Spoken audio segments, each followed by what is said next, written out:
It started like a cliché nightmare. He opened his eyes to find himself trapped within a digital world, a world he had created with his own hands.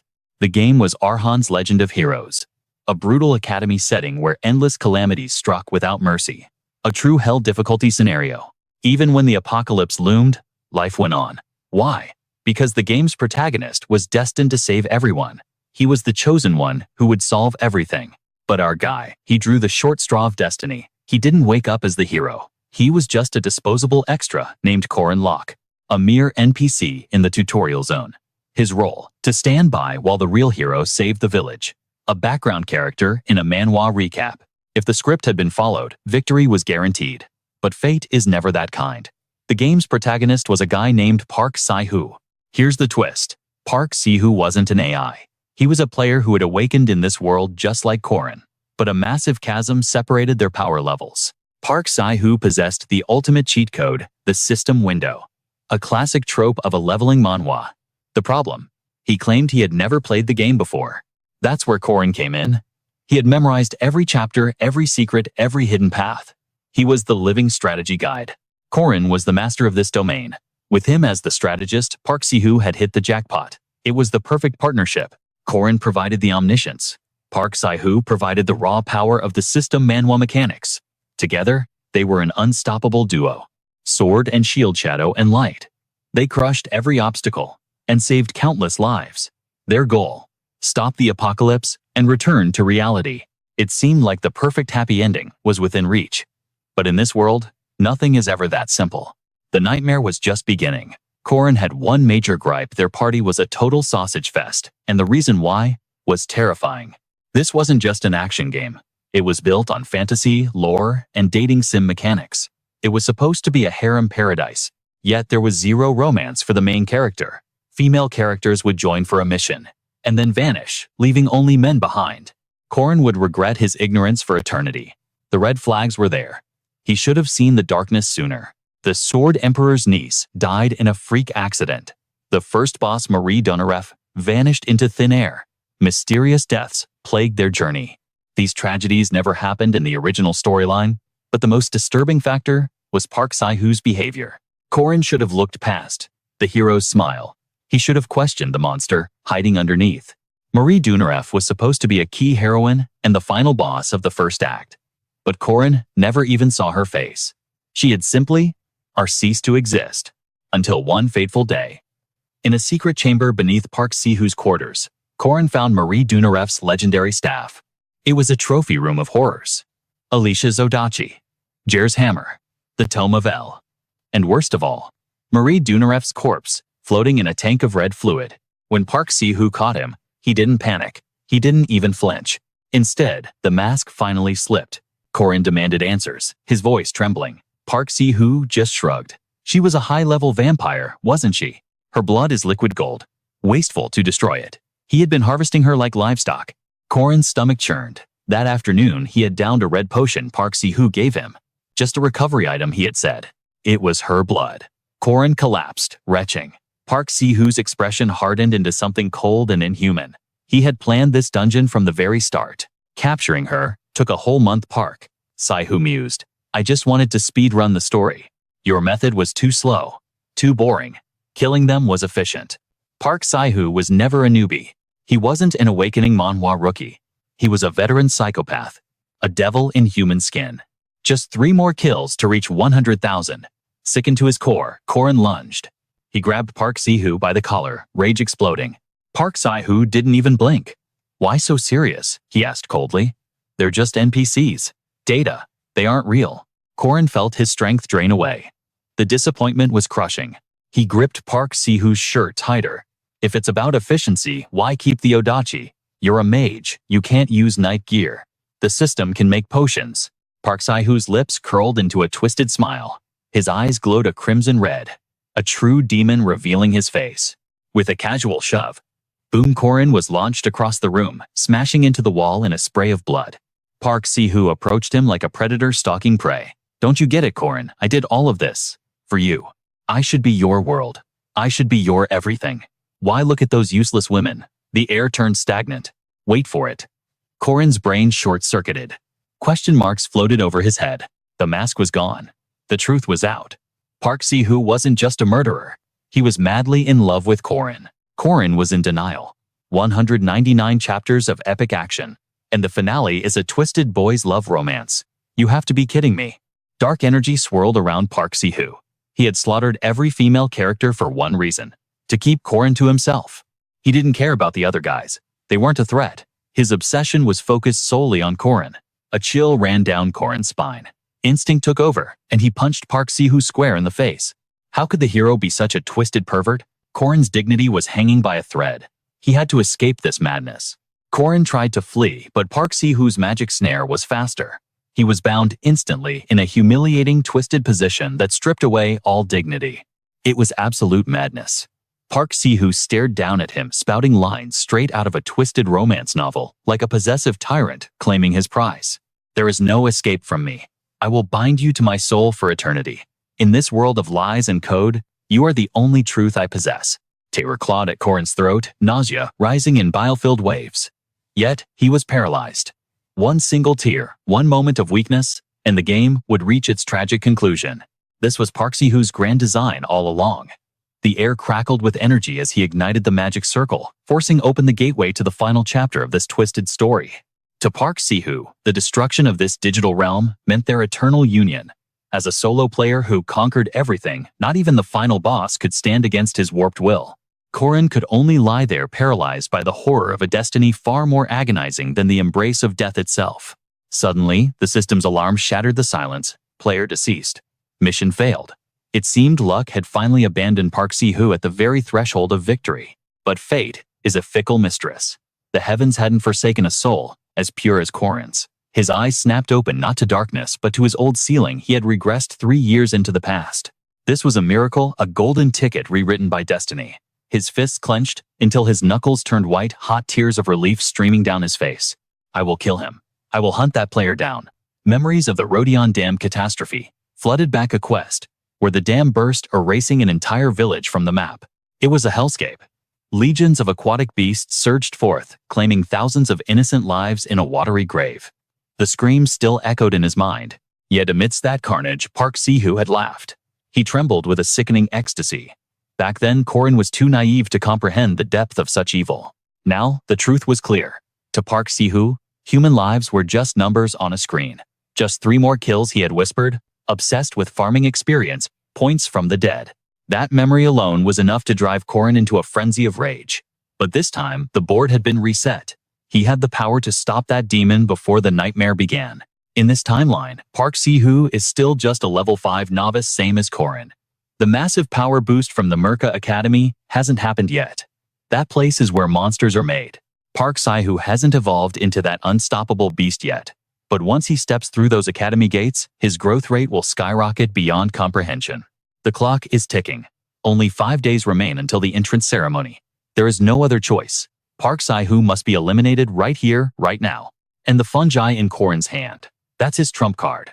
Returning to the main plot tonight is the night Park Si-hoo undertakes his fateful mission. A supply convoy bound for the city of Moaden has been ambushed by forest beasts.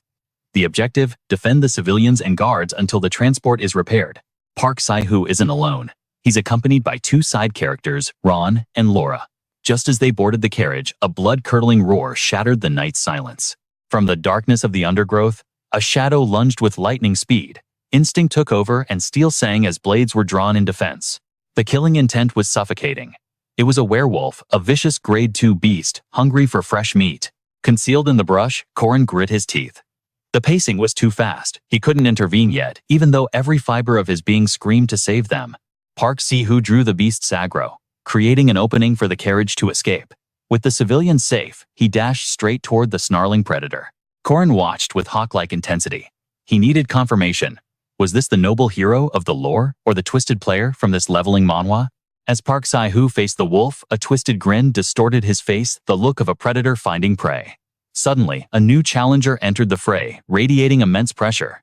Her blade danced through the air, aiming for a lethal decapitation. But the beast was cunning, raising its guard just in time to deflect the fatal strike. It was her, Alicia Arden, the second daughter of the prestigious Arden clan and wielder of the Odachi, one of the 6 legendary king swords. A true prodigy had arrived. Park Si-hoo had been waiting for this exact distraction. Slipping a dagger from his sleeve, he crept up behind her like a viper. There was no doubt left, this was the scum from the previous life. But Alicia Arden's instincts were sharp. She sensed the bloodlust and twisted away just in time. "What are you doing?" she cried. Park Si-hoo merely shrugged, claiming his hand had slipped. The werewolf's roar forced her back into combat, leaving no time to question him. But the damage was done. Park Si-hoo's blade was coated in venom, and it had grazed her skin. The toxins coursed through her veins, yet her movements remained fluid. Perhaps it was the resilience of a key storyline character keeping her on her feet. Still, the fatigue was setting in. She forced her breathing to steady, channeling her remaining mana. It was time to end this with her signature technique. Absolute severance. Surging with a second wind of spirit energy, she launched herself at the beast with blinding speed. Park Si-hoo watched with cold, dead eyes. He knew she could solo this boss if left alone. But he had no intention of letting this battle end with a happy victory. His grip tightened on the dagger. With lethal precision, he hurled it straight at her back. This was no accident. It was an execution. Alicia Arden dodged the projectile, but she fell right into his trap. The dodge ruined her stance, putting her directly within the monster's kill zone. She drove her blade into the wolf's skull, but not before its massive fangs tore into her shoulder. Blood sprayed across the battlefield. As she collapsed, Park Si-hoo wasted no time. He snatched the legendary Odachi from her weakening grasp, admiring the blade with a chilling, inhuman satisfaction.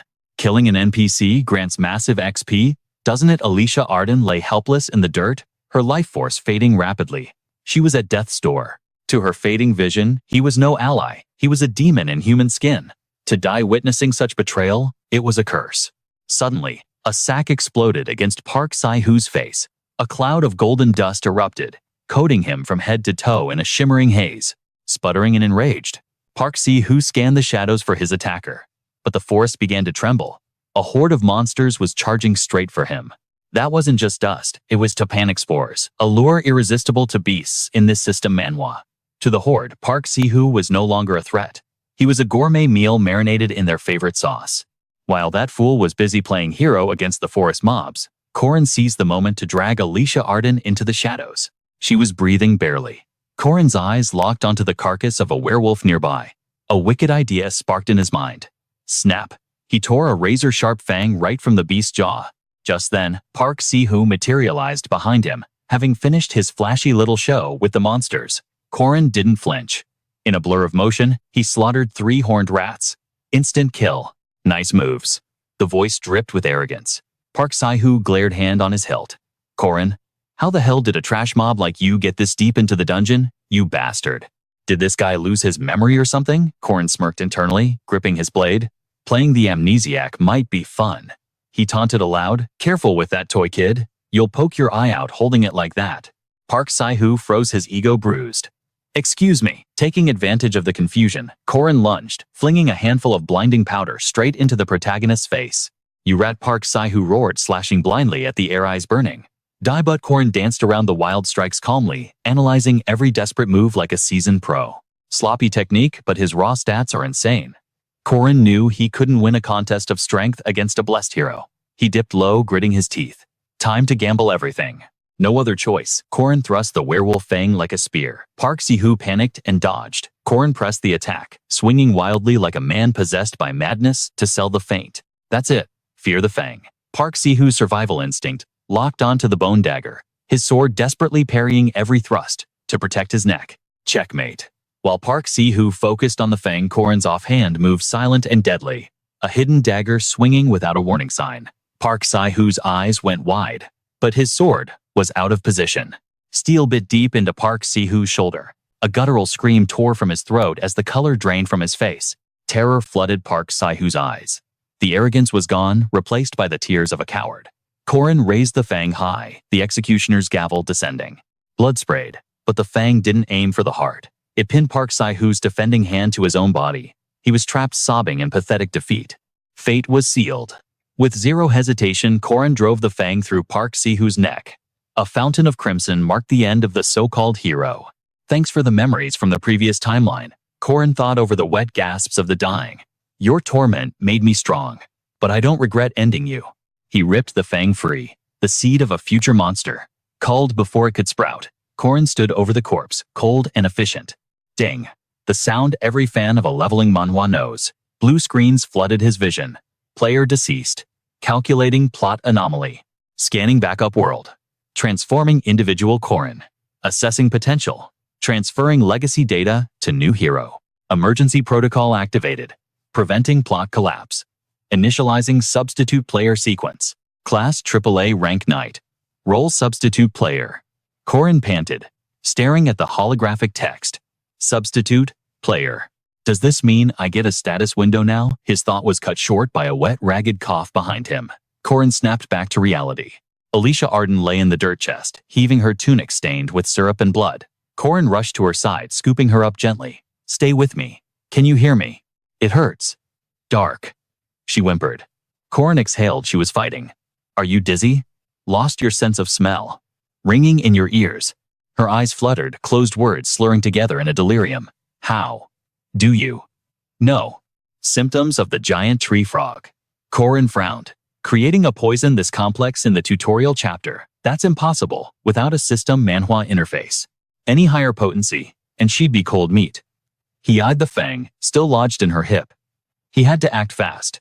Belt off. It was surgery time. The werewolf fang was acting as a plug. Removing it meant arterial spray.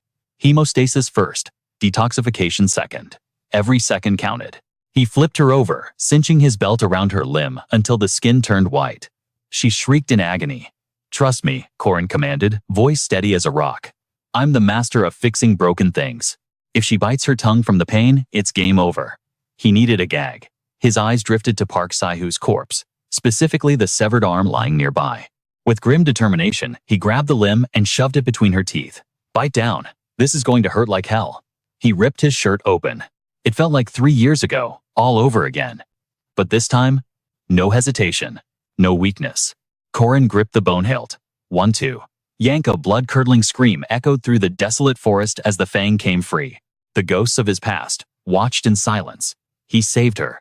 One life reclaimed from destiny's cruel hands. Alicia Arden went limp, unconscious, but alive. Later, a fire crackled in the dark. Corin stirred a bubbling pot, watching over the sleeping girl. The calm after the storm. Hang in there. This brew will purge the toxin. Humans are harder to kill than you think. Alicia Arden's eyes cracked open. Savior, your name. He placed a cool cloth on her forehead. You don't need to know. What? She whispered. Don't overthink it. Just sleep. When the potion is ready, I'll wake you. Corin stared into the fire. From now on, he was a ghost, a hero operating in the shadows. He drew circles in the dirt with a stick mapping out the future. The Epic of Ahan. A classic hero's journey story, just like any manhwa recap. Academy drama, awakening powers, saving the world, grinding mobs, and killing the Demon King. The standard formula. Even a scumbag like Park Sai-hoo was essential to the prophecy. Without a hero to kill the boss, the world ends. But Park Sai-hoo is dead. So who carries the torch? The system blinked in his mind. Substitute player Corin. He scoffed with pure disgust. Me, I'm the only option left. Fine. If I have to save this wretched world, I'll do it my way. He mentally commanded the UI. System error status window, access denied. He froze. You're kidding. I'm the backup player, but I don't get the cheat items. I don't get the gamer support system. Is that how it's going to be? Corin chuckled bitterly in the firelight. Looks like I'm playing on hell mode from day one. Relying solely on memories from his past life wouldn't cut it. To succeed, he had to exploit variables existing outside the system itself. After 3 years of grueling training, Corin was no longer just a spare or a successor. With a simple trace of his fingertip against the earth, a glowing rune and magic circle blazed into existence. A violent gust erupted, fanning the flames into a blinding inferno that swallowed everything in its path. Corin watched with a satisfied smirk. Just as he calculated, the ritual was a complete success. This was the magic he mastered in his previous life. Ancient runes. These archaic symbols held the power of the 3 precepts: obligation, restriction, and oath. These command runes represent the absolute laws governing this world, the very source of humanity's strength, and the root of its destruction. And now, he was going to carve every single one of them into his own flesh. Without a second thought, Corin bit down hard on his thumb. As crimson blood welled up, he began to trace a jagged line directly onto his arm. As the first ancient character manifested in the trail of his blood, searing pain shot through him. Corin gritted his teeth, a low groan escaping his throat as the runes burned themselves into his skin. Obligation. He recited the concept in his mind. This command rune amplified the caster's power, but only when they bound themselves to a specific duty. Sure, one could vow to stop eating chicken, but such a trivial sacrifice would yield 0 bonus stats. The system demanded a price for power. Corin needed a vow he could uphold without fail. His body trembled, muscles locking up from the agony, as he braced his arm against his leg. He steeled his resolve. I will not turn a blind eye to the treasures of the righteous out of greed. The system immediately flashed a notification. Obligation accepted. You shall not covet the rewards of the just. Completion grants increased stats. Failure incurs a penalty of 10 points. Ignoring the warning, Corin bit his finger again and moved to carve the next rune onto his other arm. Veins bulged on his neck as the pain intensified. The system chimed again. Restriction. I shall not perceive spirits. In this awakening Manhwa world, everything possessed a latent psychic connection. Spiritual entities could only interact through mutual perception. If he couldn't sense them, their powers couldn't touch him. It was the ultimate loophole. The penalty for breaking this rule was catastrophic 600% damage taken, but the reward was sweet. Restriction. Activated spirit damage, reduced to 0%. Physical damage increased by 50%. This commandment turns my very ignorance into an absolute shield against all spiritual entities. Corin's voice remained steady despite the torment. Now, for the final piece, the oath. This commandment carried the true weight of the ancient runes, forging a connection of unparalleled power. Glowing archaic scripts crawled across his entire body. It was a gamble with death, but the potential power was infinite. That was exactly why both he and Park Si-hoo had relied on this forbidden technique in the previous timeline. Corin's mind flashed back to Park Si-hoo. Even that man who had exploited every glitch and mechanic the system had to offer had ultimately fallen before the final boss. Fear flickered in Corin's heart, but he crushed it instantly. He had to take the heaviest oath of all. I will save this world. His eyes snapped open, blazing with unwavering resolve. It was the ultimate ambition, the glorious destiny every warrior chased. The trinity of precepts was now complete: obligation, restriction, and oath. The system's voice boomed all precepts applied to the reserve player, but the final warning chilled the air. Failure to uphold the oath results in immediate, unavoidable death. At that moment, a terrifying metamorphosis took hold of Corin's body. His eyes burned with a crimson rage, and a primal roar of agony tore from his throat. Meanwhile, Alicia Arden's eyes snapped open reality, crashing back in with a sharp stinging pain radiating from the wound on her side. She found herself tucked into a hospital bed, safe but broken. She tried to bolt upright, but a wave of agony from her injury slammed her back down, forcing a grimace onto her face. A nurse stepped into the room, her voice gentle and professional. "Oh, you have returned to the land of the living. How are you feeling, Alicia?" Arden forced the words out through gritted teeth. "Where is this place?" "You are safe at Maba City Hospital," the nurse replied soothingly. Alicia Arden's brow furrowed in confusion. "Who brought me here?" The nurse smiled knowingly and answered, "Your guardian." "I mean, your relative just left the building." "Just left." Alicia Arden's eyes widened in panic. "Careful," the nurse warned, seeing her struggle. "You are in no condition to move yet." Alicia Arden scanned the room frantically, ignoring the pain. "Forget that. Where's my gear?" Her gaze locked onto a familiar sight, a bloodstained belt resting on her open backpack on the table. Her breath hitched. Does that belong to the one who saved me?" "The blood is still fresh." Alicia Arden gripped the belt, her eyes sharpening into a deadly glare as she summoned the nurse. The poor woman flinched. "Why? Yes." Alicia Arden shouted with the sudden petulance of a child. "Where can I buy honey candy around here?" The nurse sighed, defeated. "Miss, right now, you can only eat soup." 3 days passed in a blur of rookie missions, the classic opening to a leveling manhwa. Finally, the grand opening ceremony of Maba Academy had arrived. Meanwhile, Corin stood at the gates, rummaging through his wallet like a lost soul. "Let me see, I need my student ID to enter," he muttered. "Huh, what is this?" Corin pulled out a crumpled envelope, completely confused. "A letter. I definitely do not remember putting this in here." He read the handwritten note as he walked, his steps slowing. "To my dearest son, you have no idea how proud I am of you. Please become a strong man who protects those precious to you." Corin let out a long, trembling sigh. When did she slip this in? Memories of his new family washed over him. In this world, Corin was just a mediocre extra with 0 talent, but he possessed something rare, a loving family. When he first awakened in this body, he was distant and awkward. Yet they embraced him without hesitation. That was the moment he truly fell in love with this world. It was the fundamental difference between a man named Park Si-hoo and himself. Corin clutched the letter tight, a genuine smile gracing his lips. At the metro station, a massive crowd packed together, the air thick with the confusion and anticipation of new students. Whoa, why are there so many trains? Voices murmured. This was the gateway to Maba Academy. Suddenly, a stunning girl with blue hair and a flower-adorned hat approached the crowd, radiating sunshine. Greetings, fresh meat. Gather around, she chirped. She zoomed in on Corin with a friendly grin. Are you a new student too? Corin, slightly flustered, nodded. Yes. I am Corin. The girl's eyes widened in admiration. Wow, you are huge. You must eat like a horse. She suddenly whipped out a raw vegetable. Do you want a potato? Corin blinked, completely dumbfounded. A potato. Finally, the train lurched forward. The girl balanced effortlessly on the moving car playing tour guide. That, over there, is the Creation Building, where magic students gather to unravel the mysteries of the arcane.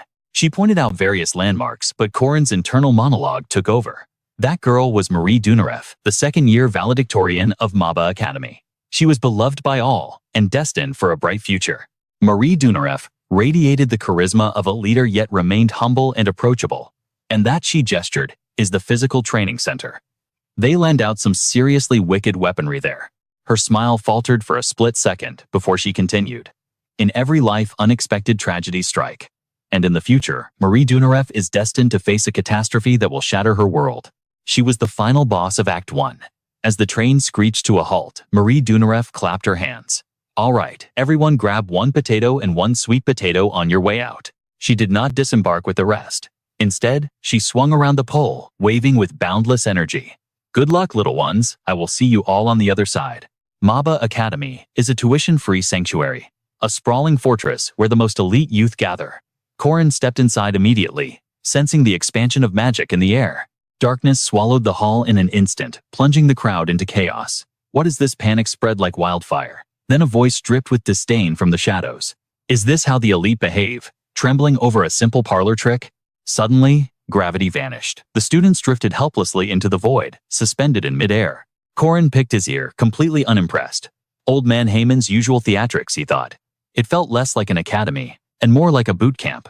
In this world, humanity waged an eternal war against the demon race. The only weapon against the encroaching darkness were superhumans wielding aura or mana. And this was the forge where legends were born, the MKAB Academy. A silhouette emerged from the gloom. Greetings, cadets. A man with a savage sense of style swaggered into the light. I am Professor Farrell. I'll be your nightmare for this opening ceremony. Night Department. Corin smirked. It had been a lifetime since he saw that arrogant face. The professor continued. You're all here chasing glory as knights or mages. You have your fancy certificates. His eyes narrowed dangerously. But paper doesn't prove power. Don't be an empty barrel making loud noises. Show me your true worth. Freeze holograms flickered to life before every student. Corin's stats appeared, revealing the brutal truth. Aura low. Mana abysmal. Combat ability tragic. Overall, rank 6. The absolute bottom. Corin sighed at the glowing text. My physical stats are a pitiful joke. Numbers flashed in the air. Find your place in the food chain, the professor roared. Stand on your rank. Corin shuffled to the very end of the line. 400 souls, and he was dead last. So, I'm in the bottom 1%. The professor grilled him with a malicious smile. Good luck. You'll need it. The students scrambled to find their designated spots. High above, eyes watched through a crystal sphere. This year's harvest looks promising, a mysterious voice noted. A blonde woman pushed up her glasses sharp as a blade. Ignore the elites in first and second class, she commanded. Let's assess the fodder first. The roster of high-ranking monsters appeared on the screen. Rank 2, the Sword Saint's niece, the Priest of Avloan, the Mercenary King's successor, and the Golem Engineer. But rank 1 stood apart. A girl in simple clothes radiating pure darkness, heavenly Yakshawaran. Her black hair flowed like shadows, and her crimson eyes pierced the soul. The blonde woman stared into the sphere. To think that monster enrolled here. What is the headmaster planning? A man stroked his chin. Do we really need to test the rank 6 trash? Rank 5 is already hopeless. Just fail rank 6 now. The woman's whip cracked against the floor. Do not question the protocol. The man sweated profusely under her glare. The headmaster's will is absolute. Do you dare defy him? The man snapped his fingers in defeat. Fine, let the carnage begin. Boom. A steel locker crashed down before Corin with bone-crushing force. Corin eyed the metal box. A weapon cache. An announcement echoed through the void. Monster wave incoming. 30 minutes. Survive. Eliminate as many targets as possible. It was a classic dimension test: empty space, infinite enemies. Corin clicked his tongue. What a pain. This is just like a grinding session in a leveling manhwa. 5, 4. The countdown began. Corin cracked the locker open. Let's see. Most rookies would grab a sword just to look cool without a second thought. Corin's hand hovered over a blade, just like I did in my past life. 3, 2. The shadows began to writhe as the beasts manifested. Netherhounds. Grade 5 monsters. Corin weighed the sword in his hand, testing its balance. A cool sword. But they say it takes a decade to master the blade, and only a year for the spear. 1. Time was up. I choose efficiency. He launched the spear with terrifying force. Steel pierced bone. The spear skewered the beast's head. Instantly, the illusion flickered. Sorry, puppies. The pack froze, sensing a predator. Corin moved like a blur.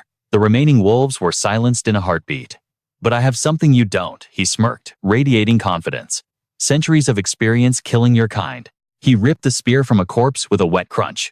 20 seconds. Too slow. In his previous life, these dogs had torn him apart. He had died a worthless death. But this time was different. Fate had dealt him a new hand. Confidence surged through his veins. I will grind until I ascend to the next rank, he shouted into the void. Next wave, send them in. 5 minutes passed. Silence. The arena remained empty. Corin stood alone, sweat forming on his brow, confused. Why is nothing happening? Is the system lagging? Meanwhile, Count Cassius watched the other screens with disgust, clicking his tongue. Pathetic. They can't even kill low-tier trash. In my prime, I cleared grade 5 in 1 minute and 22 seconds. He sneered at the monitors, complaining endlessly. If grade 5 is this incompetent, grade 6 must be dead already. Cassius glanced at Corin's screen. The boy was yawning, looking like he was on vacation. What? Why aren't the monsters being summoned? It must be a glitch. Finally, 3 more hounds materialized in Corin's room. Why is the spawn rate so slow? And why these weaklings again? Cassius ignored the glitch, distracted by another student screaming in agony. Ha ha! Look at those pathetic fools run. He completely missed Corin slaughtering the new wave in the background with casual ease. Bam! Bam! Cassius nodded at another screen, finally satisfied. Oh, someone competent. 7 minutes and 22 seconds. He turned back to the crystal ball. Rank 3 should be faster. He checked Corin again. The boy was resting. Again. Cassius exploded with rage. What is wrong with that kid? Why is he napping? Is the system broken? The monsters should be swarming him. Heyman stepped in suspicious. Broken, impossible. Josephine's magic has been flawless for 20 years. Cassius pointed a shaking finger at the screen. He should be dead by now, the monsters aren't spawning. Heyman squinted at him. Did you actually see the monsters fail to spawn? Cassius froze, guilt flashing in his eyes. I don't need to see it to know, he panicked. Heyman realized the truth. So, you weren't watching. Cassius flustered, ignoring logic. Damn it, it's a bug. I'm resetting the spawn manually. In the arena, Corin groaned as the familiar beasts appeared again. Arg, not you again. Are you kidding me? Is the dungeon broken? Fury blazed in his eyes. He grabbed 3 spears at once and charged. I'm not a dog trainer. Die. The moment the spear left his hand, 3 demonic wolves were instantly erased from existence. The entire massacre lasted mere 7.3 to 3 seconds. Witnessing this god-tier speed, Count Cassius lost his composure completely. His face twisted in disbelief as he roared. 7.3 seconds, impossible. Cassius spun around, stammering as he grilled Professor Phma. What is the meaning of this? Desperate for logic, he demanded. What is the fastest record ever set for a grade 3 or 4 beast? Phma, still processing the anomaly before him, answered with a flat tone. A prodigy named Jer held the record. 3 minutes and 30 seconds. Why do you ask? Cassius ignored him, his eyes locked on Corin like a predator. Nothing, he muttered, analyzing the boy's stance. With spear techniques that refined, he must be from a legendary hunter bloodline. Determined to break him, Cassius instantly summoned a grade 4 monstrous boar. Let's see how you handle pure brute force. But the beast fell before it could even squeal. This time, the clock stopped at a terrifying 3.7 seconds. Cassius was trembling with rage. Do not think it will be this easy, brat. He slammed his hand down, summoning a grade 3 owlbear. A massive predator appeared, yet Corin stared at it. as if it were nothing more than a harmless sparrow. Grip tightening, he launched himself like a bullet. He sidestepped the claws and drove his spear into the beast's hide. Clang, but the weapon bounced off. The beast's defense was absolute, and it swatted Corin away. Suddenly, a blue window appeared, a classic trope of this leveling manhwa. System rune of exorcism activated. Corin's hand erupted with blinding light. Holy fire engulfed the owlbear, forcing a gut-wrenching scream from its throat. "What is that?" Cassius's shriek echoed through the arena, drawing every eye in the stands. Ancient runes. Even the stoic Professor PMA leaned forward, captivated by the lost art. The beast was resilient. With a mighty roar, it shook the holy flames from its fur. Corin watched the fire die out and shrugged coldly. Not as effective as I hoped. He didn't hesitate. Corin vaulted into the air, gravity bending to his will. Using the momentum of his fall, he brought the spear down like a thunderbolt from the heavens. Haman watched with wide eyes. That kid, he's a monster in human skin. No ordinary grade 6 fights like that. He clicked his tongue in frustration. Too bad the physical test caps at grade 3 beasts. A twisted grin spread across Haman's face. Finally, some real entertainment. I can't wait to see how this rookie handles the spectral spirits. Cassius, sweating nervously, barked out the next order. Fine. Proceed immediately to the grade 5 evil spirit trial. Corin stood motionless in the center of the arena. His senses expanded, searching the unseen. He knew it was there. An entity had been summoned. Invisible, silent, deadly. But then the system Manhwa mechanics kicked in with a cruel penalty. Restriction. User cannot perceive or interact with spirit bodies. So I can't hit what I can't see. Corin closed his eyes, confirming his theory. He began to count his mind a calm fortress. 1, 2, 45, 46, 59, 60. Corin snapped his eyes open. A cunning smirk played on his lips. Time's up. The cooldown is active. Suddenly, he raised his hand and shouted, "I forfeit." Just like that, he failed the grade 5 spirit, grade 4 hex, and grade 3 banshee trials. However, his physical stats were legendary. Grade 5, Hellhound, 7.3 seconds. Grade 4, Boar, 3.7 seconds. Grade 3, Owlbear, 11 seconds flat. Corin walked out, beaming with satisfaction. Perfect results. Behind him, Count Cassius stood frozen, his brain short-circuiting. Did he just quit? The Count stared at the retreating back. Who exactly is that kid? Moments later, the student lobby was buzzing with energy. The chatter of nervous rookies filled the air. Hey, what rank did you get? Grade 4. I barely survived. Heh, look at me. Grade 3 baby. Whoa, you took down the owlbear and the gluttony demon. Jer stood in the center, chin held high like a peacock. Corin watched him from the shadows. He recognized that face immediately. Jer, the troublemaker who kicks off the PvP arc in this story. In Corin's past life memories, Park Saihu slaughtered Jer for running his mouth. Corin rubbed his neck, feeling a phantom chill. He's just a cocky kid right now. Annoying but not deserving of death. I should just ignore him. But then a mocking voice cut through the noise. Look over there. The grade 5 losers club. Wow, couldn't even kill a single monster. Imagine losing to a basic hellhound. In the corner, a student named L was shaking like a leaf. Corin sighed. L had been too arrogant, just like in the original story. L's pride had been crushed. Suddenly, the room went silent. Ahem. Good morning, students. Director Casa stepped onto the podium, his presence commanding absolute silence. You have joined this academy to transcend your limits. The director's gaze swept over the crowd. Some of you are already powerful. Others have a long mountain to climb. I cannot promise you glory, but I hope you find your own definition of strength within these walls. We will guide your first steps. But from the second step onward, your fate is in your own hands. With a polite smile, he concluded the orientation. Have a wonderful day. As the crowd dispersed, Jer's voice boomed again. Hear that I'm officially a grade 3 knight, but his ego needed a target. His eyes landed on L, cowering in the shadows. He marched over, invading L's personal space. Hey you, L flinched. What rank did you get? Grade 5. Jer burst into cruel laughter. 5, that's pathetic. Couldn't even scratch a hellhound. Corin knew he had to intervene. He slid in, throwing a friendly arm around the bully's shoulder. Yo buddy, Jer frowned, pulling away. Who the hell are you? Corin ignored the hostility, pointing at Jer's arm. Whoa, that tattoo is insanely cool. Your artist must be a grandmaster. Jer blinked, thrown off guard. Huh, his face softened, pride replacing anger. Yeah, my mom did it. She's a professional tattooist. Her specialty is fine line work. But I asked for old school style. Corin nodded enthusiastically. She nailed it. Do you have any others? It was a calculated question. Corin already knew every inch of ink on Jer's body. How? Because of the awakening, Manhwa trope, regression. In his past life after Jer went missing, his mother had come to the academy, weeping. She explained that the tattoos weren't just art, they were protective wards meant to keep her son safe. Back in the present, Jer eagerly rolled up his sleeve. Check this out, it's the flying chariot, the symbol of the Mechabara Academy. Corin feigned amazement. Man, that is wicked. The tension had completely evaporated. I'm Corin, by the way. Jer puffed out his chest, grinning. The name's Jer.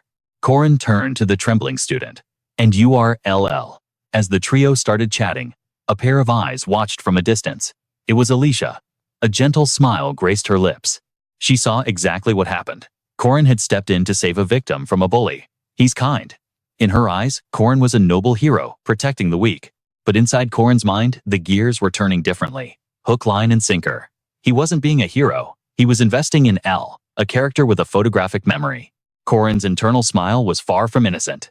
It was the grin of a gamer who just found loot. I've secured him.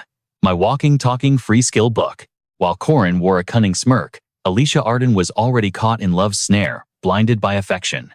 To her, that smile was simply adorable, sparking a burning curiosity about who he really was. Furthermore, most facilities at the MK3 Academy were available at no cost.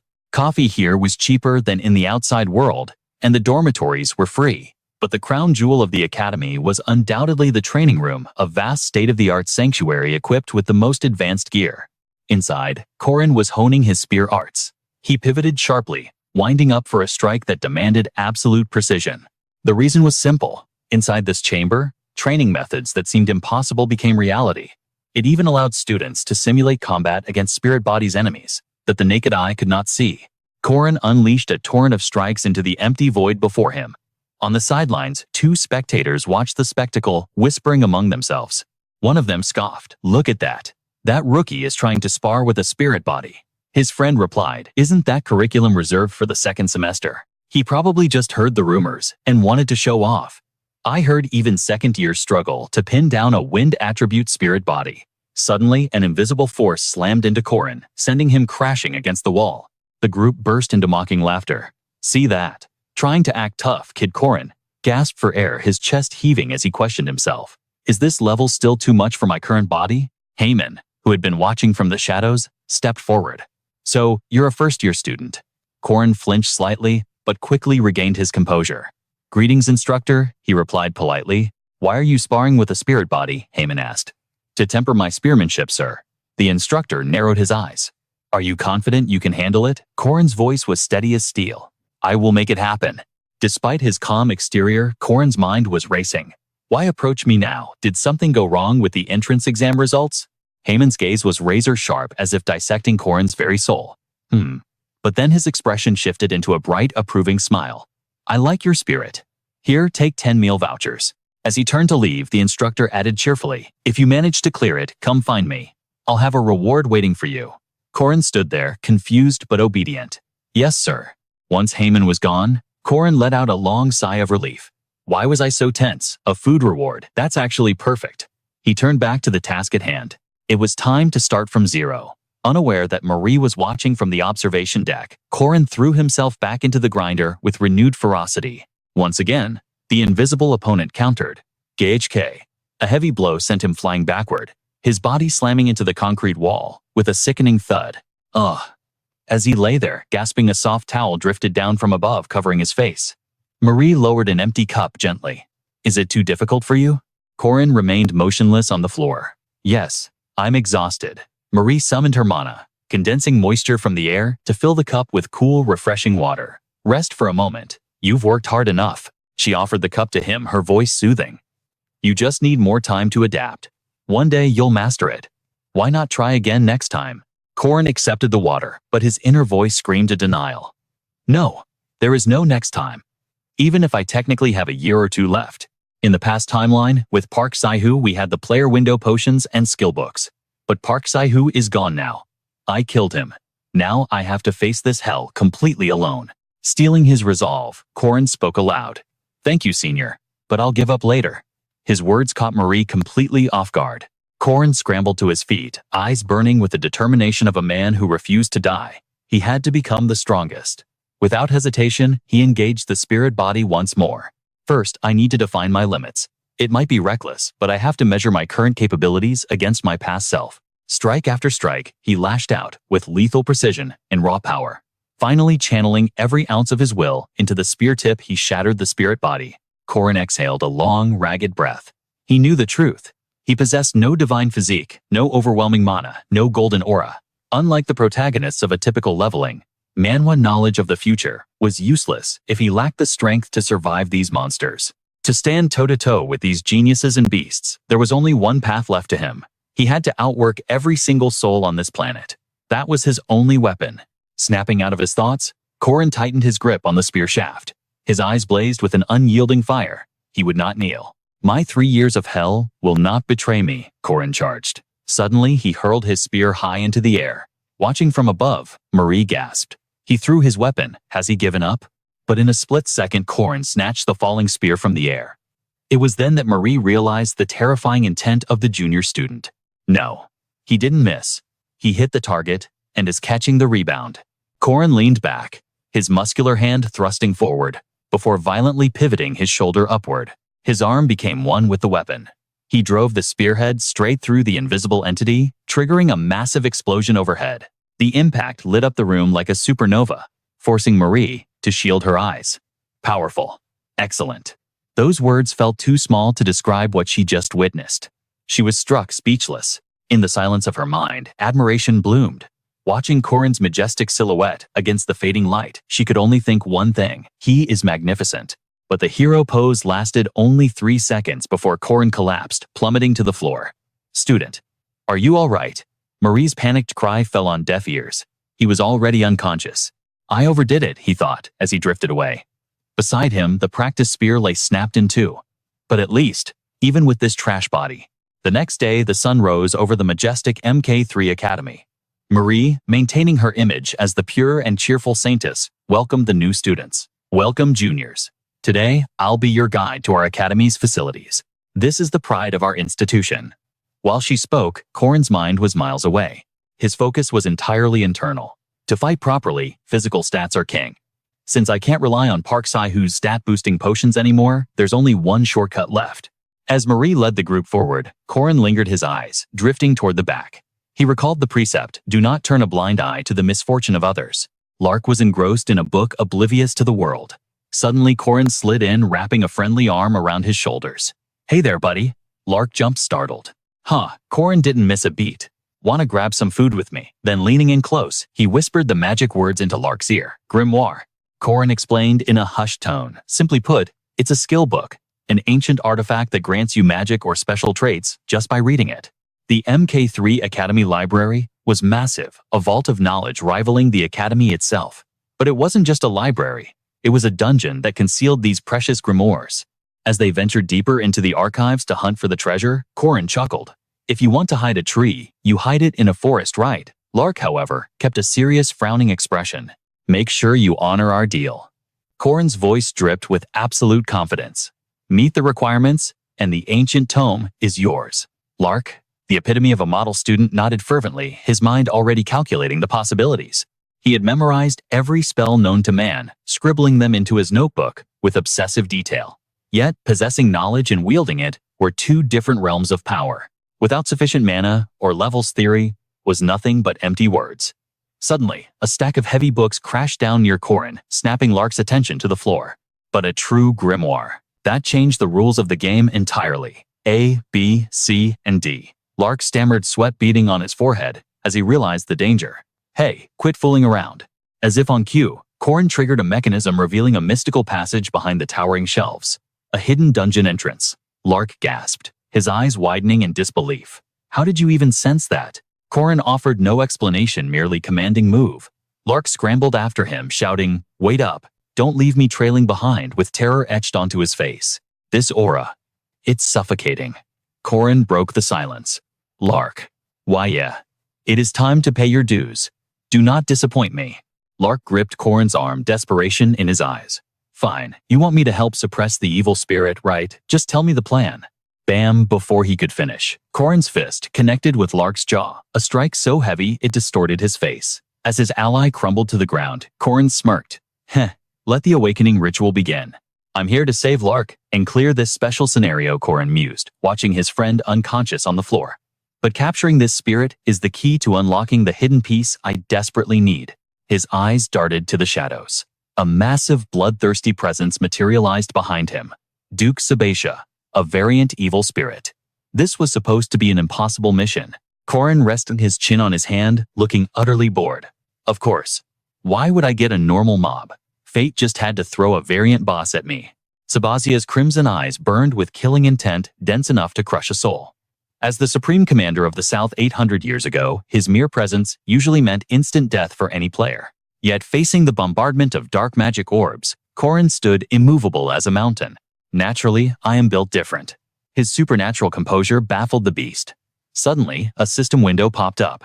Restriction, target soul is invisible. Sabesha unleashed a barrage, but Corin didn't flinch. The Duke's physical attacks are useless against me. He casually picked his ear, the ultimate sign of disrespect, toward a legend.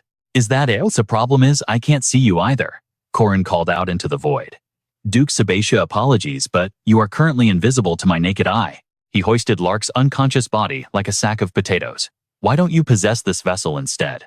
Since this is a leveling Manhwa world, humans could awaken as demi-humans like vampires or werewolves. Centuries ago, Duke Sabesha had awakened a cursed bloodline, transforming into a vampire and slaughtering his own loyal servants in a frenzy.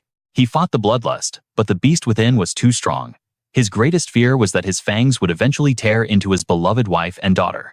To save them, he exiled his clan and sealed the city gates to prevent a massacre. Using forbidden magic, he imprisoned his own soul within a grimoire, the very book lying in this library. The possession took hold. Blood-red mana erupted from Lark's body. His canines lengthened into razor-sharp fangs, and he let out a roar that shook the library walls.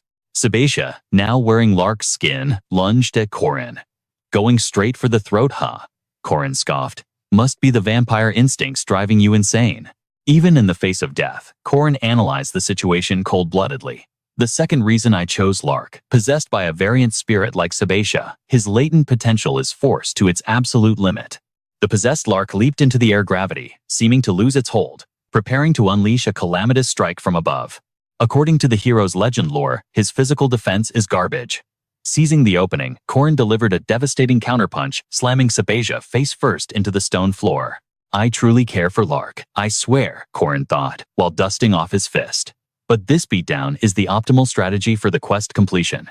If I were to kill him right now while he's possessed, Corin calculated the drop rates for god-tier items like the Duke's Cloak or Vampire Armor would be 100%. Those were the very artifacts Park used to dominate the future storylines. Corin's lips curled into a greedy grin, but then his expression softened. Tell me, Duke, aren't you curious? About your wife, Duchess Luina, and your daughter, Cecilia. Corin sat down on the debris, shifting from warrior to storyteller. Do you not wish to know how they lived after your sacrifice? Corin began to weave the tale of history. He spoke of how the Duchess passed peacefully, and how his daughter grew into a woman of legendary talent. She traveled the continent carrying your name with pride. Corin's eyes held a depth of sincerity rarely seen. I refuse to follow the ruthless path of that bastard Park. After all, as Corin, I too have a family waiting for me. Finishing the tale, he asked softly, well, did that answer bring peace to your heart? I wanted this tragic soul to find a worthy end. Tears of blood streaked down the possessed face. The suppressed grief of a father and husband finally broke the dam. Sabesha wiped the tears, his aura shifting from murderous to benevolent. Forgive my rudeness, young warrior, and thank you. Corin chuckled, waving it off. No worries. Lark's punch hits like a pillow anyway. His expression turned serious. But before you ascend, I have one final request. They spoke until the spirit faded. Quest complete. The rewards flooded in the epic tier item Ashes of the Spirit Duke.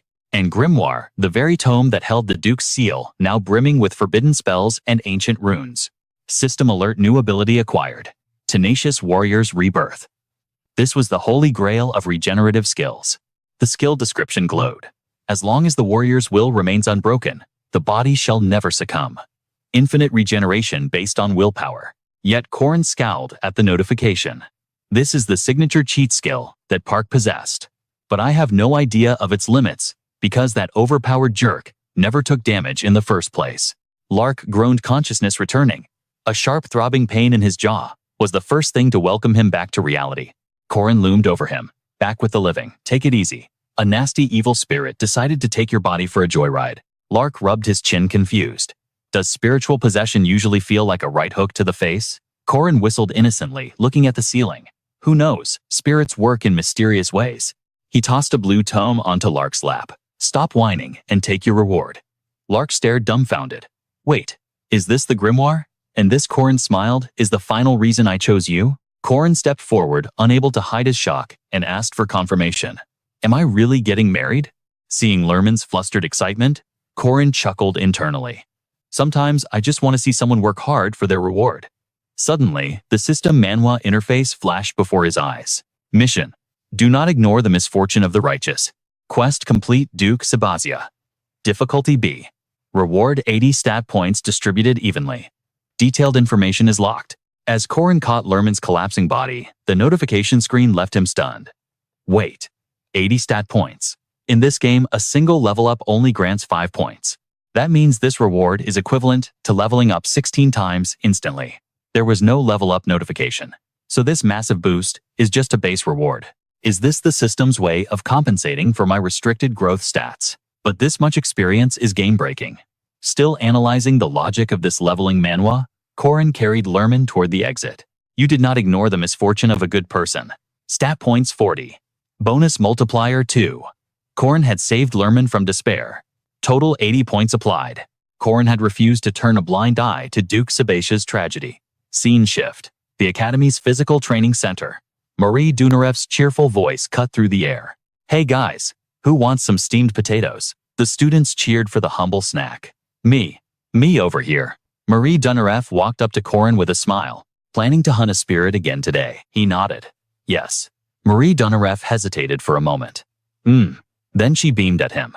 I believe in you. As your sunbae, I'll be cheering you on. I've got your back, Junior. Behind them, the students wolfing down potatoes, scoffed at the sight. How is a rank 5 freshman supposed to catch a spirit? I watched him train. He failed miserably yesterday. Don't give him false hope. Why is that newbie always hogging Marie Dunarev's attention? Marie Dunarev just laughed it off. Is that so? She slammed 2 gold coins on the table. I bet Corin succeeds. The crowd went wild, criticizing her for coddling the boy, while others bet 70 silver coins on his failure. Corin looked at the scene, utterly helpless. Why am I the center of a gambling ring? I just want to train. His hand slowly tightened around his spear as he focused his mind. Whatever. Just focus. I gained massive stats from helping Sabasia ascend. I can definitely catch this thing. But honestly, I don't even know my own strength right now. He swung the spear, the air whistling with raw power. Let's start with the absolute basics. Giant serpent blast. He lunged forward like a hurricane. The technique I used to defeat the spirit before was the serpent spear, one of the 6 snake arts. That was a high-level skill. This is just the most basic of basics. Maybe one hit won't be enough. Boom. Before the thought finished, the spirit exploded into motes of light instantly. Whoa. The peanut gallery previously mocking him dropped their jaws in disbelief. One hit. Since when is the giant serpent blast that destructive? The strange thing was, even Corin was shocked by his own output. Wait, isn't this a bit too overpowered? Marie Dunarev approached, clapping her hands. Yesterday, you shocked us with 3 moves. Today, you only needed 1. Corin hesitated. Yeah. He thought to himself.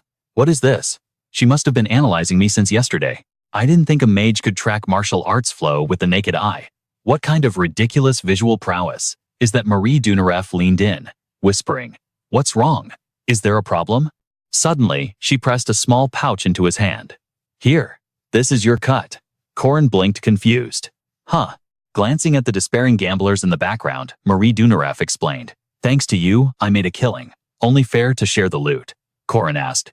My share? Marie Dunarev tilted her head. Why do you hate money? A devious grin spread across his face. Of course I like it. Who in their right mind hates free money? Corin pocketed the gold, feeling his mood lift instantly. Marie Dunarev, you really are a genius. Keep up the good work. Night fell and a full moon bathed the academy in silver light. Corin chewed on his dinner, lost in thought. Just like in my past life, I fought desperately to polish my martial arts. Now, I'm already approaching the 5th step of enlightenment. He devoured one pastry after another. The road is long, but my spear arts are progressing faster than I imagined. That's not the worry. The problem is runic magic. Corin traced a symbol in the air. System rune Hagalaz. Error insufficient mana. He sighed internally. In my last life, I couldn't master this because it demands an ocean of mana. If I can master it now, I'll be leagues above my former self. I need to strategize carefully. Suddenly, a voice cut through the silence. You. Corin froze. That voice. No matter how much he polished his spear or studied magic, the one enemy he could never defeat was already here. The only woman not even Park Sai-Hu could kill. One of the most terrifying forces in the heroic legends of Ahan. The infamous balance breaker. Sitting right there was the girl known as the unrivaled Yaksha Warren. Confusion raced through his mind. Why is she here of all places? And why is she talking to me? I don't know the reason, but I should ignore her and walk away. I cannot defuse this ticking time bomb. Warren spoke again, her words fragmented and heavy with meaning. You are merged. Her eyes were cold as absolute zero, her voice a monotone drone. I do not think you are the owner of that body. Corin stiffened cold sweat, drenching his back. How he panicked internally? How does she know I'm a possessor? His eyes widened, pupils constricting in fear. It seems her existence, a body housing two souls, one human and one monster, created a paradox. They say those who stand on the boundary of life and death can see the color of souls. This feels less like a simple manhwa recap and more like a horror story. If anyone could spot a fake, it would be her. Corin's gaze sharpened, watching her every move. Warren asked abruptly, how does it feel to crush and devour the original soul? Corin crossed his arms, feigning calm. I don't know what you're talking about. Warren's eyes narrowed in surprise. What did you say? He asked himself the terrifying question. Am I really Corin? Or am I just a variant? A fake created by assimilated memories? If so, then who was the guy who went to the all-boys high school, the military academy, and majored in kinetic dynamics? The image of Corin floating in water, staring blankly into the distance, flashed in his mind. He thought it was all meaningless, but Warren disagreed. Her expression turned deadly serious, because that body is the original. The true owner of that vessel is not you. You are merely a squatter. You have no right to control that flesh. Every word she spoke stabbed at the truth few knew. But suddenly, Corin deflected with a story completely out of left field. You know, back in my hometown, there was a guy who turned into a big green giant whenever he got angry. His name is Brooks. Ring any bells? War blinked completely, lost in the conversation. Brooke, who Corin just chuckled darkly, acting out like a petulant child. The irony is these two opposing personalities absolutely despise each other. Interesting, isn't it? They both excel in such different ways. War remained silent, the concept flying over her head. After a long pause, Corin's expression hardened into seriousness. What I mean is, whether it's the original soul or the newly formed one, both have their own ego. That is how they coexist. A gentle, natural smile played on Corin's lips, masking the weight of his words. Like it or not, we were all born into these bodies. And simply, being born, brain, is never a crime. War went rigid, as if an invisible hand had just seized her heart. She waited for the wind to pass before whispering, her voice trembling. In this world, there are those whose very birth is a sin. Corin didn't need to ask. He felt the crushing weight of the trauma behind her words, but he didn't hesitate anymore. He turned sharply, throwing a hand up as he walked away. See you around. War stood frozen, refusing to look back at his retreating figure. The next day found Corin prowling the streets south of the academy. He had abandoned the comfort of his dorm before the morning birds could even sing, drawn by a single purpose, the quest board. He needed to grind these small commissions, the bread and butter of a leveling manhwa protagonist, to prepare for the main scenario. He knew this grind was essential for his evolution. However, raw levels weren't his only goal today, so he wasn't picky about the specific requests. He was here to test a theory. As his eyes scanned the parchment requests, his attention was suddenly hijacked by the girl standing next to him. Why is she studying the board so intensely? Corin wondered, observing Alicia Arden's grim expression. Come to think of it, my knowledge of Alicia Arden is dangerously thin. In the previous timeline, that bastard player killed her. My memories don't match the game data anymore. Pushing the thought aside, he called out to her. Hearing her name, Alicia Arden bowed instantly, overly polite. Ah, hello, Corin raised an eyebrow. What's this? Taking commissions in the very first week? I thought grade 2 students didn't need to rush for merits. Alicia Arden hesitated, her voice dropping. Ah, I need the money. Corin blinked, genuinely confused. Huh. Doesn't the Academy provide a generous stipend for Grade 2's Alicia Arden looked ready to burst into tears as she explained the cruel reality. They cut my funding because my family's income is in the kingdom's top 10%. Corin's awkwardness spiked. Ah, I see. He furrowed his brows, realizing the situation. Right, it's just like the scholarship system back in Korea. The rich kids get zero financial aid. Alicia Arden continued, her voice heavy with sorrow. Plus, my family believes in survival of the fittest, so I have to earn my own living expenses. They won't listen to a word I say. Corin felt a pang of pity. She was truly trapped. Her situation was a mess. He pointed to a flyer on the board. If you need cash fast, how about the patrol mission? The rewards are actually decent. Alicia Arden's eyes lit up with hope. Really? Seeing an opening, Corin added. They accept parties of up to 3. Do you want to team up? Corin immediately shut that down. Can't. I have my own agenda. Without wasting a second, he snatched a request paper featuring a crude drawing of a kitten. This weekend was dedicated to the most efficient quests for stat maximization. And step 1, find the cat named Nobby. Action followed, thought. Corin arrived at the owner's house. The gold and XP were trash, but that wasn't the point. His true objective was to rescue Nobby before the local water monster turned the cat into a snack. In his mind, he was preventing a butterfly effect. Saving the cat meant saving the owner from the despair of losing a pet, which would spiral into depression. When he finally returned, the kitten little Anna cried tears of pure joy, while the cat just looked confused. The system chimed precept completed, not ignoring the misfortune of Anna Macmillan. Difficulty E. Reward 5 points. Corin grinned like a maniac. Perfect. This morality glitch works just like in a broken system manhwa. Even tiny deeds farm massive stats.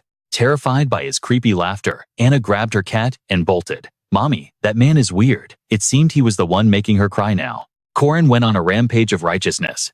He couldn't stop thinking about the points. Points. I need more points. He accepted a lost ring quest, chanting, points like a man possessed. Suddenly, he froze. Wait. There is a mission far more critical than stats.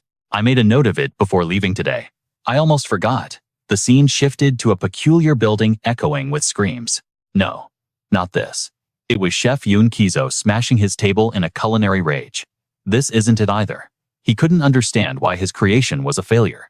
He had combined garlic, carrots, and peppers, over 10 ingredients, but the secret formula for cold yet delicious chicken eluded him. Suddenly, a voice cut through the tension. That's wrong. Yoon Kizo spun around. Who's there? Corin stood in the doorway, backlit by the sun, like a legendary hero descending from the heavens. Add malt syrup. That will solve your crisis. He dropped the advice and walked away coolly. Haha. All right, I'm off. Yoon Kizo felt insulted. What kind of idiot puts malt in sauce? That won't change a thing. But the moment he tasted the new mixture, Yoon Kizo screamed in shock. Ha, this flavor. This is the one. Outside, Corin flipped his hair, walking away like a saint. This was the true mission. A world without seasoned fried chicken is a world of chaos. The system chimed again. Precept completed. Not ignoring the misfortune of Yoon Kizo. Difficulty E. Reward 5 points. Corin frowned in disbelief. What? The morality glitch works on chicken too. I just wanted to satisfy my own cravings. Then pure joy erupted. Excellent. A man who makes god-tier chicken can't be bad. He stood in the middle of town, laughing like an escaped lunatic. Ha ha ha. Unaware that War was watching him from the rooftops, her expression cold and detached. Such a strange human. Suddenly, Professor Josephine materialized behind her. There you are. I let you be since you stayed in the city, but you should at least get a permit next time. War didn't answer, simply turning her back. Josephine blinked, confused by the rude dismissal. But inside War's mind, Corin's words echoed relentlessly. Being born is never a crime. A stark contrast to the curse that usually haunted her. You never should have been born. Lost in thought, Warren stood like a stone statue atop the peaks, watching the blood-red sun bleed into the horizon. The next morning, the dense canopy of the hunting grounds loomed over them as Professor Josephine announced the rules for the freshman survival assessment. Those who manage to reach the northern outpost will be granted a passing grade, she declared, her voice cutting through the air like steel. Professor Josephine's eyes narrowed as she continued. Wear the armbands that represent your rank. You must return them at the destination point to succeed. Your final score and your rewards will be calculated based on your arrival time and the armband in your possession. Corin smirked internally. As expected, Warren isn't here. It was likely to maintain the balance of this manhwa recap. Suddenly, a voice called out to him. He turned with a gentle expression. Alicia Arden. Did the mission go well? She nodded, beaming. Yes, thanks to you, I secured my living expenses. Corin smiled warmly. I'm glad I could help. Then, casually, he produced a large round sweet from his pocket. Want this? I bought it for my sister, but it was far too sweet for her taste. Alicia Arden's eyes sparkled with delight. No way, a honey bomb. Are you sure I can have something so valuable? Just then, Professor Josephine's voice boomed. All right, students, the survival exam begins now. Her whip cracked and instantly a massive magic circle encompassed the entire sky, stunning the crowd. Only Corin remained calm, savoring the spectacle. I've seen countless mages in this leveling manhwa, but teleporting this many people at once. Only Josephine possesses such spatial mastery. The archmage hasn't lost her touch. In a blink, he was warped to a dense forest. Screams immediately pierced the air. Corin sighed. Fighting already, we just got here. The hunting grounds was a legendary event, a crucible that even veteran warriors had to challenge countless times. It was a classic battle royale system. Spawn randomly steal armbands and rack up points. A true survival of the fittest. I have no interest in small fry. Corin dashed past two students tearing at each other. A dark grin curled his lips. His target was the most dangerous prey here, the grade 2 knight Alicia Arden. Corin traced a rune in the air to guide his path. Warren is absent. If I take down Alicia Arden, the rest of these extras are just free experience points. Alicia Arden, you poor naive girl, he whispered to the wind. I embedded a tracking rune inside that candy. His eyes gleamed with the cunning malice of a serpent. That rune ensures our destinies are intertwined. He sprinted forward, laughing manically. Aha, Alicia Arden, I'm coming for you. Meanwhile, back at the podium, Professor Josephine spoke up. Headmaster, I'm entering the forest as well. We have mages stationed, but one can never be too careful in an awakening manhwa scenario. Josephine froze, a sudden realization hitting her. Wait, where's that student headmaster? Errol replied with chilling calm. I didn't send him in. Josephine gasped. Did he go on his own? Josephine asked. Undoubtedly, Errol replied. Deep in the forest, Corin was speeding ahead, unaware that Warren was hunting him from the shadows. I believe his heart has undergone a shift, Errol mused. Elsewhere, Warren's eyes burned crimson with terrifying bloodlust. The forest echoed with the symphony of steel clashing against steel. Ha, take that, Alicia Arden shouted, parrying a blow. Why are you acting like savages? Have you no honor? She stood alone, a beacon of righteousness in the chaos. Attacking me all at once, while your allies are down, she scoffed. Cowardice seems to be your only special talent. Suddenly, an assassin materialized from the void behind her.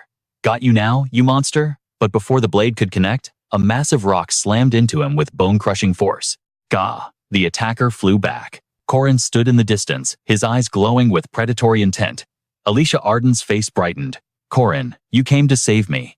He really is a noble soul, she thought. Corin spoke softly. Alicia Arden. It's beautiful.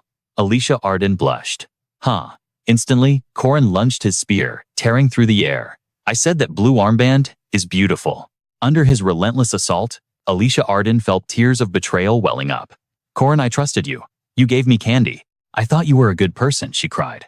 Corin ignored her, his mind analyzing rapidly. Alicia Arden, a grade 2 knight of the pure martial arts sect. Her defensive aura isn't fully awakened yet. In terms of raw combat power, she's a mid-tier grade 2. Corin let out a despicable laugh. You can be a good person too. Alicia Arden, just hand over that armband. On paper, he was nothing compared to her. She was a true prodigy, a genius ranked in the top 1% of this system manhwa world. Alicia Arden had just effortlessly dismantled 7 upperclassmen. Yet facing Corin, a mere grade 5, her instincts screamed danger. For the last 30 seconds, she had been pushed to her limit. What is this? She panicked. He's too strong. Corin looked like a demon, his eyes burning with madness and killing intent. He closed the distance, weaving in and out of her guard with terrifying agility. He was toying with her, applying suffocating pressure. But even a monster has a weakness. There, his breathing rhythm shifted slightly between his thrusts and slashes. If I strike now? Alicia Arden screamed, driving her blade into the opening.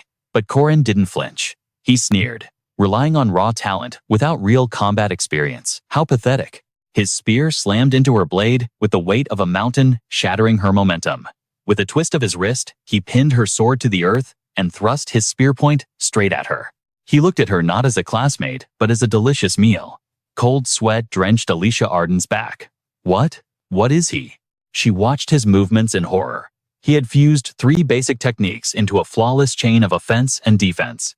The extreme spear arts. Before she could process it, she was blasted backward. Corin showed no mercy to the fair maiden, unleashing his ultimate technique, 6-point spear chaos annihilation.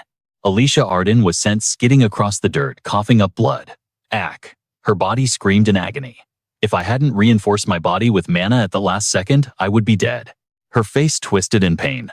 He lacks raw power and speed, but the perfection of his technique, it's godlike. Who the hell is he? She stared at Corin, whose aura was raging like a wildfire. Is this really the power of a grade 5 knight? Defeat tasted bitter. Corin ripped the armband from her arm without a shred of hesitation. I'll make good use of this. Suddenly, a thunderous roar erupted behind them, kicking up a storm of dust. You scammer, Alicia Arden sobbed. Corin ignored her, pivoting toward the noise. Him. What now? Out of the dust, a colossal greatsword flew through the air, aiming straight for his heart. Corin gritted his teeth, barely holding on. This weight. It was a heavy iron sword 4 times denser than steel and pulsing with auxiliary magic. It was a magic weapon designed to crush giant beasts. Taking a direct hit from that monstrosity, that was a one-way ticket to the afterlife. A rugged voice boomed with surprise. Ho, you actually blocked my heavy iron sword. You're not half bad, kid. Drawn gripped his massive blade, his aura spiking. That armband. Drop it and get lost. A grade 5 piece of trash like you shouldn't push his luck. Corin felt the pressure instantly. This was bad. Drawn. The berserker. Corin wanted absolutely nothing to do with him. One look at the pile of defeated students at Drawn's feet told him everything he needed to know. He had crushed dozens of enemies solo, without a single scratch. That relaxed stance? He was a monster on a completely different level than Alicia Arden. Corin made the only logical choice. When the odds are 0, run. Executing the ultimate secret technique. Tactical retreat. He sprinted away, leaving the stunned duo in the dust. Fighting now was pointless. Drawn stood there, frozen in sheer disbelief. In any standard manhwa recap, the hero fights, but this guy just bolted. Drawn crouched low, muscles coiling like a spring. His eyes glowed crimson, exploding with terrifying killing intent. He had locked onto his prey. Like a rabid beast, Drawn unleashed a storm of attacks on the fleeing pair. Corin screamed. Hey, are you insane? I thought you didn't lift a finger unless there was money involved. Alicia Arden clung to his tail, tears streaming down her face. Why are you following me? Corin yelled. Because I don't want to die, and I don't know the way out. Corin grit his teeth. Fine. No fighting. Just secure the armband and vanish. But the moment that thought crossed his mind, a new nightmare blocked his path. It was Crenell standing there with a smug grin. Behind him loomed a towering earth golem. Sorry, pal. If you want to pass, you'll have to pay the toll. Crenell, the first-year golem master. Alicia Arden raged. You coward. Camping the exit like a bandit. Unbelievable. Corin let out a heavy sigh. This was a catastrophe. Crenell blocking the front and a bloodthirsty Drawn charging from the rear. He tilted his head, mind racing.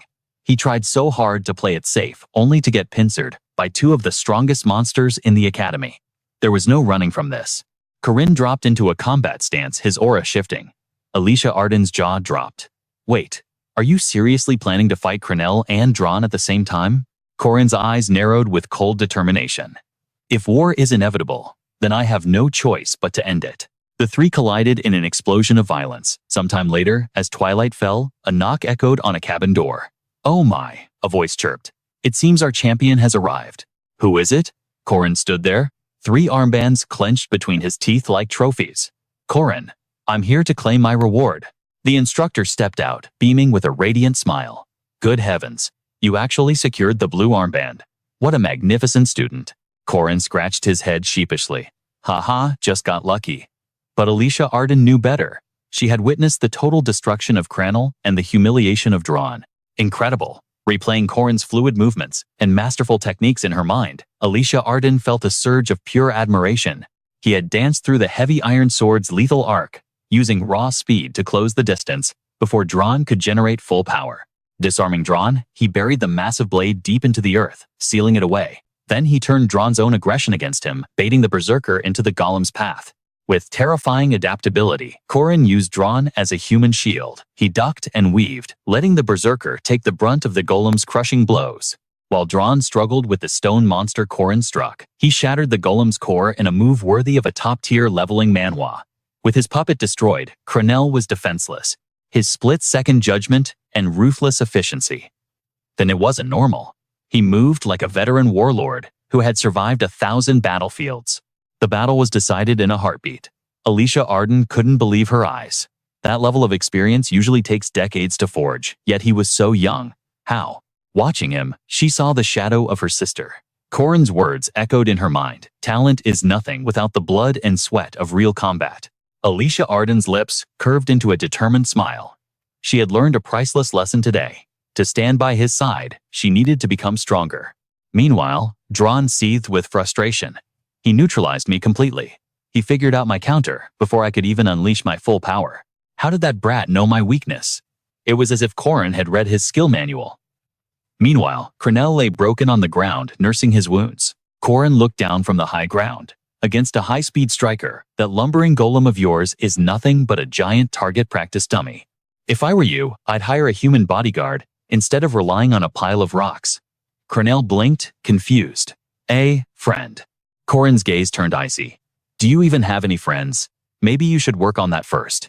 The emotional damage was critical. Cronell wept internally. The insult cut deep. Today, 3 elites etched the name Corin into their memories. But the victor himself simply grinned eagerly awaiting his loot. All good, Corin thought. I never expected things to go this smoothly. Back in the hunting grounds, the strongest presence remained. A petite girl, blessed by the forest of Un. But she wasn't the only monster lurking in the shadows. High above Marie Donareff, the Academy's top mage, wove her mana. A colossal sphere of water materialized shimmering with destructive potential. She wore a sweet, friendly smile that didn't reach her eyes.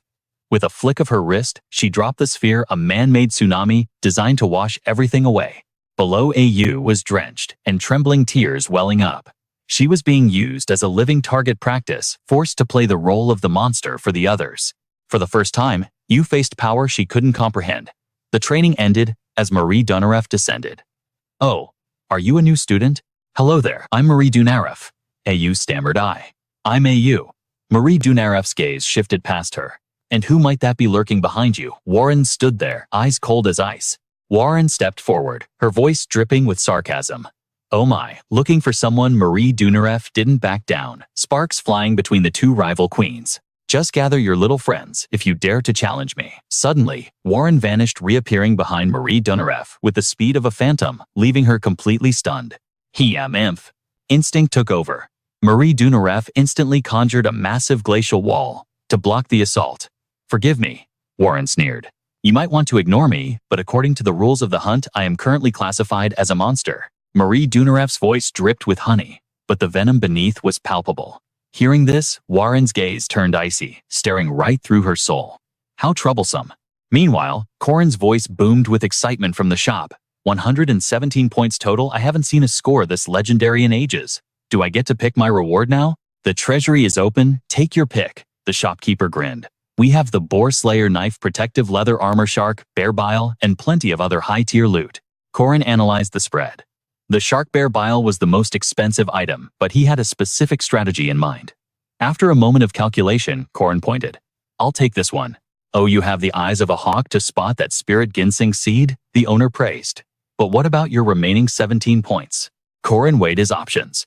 Moments later, he held up 2 common cards, a 6-point plant nutrient supplement, and 10-point noise-canceling earplugs. Wrap these up for me, please. He walked out, beaming with satisfaction. Man, nothing beats a good shopping spree. But the scene before him was a chaotic wasteland, scattered with unconscious soldiers. Jer's voice trembled with adrenaline. I've run this dungeon 1,000 times, and it has never gone this smoothly. I've never seen a team clear the stage with such an insane score. 2nd place, and we still have 19 points. Meanwhile, Luden panted heavily, barely keeping up. I got 15 points. Corin nodded, acting the part of the wise leader. Great coordination, everyone. Jer pumped his fist. Too easy. I'm hitting the gym tonight to keep the momentum going. But Corin had other plans. If you have that much energy left, help me harvest the golem cores. Luden whipped around, looking horrified. Corin wasn't letting him off the hook. Those are rare crafting materials, you know, and we did carry you. Luden flinched. Well, yeah, but in times like this, Corin cut in sharp. The correct phrase is thank you. Looking at him, Corin recalled his past life working with Mage Cranel. There were few tanks as reliable as those golems when facing down catastrophic boss monsters. The aftermath was grim. Second-ranked Mage Cranel was salvaging cores, while Knight Alicia Arden nursed her wounds. Knight Drawn was completely drained of mana. Even Mage Yunin had collapsed. Corin sighed, propping her up. How could the faculty let it get this bad? Where are the professors? If her life was truly in danger, they would have intervened. She's just unconscious. Yunin whispered weakly, Marie Dunarev. That girl. She. Suddenly, a terrifying roar shattered the silence of the forest. Corin's eyes widened. What the hell? A stampede of beasts was rushing toward them with supernatural speed. Yunin, sensing the danger, gasped out. Run! It's Marie Dunarev, Corin frowned. What about her Marie Dunarev, a prodigy with infinite mana and perfect analytical skills? A mage who had never tasted the bitterness of defeat. She was a true genius among geniuses. As the senior professor said, this dangerous hunting ground was nothing more than a sandbox for her. She would usually lower her power level to guide the juniors, acting the part of the benevolent senior. That was her style. Even when overwhelmed, she would normally stay calm and analyze the spell patterns. But Warren gave her zero time to think, launching into the air for a devastating strike. She attempted a counterspell, but it shattered like glass against Warren's brute force. Realizing the situation was spiraling out of control, Marie Dunarev's expression darkened. TSK. I can't hold him back with just basic spells. She had sworn to the professors to limit herself to intermediate magic, but that oath was now void. She had no choice. Though she hated to admit it, Marie Dunarev began to channel her full, unbridled power. But it was too late. Warren's slam kicked her squarely in the gut. The impact sent her flying, crashing into a massive tree with enough force to crater the trunk. Pain exploded through her body as she crumpled to the ground. Trembling in terror, she whimpered, "Stay away from me." This wasn't a duel against a knight or a mage. This was a walking natural disaster. Warren stood there in human form, but his presence was monstrous. Marie Dunarev tried to gather her scattered mana for one last stand, but fear overtook her. I said, "Stay back, that's enough." Suddenly, a commanding voice cut through the tension. Warren froze instantly. Marie Dunarev looked up, shock washing over her tear-streaked face. A woman stood between her and the beast, her tone gentle. "Are you all right, child?" It was Professor Josephine. Realizing she was finally safe, the tension left Marie Dunarev's body. Yes, I'm fine. But the moment the words left her lips, her consciousness faded, and she collapsed into darkness. Professor Josephine gazed down at her defeated student in silence. Back in the present, Corin reviewed the chaotic results of the hunt. First off, the MVP with the highest score is me, a fifth-year student. But the real drama was the clash between the top first-year Warren and the top second-year Marie Dunarev. She's currently in critical condition in the infirmary, still unconscious. Corin shuddered. Scary stuff. For a second, I thought she had triggered an awakening Manhwa event and turned into a dungeon boss. But she seems stable, so the original storyline is still intact. I have 3 weeks before her actual awakening event triggers. Time to get ready. With resolve in his eyes, he left the room. At the edge of the forest lake, Corin scanned the area for a specific NPC. He applied some eye drops to fake tears, then clumsily dropped the precious seed into the water. Oh no, my hand slipped. What have I done? As the seed sank, Corin wailed dramatically. No, that was the heirloom seed my dear mother left for me. Suddenly, a mystical voice echoed from the water. Why do you weep, child? Corin smirked internally. Gotcha. In the Legend of Heroes Ahan, there was a one-time Easter egg, a hidden feature designed to reward clever players. It was based on the fable of the hermit and the woodcutter who dropped his iron axe. The hermit would appear offering a gold or silver axe. However, this upgrade mechanic was capped at unique tier items or lower. Throwing in trash items would yield 0 reaction. That was where the story usually ended. Corin had tested 500 different items in the game. Hardcore veterans had thrown in everything from trash to rare artifacts, discovering a deeper layer to this Easter egg. The hermit emerged, floating above the water. Is this golden seed yours? Corin shook his head violently. No, sir. Then, is this silver seed yours? No, sir. But in his mind, he was screaming. What kind of lunatic would actually throw a spirit ginseng seed worth 100 hard-earned points into a pond? The benevolent hermit chuckled. Ho ho. Then these must surely be your seeds, young man. Corin answered, tears streaming down his face like a waterfall. Yes, that's right. Those are definitely my precious seeds. He shamelessly admitted. Yes, that crazy hero is me. The hermit nodded in approval. Even facing gold and silver, you remained uncorrupted and honest. I value your integrity. Take these, the white silver and golden ginseng seeds. His task complete like the finale of a play, the hermit began to sink into the earth. Farewell then. Ho ho. Corin bowed his head, feigning immense gratitude. Thank heavens. Thank you, sir. Please take care of yourself. The moment the hermit vanished, Corin's expression twisted into a demonic grin. Ha ha. Items that can be multiplied. Ordinary ginseng boosts mana, but the gold and silver variants, they possess special effects. The golden seed births a ginseng that radiates a golden aura, while the white-silver seed produces a plant glowing with mystical silver light. This is a legendary hidden piece in the Legend of Aaron, a treasure that can only be acquired through this specific method. Some amateurs scream when harvesting them, but that's trivial. Corin smirked greedily. In the previous timeline, Bihu ate the gold and I ate the silver, but this time, both belong to me. What turns Marie into the first boss and triggers her transformation in this awakening manhwa is a main quest scheduled for 3 weeks from now. She is destined to clash with the murderous vampire of the Fog City. Corin still couldn't figure out how the demon lackeys inside Marie triggered her awakening early, but with 3 weeks remaining, he decided to flex his power before the Grade 2 elites. After all, nobody wants to team up with a weak Grade 5 knight. Even if he begged, the only thing that interests high-ranking players is raw talent and overwhelming strength. Corin calculated they'd fully recover in a week. That's when I'll propose forming the raid party for the first boss of Legend of Aaron, the special vampire Marie. Under the full moon, Marie suddenly sat up weeks before her scheduled awakening. Isabel, keeping watch by her side, noticed immediately. Marie, what's wrong? Worry clouded her voice. Marie, are you okay? How's your throat? That first-year student went too far, knowing you're restricted to basic magic. However, Marie remained dead silent. If Corin had the right preparation, trust, and team members, he could easily rewrite this girl's tragic destiny. Until then, his roadmap was clear. Train Alicia Secure, Ron the Mercenary, to control the sword, recruit Dre from the Avaloan Forest, and get closer to the Golem Witch Cranel. The checklist of objectives fired him up. He thought, good. Perfect.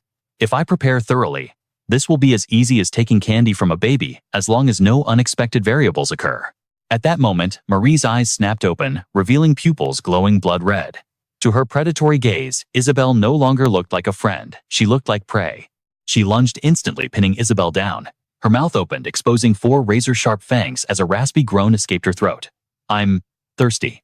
Meanwhile, Professor Josephine slammed her hand on a stack of books and sighed. You're exhausting. She rested her chin on her hand, frowning. If I knew this would happen, I wouldn't have sent you. If you want to learn, I'll tutor you privately. Reflect on your actions. Hearing this, Corin looked devastatingly depressed. Should I just jump off the building? Suddenly, Corin appeared out of nowhere, hanging upside down outside the window with a cheerful grin. Ha, I knew I'd find you here. The sudden appearance made Corin jump in surprise. Clinging to a branch with one hand and holding a cake box in the other, he continued, You're Warren, right? I think I've seen you around. I'm Corin. Can you open the window? Corin hesitated but complied. Corin thrust the box forward. For you. I didn't know your taste, so I just bought whatever. Coming empty-handed felt awkward. Corin remained silent for a long moment before finally speaking. Hanging from the trees like that is a violation of school regulations.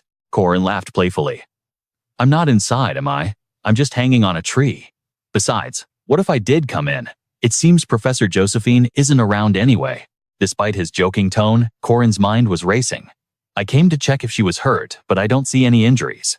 It seems she's grounded because of the incident at the hunting grounds. He thought of Professor Josephine again, a shadow of seriousness crossing his mind. Warren is a demi-human, so it's natural for the professor to be worried. But locking her up for 4 days, Corin's thought was cut short by Warren's voice. She went out.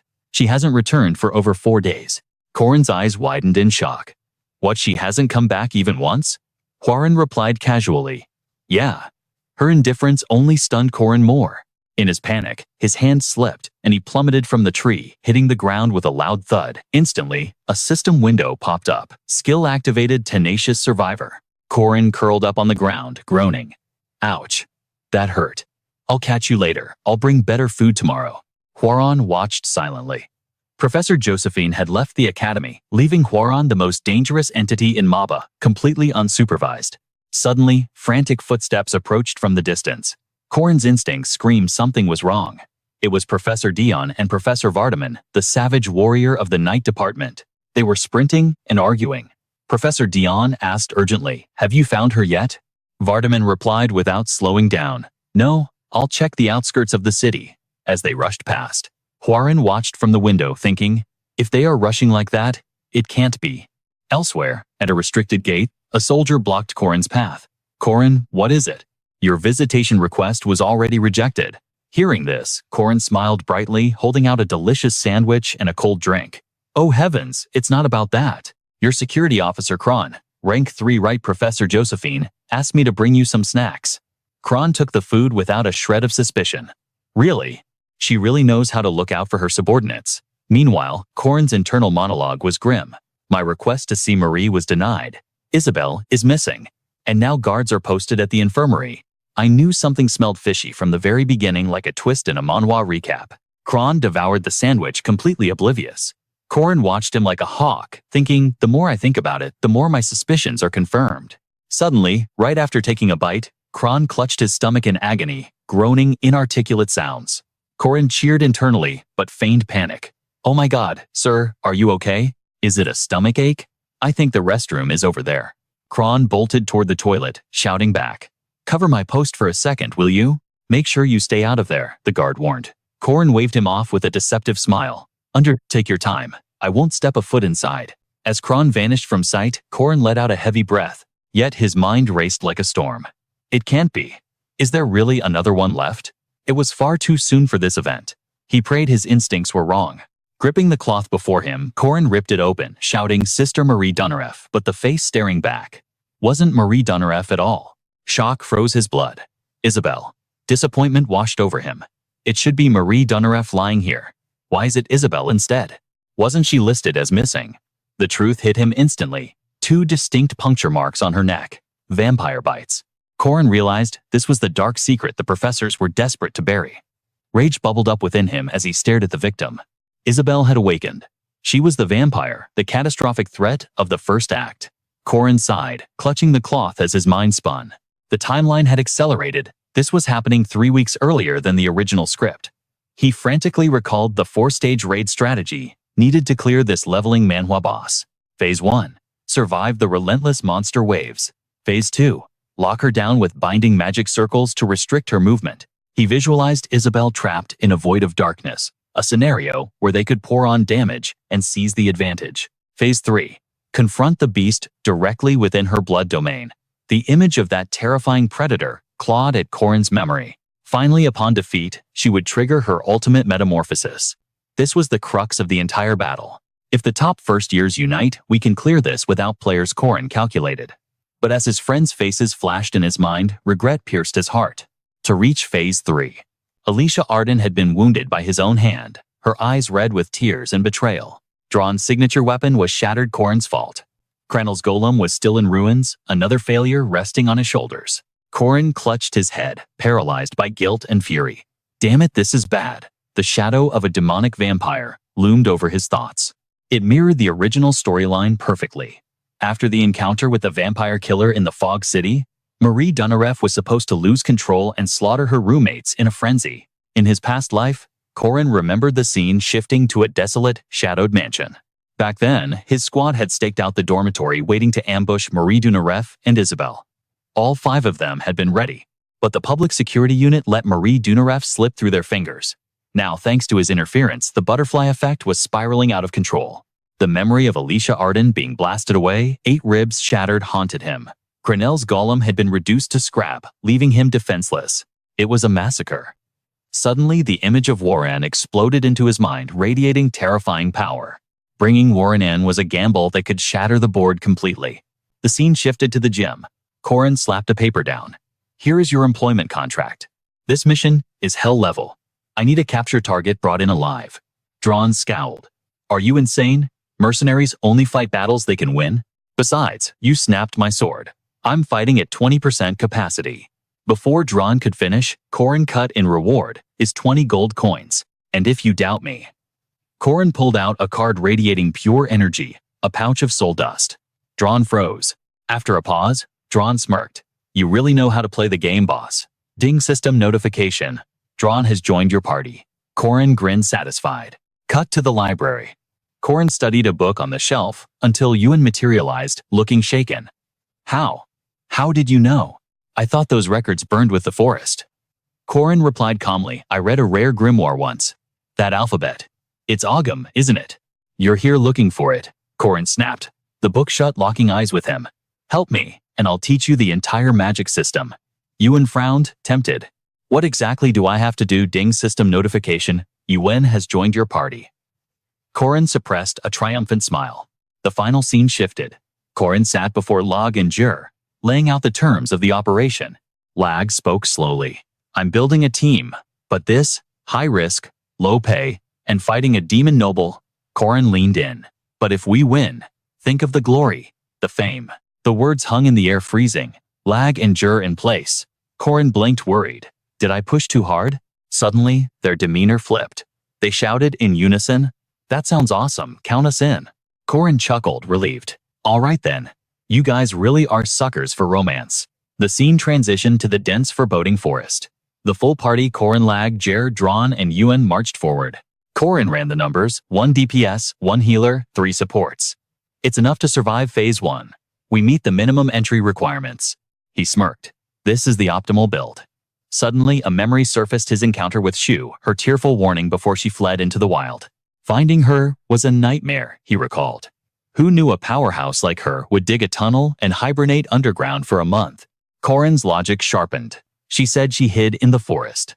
Near Merkava Academy, there is only one forest that fits the description.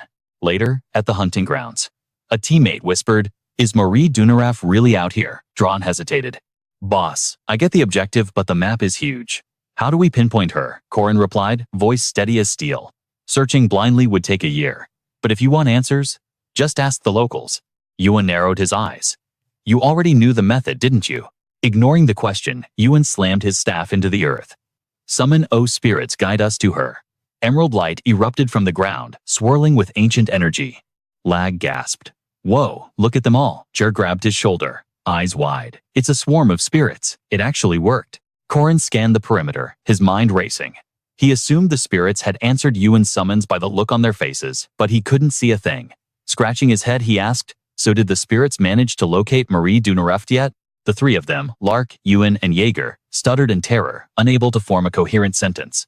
Corin pressed on, confused. What's wrong? Where is she? Their voices trembled in unison as they pointed, right. Behind you. Instinct took over.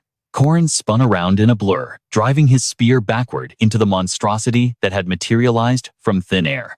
After a flurry of rapid strikes, he spat out a curse. Damn it, what the hell is this thing? Where did it crawl out from? Before he could recover his stance, Draven shouted a warning. Eyes front. Another wave incoming. A horde of beasts surged from the shadows, ready to overrun their formation.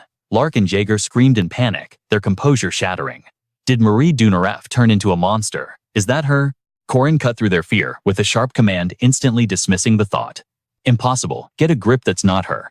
Without wasting a second, Lark poured every ounce of his mana into his grimoire to support the defense, though the pressure was suffocating. Jaeger, on the other hand, grinned like a maniac, the thrill of battle igniting his blood. You dare face Jaeger head-on. Perfect timing. I needed a warm-up. Seeing Jaeger recklessly charge forward, Corin shouted a desperate warning. Jaeger, hold your ground. Don't rush in, or they'll swarm you. But the battle junkie ignored him, pushing deeper. Corin's voice cracked like a whip as the situation spiraled. Retreat 3 steps. Don't get greedy. Whittle them down slowly. Lark, I need covering fire from the rear. Lark responded immediately. On it, Corin continued barking orders. Yuan stick to Lark like glue. Draven, you know the drill? Don't overextend. Yuan obeyed despite the chaos, and Draven nodded, his focus razor sharp. Watching Corin command the battlefield, Yuan couldn't help but admire him. Even amidst a surprise ambush, Corin didn't flinch. He was weaving a counterattack in real time. He's not just strong, he's a true tactician, Yuan thought, stunned. Who would believe he's just a grade 5 knight? The academy rankings are a complete joke. Corin's glaive danced through the air, a whirlwind of steel harvesting the lives of the monsters around him. But Jaeger shouted over the din of battle, Yuan, I thought Marie Dunareft was supposed to be here. Why are we drowning in monsters? Yuan stammered. I only reported what the spirits told me. Lark's eyes narrowed as a dark realization hit. Is Marie Dunarefta controlling them? Monsters don't coordinate like this naturally. They're more aggressive than usual. It's like a frenzy. While covering Lark, Corin cut in sharply, his voice leaving no room for argument. Wrong, Marie Dunareft isn't the puppet master behind this.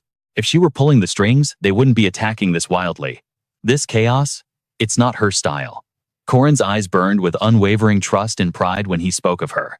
Draven parried a blow and asked, "Then, why are they throwing themselves at us?" Corin's grim reply stopped them cold. "Neither theory is right." The group blinked, confused.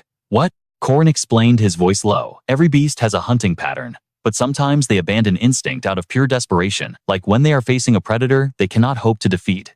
The realization hit Jaeger, Ewan, Lark, and Draven like a physical blow. These monsters weren't hunting. They were fleeing in terror. As his words settled, the atmosphere grew heavy, signaling the arrival of a catastrophic threat. Sensing the shift, Corin barked combat formation. "Lark, fall back now." Lark fumbled with his book, gasping for air. "I can't even catch my breath," Ewan shouted. "Is this distance enough?" Corin took charge.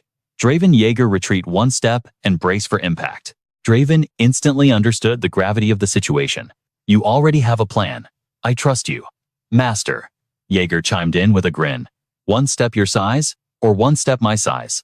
Corin's eyes flared with killing intent and resolve. "I'll take the vanguard." Suddenly, a holographic interface shimmered into existence, the classic trope of a leveling manhwa coming to life. "Under the third law, I will bring salvation. Target Marie Dunareft." The system announced a massive buff. Group C stats increased by 50%. A surge of power flooded Corin's veins. Aura, mana, stamina, strength, agility, every attribute skyrocketed in an instant. Watching the numbers climb, Corin realized the truth. Marie Dunareft's destiny wasn't just a side quest.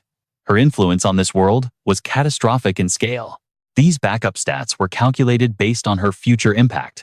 This wasn't a minor event from the first act, this was a world-ending scenario. He gripped his glaive until his knuckles turned white.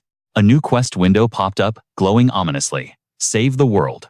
Objective: take the first step to prevent the apocalypse. Stop Marie Dunareft." Feeling the surge of power, stabilize the team's morale soared.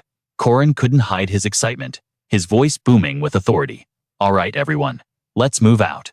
At that moment, Marie Dunareft appeared, but she had changed her form, was twisted demonic. The system flashed.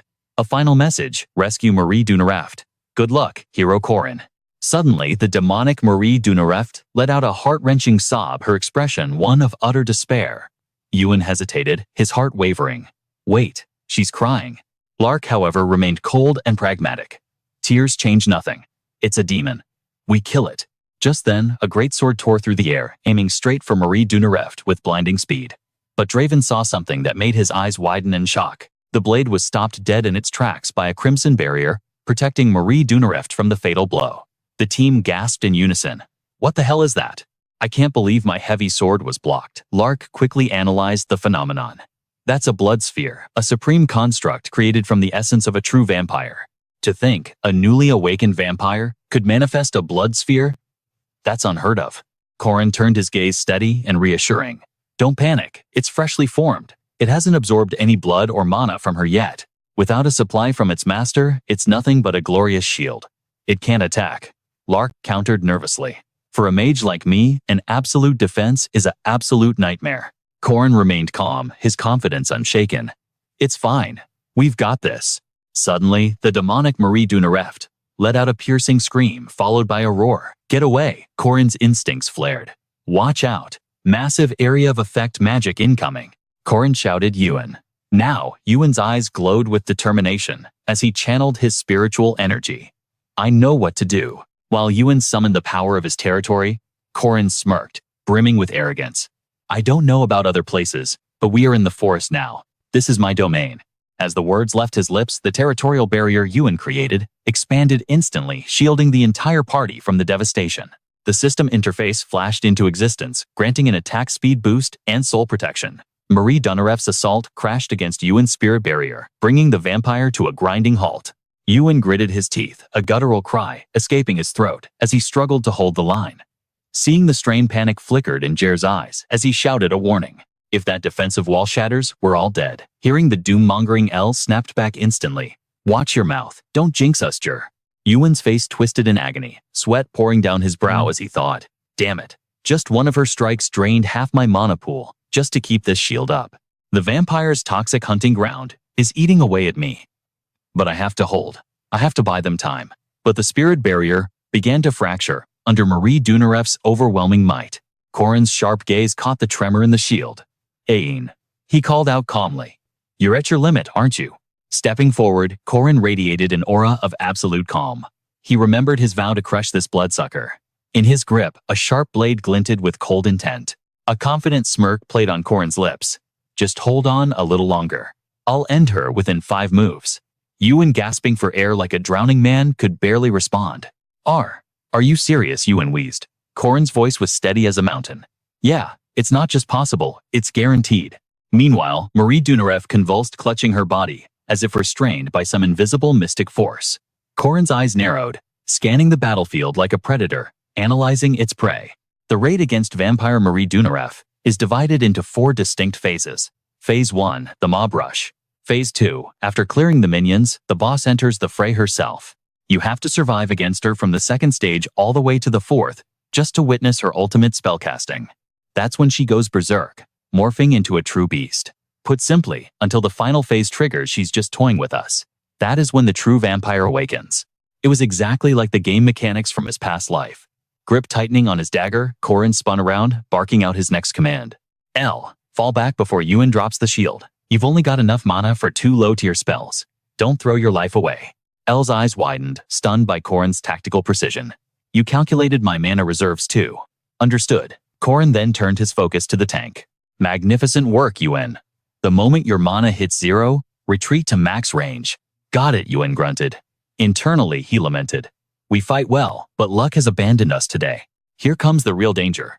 Even as Corin strategized, the defensive barrier groaned, cracks spreading like spiderwebs under Marie Dunarev's relentless pressure. The vampire's aura began to leak through the fractures. Corin's mind raced.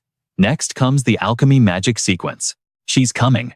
Corin stood his ground, eyes burning with resolve, waiting for the inevitable breach. Suddenly, a blast of alchemic frost slammed into the shield. The barrier shattered into a... Jer's voice cracked as he screamed. The barrier. It's gone. But Yuan wasn't finished. He began chanting desperately. Mother Earth, essence of grain and root. O gods, and crawling things, cloak this world in your embrace. Ancient syllables, Sayer U Rot Sat, echoed through the air. A brilliant light erupted as the elementals answered Yuan's call. A mystical gale swept through the cavern. Yuan's heart pounded. The spirits. They're answering. I may have inscribed the ancient runes, but only a pure-blooded druid could trigger this. Corin watched with satisfaction. It resembles ancient runes, but for a system Manhwa veteran that is clearly code from a lost civilization. Enormous roots burst from the earth with explosive speed, Corin smirked. That's the hidden language. A secret reward you only unlock after clearing Yuan's character arc. The Archmage of the Ancient Forest. The beloved child of nature. A millennial secret code, reserved only for the bloodline chosen by the elementals themselves. Jer and Drawn stood frozen, jaws dropping as the very ground beneath them came alive. A colossal wicker man rose from the tangle of roots. 5 glowing eyes and a body of dark twisted wood towered over them. What the hell is that? Someone shrieked. Even Yuan stared in disbelief. Those runes. They summoned a monster like this. Seeing Yuan's shock, Corin suppressed a chuckle. Yeah, I used a cheat code to force the summon, but we were out of options. Corin shouted over the roar of battle. That owlbear is still breathing. Toss it to the wicker man now. Jer blinked in confusion. The owlbear, it's still alive. Whoa, you've got eagle eyes, Corin. There really is one left. Corin nodded, satisfied. Of course it is. I prepped the battlefield while you guys were busy fighting for your lives. Aim for the cavity in the wicker man's chest, Corin commanded. On it, Jer roared, hauling the beast. The owlbear was hurled into the wooden construct. Instantly, a massive explosion of magical energy detonated, shredding the beast. By incinerating the sacrifice within its core, the wicker man fueled its activation. The construct rose to its full height, completely unfazed by the blast that had just occurred within its own body. In unison, the party screamed their command. Tear her apart, wicker man. The wooden titan obeyed, charging forward with a relentless barrage. But the connection took its toll. Yuan clutched his chest, a pained groan ripping from his throat. Corin observed the druid. The mana drain is immense. Controlling a summon of that caliber for even a few minutes is tearing him apart. Corin's voice cut through the chaos, stern and unyielding. Don't let go, Yuan. If you falter now, we all die. Tears streamed down Yuan's face from the sheer agony. I know, I'm holding it. Meanwhile, Marie Dunarev glared at the wooden golem with disdain, yet she couldn't halt its savage advance. With a banshee-like shriek, Marie Dunarev unleashed a storm of venomous needles. As the Wicker Man took the hits, a teammate shouted, "Corin, can it withstand that?" Corin knew the outcome perfectly. "Don't worry," he replied coldly. Corin's mind raced with cold calculation. Lu Ren wasn't a living being, he was a puppet. A few punctures and a decoy wouldn't spell death. Elemental laws were absolute. Flame should never bow to frost. Jur and Drawn watched, hearts pounding in their throats as the clash unfolded. That was the theory, at least. Suddenly, a venomous blade launched by Marie Dunarev tore through the air, seeking Lu Ren with Godspeed. Corin's eyes widened in pure shock. Her magic. It snuffed out his flames instantly. In a heartbeat, Lu Ren collapsed, sending waves of panic through the group. Corin gritted his teeth, the logic of this world shattering before him. This defies all common knowledge. This is the true nightmare difficulty of a leveling Manhwa boss. Marie Dunarev had ascended, no descended into true demonhood, killing intent radiating off her like heat. Lu Ren hit the dirt, clutching his chest in agony as the connection severed. Corin barked an order instantly. Yuan, fall back. Now Yuan stammered, completely lost in the chaos. What? Your mana is dry. Staying here is suicide. The reality hit Yuan hard, and he scrambled away from the death zone without looking back. Understood, I'm out. Jer turned to Corin, sweat beading on his brow. Can we actually pull this off, Corin? Corin broke it down, eyes locked on the enemy. She just unleashed a massive area of effect nuke. Her mana reserves are bottoming out. You know what that means, right? Jer blinked. What? Corin grinned. It means it's our turn to hunt. A feral grin split Corin's face as he surged forward like a berserker. Hey, wait up, you maniac. Jer and Drawn screamed, scrambling to keep pace with his insanity. The trio faced the Demon Queen as she rained down a storm of toxic blades. Drawn triggered his haste link, launching a counter-offensive, but his strike bounced off effortlessly. Drawn cursed, recoiling from the impact. Damn it. This blood sphere is harder than dragon scales. Suddenly, Jer dropped from the heavens, roaring with conviction. Chew on this. His strike slammed into Marie Dunarev, erupting in a blinding pillar of light. Corin watched with satisfaction, barely suppressing a laugh. That's Jer's signature move, stacking destruction. Every hit multiplies the damage exponentially. Thank the system, I drafted him into the party. Jer smirked, ego swelling as he landed. I shattered it, you idiot. But victory was premature. Marie Dunarev's eyes flashed crimson. Phase 3 had begun. The atmosphere screamed. Phase 3 awakened. A blood domain expanded instantly, detonating with a deafening boom that shook the earth. The weapons of his allies clattered to the ground. But Jer and Drawn were gone. Vanished into thin air. Corin braced himself against the pressure, his mind cold and calculating. We've been dragged into her pocket dimension. We're trapped. Shattering the blood sphere wasn't a win, it was the trigger. It absorbed her blood and mana to create this trap. Talk about a high-stakes system manhwa twist. Before him stood Marie Dunarev, no longer human, but a true demon. Corin let out a dry, bitter chuckle at the absurdity of it all. I didn't plan on soloing this boss phase. In the previous timeline, you'd need a full raid party of at least 3 just to survive this. But then, his aura shifted. Arrogance flooded his gaze as power surged. But it doesn't matter. The ending hasn't changed. I am still the victor. Above, the moon turned the color of fresh blood, casting the world in ominous shadow. If you were born human, the line between man and beast is clear. Fear is the natural instinct. It forces your eyes shut. The scene shifted to a desolate castle. Creatures fought for survival in the dark, desperate, and alone. A chilling presence filled the room, sending ice down my spine, contrasting sharply with the scorching heat rising in my throat like magma. Marie Dunarev's eyes fluttered open, consciousness slowly returning from the abyss. She scanned her surroundings, dazed and confused. A voice called out to her, but her vision swam. My throat. It yearns for that pulse. That neck. Whose is it? The beast took over. Fangs, elongated claws sharpened. I couldn't stop myself. I sank my teeth in. My fangs, ancient and sharp, tore through tender skin, piercing the vein. I felt the poor creature trembling beneath me. The victim's eyes widened, tears streaming down in silence. Was it terror? Resistance? It didn't matter anymore. The hunger was absolute. There was no fear left to close my eyes against. Like a starving predator, she drank deep, abandoning all humanity. The pained whimpers sounded like a twisted melody to my ears. Warm crimson life force flooded my mouth, drenching my parched throat. The body went limp in my arms, surrendering to the drain. The rush of blood breathed fire into my icy skin. Blood splattered the sheets in a gruesome display. Yet my mind drifted. It felt euphoric. My veins felt like they were expanding to hold the power. The bed stopped creaking. The moans ceased.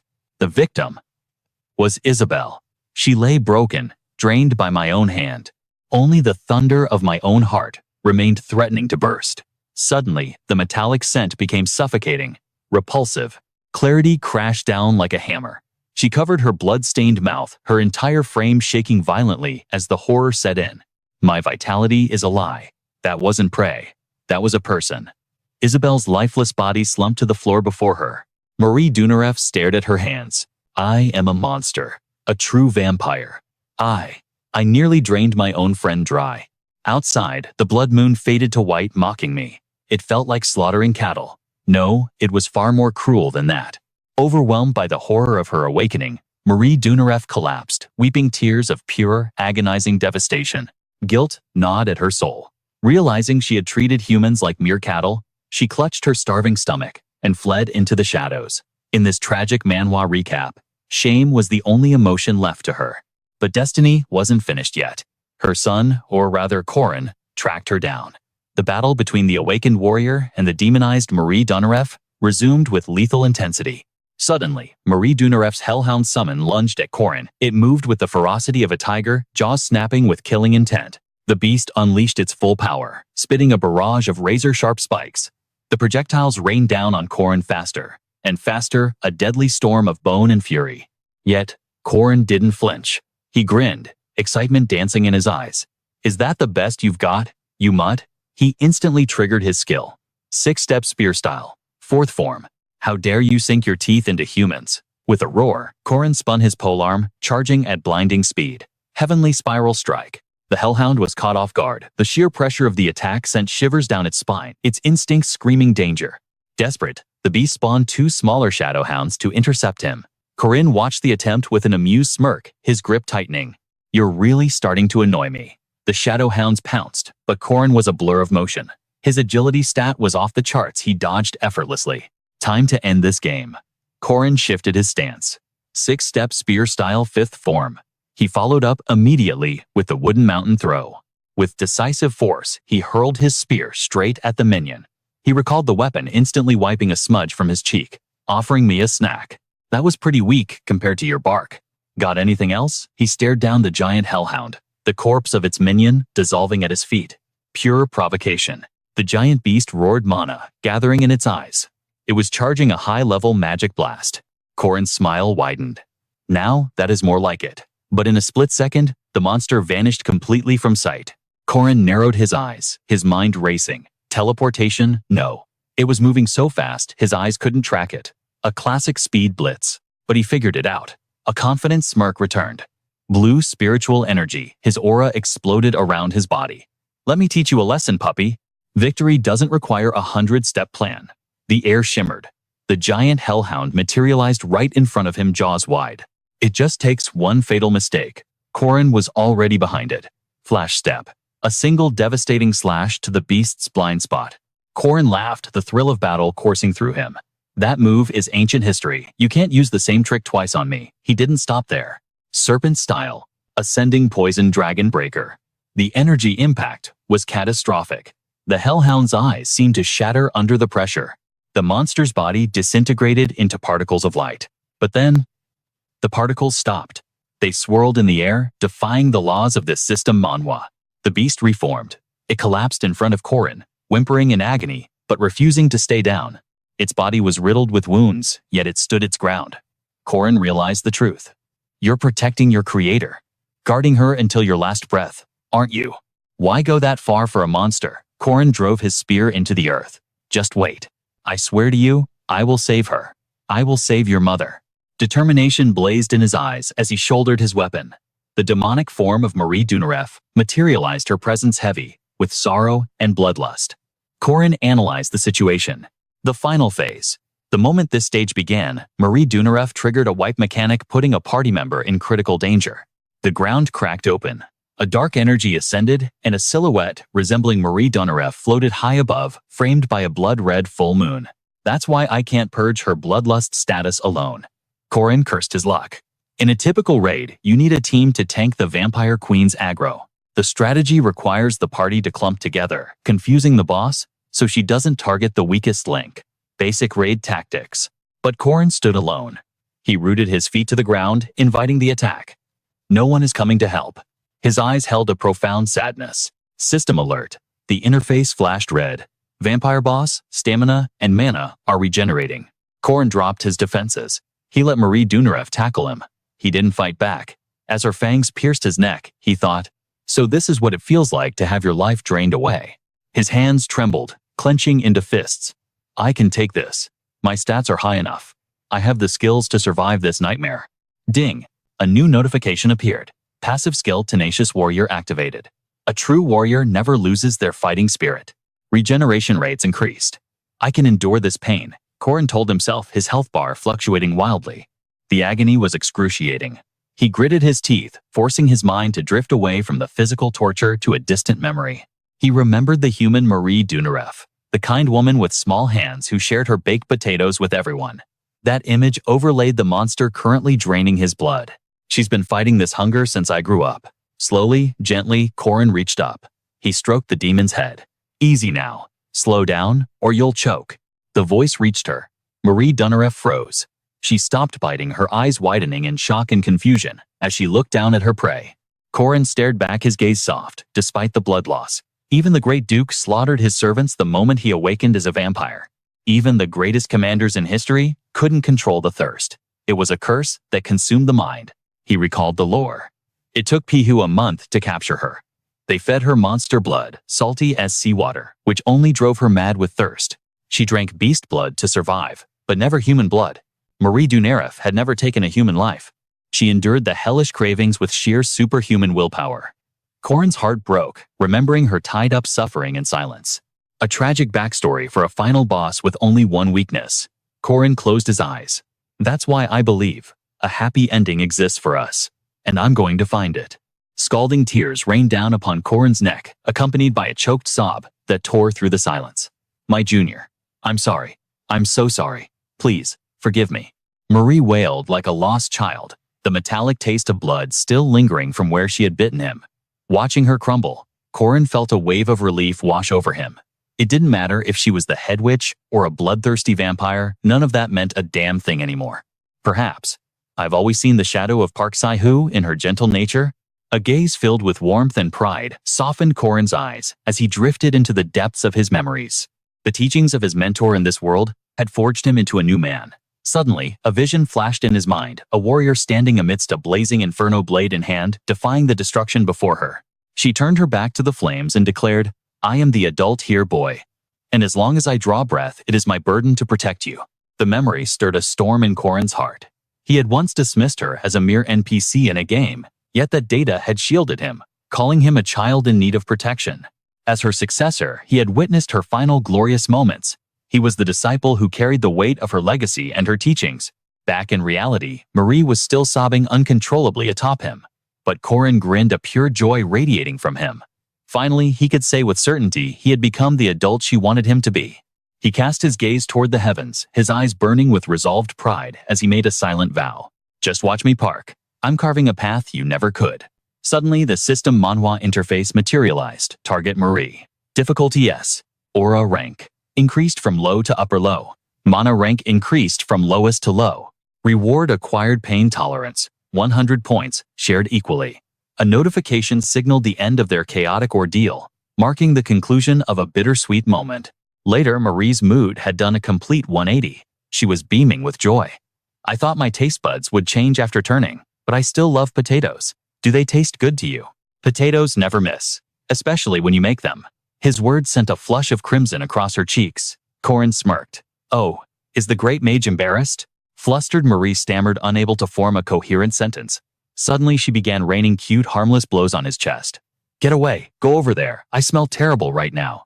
Corin effortlessly caught her wrists, blocking her strikes. So what? It's not like I've had time to shower, since you decided to snack on my neck. That only turned her face a deeper shade of red. Stop it. Defeated, she retreated to a corner, curling up into a ball. Corin could only sigh at her antics. Geez, you don't even smell bad. but the silence was broken by a trembling whisper. I'm scared. Corin paused. Huh. Trembling in the shadows, Marie poured out her heart. That girl, Warren, she's a monster. I thought I was dead this time. I was terrified. I don't have your strength, Corin. Hearing that name, Corin frowned. He realized his earlier manipulation of Warren's emotions had pushed the beast girl into this practical exam. Warren had crossed paths with Marie, and to take down a grade 1 mage, she had unleashed her true savage power. That overwhelming force had triggered Marie's survival instinct, awakening the ancient vampire bloodline dormant within her. Warren hadn't grasped the gravity of the situation, acting on pure impulse. Suddenly, Marie looked up, her eyes searching his. How do you do it? How did you stand back up? Why didn't you just give up? Everyone mocked you. Even I said you couldn't do it. Yet here you are, standing tall. You're truly incredible, Corin. Corin chuckled, brushing off the praise with a shrug. It's nothing legendary. I'm just a guy who's obsessed with a happy ending. Marie tilted her head, confused. Corin leaned back, staring at the ceiling. You know the drill. The virtuous get rewarded, the wicked get punished. Karma, basically. It's a classic fable. And you, senior you, are undoubtedly one of the good ones. In his mind, Marie's image was nothing short of angelic. Seizing the moment, he grinned. You're kind, you're beautiful. And since I'm chasing that perfect ending, I need you to be happy, Marie. The direct attack on her heart turned Marie into a steaming kettle. Her face was practically glowing red. Panicked, she stammered. See, Corin, I need to wash up and finish these potatoes. Gee, get out, please. Corin blinked. Huh, I just got here. But, all right, catch you later. He waved goodbye, stepping out to find Professor Josephine waiting nearby. See you soon. As the door clicked shut, a soft smile graced Marie's lips. Thank you for the comfort, Corin. But the smile faded into melancholy. But, does a monster like me really deserve happiness? Inevitably, Marie was taken into temporary custody. The incident had left a scar on the academy that wouldn't heal overnight. She'll be out soon, Corin reasoned. After all, even a demi-human like Warren attends classes freely. His thoughts drifted to the beast girl. Even with her awakening, the student body won't feel threatened by Marie. Lost in strategy, Corin stared at the ground as he walked, planning his next move. Suddenly, a voice pierced his thoughts. Corin looked up to see Errol approaching, beaming with an uncharacteristic energy. Got a minute? Corin straightened up. Madam Chairman. Errol closed the distance, her eyes sparkling with curiosity. This is our first private rendezvous, isn't it? How does it feel? Corin scratched his head, playing the fool. Not bad, I guess. But what's the occasion? It's regarding Marie's punishment. The words froze Corin in his tracks. Punishment. His eyes widened in panic. I didn't think she'd be punished. Is the bad ending inevitable? Desperation clawed at his throat. Wait, I can explain everything. Errol remained dangerously calm. Save your breath. The judgment has already been passed. Corin refused to back down. You have to listen. As the one who actually fought her, I'm telling you, he clenched his fists. How could you decide so quickly? While Corin spiraled into anxiety over Marie's fate, Errol let out a soft chuckle. Just as I predicted. Confusion washed over him. Errol's expression softened into a gentle smile. Relax. There is no punishment. Corin's jaw practically hit the floor. What? Errol explained with the poise of a leader. I never considered her a threat.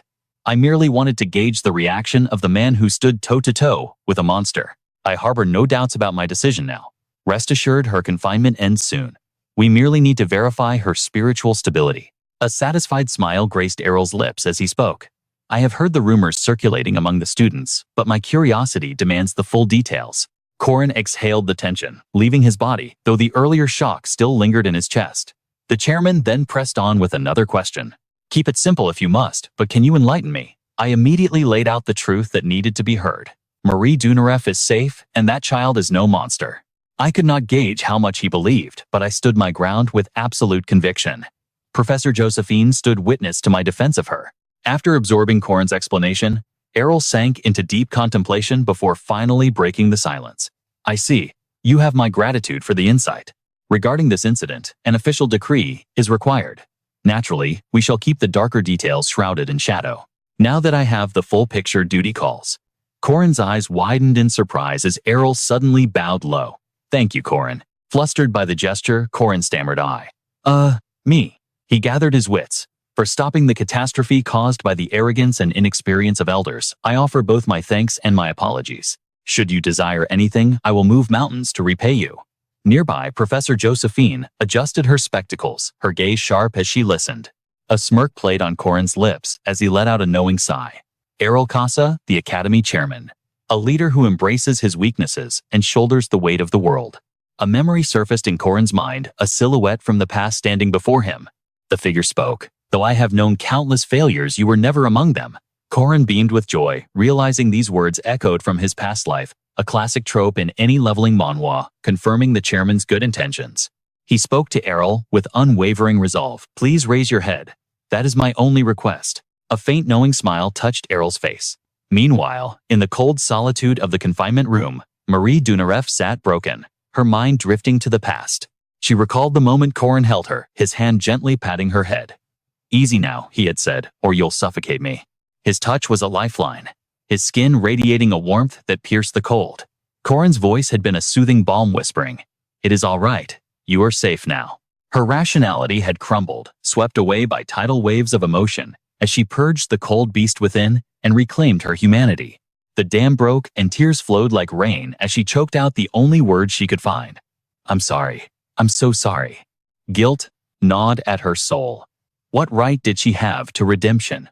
Was Isabel safe? The fear that she had hurt the person she cherished most consumed her. That was why she accepted the seal, without resistance, imprisoning herself behind these cold iron bars, surrendering to Professor Josephine's magic. As dark, ominous energy began to gather around her, her thoughts drifted back to Corin. The memory of his visit set her cheeks aflame, though she had pretended to be composed. But in truth, weariness weighed heavy on her soul, as the image of her vampire form, that bloodthirsty specter, haunted her mind. I am a monster, she thought bitterly. A demon, a scourge of humanity who could drain the life from an innocent at any moment. Yet Corin's image pierced through her darkness. She remembered his voice filled with pride and strength, declaring, "My wish is for your happiness." That single sentence shattered her anxiety. It was the purest truth she had ever heard, coming from the boy who risked everything to save a monster like her. Tears streamed down Marie Dunareff's face, as self-hatred warred with gratitude. She remembered his power, his sacrifice, and his overwhelming sincerity. Overcome with emotion, she buried her face in a towel, her voice trembling as she whispered his name. Corin. She realized a piece of her soul would forever remain in that memory. Meanwhile, in a bustling classroom, a voice called out, "Hey, did you hear the news?" Corin's ears perked up instantly. A brunette student suddenly broke the silence, discussing the magical prowess of senior Marie Dunareff with intense fascination. His neighbor replied, "Oh, you mean the potato senior." It had been exactly 1 week since the incident involving Marie Dunareff. Though turmoil briefly rippled through the academy due to some loose-lipped fools revealing her location, the enrollment of a demi-human distracted the masses. In the culinary arts hall, the gossip mill continued to turn. Is she still in confinement? I heard she hasn't attended classes. Is she truly a dangerous threat? Corin froze his eyes, widening in shock. She is still locked up. It has been a week. Officially, the papers stated Marie Dunareff was a free woman. A vision of Marie Dunareff appeared before him. In the public eye, she seemed free, prompting curious students to swarm her with questions. "Marie Dunareff, are you all right? We heard you awakened a unique power. Congratulations are in order." But in reality, Marie Dunareff's eyes scanned the crowd for Isabel, only to find empty space. She isn't here, she thought, devastated. She retreated back to the gloom of her room, staring at a blood bag. Corin pieced the puzzle together. Just because the door was unlocked didn't mean she had freed herself. Alone, Marie Dunareff spiraled into despair. She must despise me. The memory of her fangs piercing Isabel's skin played on a loop. If I were her, I wouldn't want a bloodsucker for a friend. I am nothing but a burden. I will not stand in their way. My path is clear. Her eyes drifted to the window. I must vanish from this academy. She stared at the blood bag, her hope fading into the dark. A sudden knock shattered the silence. "Who is it?" Marie Dunareff asked, startled. Who would come at this hour? She opened the door, bracing for the unknown. Without warning, a figure lunged forward, wrapping Marie Dunareff in a desperate embrace, sobbing uncontrollably. Marie Dunareff. Marie Dunareff stood frozen, her mind reeling. Isabel wept, her voice thick with emotion. "Are you hurt? How are you feeling?" Seeing the very person she had been terrified to face. Marie Dunareff whispered Isabel. Confusion washed over her. "Wait. Why are you here?" Isabel tightened her hug. Her answer simple and heartbreaking. Is there any reason I shouldn't be by your side? Marie Dunarev stammered panic in her voice. No, that is not it at all. But Isabel cut through the excuses and asked softly, does that mean you do not want to see me? Hearing that Marie Dunarev denied it instantly. No, it is not that. Then with a serious expression, she asked the question, haunting her. Are you not afraid of me? Isabel looked shocked. What? Suddenly, a gentle smile graced Isabel's lips as she whispered, I am sorry, but I saw everything before the darkness took me. Your face after you bit me? It was a mask of pure guilt and terror. Marie Dunarev looked down, her expression devastated, unable to fix what she had done. Isabel reached out, touching her cheek tenderly. Listen to me, Marie Dunarev. No matter what happens, you are my friend. I want you to see me the same way. Do you understand? Isabel's voice was firm, leaving no room for argument. Tears welled up in Marie Dunarev's eyes as she choked out Isabel's name. Then the dam broke. Marie Dunarev sobbed like a child. Thank you. I really thought you would hate me forever. Isabel teased gently. Hey, are you still feeling guilty? Isabel laughed brightly, explaining, honestly, I feel completely fine, but the doctors will not discharge me yet. I could not have come out to see you if that tall junior had not snuck me out. Realization dawned on her. Isabel looked around, confused. Huh, where did he go? That tall junior was standing right behind me a second ago. Marie Dunarev stood there dumbfounded. Junior, the mysterious helper, was none other than Corin. In the distance, Corin walked away, his coat flapping as he thought, a strong girl like Marie Dunarev will not crumble from a simple accident like this. Marie Dunarev buried her face in her hands, blushing furiously. Isabel called out Marie Dunarev. But Marie Dunarev was lost in thought, realizing the truth I see now. He saved me once again. Corin, Corin, Corin. Her heart raced, chanting his name in her mind, her face burning with a mix of shame and affection. This marks the conclusion of the first arc. Everyone achieved a happy ending. A stark contrast to the tragedy of the previous timeline. Although chaos disrupted my plans and nothing went according to the script, I actually prefer this outcome. Meanwhile, Errol and Professor Josephine were delighted with the Academy's status. Even without a player, the world continues to spin. The plan went off the rails, yet the result was a perfect golden ending. Corin stood beneath the sunset, satisfied with how the pieces had fallen. This moment confirmed the true beginning of this awakening manhwa story. He smiled, ready for what was next. The scene shifts to the next day at the Academy training grounds. Corin was pushing his body to the limit, sweat dripping as he analyzed his progress. My schedule is a monotonous loop. Class eat, class train, dinner train, but I have no choice. I must ascend to a higher level. Considering the catastrophic scenario approaching, especially regarding that girl, I need more speed. He ignored the pain, honing his body into a weapon. Suddenly, he unleashed his ultimate arts. Fire Snake Ascension, Poison Dragon Strike. As the dust settled, a voice gasped in admiration, causing Corin to turn. Huh. It was Marie Dunarev clapping her hands with a bright smile. That was truly impressive. Corin, you are working so hard today. Corin looked at her and remarked, you seem back to your normal self. It is like nothing ever happened. Marie Dunarev breezed past the comment, changing the subject. All right, since you worked so hard, you need to refuel. It is not a gourmet meal, but please eat it all. She revealed a spread of pastries.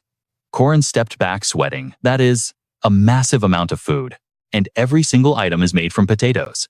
Corin sat down, resigned but cheerful. Well, I am starving, so I will devour it all. Marie Dunarev beamed goodied up, but then her eyes locked onto the fresh blood, smeared on Corin's hand. Her pupils dilated. It is blood. Noticing her intense stare, Corin paused mid-bite. What is wrong? Is there something on my face? Marie Dunarev whipped her head away, desperately hiding the 4 sharp fangs that had popped out. No, she scolded herself internally. Get it together. I saw blood and started drooling like a beast. Corin asked casually, by the way, you have been drinking blood regularly, right? Marie Dunarev nodded, pointing to the blood pack next to her. Yes, right here. Corin pressed further. Is there a difference between fresh blood and the packaged stuff? Marie Dunarev answered without thinking. It is completely different. The freshness, the rich flavor, and your blood smells incredible. Wait, that sounded weird. She panicked, waving her hands. Corin smirked, teasing her. So it is like the difference between organic food and stuff sprayed with pesticides. Marie Dunarev nodded vigorously. Exactly, like frozen meat versus a fresh cut. Corin chewed his potato. So, are you planning to eat frozen dinners for the rest of your life? It is fine to drink it sometimes. Marie Dunaref's face turned beet red. You are so incredibly innocent. Huh, what? Suddenly, Corin stated clearly, my blood. Marie Dunaref flustered, her fangs fully visible, now a mix of desire and embarrassment on her face. What the hell are you saying? Corin tilted his head, exposing his neck with an arrogant smirk. I have high-speed regeneration. If you are sick of the instant food, you can come to me. Or are you craving a taste right now? Marie Dunaref turned away, furious and flustered. Stop saying things like that. I refuse. I do not want to be a burden to you. Then, she shyly pulled out a crimson vial. Anyway, take this. Corin looked at it confused. What is this blood? Marie Dunaref explained awkwardly. It might be a bit gross, but vampire blood is a top-tier magical resource for your body. Without hesitation, Corin snatched it and downed the entire bottle. Marie Dunaref gasped. You drank it right in front of me. That is so embarrassing. Suddenly, a system Manhwa interface materialized before his eyes. You have consumed a grade 2 elixir. Contains special ingredients. Aura rank increased by 1. Max aura increased by 500. 10 stat points distributed. Marie Dunaref asked nervously, was it tasty? Intense energy erupted around Corin's body. He clenched his fist, feeling the surge. It tasted terrible, but my power has definitely surpassed my previous life. Corin smirked, a devilish grin of pure satisfaction plastering his face. Perfect, he muttered, his internal monologue running wild. With this, the stage is finally set to drag that girl into my grand script. The scene shifts to the city outskirts. A solitary figure strode forward, radiating an aura of absolute confidence and unshakable swagger. It was none other than Alicia Arden, the direct descendant of the renowned Ain Sword Clan and a rank 2 knight. Her life had undergone a legendary transformation compared to the past. After sensing the insurmountable wall between herself and a rank 5 knight at the training grounds, she realized her weakness. A fire lit within her, driving her to awaken her true potential. However, that majestic aura shattered in an instant. Alicia Arden's cool demeanor evaporated, replaced by the face of a desperate addict, craving her fix. Or so it seemed just moments ago. Now, she looked like a little fox hoarding treasure, stuffing her face with snacks. So many honey-popping candies, she squealed in delight. The truth, Alicia Arden was lazy to the bone. She lacked ambition and held zero interest in the way of the sword. Though her innate talent bordered on the divine, her attitude was trash. She barely scraped by consistently scoring below average in every academy evaluation. She rampaged through the market, buying everything in sight with zero restraint. This one and that one, I want to taste the entire world. Pure bliss washed over her. Here I don't have to swing a sword 10,000 times a day. No boring basics, no sweating buckets in brutal duels against my monstrous siblings. Best of all, my terrifying sister isn't here. Alicia Arden skipped along, humming a happy tune. I need to cherish this freedom.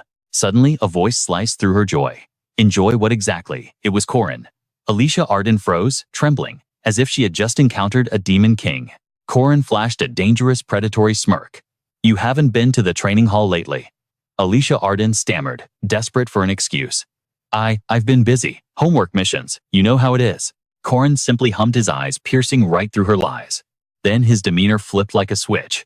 With a bright sales pitch smile, he said, I know a way to make serious coin. Want to join my party? Alicia Arden immediately backed away. Pass. Fear and annoyance warred within her. She gritted her teeth, thinking, damn it, why does this guy keep hunting me down like a glitch in the system? Corin was her natural enemy. In front of him, her facade crumbled. He saw right through her lazy habits and wasted potential.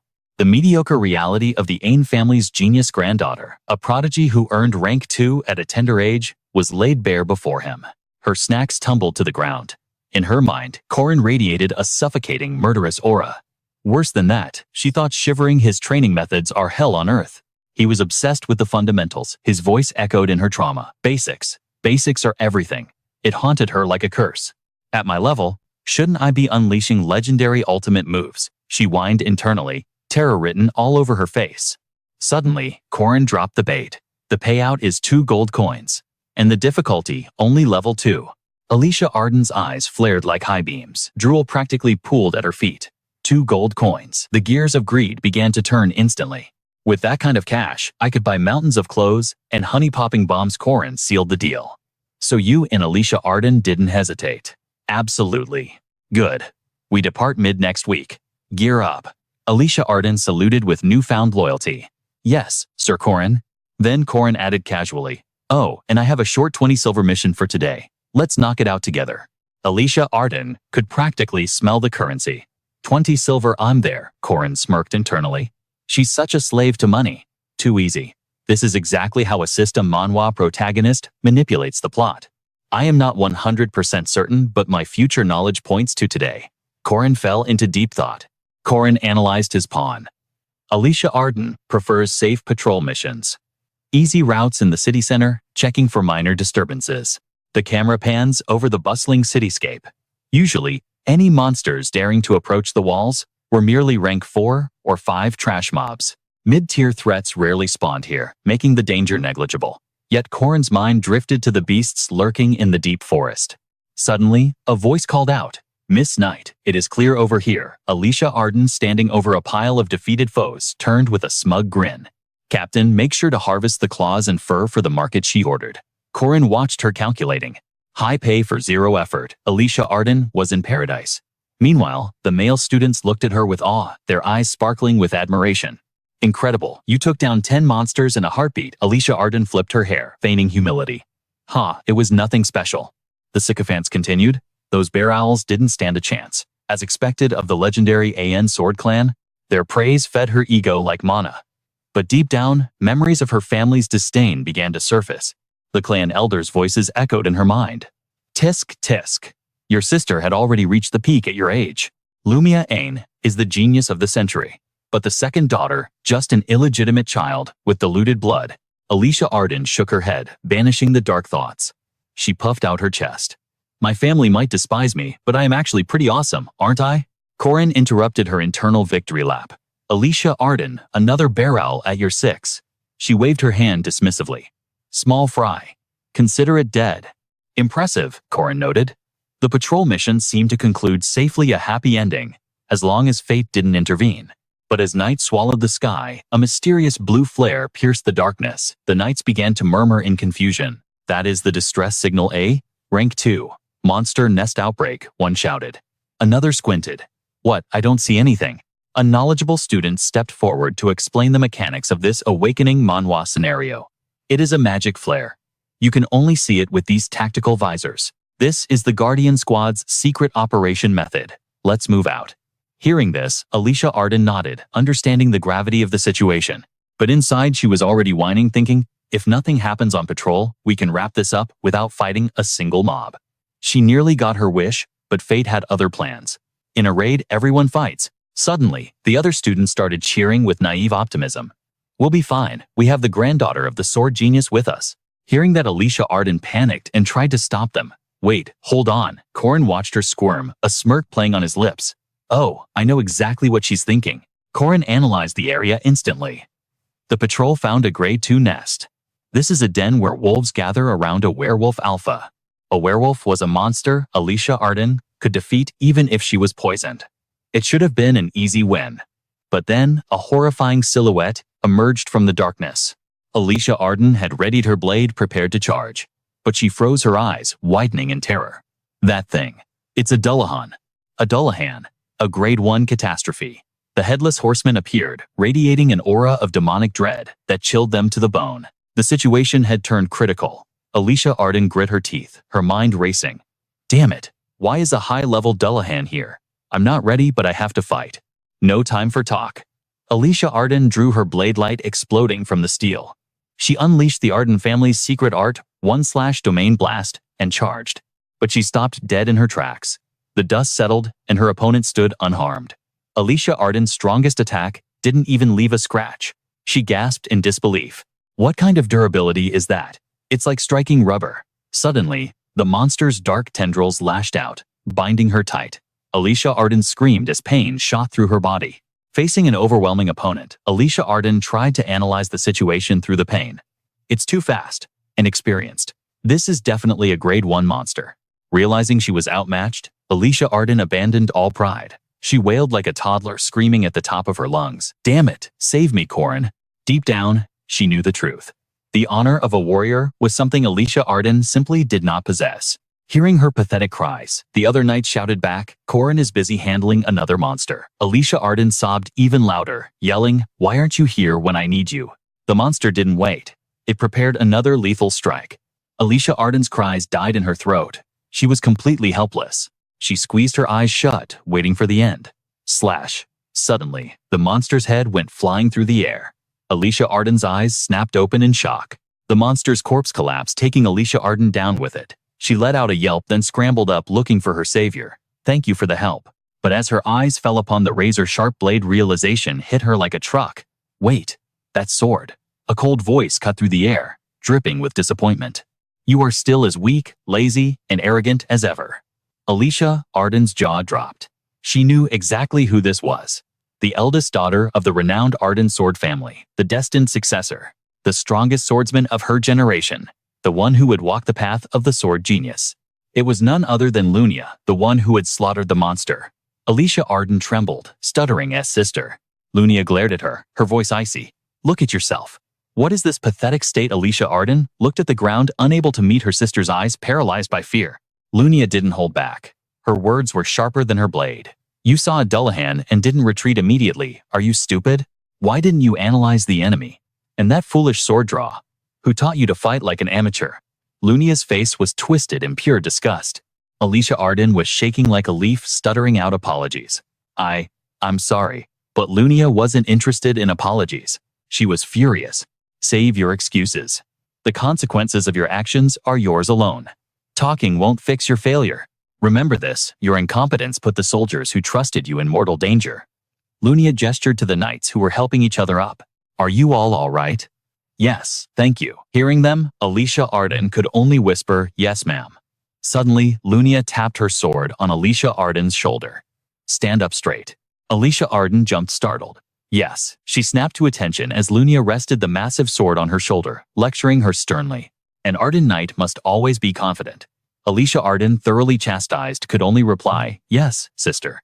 Then Lunia's sharp gaze shifted, pointing directly at Corin. Corin, who was pretending to train nearby, froze. "Did she catch me? I was just watching Alicia Arden while pretending to be busy." Lunia stared at him with cold, calculating eyes, staying completely silent. The tension was suffocating. After a long pause, she walked over to him. "I am the first disciple of the Holy Sword, and the first mistress of the Sky Sword, Lunia." Corin didn't react. He already knew who the monster before him was. Corin stood at attention and bowed respectfully. "I am the 8th disciple of Lanzaconte, Corin, a friend of Alicia Arden. It is an honor to meet you." Lunia continued to stare, her expression unreadable. Then her eyes widened slightly. "Friend, is it?" Corin realized she had seen through him. "Right. I know what she's thinking. I can't expose my true abilities, but she saw my stance. Only 2 people in the world use a spear like that." Corin glanced up, suppressing a smirk. He thought of the 2 legendary figures tied to his technique. "Aside from me, there are only 2 others." Lunia turned to leave, but dropped a cryptic warning over her shoulder. "If you don't want to talk, that's fine. For now." Suddenly, the knights approached, reporting in. "My lady, we have eliminated all monsters in the sector." The elite squad of the Arden family had arrived. The 5 swords, all grade 2 knights. Swift Sword Jenny, Soft Sword Lena, Twin Sword Siren, Magic Sword Milia, and Berserk Sword March.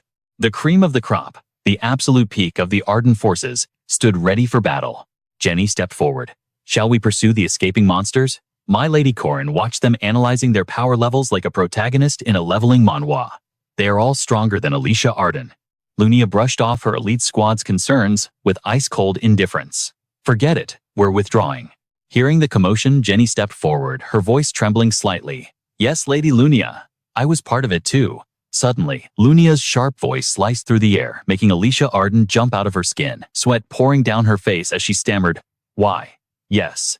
Ages ago, swordsmen wandered the land, as lone wolves, eventually forming what we know today as sword guilds. They rallied under a single banner, evolving from a loose collective into a full-blown sect with unshakable loyalty. They no longer walked the path of the sword alone. They moved as a unified cult, a force of nature that no one dared to challenge. 60 years ago, the Sword Saint Garen awakened a new era, establishing the Merkava clan as the undisputed rulers of the blade. He spread his martial arts across the lands, cementing their reputation as the strongest family on the continent. Under the moonlight, the Merkava compound glowed ominously against the night sky. Lunia held up a medicinal herb, her eyes cold as ice as she barked a single command. Burn it. Her subordinate didn't hesitate for a heartbeat. As you command, clan leader. The knights bowed with absolute submission, a terrifying discipline forged in blood that remains the clan's iron law to this day. In this organization, Lunia's word was absolute law. Suddenly, Alicia Arden dropped to her knees, forehead touching the dirt in a deep bow. I, Alicia Arden, second rank, direct descendant of the clan, greet the lady clan leader. The knights behind her broke into a cold sweat, minds racing in confusion. What the hell? She's royalty in this clan. Why is she bowing like a common servant to her own sister? Lunia ignored the spectacle, her eyes scanning the mission log with lethal precision before she began to list the offenses. Patrols merchant, escort hunting. Grade 4 beasts. Pathetic. And what is this cafe support? Her voice dripped with disdain. Are these the missions of a warrior? Alicia Arden lifted her head, desperate to explain. That mission requires wearing a uniform and handing out flyers. Lunia raised an eyebrow, instant recognition in her eyes. Did a friend put you up to this? Alicia Arden stammered, face burning with embarrassment. No, I just thought the uniform was cute. She looked away, wishing the ground would swallow her whole. It was really pretty. The admission hung in the air, leaving Lunia completely speechless for a few seconds. She took a drag of her cigarette, the smoke curling around her disappointment. Pathetic. Alicia Arden. Truly pathetic. To think you used the clan's prestigious badge for something like cosplay. Are you trying to leave a stain on the murk of a name? Alicia Arden froze the words, cutting deeper than any blade. Lunia continued, forcing Alicia Arden to recall the empty praise she had received from the lower knights. Do you think slaughtering trash mobs makes you a hero? Is that the limit of your ambition? You think grinding low-level quests makes you worthy of our bloodline? Alicia Arden's eyes widened, unblinking as a suppressed memory surfaced. A mysterious figure from her past, warning her with a gaze as cold as the abyss. Don't lose your humanity. The memory was vivid, the stranger's eyes piercing through her soul. That voice echoed in her mind again. Some things can never be changed, no matter how hard you try. The weight of those words crushed her spirit, plunging Alicia Arden into a heavy silence. Moments later, a wooden carriage arrived, to whisk her away, the elite guard following closely behind like shadows. Jenny broke the tension, trying to lighten the mood. Milady. At least she looks healthy. Lunia watched the retreating figure, her expression softening just a fraction. She's actually gained weight. She's eating well? Lunia's eyes narrowed as a thought struck her. By the way, nobody knows who he was. The elite guard responded hesitantly. You mean Corin? He's just a grade 5 knight, nothing special. Grade 5, Lunia scoffed, disbelief written all over her face. Impossible. Are you telling me the Academy's ranking system is broken? There is no way a mere grade 5 could move like that. The elite guard blinked, confused. Excuse me, ma'am. Lunia replayed the memory in her mind. His eyes never left Alicia Arden. From the moment the battle started, his focus was absolute. Yet, he danced through the monsters effortlessly. Even while distracted, he didn't falter once, like a warrior, with decades of bloodshed behind him. That wasn't luck. That was the sharpened instinct of a spearmaster, a level of sensitivity and stability only forged in the fires of real war. To a novice, it looked simple. But as the sword saint, standing at the apex of the clan, she recognized a fellow monster when she saw one. She recalled his stance with the spear, flawless, deadly, legendary. A smirk played on her lips. It was brief, but I'm intrigued. It felt like the prologue to an epic awakening manhwa, where the underdog reveals his true power. If that boy is on Alicia Arden's side, the Academy had invited her for a seminar soon. Perfect. I'll test him myself. Fate was arranging a reunion. As the carriage disappeared, Lunia looked up the moon, casting a spotlight on her hidden schemes in the dark night. Meanwhile, Corin was stuffing his face, lost in blissful ignorance. Marie Dunareff, or as he affectionately called her, Senior Potato, always brought a feast of pastries and meat. It's a potato cake stuffed with minced lamb. Marie Dunareff chirped, acting like a doting older sister. I baked it myself. Eat up whenever you're hungry. Corin chewed enthusiastically, bowing his head in gratitude. Senior, this lamb is amazing. Marie Dunareff grinned, her fangs glinting. You noticed. It's fresh meat. Professor Josephine let me help slaughter a sheep today, so I got the prime cuts just for you. Corin felt a mix of horror and gratitude, tears pricking his eyes. Damn. She usually survives on boring blood packs like a typical vampire. Yet, she cooks this gourmet meal for me. It's delicious. I'm touched. Sister Marie Dunareff. She leaned in, eyes sparkling with anticipation. Well, how is it? Is it good? Next time I'll bring beef. Do you like oxtail stew? Before she could finish, Corin slammed his fork down and grabbed her hands, shouting, I love it. He looked at her with intense puppy dog eyes. I absolutely love it. Marie Dunereff froze face, exploding into 50 shades of red. You mean the stew, right? Sweat formed on her brow as she stared at his hand, large, calloused, overflowing with masculine energy. Then, I'll definitely bring oxtail stew next time, she stammered, unable to look away. His hands are so rough and strong. The hands of a true warrior. Her heart raced. Suddenly, a voice called out. Marie Dunereff. She jumped like a startled cat. It was her friend Isabel. Marie Dunereff panicked, looking like a child caught stealing cookies. Isabel, hey, did you eat yet? Isabel squinted at her, suspicious. Why is your face so red? You look like a tomato. Marie Dunereff waved her hands frantically, screaming, Nothing, I did nothing, she bolted, yelling over her shoulder. Bye, Corin. See you later. Corin went back to eating, shaking his head. Women are terrifying creatures. In his past life, he was locked up for 3 years because of a crazy obsessive lover named Pihu. Truly, you can never predict what they'll do next. My non-existent dating life is entirely the fault of that wretched park. His surveillance over me is suffocatingly tight. Corin stared at the mountain of food, a heavy sigh escaping his lips. At this rate, it will take an eternity to finish this feast. The scene shifts as the sun climbs high, marking the arrival of noon. In the quiet moments, Corin analyzed his current circle of allies. It was a stark contrast to the solitude of his past life. Occasionally, AU would arrive bearing rare wild mushrooms like a tribute. Then we would retreat to the library to master the alphabet. Corin AU resembled an innocent child munching on snacks while deciphering ancient texts. Dron sought him out frequently as well. More than a friend, he viewed Corin as a high-value asset. Whenever a high-difficulty mission with a massive bounty appeared, he immediately proposed a team-up. Those meetings usually ended with the two of them feasting on skewers of aromatic monster meat, the spoils of their hunt. Usually, I only associate with these guys because fate threw us into the same class. Suddenly, the color drained from Elle and Jer's faces. Their eyes bulged in sheer terror. Seeing his teammates paralyzed by fear, Corin barked out a question, his voice laced with urgency. What is it, damn it? Is it a monster invasion? Just then, Warren materialized from the shadows, her voice dripping with boredom. The food. You promised. Corin's mind raced. What? It's just Warren. Well, I suppose she counts as a monster in human skin. Then the memory struck him. The promise he made to buy her a meal. To think she remembered a casual remark from a month ago. Her memory is terrifying. Turning back, Corin dismissed his terrified friends. Looks like I cannot join you guys today. But Elle and Jer were already halfway across the campus, their voices fading as they fled for their lives. Don't worry, I just remembered I have homework, they screamed. Corin sighed. Fine. You look like a stray cat, so I brought you here. Do you like fish? Moments later, they stood before a fish cake stall. Warren devoured the fish whole savage as a starving tiger. Corin immediately intervened. Hey, have you lost your mind? Is your throat made of iron? Wait, that is not the point. That is a total disrespect to the culinary arts. Warren simply stared at the food, her expression blank. I just need to chew and swallow right, she asked. Corin smirked, a chef's pride in his eyes. Just you wait and see. Corin expertly arranged a bowl of steaming rice, topped with the fish. He presented it to Warren with a triumphant grin. How about this? Looks infinitely more appetizing, does it not? Instead of mindlessly inhaling it, you must feast with your eyes and savor the aroma first. That is true respect for food. Warren's cheeks flushed with delight. Respect. She immediately stuffed her cheeks until they resembled a chipmunk's, causing Corin to burst into laughter. Slow down, will you? But internally, his mind shifted to a more serious matter. Weapon production is roughly on track.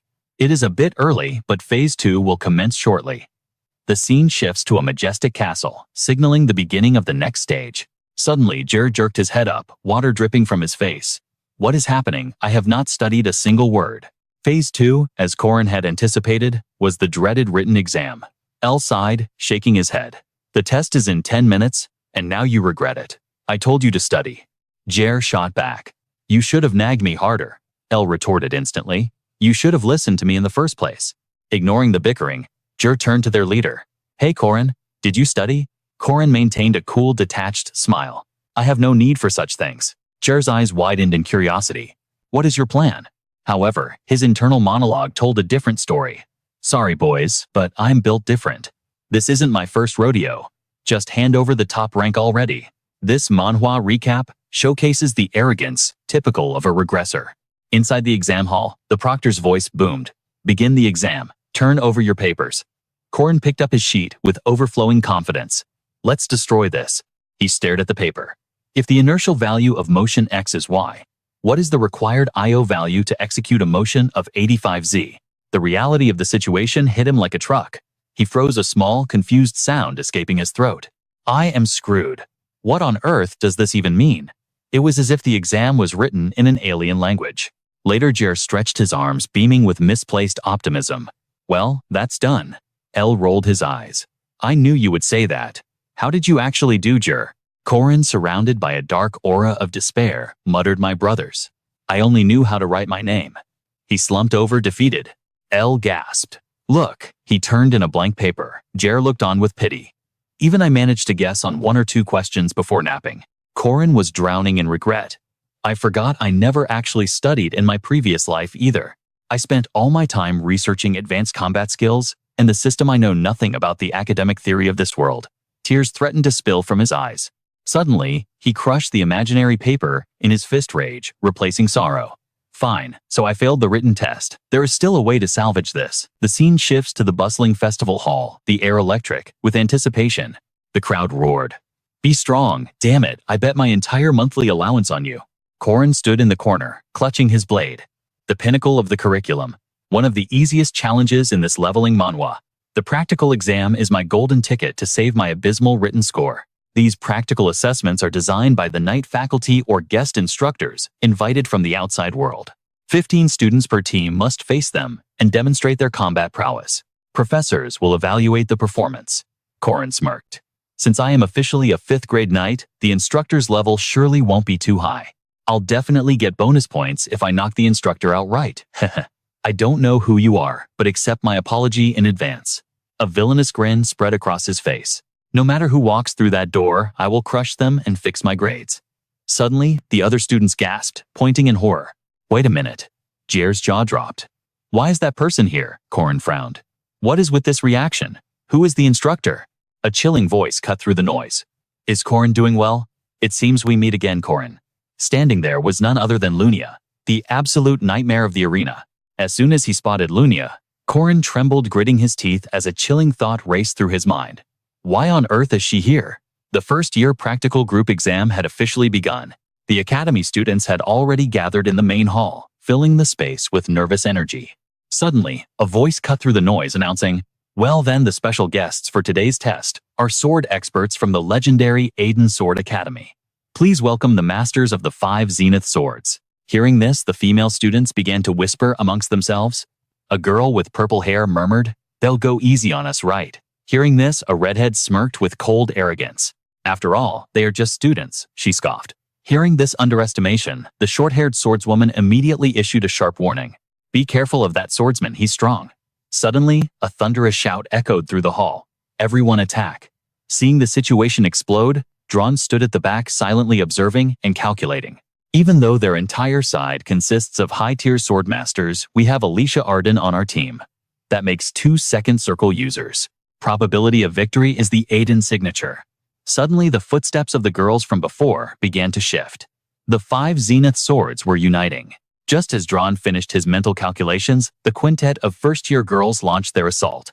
In a heartbeat, their opponents were scattered like leaves in a storm, leaving the students screaming in terror. Taken completely by surprise, the male students facing the girls cried out in pain. I can't see anything. What is this magic? Meanwhile, Drawn remained perfectly calm, observing with eyes full of unwavering determination, thinking that the probability of victory in this manhwa recap scenario was dangerously low.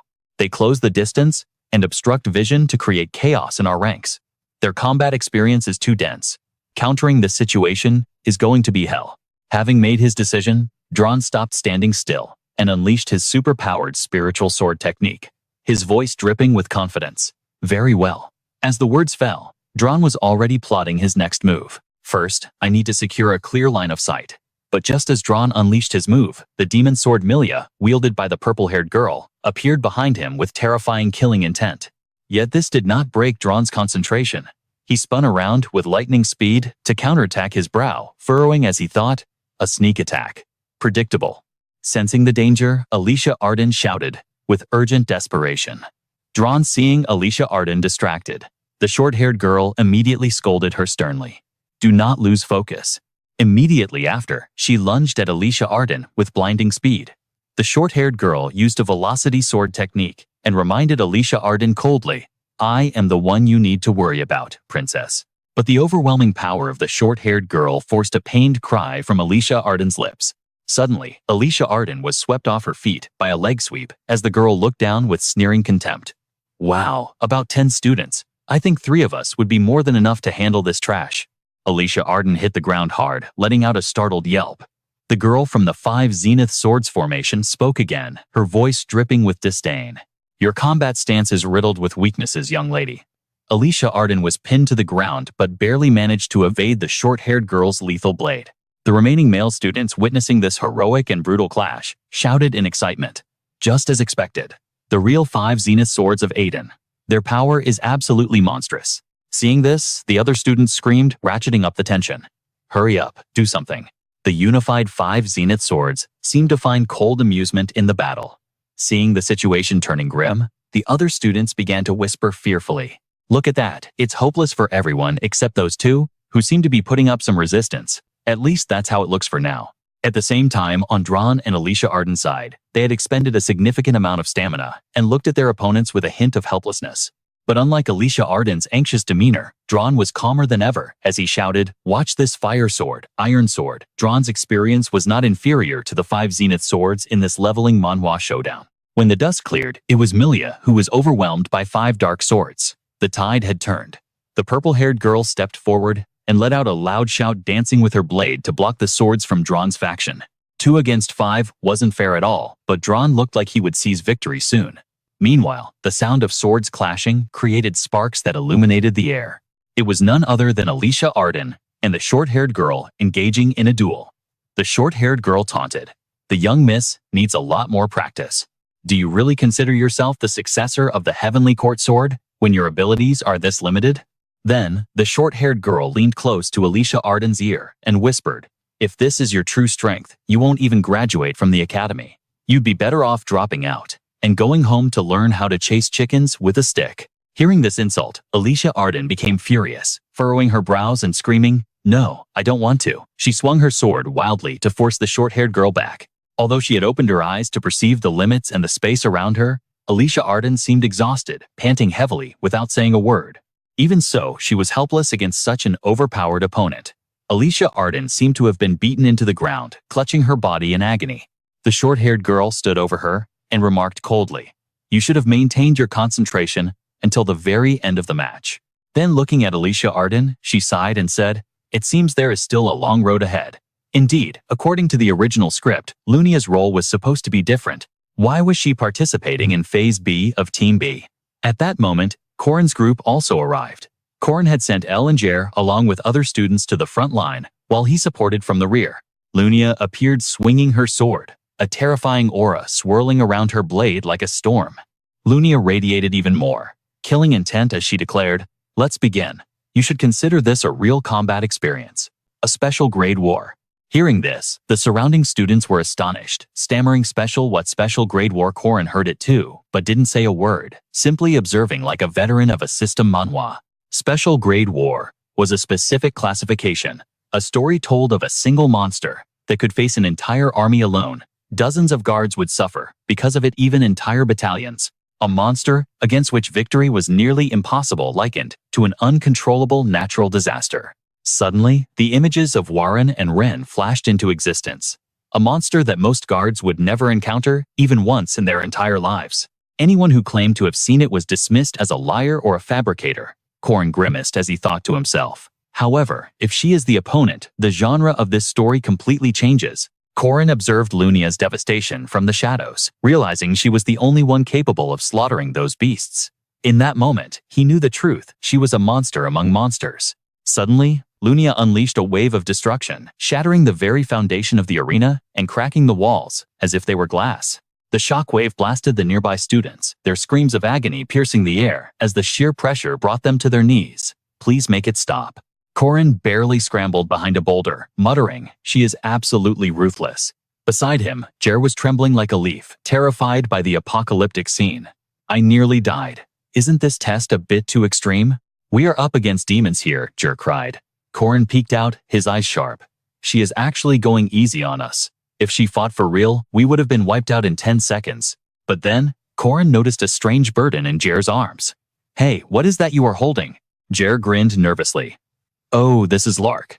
I couldn't just leave him behind to die. He gestured to the unconscious body of Lark, who looked completely out of it. Corin stared at the limp figure. I think he might actually be dead already, he deadpanned. Jer ignored him, focusing on survival. Corin, do not dare pass out on me.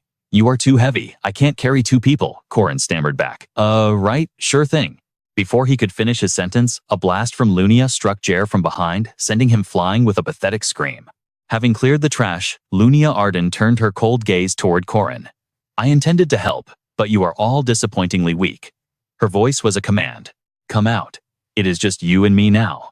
Corin stayed put, sweating. Then he stepped out with a shameless grin, raising both hands. Can I just forfeit? Lunia's eyes narrowed. If you want a failing grade, go ahead. But I know you won't. This is a rare chance to clash with true power. I will not let you miss the opportunity to fight me. She glared daggers at him. Corin smirked internally. Who in this world could possibly stop her? This scene reminded him of his past life, a trope often seen in a leveling manhwa. Back then, he and Lunia were a perfect duo, syncing their attacks flawlessly. Lunia and I fought side by side in countless hellish battles. She was the one who handed me a spear and taught me the art of war. It is no exaggeration to say I learned everything from her. Yet even until our final sparring session, I could never defeat Lunia. No matter how hard he tried in his previous life, she remained an unbreakable wall.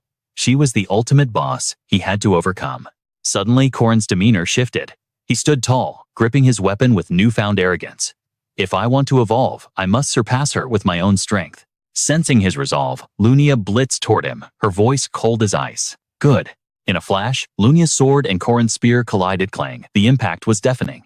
They bounced off each other, dodging the recoil instantly. Corin grunted from the force.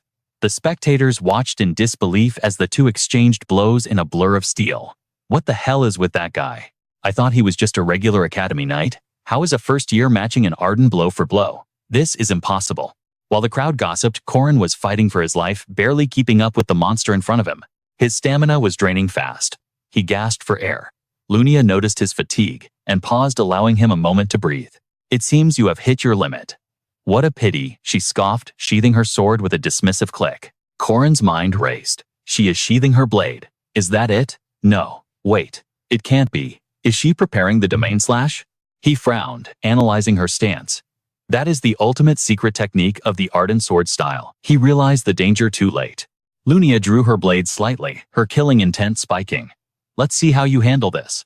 Show me a worthy answer with that spear of yours. She activated her assassin's instinct. Instantly, Lunia became nothing but a shadow, unleashing a terrifying pressure that threatened to erase the entire sector. Corin's eyes widened in shock. The students watching felt the air heavy with dread and began to stammer. What is that? Isn't that technique forbidden? High above on the podium, the professors sprang from their seats in panic. Wait, is she trying to kill a student? Stop the exam immediately. Professor Ham stood up, shouting a warning. Stop her. That is the Arden family's first slash. But it was too late. Corin felt a strange force dissecting him. The false domain slash had been unleashed. The moment the technique activated, the world turned gray. Time itself seemed to freeze. Only Lunia remained free to move within this suspended reality. Her blade moved with agonizing slowness toward Corin's spear, yet it was unavoidable. In this frozen hell, she was the god of speed. Corin was statuesque, unable to twitch a muscle. Internally, he was screaming, "Damn it, my spear won't move. In this frozen world, I am completely paralyzed." He grit his teeth in frustration, hating his weakness. I can only perceive the frozen world in specific focal points. He felt helpless, his mind flashing back to another encounter. It was just like when I fought Marie Donareff. Is this a coincidence? He realized he couldn't control his body in this dimension. No, not yet. Just one step. Suddenly, a spark of realization ignited in his eyes. I need absolute precision. Just one more step. Lunia's sword was millimeters away from his spear. That is all I need. With a burst of will, Corin's spear connected. The clash shattered the frozen domain, forcing reality to resume its flow. Corin gasped, stunned that his gamble worked. A blinding light erupted from the point of impact, swallowing them both. The professors looked on, jaws dropped, completely flabbergasted by the impossible feat they had just witnessed. Lunia broke the silence, her voice cutting through the tension. It wasn't knowledge that moved you, but pure instinct. That sensation of omnipotence, as if you were the absolute center of the world. She leveled her blade at him, her gaze freezing the very air around them. Your body reacted unconsciously to my domain. Corin remained silent, his shabby blade barely holding up as he deflected Lunia's overwhelming strike. Suddenly, the crushing pressure vanished. Lunia lowered her weapon. I suppose that will suffice. Without another word, she turned her back on him. She paused, tossing a remark over her shoulder. Oh, and one more thing. You're going to need a better spear. It's a tragic irony. Your weapon is trash compared to the skills you just displayed. Corin blinked, surprised by the backhanded compliment. He didn't reply. As Lunia walked away, something caught her eye, bringing her to a halt. There sat Alicia Arden, crumpled on the ground, trembling like a leaf. Lunia whispered her name, then glanced back at Corin. The exam results. None of that matters. The only reason I didn't dodge your attack was to force a low level like you to witness the true depth of my domain. You're aware of Alicia Arden's potential, aren't you? Corin smirked, letting out a knowing sigh. Got it. I may have lost the duel, but I achieved my objective in this Manhwa recap. Lunia offered a rare explanation. I'll be staying in this city a while longer. I have unfinished business here. Do not even think about interfering between me and my sister. No matter how hard you struggle, the outcome is set in stone. Her voice turned icy, carrying a heavy warning. Alicia Arden, I won't let you drag her down. Hearing this, Corin furrowed his brows, a cynical smile playing on his lips.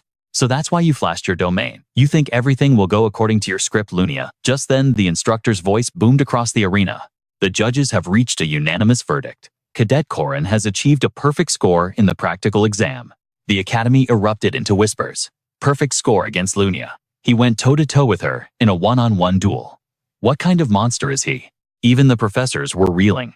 One couldn't accept reality. Impossible. He held his ground against Lunia. Is that boy really just a rank 5 knight? Professor Heyman and Professor Park watched in stunned silence, their eyes glued to the arena. Heyman rubbed his chin. That student. He must be the one who tried to capture the spirit. Meanwhile, Park took off his glasses, his grip tightening until his knuckles turned white. Ridiculous, Corin. How dare you use those techniques? Fury consumed him as he crushed his glasses in his bare hand shards, scattering onto the floor. Days passed. Inside a dim storage room, Corin mused to himself. I didn't need Lunia's lecture to know my gear was garbage. I need a real weapon for this leveling Manhwa. A hulking man, dripping with sweat, approached him. Who the hell are you? The academy gives out rare materials like candy. Why are you sneaking around here? Corin turned to answer. None of your business. He thought to himself, I've done this grind 1,000 times. I'm too tired to explain. These materials were worth hundreds of gold coins. Naturally, no ordinary player could utilize them. Usually, you save these for post-mission upgrades. Corin ran his hand over the spear in front of him. But I have super-grade soul dust, a rank 2 catalyst, and rank 1 silver granite. Plus, I have the full backing of the student council. He recalled the awkward moment when Errol had bowed to him with total respect. It was almost embarrassing. Corin gazed at the finished blade, a satisfied grin spreading across his face. The ultimate weapon, to pacify the heavens. The spear radiated a terrifying aura. It was the legendary war spear of the White Knight from the Shadowlands, the White Spear. Scene shift to the past. Little Alicia Arden stared in horror, her eyes wide as saucers. Dear God. It hasn't stopped. It's not dead yet. Why? Why is this happening? She remembered her first expedition. She had sliced through a rank 5 demon watching with revulsion as blood and guts spilled out. That day, the moment she stepped outside the safe zone, she had slaughtered 5 beasts instantly. The memory was vivid. But the smell of human blood, that was different. A girl's silhouette collapsed before her. A sword clattered away. Fear gripped Alicia Arden's heart. I knew it instantly. Even though it was my first time taking a human life, Alicia Arden shook uncontrollably, her pupils dilating in shock. No, she stammered. This metallic scent. Tears streamed down her face. It belongs to a species on the brink of extinction. Alicia Arden snapped awake, gasping for air from the nightmare. She sighed, the heaviness returning. Another day of work. Suddenly, a system window popped up. Quest Hunt the Werewolf. Reward 70 silver coins. Better than the alternative, she muttered. Her mind drifted to a mysterious figure she couldn't shake.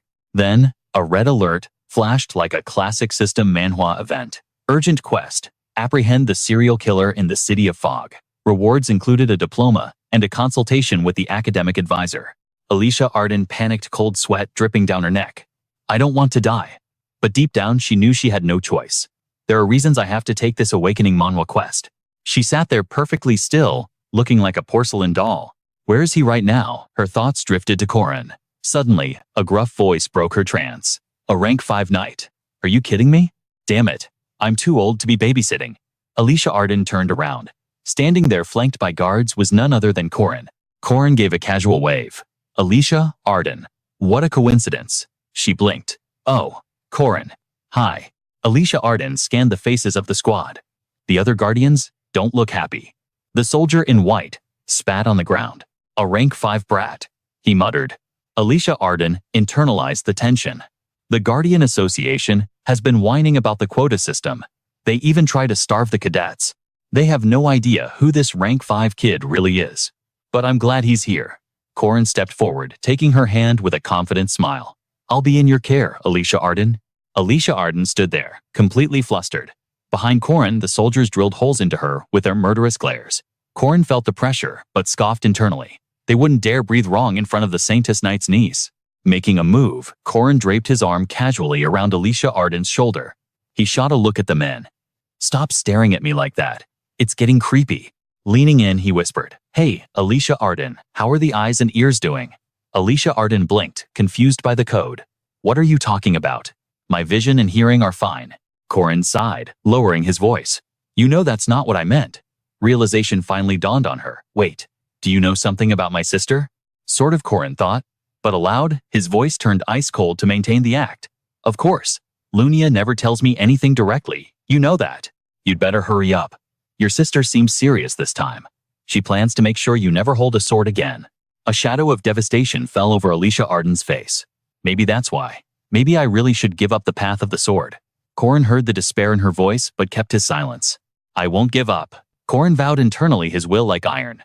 Never. The scene shifts to the suffocating darkness of the forest. 2 lycanthropes and a pack of 20 wolves lurked in the den. The hunting party moved with lethal precision, taking down the beasts one by one. Corin, Alicia Arden, and the squad stood triumphantly over the corpse of a massive werewolf. The lesser beasts had already been slaughtered in the initial clash, but in this leveling manhwa, world peace is short-lived. A horde of wolves erupted from the shadows. Chaos reigned as the formation broke. Watch out! Why are there so many? A soldier screamed. Where did this fog come from? Hansen spotted the danger. There's still a rank 5 beast in the mist. Hansen roared back over the noise. Forget the logic. Just survive. Thank the gods the Aiden family's young miss is pulling her weight. True to his words, Alicia Arden was a whirlwind of steel cutting down wolf after wolf with desperate resolve. But the horde was endless. Terror gripped the soldiers as the pressure mounted. Where are they coming from? Are these demons? No. These are evil spirits. This area shouldn't have this many spirits. Alicia Arden thought, her heart racing. Desolate places don't spawn demons like this. These are artificial man-made horrors. Suddenly, a presence spiked behind her. Alicia Arden sensed the killing intent. Over there. Alicia Arden clashed with the beast. A guttural roar shook the very air as steel met claw in a violent explosion. So strong? Alicia Arden gasped, recoiling from the impact. This isn't a spirit. It's a knight. She shouted into the fog. Why are you attacking us? Impudent brat, back off. But Alicia Arden froze. Huh. A massive impact slammed into her from behind. She cried out in agony. The rogue knight showed no mercy. He stepped forward, killing intent radiating from him, ready to execute Alicia Arden right then and there. Paralyzed by fear, Alicia Arden could only watch death approach. Her pupils dilated, the world slowing down in her panic. The crazed knight unleashed a flurry of slashes. Alicia Arden couldn't react. The blade descended.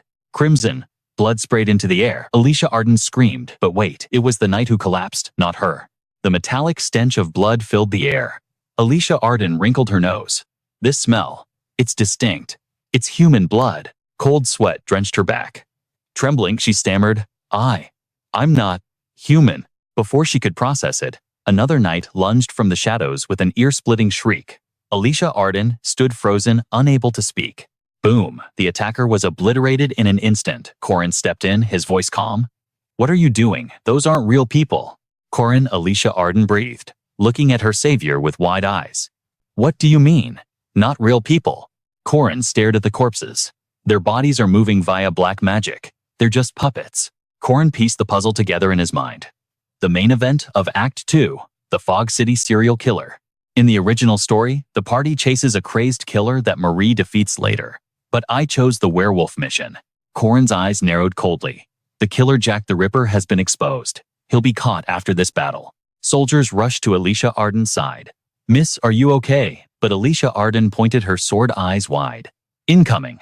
A figure emerged from the mist, radiating a demonic aura that made the soldiers' knees shake. What? What is that thing? Alicia Arden gritted her teeth. I'll handle it, but Corin blocked her path. No need. Get ready to run. Alicia Arden stared in shock. Corin stepped forward, energy surging. 6-point slash. As he unleashed the strike, he smirked internally. Good job, me. The demonic figure was blasted away with a hideous screech. The soldiers dropped their jaws in disbelief. What the hell? One hit, one kill. Is that it? Another soldier gasped. If we came all this way? That couldn't have been the boss. Corin remained alert. He's too strong for me to capture alone. That was just a puppet I destroyed. A dark voice echoed from the shadows. Impressive. You broke my toy. That's enough for today. I hope we meet again. The figure dissolved into a mysterious smoke. Soldiers panicked. What kind of sorcery is this? Corin recognized the technique immediately. Night fog. When the summoner falls, the fog lifts.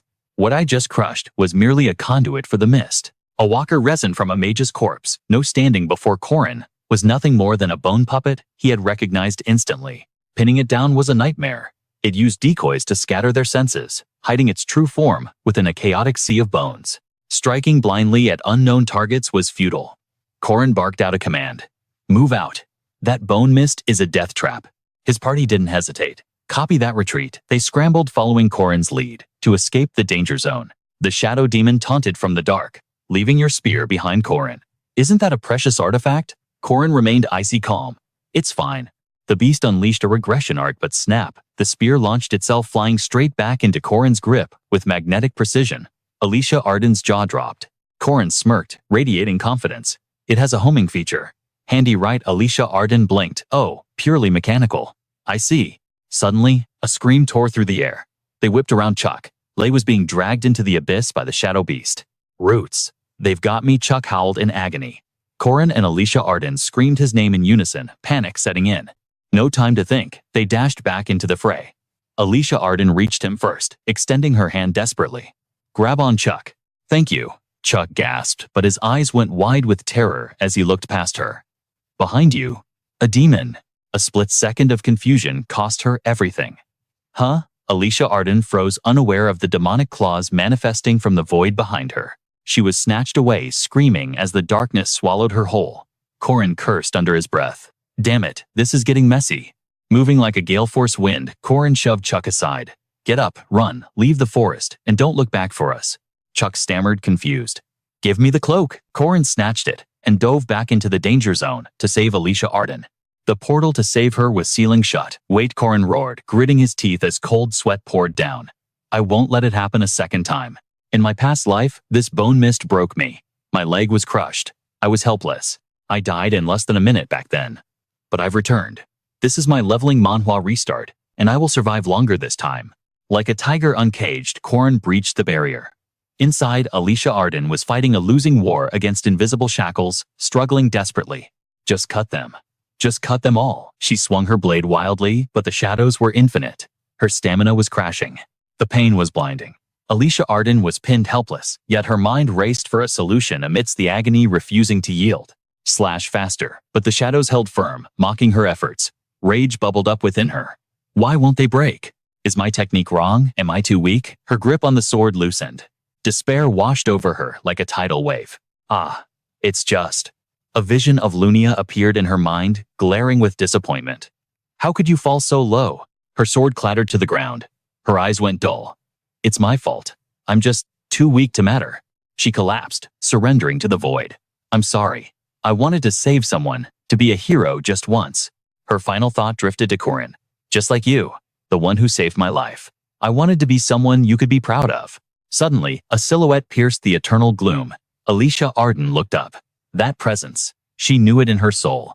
It was Corin. He had shattered the darkness to pull her back from the brink of despair. Alicia Arden. His voice was frantic. Benefactor, she whispered, realizing he had come for her. He rushed over, blade in hand. Are you hurt?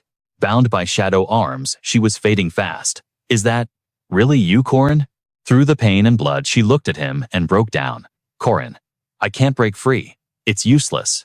Please, save me. I'm going to die. Corin grabbed her shoulders, his voice steady as a rock. Alicia Arden, breathe. Calm down.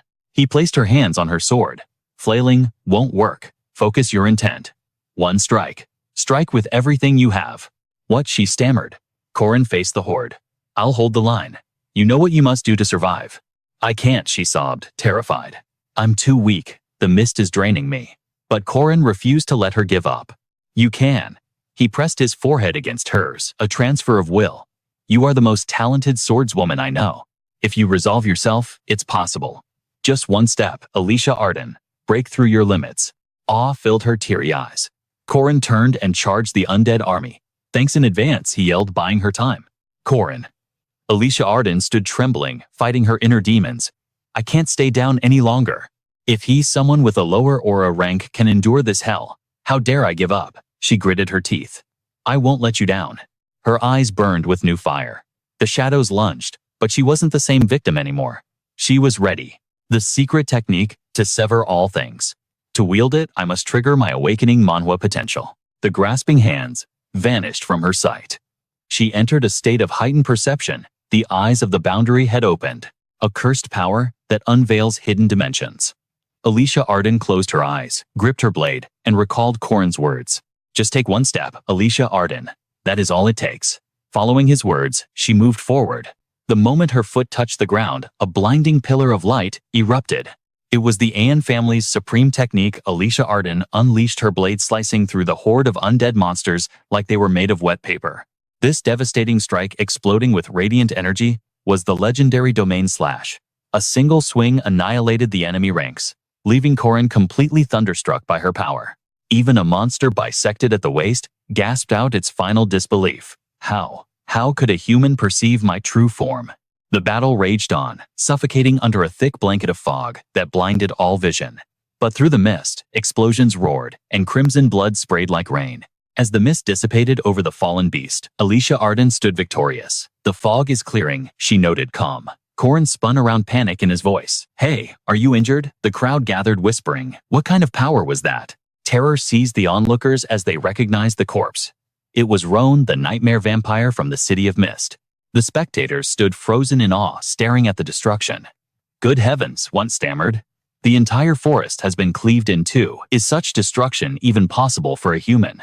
I have heard the rumors, a bystander gasped. That is the Sword Emperor's legendary domain slash. Meanwhile, Corin turned pale, his mind racing. I thought she would use the third form, or the Iron Tide. She should not have unlocked that technique yet. But Alicia Arden beamed with pure joy, shouting, Corin, look, I did it. I actually pulled it off. Corin, however, was far from celebrating. Wait, stop right there. You are not supposed to be wielding that kind of power yet. The observers exchanged excited whispers, witnessing a scene straight out of an awakening manhwa. Does this mean she is the true heir to the Aeon family? It must be. No one but the Sword Emperor himself can perform the domain slash. Cheers erupted, drowning out Corin's shock. They hailed her name, Alicia Arden, the future of the Aeon dynasty, the Sword Emperor's true successor, Alicia Arden Aeon. Alicia Arden hopped around, excitedly. Corin, did you see me? But Corin's expression darkened with anxiety. Why does my plan always go so horribly off the rails? Days later, the headlines exploded. This manhwa recap-worthy moment was plastered everywhere. The nightmare Mist Yo has fallen. The notorious serial killer who slaughtered countless knights had been executed by none other than the young candidate for the prestigious Aeon swordsmanship family. The Maba Times ran the scoop. Who is the beautiful knight that vanquished a first-class dark mage? The foundation of the Aeon family was trembling. Sword Emperor Garin remained silent, yet he bestowed a grand reward upon Alicia Arden. The hierarchy of succession was in chaos. Would the heir change? The very organization and business empire of the Aeon clan faced a seismic shift. Martial arts officials were baffled. An exclusive interview revealed the shocking truth: Alicia Arden was the true hidden genius of the IN bloodline. Finally, the world knows, the article claimed. Elsewhere, a young woman crushed the newspaper in her grip, her eyes burning with fury. Such arrogance! She tossed the crumpled paper to her servant. "Get rid of this trash." The maid bowed nervously. "Yes, my lady." Lunia sipped her tea, sinking into a dark, contemplative silence. The Ain family was a clan of swordsmen that valued one thing above all else: absolute power. Under the crushing charisma of Garen Ain, they awaited a worthy successor. The domain slash was not just a technique. It existed in the realm of the mind, a state most warriors could never hope to comprehend. Garen had waited an eternity for someone to inherit his legacy. Lunia had trained until her body broke, shedding buckets of sweat and blood. The calluses on her hands were the map of her life struggle. Yet even Lunia, hailed as the genius of her generation, failed to satisfy the Sword Emperor. Lunia pushed her young body to its limits, gasping for air. Then came her younger sister, an illegitimate child who had barely held a sword, challenging her to a spar. That child was an outsider, brought in by the family head. Lunia had never once considered her a rival. But the fire in Alicia Arden's eyes shocked Lunia to her core.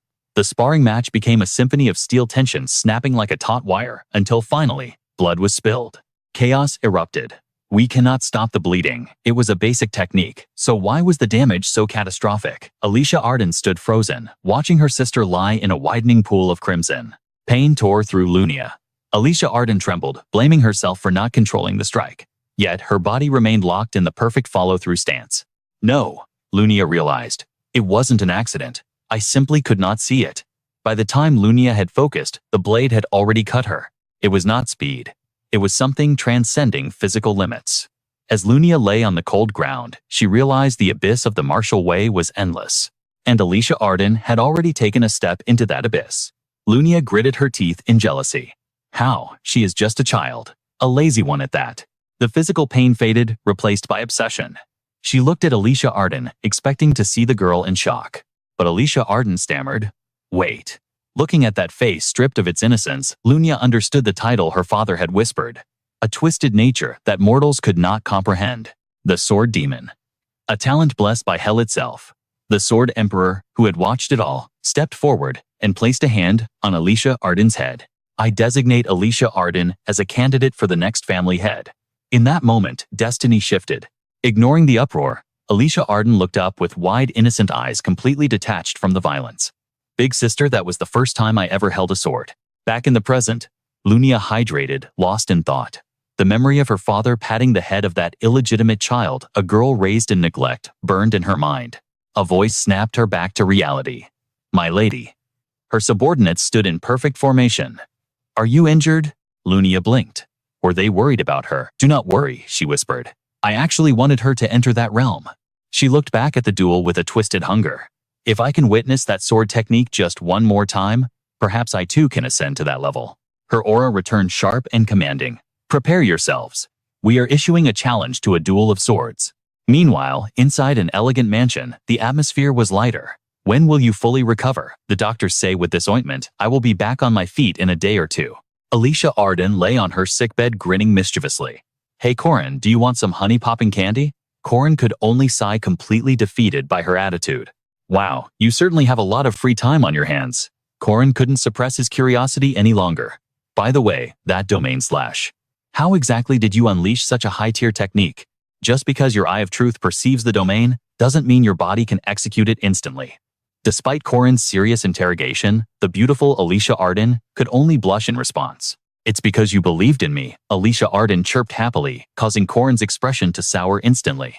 Hee, I never expected it to actually work when I tested it out."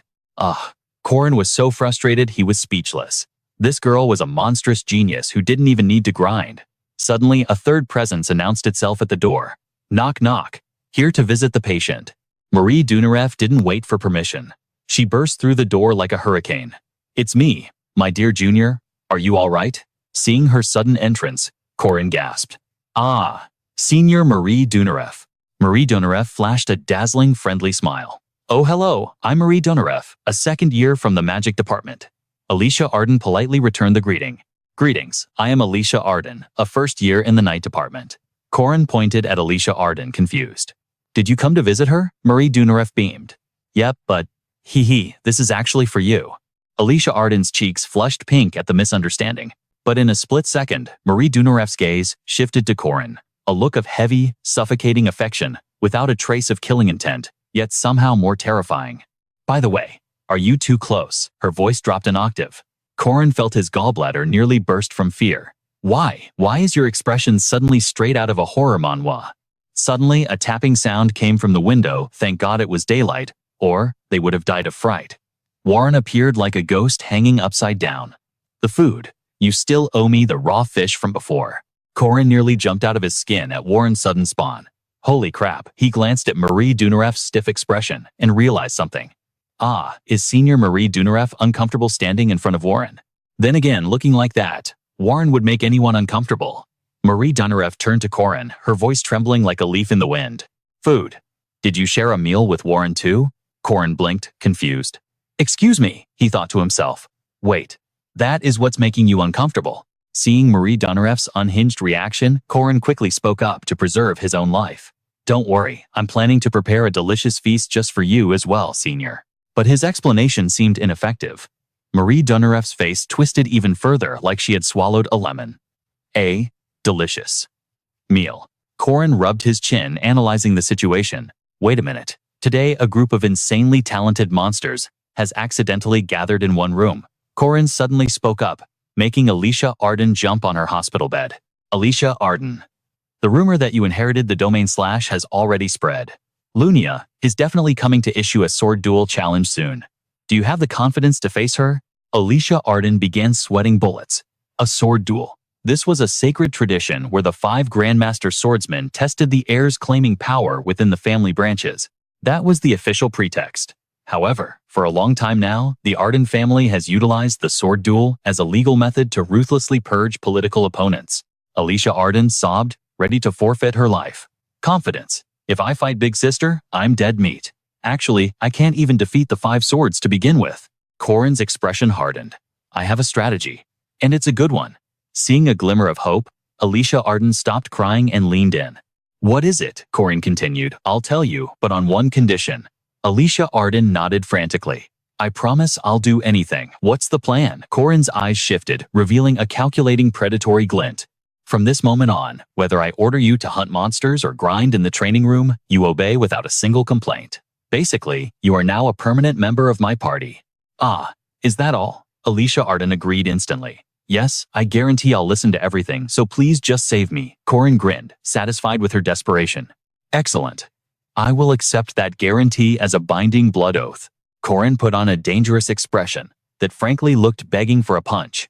Meanwhile, the renowned swordmaster Lena was patrolling the area. Corin announced, I challenge you with the truths I've learned in this very flesh. Whoosh thud, a knife flew from nowhere, embedding itself into the wall inches from Lena's face. She jumped back, heart racing. What the hell? A figure stepped out from the shadows. Lena immediately grabbed her hilt. Identify yourself. The stranger spoke only 2 words, the challenger. Lena went from confused to utterly bewildered. As the figure emerged, Lena realized it was the student Warren. But Warren announced herself with a strange title, disciple of the Alicia Arden Dojo Grandmaster of Blade Arts. Before Lena could process this nonsense, Warren lunged Blade Arts. Why are you doing this, kid? Warren gave a short, succinct explanation while swinging her weapon. He told me, if I capture you, he buys me premium sushi. Sushi. Meanwhile, on another front, Corin was engaged in a fierce clash with another opponent who was boiling with rage. What is the meaning of this? What do you think you're doing? Corin declared loudly. Alicia Arden Dojo Grandmaster of Spear Arts. Corin, strike first or be struck down. Corin's eyes flashed like a traffic light, wearing a smile that was suspiciously friendly. I merely wish to learn from the famous swordmaster Lena. That is the only truth of this life. You call that a spear technique? The roster of this chaotic new faction was revealed. A man with a terrifying face. Alicia Arden Dojo, Grandmaster of Spear Arts Corin. A woman dressed strangely, wielding 3 knives. Alicia Arden Dojo, Grandmaster of Martial Arts Warren. Next, a handsome man controlling multicolored flying swords. Alicia Arden Dojo, Flying Swordmaster Doran Waski. A young woman clutching a magical staff. Alicia Arden Dojo Genius Mage, Marie Dunarev.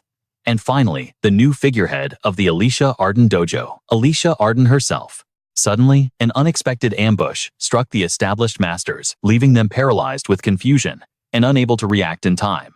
The announcer declared Arden family's first sword defeated. A frustrated girl screamed, "Why? Why are you doing this to us?" Corin smirked, his expression dripping with cunning.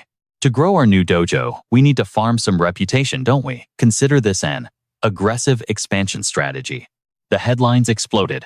Daily MK3, a new power rises in the Arden house. The first sword of the head family defeated. An anonymous report featured a photo showing the first steps of this terrifying new faction, defeating the 5 swords, gaining attention for creative dojo management.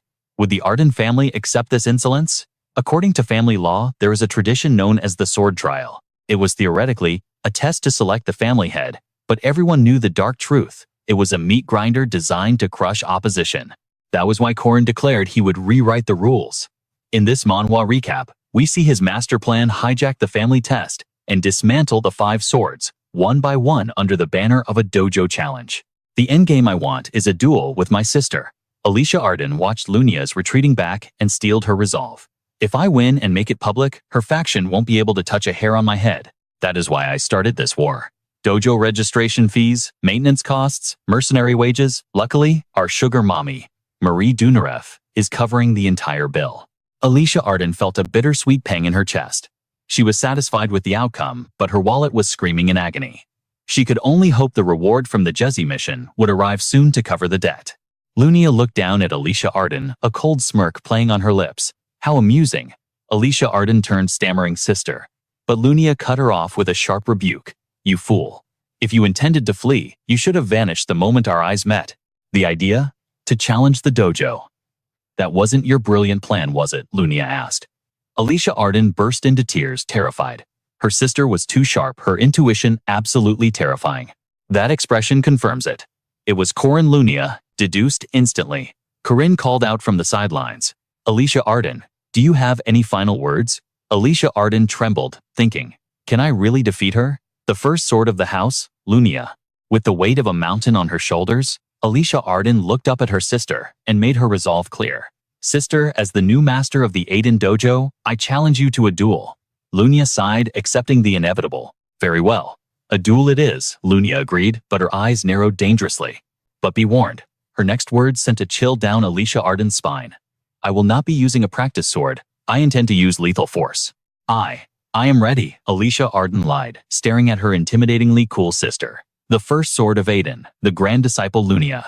Despite her brave words, cold sweat poured down Alicia Arden's face like rain.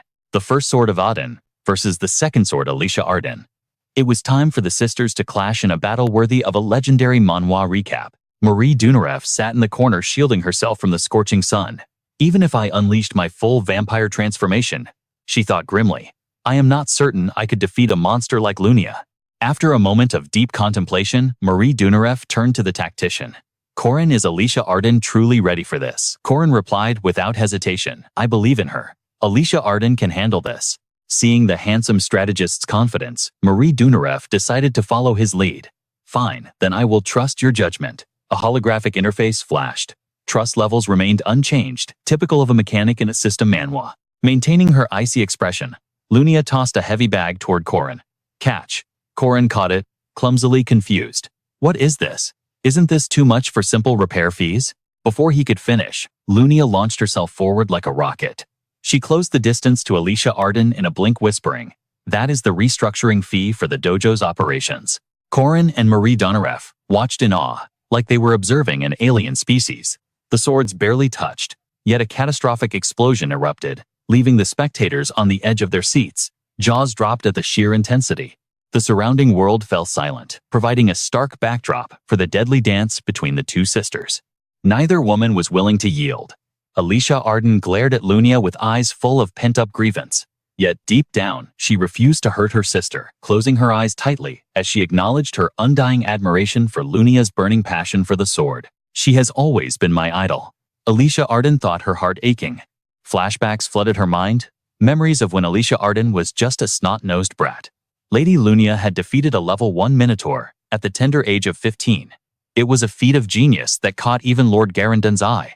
She was a hero who had stepped right out of a fairy tale, a legend just like Grandmaster Garandon, the figure who had dominated the stories of her childhood.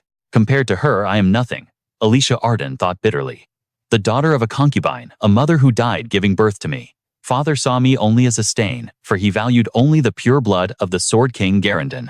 With eyes shining like a fan at a pop concert, the younger Alicia Arden had once said, "Sister, I made it here, congratulations." The always cool Lunia had reached out gently, patting little Alicia Arden's head. "You have grown so much." Alicia Arden remembered those first days, the days she first had to draw blood. When Alicia Arden had first taken a life, the fear was so overwhelming she couldn't control her emotions. The world had spun into chaos. That was when Lunia appeared sword in hand, radiating a warrior's spirit. She had offered clear, precise instruction. First attack. Step back with one foot and slash forward with speed. Back in the present, Lunia eyed Alicia Arden with suspicion. A defensive stance, she thought. She watched Alicia Arden's movements, closely surprised by the shift in tactics. She is following the textbook exactly, Lunia realized. She has mastered the offensive skills, yet she chooses defense to fight me. Unexpected. Internally, Alicia Arden was still worshipping her sister, but outwardly, she fought with a ferocity that startled Lunia, forcing the older sister to question everything as they traded blows. Lunia knocked Alicia Arden back and sneered, "Your footwork is sloppy as always. You truly are a coward." But Alicia Arden ignored the insult. A voice in her head urged her to use speed to confuse her sister and strike from close range. Supreme Sword, Third Form Thunder / Alicia Arden lunged forward, unleashing a strike at the speed of light. Sensing the attack from behind, Lunia spun around with honed reflex. Break form. She launched a counterattack instantly, forcing Alicia Arden to dodge for her life. Suddenly, Alicia Arden looked straight at Lunia and screamed, "Hey!" Lunia froze for a split second, startled by her name being called. Seizing the moment, Alicia Arden didn't use her sword. She threw her entire body at Lunia, tackling her in a tight embrace. It was a move no swordsman would expect. Alicia Arden held on tight, analyzing Lunia's next move. The two grappled on the floor. Lunia shifted her weight instantly, sidestepping the tackle and causing Alicia Arden to crash hard onto the ground, while Lunia gracefully recovered her combat stance. Alicia Arden Lunia's eyes burned with killing intent and frustration. "You idiot."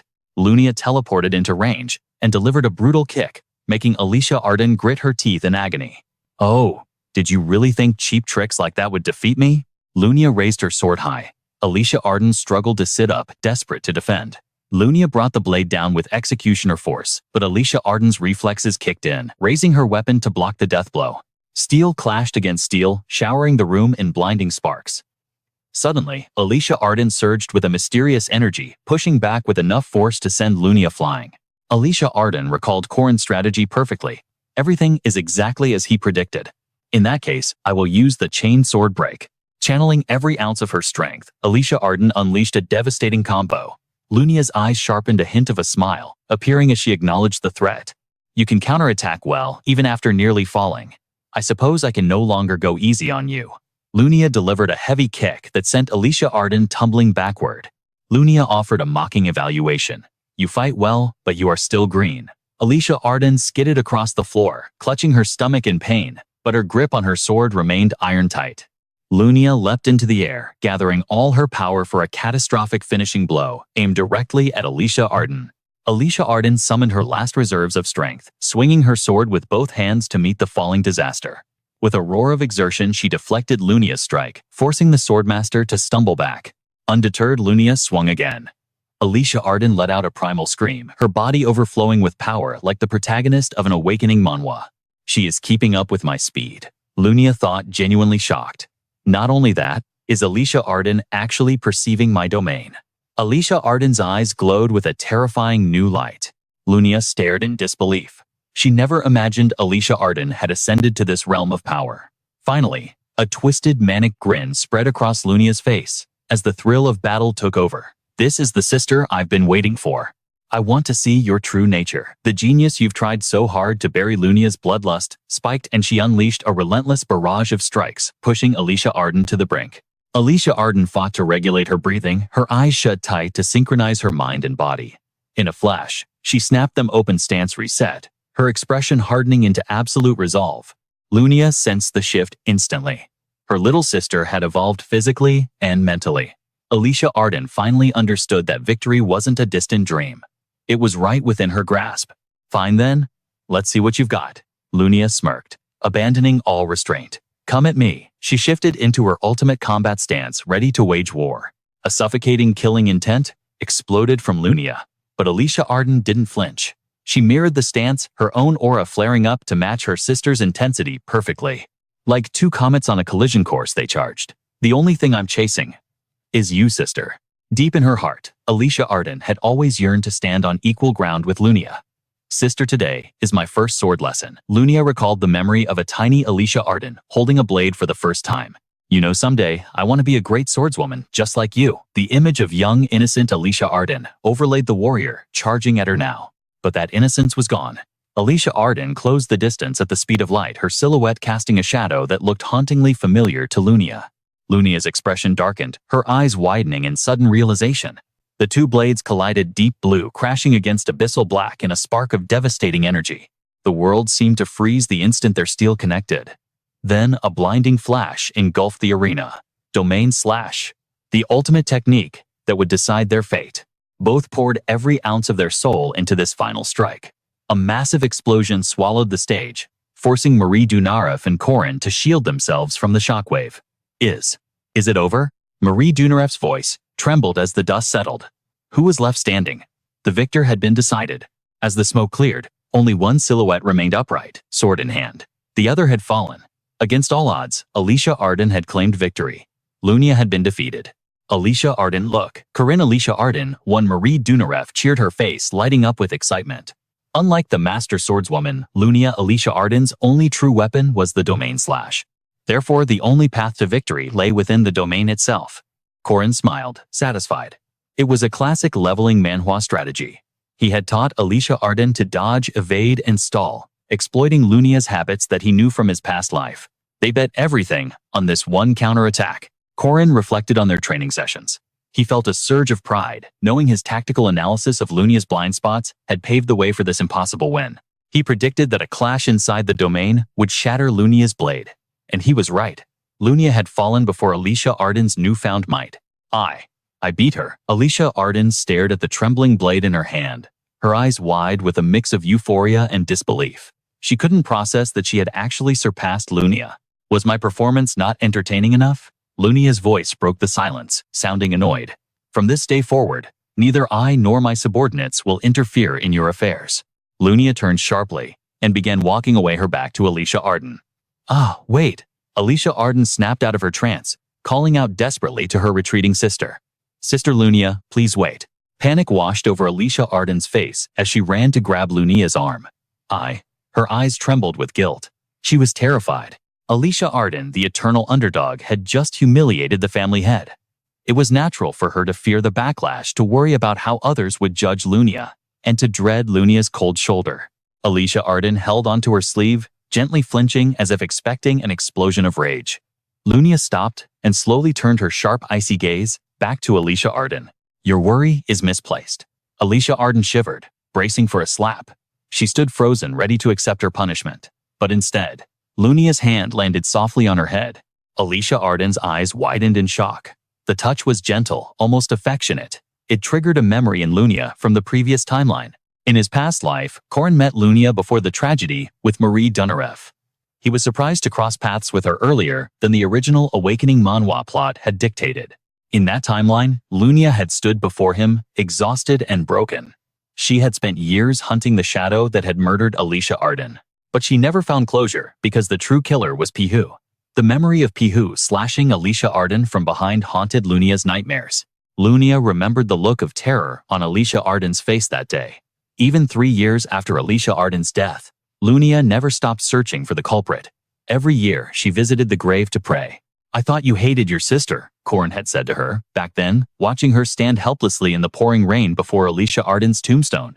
I do. Lunia's face was soaked with rain and tears as she answered, her voice trembling. I found her lazy, unserious, and clingy to the point of annoyance. Corin had looked surprised at her harsh words. But then Lunia continued, her voice breaking. But other than me, no one else could handle that idiot's bitterness. The rain hammered down on her, masking her tears. Her words were bitter, but her heart was bleeding. Lunia never hated Alicia Arden.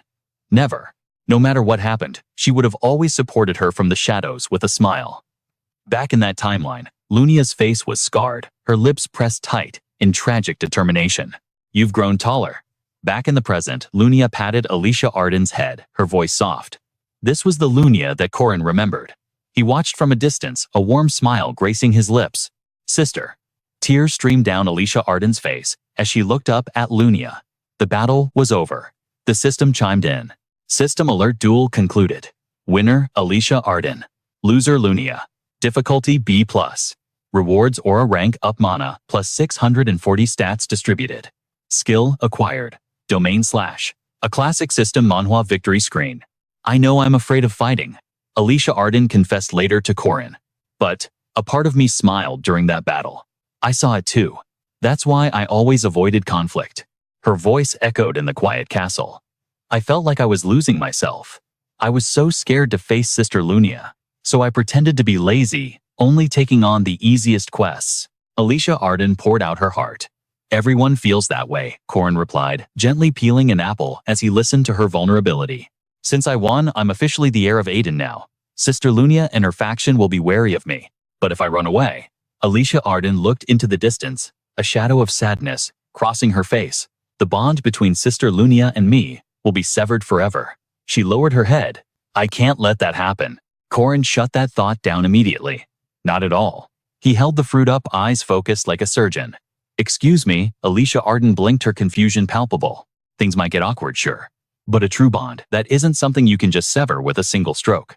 As he spoke, the knife danced across the apple's skin. After all, blood is thicker than water. The truth of his words struck Alicia Arden like a bell. Besides, you did well today. Back in the day, I was basically a punching bag for the local bullies. He shared his own dark history, trying to lighten her burden. But the bruises weren't what hurt the most. It was the rage burning inside me, the self-hatred for being too weak to fight back. He remembered the bitter taste of his own cowardice. You're already stronger than I was. Walk with your head high. Alicia Arden absorbed every word, captivated by his vulnerability. He urged her to embrace her own strength. You really are a strange one, she murmured. Corin paused, caught off guard. Huh. We're the same age, yet you speak with the weight of a veteran. Corin froze the knife, halting mid-peel. Do I really look that old? No, it's your aura. Like you've lived 1,000 lives. She pointed a finger, dead serious. Well, technically, I have lived 14 extra years, he thought. Add the memories from my 30-year-old self, and I'm pushing 50 mentally. A secret best left buried in this leveling Manhwa world. Thank you, she suddenly whispered. For what? For the accident today? Her eyes softened with a mixture of grief and gratitude, and for saving me in the forest. The memory of that night returned the pain of her wound, her fading consciousness, and the silhouette of her savior. That was you, wasn't it? Her voice left no room for doubt. How could you possibly know? Corin asked, genuinely shocked. Your voice. And the way you move. She grinned, proud of her detective work. Since when were you this sharp? Corin scoffed playfully. Fine, since you figured it out, I won't deny it. I owe you my life. Anything you need, just name it. Alicia Arden beamed. Then let us be friends. Corin extended his hand, sealing the deal. Huh? She blinked, stunned by the sudden offer. What is that, a no? Corin started to pull back. No, I mean, friends, just friends. I've never had a male friend before. Or a boyfriend. This is new. Flustered, she quickly grabbed his hand before he could withdraw. Deal great. Let's get along then. His smile was dazzling, a rare moment of peace in this chaotic Manhwa recap. I'm glad I have someone I can trust. She winked, her spirit, finally healing. And just like that, an alliance was forged. While judgment awaited the wicked, a radiant path opened for the righteous. Two destinies diverged, one of blood and ruin, the other of hope. A world where innocence could finally thrive. Alicia Arden's smile became the symbol of that hope, mirrored by the peaceful plate of rabbit-shaped apples.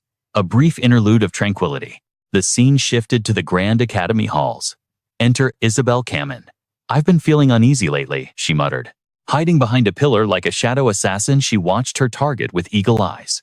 Marie Dunarev. A voice called out. Marie Dunarev turned, her beauty, blinding enough to stop time itself. Please accept my feelings. No, accept this. A brown-haired student dropped to his knees, thrusting a red packet toward her. My blood. Wait, was that an actual blood bag? Marie Dunarev recoiled. Well, the boy panicked. Or if you prefer, you can bite my neck directly. That's really not necessary. Marie Dunarev waved her hands frantically. Professor Josephine provides my daily supply. You idiot, that just makes her uncomfortable. Isabel watched from the shadows, her face twisting in disgust. But generic simps weren't the real threat here. Marie Dunarev, are you done for the day? A voice cut through the noise. Marie Dunarev jumped her heart, nearly escaping her chest. She spun around, cheeks flushing crimson. It was Corin. A mere first year, a crude grade 5 knight. Or so the rumors said. But titles didn't matter. His aura was undeniable. Anyone who could stand toe-to-toe with Swordmaster Lunia in a system Manhwa setting was a monster in disguise. What is he plotting? Isabel skittered closer, moving silently like a dungeon rat. Marie Dunarev, Corin whispered. Do you need some blood? Should I accept Marie? Dunarev hesitated. Click. The door shut. The lock engaged. What are they doing in there? Isabel's imagination ran wild. Locked doors. A boy and a girl. Her face exploded into a shade of red. Oh, Marie Dunarev. Remember my proposal. Corin's voice drifted through the wood. Proposal, Marie Dunarev gasped. Outside, Isabel pressed her ear against the door, desperate for the tea. The land we got from the dojo registration, Corin explained smoothly. It's being redeveloped. I'm thinking of building an inn there. An inn, exactly. If you invest now, I guarantee we'll triple the profits. It's a gold mine waiting to happen. Who knows? It could be huge. Investment profit. Isabel's jaw dropped. This scumbag isn't after her heart, he's digging for gold. She bit her own hand to stifle a scream. The audacity. Cut to the training grounds. Back at the grindstone, Alicia Arden asked, spotting Corin. You're so dedicated, Corin. Her eyes shone with admiration. Basics are the foundation of awakening Manhwa mastery, he replied, sweat glistening. High above, Isabel clung to the ceiling beams like a spider.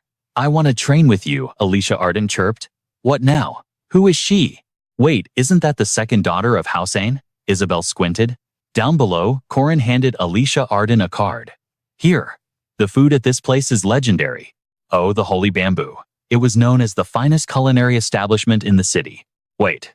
The Holy Bamboo. Isabel's eyes widened in horror. That's a famous date spot. He just seduced Marie Dunarev, and now he's making moves on another girl. Overcome with righteous fury, Isabel slipped. Clatter. A noise echoed through the hall.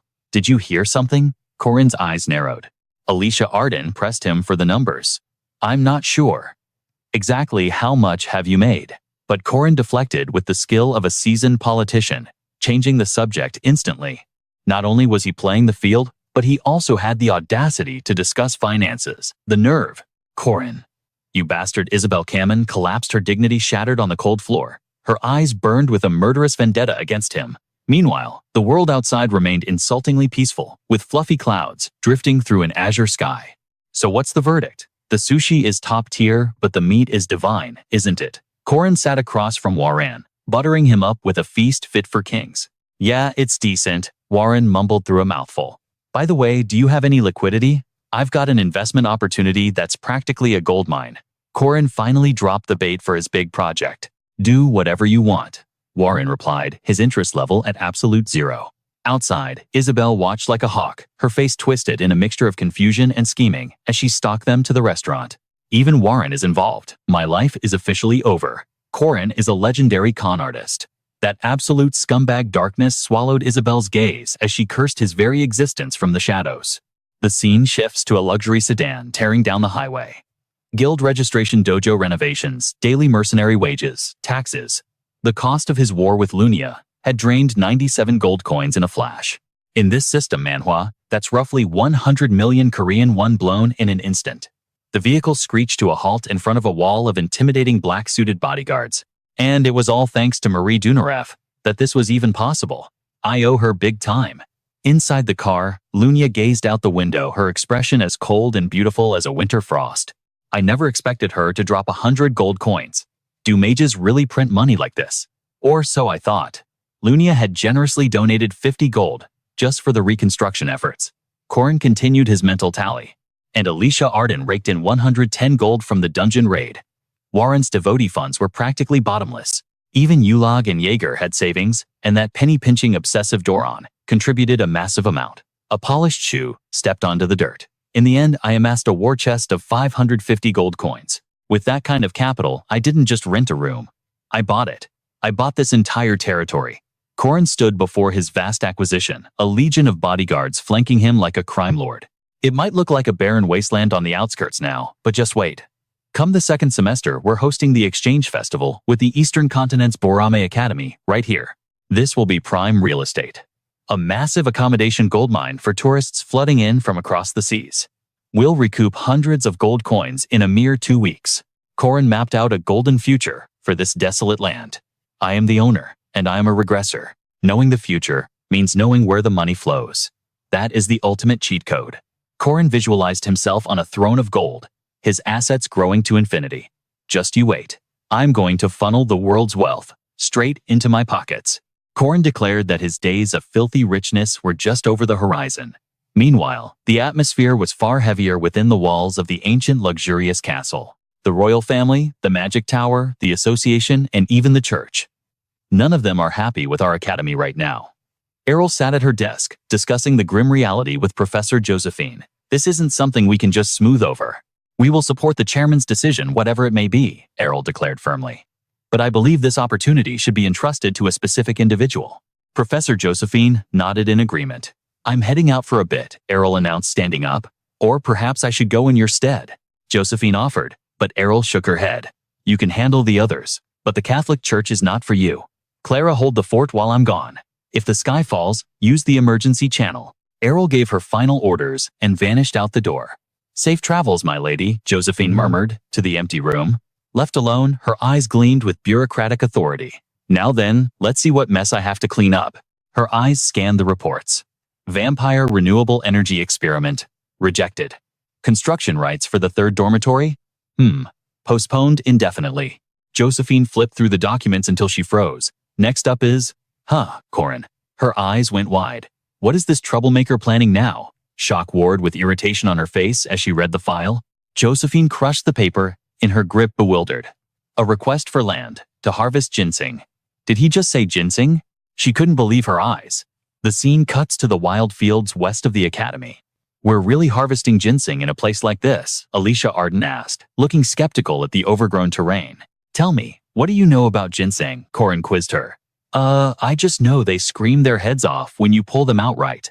Alicia Arden crouched down, holding a pair of heavy-duty earmuffs. Exactly. That's why hearing protection isn't optional, it's survival gear. One wrong move, and your eardrums are history.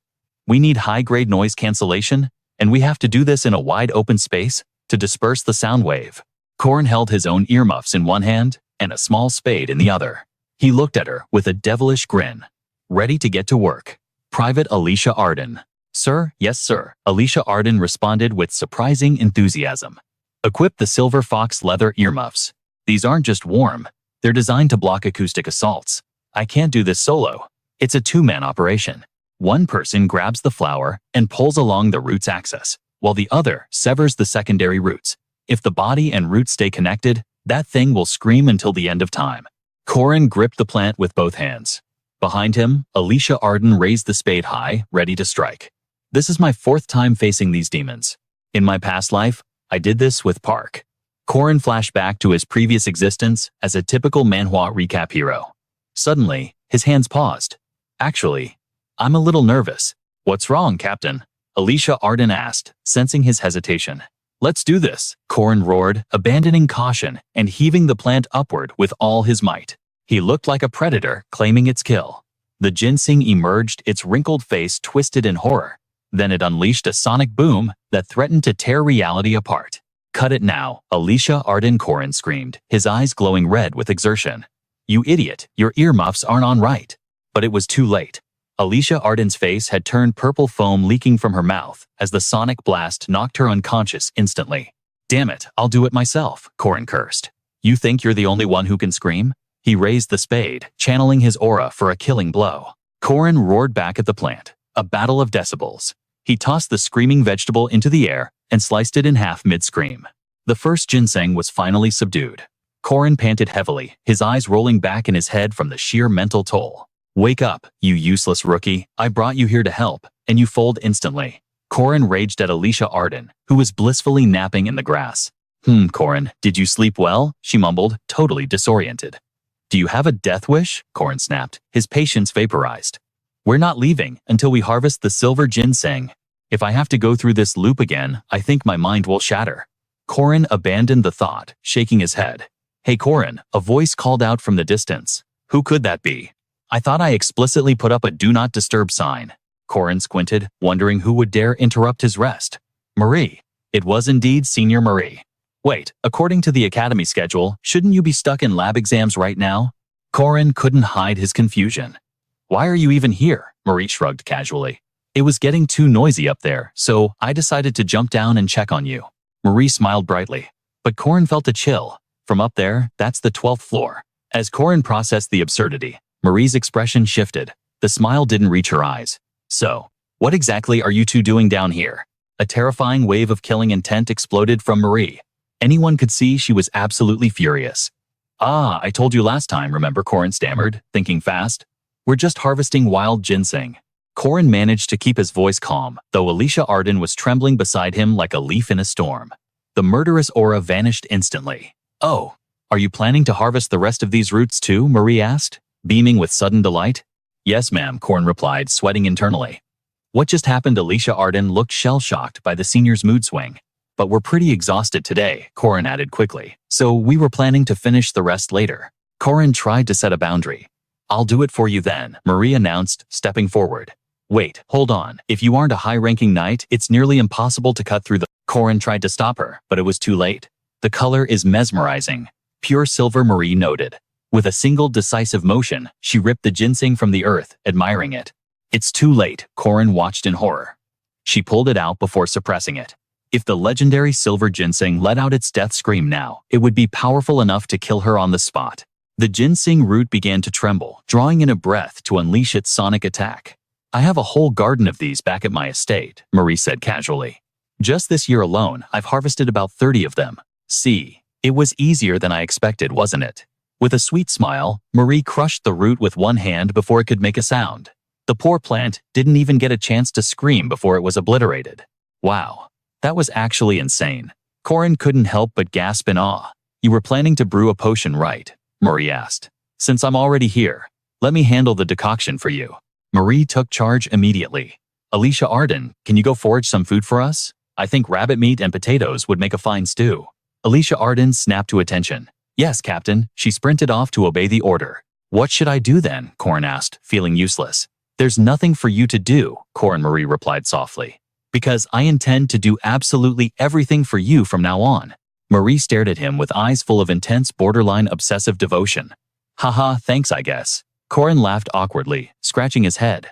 Marie, you really are the best. He thought to himself. There are two ways to absorb the spiritual energy of ginseng. The first method is simply eating it raw, Corin mused, imagining a large bite taken out of the wrinkled face-like root. It's barbaric, but it works. However, the most efficient method is alchemy. You brew it with amaranth roots, red roots, silver vine leaves, wolfberry, velvet antler, and 28 other medicinal herbs. Then you boil the essence for over 10 hours. The pot bubbled violently, the liquid turning a deep, rich brown from the ginseng's essence. Doing this creates a true Eastern medicinal elixir, not just simple ginseng soup. You might think it's strange. Well, that's just how the logic of this world works. What remains after the long boiling process is a thick black medicinal paste. Now, we just have to let it simmer, Marie said. What are you up to? Corin Marie asked, stirring the pot, while glancing over her shoulder. Just sitting around is boring, Corin replied, sketching patterns in the dirt. Marie leaned in closer to inspect his work. Is this the ancient language? She asked. Yeah, Corin nodded. Can you actually read these runes? I don't know the specific meanings, but I saw them once in a liberal arts textbook, Marie explained. Where on earth did you learn this? The ancient runic language is supposed to be dead. My master taught me, Corin replied, a shadow of grief passing over his eyes. In just the last few years, I learned both the ancient tongue and the spear arts from her. She left behind two legacies, her martial arts and the original runes. Corin's master had been a genius. Out of those two, I managed to figure out a way to inherit her martial arts. But the runes. That was a different story, Corin thought. Just recognizing the characters doesn't mean you can use them. Retrieving and engraving the original runes onto one's soul is a power only one specific person can wield. On my master's back, there was a seal. One of the ultimate goals of the final boss in this story is to retrieve and possess that original rune. She tried to pass the rune on to me, Corin recalled bitterly, but she lost her life before the ritual could be completed. It was all because of him. Corin clenched his fist. His master had died fighting a monster to protect him. Who was your master? Corin Marie asked gently. If she knew runes, was she from the Mage Tower? Marie was curious. No, Corin replied, lost in thought. She was just a person.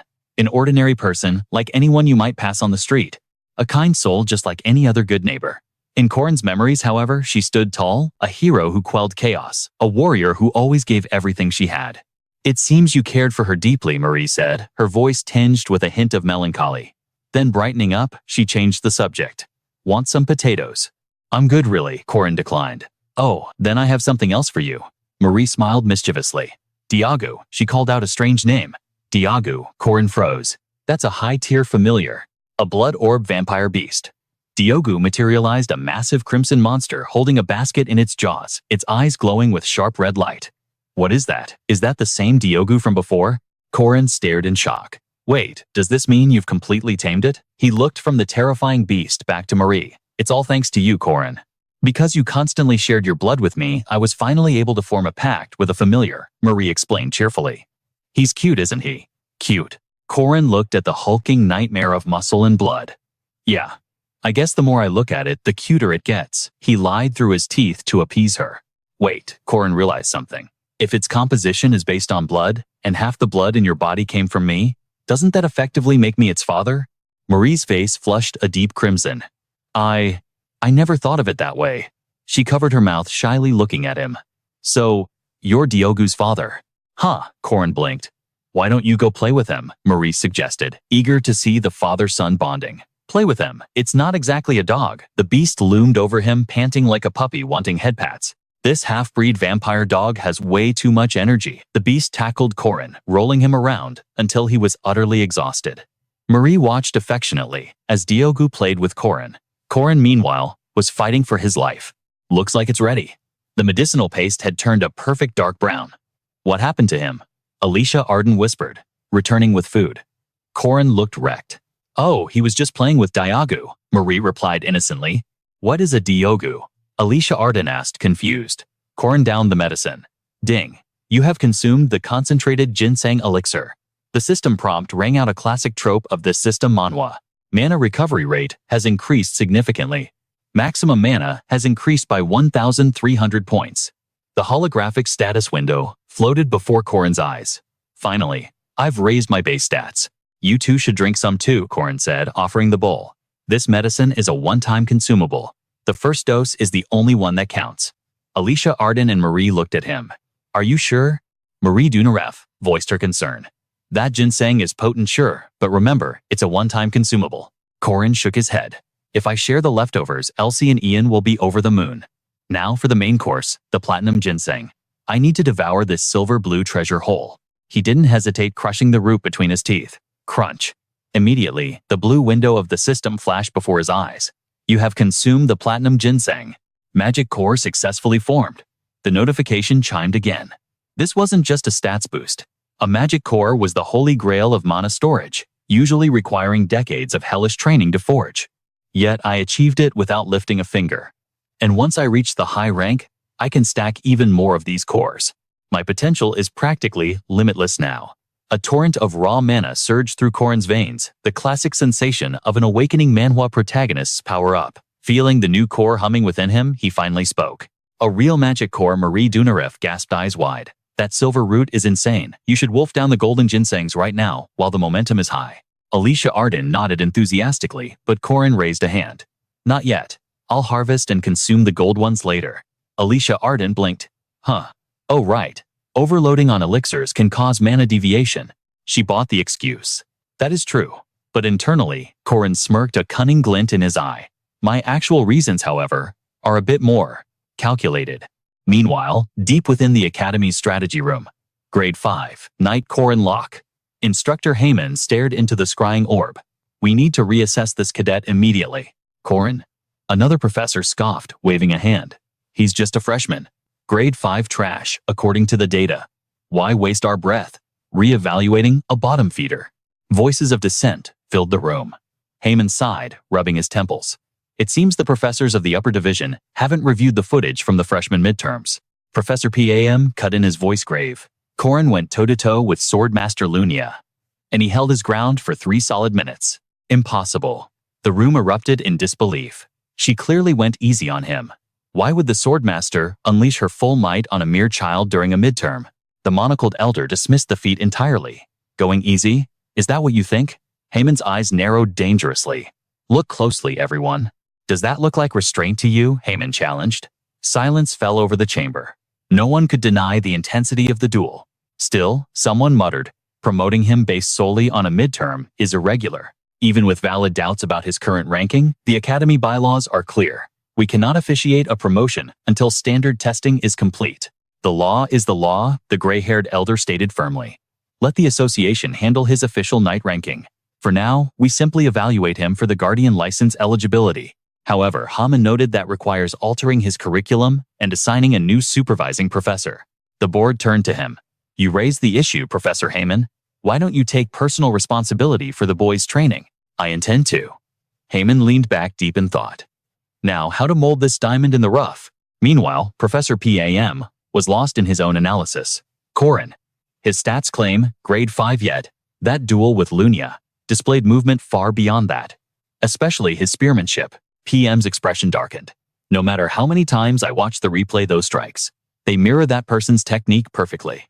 I need to test him myself. PAM adjusted his glasses, a plan forming. Scene changed the classroom. Hey, Corin, Alicia Arden chirped. Corin looked up. Oh, hey Alicia Arden. We share this lecture, right? Mind if I sit? She flopped down before he could answer. Corin sighed. Why ask if you've already planted yourself? Besides, Corin pointed out that's Jer's spot. Speak of the devil, Jer materialized behind them. Oh, I'm sorry. Alicia Arden jumped up, flustered. I'll move. Don't bother, Jer grumbled, vaulting over to the desk in front. Just stay there, Corin whistled. Look at you being all chivalrous. Jer whipped around, eyes burning with resentment. Shut it. You ask why? I'm glaring. Jer seethed. First you befriend the top senior Kurtz. Then, that cute demon girl. And now, the granddaughter of the Sword Emperor? I'm dying of envy here. You're living the life of a romance protagonist, while I'm just background decoration. Jer's inner thoughts were screaming. Where is my youthful romance? Why is my side of the classroom a frozen wasteland of loneliness? Jer slumped onto his desk, sobbing imaginary tears. Alicia Arden tilted her head innocently. Is he okay? Corin didn't even glance up. Ignore him. He thrives on self-pity. All right, settle down, freshman. Professor PM strode into the room, commanding attention. Take your seats. As mentioned last time, today begins your group project. Groans echoed through the hall. I hate group projects, someone muttered. PM slammed his hand on the podium. Wipe those sour looks off your faces. Collaboration is vital for survival, PHM lectured. Since this is the night department, I won't bore you with calculus or theory. Nor will I ask you to garden like the softies in the magic department. He snapped his fingers, and a wave of oppressive mana washed over the room. Sheets of paper floated into the air, arranging themselves into a complex flower-like diagram on the board. The topic PAM announced is spearmanship. Corin's eyes narrowed instantly. Spear arts, out of the blue. That's suspicious. Alicia Arden nudged him. Spears, that's your specialty. This will be a breeze. But Corin was cold with realization. This is wrong. In my previous life, the assignment was definitely boxing. Professor PM is a former champion boxer, Corin analyzed. His style relies on footwork, distance management, and his shadow ability. He hates weapons. He's a grade 1 knight from the rugged north, famous for those rune-etched gauntlets. So why the sudden pivot? Corin studied the professor's impassive face. He changed the curriculum just for me. The old fox is sharp. A challenge rose in Corin's eyes. He's testing me. Their gazes locked across the classroom, a silent spark of understanding passing between warrior and student. Your task, PAM continued, is to analyze a specific lineage of spearmanship. Following the research phase, you will demonstrate the practical applications of these techniques in combat scenarios. A hand shot up. Professor, won't the spear users have an unfair advantage? I have accounted for that, PM replied smoothly. Grading criteria will be adjusted based on your primary weapon proficiency. Now, form your squads. 4 members per team. And to keep things interesting, selection will be completely random. The Academy laid down the law random selection for group projects. They claimed it fostered collaboration and teamwork, but we all know the truth. It's a survival game, where the hardworking carry the dead weight. A war of who can be the most shameless. Should I just transfer to Apu? Whoops, wrong chat. My bad. I finished the research I typed. And hey, maybe delete the source links next time and stop copy-pasting from Wikipedia. Then came the classic excuse. My grandma just passed away. I can't make it. It's the standard anatomy of a group project disaster. You have the ghost, the excuse maker, and the one doing all the work. I spent 4 years in physical education and 3 years at the academy dealing with freeloaders. It's a staple trope typical for a system manhwa setting like this. Corin recalled the trauma of his past group projects, but this time, the corners of his mouth curled upward. This lineup was different.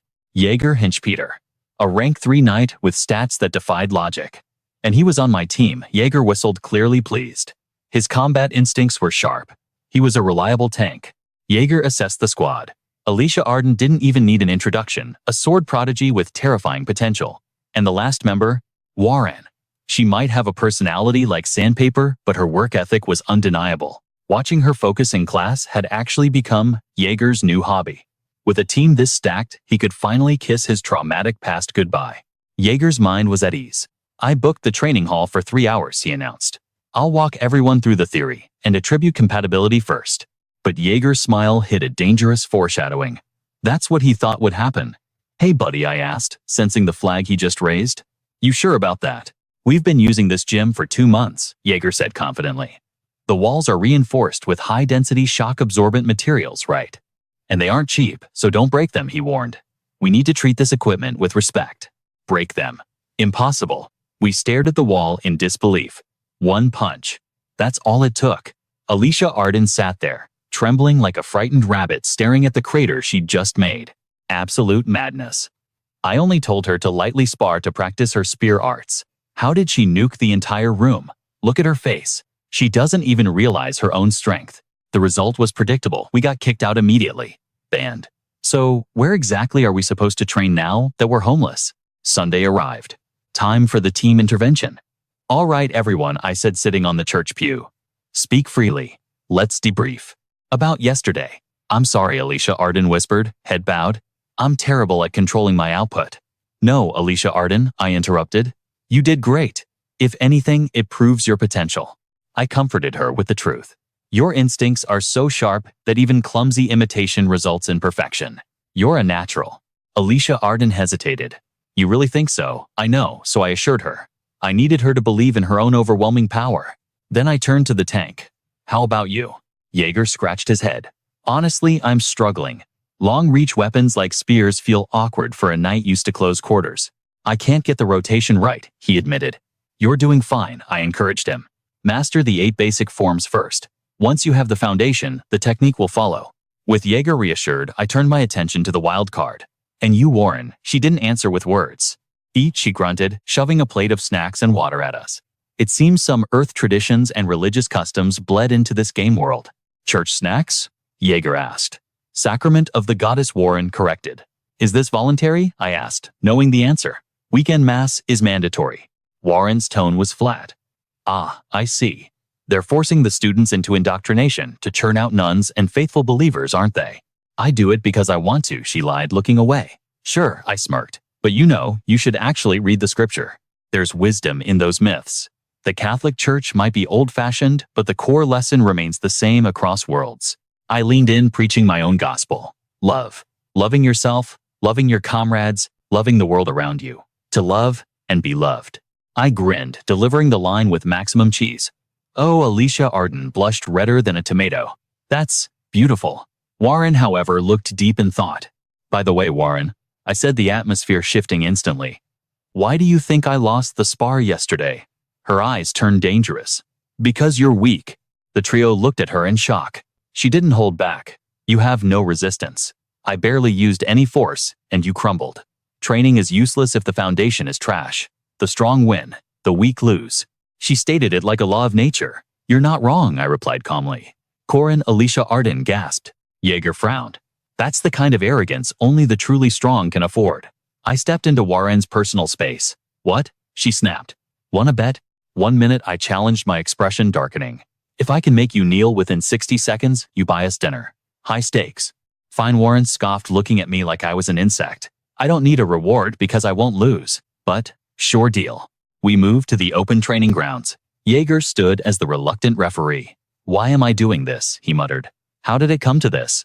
"I have no idea," Alicia Arden replied.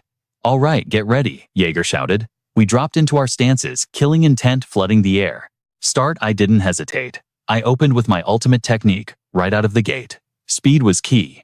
Dark snake intent. My spear flashed forward, a beam of lethal light aimed straight at her, but she blocked it effortlessly. She really is a monster. I was stunned, but I didn't stop. Tiger roar, wind step, second form. I transitioned into the next strike, aiming to overwhelm her. Crack. My weapon shattered into charred splinters. I stared at the broken handle. Weaponless now, Warren taunted, having obliterated my spear with brute force. "Wow," I laughed, tossing the stick aside. "You really like breaking things." I slipped into the 8 trigrams. Step. I weaved and dodged. "What's wrong? Can't hit me." I danced just out of her reach, mocking her. "You," Warren roared, her patience snapping. "Annoying pest. If you don't want to die, stop moving."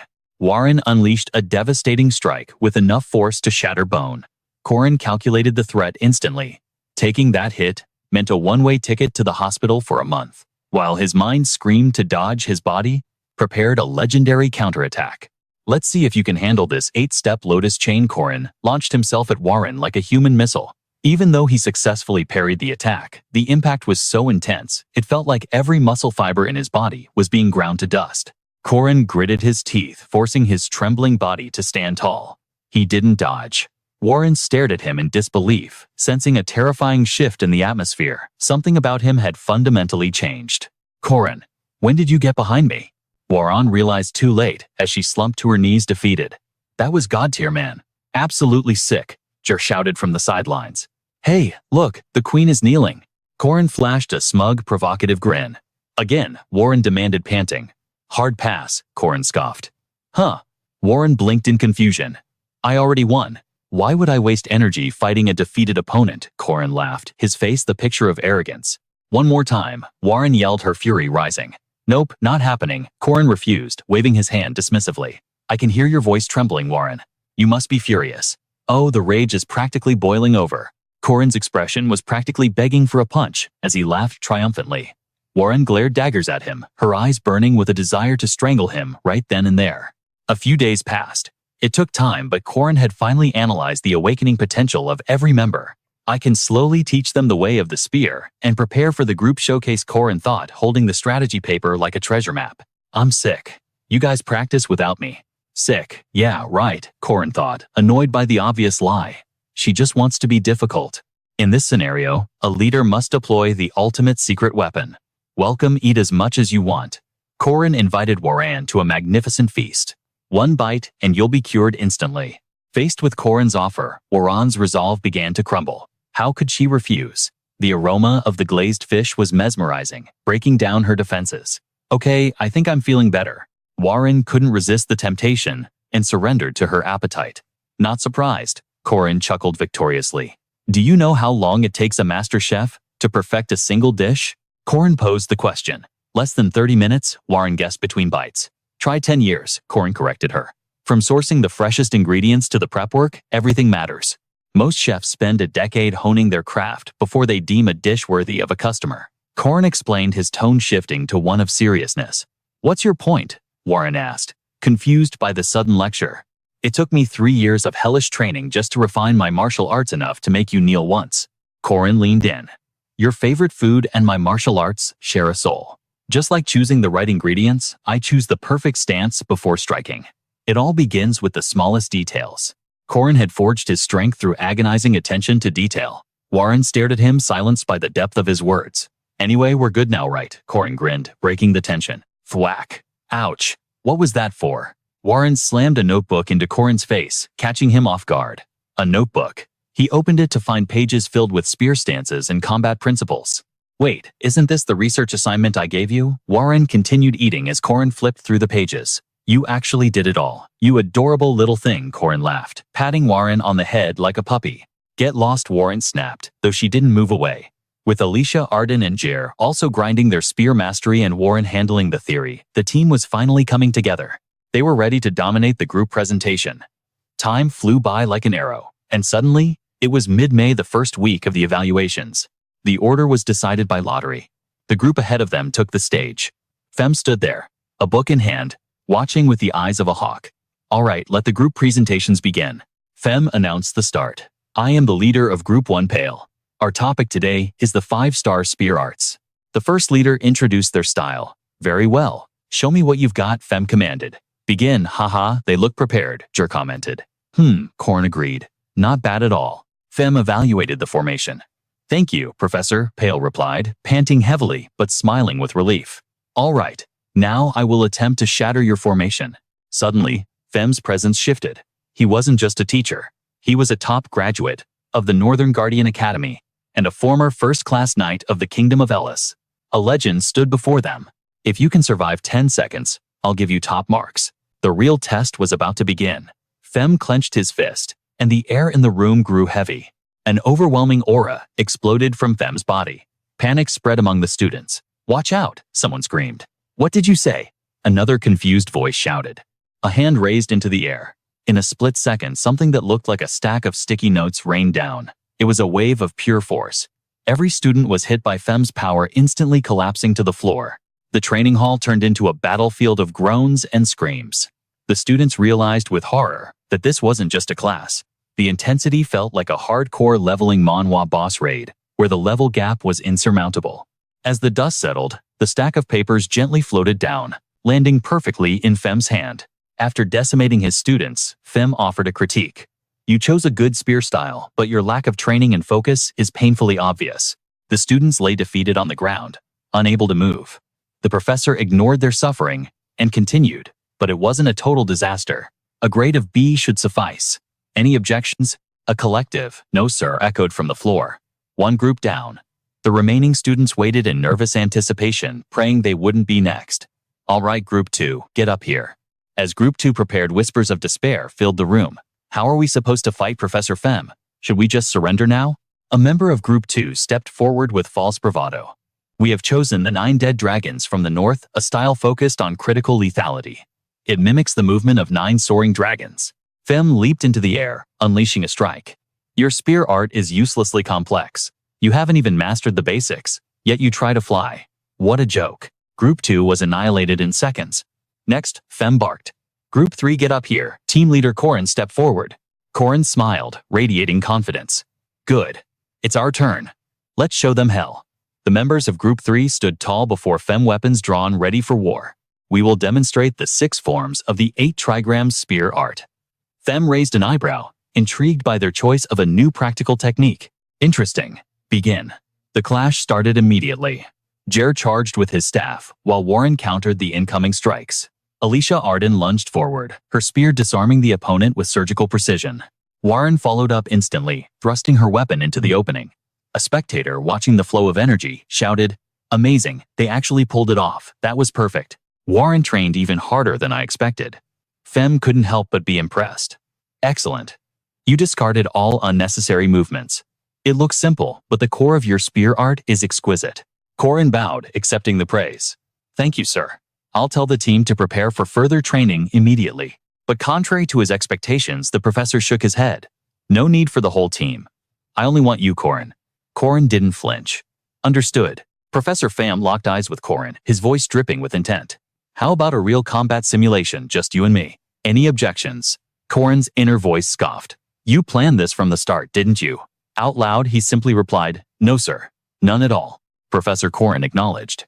With the challenge accepted, the instructor wasted no time setting the stage for battle. Good. Then prepare yourself. A blinding flash of light erupted momentarily, catching Corin off guard. While Corin calculated his next move, Professor Fem surged forward like a beast, unleashing a vicious left hook. Corin's mind raced, analyzing the stance. That posture, the follow-up strike will come from the right. It's a classic boxer's bait. In a standard scenario, you'd block to the right to mitigate the incoming damage. Corin analyzed time, seeming to slow down as adrenaline flooded his system. But watch his footwork. Corin's sharp eyes caught the subtle shift. He isn't pivoting to the right. He's loading his weight onto his left leg. I knew it. Seeing Fem use his left hand to guard Corin confirmed his suspicion the professor was a southpaw. He shouted the technique name, 6-step style, second form, the Azure Parry. Professor Fem's eyes widened in sheer confusion. What the? A student in the crowd gasped, their voice filled with awe. Professor Fam's movement completely shifted the moment he clashed with him. Look at that insane speed.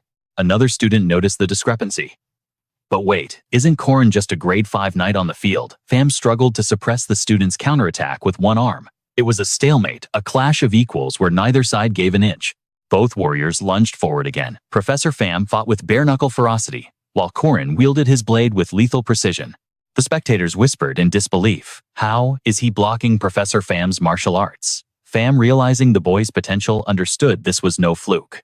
This strength, you far surpass the level of a mere academy student. As he spoke, Fam clenched his left fist, mana gathering for a devastating blow. Show me your true power, Corin. I don't want to see these basic academy drills. Corin stood his ground, a perfect picture of confidence and charisma.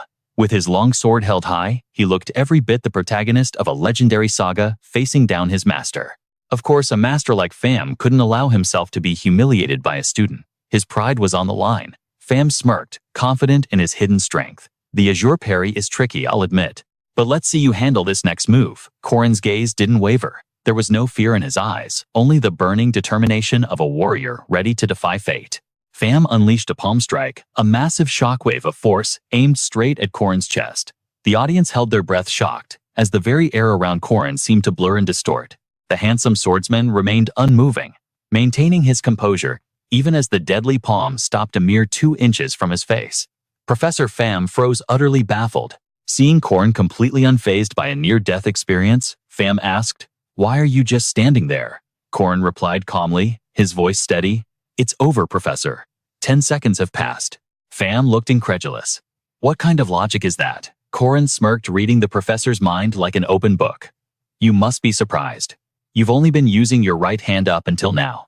Recalling the professor's past lectures and movements, Corin continued, but in reality, you're left-handed. Fam's eyes narrowed. So your entire reaction speed was based on the prediction that I favor my left.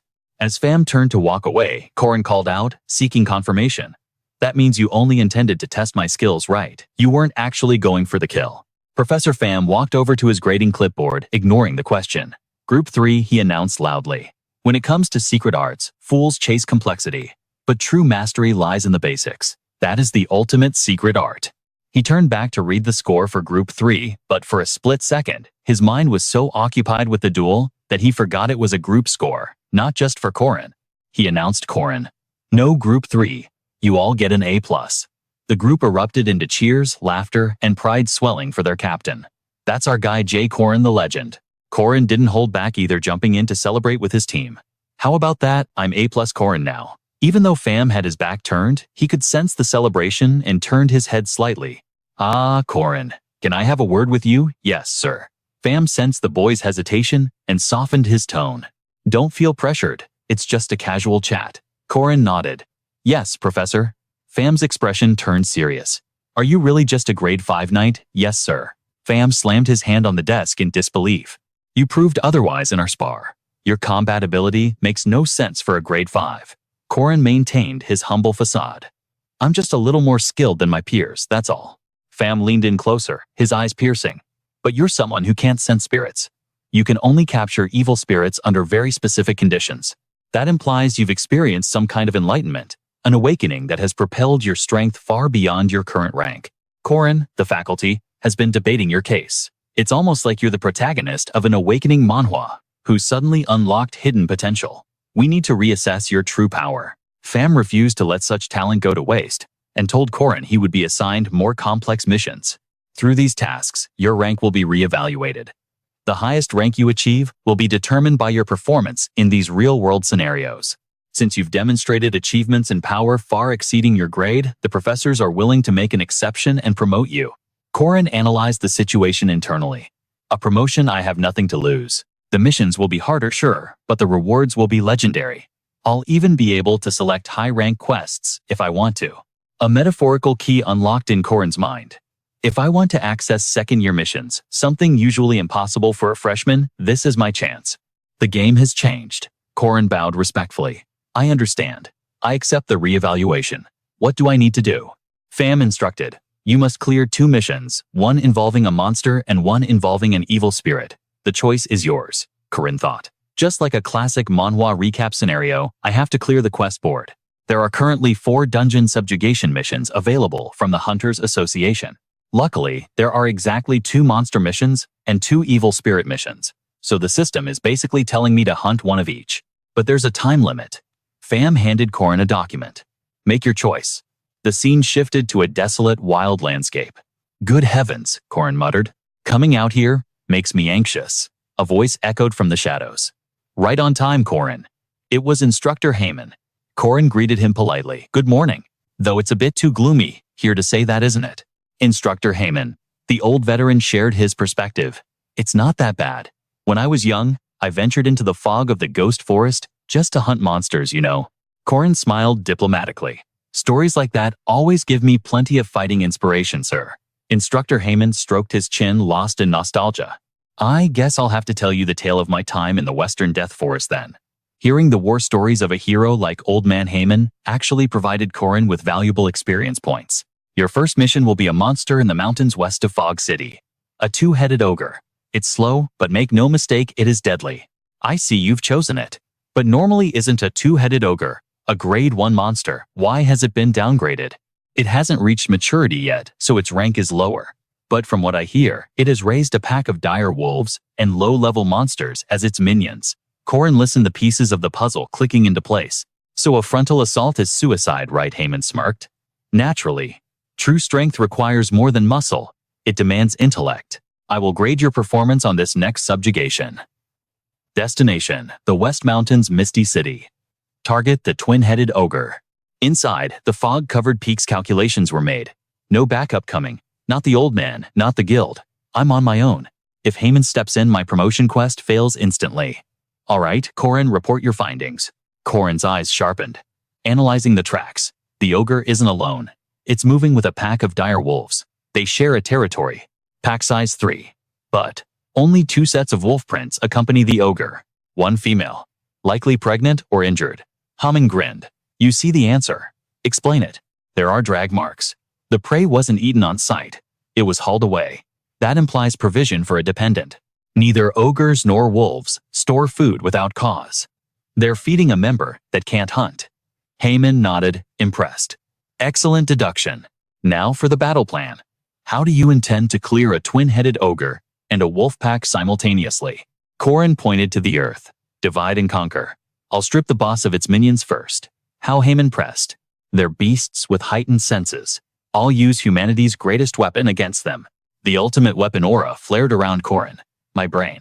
In this awakening Manhwa world, strategy beats brute force every time. The scene shifted to a looming, ominous castle. A dungeon where nightmares breathed and shadows danced. Despite humanity's expansion, darkness still festered in the corners of the world. Ancient evils lay in wait. Boom. Boom. A massive barefoot crushed the earth. The ruler of the forest had arrived. A twin-headed ogre. A tyrant. Half man, half calamity. White hair flowing like a war banner. The forest was his domain. Flanking him were his elite guards. Dire wolves with jaws capable of snapping steel.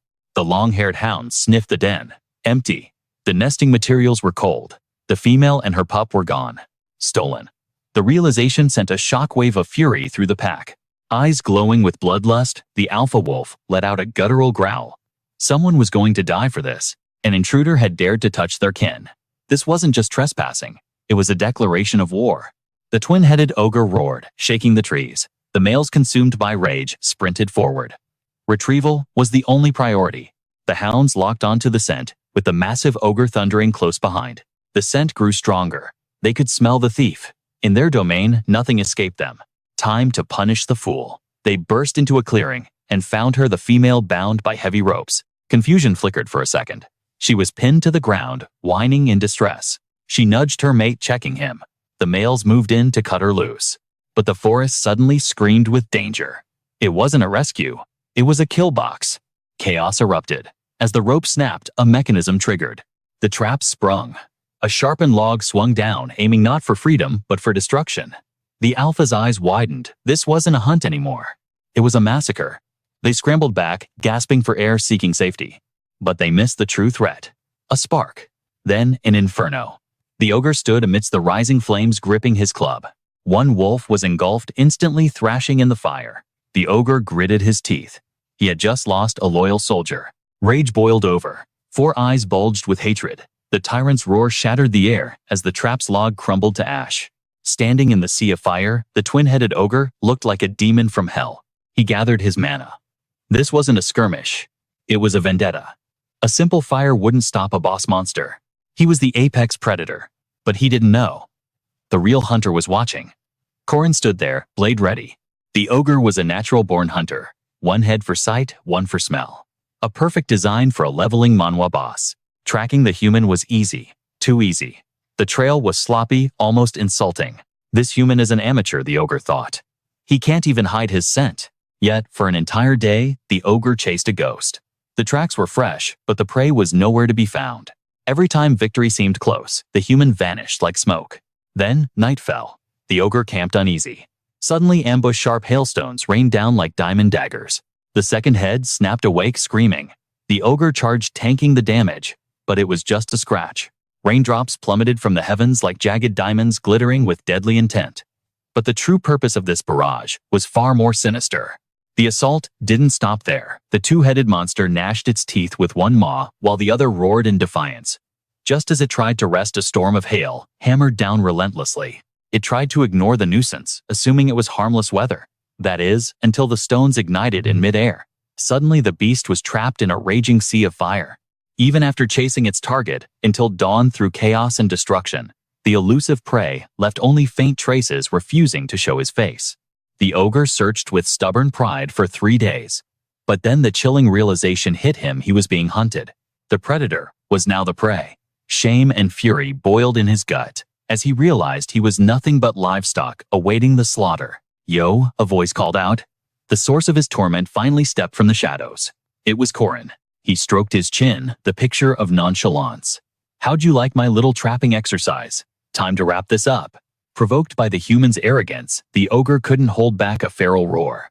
Murderous intent flared in the beast's eyes as it charged its body, radiating heat like a furnace. Corin's eyes gleamed with the thrill of battle. Did this beast really think he would just stand there and take it? As the ogre lunged, Corin leaped into action. His iron-soled boots slammed against the air itself, stepping higher and higher into the sky with impossible speed. He launched a devastating aerial assault, catching the ogre completely off guard. The beast smirked, thinking he saw an opening. He readied his massive 2-meter birch club, waiting to swat the tiny human like a fly. But Corin unleashed the wooden mountain-style second form red strike. A massive shockwave exploded outward. The blow connected squarely with both of the ogre's heads. The impact was so severe, the very air seemed to warp around them in a chaotic swirl. The monster shrieked in agony, eyes glowing crimson, one mouth agape, while the other clenched in rage. But Corin wasn't done. He followed up instantly with the 8 trigrams primordial chaos palm. Even with a physique several times larger than Corin's, the ogre couldn't withstand the barrage. Under the weight of those palms, the giant collapsed. The tyrant of the forest had fallen to a mere human. Standing over the defeated ogre, Corin radiated the pride of a true victor. In this Manhwa recap, he let out a long yawn. What a waste. I gathered all that internal energy and didn't even need it. So much for the ogre. Now, I wonder if Marie Dunareft is doing okay. The story rewinds to 3 days ago. Inside a quiet room, the air was thick with tension between Corin and Marie Dunareft. Corin asked, "How much do you trust me, really?" Marie Dunarefte replied without hesitation. "Even if you said you could make kimchi out of raw potatoes, I'd believe you." "Well, that I can actually do," Corin quipped before getting serious again. "But if you trust me, how far are you willing to go?" Marie Dunarefte blinked. "Go together," she flailed her limbs excitedly. "To the end, yes, yes, to the very bitter end." "Isn't that a bit too far?" Corin chuckled. "I have a plan, and I need you, Marie Dunarefte." She nodded. "Understood. You need me for your grand scheme." Corin pressed on with his sales pitch. "Let me explain the details. Starting tomorrow, you and Alicia." Marie Dunareft cut him off sharply. "Corin, yes, this is the plan." "Why is that girl involved?" she asked, her voice dripping with jealousy.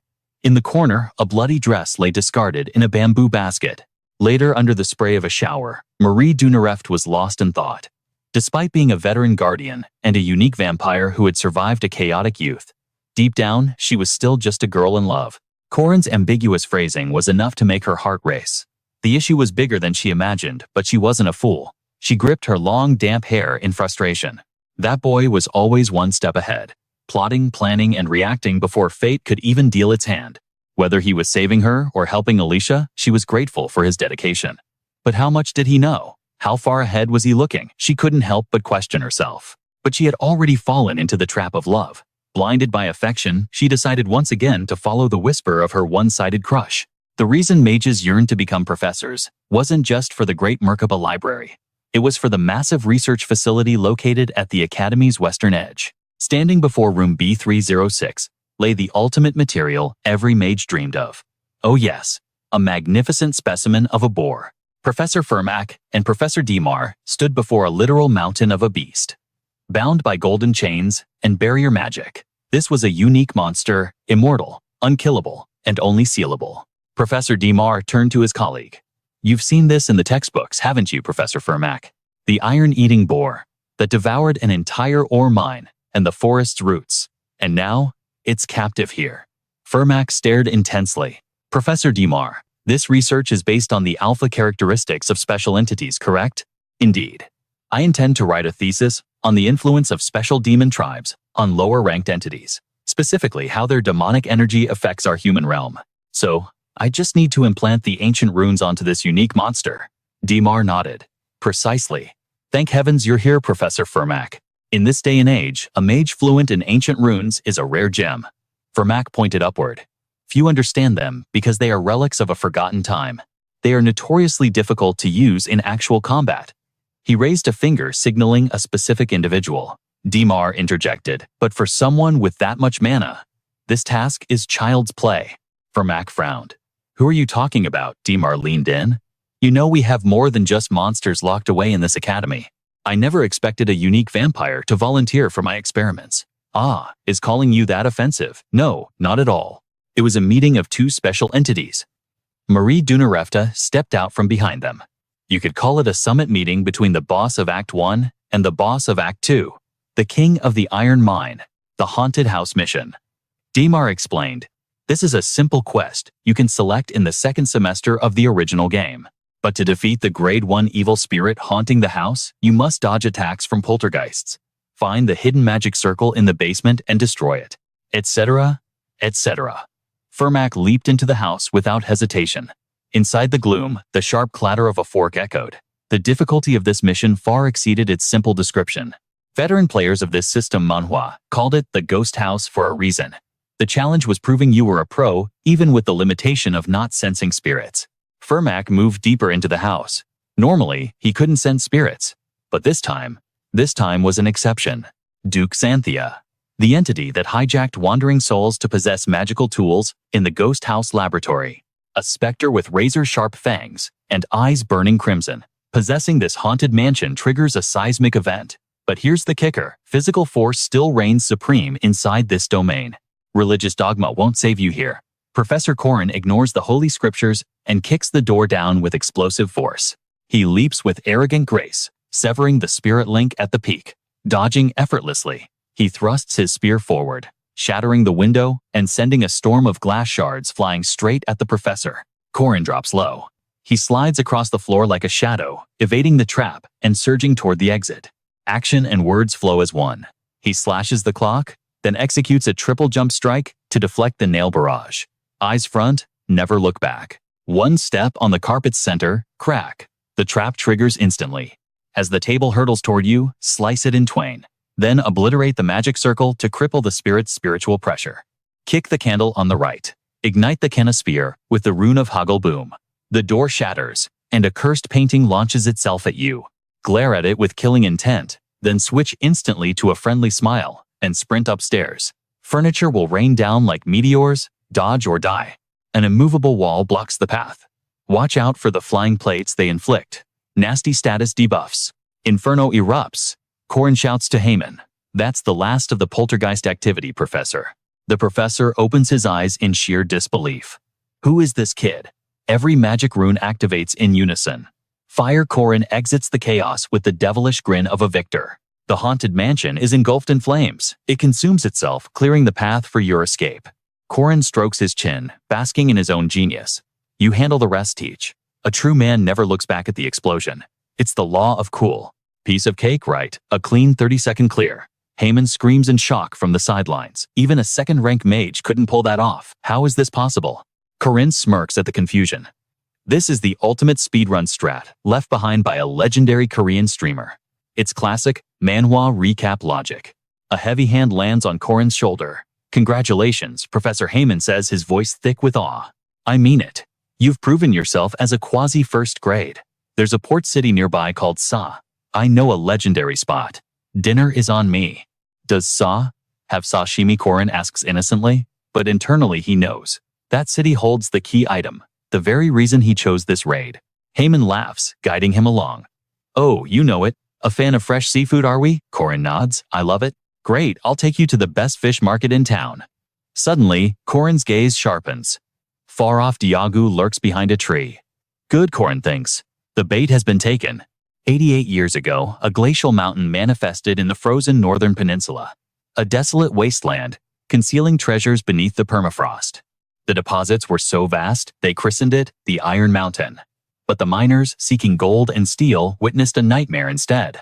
A horde of boars devouring solid iron. Leading them was a monster that consumed all in its path, the corpse demon of the peninsula. They named this abomination the Iron Mountain King.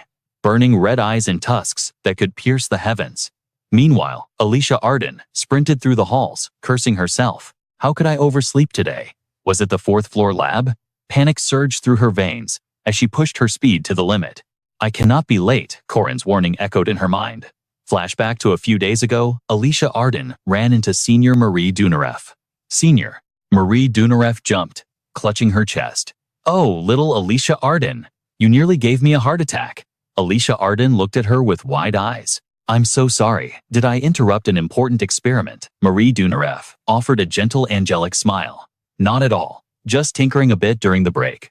But why did you summon me here? Alicia Arden asked. Marie Dunareff's expression turned serious. Corin asked me to brief you on something vital. Corin did? Alicia Arden blinked. Yes. But first? Do you want to be a test subject? Alicia Arden eyed the flask. Is this a divine elixir? You could say that. Alicia Arden downed it in one gulp before Marie Dunareff could finish. If it's healthy down the hatch, Marie Dunareff shrieked. Wait, it's boiling hot. Slow down. I haven't finished the safety protocols. Alicia Arden froze mid-swallow, terror washing over her. Excuse me, did you say safety? Alicia Arden went rigid. Marie Dunareff panicked. What's wrong? Suddenly, Alicia Arden shivered with pure ecstasy. Delicious. It tastes just like Mom's cooking. Marie Dunareff let out a breath she'd been holding. Really? Thank the gods. Good taste, safe, zero toxicity. Notes taken. Alicia Arden wiped her mouth. Anyway, what did Corin want you to tell me? Marie Dunareff's gaze darkened. He wanted me to prepare you for the calamity that is coming. The King of the Iron Mountain. Back in the present, Alicia Arden bulldozed through the crowd. Out of my way, emergency. She sprinted toward the citadel. The sealed entity in the lab? It's the Iron Mountain King. Corin knew I have to get there now. Deep in Underground Lab B, a heated debate unfolded. Do you think monsters are truly different from special demons? Marie Dunareff? Their power levels are incomparable, Marie Dunareff replied. But their most terrifying trait isn't brute force. It is the authority of domination. Authority of domination. The professor frowned. Dema continued. Some demons radiate a spiritual pressure distinct from common beasts. Theoretically, we classify them as alpha entities. They don't just possess superior strength. They hold the crown of command. Visuals flashed on the screen. Alpha demons glowing with an azure aura facing off against a wolf pack burning with crimson rage. Alphas can subjugate their own kind effortlessly. Usually, this doesn't cross species lines. But special demons are the exception to the rule. A special demon can enslave any lesser demon, regardless of species. Dema nodded at Marie Dunareff. Precisely. You've experienced this firsthand, haven't you? Marie Dunareff recalled the nightmare of the hunting grounds. Driven mad by an insatiable thirst, she had commanded the beasts to offer their very lifeblood to her. But Professor Marie Dunareff interjected, thinking back, it wasn't exactly domination. I didn't control their minds. I weaponized their terror. It depends on your species, Marie Dunareff Dema explained. There are 3 classifications: monsters, evil, spirits, and demi-humans. While basic, the influence of the alpha trait varies wildly between them. Marie Dunareff's eyes lit up with realization. Does that mean I can command other demi-humans? It was a terrifying possibility that required further investigation. I doubt it's that simple, Dima countered. Demi-humans possess higher intelligence than mere beasts. That kind of brute force domination won't work on complex minds. Dima cut the theory short. Enough talk. Let's begin the practical application. Bring out the Nanthi cages, rolled in each containing a savage beast. The goal of this experiment, Dima announced, is to test the range of your alpha trait against special-grade monsters. If she could master this, humanity could theoretically control the endless waves of monsters. Marie Dunarev felt a spark of excitement. This wasn't just a manhwa recap of old theories. It was a revolution that satisfied her mage's curiosity. If successful, humanity would finally seize the initiative, stopping the demonic threat before it even began. Oh right, Professor Dima added casually. You managed to make that elixir taste good, didn't you? The one you asked about? Marie Dunarev nodded. Yes, thanks to you. It's actually delicious now. That's a relief. Sorry, I was curious. Turning to the pack of Nanthi, Dima commanded, All right, Marie Dunarev. Unleash your aura. Dominate them. Right. Marie Dunarev's hesitation vanished, replaced by a steely gaze. Come, she roared. A savage Nanthi charged, followed by a wave of beasts released from their cages. Halt! Marie Dunarev raised her hand, commanding them to submit. But instead of bowing, the Nanthi rolled over, exposing their bellies like playful puppies. Marie Dunarev stood frozen in confusion. What are you doing? I said. Get down, not roll over.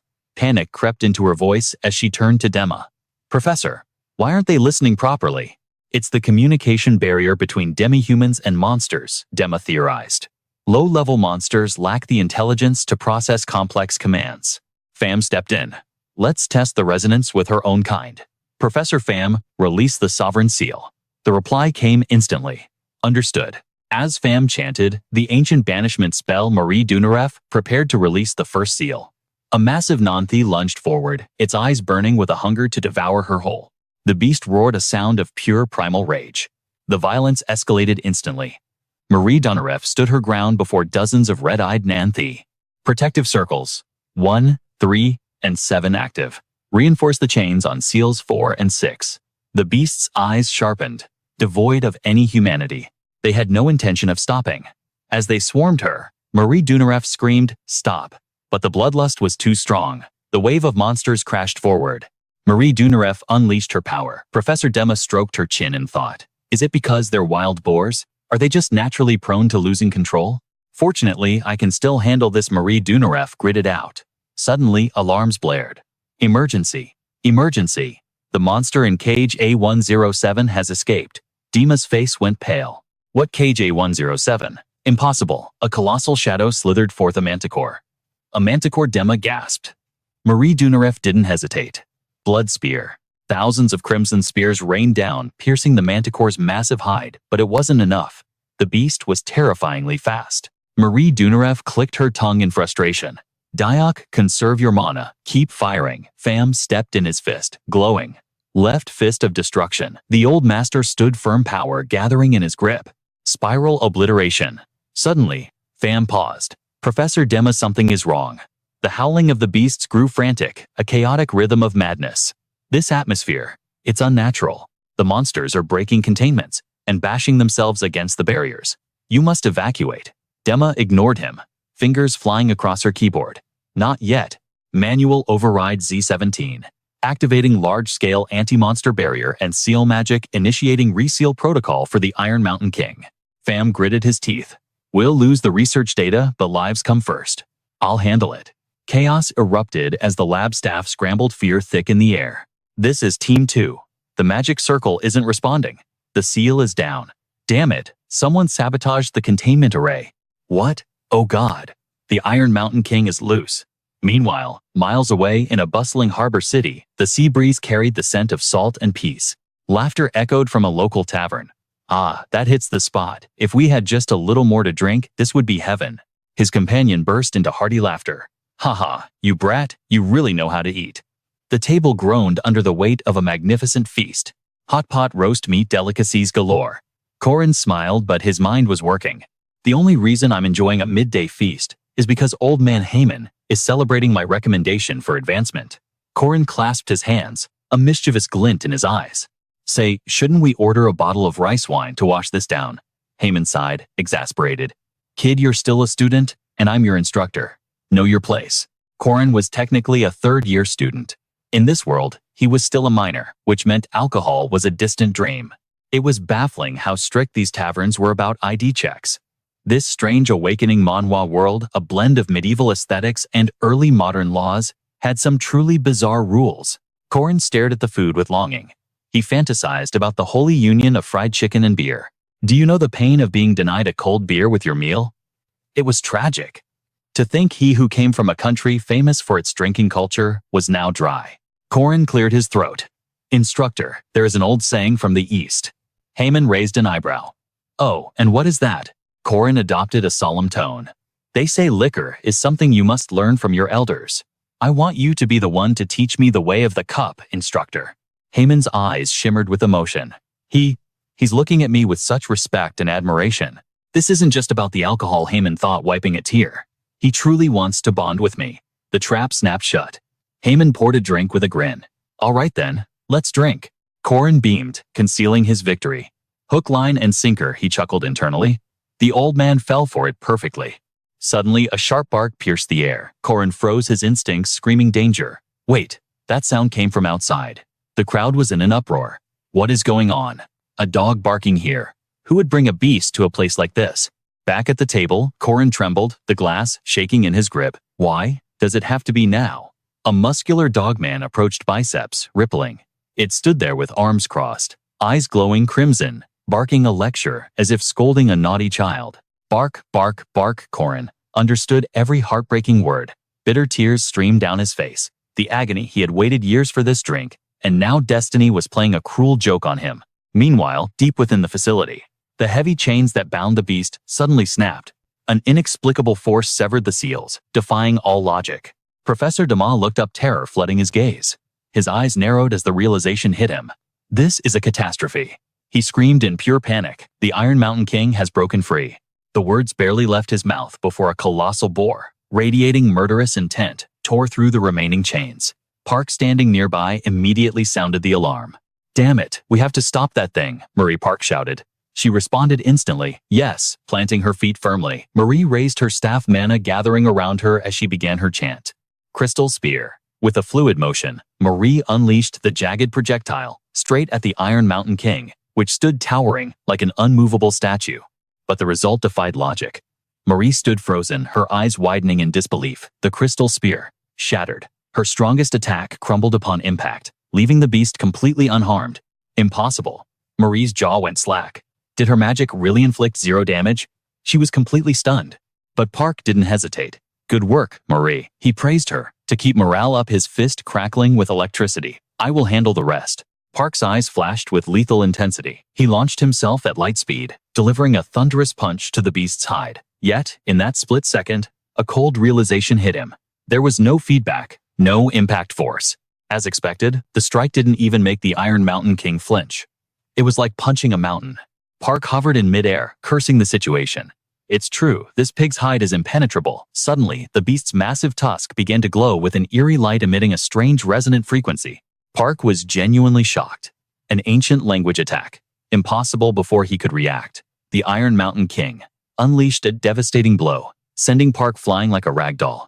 Crash! Park slammed into the reinforced wall, the impact force shattering the concrete instantly. Cries of alarm erupted from the observers as the dust settled. Professor Dama watched in horror, stammering, "No, the wall is destroyed. The defense system is going to." Before he could finish, the system voice blared. The breach triggered a chain reaction. Monsters in the iron cages began tearing at their bars. The alarm sirens screamed urgent and relentless. Warning, warning. All seals on the Iron Mountain King have been released. It was a nightmare scenario. Monsters poured out of their cages, a flood of savage beasts escaping into the facility. The electronic voice was deafening, as wolves, birds, and abominations of all kinds scrambled for freedom. Activate emergency defense code. Red alert. Evacuate all personnel and security teams immediately. Activate all defensive magic circles and deploy the spirit golems on command. The heavy constructs began to materialize. Golem squad activate. Initiate containment protocols. The golems entered combat mode, charging forward with mechanical fury to prevent the beasts from escaping the lab. The golems began their slaughter. But then, a terrifying presence emerged. A creature with the body of a snake and the aura of a dragon hissing through razor-sharp fangs that made the very air tremble. It was the poison dragon, a grade 1 demonic beast. And beside it, another nightmare appeared, the king hound, also a grade 1 threat. They clashed violently with the golems. These beasts, free, after who knows how long, were starving. Their eyes burned crimson with bloodlust as they surged forward like a tsunami. Screams for backup filled the comms. Support. We need urgent support. We cannot hold back high-tier monsters without the magic circles active. Inside the control room, Professor Dema was on the verge of a breakdown. No. If they escape the academy, do you have any idea what will happen to our funding? Suddenly, a horned monstrosity resembling a buffalo materialized, surrounded by a blinding storm of lightning that lit up the entire sector. The beast charged at the distracted Professor. Death seemed certain. But in a flash, a sword pierced its skull, and another blade sliced its body in two with surgical precision. Dema stood frozen, staring at the corpse in disbelief. A calm voice echoed through the dust. The master's predictions are becoming truly terrifying. Dema's eyes popped out. Doron, what are you doing here? It was indeed Doron who had saved the professor. But faced with the question, Doron simply adjusted his glasses and replied coldly, I am just here for some practical combat experience. With a wave of his hand, the floating swords obeyed his will, tearing through the air to slaughter the remaining beasts with ruthless efficiency. A massive beast roared in fury. Energy gathered in its maw, forming a sphere of destruction. It unleashed a beam that scorched the very earth. Combine fragments. A voice commanded. Instantly, debris and stones levitated from the ground, pulsing with a strange kinetic energy. The voice continued, Synthesis Golem. A massive hand formed from the scattered rocks, fingers clenching into a fist. Fortress Golem. Scrap build. A towering giant constructed of debris stood ready to face the monster. Yes, I have total control over it. It actually works. The technique he taught me. It's really effective, Kranaludin grinned, his eyes sparkling with the thrill of achievement.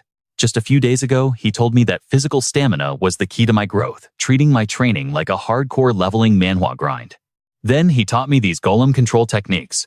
He claimed he just read about them in the library, and the price for this secret knowledge, I had to come on this field trip today.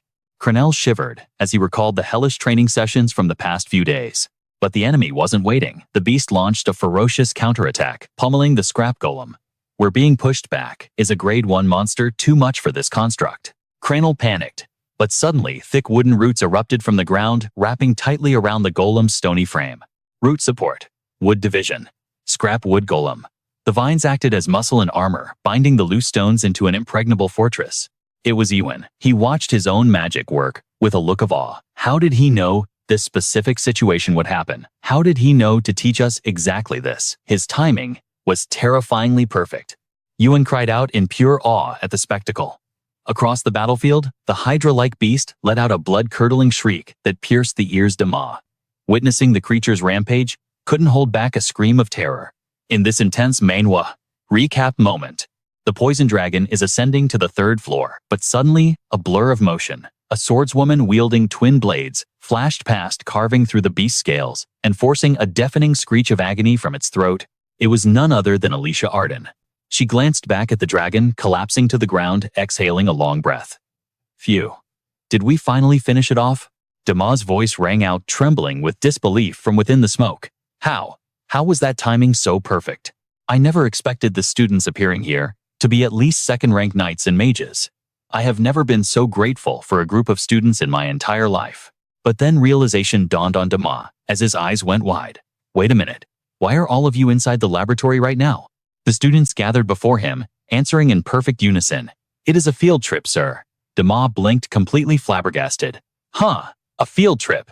Elsewhere, Corin rested his chin on his hand, deep in thought. Excellent.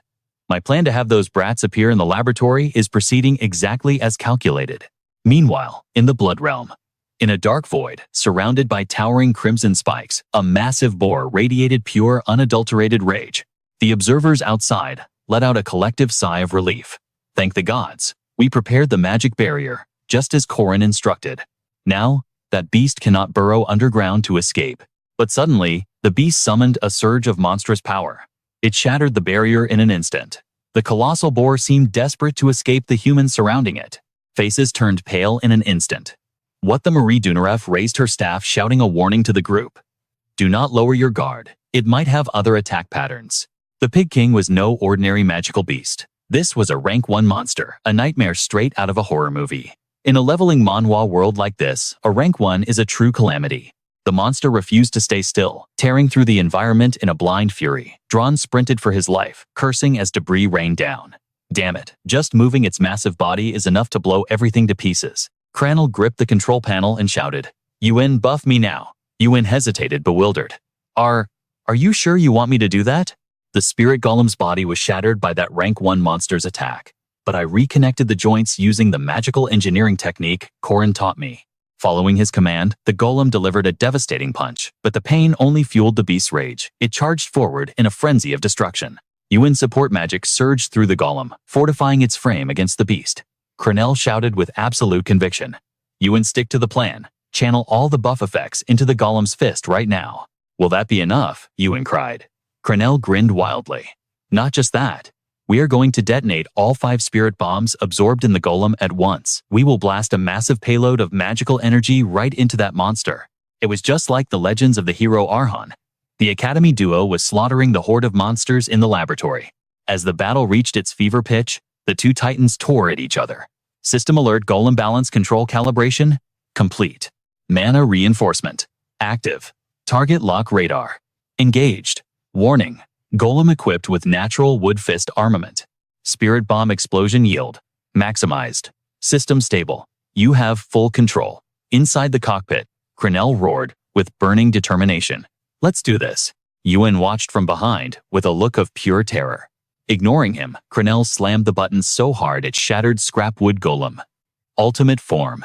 Elbow rocket. Summoning every ounce of power, the golem smashed a godlike blow onto the beast's skull. This is the kind of moment that makes any system manhwa fan's heart tremble with ecstasy. Cranel cheered triumphantly. Beautiful, go, warrior, Luden, Yuen, stood there face blank. Since when did you give it a name? Truly, the dream team of the hero Arhan legends. Meanwhile, in the distant port city, far removed from the chaos of the lab, I specifically chose this mission just to reach this location, Corin explained. Wait. The demon sword spirit hovered beside him, making a pitiful whining face that grated on Corin's nerves. Corin sighed heavily. Good grief. I have work to do, you know. Greetings. Corin put on his best smile as he approached the priest outside. I am a student from the academy currently on a mission. Unfortunately, duty calls, so I cannot attend the mass.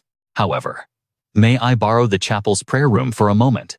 Seeing a young guardian at the church, the priest beamed with joy. Oh, my. A guardian. Of course, my child. Corin quickly stepped inside and locked the heavy church doors behind him. Now then, he sat before the holy altar searching his memories. If I remember correctly, the seal should be right here. A smirk played on his lips as his hand touched the crucifix. Due to unforeseen circumstances, I am going to need you to get here as fast as possible. Instantly, a void of swirling purple energy tore open the space behind him. Corin glanced over his shoulder. My. You responded just as quickly as I predicted. A familiar, chilling voice echoed. Corin. Professor Josephine stepped from the void, her blade already pressed against his throat. Her eyes burned with suspicion. How do you know about this seal? You had better answer honestly. Corin smirked, his mind racing. I am sure you have a mountain of questions for me, Professor. But right now is not the time. We have work to do. He turned his head slightly, meeting her gaze with unwavering confidence. First things first. We need to handle a little emergency. Back at the lab, the battlefield was a chaotic hellscape of smoke and screams. Push forward, Cranel roared, his voice cracking with intensity. Excellent work, warrior Luden Yuen stood beside him, jaw dropped in utter bafflement. Seriously, when did you find the time to name that thing? On the other flank, Alicia Arden and her team were pale with terror. Her voice trembled as she stammered, What is that? I have never seen a monster like that before. Before she could finish, the giant poison dragon dove toward her with the speed of a fighter jet. Alicia Arden grit her teeth, forcing herself to focus. No, I can't look away. I need to deal with these beasts first. That is a poison dragon. A rank 1 calamity. Despair clawed at her mind. Do I really have to face this nightmare alone? Suddenly, Marie Dunarev's voice echoed in her memory. Oh, Corin told me to pass this message to you. Under no circumstances are you allowed to use that move. The domain slash. Snapping back to reality, Alicia Arden spun her body, barely dodging the dragon's lethal strike. I cannot use domain slash. Watching the poison dragon rampage with such arrogance right in front of her face, rage began to boil within Alicia Arden. Corin said that because he saw the hidden potential within me. She tightened her grip on her swords. But can I really do it? Can I reach the height of an awakening Manhwa hero like he expects? Suddenly, a terrifying sound tore through the air, catching Alicia Arden's attention. What was that? A massive crimson abyss opened up looking like the entrance to the 18 levels of hell. Above them, blood-red lightning shattered the sky. Before she could even process the horror, Marie Dunareft was swallowed whole by the crimson domain. The blood-red abyss began tearing her body apart from the inside out. A blood-curdling scream pierced the air. Marie Dunarefta. Moments later, she lay unconscious in a pool of her own blood, her weapon fallen as her eyes fluttered open in a daze. Marie Dunareft thought Corin was right all along. A subconscious whisper echoed in her mind, "Sister." As the colossal nightmare loomed over her little, Marie Dunareft let out a heavy, resigned breath. Alicia Arden's despair deepened. There's no way to defeat this abomination. After absorbing the mystical iron from the mines, it had evolved into the legendary Corpse Demon King. Empowered by primal runes, its resistance to physical and magic attacks was off the charts, a true boss battle straight out of an awakening manhwa. The massive beast roared its thirst for blood, shaking the very earth. Tiny Alicia Arden froze before the monster's deafening shriek. She finally understood why countless heroes had perished here, forcing them to seal this unkillable calamity away. But her spirit refused to break. Her hands gripped her weapon until her knuckles turned white. Corin trusted me. I cannot fail him. Marie Dunareft, refusing to stay down, summoned a storm of blood swords to clash against the corpse demon. Her will was iron. She would not surrender to this darkness. From a distance, Alicia Arden watched Marie Dunareft fight like a woman possessed, throwing her life on the line. "Marie Dunareft," she screamed. Seeing such reckless bravery, Alicia Arden's hesitation shattered. "I won't be the one who fails us." Adrenaline flooded Alicia Arden's veins like liquid fire, and she charged into the fray. Meanwhile, watching the feed, Professor Josephine gasped for air, overwhelmed by the intensity. Professor Dana of the Magic Department stood jaw-dropped, witnessing the impossible. An alchemy snowflower barrage erupted, tearing into the corpse demon until black blood spilled. The Iron Mountain King, a legendary monster entity, screamed in fury. Facing it was Marie Dunareft, the high-rank vampire. Though bathed in blood, her eyes remained as cold and sharp as ice. Even as she struggled to stay standing, she danced with death to hold the beast back. This battle was pushing the limits of what was possible in a leveling manhwa. Only a special grade could survive this. Professor Dana realized she was witnessing a moment that would be etched into history books. She couldn't hide the mixture of awe and terror on her face. Back on the field, Marie Dunarefta stood her ground against the behemoth. This time, Marie Dunarefta transmuted the snowflowers into razor-sharp blades. Thousands of ice petals slammed into the corpse demon's skull, eliciting a roar that shook the heavens. Panic erupted from the spectators. Oh God, the beast is using a multi-layer shield. A blood snow barrier formation exploded outward, opening a path of destruction to trap Marie Dunareft.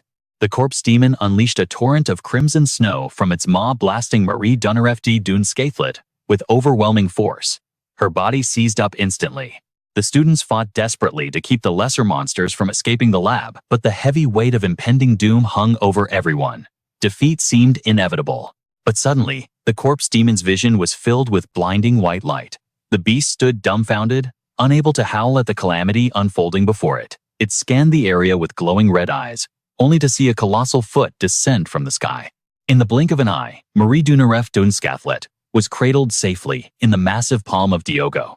She stared up, completely bewildered by this turn of events. "Huh, Diogo?" But then realization hit Marie Dunareft.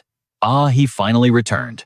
Meanwhile, on the other side of the battlefield, Alicia Arden was still hammering away at the poison dragon, but her attacks were doing zero damage. Panic began to set in. Oh no. Alicia Arden's face twisted in stress. I can't use my domain slash yet.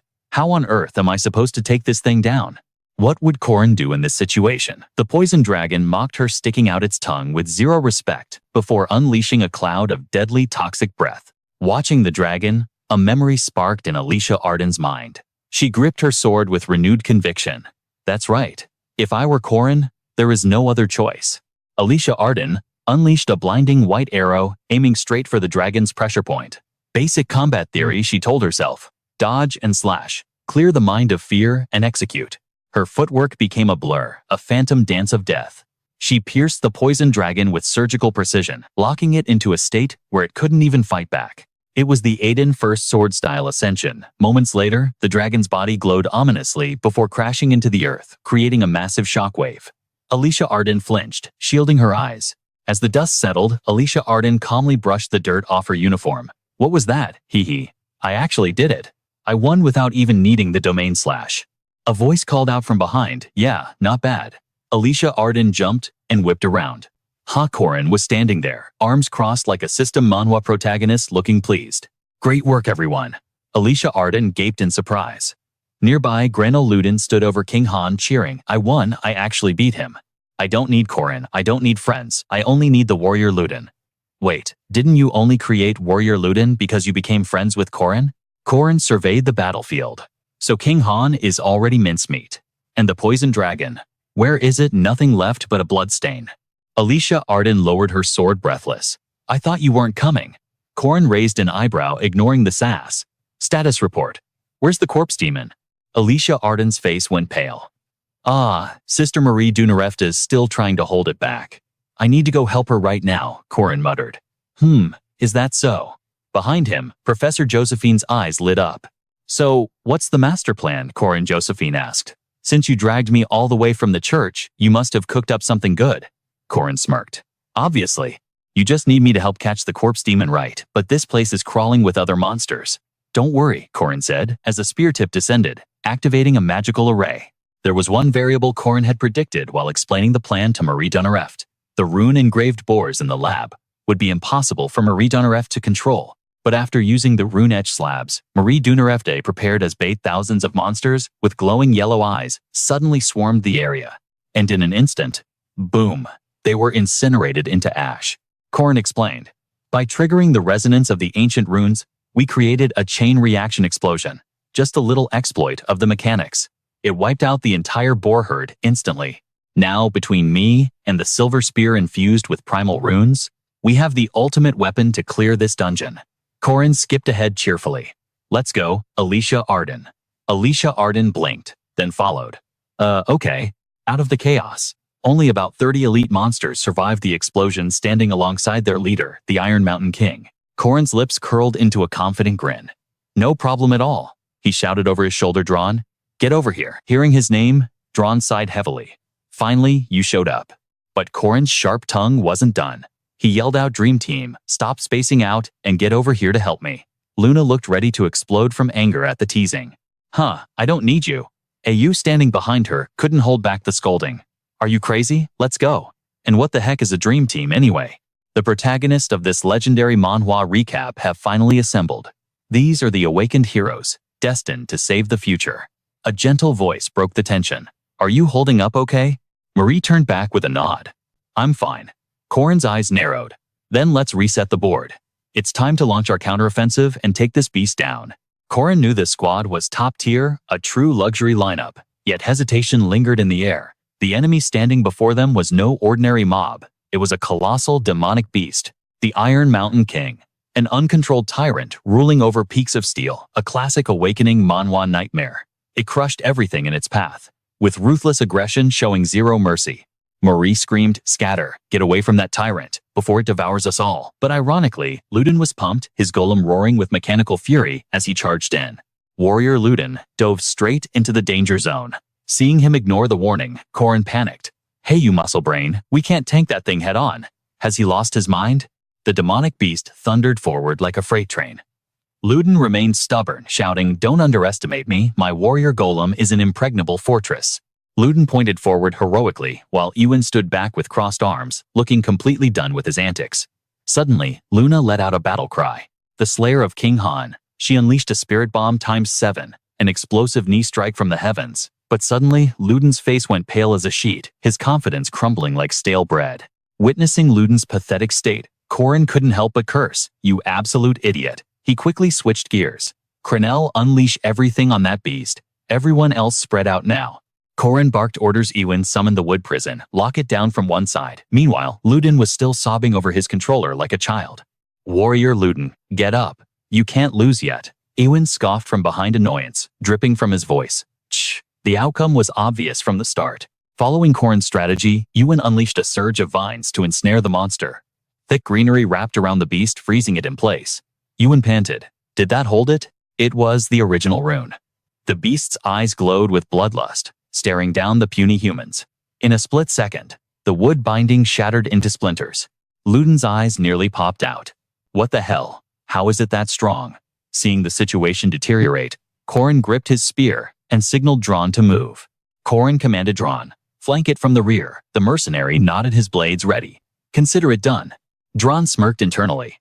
As expected, his employer was a master tactician with impeccable timing. Minimizing casualties was music to a mercenary's ears. He drew his fire sword and the crackling blue lightning sword. "My arsenal is boosted by top-tier magic stones," Drawn thought. Looted straight from defeating Marie in her demonic dragon form. Staring down the beast, Drawn felt a twinge of hesitation. This Iron Mountain King possessed a strange power. Taking it down wouldn't be a walk in the park. Gold and blue auras merged as he unleashed a dual blade strike. But Drawn's face twisted in confusion. Impossible. It didn't take a single scratch. Marie cried out in worry. "Corin, I know," he replied calmly. He shouted to the sky, "Hey Diagu, you're up!" Instantly, the massive summon slammed headfirst into the monster. The headbutt sent the beast reeling back with a pathetic squeal. Corin's eyes lit up. A blunt physical impact worked. Corin realized the gimmick. To defeat the Iron Mountain King, they had to split physical and magical attacks. It was a classic mechanic found in any leveling Manhwa dungeon. Original Rune 8 characters. Heaven to Void. Through this ancient power, the Iron Mountain King achieved a state of perfect defense. Red feathers grant immunity to physical attacks. Blue feathers negate all magic. It constantly shifts its form to counter whatever damage comes its way. Corin shouldered his weapon, his gaze sharpening like a blade. Iwan Crenell, bind it down. If it slips, grab it again instantly. Drawn, take mid-range harassment. Alicia and I will hold the rear. Seeing everyone get a roll, Marie asked frantically. "Corin, what about me?" "Leave the heavy hitting to Diagu for now." "Marie, just wait for my signal." Corin turned his gaze to the giant beast, which was practically sneering at them. "Don't overthink the future," Corin shouted. "This is a blitz battle. We can't drag this out. Play every card you have, and we will win." This young man was the variable that would guarantee victory against a legendary calamity. Enraged by the constant annoyance, the beast charged. Corin screamed, "Cranel now." On cue, Diogu and Ewan combined their powers to shackle the monster. Diogu grappled the beast, while vines tightened around its limbs, immobilizing it. But suddenly, the color of its feathers began to shift. The beast shattered the bind, sending Diogu flying. It broke free. Corin yelled, panic rising. "Stop it quickly." A barrage of skills trailed the fleeing boar demon, but every single attack bounced off its hide. Nothing could penetrate its defenses. "Stick to the plan, don't let it escape." Diogu roared, unleashing a massive blow that slammed squarely into the boar's forehead. Magic vines snagged its legs again. Cranel and Luden cheered. It worked. That hit landed even harder than the last one. The attack was effective, bringing smiles to the team. But Diogu sensed something was wrong. The feathers hadn't changed color. The transformation halted. It was still red. Diogu looked down from above. It was a feint. The beast had mimicked a shift to blue to bait a physical attack, but kept its red physical immunity active. This was a true apex predator. A cunning devilish grin twisted across the demonic boar's face. A massive rune manifested, signaling total destruction. Energy gathered, and the boar unleashed a catastrophic beam of power from its maw. The blast slammed Diogu into a boulder with bone-shattering force. Diogu Marie screamed. Corin didn't flinch. "Recall him now, then block that thing with your blood spears." "Got it." Marie summoned a barrage of crimson lances. "Go," she cried, launching them at the beast. But the boar stood motionless, mocking the attack. As expected, it was useless. The blood spears shattered against its hide, like glass, barely even scratching an itch. Corin smirked, spinning his weapon.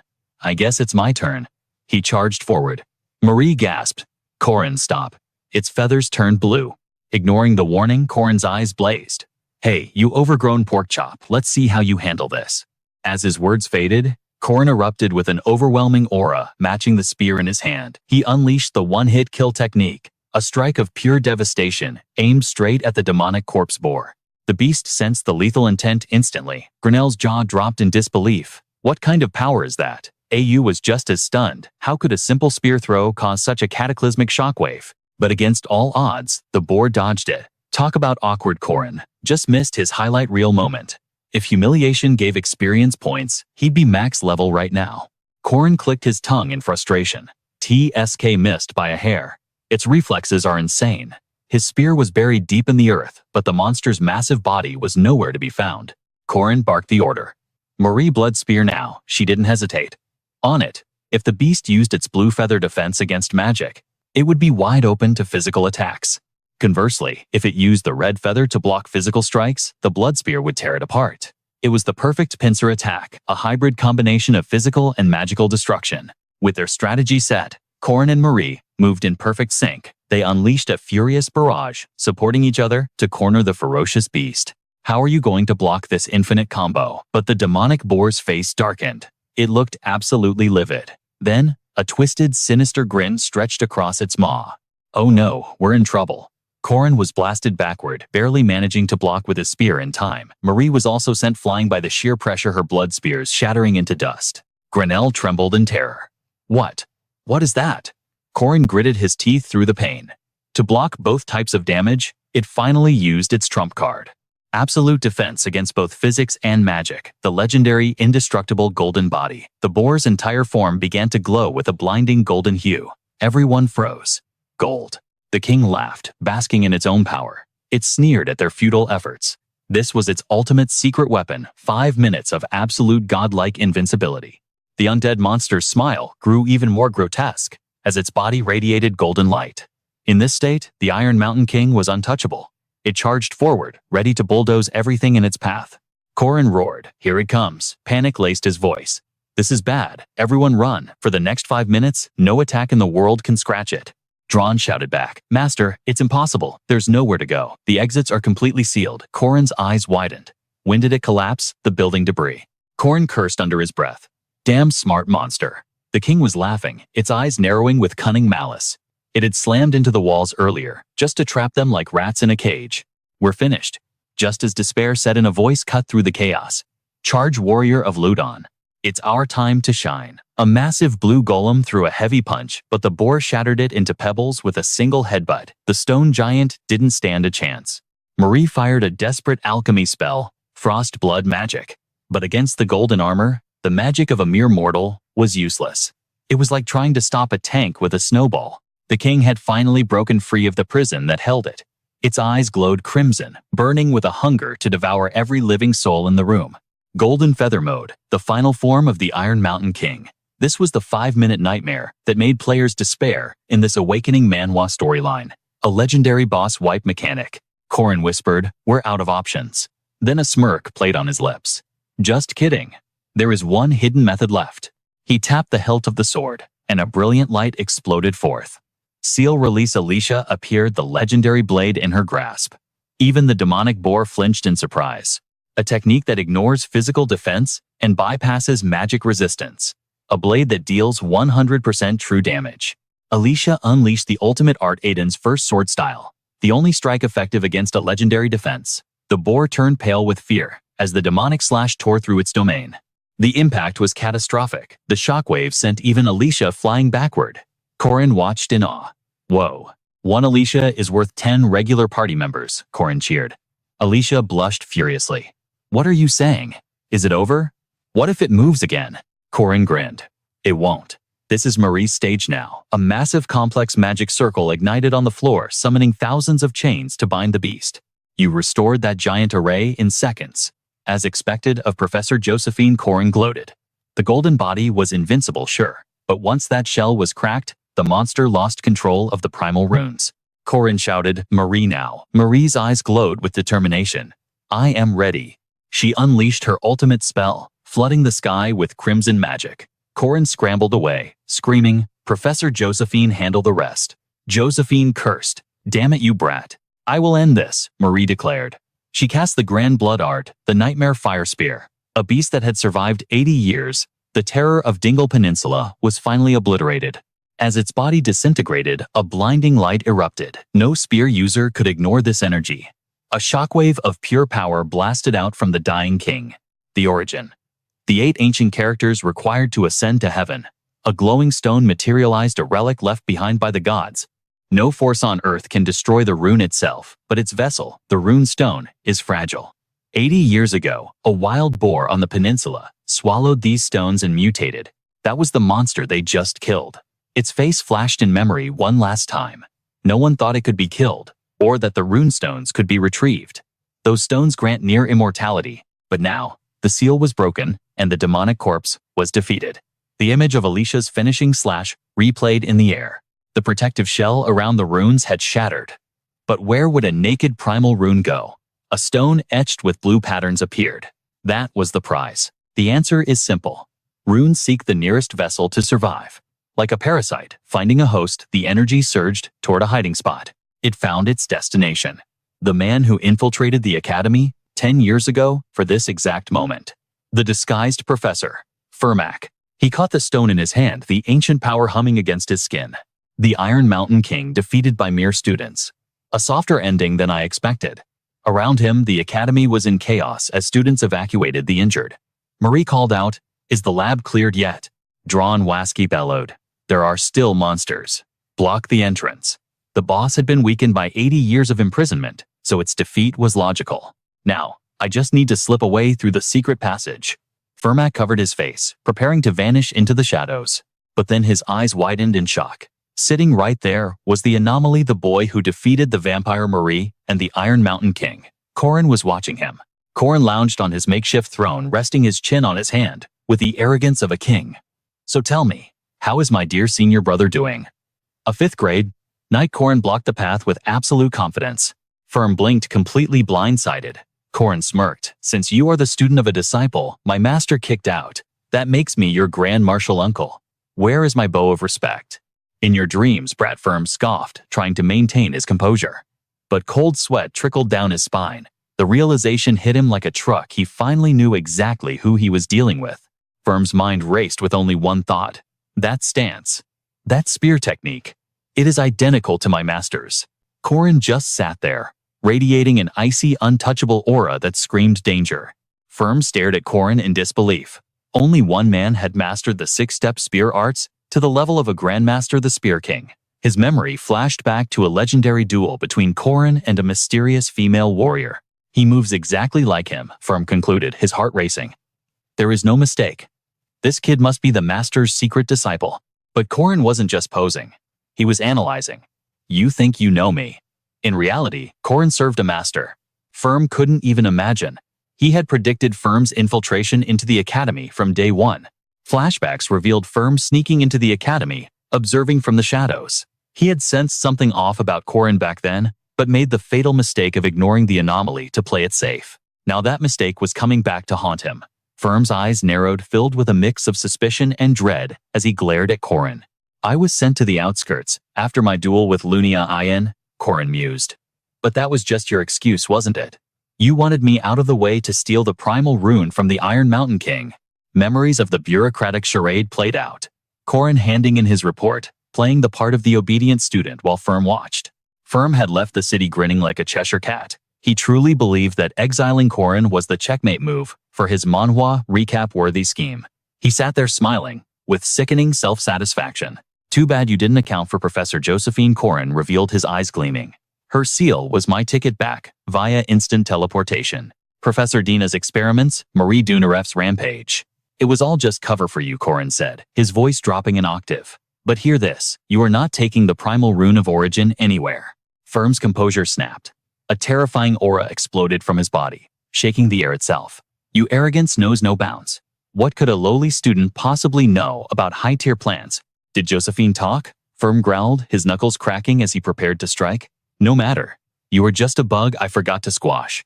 I will rectify that mistake right now. You think you can stand in my way?" Firm unleashed a wave of dark purple killing intent that suffocated the air. "Fine. If you want to die so bad, consider yourself my enemy." Corin's heart pounded against his ribs.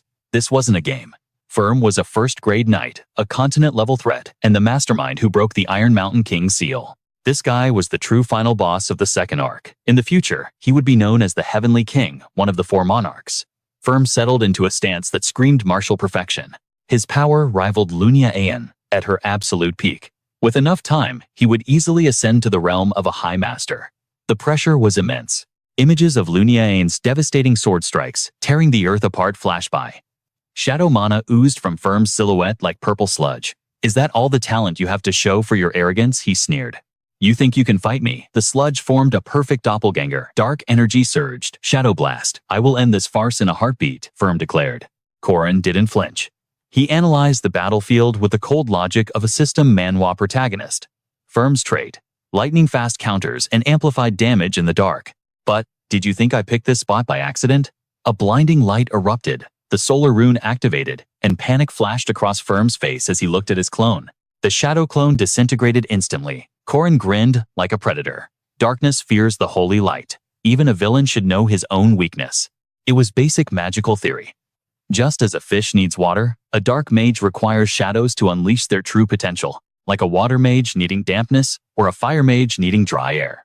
Firm tried to flee, but the ground beneath him lit up like the surface of the sun covered entirely in solar runes. There was no escape, Firm screamed. No, as the holy light scorched his skin. What is this sorcery? Why is this happening? Corin chuckled darkly. I spent 20 sleepless nights carving these solar runes. It cost a fortune in mana, but seeing you writhe, totally worth it. Every spell has a cost and a counter. Corin had prepared for this specific showdown longer than anyone could have guessed. He was ready for the endgame. You coward, Firm spat, shielding his eyes. It was a cruel, perfect counter. Bathed in the solar radiance, his dark arts were rendered useless. Coward, Corin laughed, reveling in the moment. Come on, give me some credit for the preparation. Corin analyzed rapidly. That shadow blast drained his reserves. Whatever he tries next, I own him. Firm's leg muscles coiled tight. You are clever, boy, but clever isn't enough. Firm launched himself forward with shadow flow. He closed the distance in a blink. Damn it, Corin cursed internally. He attacks without warning. Corin thrust his spear, but Firm wove around it like smoke. Firm threw a devastating left fist blast. Corin barely evaded using the 8 trigrams body movement. You dodged that. Firm's eyes widened in genuine shock. Shadow flow was designed to strike the blind spots continuously. No student should have been able to react to it. Corin didn't let up. He chained 4 steps into Jade Ring, finishing with a Sky Soar strike. Firm parried, gritting his teeth. Technique is nothing without experience. Still lecturing me, Corin taunted. You really loved playing professor, didn't you? Firm deflected a blow. I played the part for 10 years. Occupational hazard. Insolent brat, Firm roared. Corin's eyes turned cold, his voice steady. Scream all you want. Today is the day you die. I can't waste time here, Firm realized. Unlucky for you, I cannot stay to play. Next time we meet, I will rip your heart out. He had to escape the city immediately. He needed to vanish before the authorities realized he was alive. Corin unleashed a flurry of spear strikes, but Firm danced through the deadly steel rain with ease. If he really wanted to leave, he would use spatial magic to warp away. Firm began tracing a spell in the air. But then Corin dropped the bombshell. You are not going anywhere. This is a duel. Corin leveled his spear at Firm's throat. Did you think I would let you walk away? Firm sneered. I have no interest in dueling a child. Corin's smile turned predatory. Oh, you have to. Firm froze as the magical chains of the system bound him. A precept, he raged. You crazy bastard. The higher the risk, the greater the reward. In this awakening Manhwa world, certain laws are absolute. For a dark practitioner like Firm, refusing a precept duel was impossible. He was trapped in the cage Corin built. Fam, shackled by the iron laws of the precepts, had no choice but to accept the duel. A curse seal burned on his chest as his voice dropped low. Is that why you came alone? Corin smirked, his confidence unshaken. A duel must be one-on-one. It is sacred. A dance of life and death between 2 warriors. Even your precepts demand fairness. The air crackled with tension as their gazes locked. This Manhwa recap is about to witness a legendary clash. The ancient dueling runes ignited, sealing their fate. Fam clenched his fists until his knuckles turned white. Retreat was impossible. He roared to the heavens. I am Fam, the savage disciple of the Spear King. Corin's aura flared to match him, burning bright. And I am the first spear of Queen Aranua, Corin Lock. By the laws of combat, our names are spoken. Energy exploded from their bodies, piercing the sky. They collided like meteors. Corin's golden aura crashed violently against Fam's purple fury. Following the sacred laws, Fam unleashed his fist darts. His pressure was suffocating, a mountain-like presence that threatened to crush bones. Corin's eyes blazed with infernal fire. They vanished from sight, moving faster than the eye could follow in this high-octane leveling Manhwa scene. Only one outcome: was acceptable death or victory. Pham and Corin faced off, unleashing their ultimate techniques to end this in a single breath. Suddenly, the system chimed. Precept 1. Never ignore the suffering of others. Synchronization, rate, A rank. Precept 2. Restraint. I cannot understand the spirits. Damage output increased by 5%. Precept 3. Oath to save the world. Synchronization rate A. The mechanical voice of the system echoed, announcing the rules that govern this reality. The system Manhwa interface went wild. Stats doubled instantly. Aurum 5,530 plus base. Mana 4,170 plus base. Passive activated Indomitable Warrior. Pain resistance increased 100-fold. It was time to begin the salvation of the world. Step 1. Crush Pham the Savage. Good luck, Hero Corin. As the system faded, a cataclysmic explosion wiped out the surrounding landscape. The shockwave destroyed everything. This was the eternal struggle between the spear and the fist. A battle of distance control. The very earth shattered beneath their feet from the impact. The martial artist used acceleration runes to close the gap. Pham dodged the blade. Corin countered with snake intent, wrapping his body in scorching flames. Serpent Flow Pham was forced into total defense against the barrage. The spearman fought desperately to maintain his range advantage, keeping the beast at bay. Pham burst forward, escaping the kill zone. A master martial artist waits for the perfect error, hunting for a single opening in the spearman's guard. The moment the spearman faltered, Pham was there. He lunged. But wait, Corin slammed his spear into the ground with earth-shaking force. He read him like a book. Corin vaulted, using the spear to dodge. But in melee combat, being airborne exposes fatal weaknesses. Corin spun his blade high above. The martial artist waited for the landing. Heavenly Turtle-style Infinite Corin struck from above Chaos Spear. His speed was godlike. Pham was stunned. Corin unleashed 7 strikes while suspended in midair. How could a human move like that? Pham blocked the aerial bombardment with his bare hands. As Corin landed righto, 1 second of hesitation and Pham was instantly behind him. Heavenly returned second form. Demon Spear Corin defended instantly, but Pham's fist connected. A solid hit slammed into Corin. Pham didn't stop. Even as his own blood spilled from Corin's blade, he pressed the attack. He had to stay close. Pain be damned. He was attacking while enduring lethal cuts. Corin gritted his teeth. This guy, he's fighting through the agony. Blow after blow rained down on Corin's guard. Heaven strike. Pham put his very soul into this finishing move. It was all or nothing. If I block this, I win, Corin thought. But then, in a split second, he saw Pham's eyes. And he froze. His fist. It was unclenched. It was a feint. Corin realized too late that the attack was a trap. Bam! Pham slapped the spear away righto. The weapon flew into the distance. Now, little hero. What will you do? Pham sneered, closing in on the unarmed boy. Pham unleashed a devastating punch. Corin blocked with bare arms, skidding backward, his fingers clawing into the dirt to stop the momentum. Come to me, Corin screamed for his weapon. It should have recalled instantly, but it was stuck embedded too deep in the bedrock. Pham teleported behind him. A straight left punch. Corin barely dodged the lethal blow by a hair's breadth. Even without a weapon, I am a warrior. In this awakening manhwa, even a spearman must master the fist. Corin swung back. You know this technique, don't you? Corin's eyes glowed. 8 trigrams Ascending Dragon. The foundation of all martial arts is physical force. 8 trigrams. Triple palm. Corin landed a heavy blow on Pham's chest. Impressive. Pham grunted, barely flinching. But Pham stood firm. Corin was shocked. Your fists lack the weight of your spear, Pham mocked. He took 0 damage. Corin couldn't believe it. His attack did nothing. Pham countered a left hook to the ribs. Corin was wide open. Corin's 8 trigrams were strong, but to him, it was a side skill. For Pham, it was his entire existence. The difference in mastery was absolute. The beatdown began. Left straight, flying fist. Pham unleashed a combo of unimaginable power, overwhelming Corin completely. Left hook, elbow strike. Are you just a punching bag now? Don't worry, I'll end your misery quickly. Pham threw the execution blow. CLA. Corin blocked it. With the spear, Pham's eyes nearly popped out of his skull. Impossible, I threw that away. Pham stared in horror. Corin wiped blood from his lip, smirking. You're a strong opponent, I'll give you that. You brat. Pham realized the truth. You took the beating on purpose, just to maneuver us back to the spear. He had been played. Corin didn't just dodge. He retaliated with the ferocity of a viper. The painted snake style erupted from him, raining blows so fast, his opponent couldn't even breathe. He launched himself skyward, spear in hand. Even Firmak had to admit the boy's adaptability after losing his weapon was nothing short of genius. Precision, power, execution. Firmak tore off his shirt, grinning like a madman. "You're putting me at a disadvantage," he chuckled. But Corin just scoffed. "Are you done yapping? Still acting like a professor after I beat you?" Senseless Corin spat with disdain. Firmak removed his glasses, his eyes cold. "Acting, no. It's time I got serious." Killing intent exploded from Firmak, sharp enough to cut skin. Bizarre runes Tiwa's Ohala in Waz glowed ominously on his arms as his true power awakened.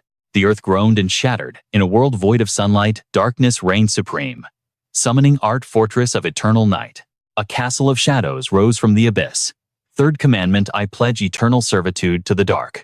A system Manhwa interface flickered into existence. Target verified. "You wield the solar tongue against my shadows," Firmak mused, genuinely surprised. "But mere parlor tricks won't save you from the void. Nightmare creatures swarm the castle walls."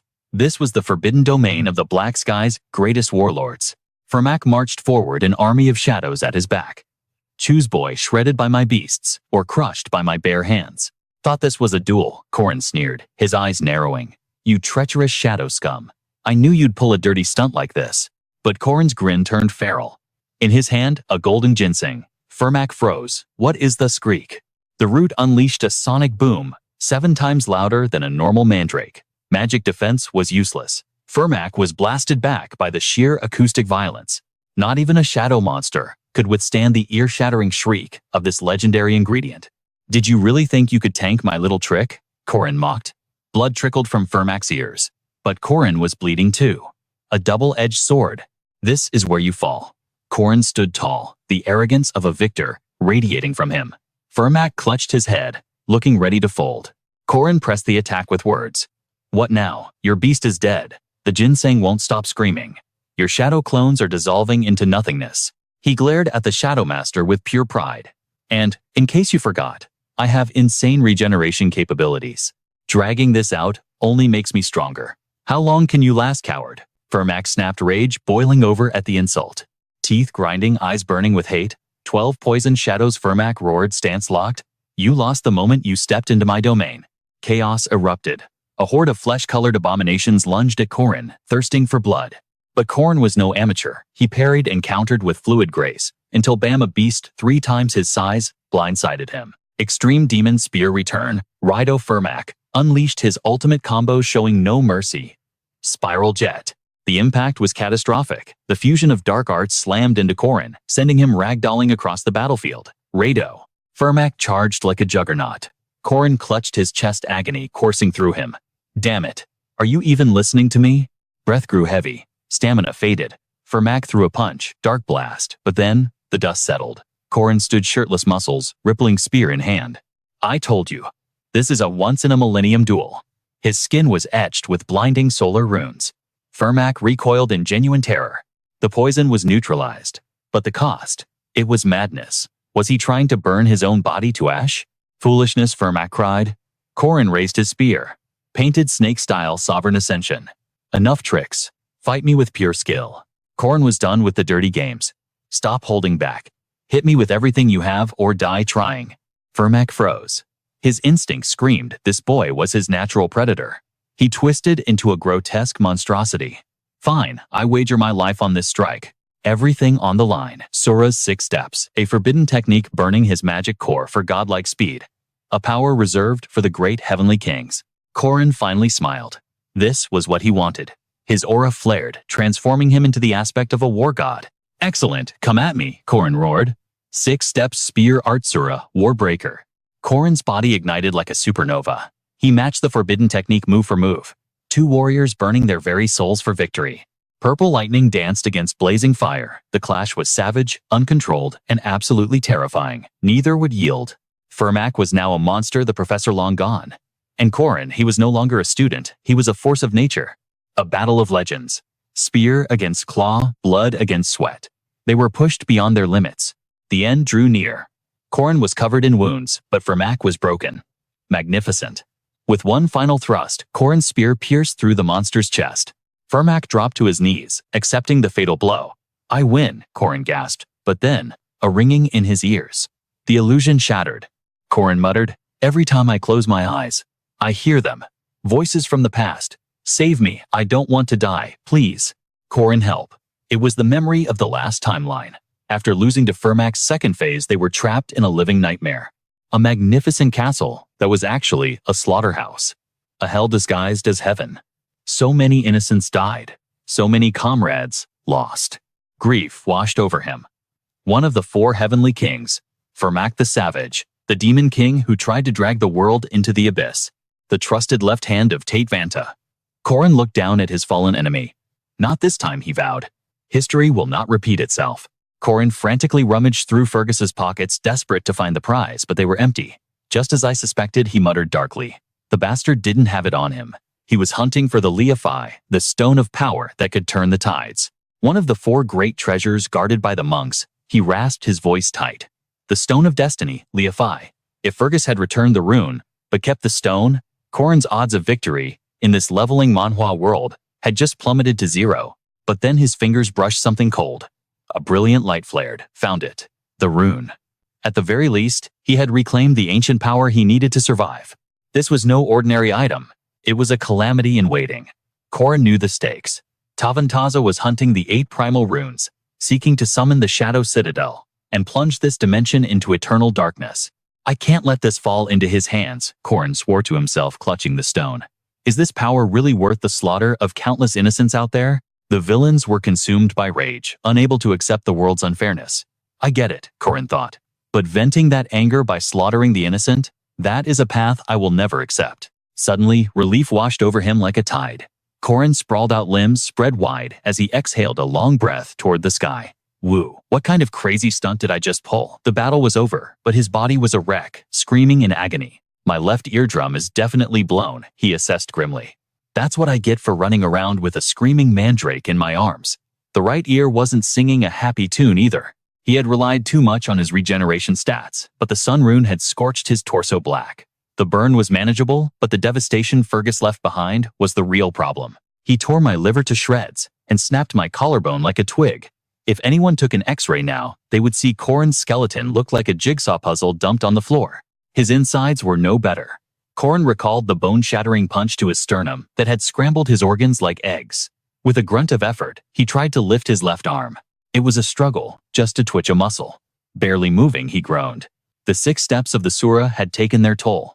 Corin collapsed back onto the dirt, his lungs gasping for air. Huff huff. Thought I was used to pain by now. His vision blurred, the blue sky narrowing into a tunnel, but he forced his mind to stay sharp.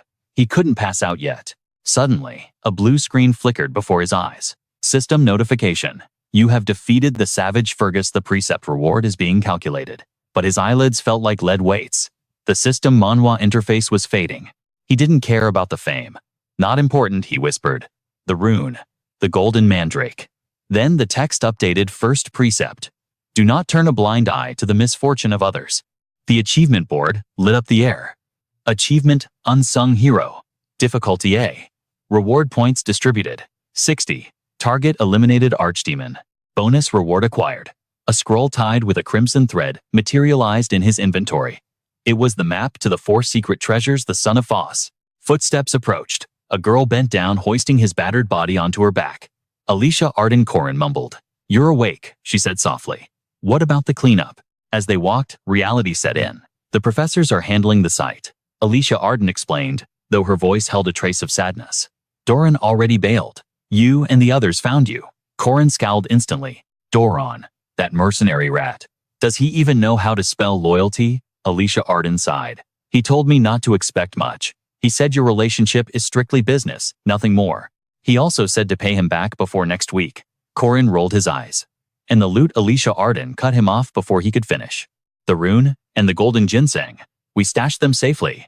Even while being piggybacked like a wounded princess, Corin couldn't help but snark. Weird. Since when are you sharp enough to read my mind? You aren't usually this smart. Alicia Arden bristled at the insult. Hey, need I remind you, I'm the one carrying your heavy ass. Keep talking and I'll drop you right here. Corin immediately folded, terror in his eyes. Please no, have mercy, I'll die if I hit the ground. They paused at a roadside bench to rest. Corin lay down, resting his head on Alicia Arden's lap, shielding his eyes from the sun with a weary arm. Thanks for saving me, he murmured. Naturally, she replied, gazing out at the barrier, separating them from the chaos. Without you, Corin admitted voice low, I never would have defeated the Iron Mountain King. Alicia Arden shook her head humbly. I didn't do much. But Corin never forgot a debt. That doesn't change the fact that your help secured the victory. Alicia Arden's mind drifted back to the classroom, remembering Fergus looming over the students. Thinking back, she said, during all our group missions, even when we were brewing potions, you were always sketching runes in the margins. You've been preparing for this battle for a long time, haven't you, Corin? Closed his eyes, exhausted. Yeah. Alicia Arden looked down at him. Why fight him alone? We could have stood together. Alicia Arden chuckled a light sound. It would be better if fewer people died, right? Corin sighed. Why is everyone in this world so dangerously self-sacrificial? Well, I guess that's one way to put it. Under the warm afternoon sun, the two sat in a rare moment of peace. You did well, Corin, she whispered. Meanwhile, rumors were spreading like wildfire through the building. Was Corin seriously hurt? They rushed him to the hospital. Yeah, heard he broke half his ribs. His plan was reckless suicide. That's why he didn't ask us for help. Corin's friends gathered heading toward the medical ward. Poor guy. Let's go cheer him up. If we don't visit, who will? They barged into the room, faces lighting up. Corin, you alive? We were worried you'd be lonely, so we brought a feast. Marie was already peeling fruit. Want some peaches? I'll slice them for you. War hauled in a massive fish. Check this out, a supersized flounder. Alicia Arden offered a pastry. Have some cake too. Another friend groaned, holding his stomach. Hey, why bring so much food? I'm already stuffed just looking at it. You ungrateful brat. It's not for you. The bedside table groaned under the weight of fruits, desserts, and snacks. Corin, eat this apple. No, have some candy. Marie and the harem of friends surrounded the bedridden hero. How is it good, I heard? Sugar speeds up mana recovery. Corin chewed happily. Delicious. But while one man was in heaven, 10,000 were in hell. Jaeger and Lark wept internal tears of blood. Damn him, that lucky bastard. Why do I have to watch this rom-com unfold? Seeing the mood, Alicia Arden clapped her hands. Since everyone is here, why don't we play a game to pass the time? Sounds fun. Should we invite Corin's other friends? The jealousy in Jaeger and Lark's hearts spiked. More of them, Corin, you magnificent jerk. You really are the main character, aren't you? Just then, the door creaked open, silencing the room. Huh, someone else is coming. Jaeger stepped up to play doorman, looking confused. Who is it? He opened the door, and his tone shifted instantly. Oh, what wind blows such an esteemed guest here? They came just as I predicted, Corin thought. I needed to speak with them anyway. Erin entered, her eyes captivating, followed by another figure. How are my students' injuries? Lady Erin, the current principal of the Merkar Academy, stood there radiating authority. Corin instantly dropped the sick boy act and bolted upright. Greetings, Headmaster. It's showtime. Time to prove my true value to them. Headmaster. The air grew heavy, the silence in the room broken only by the tension between Errol and Corin. Forgive the rudeness, but security protocols demanded your friends leave the room. You understand, don't you? Errol maintained her icy, authoritative posture as she spoke. First, we have a mountain of questions for you. This situation is far more critical than the incident with student Marie Dunareff.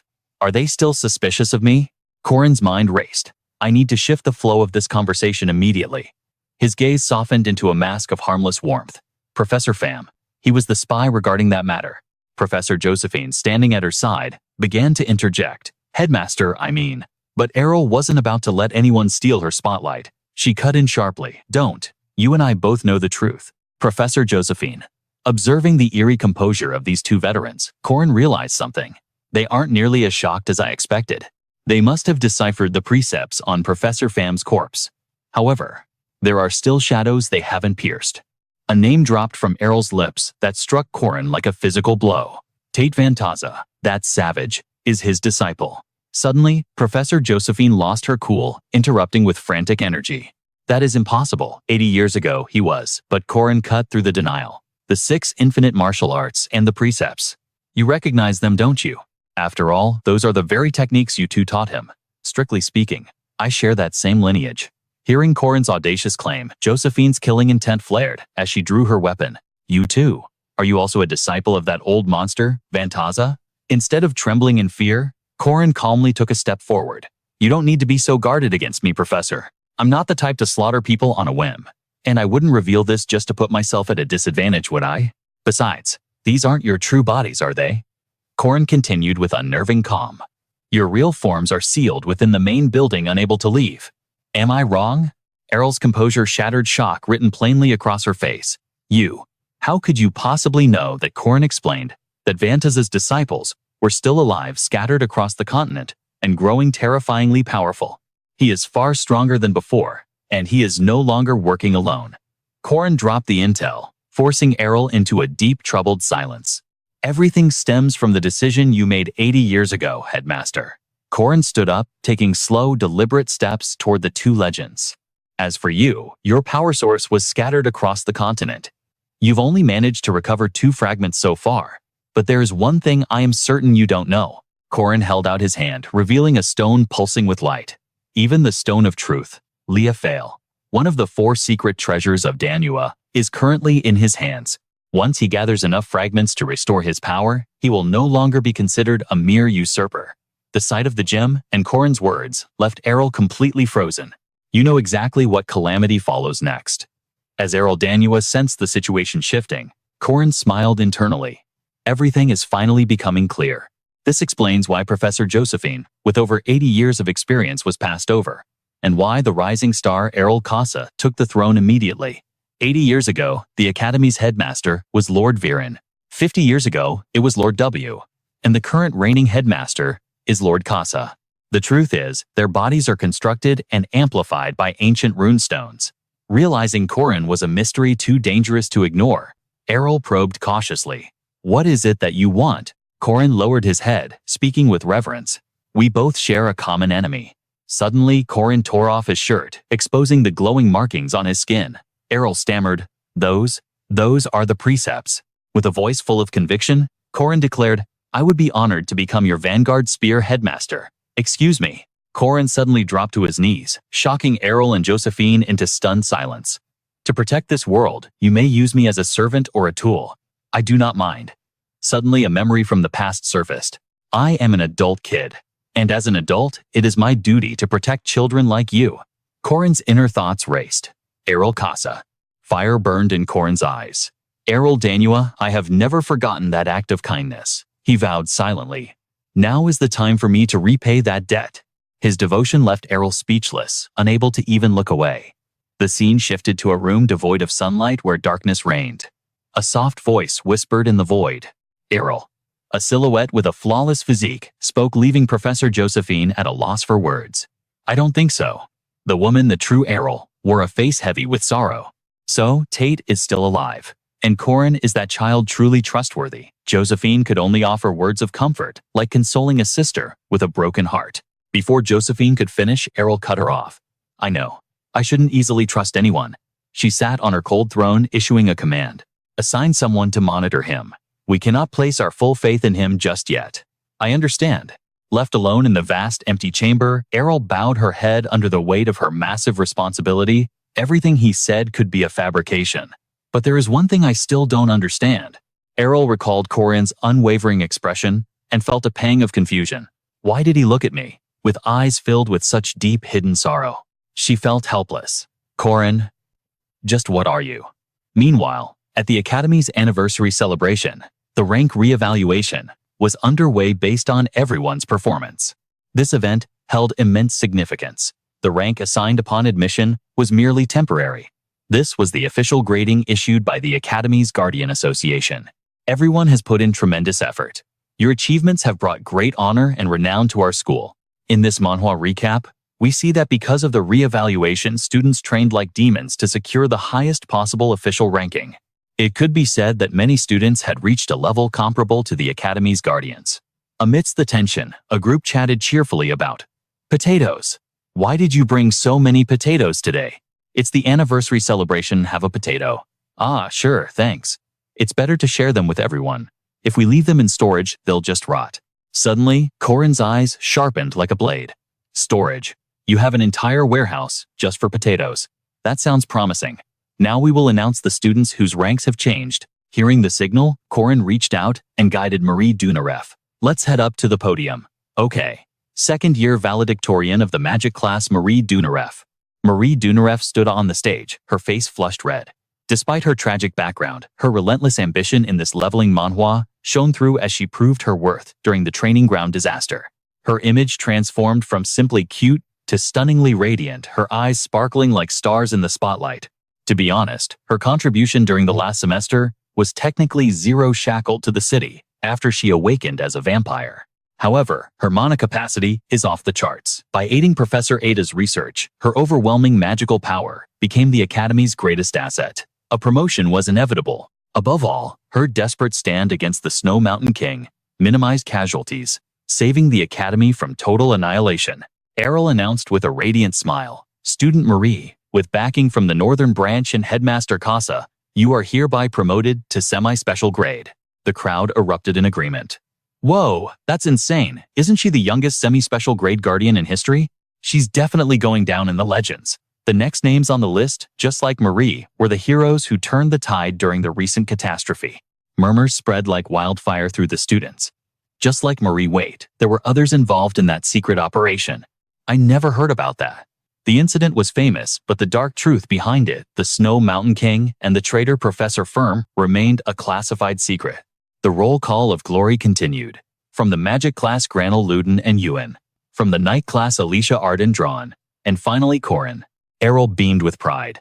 Students Ewan Granel, Alicia, Arden, and Drawn. For your valiant achievements, you are all promoted to semi-first grade. But when she turned to Corin, Errol's gaze grew sharp and icy.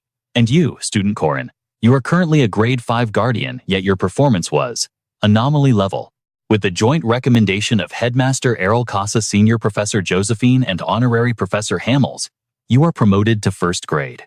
The auditorium gasped, the sound of shock echoing off the walls. What first grade? Jumping from the bottom of grade 5 to grade 1 in a single semester. It was absurd. A glitch in the matrix. Corin the grade 5 trash, achieving a rank that usually takes veterans a lifetime to reach. My combat ability is undeniable, sure. But skipping the ranks straight to first grade? That's the reward for taking down the traitor Professor Firm. But the real prize isn't the title. It's the privilege. Immediate access to the Guardian Squad. The real game starts now. In the original game, this grind took 3 years. I've done it in less than 2. This isn't just a leveling Manhwa speedrun anymore. I've completely shattered the timeline. I need to recruit every elite unit I can find. Why do I have a bad feeling about this? Strength equals authority, and that power will let me do anything. The azure sky signaled the perfect start to summer break. So what's the plan, guys? Drawn answered, with brutal realism, making money. Ewan was hyped. I'm heading back to my hometown. Alicia Arden, the model student, added, internship at the Magic Tower for me. Ewan paused. Actually, I'm visiting the Elder Druids. There are druids in the Western Forest. I already booked a session. Grenell chimed in. I'm heading west too. Rumor has it, an old castle is being demolished. I need to scavenge a golem core. Alicia Arden, however, looked like her soul was leaving her body. I have to go back to the clan.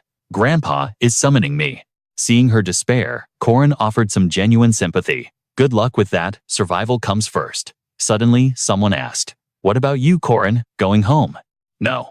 In my memories of this body, home was just an empty shell. My parents went on a family trip without me. Oh, I missed the trip because of a system error in the text messages. I got the invite 3 days late. Alicia Arden looked at him with pity. I see. Say Corin. Corin blinked. Huh? Alicia Arden gathered every ounce of her courage. Would you maybe want to come with me? Corin's internal alarm went off. What is this romance flag? Go to your house with you, she stammered. I'm just a little scared to go alone. Scared? Since when was the iron-willed Alicia Arden scared of anything? In the game, nothing happened to her there. She's safe. Corin shut it down instantly. Unfortunate, but I'll pass. I'm heading east for an expedition. Oh, okay. Next time then. There was a place I absolutely had to visit. A voice called out Corin. It was Marie, waving frantically with pure joy. I have to move now. Time is tight before the next semester begins. If I don't use this summer break perfectly, I'll miss the hidden piece. The train tore through the landscape at breakneck speed. Suddenly, inside the carriage, Corin punched a guy so hard he flew through the roof, leaving a cartoonish hole. While the other passengers remained blissfully unaware of the violence, I realized I still had 9 hours of travel time to the north. A thug in a black coat with a nasty scar scanned the area. His partners stood ready, weapon drawn. The ambush was set. The leader stood up, dropping the disguise. Everyone hands in the air. Hand over everything of value now. The bandits threatened the civilians' fear, rippling through the car. Be good little sheep and do as you're told. The leader grinned a face only a mother could hate. Unless you want to tangle with a semi-first grade warrior. Suddenly, two idiots with a death wish walked in. Oh, this doesn't look like our cabin, does it? We keep getting lost. The bandit leader snapped. Who the hell are these clowns? Can't you read? This is a robbery. Hands up if you want to live. Corin's voice dropped an octave, deadly calm. Oh, hands up, you say. Before the bandit could blink, a fist connected with the force of a freight train. Just like the start of a legendary story, every action has a consequence. The underlings dropped their jaws. What? What the? Corin cracked his knuckles after the greeting. Like this, Corin, first grade knight of the Southern Branch. We flash back to the Mersha Academy secret library. In my hands was a book radiating intense heat. The grimoire, Tenacity of the Undying Warrior. I saw a vision of a warrior bleeding out on a battlefield. He pressed his broken body against a rock, yet he refused to fall. I asked him, "O warrior, shall I end your suffering?" He replied, his voice like gravel, "If I could just have a sip of water. To quench this thirst, I would be grateful." Respecting his iron will, I fetched water from a nearby lake. As he drank, a miracle occurred. His fatal wounds began to close, knitting together before my eyes. Why is this narrative so dramatic? Corin thought. Wait, he recovered from near death just by drinking water. He stood tall like the legendary Admiral Yi Sun Sin himself. Corin snapped the book, shut, skepticism written all over his face. Ha, you can't be serious. Suddenly luck materialized, his voice grave. Does my fortress in the south still stand? Startled, Corin composed himself before answering. Yeah, I think so. Luck continued, his tone deepening. If you ever travel there, you must visit my office. It should still be intact. Luck rambled on, leaving Corin completely bewildered. Wait, what's still there? I didn't find anything like that in my previous life. Luck's eyes began to glow like high beams, shifting into a menacing form. You must find it yourself. O ancient rune master. I pray you inherit that warrior's courage, the true spirit of an awakening Manhwa hero. Luck projected a vivid image as he spoke. If you possess his bravery, there is nothing in this world you cannot achieve. He was a humble man. Not a hero, nor a sage. Simply a man who swore an oath to save this world.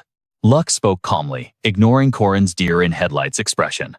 Humans, they always have the choice to flee, to escape the encroaching danger. Suddenly, the spectral image of a knight materialized, shocking. Luck into silence. But you did not choose to run. I respect you, young man. And thank you for telling me about my wife and child. With those final words, the spirit faded, leaving Corin confused while Luck drifted off to sleep. Southern Border Gate Intermediate Zone. Back in the present, Corin and Marie had arrived at their destination. Corin thought, just as the Duke suggested, I decided to head south. And the reason I'm here with Marie, well, she's a Southerner. The station master bowed profusely. Oh, thank you. Thank you both so much. Having been saved from bandits by Corin and Marie, the station master couldn't stop thanking them. If it weren't for you two, I would have been in serious trouble. Think nothing of it. Haha. But the master insisted. Please, you must accept this reward. At least Corin didn't even pretend to be shy. He was ready to accept. Oh my, you really shouldn't have. But how can I refuse such kindness? Quest, complete duty. Never ignore the misfortune of others. Reward distribution initiated. 2 skill points acquired. Corin's demeanor flipped instantly, grinning like a maniac. Ha ha ha. This is exactly the dopamine hit I expect from a system manhwa. One must live a virtuous life after all. With cash in hand, the duo walked off happily. I'm starving, Marie chirped. Let's grab a bite. I know some good spots. You know this area well, Corin asked. I come here often, haha. Order whatever you want, Corin. It's on me. The station master watched them leave, smiling at their youthful energy. Such kind students. Looking so happy after doing a good deed. This was the gateway to the south. All carriages stopping here were bound for the great southern metropolis LP City. From here, it's at least an 8-hour carriage ride. Corin threw a tantrum in the middle of the street at the thought, while Marie seemed oddly excited. Ah, we're here, Marie pointed. There's a transit station I use all the time. Corin tilted his head. Transit station. Then he saw the sign Wyvern Riders Landing. Oh, a Wyvern port. I used these a few times in my past life. It was faster and more comfortable than a carriage. Though many people disliked the rough ride. Wait, doesn't renting one cost at least 30 silver coins? Corin asked. No. My clan provides me with something a little different. Corin paused, confused by her wording. Different. Suddenly, a massive shadow eclipsed the sun. A colossal bird far cooler than any luxury car descended from the heavens. It was the pride of LP City, landing solely to pick up VIP guests. The legend of Arhan. The fastest, most agile transport in existence. That thing costs as much as 12 wyverns, Corin realized. Hold on tight, Marie warned. The staff on the ground scrambled. This is the tower, clear. The runway immediately. Visual confirmation at 200 feet. Estimated arrival in 10 minutes. Decreasing altitude. The ground crew shouted checks as Corin and Marie watched the spectacle. I wonder what the Academy is doing this month, Marie mused. It's the Academy holidays. Most students have gone home, so the princess is returning too. A man nearby turned, grinning. If the bird is here, that means Lady Marie is arriving. Everyone prepare for a grand welcome. The majestic giant eagle touched down on the mansion's landing pad. The doors opened amidst a cloud of dust that would give anyone instant asthma. Servants and staff bowed at a perfect 90-degree angle. Lady Marie, welcome home for your holiday. Congratulations on your promotion to semi-special grade. Corin stood there, his internal monologue racing. How did I not realize our destination was LP City? And to the east is Dunskatha City. Corin gaped at the lavish welcome. Marie, you said your family did farming, right? Just how big is this farm? Marie flexed casually. I'm not sure. Maybe around 2 million. Corin's jaw dropped. 2 million pyong. That's insane. 1 pyong is about 3.3 square meters. That unit is huge. Marie turned back, smiling innocently. Oh, not pyong. Hectares. Marie continued talking while Corin petrified into a statue.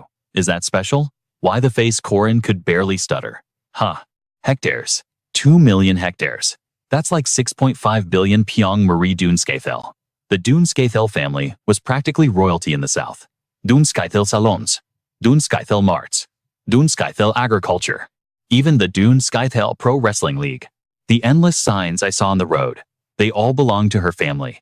Corin scanned the horizon from the luxury carriage, his eyes wide, trying to comprehend the sheer scale of her wealth. This isn't a joke. And what on earth is a pro wrestling association doing here? The Dunskaithel Grand Mansion. Corin finally spoke up. Marie, why didn't you tell me you were rich? Marie shrugged. Well, my parents are rich. I'm not. That is exactly what rich people say. Suddenly, Paul, the family butler, stepped out to greet them. Haha. Regardless, you will inherit all of this eventually. You are the eldest daughter of the Dunskaithel family after all. Corin looked at the butler, confused. Where did he spawn from? Who is this? Marie ignored Corin's panic. Oh, Paul, geez, you scared the ghost out of our guest. Paul bowed. Hand me your luggage, miss. I'll handle it. And, oh, who is this gentleman accompanying you? This is Corin. He's my junior at the academy. Paul's eyes lit up. Oh, you brought a junior home. He immediately zoomed in on Corin, talking a mile a minute. For generations, our family has always welcomed a live-in son-in-law. Of course, we provide full support and a separate villa for the husband's side of the family. Corin felt a cold sweat breaking out. Excuse me, Paul, continued undeterred. Our Lady Marie has been known as the flower of the South for her beauty and intellect since she was a child. The line of men begging for her hand. You could stuff a potato warehouse to the bursting point with them and still have leftovers spilling out the door. Corin nodded politely. Indeed. But internally, he was screaming, slow down, old man. My brain can't process this rap god speed. Butler Paul ignored him and turned to Marie Donareff. Anyway, Lady Marie Donareff, regarding that matter you fancied. The Duke's Castle, rumor has it, a new owner has claimed the deed recently. 1,000 question marks popped up over Corin's head. Who? Butler Paul didn't skip a beat. It seems Count Cassius has acquired it. Corin's mind started racing. Corin's thoughts drifted back to his previous life. If memory serves, that castle was owned by a shady merchant from the southern archipelago back in that timeline. He was a corrupt piece of trash, with a face only a mother could hate. He sneered. A guard, don't even dream of stepping foot in here, unless you bring me the head of the Sea King. To get that permit in this leveling Manhwa, reality, Pihu and I hunted that sea monster for days without sleep. It was hell on earth just to cross the threshold. Corin shivered at the trauma. Do I have to go through that nightmare grind again? But Marie Donareff chirped. Oh, I already messaged Count Cassius. Let's go. Excuse me, Corin blinked. Marie Donareff beamed like the sun. You seemed interested in the castle, so I pulled a few strings and notified him. He gave us an instant yes. He said, come whenever we want. He told me Lady Marie Donareff is always royalty here. There's a banquet this Friday, so we're going as VIPs. Corin turned pale as a sheet, frozen like a statue. Cold sweat poured down his face. Wait, a quest that took blood, sweat, and tears is resolved. Just like that. In my past life, I worked like a dog for this. Is she actually a goddess in human form? Marie Dunarev interrupted his existential crisis. Corin, shopping date tomorrow. We need killer outfits for the banquet. Plus, staying here is a snooze fest. Sure. But when Corin saw the price tags, his jaw hit the floor. 3 gold coins for a suit, 6 for the necklace and shoes, 4 for casual wear, and don't even get me started on the luxury watch. She slapped down a blank check like it was loose change. Corin's brain short-circuited. This is all high-end designer gear. That pile of gold could buy a penthouse in downtown Seoul. She's not going to make me sign a slave contract to pay this back, right? While Corin hyperventilated about debt, Marie Dunarev was practically skipping with joy. We're here, Corin, she pointed. Corin trailed behind like a lost puppy, weeping internally. You're scaring me, Marie Dunarev. Please, for the love of God, stop buying things. The moment they stepped into the next shop, the owner bowed low. Good heavens, if it isn't Lady Marie Dunarev, you've finally graced us with your presence. Here for the special order. Exactly. Marie Dunarev shoved a heavy crate into Corin's arms. For you, Corin. He blinked, bewildered. What in the world is this? It's the same mineral used in Odachi, she explained. Corin stared at the indestructible stone in his hands, trembling. This.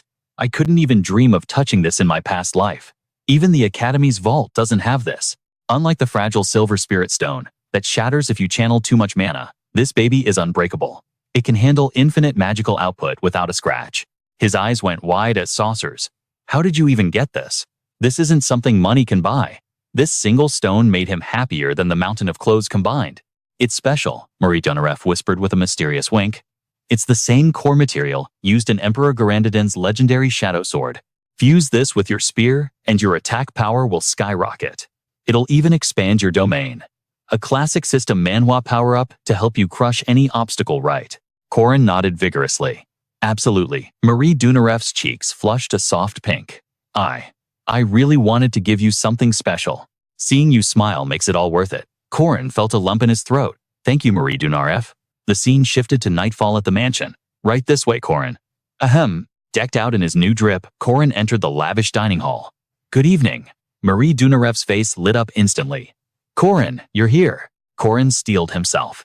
When visiting a friend, sharing a meal with the family is the ultimate raid boss. Marie Dunarev waved enthusiastically. Sit over here. A beautiful woman who looked less like a mother and more like an older sister smiled warmly. My, what a handsome young man. Please take a seat. Corin bowed with the grace of a polished noble. Thank you, ma'am. He marveled at her warmth, but then he noticed the man beside her. Hold it right there. A voice like grinding gravel stopped him. I have one question before you eat. Your answer decides if you sit or stand. Marie Dunarev's father glared with zero hospitality. Are you a virgin? Corin froze, recognizing the terrifying aura of the patriarch. Marie Dunarev shot her father a look that could kill. The father grumbled, my daughter is a tough catch. She says she'll only marry for love. I won't allow. Suddenly, his beloved daughter slammed his face into the table. Ouch. Marie Dunarev, have mercy. Where did you get this monstrous strength? You're just like your mother. When Dad shut up, Marie Dunarev dragged her blabbering father away. Why are you like this? I'm just protecting my little girl. Silence, old man, Marie Dunarev screamed. Her mother just smiled awkwardly. Please forgive the chaos, Corin. Corin, completely bewildered, forced a polite laugh. No, it's fine. Quite a lively household. The mother turned her attention back to him. Marie Dunarev wrote about you in her letters constantly. I've been dying to meet the young man who stole her attention. Corin went silent, stunned. She bowed her head with genuine grace. Thank you for helping, Marie Dunarev. Corin waved his hands frantically. No need for that. I only did what any decent person would do. Then he dropped a critical hit. Besides, Marie Dunarev deserves all the happiness in the world. The mother covered her mouth, hiding a delighted giggle. Is that so? When I read her letters, I thought she was seeing the world through rose-colored glasses, but it turns out she was cut off mid-sentence. Just as I feared, Corin, the father burst back in. Listen here, kid. I'm grateful, sure, but I only authorize hand-holding. Nothing else. Lady Marie Dunarev sighed. Good Lord, honey. Her father persisted, veins popping. You must preserve your purity. But Marie Dunarev tackled him again.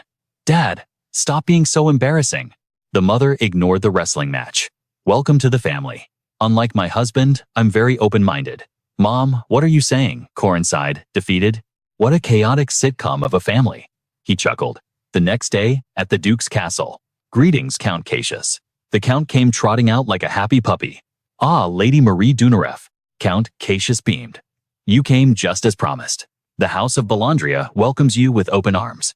Green could hardly believe his eyes as he witnessed the warm hospitality of Count Cassius. The transformation was so absolute, he questioned if this was even the same tyrant. Was this truly the man who threatened to bar the gates if I didn't bring a sea serpent? Suddenly, the herald's voice boomed across the hall. Lady Marie Dunaref and Lord Corin have arrived. The welcome for Marie Dunaref and Corin was nothing short of royal. Glitter rained down like a golden storm, a nightmare for the cleaning staff. Corin strode into the hall, his presence commanding the room like a runway model. Pride swelled within his chest. He glanced at Marie Dunaref, realizing that without his intervention, this radiant version of her would have been lost to the darkness of history. The South would have mourned the loss of their beloved princess. Whispers erupted like wildfire among the noble guests as they witnessed Marie Dunaref's breathtaking entrance. Good heavens, is that truly Lady Marie Dunaref? To think the prestigious house of Dun Scathalev would actually grace us with their presence. The rumors were true. Count Blandria holds power that cannot be ignored. Witnessing the crowd's awe, Corin realized the terrifying influence of the Dun Scathalev bloodline in the south was no exaggeration. Bringing her face here was far more valuable than hunting down 1,000 sea serpents. Corin leaned in his voice, a smooth whisper. Marie Dunaref, just enjoy the spotlight for now. We will make our move to the library later. With the playful spirit of a child, Marie Dunaref beamed back. Understood. Marie Dunaref and I have all the necessary items. When the festivities reach their peak, I will speak with the Count, drop off the goods, and infiltrate the library. A shadow fell over them as a man approached to greet Marie Dunaref. Lady Marie Dunaref, I am Gaily of House Rondinium. The self-proclaimed suitor bowed low with practiced elegance. I have always admired you from afar. May I have the honor of the first dance? Huh? Oh. The floodgates opened as the men around them joined the fray. Lady Marie Dunaref, choose me. Please grant me this singular honor. Nomi desperation clawed at the air as the mob of suitors clamored for her attention. Surrounded by the suffocating wall of aggressive affection, Marie Dunaref felt panic rising like a tide. But then the steady rhythm of footsteps cut through the noise approaching her. Time seemed to slow as Corin Lock dropped to one knee, offering his hand. Marie Dunaref. Yes, Corin. Jealousy flared in the eyes of the other men as a new rival appeared. Who is this nobody? Corin scanned the crowd with cold disdain. You lot have passion but zero class. He didn't waste words. He simply acted. Corin pressed a soft, reverent kiss to the back of Marie Dunaref's hand.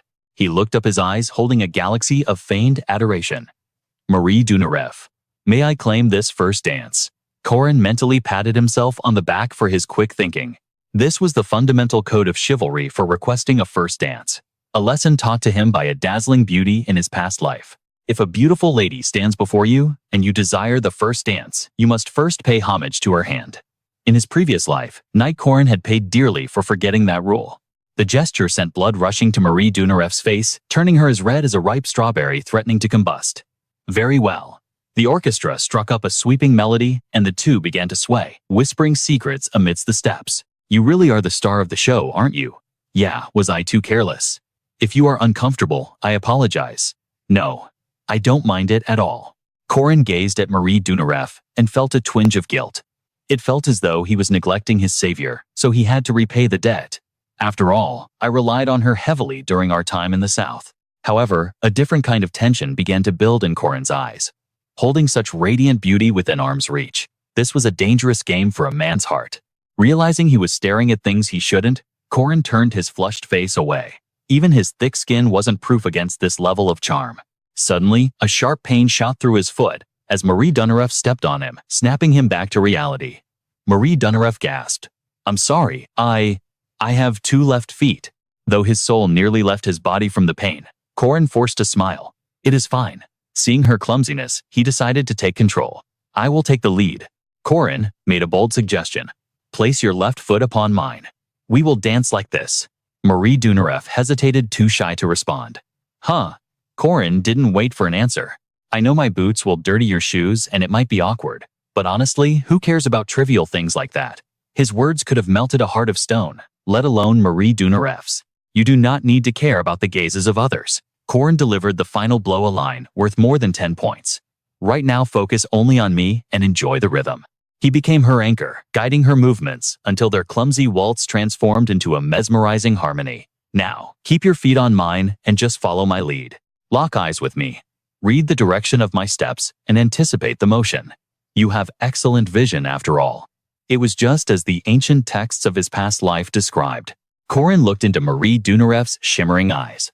He thought her eyes are trembling, so I must offer her stability. A smile blossomed between them, though neither knew who started it. The band played on, the music swelling to a crescendo that wrapped them in a private world. For a brief moment, they shared a mystical connection, blurring the lines of reality. Suddenly, the spell was broken by an intruder.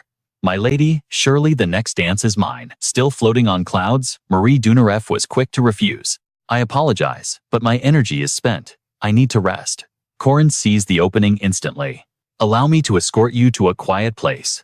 Thank you, Sir Corin. Rage simmered in the eyes of the rejected men. Lady Marie Dunarev is leaving with a nobody like him. The women on the sidelines could only watch in stunned silence. Wow, did you witness that? Yes. She stood on his boots to dance, the absolute epitome of romance. His care for her was incredibly cool. That dance was legendary. Did you see how widely Lady Marie Dunarev was smiling? It is undeniable. I am 99% sure they are in love. Meanwhile, the heavy oak doors of the library creaked open. Whoa, so this is the inner sanctum of the Duke. Corin, what exactly are we hunting for? The item doesn't matter, just look for traces of the Duke. Got it. Corin pulled a book from the shelf. This is a chronicle of the Duke's life. Corin recalled his knowledge as a player. The quest required finding traces of the lost wife Luina and their daughter Chia. In a standard Manhwa recap, this would be the part where I just hand over the item to complete the quest. But the walkthrough in my past life never mentioned searching the library. Why did he summon me to this specific coordinate? I'm not sure, but let's keep searching. Marie Dunarev collapsed onto the plush sofa, her energy completely drained. I cannot find a single thing. It is never easy. No evidence at all. I expected a secret dungeon or a hidden mechanism. Marie Dunarev clutched her poor stomach as it protested. I am starving. Corin looked at her puzzled. Did you skip the banquet feast? I had no time. I rushed here to save you, remember? Suddenly, Marie Dunarev's demeanor shifted. She turned to him, her voice low. Well, Corin felt a jolt of electricity run through his veins. That look. It was the universal signal of a root, opening up a sign that appears naturally when a relationship levels up. Marie Dunarev spoke while Corin's thoughts raced. Wait, is she admiring my collarbone? When did she end up straddling him? The tension in the room skyrocketed. You're sweating so much. Just endure it for a moment, Marie whispered. Her face flushed. I mean, if it's okay with you.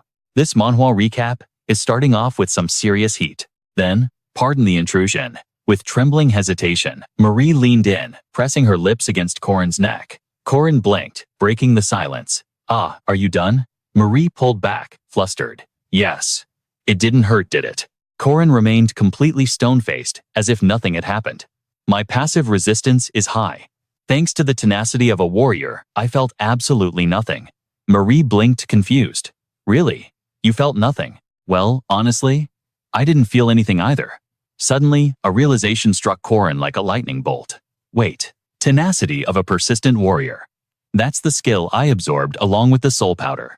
The grimoire, the legendary artifact where Duke Sabaja's soul was sealed. It grants buffs and special abilities. In this system, Manhwa, if you decipher the book, the powers become yours to command. Buffs and abilities. Body and soul. The pieces of the puzzle were falling into place. Corin turned to her sharply. Marie, can you summon Deduku right now? Marie tilted her head, clearly lost. Deduku. She furrowed her brows, trying to focus. Deduku. Corin pressed on urgency in his voice. Yeah. Can you summon him, just to stun the enemy for a second? It's similar to an astral projection, a state before a physical body is fully formed, close to a celestial spirit. Marie nodded. I understand. Did Dooku answer my call? Ding ding. The spirit let out a high-pitched whine. In this state, its vessel is unstable, Corin noted. It makes sense that it's breaking down. The summon flickered and faded. Good, Diduku is vanishing. A person without spiritual perception like me can't see it anyway. But then the atmosphere shifted. A heavy pressure crushed the air. Corin spun around in panic. What the hell is that? A bone-chilling cold swept through the hall. Corin roared Marie, "Get ready for combat." His instincts were screaming. The shadows deepened, swallowing the light, and Marie vanished into the abyss, leaving Corin isolated in the dark. This aura. I get it now. Corin gritted his teeth, frustration boiling over. Duke Sabatia, you should have warned me sooner if this was the nightmare waiting for us. The entity sealed within the Great Library was merely the soul of Duke Sabatia. But to escape death and the maddening curse of bloodlust, he had made a desperate choice, splitting his soul from his physical vessel. So where was the Duke's legendary body? The terrifying answer was standing right in front of Corin's eyes. Deep in his analysis, a voice boomed through the darkness. "Why have you come here, carrying the fragments of my soul?" A man with an aura of absolute danger stepped forward. "I asked you a question. Why trespass in my castle?" Corin didn't flinch. Instead, he stared danger in the face. "You're the Duke, aren't you?" The figure paused. "I am. And you, I am, Corin. Consider me your descendant." "Humph. Your appearance isn't terrible. You seem like a proper human." Corin smirked, his confidence returning. "Well, your judgment has certainly improved since the last time. You've interacted with my soul." The Duke narrowed his eyes. "I have. But I'm curious, if your body and soul are severed, how are you standing here looking so sane?"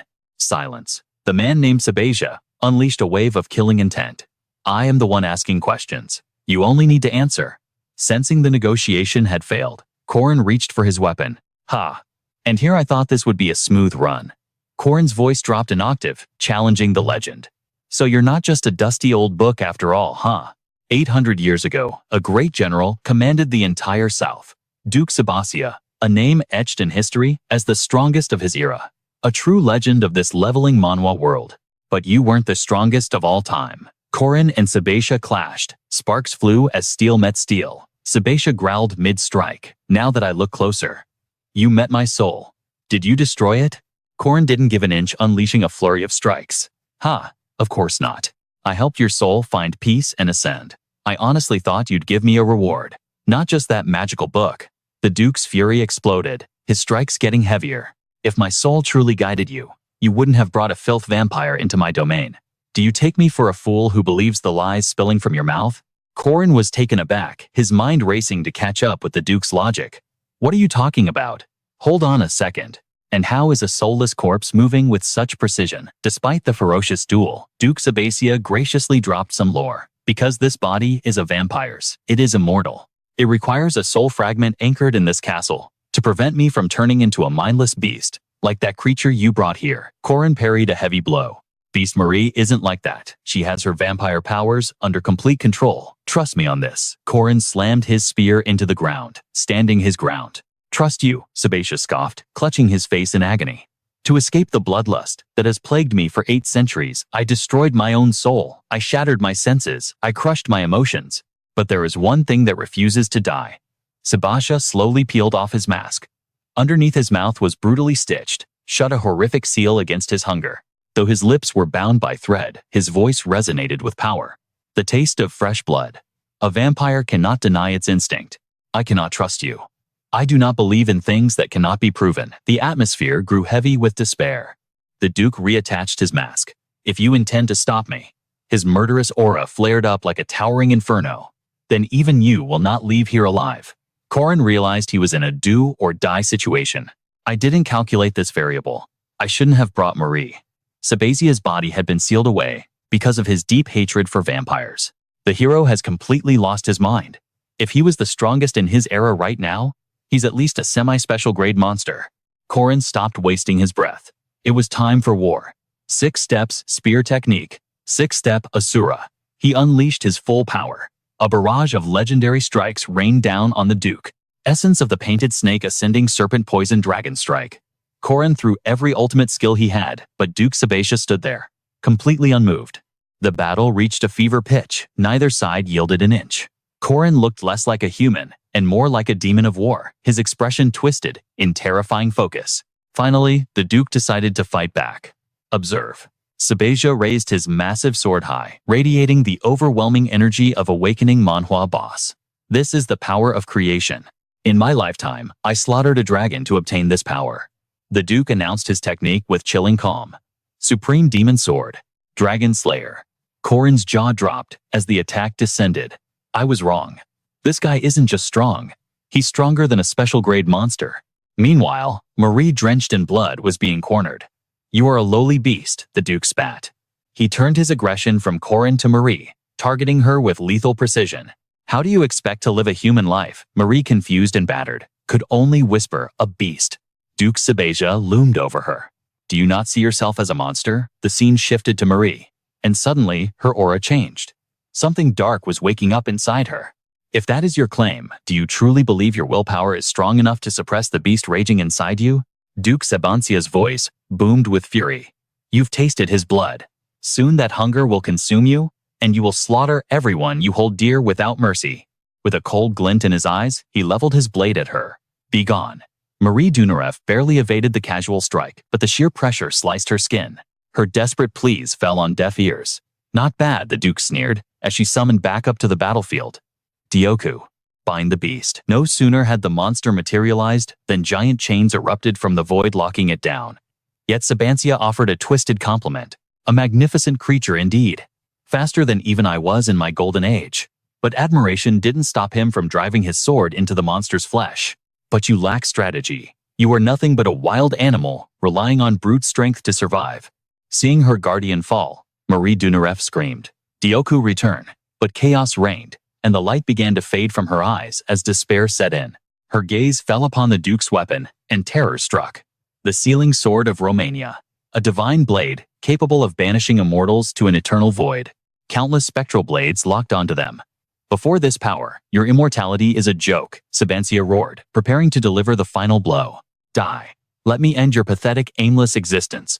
A monster will always be a monster. Marie Dunarev grit her teeth, defying his verdict. No, that's not true. Her mind flashed back to Corin's warm embrace, and his gentle voice. Past or present, you are still you. Corin's words fueled her courage. She screamed at the Duke. He accepted me, Corin said. It doesn't matter. Sabancia didn't listen. Instead, he conjured an illusion. Let me make this clear once more. The image of Corin materialized before them. Die. It is the only mercy for you both. As the situation spiraled into a nightmare, Marie Dunarev felt her world collapsing into the abyss. She scrambled to Corin's unconscious body. Her trembling hands reached for him, her voice caught in her throat. She buried her face in his chest, sobbing his name. Corin. Her breathing grew ragged. Corin lay still as a statue. And then, the hunger kicked in. Her eyes glowed a blood-red crimson as she looked at her dying love. Sabancia looked down at the tragic pair. Raising his blade, he thought, I expected nothing less. Blood-sucking filth deserves extinction. Even in his final moments, she cannot conquer her own nature. Marie Dunarev clenched her jaw until blood dripped. Then, shocking the Duke, she didn't bite him. She pressed her lips to his in a desperate kiss.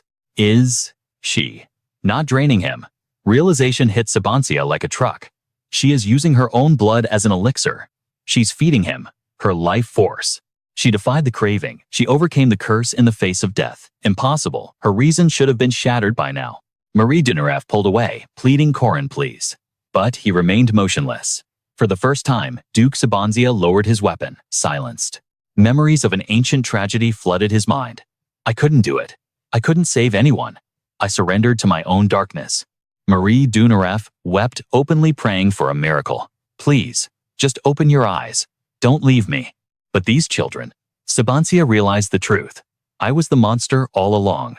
I see now. I cannot judge them. He raised his sword high, one last time. The blade plunged into Corin, but instead of blood-blinding light erupted. Stop it, they screamed, misunderstanding his intent. Haven't you tortured us enough? Marie Dunarev shrieked, her heart breaking. Don't take him from me. Sabancia ignored them, letting the holy light engulf the space. Then, with a fluid motion, he withdrew the blade from Corin's chest. Corin stirred. His voice was weak but steady. I'm okay, Marie Dunarev. I'm right here. Tears of relief streamed down her face. You're really okay? Corin looked at her confused. Why did you save me? But Marie Dunarev knew the truth. She turned to the imposing figure. Did you save him? Sabancia didn't answer.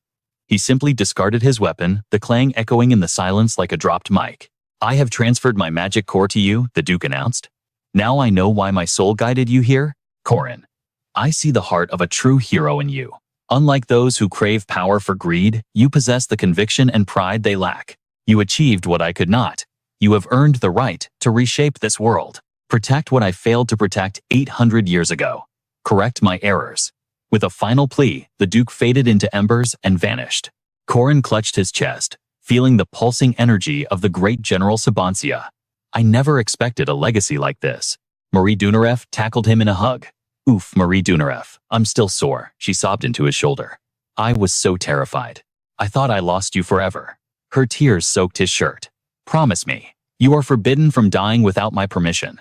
Corin smiled, realizing the nightmare was finally over. He held her close. "I promise."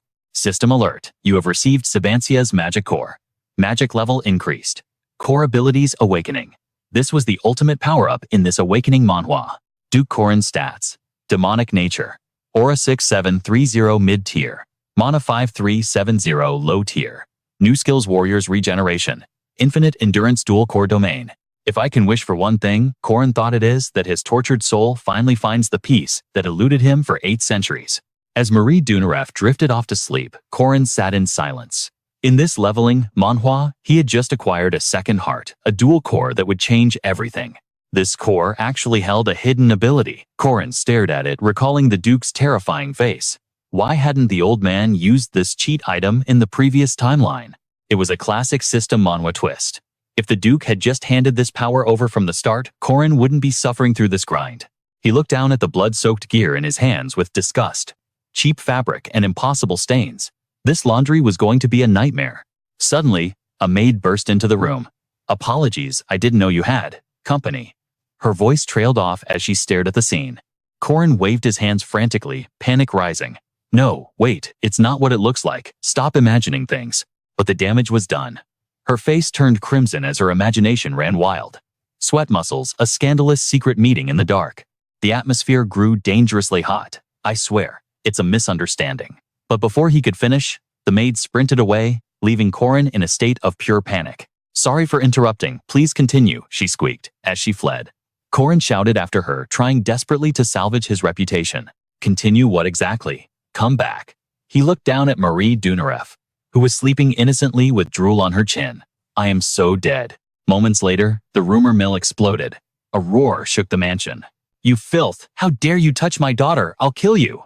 It took 20 days for the dust to settle. Corin spent that time living like a fugitive in the mountains, hiding from the Duke's wrath. High-level knights scoured the skies in packs, hunting him down. "Find the bastard who defiled Lady Marie Dunarev, bring me his head." Between dodging death, Corin used the time to grind his aura stats. Finally, after weeks of hell training, the misunderstanding was cleared up. "I almost became public enemy #1 in the south." Now safe, they rode in a luxurious golden carriage, putting the chaos behind them. The second semester is starting, and the festival is coming up. Marie Dunarev smiled warmly. "Is our business ready for the rush?" "Absolutely." Corin grinned with confidence. "We're going to make a killing." He visualized the hordes of tourists flooding into their establishment. "Once the value peaks, we sell the land for a massive profit." Visions of gold bars danced in his head. He definitely wasn't greedy. Not at all. Money begets money. He chuckled, his nose growing long like a proud villain. "I truly am a business genius. The festival will be glorious." Suddenly, reality slapped him in the face. Rain lashed against the carriage window. What the hell? The sky opened up with a torrential downpour. Corin panicked. A typhoon. This event wasn't in the original game walkthrough. "Wow, a storm this big will ruin the festival," Marie Dunarev said cheerfully. "Don't worry, Corin. High-stakes investments always carry risks." She leaned in close, whispering like a devil on his shoulder. "Since you're broke, should we sign a little debt agreement?" Her eyes sparkled dangerously. "If you can't pay me back, you owe me a favor." "Just sign here?" Corin froze, realizing he was falling into an inescapable trap. They arrived at the Maria Academy dorms amidst the deluge. "Welcome back," a voice greeted them. The road must have been treacherous. Chairman Isle handed him a towel with a warm, grandfatherly smile. "Where is Professor?" Josephine, Corin asked, shivering. "She's away on business." "You should stay here tonight," Isle suggested. Corin blinked in surprise. "Here, in the chairman's office. In fact, I want you to live here this semester." As Corin dried off, his paranoia spiked. This wasn't kindness. It was high-level surveillance. They still didn't trust him completely. Fine, Corin thought. He changed the subject. "What is up with this crazy weather?" "Yes, Marie Dunarev," added concern washing over her. "Is the city safe?" This doesn't feel like a normal storm? Isle sipped his tea with terrifying calmness.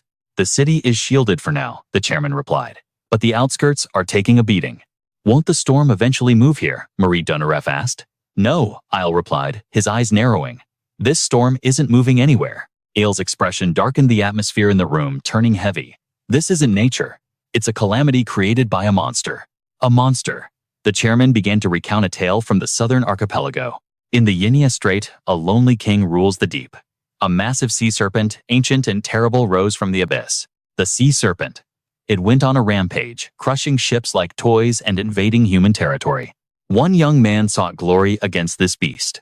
A flashback played out. Son, must you really go?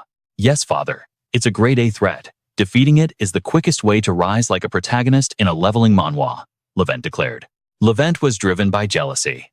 He remembered the ball. He had wanted to dance with Marie Dunaref, but Corin had stolen the spotlight. In Levent's memory, Corin looked like a distorted villain. Of course, this was just Levent's twisted perspective, fueled by envy. I will crush that scumbag and reclaim Lady Marie Dunaref, Levent vowed. I'll slay the serpent and bring peace to the strait. The raid party fought for 6 grueling days. Finally, a shout rang out. The serpent is retreating. We won. Victory for the young master. Levent smirked, clutching his sword. Lady Marie Dunaref, this glory is for you. But it was a hollow victory. They failed to kill the beast. The serpent had simply slipped away into the dark waters to recover. The wounded monster didn't die. Instead, it conjured a massive storm to protect itself while it healed and evolved. It was the eye of the storm. A place for the beast to feed and grow, waiting for the perfect moment to strike again. The golden bat was a walking treasure trove. Its bones, blood, and flesh were legendary elixirs that even other beasts drooled over. The injured sea serpent couldn't ignore the Anvan nest. Driven by maternal instinct, the mother Anvan made a desperate choice. To protect the unborn life within her, she flew north at breakneck speed, seeking sanctuary. She chose Mechan Academy as her birthing ground, unleashing a catastrophic storm in the process. Standing amidst the chaos was Corin, watching the rain wash away his dreams. My land, he cried internally, like the tragic lead in a manhwa recap. Who could have predicted this? A storm bat. These creatures were mythical rarities. Shouldn't they be nesting on remote archipelago islands during the summer? Why here? Why now? Despair weighed heavily on Corin's soul. Then it hit him, the butterfly effect. This was definitely karma coming back to bite him. One flap of a wing had summoned a literal typhoon. The villagers, terrified by the overwhelming aura, began packing their lives into boxes. We're evacuating. It's too dangerous, they shouted. Corin clung to them like a desperate child, tears streaming down his face. Wait, you're almost finished. Why leave now? The storm is intensifying. Staying here is suicide. The workers shook him off. Give it up, kid. Your life matters more. Life was truly ruthless. With his hair whipping in the violent wind, Corin stood alone in the downpour. If this storm keeps up, he thought grimly, the festival is ruined. If this weather persisted for another week, his inn project would be obliterated. He did the mental math, 280 gold coins for the land, 330 for raw materials and labor. Corin fell to his knees, crushed by the weight of reality. 220 for architecture. Only 110 was my own capital. The rest, all borrowed. 5 minutes felt like an eternity in hell. He looked ready to ascend to the afterlife. If this business fails, I'm staring at a debt of 720 gold coins. I'm finished. It's over. Shortly after, Mechan Academy convened an emergency council to address the calamity. Principal Ayel Casa gathered the elite students and professors. The atmosphere was tense. Everyone is present, Ayel announced. Hamels, the appointed professor of the night department, sat in stoic silence. You all know why we're here. The Anvan Stormbat. Darian from the magic department spoke up, eyes narrowing. So is the plan to subjugate the beast. If we capture it alive, the funding for the Iron Mountain King research is secured instantly. Hamels slammed the table, shattering the tension. Agreed. We have to capture it. But a voice cut through the excitement. I object. It was Ellenton, a professor of magic, looking bored. The storm will pass in a month, Ellenton argued. There is no need to risk our lives. Loralamus from the alchemy department chimed in with a smirk. Professor Ellenton, where's your proof? Ega retorted, with visible disdain. Anvan breeding season is June to September. Their gestation cycles are notoriously short. Even with variables, the storm dies in 30 days, Loralamus sneered. So why gamble, I say? We maintain the status quo and wait it out. Ogun Renji of the night department shook his head. I still believe subjugation is necessary. Students won't make it back, and the festival will be cancelled. More importantly, the public will think the academy is incompetent. The professors bickered like children. Let the association handle the monster hunting, one argued. I agree with Professor Iga, let's wait. Corin, who had been slumping in his chair, suddenly slammed his hands on the table. Enough, he roared, startling the entire room. Professors, seniors, I may be young and inexperienced, but hear me out. Corin's eyes burned with feigned righteousness. What of our oath? To be brave, to pursue truth with kindness. We cannot betray our ideals. Even if it means death, we protect the weak and vanquish evil. He screamed the words lungs, bursting with passion. We are guardians, shields of humanity. Corin was on a roll. Fighting is our only option. Iga looked skeptical. Corin, I appreciate the sentiment, but... Corin cut him off, rage flaring. Professor Iga, how can you speak such words? Tears streamed down his face, snot mixing with rainwater. Don't you see the victims? They've lost their homes, their livelihoods. Please defeat the beast, because I'm about to become a homeless beggar. His performance was so intense, they wondered if he needed an exorcism. People are on the streets. Children are starving. They have no roof over their heads. You cannot weigh human lives against gold. How can you abandon them? Iga began to sweat profusely, terrified by Corin's manic energy. Oh, such sincerity, someone whispered. A true knight. Corin suddenly shifted to a calm, solemn tone. This isn't about chivalry, or oaths, or glory. With eyes engaging in maximum sparkle, he whispered, I just want to save people. Save the inn. I mean save the citizens. The Oscar-worthy performance worked. The room erupted in cheers.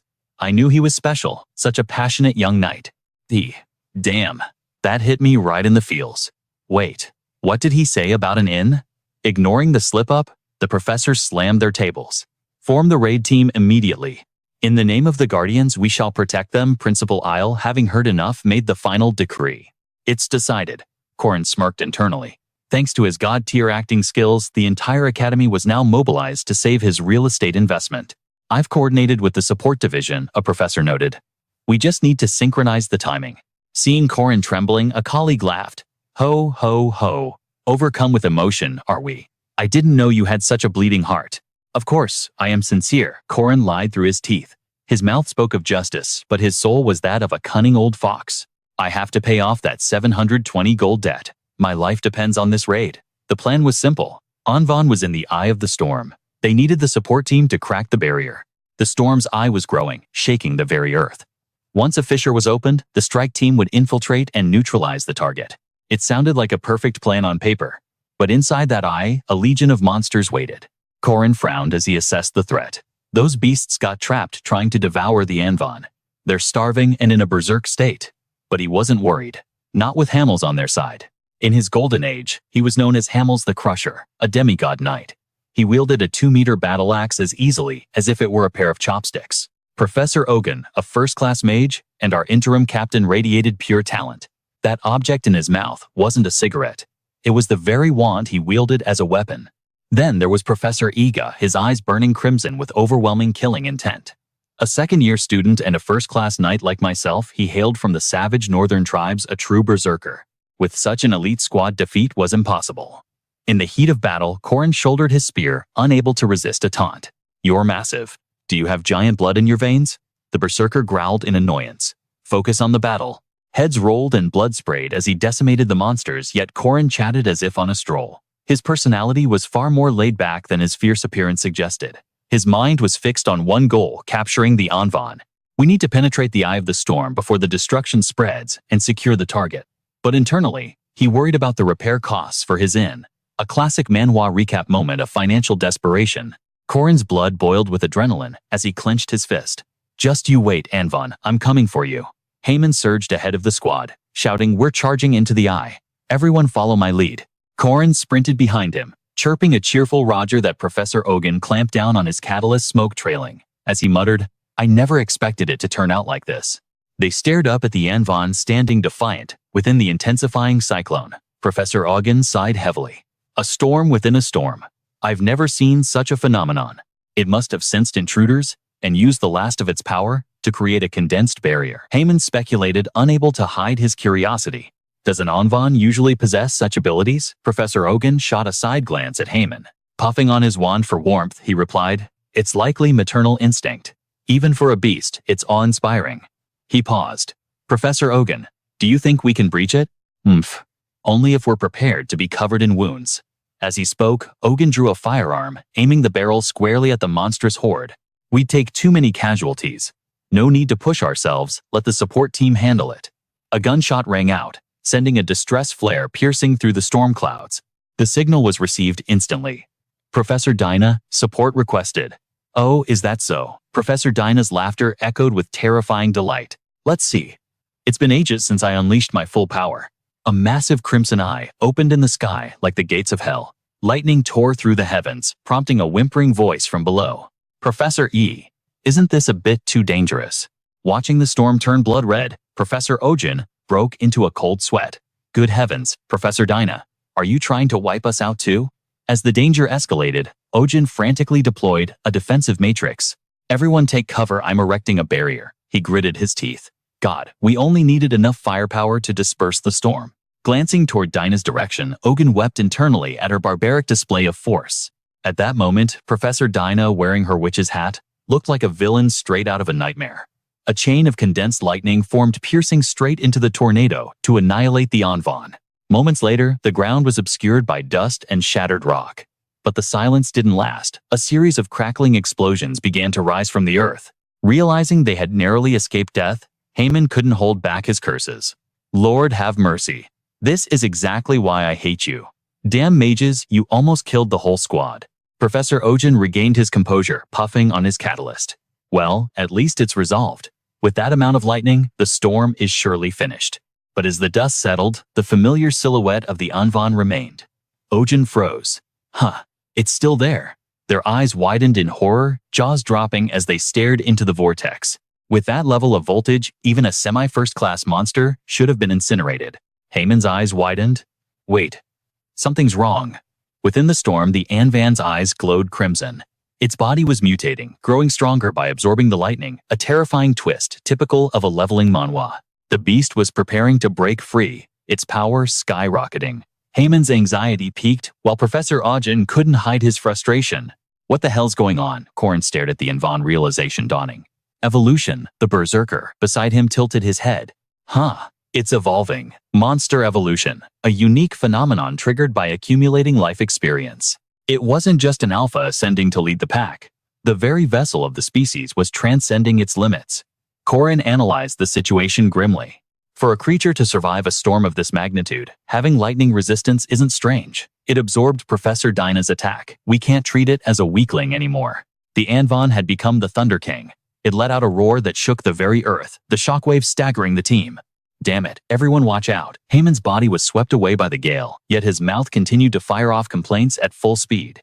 Can't the mage support squad do anything? Professor Ogun was in dire straits. He screamed back. Requesting more magic now would only feed it, it'll just get stronger. Just look at what happened with Dinah. Haman raged. This creature is a nightmare. Shit, what are we supposed to do? While the veterans panicked, Corin grinned. It's my time to shine. A spear named the Serpent's Intent lay on the ground. Corin spotted it instantly, spinning his body to grip the weapon with all his might. I realized the serpent style only works when my feet are planted on solid ground. Contrary to his initial struggle, the power of the serpent style surged, causing Corin to grin wide enough to show all 32 teeth. So frustrating, I haven't done anything yet. Give me a chance to show off. Corin glared at the berserker and shouted, Berserker, do something. The berserker, mind in chaos, snapped back. Shut your mouth. What do you expect me to do? Corin calculated rapidly. In midair, even a 2-meter giant is useless. 720 gold coins depended on capturing this monster. He roared. The berserker, tired of hearing his name, bellowed. Why do you keep calling me, you bastard? Corin leaped high, planting his foot squarely on the berserker's bald head. Just borrowing your head for a second? Just because I'm flailing in the air doesn't mean I'm helpless. Launching off the berserker's skull, Corin soared into the sky. Thanks, buddy. As Corin flew off, leaving a massive bump on his teammate's head, the berserker screamed, You lunatic. Corin's eyes burned with determination as he roared. I will never give up.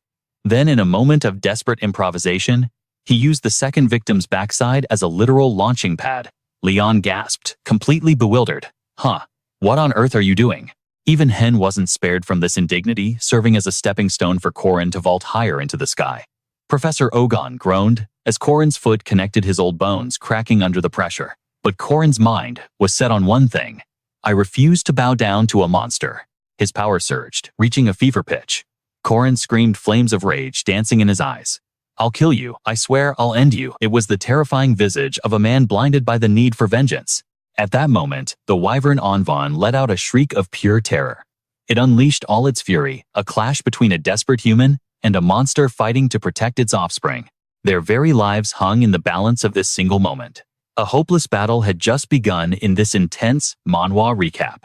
It was Corin one-on-one against the colossal, bloodthirsty Anvan. Suddenly, a slime materialized out of nowhere. Corin's footing turned to mush as he stepped on the gelatinous creature. In an instant, Corin's body was swallowed whole by the slime. He screamed in helpless confusion. Why is there a slime here, of all places? It's not over yet. Corin gritted his teeth, swinging his blade down toward Anvan with everything he had left. He told himself that 2 strikes would be enough to end this. He unleashed his ultimate technique, the Crimson Strike. The blade dyed in the color of roaring flames, slashed toward the beast.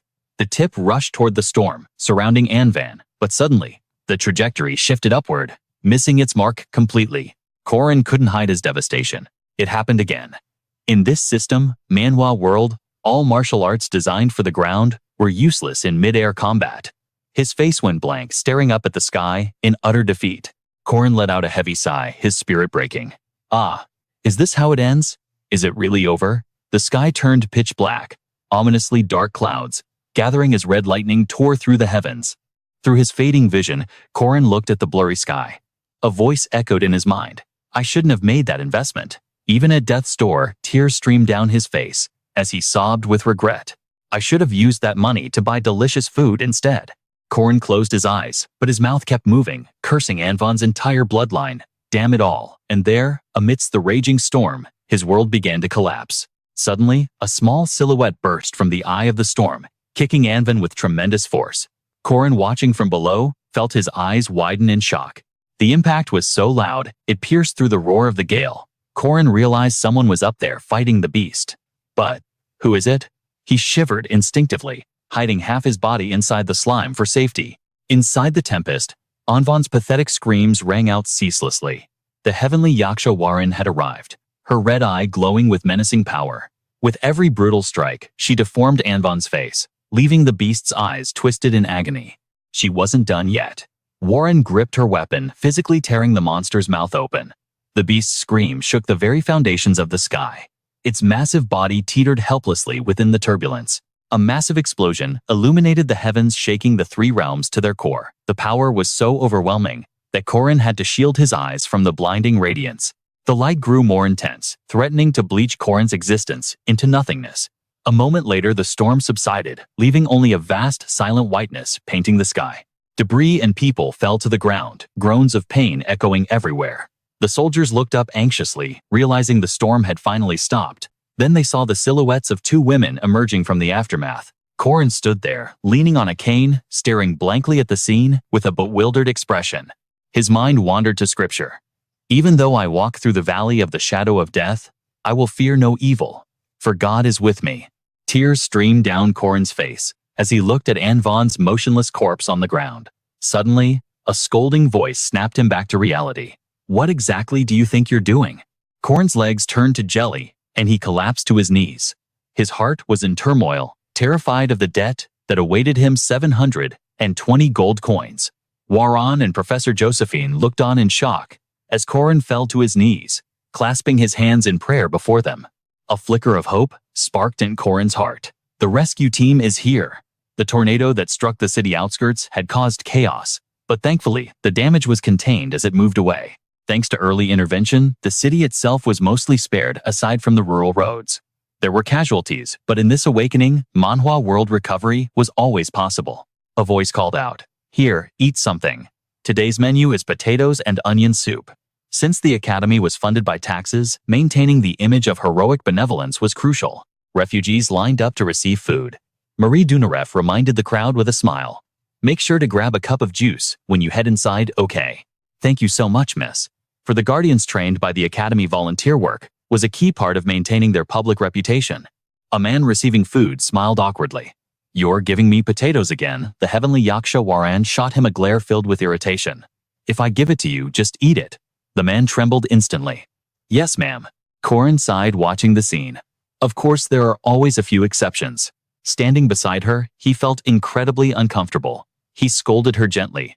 You really have a bad attitude, you know. Do you know when humanity first started building civilization? Warren, stubborn as ever. Cut him off. Stop talking like one of those boring professors. Corin ignored her, warming up his vocal cords for a story. I only heard this recently myself. Civilization didn't begin with tools or fire. It began when a healed femur bone was discovered. Corin visualized two ancient humans, naked and vulnerable, caring for one another. He asked softly, if you break your leg in the wild, you die. That is the law of nature. But this ancient bone, it had healed. Thanks. Corin continued his lecture. It means someone stayed with them. Someone protected them, fed them, and helped them until they were whole again. Warren fell silent, listening to Corin's rambling with a brooding expression. When someone in trouble receives help, Corin smiled warmly. That is the true beginning of civilization. Unable to stand the sentimentality, Warren turned and walked away, leaving Corin muttering in the background. She scoffed. So you're saying humans are just weak? Watching her back as she retreated, her voice floated back to him. That means nothing to me. No human has ever helped me. Suddenly, Corin declared firmly, I can help you. Warren froze in her tracks. Seeing Warren hesitate, Corin chuckled softly. So does it have meaning now? Warren opened her mouth to speak, but the words caught in her throat, choked back by emotion. She chose silence, instead letting out a heavy sigh. A weakling shouldn't talk so big, she muttered. Seeing her remain stubborn to the end, Corin could only sigh in defeat. Warren knew exactly what she was. She thought bitterly, I am a yaksha. A creature created when a human gets too close to a monster. If he knew my past. Warren imagined Corin's face, tear-stained and horrified, uttering those inevitable words. You are a monster. Anxiety gnawed at her heart. If you knew my true nature, would you trust me enough to turn your back to me? Would you stand beside me without fear? She didn't dare to hope. Warren glanced back at Corin, who was enthusiastically handing out food to the refugees. She whispered softly, Idiot. But suddenly a woman's voice screamed inside her mind. Give it back. A spectral woman clung to Warren's body, relentlessly tormenting her. Wah, give me back my body. Warren clutched her head in agony. She commanded the voice. Shut up. This is my body now. It belongs to me. Warren thought desperately, I know this body wasn't originally mine, but I will never give it back. Her eyes glowed, a blood-red crimson filled with murderous intent, even as her mind lingered on Corin. But if you knew the dark truth, would you still lend me your strength? The Guardian Academy stands proudly in the City of Dreams, a place the world calls the safest sanctuary on Earth. However, the reality was a living nightmare. Shadows lurked in every alleyway, ruled by the lawless tyrants known as the Black Star Syndicate. Their empire was built on the blood of slaves and illicit liquor. But to tighten their iron grip on the district, they dabbled in even darker trades. Take Corin, for example. With a beauty in one arm and a glass in the other, he summoned the waiter like a spoiled young master. Rage flashed in his eyes as he pointed a trembling finger. Corin roared, unleashing his best acting performance. You piece of trash. You call this swill wine? The waiter trembled like a frightened puppy before a wolf. I'm sorry, sir. Corin didn't let up, his voice booming through the hall. Who runs this dump? Get the manager out here, right now. Hearing the commotion, the manager stormed out, his face twisted in annoyance. Which bastard is daring to cause a scene in my establishment? Seeing the target emerge, Corin hid a smirk. Finally, the big fish takes the bait. Corin leaned back, his mind racing with tactical precision. The Black Star Syndicate supplies this place and collects protection money. If I want to crush the head of the snake, this is the perfect hunting ground. The manager eyed Corin, noting the flushed face and the uniform. By the look of you, you're just a brat from the academy, aren't you? What is a minor doing in a place like this? Corin feigned drunkenness, his eyes half-lidded. And what are you supposed to be? The manager scoffed. Listen, kid. Finish your drink and get lost. It's on the house. At that moment, Corin's grip tightened around his glass. With a devilish grin, he poured the liquor right over the manager's head. What perfect timing. So you're the boss of this hole. The staff screamed in horror. Sir, the goons in the back began to rise, their aura flaring. You arrogant little punk. The manager wiped the alcohol from his face, his expression darkening into pure malice. I've seen plenty of brats like you. Just because you're a Guardian Academy student, you think you own the world, you think you're untouchable. His patience snapped, and he barked the order. Teach this kid a lesson he'll never forget. On command, the thugs drew their blades, charging forward like demons thirsting for blood. The manager pointed a condemning finger, gloating in triumph. These aren't just street thugs, they're the mad dogs of the North. They are ruthless slave hunters infamous for their savagery. How could a puppy like you understand the terror of facing a tiger? In any other awakening manhwa, this would be the end, but not today. Despite the threats, Corin remained calm, his eyes cold as ice. He glanced at the charging mob. In a flash of movement, fists met flesh, and the so-called mad dogs were sent flying into oblivion. It wasn't a fight, it was a massacre. Corin delivered 2 devastating strikes to each face, rearranging their features permanently. Night had fully fallen outside, but inside the lights revealed a scene of total devastation. The manager turned pale, trembling as he looked at the bloodbath. Who the hell are you? Corin chuckled darkly. Me. Corin embraced the role of the villain, his voice dropping an octave. I'm the guy who specializes in putting down mad dogs, you piece of filth. A split second later, his fist connected with the manager's face, shattering his nose. Screams of agony echoed into the night. As Corin later recalled, that was the day the Black Star Syndicate ceased to exist. Tease. Taking down a gang was just a side quest. I had a specific reason for targeting the Black Star. A secret door creaked open, revealing rows of iron cages filled with trembling victims. Corin let out a heavy sigh. My true mission was to liberate the victims of these human traffickers, the demi-humans. Shock washed over him. My God. They treated them worse than livestock. In this twisted world, demi-humans face brutality that defies imagination. Because they differ from humans, they are despised, treated as outcasts and property. Corin wasted no time, snatching the keys to unlock their chains. The sound of the lock clicking echoed like a prayer. Inside, eyes filled with despair looked up, daring to hope for salvation. Even those on the brink of beast transformation watched him. Corin swung the doors wide, pointing to freedom. Listen up. The Dunescathel family has a carriage waiting outside. Those who can move head for the exit immediately. A man with animal ears saw the light of the moon and wept, tears streaming down his face like a child. Corin watched them go, staying sharp. This rescue should lower their guard against me. Now, it's time for the main objective. Corin stopped in front of a specific cage holding a strange girl. He called out softly. Are there siblings here named Ren and John? The girl pointed a trembling finger to the left. Ah, over there. Corin followed her gaze, and his eyes widened in shock. Huh. What is this? They're tiny. Looking at the siblings growling in the small cage, Corin was baffled. This doesn't match the manhwa recap of my past life. I met them when they were 20. I heard werewolf physiology is linked to their spiritual awakening, but this stunted growth is extreme. They look like toddlers. Regardless of their size, Corin crouched down, his eyes warm and gentle. He tried to speak. Suddenly, the older sister Ren pulled her brother close, hissing fiercely. Don't you touch him.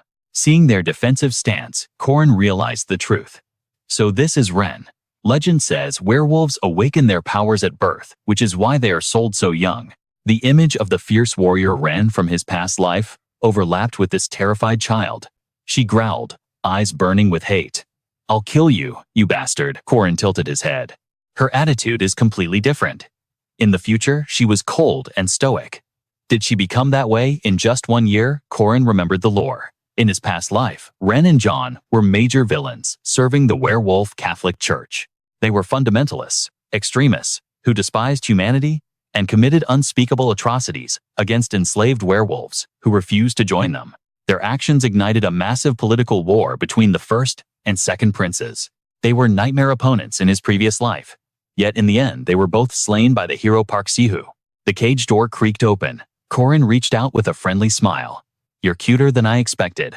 Let's go. He thought he was saving unfortunate villains, future mid-bosses who just needed a different path. But Ren slapped his hand away, screaming in terror. Get away. Leave us alone. Corin switched to a soothing tone.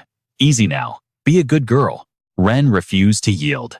Let go. Let us go. Words weren't working. Corin made a bold move and firmly grabbed her hand. He spoke sternly but kindly. You'll get hurt if you struggle. Ren hesitated, stunned by his grip. Corin opened his arms, pulling both siblings into a warm embrace. He whispered into her ear. It's okay. No one will ever hurt you again. You are safe now. These children, who had never known the protection of an adult-only oppression, were finally held with kindness. Enveloped in Corin's arms, the little girl broke down, tears flooding her face. After a moment, Corin pulled back slightly, looking them in the eyes. What are your names, John? My name is John. The girl stood trembling, wiping the tears from her eyes. She whispered, I am Ren. Her voice shook like a leaf in the wind. Are you a guardian? Corin didn't speak. He just held her close. As her sobbing subsided, he realized the terror was finally fading from her eyes. Suddenly, John latched onto his side as well. Corin blinked, caught off guard. Even this tough guy, sigh. Looks like I've become the designated babysitter today. Looking at these two broken souls clinging to him, a pang of guilt struck Corin's heart. Could he really just hand them over to the Academy Guardians? Having second thoughts, a sharp voice cut through his dilemma. It was Lenia.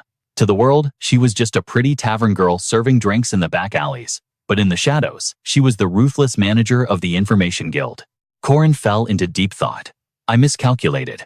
I thought Ren and John were mid-tier dungeon bosses in this leveling Manhwa world. But look at them. They're just frightened children. I plan to exploit their awakened powers to control the enemy. Corin shook his head, dispelling the dark thoughts. Take them to the inn first, he commanded. And for God's sake, get them a hot meal. Linnea smirked. Since when are you a philanthropist? Corin didn't bother explaining. Think whatever you want. He turned away, letting out a breath he didn't know he was holding. Doesn't this mean I have to save Warren all by myself now? Meanwhile, at Sector MK3, the skies over the eastern village darkened. A massive bird descended its wings, kicking up a storm of dust. A sentry stepped forward, saluting with trembling respect. Greetings, you must be the envoys from the east. Please present your registration documents. Jin Hyuk emerged from the shadows. Behind him walked the heavy hitters Kang Run and Kang Yua. A golden token flashed in the sunlight. The guard gasped. An officer from Bormei Academy, my apologies. Kang Run stepped forth, his presence like a mountain. I am Professor Kang Run. These are my disciples. Jin Hyuk grinned, a dangerous glint in his eye. Pleasure to meet ya. Kang Yua smirked, radiating arrogance. Student Council President. Don't forget it. The guard bowed low, sweating profusely. The Kingdom of Elas welcomes you, honored guests. A carriage awaits you. A luxurious vehicle pulled up fit for royalty. As they settled in, a voice murmured, phew. At least the service is top tier. But inside the cabin, the air turned ice cold. Shin Kang Yua's blade pressed against Jin Hyuk's throat. The master hasn't sat down yet. Jin Hyuk laughed, hands up in mock surrender. Chill out, Yua. You know I'm weak, right? Kang Run sighed, his patience wearing thin. The first night acting like a thug. Behave yourself. Jin Hyuk shot back unfazed. He started it, teach. Enough. Kang Run's aura flared slightly. Sit down. Save your energy. Jin Hyuk clicked his tongue but obeyed. Even the mad dog listened to the master. The mood shifted instantly. Professor Jin Hyuk whispered, all playfulness gone. Are you sure that thing is here? Kang Run's eyes narrowed. Positive. The leader of this territory stole it. His Imperial Majesty has confirmed the intel personally. The students froze. Kang Run warned them, his voice low and dangerous. Suppress your killing intent. Forget the past. That is the only way we succeed. Jin Hyuk tilted his head. Forget. Memories slammed into him like a freight train. The disaster of last year. Flames consuming the sky. And Jin Hyuk standing alone in the inferno. How could you forget? Kang Run whispered. Jin Hyuk's control snapped. What the hell did that cursed object do to us? 1 month later, the academy was buzzing with energy. The festival was approaching. But in this world, a festival isn't a party. It's a brutal exchange battle between academies, students from all 4 regions fighting for dominance. Jur shouted over the noise. Hey, shouldn't we form a squad already? Lack shook his head. Not yet. We need to choose our categories, solo, duo, or team. Alicia Arden turned to Corin, eyes curious. What are you signing up for? Corin didn't hesitate. Duo. And you're coming with me. Lack piped up. I'm going for solo. And Team Jur grinned. Duo for me? Alicia Arden pointed at herself, stunned. Wait, me? Corin leaned back. What? We're a fixed party now. Deal with it. Alicia Arden blushed, slightly lowering her voice. But what about the group battle? Group assignments are random. It's out of my hands. He looked her in the eye. Though, I hope I get stuck with you. Alicia Arden gasped. Why do you keep making that sound? Alicia Arden couldn't stop staring at him. Random assignment. Right. Just because you want to be on my team doesn't mean. Corin cut her off. With cold logic. Relax. The announcement is coming. If you're rank 2 or higher, you qualify automatically. Alicia Arden slumped onto the table, soul leaving her body. I knew it. You just want to use me as a meat shield again. More slave labor for the festival. Corin rolled his eyes. Don't call it labor. Alicia Arden sat up. Why not ask Marie Dunaref? She's the strongest, isn't she? Corin paused. Marie Dunaref. Marie Dunaref is definitely going solo. A mage in solo bracket crazy. She wants all the rewards for herself. Suddenly, a voice chirped up, talking about me. If that's the case. Hey, look over there, Corin turned. The entire courtyard had gone silent. The air grew heavy. Whoa, look at those robes. Are they from the east? Corin's eyes widened. The legendary characters had arrived. Easterners.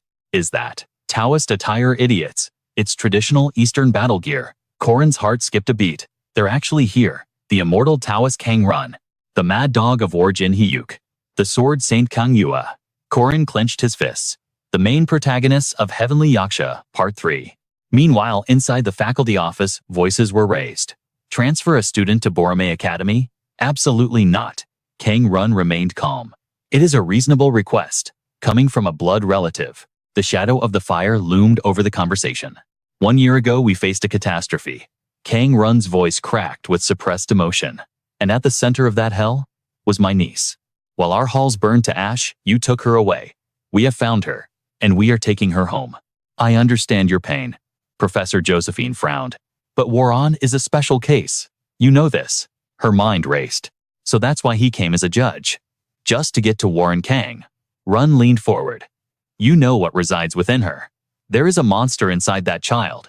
I only wish to free my niece from that curse. Josephine slammed her hand on the desk. That curse is the only thing keeping her alive.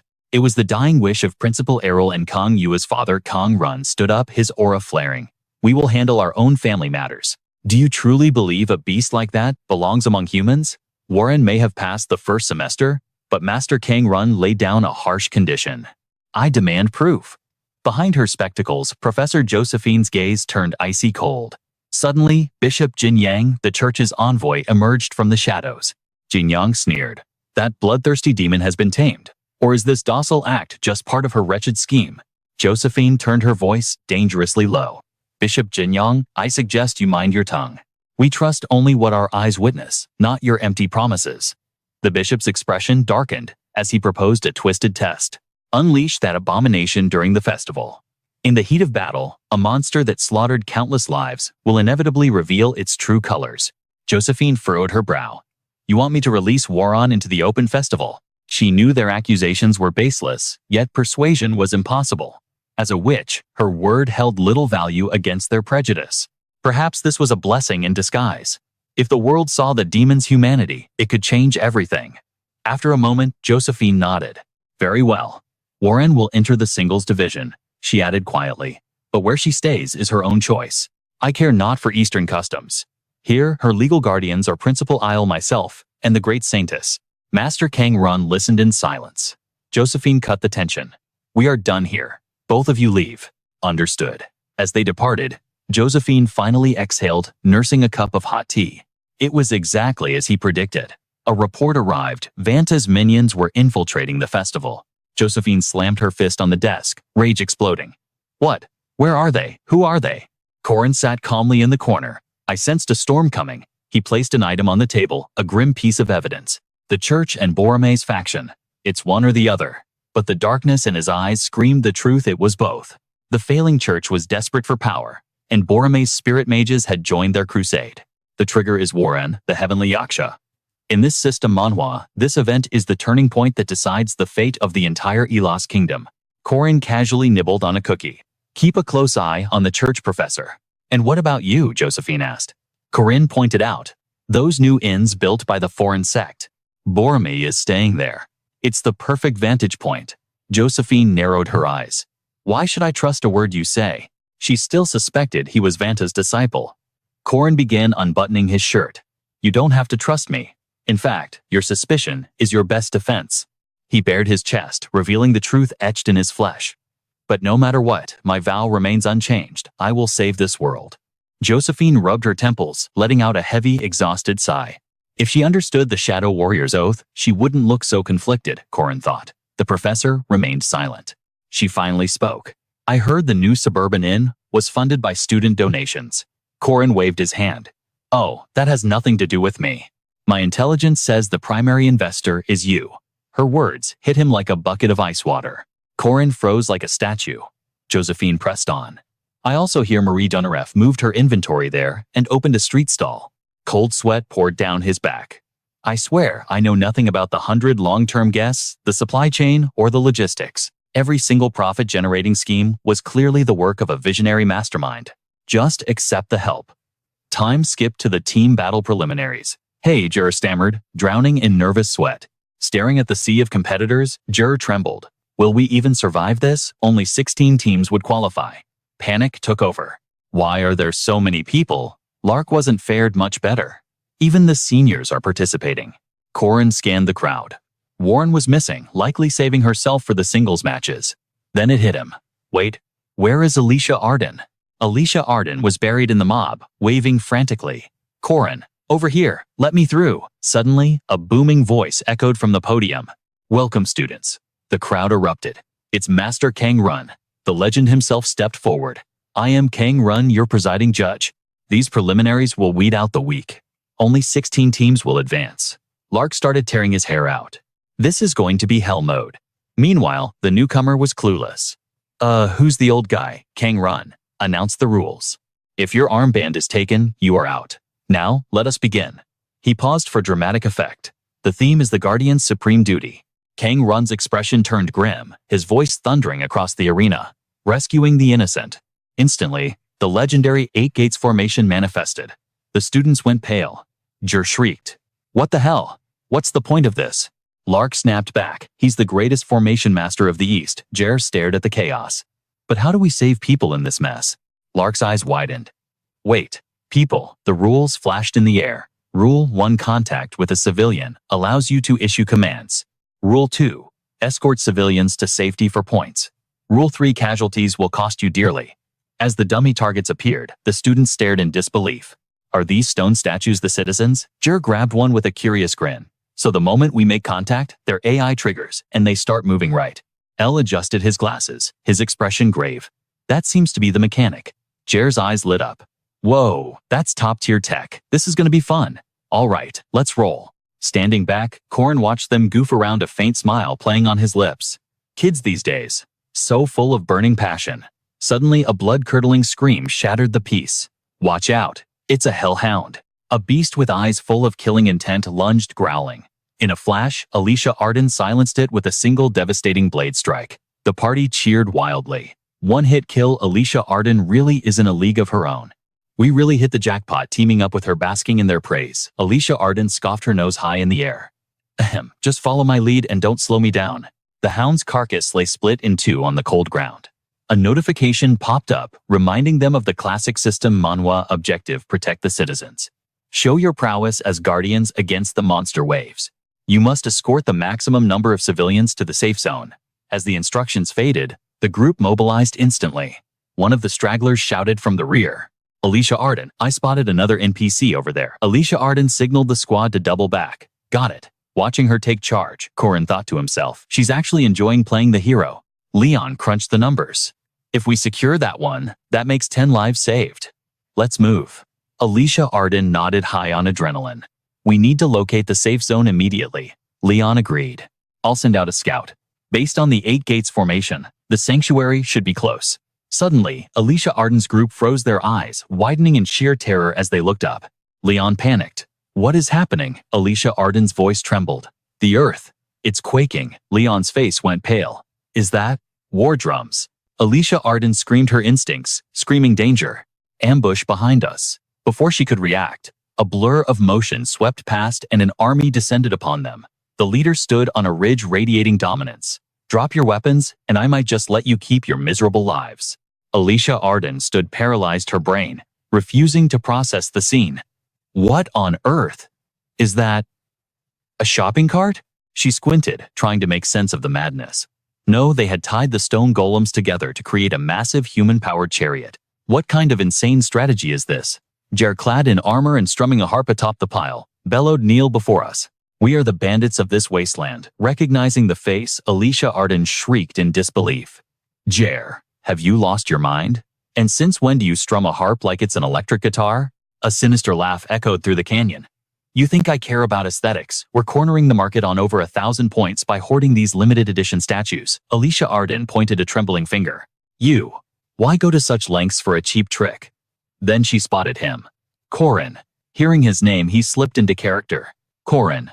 Who is this Corin you speak of?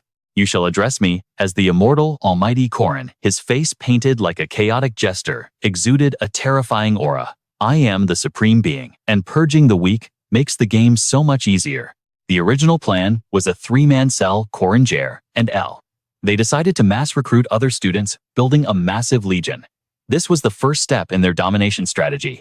Jer and L hyped him up, praising Corin as a peerless leader with overflowing charisma and spiritual pressure. Corin stood with arms crossed, a smug smirk plastered on his face. The goal was simple: survive the qualifiers where only 16 would remain. To do that, they had to ruthlessly eliminate the competition. His strategy was flawless. Stabilize their forces rapidly, lock down the safe zone, and forcibly recruit more students to their banner. Corin made no secret of the fact that these recruits were merely meat shields to protect his core team from high-level encounters. Naturally, not everyone was thrilled with being cannon fodder. A young mage with short hair couldn't take the disrespect anymore. Gripping his staff, mana flaring, he shouted, "Screw this, let's take them down."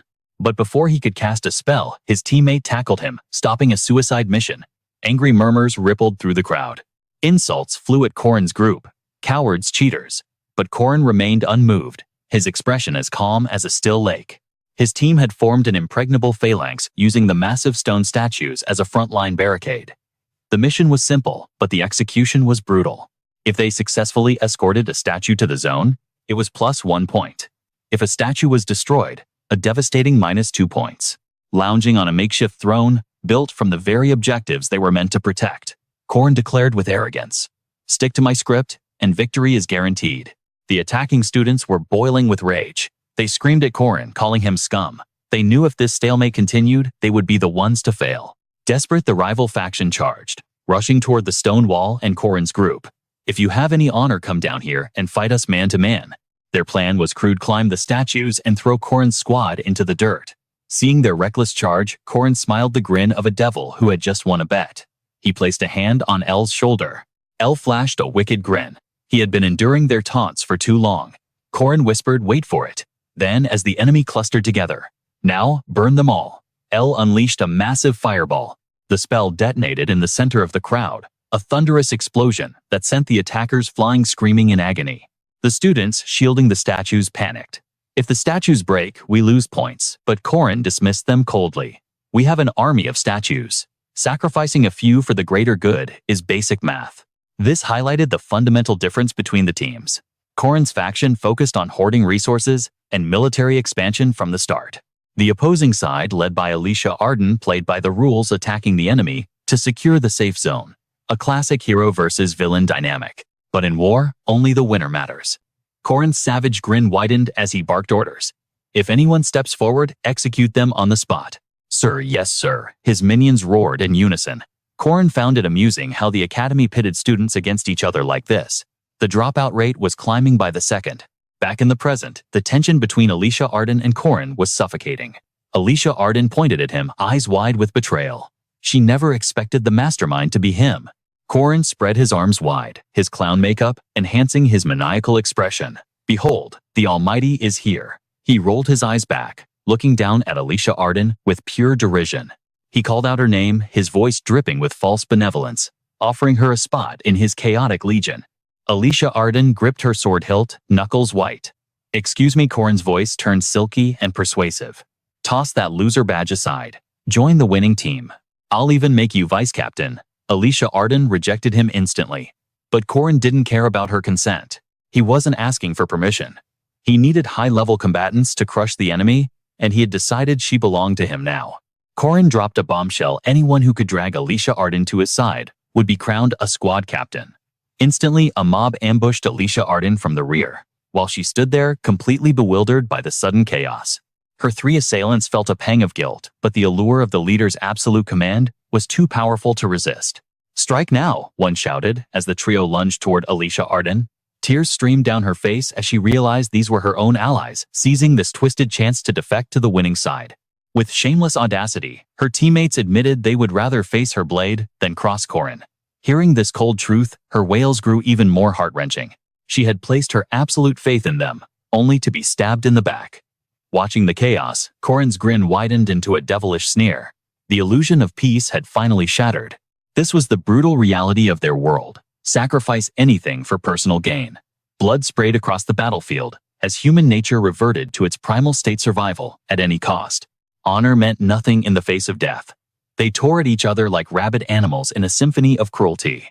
Alicia Arden crushed the traitors, but rage now burned in her eyes like wildfire. She screamed that she had had enough. Broken by betrayal, the virtuous Alicia Arden was successfully corrupted by Corin's darkness.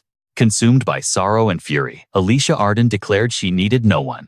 From this moment on, she would fight with the cold heart of a demon, showing mercy to no soul. And just like that, Alicia Arden Aiden ascended to the throne of vice captain.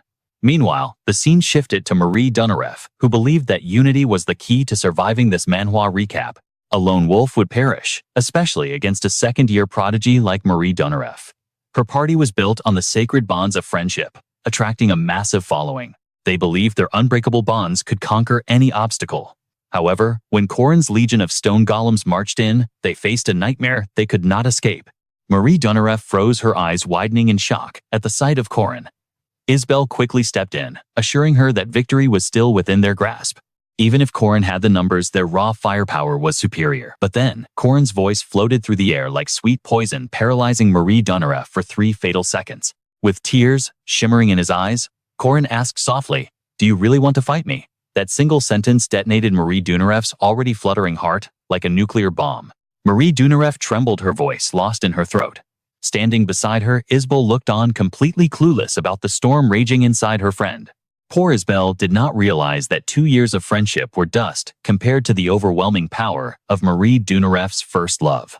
Marie Dunaref raised her staff, her face burning crimson. This toxic infatuation transformed her into a savage beast, just like Corin. Screaming her allegiance to him, Marie Dunaref turned and unleashed hell upon her own friends. Her teammates stood frozen, minds unable to process the betrayal. Screams of agony filled the air, leaving Isbel stunned, her world tilting on its axis. Cold sweat poured down Isbel's face. She could not believe Marie Dunaref would slaughter their bonds like this. Before she could react, Marie Dunaref finished the others and turned her gaze toward Isbel, who could only stammer in terror. Corin's demonic squad watched the spectacle, cheering like maniacs. Jer roared with laughter, praising their new recruit as she cut down her former allies one by one. With the blood of friendship on her hands, Marie Dunaref raised her staff in triumph. Wearing a twisted grin worthy of Corin himself, she proclaimed herself the invincible warrior. The sinners corrupted by Corin were descending into madness. Standing behind their dark lord, they chanted slogans of absolute victory, ready to crush any obstacle. "Charge, my brethren!" Corin flipped his cape, a grin stretching from ear to ear. Life in this awakening manhwa was truly a breeze when you had teammates to do the dirty work. The instructors watching the monitors were sweating bullets.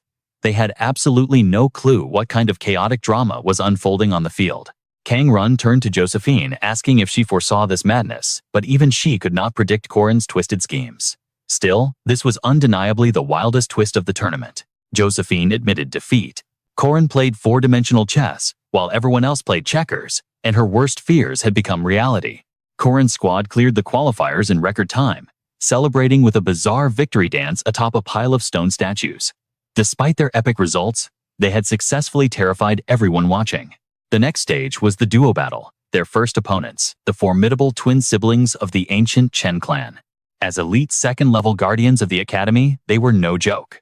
The sister unleashed a storm of explosive talismans, but Corin danced through the barrage without a scratch.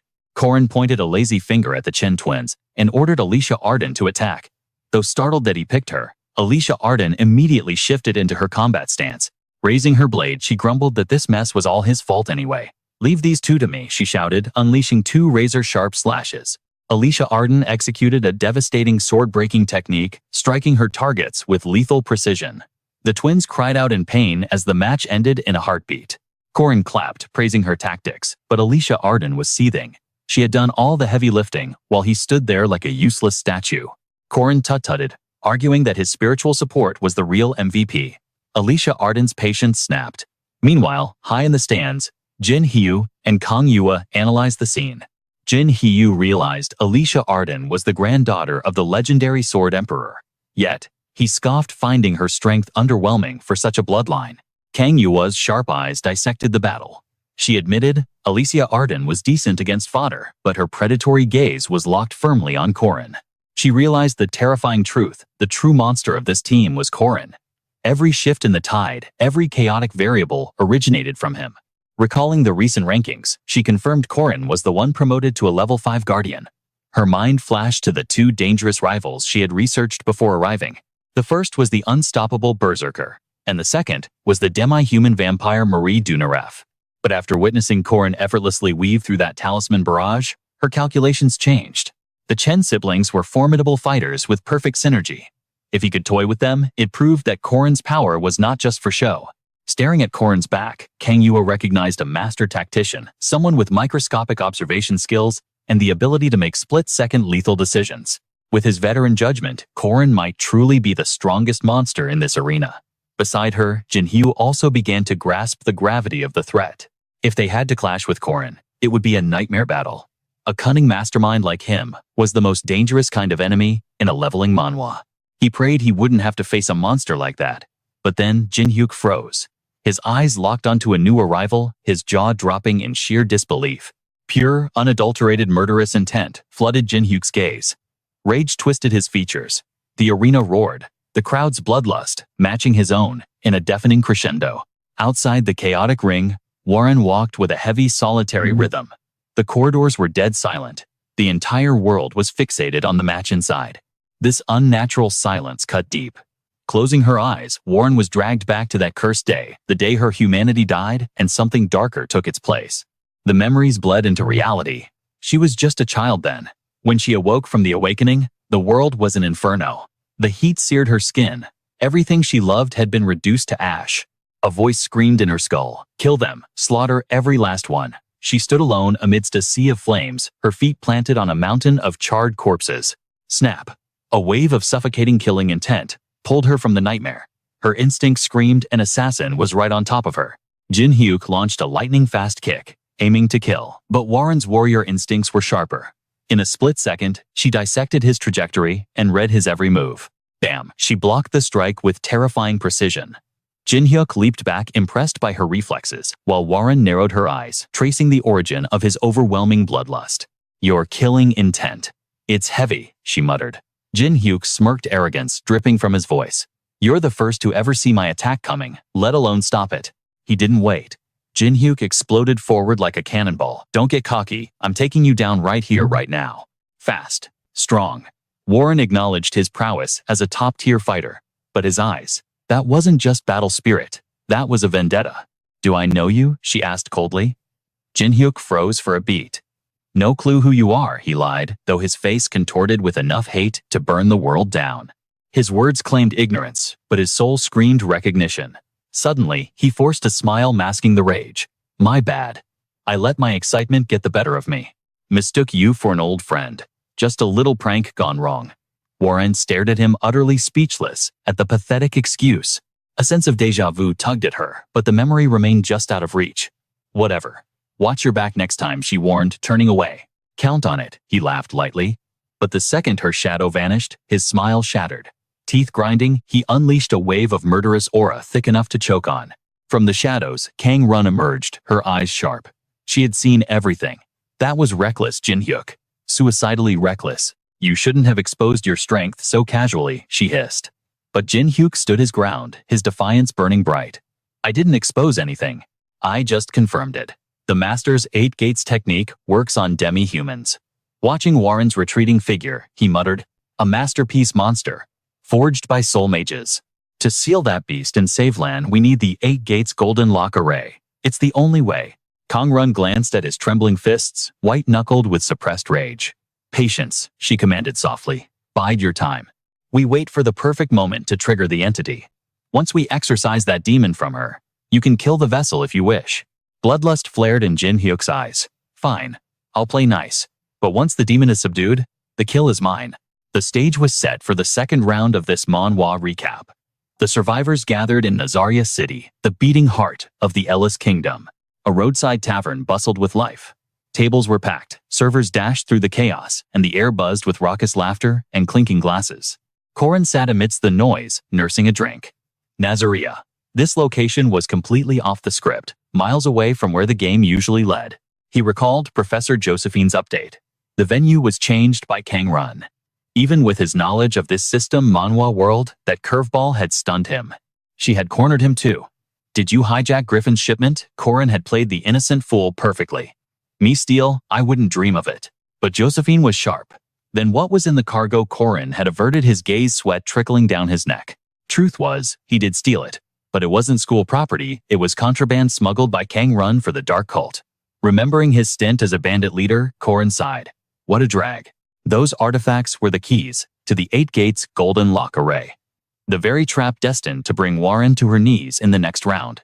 Josephine thought she was investigating a theft, but she was a pawn in Kang Run and Li Nang's theater. It was all a distraction to recover their smuggled loot. Speak of the devil. Kang Run strode into the tavern. Corin scowled into his cup. That rat-faced schemer. Nothing but poison in his veins. Nazaria is even more beautiful than the rumors. Alicia Arden chirped, her eyes sparkling. Corin, aren't you hungry? Let's order. Read the manual. Alicia Arden. Corin warned grimly. Rule 1. Do not consume food or drink here. Her face fell. Meanwhile, Kang Run stepped forward, his trap set. 16 from Griffin Academy. 16 from MK3. Kang Run's voice cut through the noise. He bowed, a twisted grin on his face. Time check. 58 minutes. The students laughed, oblivious to the Reaper's countdown. 59 minutes. 59:30. As the clock ticked to 59:50, the atmosphere snapped. Blades hissed from their sheaths. 5, 4. Corin stood gripping his spear. Alicia Arden looked around, panic rising. What? What's happening? She looked from Corin's grim face to Kang Run. The signal was given. The talisman in the old man's hand erupted with blinding golden light. Slash, Corin lunged, decimating a student mid-bite. Blood sprayed across the table. Screams tore through the air. Corin, Alicia Arden shrieked, trembling. Have you lost your mind? Nearby, Marie Dunareft drove her weapon through a contestant's skull. It was a massacre. Heads rolled, and the tavern floor turned into a river of crimson. Alicia Arden stood frozen in the carnage, her mind unable to process the horror. The laughter was gone, replaced by a mountain of corpses and the heavy breathing of the survivors. All color drained from her face. She was trembling like a leaf. Why? Why are you killing them? Corin wiped the blood from his cheek, his eyes cold. Look closely, Alicia Arden. She forced herself to focus on the severed heads. And then she saw it, those weren't human faces anymore. Because the rate of decomposition was terrifyingly fast. In the blink of an eye, the corpses revealed raw muscle and white bone. Corin couldn't help but question Kang Run's twisted logic for choosing this hellscape. As far as he knew, the city of Nazaria was a cursed place, frozen in a time loop from 300 years ago. Under the sun, everyone appeared human. Daily life flowed on like a peaceful river, deceiving the eyes. But when darkness swallowed the sky, all 1.2 million inhabitants would transform into a legion of the undead. This wasn't just a story. It was a living nightmare, characteristic of a brutal awakening Manhwa scenario. In Corin's memories, this place was an anomaly. A forbidden zone known only by its blood-soaked title, the City of the Dead. Once the situation was clear, the tavern lights flickered as the announcement rang out. The elimination round had officially begun. Kang Run stepped forward, his voice cold, as he explained the rules of the second trial. Each squad would be scattered. The mission: harvest the moonstones. The deadline: the morning after next. Cowards who wished to forfeit would be granted immediate release. As the roster appeared, teams received only basic guidance and a single backpack containing survival essentials. Then, without mercy, they were tossed out of the inn. Outside, a sea of 1.2 million walking corpses awaited them. Corin's Team D remained unchanged. Alicia, Arden, Jer, and the Mage L. Corin's mind raced, calculating every variable. To save Warren, they didn't just need to pass. They needed to dominate and secure a spot among the top 4 teams. For now, he had no choice but to dance to the tune of this zombie festival. The full moon hung high like a watching eye. Corin already had a strategy. The true monsters lurked in the city center. His squad would target the outskirts. The difficulty there was manageable, perfect for farming points. Corin launched his spear from above. The undead struck by the blow instantly disintegrated into dust. To pave the way for this plan, his strength alone was more than enough. The scene shifts to the watchtower on the perimeter. Corin's goal was simple: secure the high ground. From there, he could hunt with the eyes of a hawk. When the undead consumed a moonstone, their bodies radiated a spectral glow. Having reached the vantage point, L's eyes narrowed. He had already spotted the glowing targets. Elle pointed out a strange luminosity moving in the dark. Meanwhile, Corin was still focused on the safest, most efficient path to victory. Corin explained the grim reality. Those glowing zombies were the elite bosses of this round. They had to hunt them down. It was a game of quality over quantity. He ordered Elle to use flight magic to support the team. Elle didn't need to attack. He just needed to be their eyes in the sky. The mage nodded, accepting Corin's tactical command. Elle prepared his long-range magic. But before the incantation could finish, he froze. The team noticed Corin's expression shift into pure shock. Corin hadn't even cast a spell yet. But below, the screech of a massive blade dragging against stone pierced the air. A reverend titan was charging straight for them. Corin couldn't understand why the aggro had shifted to them. Cold sweat drenched his back. He screamed at Elle to fly, panic rising in his voice. Elle hesitated, confused by the sudden retreat order. Corin bit his tongue. He couldn't reveal the terrifying truth. That titan was the catastrophic boss of the central zone. Corin yelled for the flight spell again, but fate was faster than magic. Elle was already in the kill zone. The attack was a blur faster than the eye could follow. Corin watched in horror. Was that the legendary ghost step skill? In a heartbeat, Elle was struck and removed from reality. Forced log out. Corin stood frozen, calling his name in vain. The merciless system notification popped up. Elle Bemin eliminated. When damage exceeds the threshold, the player is warped out instantly. Seeing Elle ejected by the system so casually, Corin's face turned pale as death. Elle was gone in seconds. Even Corin couldn't have dodged that speed. But there was no time to mourn. He barked orders to Jer and Alicia Arden immediately. Below, the Titan prepared its next strike. It hurled its massive glaive. A beam of destructive energy erupted from the tip, tearing through the air toward Corin. The watchtower was sliced cleanly in two. The upper half began a free fall into the abyss. Corin sprinted, shouting at Jer and Alicia Arden to climb the wreckage and run the other way. Jer cursed his luck, swearing that death always followed Corin.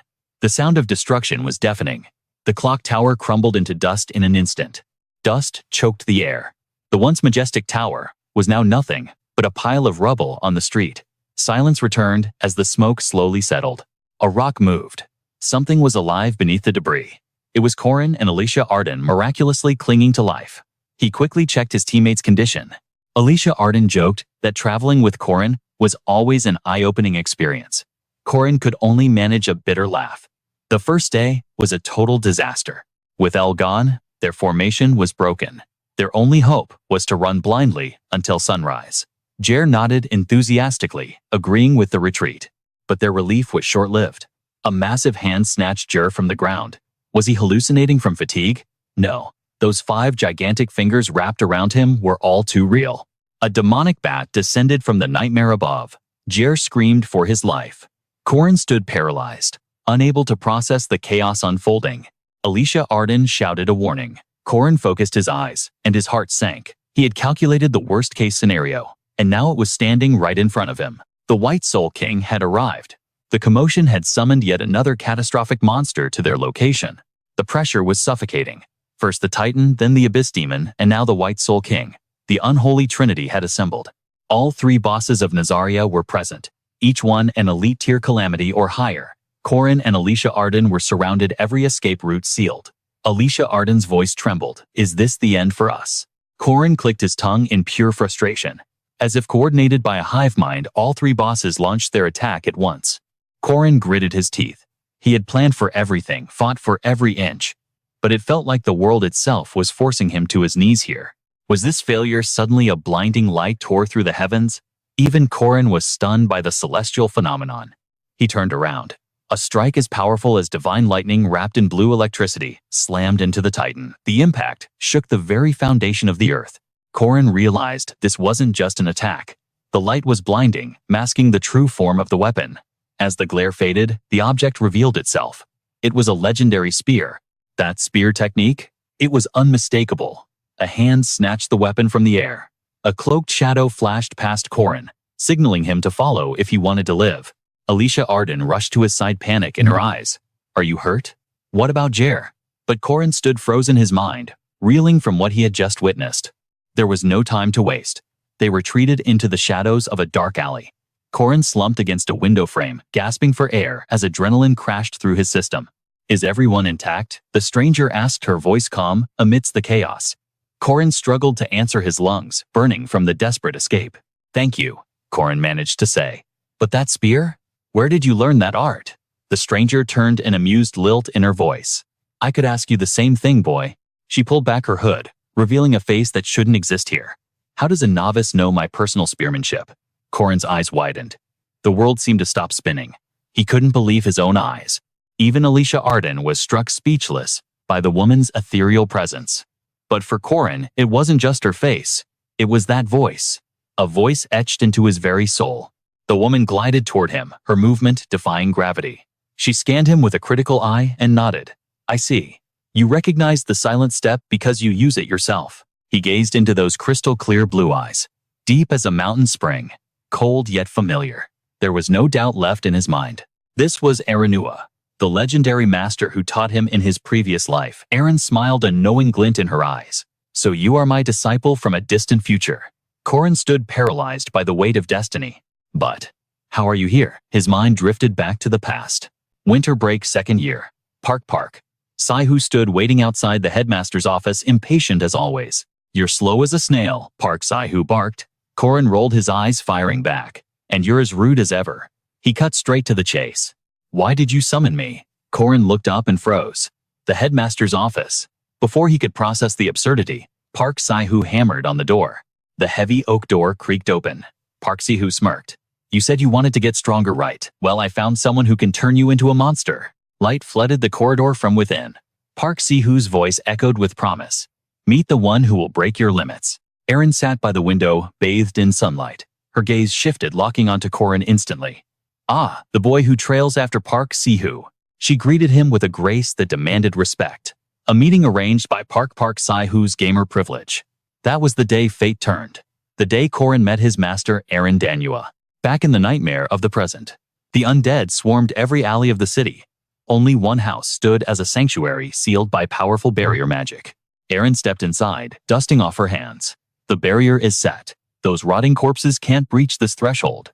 Alicia Arden, ever polite, offered a chocolate bar. Please take this. Erin sat down, declining with a serious look. I appreciate it, but I cannot consume matter from a different era. And neither should you. Alicia Arden paused mid-chew. Corin's mind raced through his library of knowledge. This wasn't just a location. It was a time loop from 300 years ago. In a repeated timeline, foreign objects disrupt reality. Two things could happen. 1. The food vanishes, returning to its original time. 2. The consumer gets anchored in the past forever. Corin, a veteran of this system Manhwa world, never broke the rules. But for those who did, chaos was guaranteed. Corin watched Alicia Arden swallow, with a look of pure horror. Cold sweat dripped down his back. Well, too late now, he sighed. Why are you here? Alicia Arden asked. Erin narrowed her eyes. Address me as master. Corin kept his mouth shut, sensing the tension. Erin took a sip of tea, her aura commanding. I understand the situation, she said calmly. Alicia Arden pressed on. She glanced at Corin's legendary master. You were here when the calamity struck 3 centuries ago. Tell us, what really happened? Alicia Arden's question struck a chord.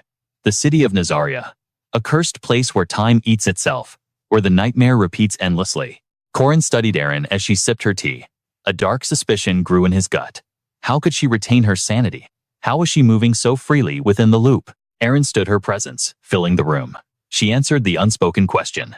Why am I free? Because I am an old friend of the god of death. Even Corin struggled to grasp the magnitude of her words. Erin walked to the window, looking out at the hellscape. This city is a crucible, she whispered. A goo ritual to cultivate the ultimate undead. I am here to stop the birth of the undead king. She pointed toward the city center. He is coming. Alicia Arden gasped, terror washing over her. But Corin, he stood like a statue, eyes burning with calculation. Corin pushed himself off the wall. If the boss monster is spawning, we move. Now. Erin shook her head. This is my burden, not yours. Corin didn't flinch. He looked her dead in the eye. Forget duty. Do you need help? Yes or no? A smile tugged at Erin's lips. Sharp kid. Moments later, they were tearing through the streets, racing toward the heart of the catastrophe. Corin knew she wouldn't refuse. This wasn't just charity. It was the main quest of this elimination round. A hurdle he had to clear to survive. Mission objective. Assist the sword, Saint Aaron. Stop the undead King Nazaria. Suddenly, Alicia Arden shouted. Corin incoming. I know, he grunted. Turning back was never an option. Ahead, a massive titan roared, commanding a legion of corpses. Its blade thirsted for blood. Analyze enemy titan class. We need to take down 3 zombie kings to weaken the main boss. The titan swung its massive blade. The air screamed as the weapon cleaved through the wind. The attack was devastatingly fast, but they were faster. Corin and Eren moved like smoke, evading the strike by a hair's breadth. Master and disciple. 2 spears, 1 soul, sweeping 1,000 armies. They unleashed a synchronized barrage. Gale spear art. Spiritual energy exploded, lighting up the dark sky. The titan roared, raising its arm to defend. Corin thrust his spear with lethal intent. Clang. The giant's blade intercepted the blow. But Corin was just the distraction. Eren slid beneath the guard, a phantom in the chaos. Using the blind spot, she struck. Her spear pierced deep into the titan's gut. Perfect execution. Corin signaled the finisher. Now Alicia Arden. She had been waiting for this exact moment. Blade drawn. Flash. A single, clean cut severed the monster's head. The massive body crumbled to the earth, defeated. Corin ripped the massive moonstone from the corpse. Epic loot acquired. Alicia Arden sheathed her sword, standing tall. She looked at him, practically wagging an invisible tail, waiting for a good job. Corin had to admit, having just one more ally dropped the difficulty level of this hellish quest significantly. He gazed at Eren's overwhelming power with awe, while she simply smiled back at him. "You've worked hard enough for today," she told him softly. The morning sun was already peeking over the horizon, casting long shadows behind the houses. In any other leveling, Manhwa adventurers would set up camp to rest when darkness fell. But the city of Nazaria played by different rules. Here the daylight brought absolute safety, while the night harbored unspeakable terrors. The scene shifts to a quiet safe house, bathed in the glow of dawn. Alicia Arden had already drifted into a deep slumber, unaware of the conversation echoing softly from outside. "Is she asleep yet?" Eren smirked, teasing Corin with a mischievous glint in her eyes. "You and Alicia Arden are just kids, so sleeping together is innocent enough, right?" Corin rested his chin on his hand, grumbling. "I am not a child." She immediately retorted. "Sure, you aren't, kiddo. After all, I'm the one who taught you everything you know." If that doesn't make you a brat in my eyes, what does? Corin, knowing he couldn't win this argument, remained silent. Turning his gaze away, Corin mentally listed every technique Eren had drilled into him. Hearing his thoughts, Eren finally admitted that he was indeed the disciple she had chosen. However, she never expected her legacy to fall upon such an agonizingly ordinary child. Hearing this, a shadow fell over Corin's expression. In the original timeline, Eren had chosen a different successor, only to bitterly regret that decision 80 years later. Corin carried the weight of that future knowledge alone. He chose silence, refusing to plant seeds of sorrow in the heart of someone living in this frozen fragment of time, 300 years in the past. Lost in the labyrinth of his mind, Corin didn't notice Eren poking his cheek playfully, but her sharp eyes had already pierced through his mask of calm. "What are you so afraid of?" she whispered.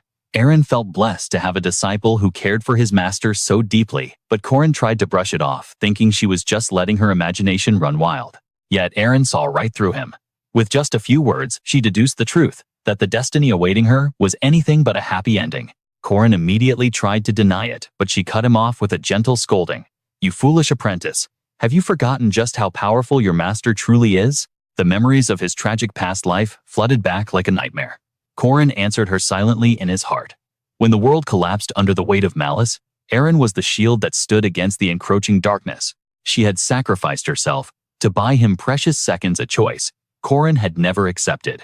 In that moment of despair, Eren's silhouette had seemed like an unshakable mountain. "I am the adult here," she had declared, "and it is my duty to protect a child like you."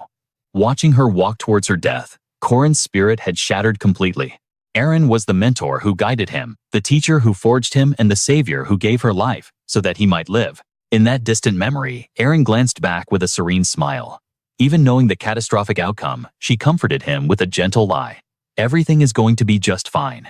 Rage boiled in Corin's gut as he thought of that bastard Pihu. He cursed himself for not tearing off that traitor's mask sooner. He had asked himself 1,000 times, if he had ruthlessly eliminated the threat beforehand, could he have saved his master? Despite his awakening Manhwa foresight, he had tasted the bitter ash of failure time and time again. Every time he regressed, he scrambled to fix the timeline. But he couldn't shake the image of that falling crow, how a single flap of wings could summon a hurricane of unintended consequences. His original mission for this festival was to rescue Warren, yet destiny had derailed. Now here, he was stranded in this ancient city. Encountering his revered master from 3 centuries ago was never part of the plan. A single unexpected variable like this could shatter the entire future he was trying to build. Corin squeezed his eyes shut, unable to escape the suffocating premonition that he was destined to fail once more. The anxiety gnawed at him, stealing his sleep. Unintentionally, he muttered his dark thoughts aloud. Aaron caught the whisper instantly. "What exactly are you afraid of failing at?" Corin flinched as if struck by lightning. Aaron laughed softly, imparting her wisdom. "Only fools obsess over the failures of others. Those who constantly question their own shortcomings, those are the truly wise ones." "At least you fall into the intelligent category," she mused. Corin fell silent before countering. "If you had suffered the same crushing defeats as I have, could you still say those words?" Aaron wrapped her arms around her trembling student from behind. "I am a failure," she whispered. "I have failed, and I continue to fail." The warmth of her embrace stunned him. Aaron spoke of her regrets, but she ended with absolute conviction. "But my single greatest decision was choosing you to inherit my spear arts." Corin's eyes widened in shock. Aaron held him tighter. As the Queen of Paradise, she bestowed her blessing upon his thorny path ahead. "Rest now," she commanded gently. "Sleep and believe that it will all work out." Corin nodded slowly, his eyelids heavy. In his heart, he echoed her words. Though the doubt remained, he still didn't know if a happy ending was possible or if he possessed the strength to save everyone. The scene cuts to the arena. Warren stands ready in the individual qualifiers, the centerpiece of the grand festival between the MKABA and Griffin Academies. Down in the ring, her opponent unleashed a barrage of attacks, but Warren didn't even flinch, let alone retaliate. The audience couldn't believe their eyes. The knight struck her again and again, until he screamed in despair, "Why won't you fall?" Professor Josephine's warning echoed in her mind, "Don't take this too seriously." The enemy knight, completely broken, literally climbed onto Warren, grabbing her head and begging her to just pretend to take damage. Corin's advice replayed in her head like a system Manhwa tutorial. "This world is full of fragile people. You must handle them with extreme care." Another challenger swung a massive battle axe straight into Warren's skull, but it didn't even leave a scratch. "Your very existence is a threat to others," Corin had told her. "Please just cooperate so we can get through this festival smoothly." The axe wielder, realizing the gap in their power levels, dropped his weapon and wept in defeat. "How boring," Warren muttered, refusing to strike back. Her mind drifted to her sparring sessions, with Corin mere training, yet infinitely more thrilling than this child's play. Back then, Corin had started her training with the absolute basics, yet his intensity was unmatched. During a meal with Professor Josephine, Warren had bluntly admitted that Corin's power existed in a realm far above ordinary humans. Josephine had nodded in solemn agreement. Josephine made the comparison clear. No one could stand on equal footing with Corin. And Warren, she refused to be left behind in the dust of his legacy again. Corin's teachings had been carved into her very bones through hellish training. Recalling the flow of energy he taught her, Warren clenched her fist. She prepared to unleash the 8 extremities fist. A phantom dragon roared into existence, spiraling around her arm as she punched. The energy surged past her opponent, intentionally missing his body and striking his weapon instead. The axe disintegrated instantly. The dragon's aura flared behind the knight, leaving him drenched in cold sweat, staring death in the face. Warren realized she might have used a bit too much force, though her expression remained as cold as ice. The opponent was so terrified, he couldn't even stand. He collapsed to his knees, screaming just one word, "Monster." Warren didn't even bother to respond. She was used to the insults, her heart hardened by years of cold detachment. But as she touched her chest, a strange, sharp pain pierced through her. Time ticked by. Finally, the main event of Group C arrived. Warren's opponent this time, an elite student from the prestigious Griffin Academy. Warren expected another weakling. But then Jin Hee-wook spoke. His greeting carried a heavy, dangerous weight that instantly demanded her attention. Bloodlust exploded from Jin Hee-wook like a broken dam. With a savage, barbaric grin, he unleashed his ultimate arts, the Heavenly Wind Arrow Storm, and the Gladiator's Moon-Slicing Kick. Sonic booms erupted with every high-speed kick, yet Warren stood immovable like a mountain. Jin Hee-wook didn't stop his aura flaring as he pressed the assault. Even Warren had to admit, this guy was strong. The audience roared, realizing this was no ordinary fight. It was a scene worthy of a legendary manhwa recap. Jin Hee-wook launched a devastating spinning kick aimed right at her face, but Warren refused to dodge. She didn't even raise a hand to block. Boom! An explosion of dust and force rocked the arena. As the smoke cleared, Jin Hee-wook's eyes widened in sheer disbelief. Warren still stood there, completely unharmed. The ground around her was pulverized into a crater, yet the earth beneath her feet remained pristine. "Is that all you have?" she asked coldly. As a Yali, a guardian class, her defense was absolute. That kick would have obliterated a normal awakened one. "Give up," Warren warned him. "Further struggle is meaningless." But Jin Hee-wook just cackled like a madman, chanting monster over and over. "It is too late for your fake mercy," he spat. His words finally struck a nerve. "What do you mean by that?" she demanded. Jin Hee-wook's voice dripped with venom, mocking the passive high and mighty act she was putting on for the crowd. "Where was that mercy when you slaughtered my family?" His teeth ground together, loud enough to crack his pupils, shrinking in pure, unadulterated hatred. "I will kill you." Jin Hee-wook swore on his life. "I don't care about the cost." He was the sole survivor of that nightmare, while everyone else perished. Tears streamed down his face as the memory hit him, a hellscape of fire, consuming the sky and corpses littering the earth. He had clung to his dead kin, blinded by vengeance. Warren froze, horror dawning in her eyes. Someone had actually survived that night. Meanwhile, in a blacksmith shop in Nazaria, amidst towers of ancient tomes, a voice hissed in frustration. "Why? My calculations were perfect." It was the undead King Jiran. The dark mage trembled, holding a book as he sensed a disturbance in the mana flow. His skeletal frame rattled under his skin. The timing was divine, he insisted. It was a miracle, a glitch in this leveling Manhwa world meant just for me. He peered outside at the peaceful city. Confusion consumed him. Had he activated the magic circle, the ritual succeeded, yet the world remained unchanged. Then the realization hit him like a truck. A time loop. He retained his memories of the transformation and the success. Yet he had been reset to 3 days before the ritual. Who dared interfere with his destiny? How could they turn back time itself? For the first time in centuries, the truth of his imprisonment became clear. "The witch," he screeched. It had to be her. He burst out the door, the image of Erin with her silver hair and piercing blue eyes burned into his mind. He sprinted across the green fields, desperation fueling his undead limbs. 300 years of schemes, all thwarted by Erin. But how? What kind of god-tier power could sustain a time loop for 300 years without breaking? Jiran stopped and gazed up at the azure sky. And there it was, the colossal seal, the magic array locking this city in eternity, visible only to him. The core runes told the story. Erin had channeled the full might of the moon to power this city-wide enchantment. It was mana in its purest form, surpassing the strength of any grand mage recorded in history. Jiran analyzed the titanic array, awestruck by its architect. Then he spotted an anomaly embedded deep within the spell, a relic of terrifying power. It bore the primordial language, a tongue lost to the ages 300 years ago, a moonstone etched with the rune N, the symbol of origin itself. He was so engrossed in the sky that he failed to sense the presence behind him. A voice called out, snapping him back to reality. Jiran spun around and burst into manic laughter. Erin, he was ecstatic to finally understand the mechanics of his prison. He knew it was her.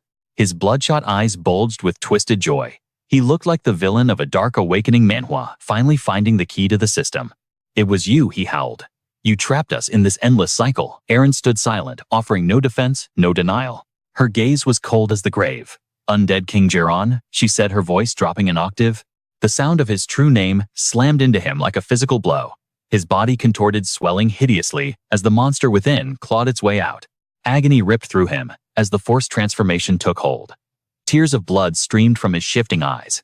"Play your part, monster," Erin whispered. Cut to the second night in Nazaria. Under the starlight, Alicia Arden and Corin moved to execute their plan. Alicia Arden played the bait perfectly. When the AB streaker lunged, her blade flashed, cleaving the beast in two. Corin matched her lethality.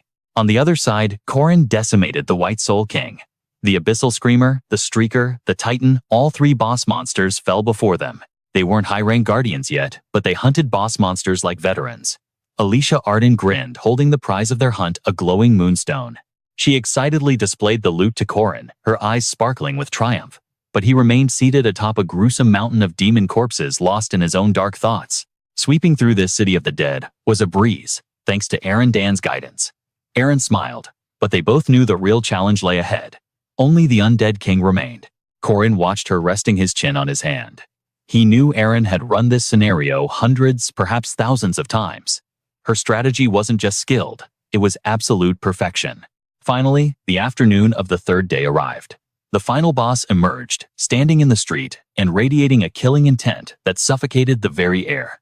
Their mission was clear: crush Jiran before he could fully awaken his dormant apocalyptic power. Undead King Jiran, the dark mage who raised the Nazar Legion 3 centuries ago and dreamed of ruling the dead. Yet seeing his true form, Alicia Arden felt a wave of disappointment. She turned to the gently smiling Eren, questioning if this pathetic figure was truly the legendary undead king they feared.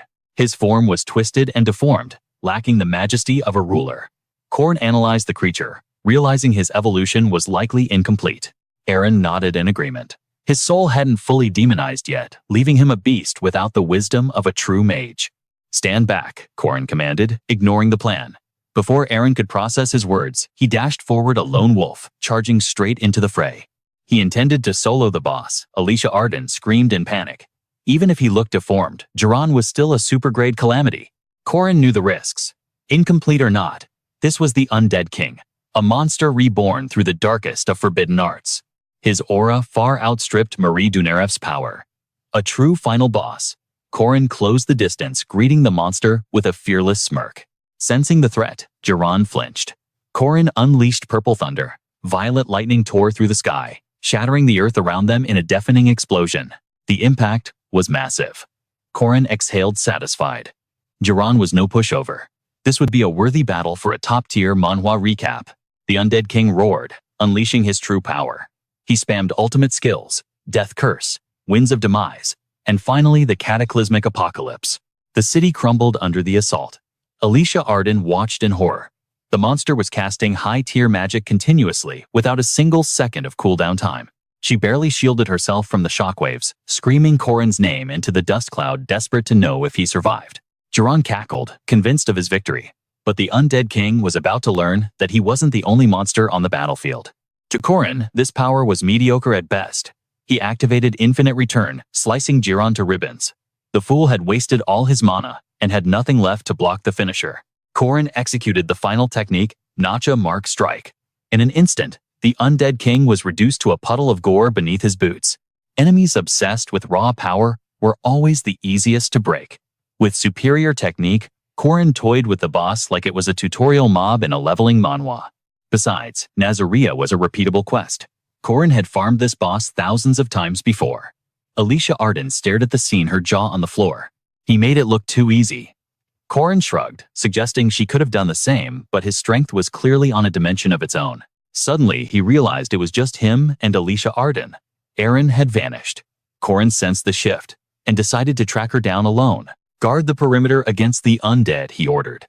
As he vanished into the shadows, Alicia Arden couldn't shake the ominous feeling regarding Eren. High above the desolate ruins, Corin found her. Eren stood silent, gazing down at the unremarkable wreckage of the city she knew too well. "This isn't the first time the Undead King has appeared, is it?" he asked. Eren didn't deny it. The truth was finally surfacing. 36,539 times. The quest reset every 3 days. Jiran had used the eclipse to curse the entire city into an undead nightmare. It began over 350 months ago. 1.2 million souls transformed into undead vanished and returned in an endless torturous cycle. Corin realized the weight of her burden. She had slain the Demon King over 30,000 times. "Why?" he asked. "Why maintain this hellish loop?" Eren's smile was heartbreakingly gentle. "Because," she whispered, "I am the one who created this city. If those 1.2 million undead escaped, the entire world would fall." Ancient runes of inheritance lit up the sky, binding the glowing magic circles. Eren had used ancient tongues to hack Jiran's ritual. Corin struggled to grasp the sheer magnitude of resurrecting over 1 million people repeatedly. "It is a cruel kindness," a voice echoed from the void. "But you will understand soon." Corin froze. He knew that voice. It was the god of death, clad in chains, wielding a scythe of absolute darkness. "I am watching you," the Reaper intoned, challenger of death. The Reaper knew Corin was a regressor. This entity was a system enforcer, designed solely to harvest souls and maintain order. Its duty was absolute: ensure gathered souls reincarnated, maintaining the great cycle of existence without fail. The undead cheating death were a glitch in the design. For 300 years, Nazaria had been a thorn in the death god's side. Eren confessed to creating the 3-day loop. The Reaper had descended to shatter the ancient runes and restore the natural order of death. But she had forced a contract. The logic was undeniable: undead multiply, turning the living into monsters. Back then, Aaron had presented a fatal paradox. If the 1.2 million undead escaped, humanity would fall. There would be no souls left to harvest. With that sharp logic, she had backed the death god into a corner. It had to choose: delay the cycle for 1 million souls, or watch the entire world burn. The Reaper signed the pact. There were 3 conditions. As long as the terms were met, the loop would hold. The first condition: Aaron must personally defeat the undead king Geron. Garong's memories would be forcibly reset to 3 days prior. However, for the cycle to work, Aaron was compelled to leave the city. That was the second absolute condition. Finally, Irinua, the architect of this 3-day hell, could no longer interfere. One by one, the immortal titan, the hell-spawned A, B, Streaker, and the White King would fall. The undead King Zeron was destined to be executed on the 3rd night. A 3-day nightmare repeating endlessly for 300 years. Back in reality, Aaron recounted the tragic truth with a heavy heart. Spirits broke as the cycle ground them down. After 20,000 resets, even Zeron realized he was trapped in a time loop. Corin clenched his fists in fury. How long did Aaron intend to suffer through this torture? How much more could her fractured mind endure? How many more times will you kill? Zeron. Corin screamed the question at her. When does this nightmare end? Did she plan to repeat these 3 days forever? Despite her exhaustion, Aaron nodded. She understood exactly why Corin had come to this timeline. He was desperate to save someone, just as he was trying to save everyone else. Her words triggered memories of Warren, but Aaron urged him to leave immediately. The death god watched Aaron's lonely silhouette, whispering a cruel truth. Saving the world demands sacrifice. Corin was an anomaly, and Irinua no longer belonged to this realm. She would pretend his existence meant nothing. Aaron turned her back on him. She chose to be a hero forgotten by history, her sacrifice unknown to a single soul. The thought made Corin grind his teeth. Rage boiled in his veins. She always chose to throw her own life away for the sake of others. He remembered his master from his past life. She had walked into death's embrace to shield the innocent. That was why Corin revered her more than any god. A lonely warrior protecting the world from the shadows. But Corin refused to accept that fate. He turned his gaze upward and summoned the death god. Aaron spun around, panic filling her eyes. What was he doing? Corin reached out to the void, demanding a contract. He would never give up on his master. Aaron lunged to stop him, but she was too late. The blinding light of the pact formed a barrier, sealing her out. A golden marble glowed on the divine scale. The death god found this amusing. The mortal standing before him was a notorious liar. Such audacity, the death god mused. A man who cheated death now sought a deal with it. The scale tipped heavily toward the purple marble. Small and insignificant, Corin stared down the entity. State your desire, death commanded. Corin demanded Irinua's contract be voided, but first he wanted a treasure of the mortal world. I need an item. Rank 10 or higher. But equivalent exchange is the law of the cosmos. Corin made his vow. In 6 months I will purge every undead from the city of Nazaria. The death god froze. Even a deity was stunned by the magnitude of the promise. Impossible, death declared. Corin didn't care about the doubts of a god. Whether I can do it is irrelevant. Just put it on the scale. He challenged the fairness of the deal. A second later, the golden marble expanded, radiating blinding power. Death weighed the souls. Still not enough, the entity rumbled. 1.2 million spirits cannot buy what you ask. Despite the words, the golden marble was heavy. But the balance had not yet been struck. Corin wasn't fazed. The death god demanded he pick a number to balance the scale. Cold sweat trickled down Corin's neck. Odd numbers signified mythic items from the top 10. Corin knew exactly which one he needed. He made his choice, seizing the treasure he desired. The pact was sealed. Corin walked back to where Aaron stood frozen. She was trembling in shock. She never imagined he would go this far. She grabbed him, demanding answers. Corin looked at her, surprised she had waited patiently for the ritual to end. He explained the terms. I have half a year to purify Nazaria. If I succeed, your contract is broken. Hearing the condition, Aaron screamed in despair. Are you insane? She knew the price of failure was the total destruction of his soul. He would be erased from the cycle of reincarnation forever. But Corin simply lowered his voice, speaking with absolute reverence. He gripped her shoulders tightly. Everything I am doing, I learned from you. Aaron paused, stunned by his words. At first, Corin thought this world was just a generic leveling manhwa, but standing amidst the fire and monsters, everything changed. He had met a true adult. That was the first time he had witnessed a real hero in action. A hero he had failed to protect. She had fought the world alone. She had died saving him. He remembered her smile amidst the ruins, a memory that tore his heart apart. His grip on her shoulders tightened. This time I will save you. I am not the weakling I used to be.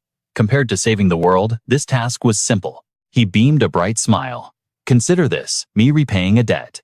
Under the peaceful starry sky, the scene shifted to a dark future, where Eren faced a grotesque monster. The creature leaned on a twisted staff screaming in terror. Witch, you witch. A witch. The monster unleashed every spell it had. For 3 agonizing years, this battle had raged, but the beast could no longer endure.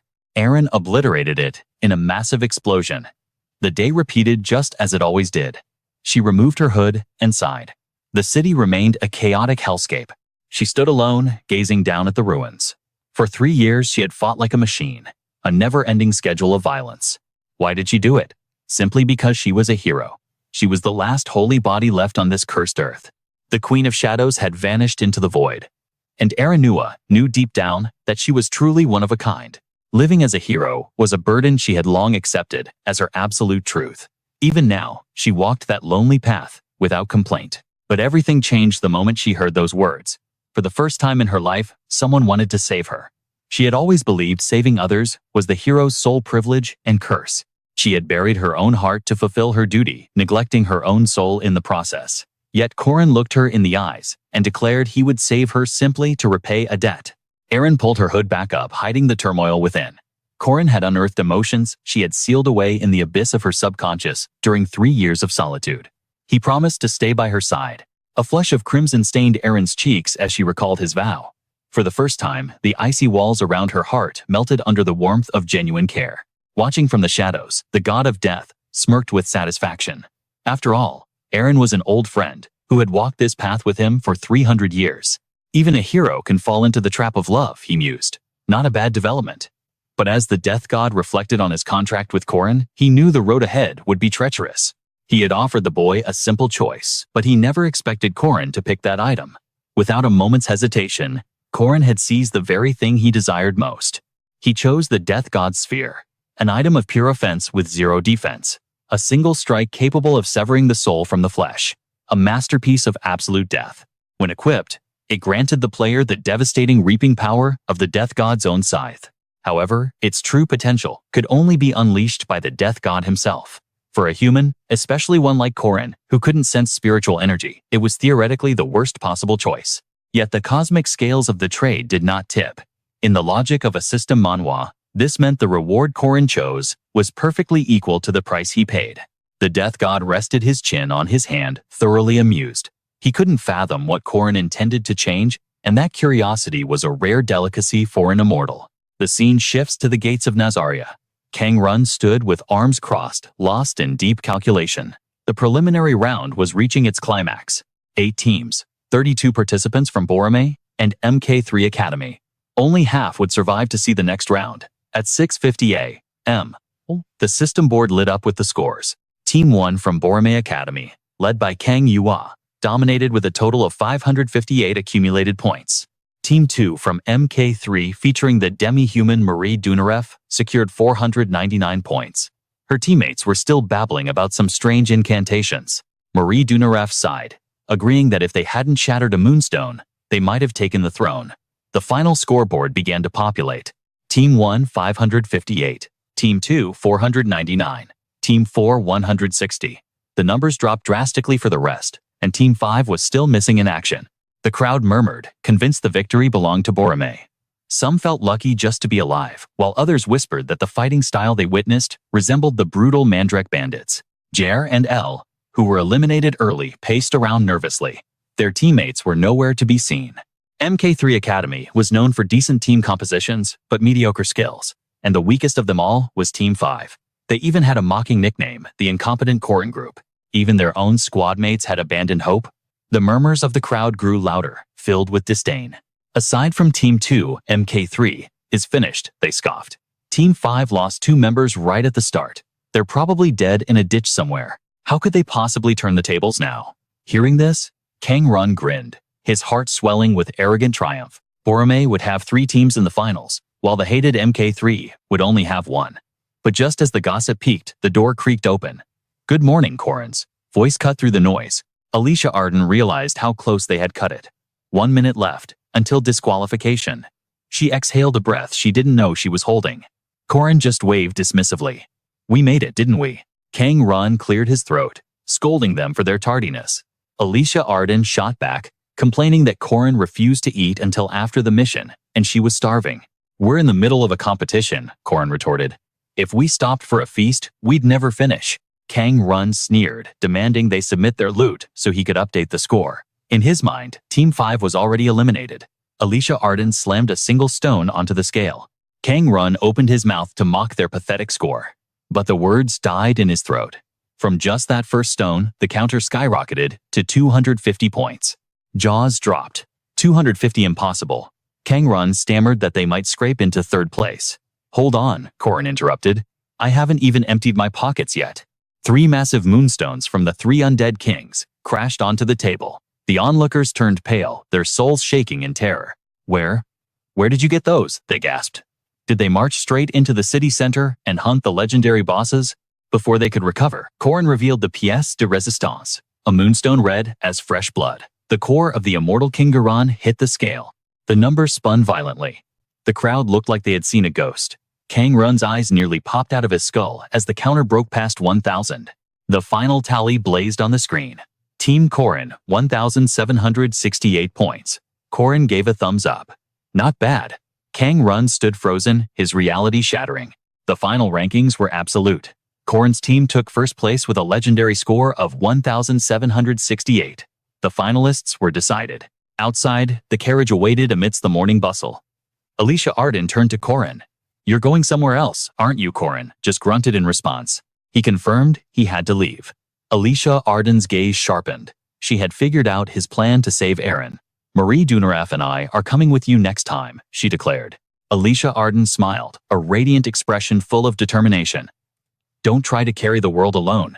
If you keep acting like this, Kasat will worry himself to death.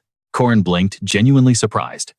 He had always pegged Alicia Arden as a simpleton, but perhaps he had misjudged her depth. He thanked her for her concern, but warned her, it's going to be hell. We have a mountain of work ahead.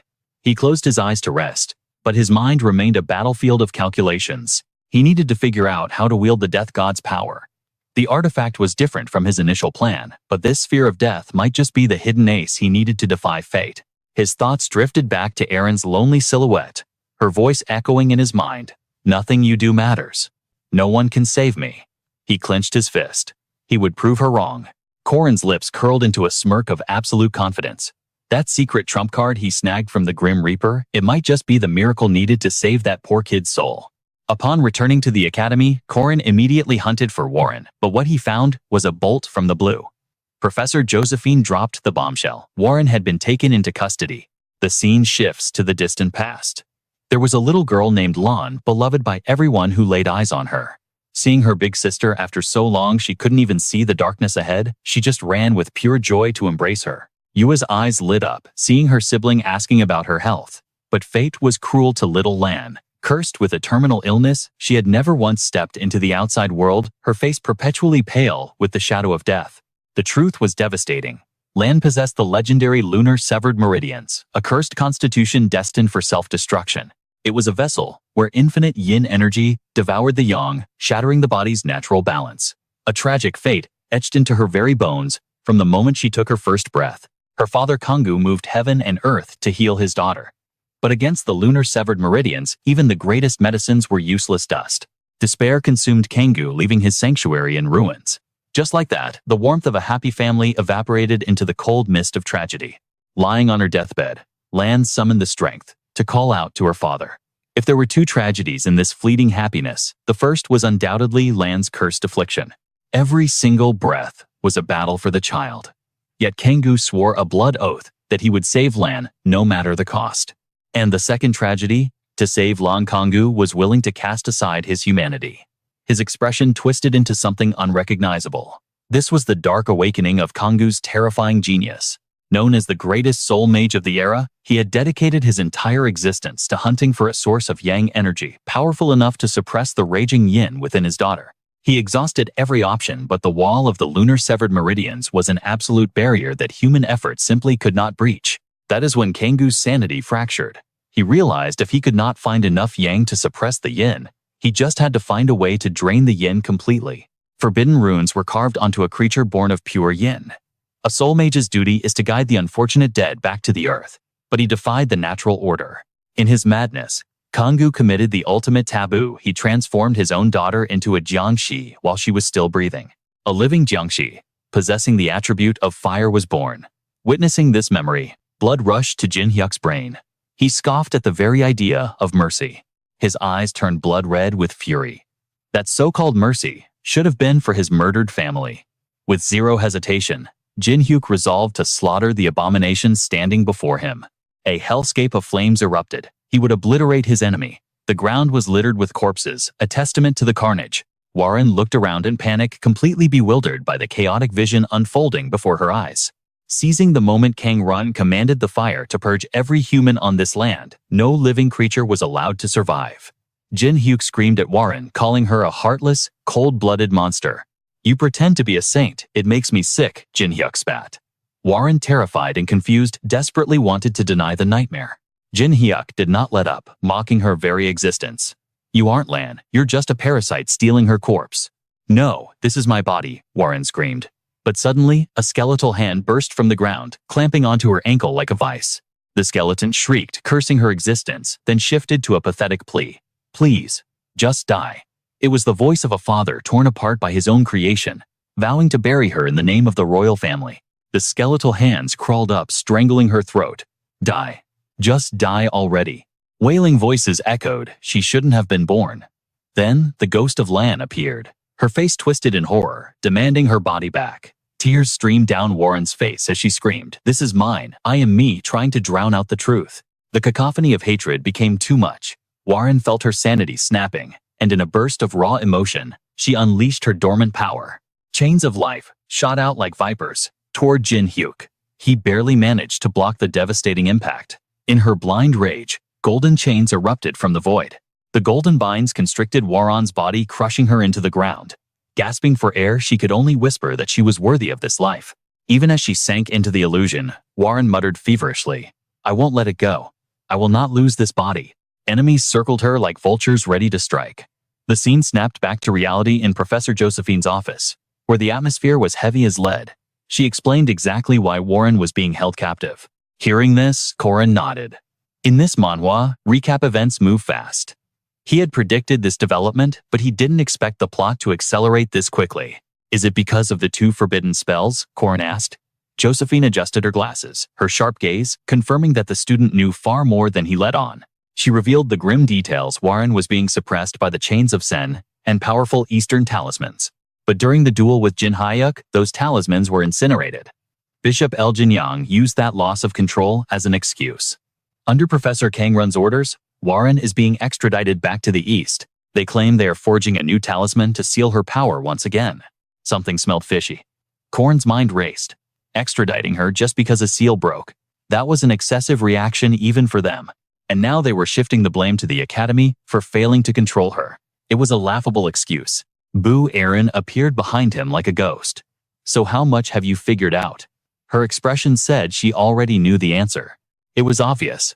Professor Kang, Run the man from the East, was plotting something dark. Corin had already calculated this move. "Did you anticipate them taking Warren?" he asked Aaron. "Whatever happens next, leave it to me. I'll handle this mess." Corin declared his goal with unwavering resolve. "I want a world where everyone lives their own life. No one gets left behind. That is my path." Thus began Act 3 of the Arhat hero legend, The Flying Yaksha. This awakening manhwa arc was about to introduce a boss monster unlike anything they had faced before.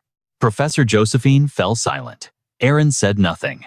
Trusting Corin meant they were now forced to make a choice that would change everything.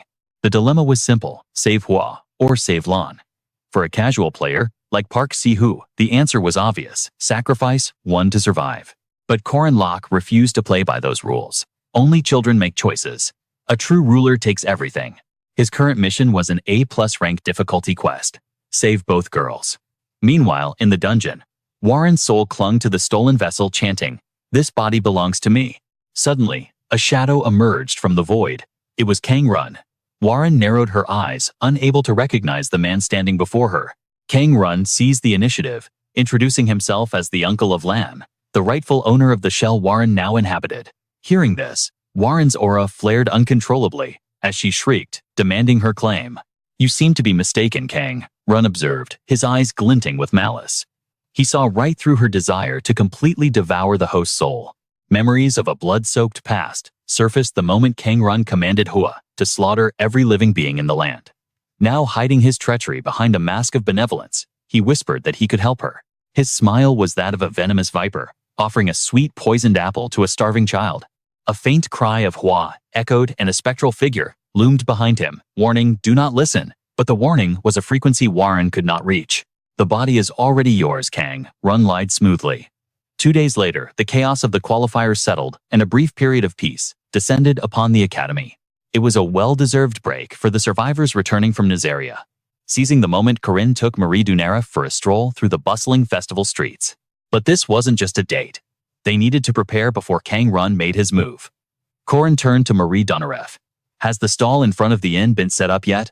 Marie Dunaref nodded, her eyes sparkling as she shared the revenue report from the previous day. Even she couldn't hide her excitement over the absurd profits. By using premium ingredients from the Danep family and slathering them in secret sauce, they were selling simple skewers for triple the market price. Corin grinned, his mind filling with images of golden mountains. Finally, payday had arrived. It was time to drain every last coin from the Griffin family's coffers. Just then, a carnival game caught Marie Dunaref's attention: magic stone throwing. The stall owner, spotting a potential sucker, waved her over to try her luck. Corin frowned. The owner looked suspiciously familiar. The man explained that these were defective magic stones, cast-offs from the mines safe for games. Marie Dunaref picked one up. To her surprise, the stone felt squishy.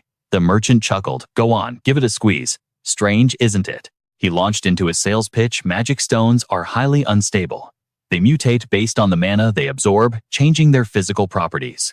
Usually, they're used for crafting staves," he continued. But Corin's gamer instincts kicked in. A soft magic stone, that wasn't a toy. It was a ticking time bomb waiting to detonate. Corin snatched a stone. With his throwing mastery leveled up, hitting a target at this range was easier than breathing. Thwack, dead center. The owner announced a score of 95, leaving Marie Dunaref cheering, while the merchant looked like he just swallowed a bug. But Corin wasn't playing for prizes. He knew the hidden mechanic, high accuracy, meant a contained burst. Low accuracy, however, triggered a massive mana instability field. In the original game, he had exploited this glitch by equipping gear that reduced accuracy to 0%. According to his calculations, a 0 accuracy throw wouldn't just miss, it would expand the explosion radius to a catastrophic 100 million units. Corin slammed a bag of gold on the counter. "I'll take your entire stock, double the price." The merchant stared at him, bewildered by this lunatic's request. Corin didn't explain. He just flashed a predatory grin. These weren't rocks. They were ammunition for a secret strategy, known only to veterans of a leveling Manhwa. A dark aura began to swirl around him as he cackled maniacally. Marie Dunaref stepped back, a chill running down her spine at his villainous expression. Suddenly, his mood shifted. "Hey, can we use the family's subsidiary transport company?" he asked, his voice deadly serious. He demanded the carriage schedules. Marie Dunaref was confused, but Corin's eyes were set on the horizon. The enemy was on the move, and the trap was set. Meanwhile, on the road, Yua shoved a talisman carved from sacred peachwood into Warren's mouth. It was the ultimate kryptonite for the Jiangshi. Warren collapsed, coughing violently as the holy energy scorched her throat. Yua glared down coldly. "Try any tricks before we arrive, and you'll wish you were dead." Jinhyuk watched from the corner, brooding. "Is a simple talisman enough?" he wondered. "It only seems to make her scream." "It's plenty," Yua replied. "We just need to suppress the evil spirit until we can separate it from Lan." Hearing this, Warren's eyes blazed with fury. Yua twisted the knife deeper. "Once Kang Run gets his hands on you, he'll rip your soul right out of that vessel." For the first time, genuine terror flickered in Warren's gaze. "You'll either vanish into nothingness or become a wandering wraith," Yua stated flatly. Warren thrashed against her bonds, desperate to keep the stolen life she coveted. But Yua showed no mercy. "That body never belonged to you." The truth hit Warren like a physical blow, sending her into a frenzy of rage. Outside, the carriage driver perked up. A strange sound cut through the wind, not the jingling of bells, but something far more ominous. A massive construct, a juggernaut of steel, roared out of the blind spot. Bam! The impact was catastrophic, launching their carriage into the air like a toy. Metal screamed as the carriage smashed into the canyon wall. The driver was thrown to the ground, groaning as darkness threatened to take him. Amidst the wreckage, Kang Run emerged unscathed. Report injuries. Yua and Jin Hyuk, displaying elite agility, landed safely and signaled they were combat ready. Was this an ambush? Kang Run's eyes narrowed. He hadn't predicted this. Then a crimson sphere rolled to his feet, and he realized this wasn't a bandit raid. It was a boss battle. The world warped into a blood domain, tinting the sky red. Jin Hyuk froze, sensing the shift in atmospheric pressure. From the cliffs, bandits erupted in cheers, thinking they had the upper hand. Like vultures circling a carcass, they descended. "It's a payday, boys," stripped them of everything valuable, they howled. Then they spotted Waron writhing on the ground. The bandit leader's eyes bulged with lust and greed. "Jackpot. Grab the girl. She's the real prize today." The clown-faced ringleader stepped up immediately, eager to get his filthy hands on the girl first. Meanwhile, chaos erupted at Professor Josephine's estate.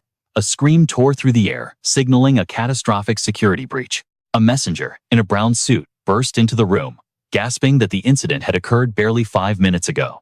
Bandits had ambushed the Griffin VIP carriage and snatched Warren. Professor Josephine, a woman of elegance, was so rattled she let slip a curse word for the first time in 35 years. The kidnappers galloped away at breakneck speed. Warren, bouncing on the horse, questioned her entire existence and demanded to know what the hell was happening. Corin held her tight, his voice commanding. He warned the others not to cause trouble while he played the hero to rescue her. Warren felt a sting of helplessness. Corin explained that if those thugs had taken her, her life would be forfeit. "This has nothing to do with you," she snapped. But Corin simply smiled. "We live under the same roof. That makes it my business." Just in time, Corin thought, his heart racing. If Kang Ryun had gotten her, he would have forcibly ripped her soul from her body. That would mean the extinction of the fire orchid. Warren fell silent as the weight of his words sank in. Darkness began to swallow the sky. One of the bandits circled back to Corin. "We're at the drop point. The false trail is set as agreed." He weighed the bag of gold with a greedy grin, hoping for a happy partnership. Corin bid him farewell, hoping their paths would never cross in this shady line of work again. The mercenary beamed at his payout. But suddenly, Warren collapsed. Her body went limp, sending panic through Corin. She had looked pale before, but now she confessed the kidnappers had force-fed her something. Corin's mind raced. Was it a curse? A binding spell common in this Manhwa recap. No, knowing Warren's constitution, it was likely a potent drug. She'd be out of commission for days. In the middle of the wilderness, Corin made a decision. Warren shrieked as he scooped her up. She kicked and struggled, demanding to walk on her own. "Stop squirming," Corin ordered. "You can barely stand, let alone run." Besides, she was as light as a feather to him. Humiliated, Warren begged to be put down. Corin ignored her protests. "Consider this a debt you can repay later." That shut her up effectively. Meanwhile, back at the explosion site, Yua and Jin Hyu emerged from the smoke, unharmed thanks to their high-level reflexes. Jin Hyu couldn't believe someone dared to bomb them. Even Kang Ryun seemed baffled by the ambush. The air turned a blood-curdling red. Jin Hyu looked around in panic. "Where are we? What is wrong with the mana barrier?" High above, Marie Dunarif looked down with a smirk. "Just 1 hour," Corin had told her. "That's all I need." From the outside, the barrier looked like a crimson sphere digesting them alive. Screams echoed from within. Spirit beasts materialized from the void. Jin Hyu froze, his defense crumbling. Kang Ryun narrowed his eyes and barked an order. Yua didn't need to be told twice. She sensed the target and launched herself in pursuit. Marie Dunaref's jaw dropped. One of them broke out. She screamed at her team. "You were supposed to hold them back, you idiots." This was bad. A monster had breached the containment. Rain began to pour, masking the tears of heaven. Warren's condition was deteriorating rapidly. Corin held her closer, anxiety gnawing at his gut. They were miles from safety. He had to find shelter now. Suddenly, a shadow blocked his path. Yua landed with a superhero landing, looking disappointed. "I thought you'd have made it further by now." Cold steel pointed straight at Corin's heart. "How did you catch up so fast?" Corin demanded. "Barriers mean nothing to me." She threw a shuriken. Corin twisted to shield Warren, taking the blade into his own flesh. Warren, practically at death's door, gasped. You're hurt." "I'm fine," Corin lied through the pain. "It was a poisoned dagger. Fighting a monster like Yua while protecting Warren, the odds were 0. He gently set Warren down under a sheltering tree. "Stay here. Don't move." She trembled in terror, but Corin turned his gaze to the enemy. Hesitation is death. Corin launched himself at Yua. She blinked, surprised he wasn't fleeing like a rat. I'm just clearing the board, Corin declared. Running isn't an option anymore. They collided, steel sang against steel in a symphony of destruction. Neither side held back. Yua laughed, her attacks relentless. Do you really think a novice can defeat me? A heavy blow sent Corin skidding backward through the mud. But Corin wasn't just some rookie. He slammed his weapon into the ground, halting his momentum with the grace of a veteran leveling Manhwa protagonist. The impact shuddered through his bones. The force behind her strike was immense, far beyond normal limits. He looked up and realized the terrifying truth. This was Xia Griffin, the Sword Fairy. Her aura was so immense it distorted the air around her, visible even to the naked eye. The system voice lug echoed in his mind. Stop playing nice, kid. Unleash everything you've got. Corin grinned. He had an aura of his own. But this wasn't earned through training, it was a dirty little trick. A trump card for a desperate situation. He activated the Reincarnation demon core, the loot he'd ripped from the corpse of Duke Zervania. Looking back, those assets were dead-weight, useless cards in his deck. It was like a massive reservoir of combat aura trapped behind an unbreakable dam with absolutely no floodgates to unleash the torrent. Yua realized Corin was pulling his punches, and she wasn't about to let that slide. If he wouldn't show his true power, she'd drag it out of him by force. She unleashed the dragon-slaying catastrophe, a move so terrifying it froze the very air around them. Corin gritted his teeth, barely holding his ground, as his mind raced to analyze the incoming assault. He had no choice. First, form activate. Dragon-slaying strike. His aura exploded with the intent to clash head-on. As he unleashed the 5 hidden meanings technique, a majestic dragon spirit materialized from the energy. No more holding back. Corin threw his entire being into the fray, countering with the heaven-covering evil slash. Then came the body-breaking spear, followed instantly by the wife-destroying slash.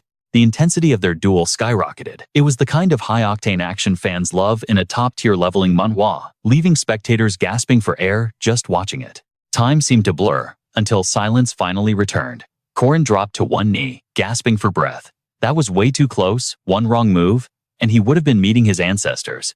Yua had fought with lethal seriousness, but seeing Corin's casual attitude even now, she could only stand in stunned silence. She stared at him bewildered.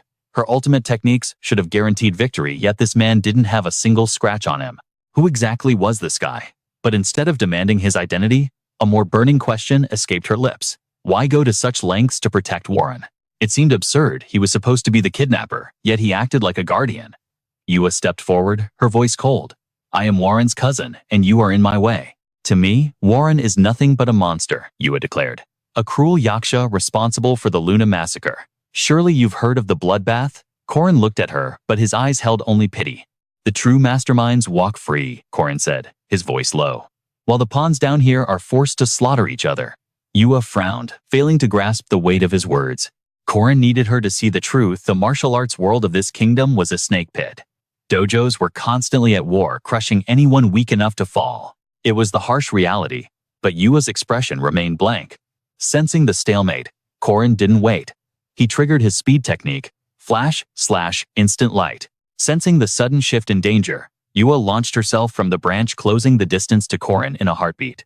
Her rage manifested as a terrifying black aura. She glared daggers at the figure blocking her path, demanding to know if this newcomer really wanted to dance with death. The newcomer didn't flinch. Instead, she puffed out her chest and screamed her name to the heavens. I am the dojo master of Alicia Arden. My name is Alicia Arden Aiden. Alicia Arden pointed her blade at Yua, her voice trembling but determined. I challenge you to a duel. Yua looked at her like she had grown a second head. You have got to be kidding me. Corin seized the moment, grinning like a fox. Oh ho, a swordswoman with such unique spirit, challenging a master in the middle of nowhere. Brilliant. Fueled by pure adrenaline and zero self-preservation, Alicia Arden charged. Please, instruct me, she yelled, leaving Yua completely, utterly speechless at the absurdity. Yua parried the strike instinctively, her brain still trying to process the situation. Is this actually happening right now? She couldn't believe it. Did this girl actually think she had successfully initiated a duel? Alicia Arden ignored the confusion. She glanced back and winked at Corin, a silent signal to get lost. Corin didn't need to be told twice. Thanks for the save. He scooped up Warren and bolted, his heart soaring. This was the perfect distraction. He'd leave those two to their awkward duel and vanish. "Hey, get back here," Yua screamed in futility. As the sun began to pierce the clouds, Corin kept running, wringing out his soaked shirt. Was that luck or divine intervention? Whatever it was, I'll take it, he muttered. The damp weather was a blessing. It would mask their scent from the sharp noses of the knights and tracking hounds. Safe inside, a hidden hollow, Corin continued to wring the water from his gear, silently thanking the heavens for the rain that bought them time. But survival wasn't just about escaping. He turned his attention to the girl beside him. "Warren, how are you holding up?" Silence. Just as he feared her condition was deteriorating, she lay shivering, barely conscious. Feeling his hand on her forehead, she whispered a weak, "I'm sorry." "I'm burning up," she murmured. Corin cursed under his breath. There was no hospital nearby. He had to perform emergency treatment right here, right now. He gently pulled her into his arms, uncorking a vial. "Drink this. It'll help with the pain." It wasn't just medicine. It was a high-grade elixir worth a fortune. As the elixir soothed her internal injuries, Warren blinked, her eyes open. "Where are we?" Corin smiled softly. "Welcome to the Horned Bear's territory.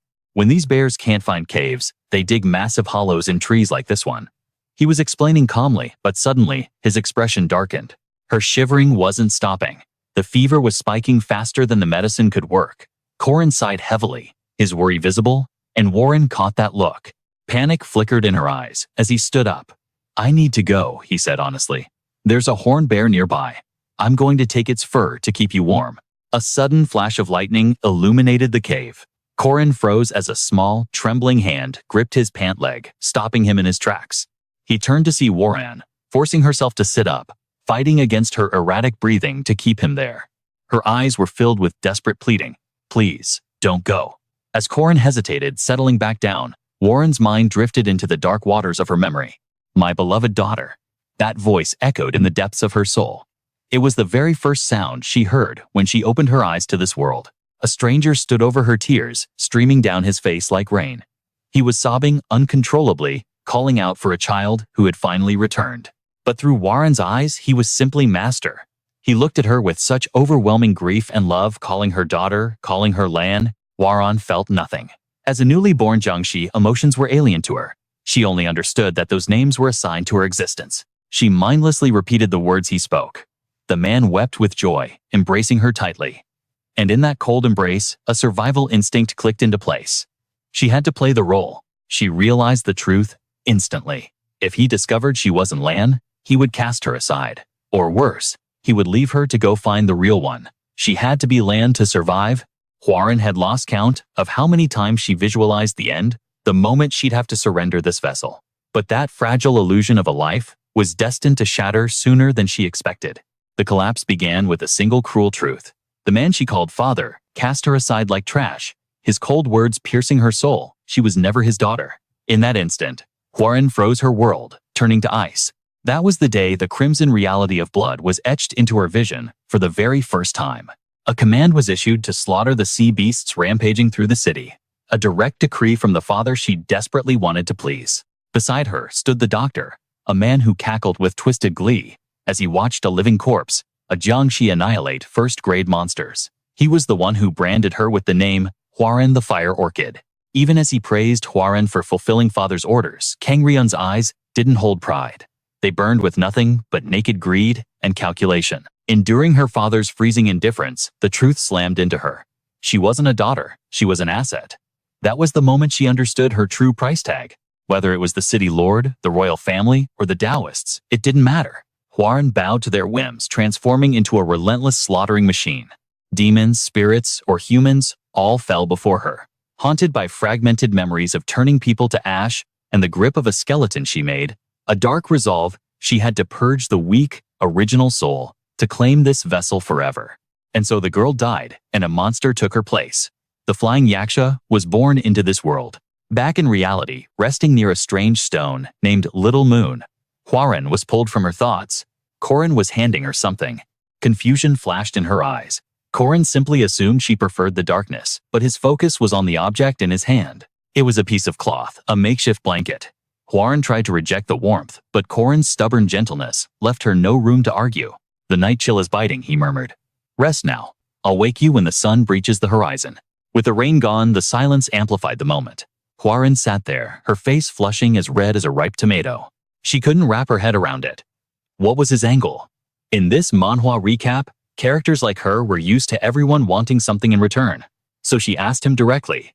To her father, she was a replacement for the dead. To her cousin, a healthy playmate. To Kang Ryun, a weapon of mass destruction. Everyone had a price, yet Corin sat in silence. Instead of a demand, he asked a question. Do you remember the first time we met? His lack of ulterior motive was baffling. Seeing her hesitation, Corin recounted that night. She had confessed that she wasn't the owner of her body, that she was merely a usurper, a thief with no rights to exist. Back then, and even now, his answer remained unshakable. Being born is never a sin. In the cruel logic of a system manhwa, such pure acceptance was a move she never predicted. But rage flared within her instantly. To Warren, these were irresponsible, empty words. She screamed, asking if he understood the danger of sparing a monster with such naive platitudes. Even Josephine and the chairman know what I am, she cried out. To think a few pretty words could turn a monster into a saint. It was laughable, a delusional fantasy. She mocked his strategy of feigning ignorance. In Corin's view, whether the world changed or a monster found redemption wasn't the point. He didn't claim to know the future. His purpose was simple: save the person standing right in front of him. Looking at Corin's history in this awakening manhwa, he too had suffered in the abyss.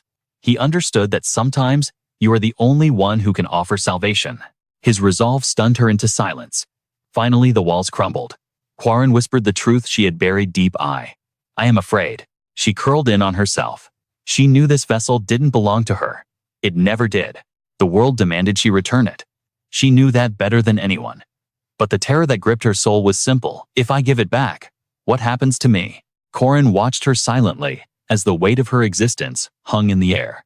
Corin looked up, her eyes pleading for an answer. She needed him to tell her to stay. But Corin took a moment and agreed. You need to return it. The words struck her like a physical blow. Disappointment crashed over her in waves. She closed her eyes, resignation settling in. In the end, Corin was just like the rest of them. But before the darkness could consume her, he cut in. But let's negotiate first. He grinned, proposing a wild idea. She would be the landlord, and he would pay the rent. Is that enough to qualify for cohabitation? The sudden twist left Warren completely flabbergasted. She stammered that those were two different things. Corin knew exactly what kind of monster she was, but to him, that detail was trivial. In his experience, he'd seen humans commit atrocities far worse than any demon. He'd seen so-called heroes slaughter innocents in the shadows. Biology didn't matter. What mattered were choices and actions. That was his absolute truth. Corin made himself at home, lying down beside her. Your nature doesn't define you, because you haven't made your final choice yet. He vowed to stand by her until that day came. Now sleep. Defeated by his logic, she let out a long sigh. Better to sleep than argue. Corin let out a relaxed yawn, the tension dissolving. Yet the ache in her heart remained. The tragic ending felt pre-written, and Warren knew she couldn't afford to yield. Watching his sleeping form, she harbored a secret she couldn't voice. To speak, it would poison the only hand that had ever reached out to her. The guilt was agonizing. She couldn't grasp that hand. But she was no longer strong enough to let it go. The next morning, as sunlight pierced the canopy, Warren asked where he was going. Corin was muttering, sifting through the charred remains of the forest, looking for treasure in the ashes. He turned to reassure her, holding up a piece of scorched wood. From a jujube tree struck by lightning, he explained. We can craft something legendary from this, just like a top-tier item in a leveling manhwa. In his hand lay the jade wood. Once he stepped into this forest, he knew this log would be the key to everything. Corin pressed Warren for the truth. Was she truly a Jiangshi? He needed to confirm if a creature overflowing with such yin energy had a fatal weakness. For Warren, this was a terrifying first. Gently placing the jade wood into Warren's hand, Corin explained the artifact's secret. It pulsed with intense yang energy, typically used to purge evil spirits, too. But if Warren were to consume it, the reaction would be volatile. Corin explained how the yin and yang within her body would clash for balance temporarily, neutralizing her Jiangshi traits. But this high-level theory flew right over Warren's head. He sighed and slowly broke down the scenario of what would happen if she took a bite. You will lose control of your body. The words struck terror into her heart, shaking her very existence. Warren hurled the wood away, unable to fathom why Corin would hand her such a curse. He simply picked it up again. This was the moment Warren had to make a choice. She couldn't remain a selfish creature who only took without ever taking responsibility. Corin knew exactly what became of those who only lived for themselves. and he refused to let Warren descend into that kind of person. Corin only wanted her to choose, so once again, he placed the wood into Warren's palm. She had to own the consequences of her choice. But the moment was cut short before she could react. Just as they reached the critical moment, a voice sliced through the air. "Why is she here?" Corin and Warren snapped their heads toward the source of the sound. A stranger radiating a dark blue-black aura slowly approached Warren. Fury burned in his eyes. How dared a monster like her associate with a human man so quickly? Sensing the situation spiral out of control, Corin shoved Warren's hand away, leaving her confused by his sudden intent. Corin was a straight shooter. Without hesitation, he stepped forward and declared to Warren that no matter where she ran, Yua and her squad would hunt her down. That was why this had to be settled right here, right now. Jinhyu shouted Corin's name, but the protagonist retorted, claiming his name was actually Imathen. But Jinhyu didn't buy it, mocking Corin for being shameless enough to use a disguise. He instantly activated his acceleration, unleashing the devastating power of the windstorm wheel. The two collided, eager to serve each other a savage beatdown. Jinhyu launched a kick, finding the battle amusing, convinced this fool had been seduced by the monster. Corin actually praised his opponent for using alchemy without a transmutation circle. But immediately after he launched a counterattack demanding they run that back. And just like that, Jinhyu took every punch to the face. The blows landed with terrifying velocity. Corin's speed rivaled, no, it surpassed even Yua's. Jinhyu tried to span the windstorm wheel again. But to Corin, the move was desperate and reckless, leaving him wide open. By the time Jinhyu realized it, he was defenseless. Corin decided to end the game, but suddenly, a barrage of talismans flooded the battlefield from nowhere. The sky turned the color of fire, leaving Corin confused. Kangrian emerged, sneering that resistance was useless. These charms were based on the 8 trigrams formation.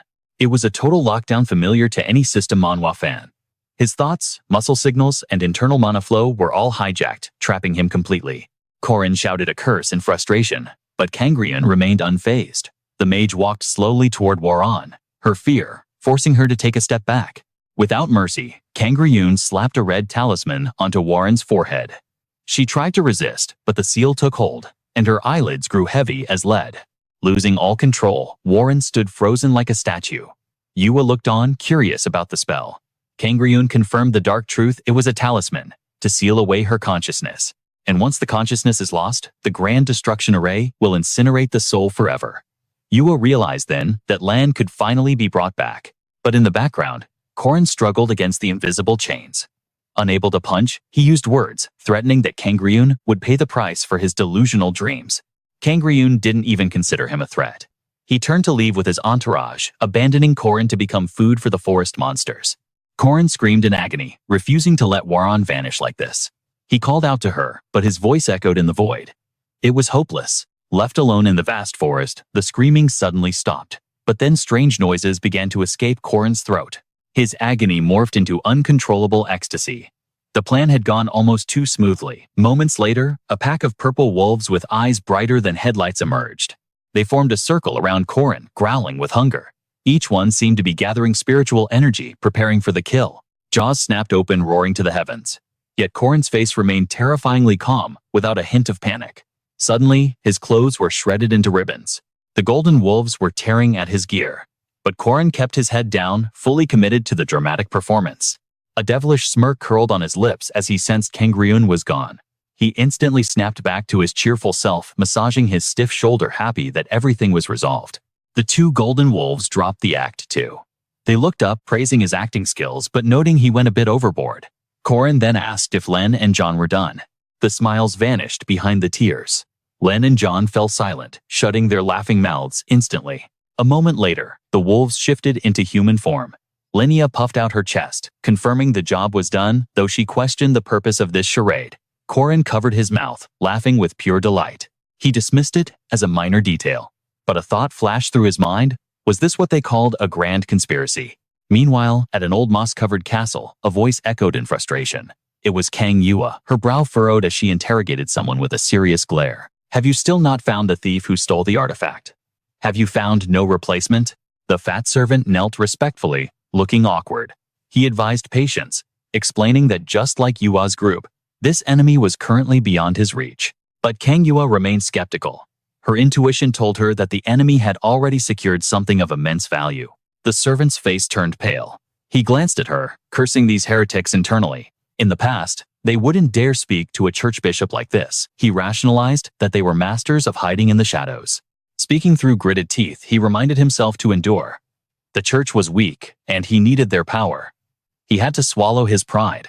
Under Kang Yura's withering gaze, the fat man crumbled, babbling like a madman. He claimed he'd finally located a merchant guild capable of supplying the substitute artifact. These are veteran traders with deep ties to the East, he stammered, arriving this very day. Her eyes narrowed with suspicion as she demanded the guild's name. The Mandragora Guild. The moment the words left his lips, her expression sharpened into a blade. That name. It rang a dangerous bell in her memory. Under a sky of brilliant azure, the announcer's voice thundered, shaking the very heavens. The moment we've all been waiting for. In this Manhwa recap had arrived. The team finals began now.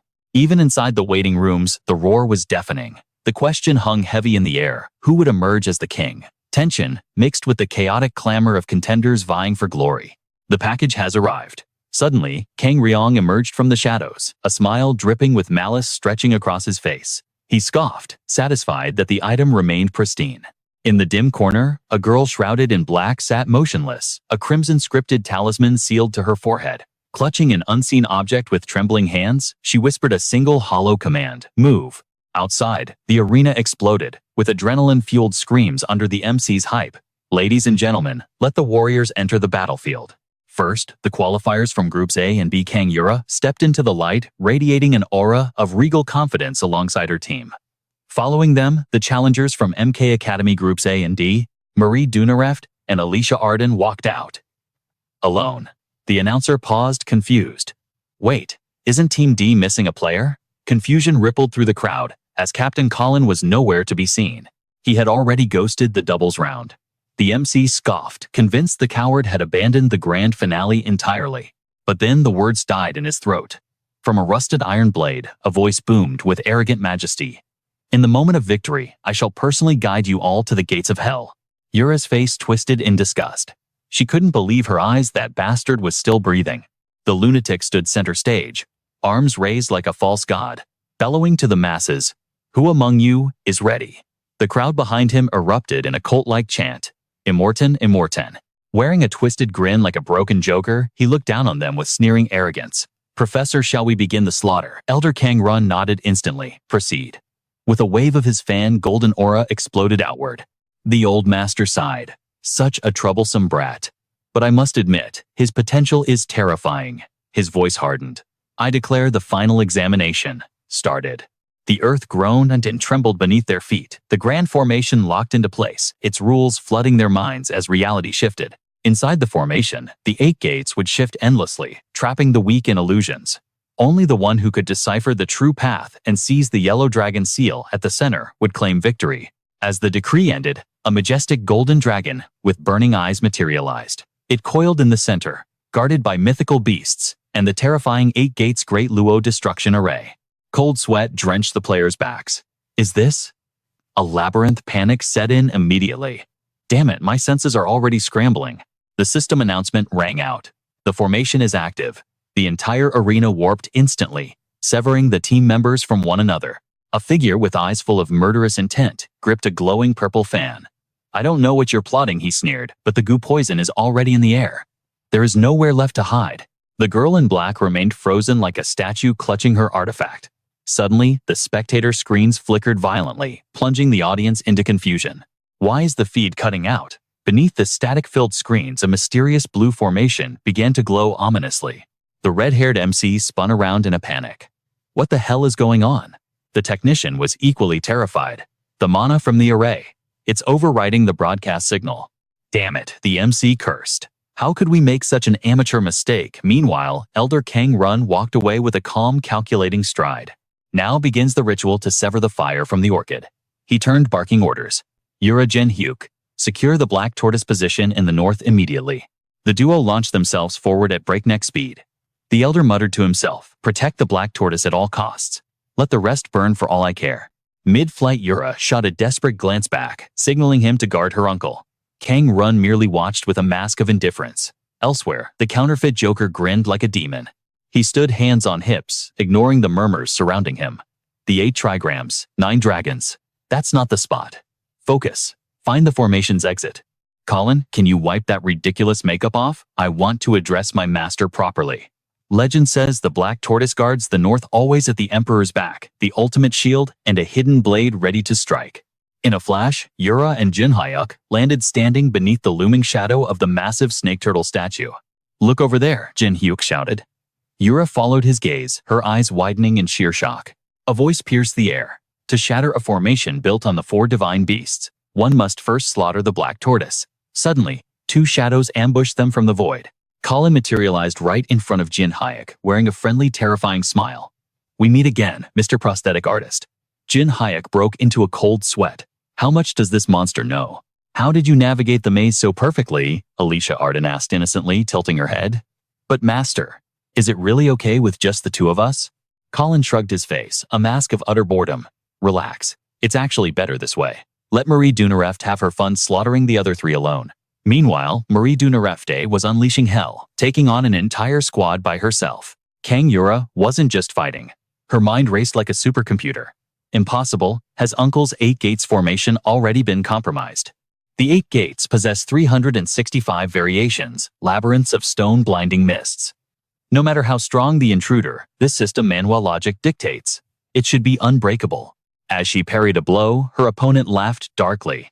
I can smell your anxiety, girl. His grin widened into a predator's snarl. Tell me, did your family purchase that ancient artifact? I tracked the scent all the way here. Yura's expression crumpled into fury. She gritted her teeth, her aura flaring. How do you know about the artifact? It was stolen long ago, he taunted. A bandit group took it and you desperate fools bought it from a merchant guild, didn't you? Her mind clicked. Her eyes darted to the right, a horrible realization dawning on her. Bingo, faster than lightning, he slammed her back with a devastating strike. I stole it. I sold it. His eyes glowed like a bloodthirsty beast. The bandit gang, the merchant guild. I created them all. Kang Yura trembled, consumed by a storm of pure, unadulterated rage at the betrayal. She charged forward, blade in hand, ready to strike.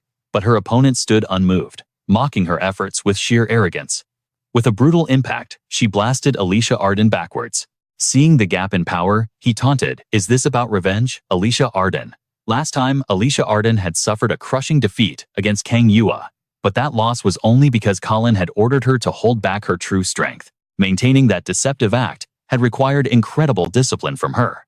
Hyuk smirked at her complaints, his eyes teasing. Did you go easy on her too? Yua instantly silenced him. Gripping her sword tightly, she declared, Enough talk. Let's end this now. In a flash, Yua and Hyuk rushed forward, with overwhelming killing intent. But Alicia Arden's party didn't flinch. They met the assault head-on, with equal ferocity. Kang Yua and Hyuk unleashed their ultimates simultaneously.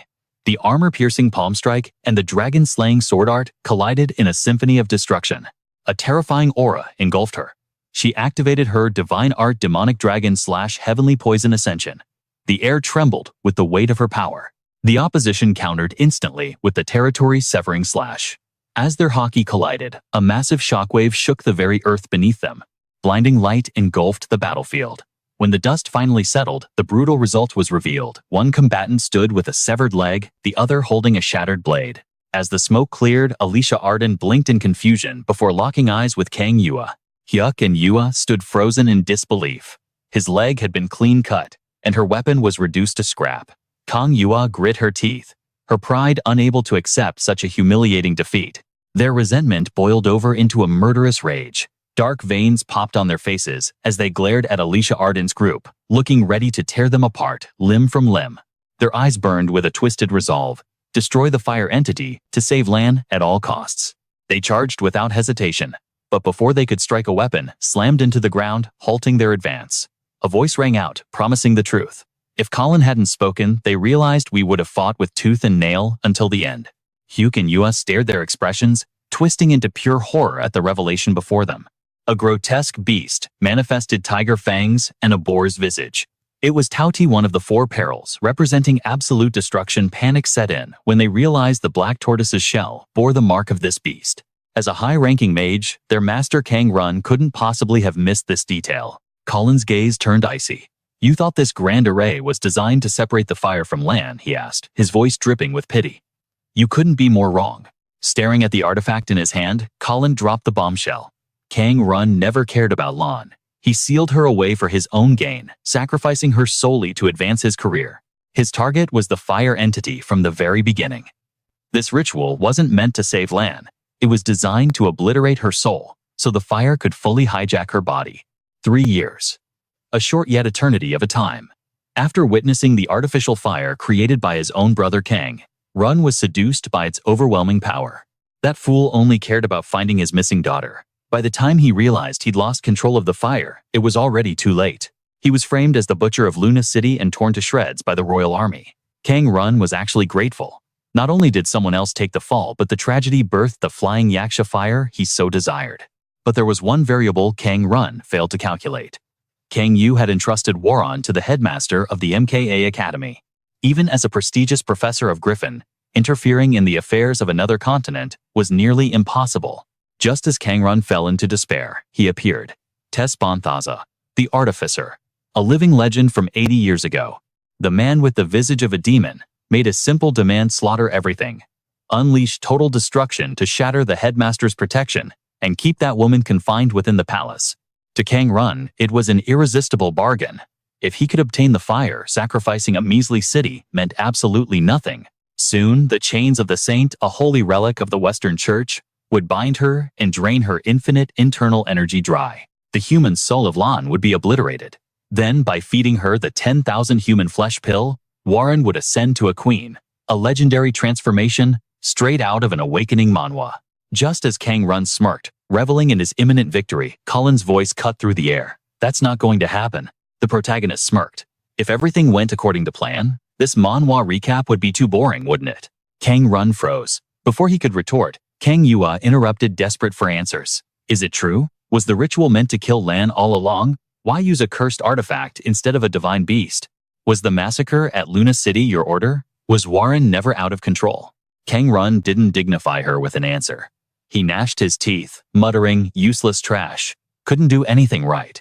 He confirmed their worst fears: they were merely pawns. Murderous intent exploded from Kang Run. Activating his blood magic, he sneered. Don't worry. In 10 minutes, every living thing inside this array will melt into a single puddle. Laughing like a maniac, he unleashed his spell. I'll turn you all into the catalyst for the Yaksha's ascension. Anvon was only a second-star monster, yet, after a forced ascension, it slaughtered an entire party of first- and second-star guardians effortlessly. If Warren, a super-grade monster, ascends, you stand no chance. Suddenly, a sharp blade pierced the earth. A voice declared, you reap what you sow. Instantly, the magical glyphs of the formation vanished. Kang Run's confidence shattered into panic. What? Why has my great array disappeared? Colin spoke with terrifying calm. Now for the explanation phase. Who do you think intercepted the artifacts you were smuggling? Was it the merchant guild that supplied you in your time of need? And who exactly introduced them to you? Who provided the ancient relics? Who inscribed the runes? Colin smirked, tapping his chest. It was me. All of it. You damn old fossil. I sabotaged the Four Perils artifacts. You're finished. The villain roared in fury. It's not over yet. With a flick of his wrist, he hurled his fan, launching a desperate attack at Colin. The seal-binding land shattered completely. Abandoning the Ascension, Kang Run channeled every ounce of his power to annihilate Colin's party. I'll just restart the ritual after I wipe you from existence. The moment the kill order dropped, Warren snapped to attention like a puppet on strings, eyes devoid of life. Hugh watched in horror, jaw on the floor. The old bastard was actually controlling Warren. It confirmed everything: the bloody massacre at Luna City was his doing all along. Yua begged him to stay cool, but rage boiled in his veins like magma. Yet, reality was cruel. Hyuk's leg was crushed and her blade was shattered. They were helpless against this overwhelming force. Her gaze shifted to Hyuk, burning with silent intensity. There is still a way. Their eyes locked, a silent pact, formed in the heat of battle without a single word spoken. Meanwhile, Colin shouted to Alicia Arden, execute the Iron Mountain King strategy. One tanks, one strikes. The clash began, and the earth itself shattered under the explosive force of their collision. Alicia Arden stood frozen, her mind struggling to process the sheer level of destruction unfolding before her eyes. Colin transformed into a demon of war, weapon in hand. He charged with killing intent heavy enough to crush a meteorite. Watching him, Alicia Arden realized with a shiver that she wouldn't last 30 seconds against his full power. She wondered if anyone alive could stop him now. But as we often see in this kind of manhwa recap, overconfidence is a slow and insidious killer. She was wrong. Warren intercepted the attack like a living weapon. To her, this cataclysmic clash felt as casual as a light morning warm-up. Blocked cold, Colin gritted his teeth in fury. Damn it, just go down already. 1 minute and 20 seconds in. He was pouring out everything, but this natural disaster of a woman refused to budge. Warren unleashed a mindless claw strike, dripping with dark aura. Colin dodged by a hair's breadth. 1 second slower, and he would have been sliced into ribbons. Alicia Arden screamed his name, panic, seizing her heart as she saw the opening in his defense. Before he could react, Warren ghosted behind him. Bang! Colin was sent flying, crashing through the terrain. Explosions rocked the ground like the apocalypse had arrived early. The gap in power was despairing. Just trying to track her movements was tearing Colin's insides apart. Warren charged again, killing intent sky high. Colin hit his limit. Even his system manhwa regeneration skills were useless against this level of damage. It looked like the end of the line. But Colin refused to kneel. He stood his ground, waiting for death, knowing one more hit would erase his existence. His eyes burned with unyielding resolve. He would fight until the last drop of blood. Suddenly, a shadow flickered in front of him, taking the full brunt of the devastation meant for him. When the dust settled, there was Alicia Arden, body broken and battered. She was ready to log out of life permanently, all to keep Colin breathing. She had forced herself through the domain's pressure. The strain on her body was far worse than Warren's attack. It was suicidal. The nightmare wasn't over. Warren launched another assault. Colin roared, Alicia Arden, get out of there. But the enemy was too fast, and her wounds ran too deep. Alicia Arden braced herself, preparing to tank the hit with her life. Colin had no choice. He burned his life force for a burst of godlike speed to snatch her away. Boom! A shockwave detonated like a landmine beneath them. Warren's empty eyes scanned the now empty battlefield. In that split second, Colin had whisked Alicia Arden to safety. He scolded her furiously for being so reckless while pulling out a high-grade potion. It was a rare elixir he saved for emergencies. Without immediate treatment, she would be crippled or worse, bleed out. Slowly, the color returned to her face. Normally, he would stall until Mary destroyed the artifacts. Then, Alicia Arden's domain slash would deal 100% piercing damage, setting Colin up for the ultimate finisher. That was the strategy since Nazaria. But in this awakening manhwa scenario, fate threw two curveballs. First, Warren broke her seal, and her power level is off the charts. Second, Alicia Arden is critical after taking a hit meant for him. They survived the immediate danger, but Alicia Arden is out of commission. Forcing her way through the domain drained her combat ability to 0. Colin sighed heavily. Could he hold out until the artifacts were destroyed? Hearing Alicia Arden apologize, his heart softened. He couldn't blame her for saving his life.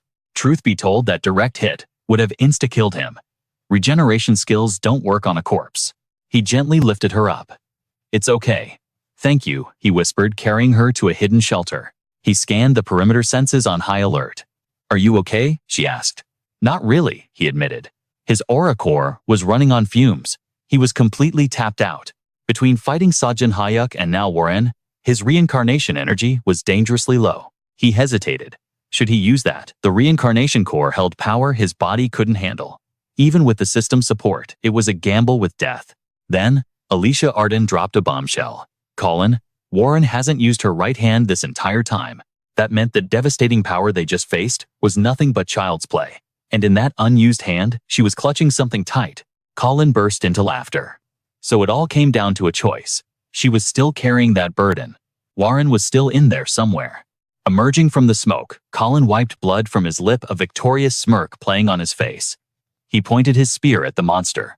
There is no other way. Seeing the faint silhouette of the girl through the dust, Colin grit his teeth in a self-deprecating grin. Flashback to the past.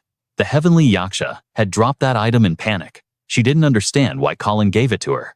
He had picked it up, insisting, Warren, you have to choose. You can't be selfish, forever taking the benefits without the responsibility. The scumbag Park Si-hoo's face flashed in his mind, a reminder of what happens when you have no honor. Colin knew exactly what happened to self-serving wretches. He refused to let her become a villain like that. He placed the item back in her hand. His words cut deep, forcing her to understand. I want to save you, Warren. But you must own your destiny and the consequences that come with it. Back then, she trembled in cold sweat, speechless. But in the present, Warren looked like a beast, consumed by absolute madness. Corin searched the void for a trace of her presence. The colossal blade began to condense, refining its massive form into a spear of exquisite lethality. His eyes burned with a resolve harder than diamond. Corin remembered now.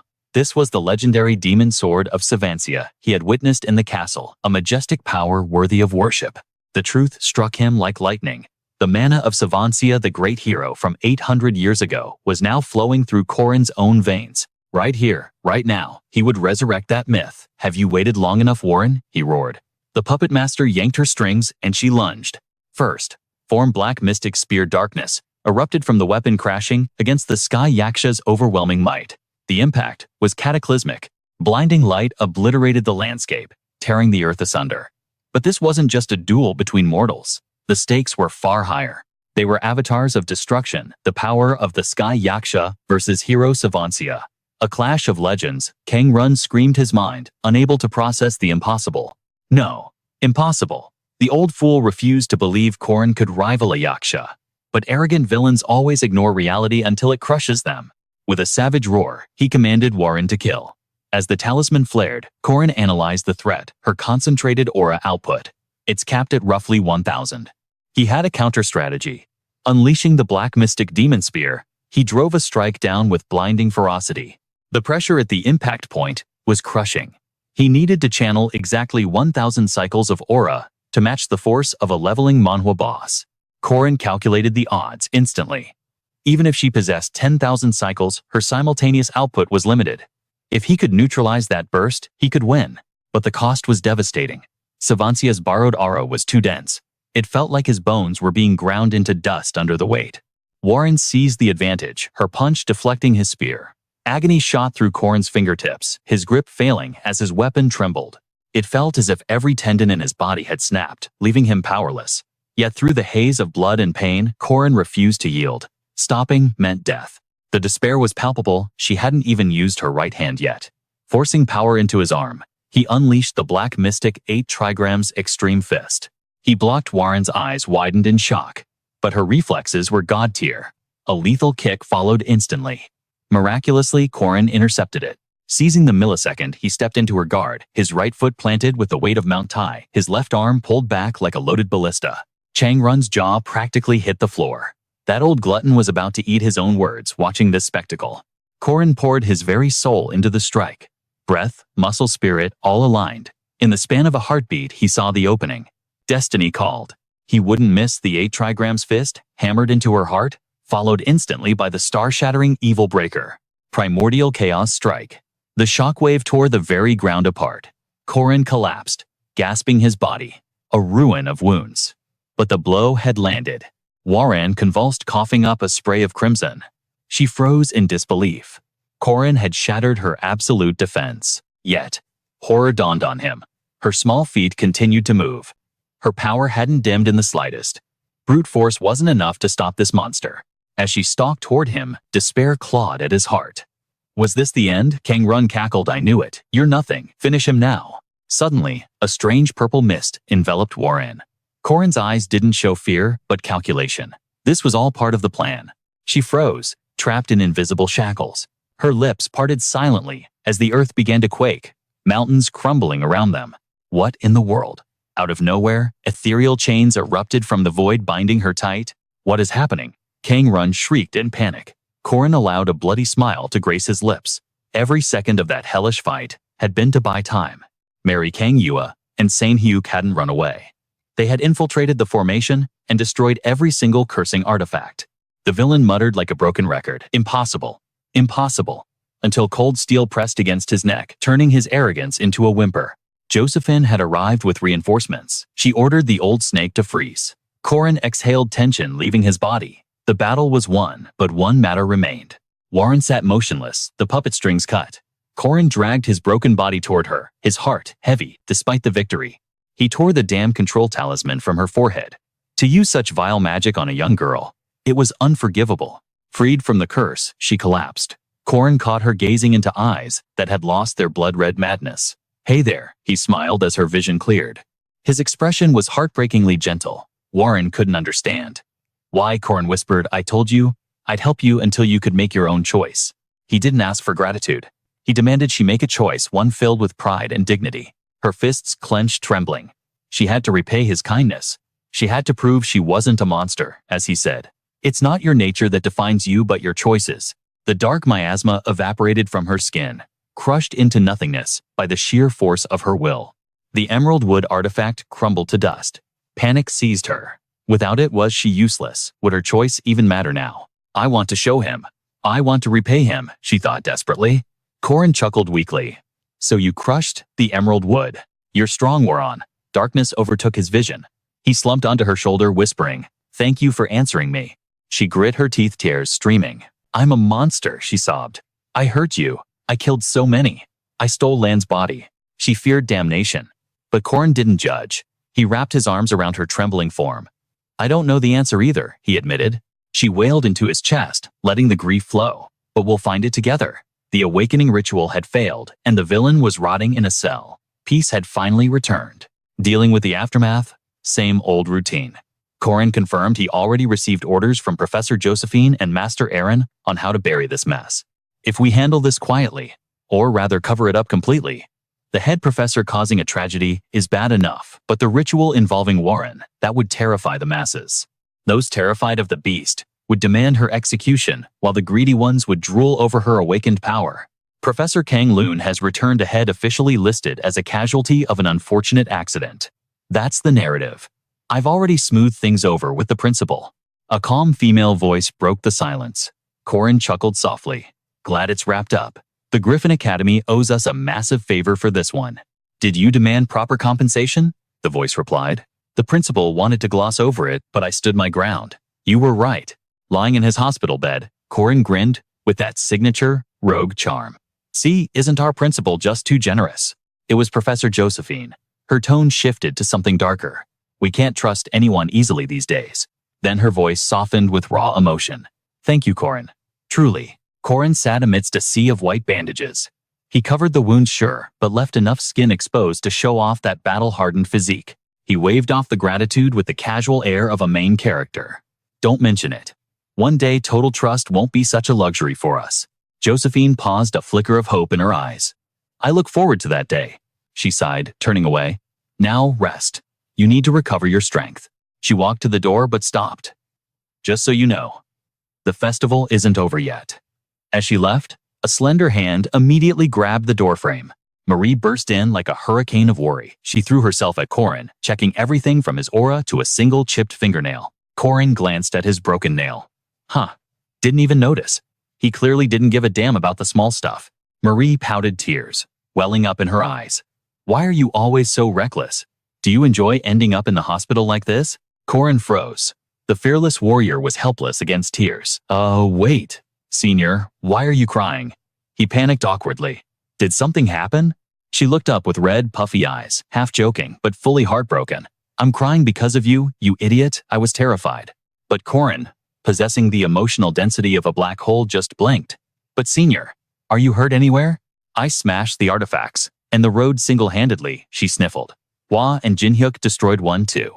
Corin's expression darkened. So they managed to escape. That distraction was the only reason he survived. But mentioning them made Marie snap. It's all their fault. If they hadn't caused this mess, no, Corin cut in firmly. They aren't villains. They were just cornered pieces on the board. Jin Hyuk wanted vengeance for his family. Hua needed to save her cousin. They were desperate. The real monster was Kang Loon, who manipulated that despair. We can't let our hatred fall on the wrong people. Marie gazed at him, awestruck. He was younger, but his soul was ancient. Corin saw her look and grinned mischievously. If you admire me that much, call me Big Brother Corin. Marie puffed out her cheeks. There you go again with that bad habit, always wanting to be the Appa. Her face flushed pink. Just, please, she whispered, her voice trembling. Don't get hurt anymore. Even as she said it, she knew it was a wish that couldn't come true. Corin didn't answer immediately. He looked down at his bandaged fists. In this brutal leveling Manhwa world, pain was the price of power. He carried the weight of saving the world. Yet, he had no cheat skills, like a typical player. Just a side character clinging to his spear and grit. His body would break 1,000 times over. Marie broke the silence. Don't you have anything to say to me? She always felt he was fighting a lonely war in a different dimension. She clenched her fists. I'm going to fight too. No more watching from the sidelines. Just like today, I'll be your shield. Whoever you face, I've got your back. Corin blinked, genuinely surprised by her resolve. A warmth spread through his chest. Thank you, he whispered. That actually means a lot. The road ahead was paved with insane villains and world-ending threats. How could one man stand against the apocalypse alone?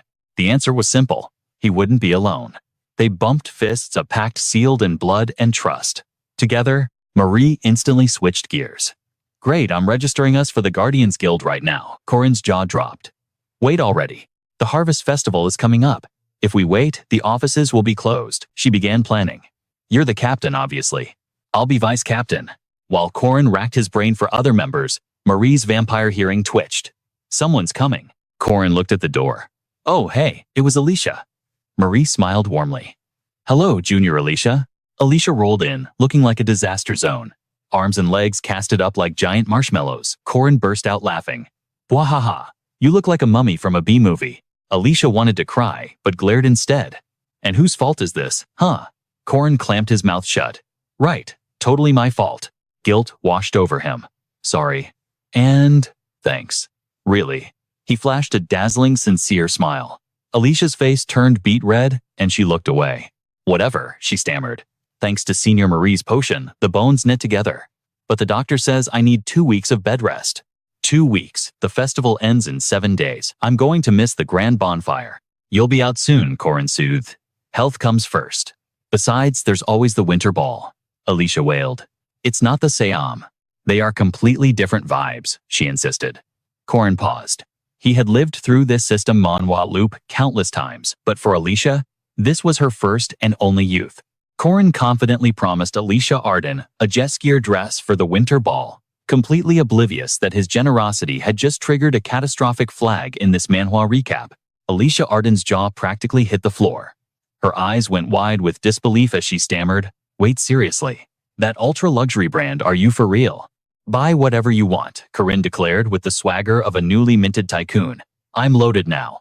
Alicia Arden immediately snapped back at his superior tone, reminding him that they were the same age, no seniority here.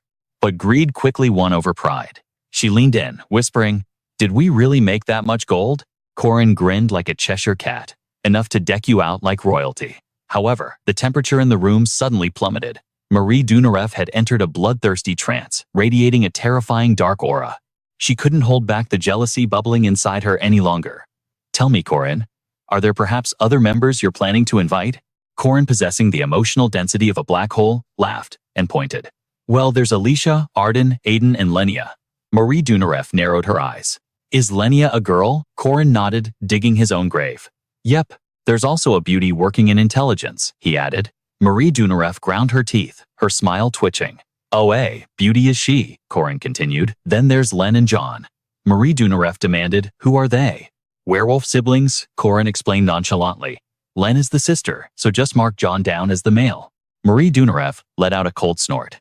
Corin, still oblivious to the Reaper hovering over him, mused, I was planning to invite Drit too, but it's complicated. Though we're pretty tight, so she'll probably say yes.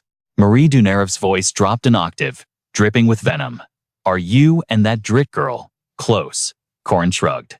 Close enough to joke around and grab dinner together occasionally. He sealed his fate with the final name, and Warren. Put her down. I'm 100% sure she'll join. Under Alicia Arden's horrified gaze, the pen in Marie Dunarev's hand shattered into dust, the signal that a Category 5 hurricane of jealousy was about to make landfall. Corin kept rambling. Professor Josephine is in too, so we're all set. Finally noticing the silence, he looked up. Senpai. Looming over him was a demon in human skin. Marie Dunarev repeated her question like a broken record, her eyes screaming, Are you trying to make me snap, you idiot? Panic finally flickered in Corin's eyes, but he had walked into this trap himself. Meanwhile, the world still feared Warren. They whispered that a monster like her should never have been born. They cast stones in scorn, branding her an abomination. Even worse, she had hurt Corin before she had almost repeated the tragedy of hurting everyone around her. But this time, the boy didn't run. He caught her falling form and promised to stand by her side until she could make her own choice. In this harsh awakening Manhwa, world power was Warren's only currency, the only justification for her existence. After displacing the original soul, she convinced herself she couldn't be weak, couldn't rely on anyone. Yet Corin shattered her defenses with gentle words. He told her to make a choice she could be proud of, a choice that would leave no room for regret. Let's find the answer together. That was when the dam broke, and she cried her heart out. His warmth began to melt the ice that had encased her heart for so long. Even now, the memory left her flustered. Warren sat alone, hand over her heart, asking herself the impossible question. What do I do now? His warmth was painful.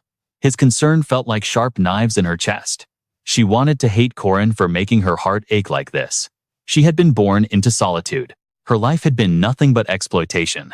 To survive, she had built walls to keep everyone out of her world. And then Corin just popped up at her window, flashing that handsome hero smile. Yo, feeling better, no lasting damage. Warren cut him off before he could finish. She stood up, urgency in her voice. Lan. She looked at him with desperate eyes. You have a way to change everything, don't you? Corin didn't answer immediately. His gaze softened, heavy with empathy. She looked so pitiful. He reached out his hand, but she suddenly grabbed it. Warren clung to him, her voice trembling, as she tried to stall, asking foolish questions, like if he wanted to eat. Her entire body shivered, terrified of the answer. Corin saw right through her fear. He reached out with his other hand, gently patting her head. It's going to be okay. Once this is over, I promise to buy you the best fish in town. Moments later, Warren hovered in the sky above the courtyard. Corin stood below, gripping a long spear. Let's begin. The weapon was the Jewel of Death. Its stats were broken, 100% accuracy, soul separation capability, and complete defense penetration. It was a system Manhwa artifact, designed to harvest souls with absolute precision. However, in the hands of a human unable to sense spirits, that accuracy plummeted to 0. For Corin, whose spiritual hit rate was non-existent, the spear was theoretically useless. He hurled it at Warren, and as expected, it deflected harmlessly, embedding itself in the dirt. Warren looked confused, but Corin just smirked. Watch closely. I'm about to show you some real magic. He activated a diffusion core. The mechanic was simple. The lower the accuracy, the wider the area of effect. With the lowest accuracy setting, the range was usually 100 meters. But what happens when the user has 0 accuracy? The dispersion range becomes infinite. By exploiting the system glitch, Corin bypassed the need to aim. It wasn't his attack. It was the core's infinite area of effect, triggered by his failure. Brilliant purple light erupted from the spear, engulfing the sky. Warren fell from the air, and Corin rushed forward, catching her just in time. I only injected a tiny bit of mana, he reassured her, quickly checking for injuries. Are you hurt anywhere? Warren lay safe in his arms. She looked up, smiling with a radiance that could blind the sun. Thank you, Appa. Corin, holding her princess style, froze. That word. He had PTSD from that title. Marie Dunareff would slam tables and scream. Why are you obsessed with being called Big Brother? Alicia Arden would get offended if he tried to pull rank. She'd argue that since they were the same age, calling him Appa was ridiculous. And even the crybaby Anna, she'd hug her stupid cat and say, thanks, Mr. Knight. Mr. Uncle. He had suffered enough, but now justice had arrived. Tears of joy streamed down Corin's face. He had finally escaped the uncle zone. Thank you, Lan, for making this first impression legendary. Corin set her down, grinning from ear to ear. Lan saw his expression and guessed that for some reason he was incredibly happy. Corin didn't deny it. After being called an old man, so often hearing Lan call him Appa was like a soothing balm for his weary soul. Seeing his reaction, Lan shyly admitted the truth. She actually loved it when he acted like a protective big brother. That confession warmed Corin's heart. It meant she had been watching him all along, even while Warren occupied her body for 3 long years. Lan hopped down, savoring the feeling of the ground beneath her feet. All that time, she was a prisoner in her own flesh, forced to watch the world through Warren's eyes. Corin felt a pang of sympathy. He asked if she held a grudge against the spirit that stole her life. But Lan just gave a vague, soft hum in response. Suddenly, she hiked up her dress and dashed down the road, beaming like the sun. She shouted for him to watch her run. It was her first taste of freedom since the illness took over. As she frolicked with pure joy, Lan realized something amazing. This stamina was thanks to Warren. The spirit had been stockpiling power within her vessels. Corin called out, warning her to be careful with her unaccustomed limbs. Push too hard, and you'll be a goner for real, he teased. His gaze softened as she poured out her heart. She admitted that in the beginning she absolutely despised Warren and screamed to have her body back. She stepped into a puddle, splashing water as she paused. She revealed the saddest truth. Her voice never reached anyone. Warren spent years talking to herself like a madwoman. Lan closed her eyes, feeling the breeze. But she knew the truth. Those soliloquies weren't just ramblings. They were expressions of deep guilt and regret, directed at Warren's own cursed existence. Warren had carried a heavy burden. Lan understood the sheer terror and anxiety the spirit felt. After all, they shared the exact same soul space. Staring at her reflection in the water, Lan touched the surface as if reaching out to Warren. That was why she couldn't push the spirit away anymore. Warren had shown the ultimate courage by returning the body. Corin listened, stunned by her maturity. This was true forgiveness. She had lost 3 years of her life, yet she was ready to embrace the thief as a sister. He smiled, praising her growth. Lan looked up, her eyes forming happy crescents. Naturally, even though her body was 14, Warren was mentally only a 3-year-old toddler. She had always wanted a younger sister, and now she had one. Corin nodded, realizing the dynamic. They were effectively sisters, sharing one vessel. A classic trope in this awakening Manhwa saga. Suddenly, her tone shifted. But hey, she started sparking Corin's suspicion. She stood with her back to him, posing a hypothetical question. If I'm in danger, will you save me like a cool hero again? Corin scoffed playfully. Just say the word. Lan blushed, thrilled that he gave the perfect answer. You really are the best. Then she called him Appa again, leaving Corin with a bewildered look on his face. But Lan wasn't done. She started rambling about random topics. She loved fish. Turns out she and Warren shared the same hobbies. She kicked the puddle, sending water flying, listing everything from food to music and books. Then she leaned in close, whispering directly into his ear. We also have the same taste in men. Corin froze, his brain short-circuiting. That flirtation level was over 9,000. She boldly placed her hand on his chest. If you marry me, it's legally like getting 2 wives for the price of 1. Corin panicked. He was flustered, stuttering, and totally overwhelmed. No, what are you even saying? She pressed closer, looking up with seductive eyes, demanding an answer right this second. Corin's face turned beet red. He was speechless. He refused to take the bait, pushing her away gently. Stop teasing me. But Lan stood her ground, her expression dead serious. I am not joking. In my hometown, girls my age have already done everything. She puffed out her cheeks, acting like a love guru. When it comes to romance, you have to seize the moment. Corin trembled, trying to find a logical escape. If we're going to live with Warren, we need to ask her permission too. Suddenly, Lan stood on her tiptoes and planted a kiss right on his cheek. Thank you, Corin, flailed eyes wide in shock. But then bam, she suddenly headbutted him. Corin panicked. Lan, a pair of ferocious eyes looked up. It's me, Warren growled. She was furious, like someone who just had their first kiss stolen.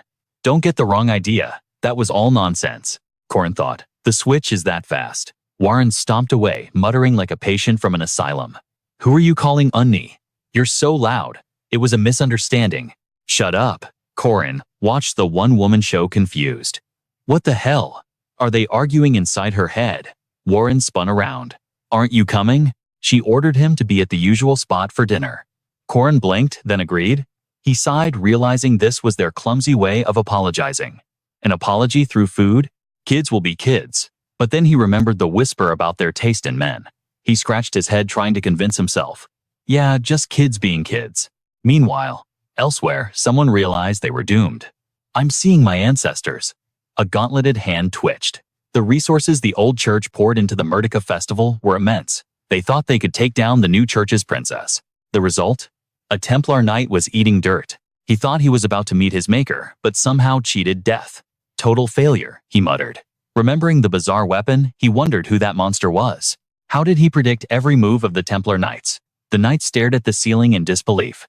This was a twist worthy of a system Manhwa plot twist. He had followed High Priest Les Junhan's orders perfectly. 100 elite knights were deployed into this century-old tunnel. Now, they were all scattered on the ground like trash. He couldn't accept it. He took a massive risk to lure out Warren and Lan. But that guy, Corin stood there, spear resting on his shoulder, looking down with a mocking grin. What can 100 knights even do? Corin scoffed. If you wanted a real fight, you should have sent the paladin order. Corin had single-handedly ruined everything. The knight had screamed at him earlier. Who do you think you are? You think you can survive this? But then something smacked him in the head, knocking him out cold. The culprit was Corin. He had effortlessly tossed an object from a distance, instantly neutralizing the threat. Professor Josephine stepped in, saying she could handle the cleanup. Corin caught his returning spear casually. No worries. It was a good chance to test my new technique. Josephine was baffled. That single throw had taken them all down instantly. She couldn't help but praise him. Your body isn't even fully recovered, yet you moved like that. She told him to leave the prisoners to her. Corin didn't hold back. He pointed to the knights. Make sure to extract the suicide poison pills from their right molars first. Josephine walked forward, her mind racing with questions. How did he know about the 100-year-old secret tunnel? Why did he order surveillance on the old church? It was like he had read the script of a Manhwa recap. Outside night had fallen. Josephine felt safe, knowing Corin was an ally. She bound the unconscious knights. The next day, sunlight bathed the ancient castle. Warren awoke. She lay there contemplating the serenity of the strong. Nothing could harm this body now. Her heartbeat was slower, calmer than any normal human's. Long story short, Lan was screaming inside her head, demanding Warren to wake up. But she just lay there, eyes open, lifeless as a dead fish, refusing to leave the comfort of her bed. Warren and Lan. A duo of absolute laziness. But Lan was relentless today, wasn't she? Pushing and prodding her to finally get moving. Wake up? Warren covered her ears, burying herself in the pillow, as if that would silence the voice. She scolded Lan for being too loud, but the complaints echoed directly from her soul. Is that any way to talk to your unnie? Come on, let's eat breakfast. Suddenly, a noise from outside caught her attention, and curiosity won the battle against sleep. She crept down the stairs, telling herself she wasn't doing this for Lan, she was just curious. And there he was. Corin passed out on the floor, drooling like an idiot. Why on earth was he sleeping there? Inside her mind, Lan went wild. Look, it's Appa Corin. She urged Warren to wake him up, but Warren hesitated, asking why she had to be the one to do it. Lan started making up excuses. If he sleeps there, his face will get stuck. It's an emergency. As Warren poked his cheek, Lan teased. You like him too, don't you? Warren flinched, flushed with confusion. This guy. Always doing random things. Always so enthusiastic without being asked. She just couldn't figure him out. Like a ghostly spectator, Lan squatted next to them. You hate him? She asked playfully. Warren's answer was instant. No, I don't. Lan clung to her like a desperate leech. So you like him? Warren couldn't answer, taking her frustration out on Corin's cheek. Suddenly, a voice dripped with amusement from behind. Up early today, aren't we? Warren shrugged coldly. Too noisy. Marie Dunarev wasted no time ordering Diogo to carry Corin back to his actual bed. Can't have him keeping you two awake, she smirked. As she followed Diogo, Marie Dunarev threw a barb over her shoulder. If you're sleepy, go back to bed, Junior. But Warren mumbled something about the sofa, confusing the older girl. Warren sat there frustrated. Why not just put him on the sofa? Marie Dunarev didn't get the girl's logic, but countered smoothly. There are no blankets here. It's cold. He'd catch a chill. Warren hugged her knees, watching them leave. She couldn't argue with that logic, and it annoyed her. Marie Dunarev chimed in cheerfully. There are steamed potatoes in the kitchen. Help yourself. Then she turned, eyes narrowing with a smile. We'll eat later. You can finish them all.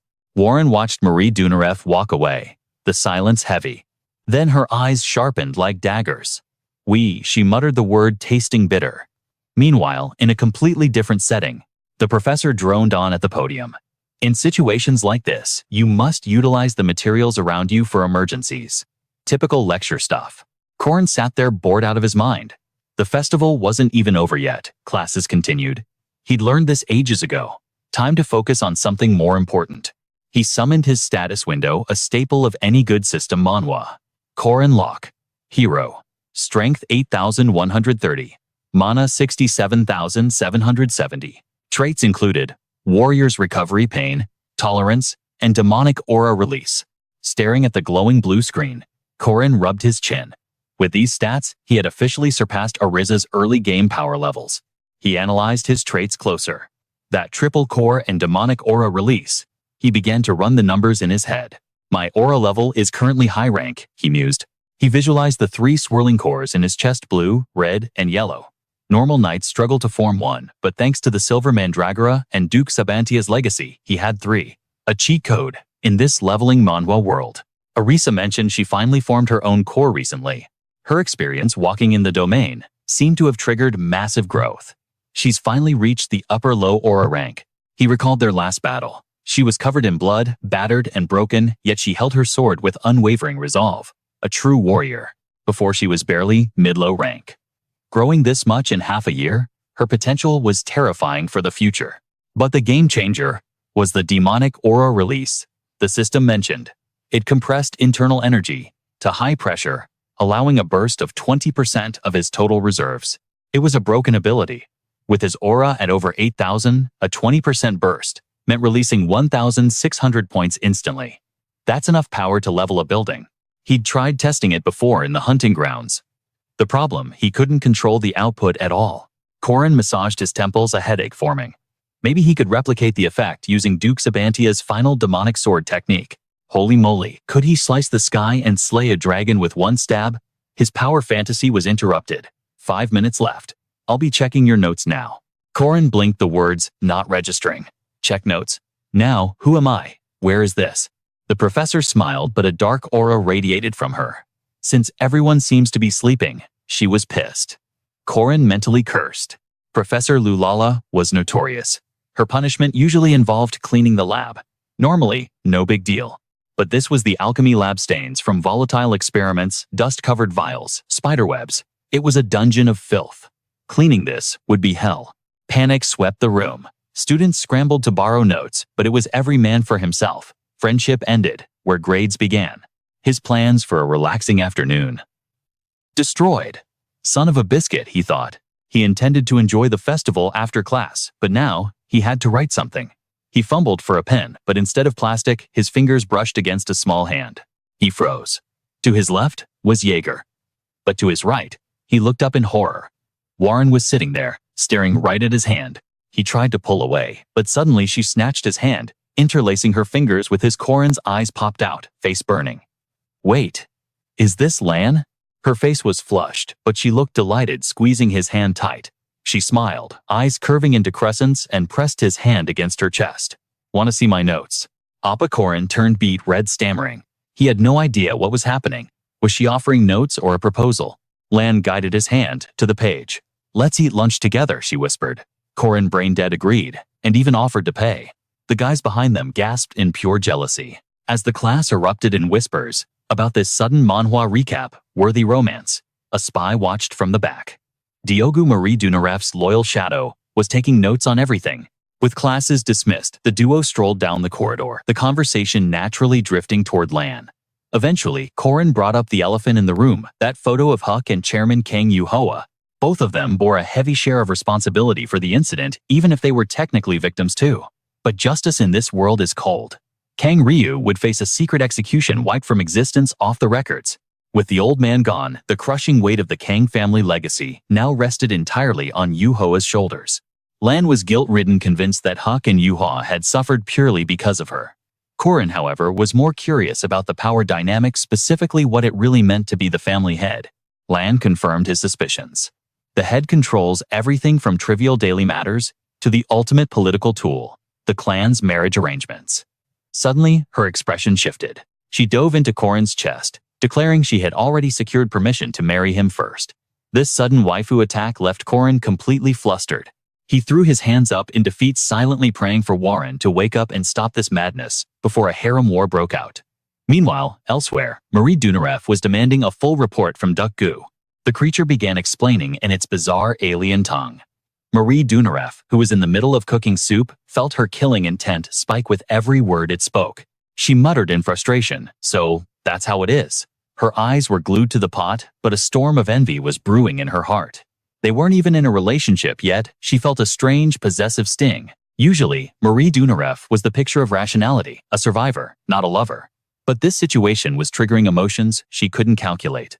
The mental image of Lan begging to become Corin's wife played in her mind like a scene from a drama vividly narrated by Duck Gu, talking about husbands and second wives. That information alone was enough for Marie Dunaref to realize her position on the battlefield.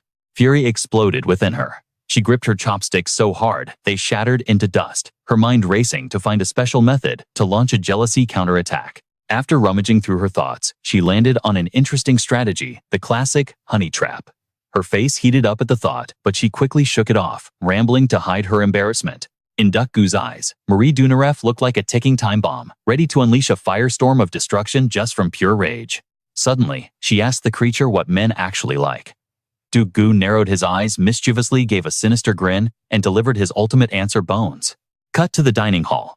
Marie Dunarev and Corin sat opposite each other at a long table. She announced she had researched a special dish just for him, presenting a bowl of Darum's special blood soup. It was a rugged dish, something the old uncles at the farm would cook. She was confident it would hit the spot. As expected, Corin's face lit up. It was the authentic taste of his hometown. He eagerly asked where she got the secret recipe before downing the entire bowl in one epic gulp. Marie Dunarev happily explained it was made from coagulated blood. He couldn't stop praising the texture, soft and smooth, which sent her straight to cloud 9. Corin slammed the empty bowl down, exhaling with pure satisfaction. Suddenly, a system Manhwa interface flashed before his eyes. Consumed special-grade blood elixir. Learned skill, monstrous strength. Strength plus 30. His expression instantly turned serious as he called her name.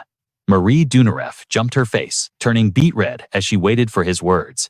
He diagnosed it immediately. This wasn't normal pig or cow blood. The system window popped up again. Temporary strength buff increased by 200%. Cannot stack with other buffs. This was a legendary power-up.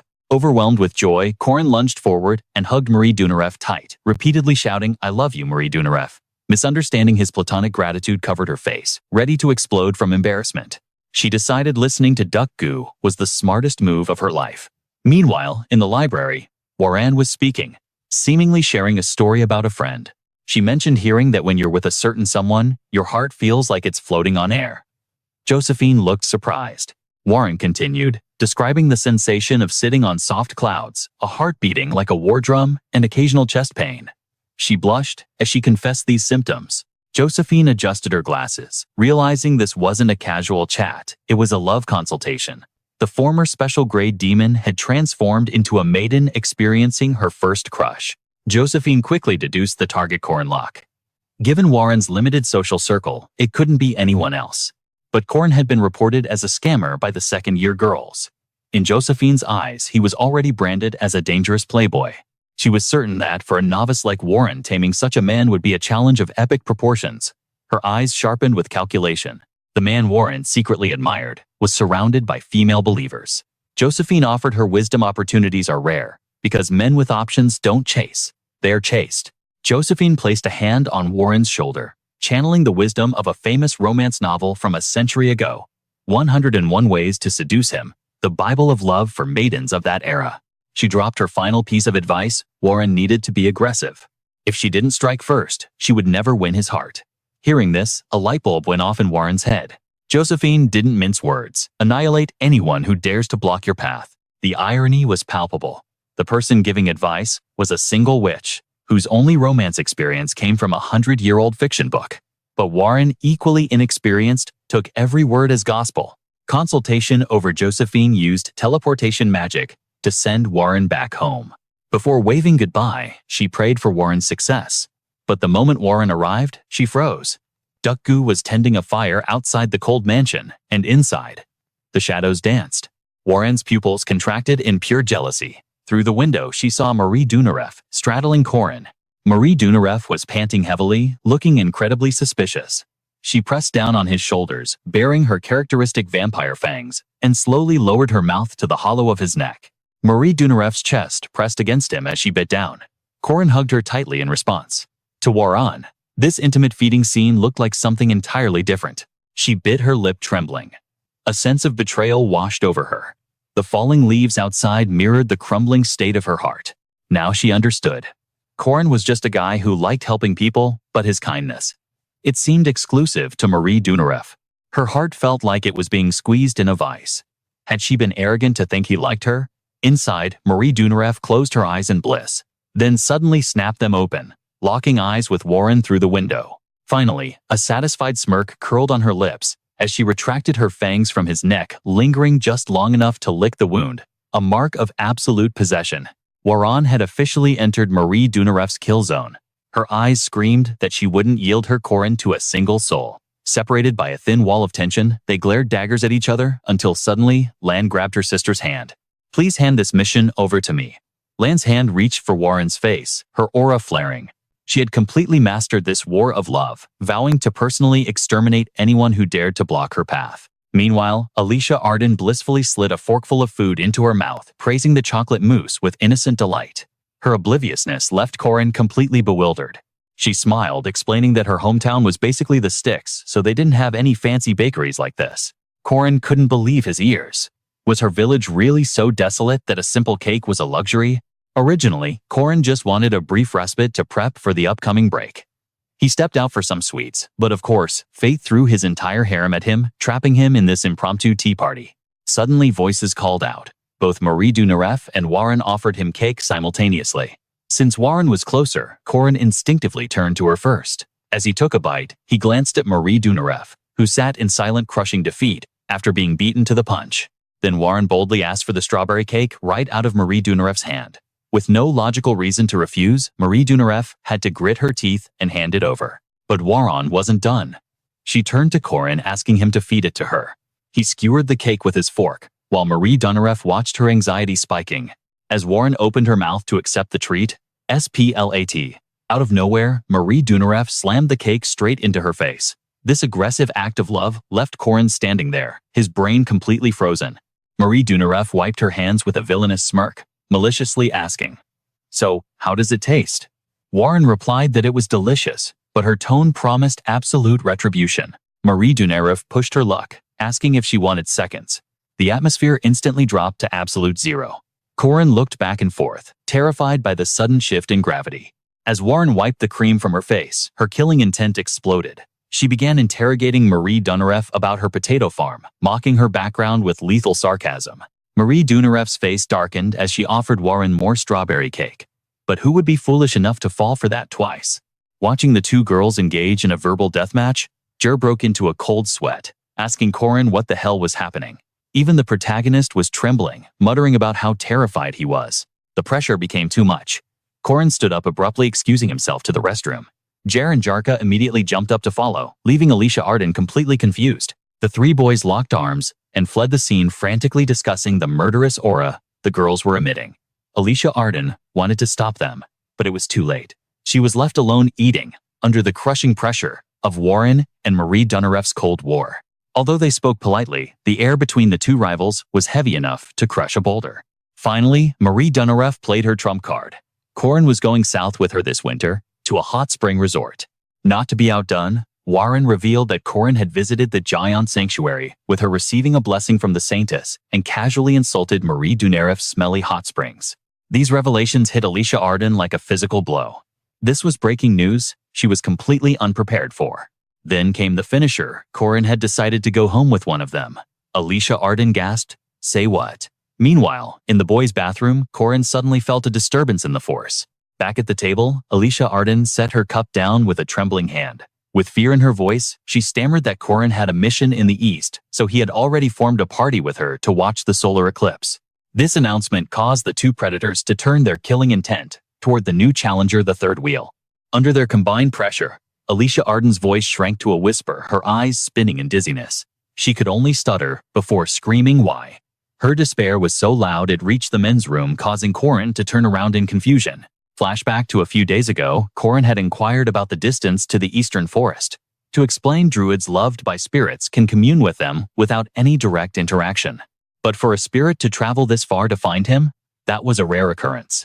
The person standing before him was Ewan. She reported mission success. She had found the targets. The druids named Uskias and Findias. Findias was a secret realm housing one of the four great artifacts, the Sun Sword Claws Solus, guarded by the druid Uskias. In the game's lore, the secret realm holding the great artifact Claws Solus was destined to be seized by the villainous Bantha and the royal guards in the main storyline. Normally, the Bantha family and the royal guards wouldn't even be able to clear that dungeon. Getting stronger was a priority, sure. But if he could simultaneously cripple his enemy's power, that was the ultimate strategy in this manhwa recap. If any of the four great artifacts fell into the royal guard's hands, it would be a disaster. Corin needed to secure at least one. Usually the timing and location were randomized, making them impossible to find.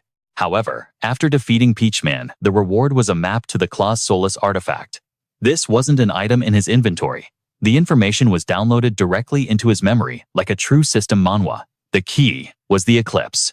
When the sun's power is at its weakest, Claws Solus can be claimed. In the 3 years he played the game, a total solar eclipse happened only once. It falls on May 8th right during spring break. Ewan had reported the Wolf King's territory presence. Corin mused that, although it was well hidden with Yuan's powers, finding the entrance would be inevitable. Excellent. Everything is proceeding exactly as planned. Corin smirked, clenching his fist in victory. This break, Corin would head east to find Phineas. His objective: seize the ancient treasure Claus Solus and utterly destroy the plans of Bantha and his minions. Just thinking about it brought a satisfied grin to his face. Corin swore he would drive them to total ruin. Back in the present, recounting this plan made Corin shiver. He told the girls he needed to visit the east to consult Duke Sebatia. Marie Dunaref's response to his enthusiastic explanation was a glare filled with death. She asked when he was leaving. Corin opened his eyes, surprised as she extended her hand. In her palm lay a crest, the family crest of her ducal house. With this badge, you'll get cooperation almost anywhere, she said. Then she added a warning. And don't follow strangers just because they promise you potatoes. Corin immediately retorted that he wasn't a child. But as he turned to leave, she grabbed his hand. Shyly, she asked him to wait a moment. She hesitated, looking like she wanted to do something, and Corin simply offered a gentle, understanding smile. She declared she would drain him dry, without regret needing to stock up on blood for the long separation. With a quick thanks, she moved in for the feast. The day before departure, Corin stepped out of the bathroom, his body wet and a towel draped over his shoulders. He felt drained. Being a human blood bank was exhausting work, even if he just sat there. Corin glanced at his bed and froze.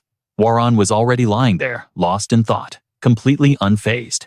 She simply complained that he took forever to finish showering. Corin demanded to know why she was there. Her only reply was a declaration that she was sleeping over, making the situation incredibly awkward given the unspoken rules between men and women. She argued that they had slept together before. Corin immediately denied it, reminding her that was a desperate survival situation just to escape the rain, not a casual sleepover. Warren felt disheartened. As long as Josephine didn't catch her, she didn't care.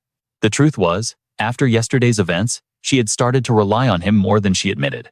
Corin finally smiled and started to take off his shirt, but she panicked and slammed a pillow into his face. Warren demanded to know why he was stripping. Her reaction made him realize she was actually worried about him. Lying on the bed, staring at the ceiling, Warren whispered that seeing him injured would shatter her heart. Her vulnerability surprised him. Warren finally asked if he intended to keep fighting just like he had done to protect her in the past. She leaned in close, her breath ghosting over him, promising to be his shield this time. Corin sighed, turning away, but his heart softened as he thanked her for her devotion. He confirmed his resolve to travel to the east. Hearing this, a wave of relief finally washed over Warren. Warren's words that night became the fuel for his determination. The next day at a cafe, Corin stared at the newspaper. Is that Alicia Arden on the front page of this Manhwa recap? Her face was plastered everywhere with breaking news. Sword Saint Galan had bequeathed the legendary fifth sword to his granddaughter. The succession war of Housein had begun. Alicia Arden choked on her coffee, screaming that she had absolutely no idea about this inheritance. Corin laughed.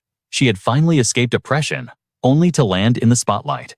Getting back to business, he asked if they were packed. Alicia Arden and Ewan responded with the confidence of absolute rookies. Alicia Arden had packed snacks and fashion, while Ewan arrogantly claimed her nature magic was all she needed. Corin's face twisted in pure disappointment. They were acting like total amateurs in a leveling manhwa, and their confusion at his reaction was almost painful to watch. Corin dropped the bomb. They were flying wyverns straight to the east. He asked if they understood what that meant. Silence. Corin smirked evilly. They were about to regret everything. Main character aura wouldn't save them here. The girls who had been so proud moments ago were instantly humbled as the wyvern flight destroyed their dignity and their ability to speak. Alicia Arden suffered the worst. She could only make muffled noises, sobbing as the wind pressure glued her eyes shut. Meanwhile, Ewan, the self-proclaimed Mother Nature, was helpless as the wind slapped the elegance right out of her. She mentally swore never to rely solely on nature again. Corin, however, looked like a pro in his specialized tactical gear. He looked at the two disheveled girls and muttered a single word: idiots. At an altitude of 1 kilometer, thermal gear and goggles are mandatory. His survival was thanks to pure experience, knowledge, and system mastery. Throughout the flight, they begged for mercy, until they finally turned a new page, arriving at the blue waves and lush islands of the East Herald. Alicia Arden, still dizzy, frantically waved her hand at something below. Corin squinted, trying to understand what caught her attention.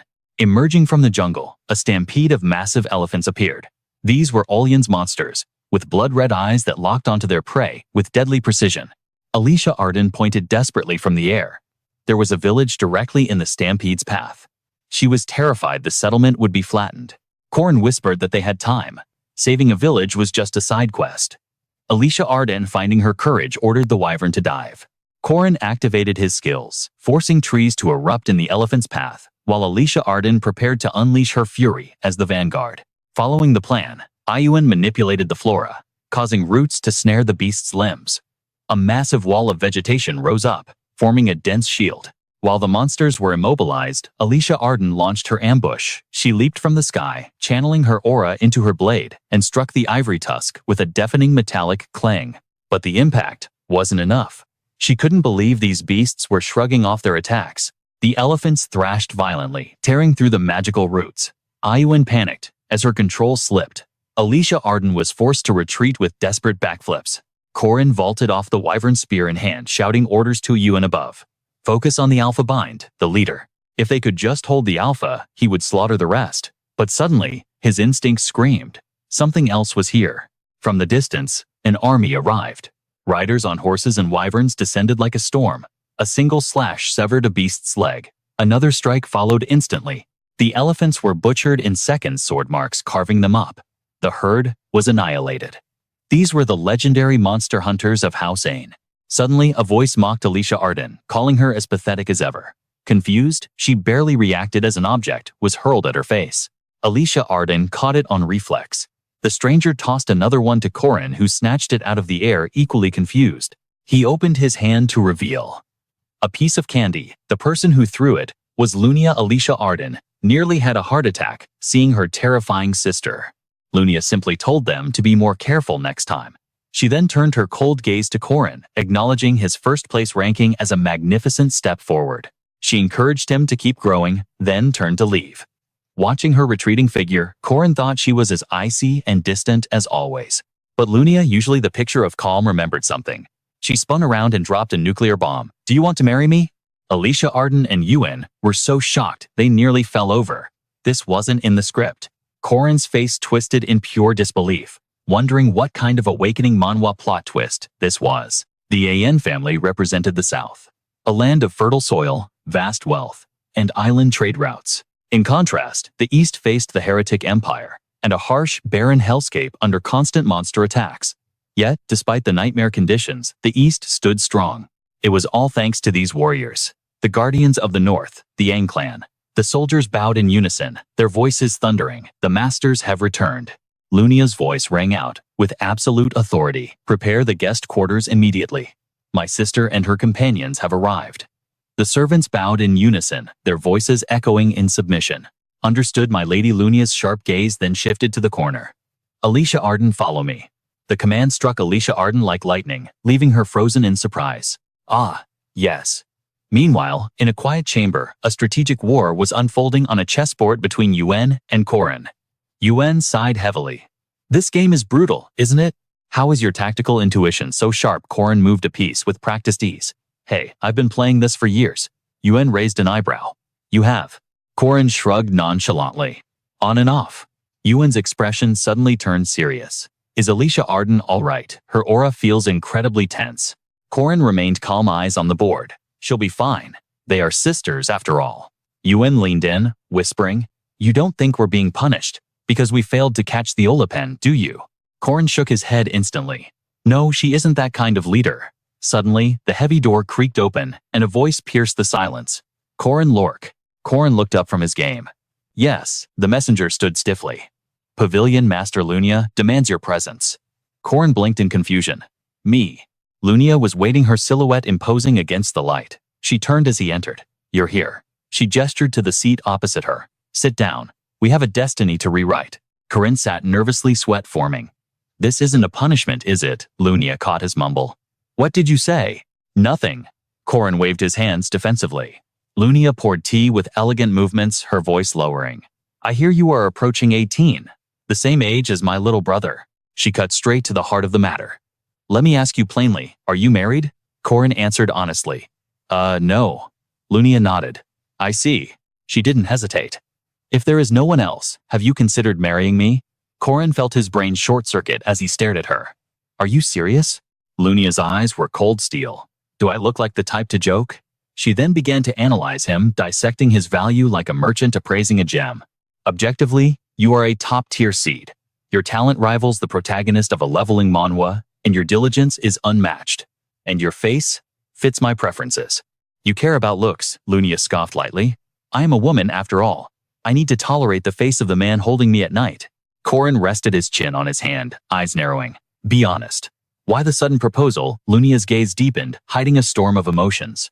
Because of you. Corin was floored. What Lunia began to weave the tale of her precarious situation. After Alicia Arden defeated me in that duel, the Sword Saint intervened. He declared Alicia Arden the master of the Fifth Sword Pavilion. She referred to Alicia Arden's grandfather. Lunia's voice turned grim. When that announcement dropped, my political foundation began to crumble. You who planned that audacious strategy for her understand the consequences better than anyone. She sipped her tea. My position is in jeopardy. Suitors are circling like vultures to save me. A political marriage is the logical move to secure my power. Corin nodded slowly. A strategic alliance. But I despise it, Lunia hissed. I am too elite to be sold off on the marriage market like cattle. She locked eyes with him. So, Corin, will you be my fake fiancé? Lunia drank deeply from her cup. Precisely, she continued, her voice lowering with gravity. Alicia Arden is an illegitimate child of House Arden. Yet, the moment she returned, the family showered her with gifts. It was a trap. They designated her an heir to chain her to the clan's center of power. The scene shifted to the dark memories. A noble woman with ice in her veins spoke down to Alicia Arden. Father has appointed you. Do not fail us. Alicia Arden whispered, yes. She knelt on the cold floor, head bowed. I am of Arden. The command is absolute. The woman glared with disdain. Your opinion carries no weight here. This was Sophia, the Iron Matriarch of Arden and Lunia's mother. It was all orchestrated by Galan Arden, the former patriarch. His will was law in this house. Sophia's voice was a whip. You will lead the Fifth Pavilion. Dedicate your life to our glory and the protection of humanity. Take this command sword. Recruit from the main house. Make them yield. Alicia Arden, eyes void of light, grasped the weapon. Understood. She could not refuse. Raised to submit, she remained an outsider, a tool to be used by the very people who despised her existence. Back in the present, lonely footsteps echoed in the corridor. Alicia Arden passed a room, catching fragments of a conversation drifting out. Think positively, a voice urged. Alicia Arden paused instinctively. It was Corin inside. It's actually not a bad arrangement. Alicia Arden's eyes widened in shock. Sister, and Corin Lunia's voice floated out next. Then, tomorrow, let's relax. We shall go on a date. Alicia Arden felt a pang in her chest. A date. She heard a tone in her sister's voice she had never heard before, genuine joy. Lunia continued. Marry me, all right. It sounded chaotic yet sincere. Alicia Arden hugged her sword tighter outside the door. That is just like her. Alicia Arden stood in the hallway, lost in thought. Marriage was a heavy political move, yes, but she sensed an undercurrent of real affection beneath it. Lunia was curious about Corin. She respected him as a fellow warrior who had reached a state of mastery, a peer she could finally acknowledge.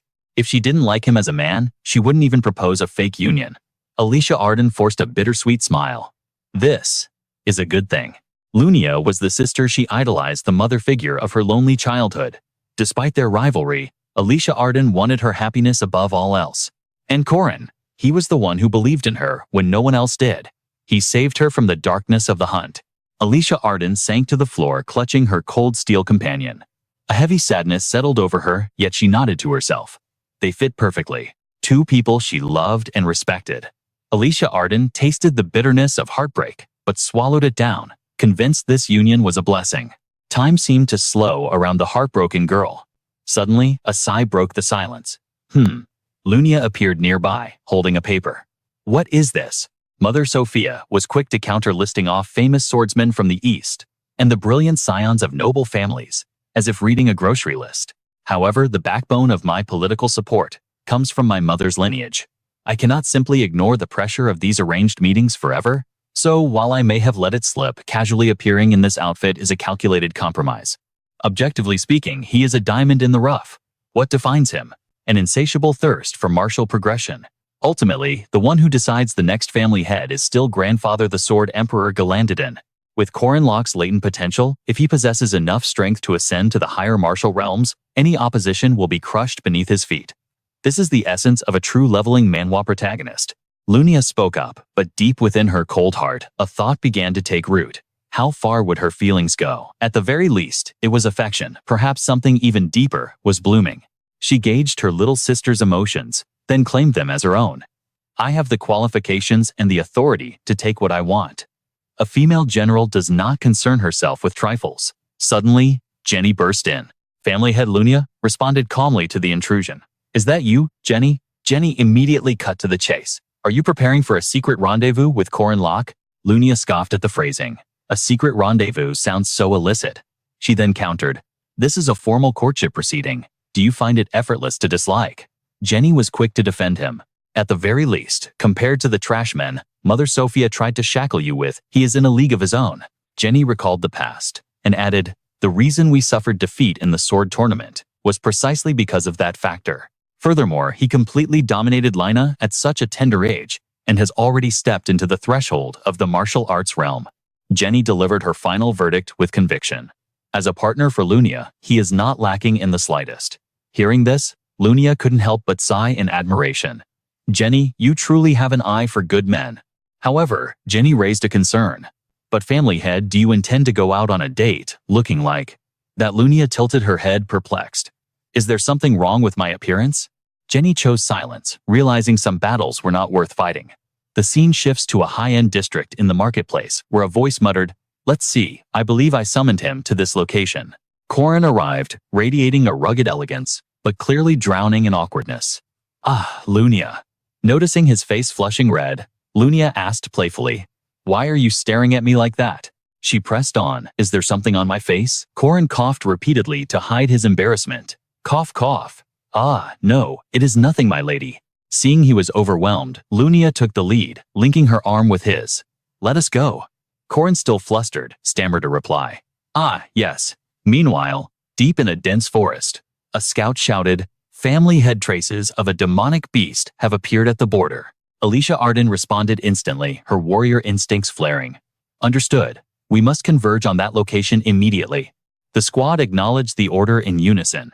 Yes, family head Alicia Arden gazed forward, her eyes grim and focused, offering no words, only a heavy sigh of relief that they had caught it in time. Phew. Back in the city, the stage lights blazed to life, mingling with soft melodic tunes. A masked man stood under the spotlight, dancing to the rhythm of the night. In stark contrast, Alicia Arden was forced to grit her teeth in a brutal clash against the beast. After slaying the monster, exhaustion was etched deep into her features. She let out a breath, barely holding herself together. Without a moment's rest, Alicia Arden charged again to slaughter the next wave. Meanwhile, Lunia and Corin sat comfortably, enjoying the music like two souls without a care in the world. The masked singer's voice soared through the hall. On the flip side, Alicia Arden was locked in a life-or-death struggle with the demon beasts. A cruel dichotomy of fate separated the two sisters, one bathed in luxury, the other bathed in blood. Thunderous applause erupted for the man on stage. Simultaneously, Alicia Arden fought with unwavering tenacity, displaying a ferocious courage that bordered on madness. Lunia and Corin joined the applause for the performance. Far away, Alicia Arden's hands were stained crimson with blood, marking the end of a grueling battle. Only after the dust settled did Alicia Arden speak to her troops. Phew, everyone worked hard today. Back in the city, Corin and Lunia walked out of the concert hall, spirits high. Lunia turned to Corin. Did you have fun today? Corin nodded. Yes. The title, Voice of an Angel, was not an exaggeration. Lunia tightened her grip on his arm. No, I was asking if you had fun being with me. Corin answered with honest sincerity. Oh, it was a novel experience and truly interesting. Lunia held his hand firmer and whispered, humph, then that is good. The most important thing is that you felt joy, correct? Then, in a bold move, Lunia placed a sweet, tender kiss on the back of Corin's hand. Today was indeed an interesting day. Corin, charmed, remarked, isn't kissing the back of the hand usually the gentleman's duty? Lunia looked at him with profound intensity. Perhaps I am used to acting that way with noble ladies. Next time, I shall yield the privilege to you. From the shadows, Alicia Arden stood watching Lunia bid farewell to Corin. See you tomorrow. I have prepared many things for you. Go and rest now. See you tomorrow. After Corin departed, Lunia finally noticed the silent figure of Alicia Arden standing there. Lunia walked over slowly, her voice devoid of warmth. Alicia Arden, you look terrible. Did you just return from the outer borders? Alicia Arden asked quietly, barely concealing her emotion. You just met with Corin, didn't you? Lunia nodded. Yes, that is correct. I just returned from enjoying the city with him. Hearing this, Alicia Arden's grip on her sword tightened until her knuckles turned white. Is that so? She then asked, her voice trembling slightly. I assume you had a wonderful time. Indeed. Furthermore, I even wore traditional attire. You recall, I haven't worn this in 7 years. Sensing the rising tension in Alicia Arden's questions, Lunia called out sharply, Alicia Arden. Alicia Arden looked up, dazed. Yes, Lunia turned her back to leave. I will change my clothes and head to the dojo. Spar with me. Alicia Arden stammered, shocked. A spar. Normally, Alicia Arden could easily decline a duel with her sister, but this time, the intent behind the challenge was dangerously unclear. Unable to refuse, Alicia Arden replied, yes. That evening, before the duel commenced, Lunia mused to herself, how strange. You who always avoid sparring, accepted my challenge so happily today. Alicia Arden. She gripped her blade and called out, Sister? Alicia Arden swung her sword downward, cutting the air. There is no one watching us. Lunia frowned, her expression turning deadly serious. Good. Swing your sword freely. Lunia's eyes darkened with the intent of a warrior as she announced, first disciple of the Iron Blood Sword sect, Lunia. Alicia Arden was not one to be outdone, declaring her status.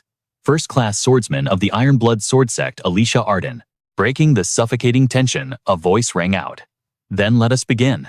Lunia struck first, unleashing a massive swing toward a nearby boulder. The massive rock was instantly shattered into fragments by Lunia's strike. Seeing the destruction, Alicia Arden gasped. Huh. The debris flew toward Alicia Arden, but she reacted with lightning speed, using her sword to deflect the stone shrapnel. Lunia suddenly materialized right in front of Alicia Arden's face. Ferocious tiger stance. Second form golden cockerel. Lunia stared her sister down. You still remember it, don't you? Her voice dropped an octave, dripping with pressure. Now, react. Panic seized Alicia Arden's heart as chaos clouded her mind, leaving her paralyzed on how to respond. Lunia's lethal strike carried an overwhelming pressure, instantly putting Alicia Arden at a devastating disadvantage. Alicia Arden's eyes went hollow as the realization hit her hard. It was clear that Lunia's attack was within range, but her reflexes simply couldn't keep up with the speed of a master. From lightning-fast velocity to raw destructive power, it was like a thunderbolt from the heavens. To survive this awakening Manhwa duel, she realized she couldn't just react. She had to predict the future to counterattack. Suddenly, Lunia's gaze sharpened, radiating a terrifying killing intent as she stared straight at Alicia Arden. The pressure was suffocating, and Alicia Arden struggled to even maintain her stance against such a monster. Two warriors, two completely different realms of power. Lunia effortlessly danced around Alicia Arden's strikes, her voice cutting through the air. Your breathing is already in chaos. With a single clash, Alicia Arden was blasted back hundreds of meters. Her eyes lost focus as a pained groan escaped her lips. Even with the miraculous sight gained from her hellish training, the gap was still too wide.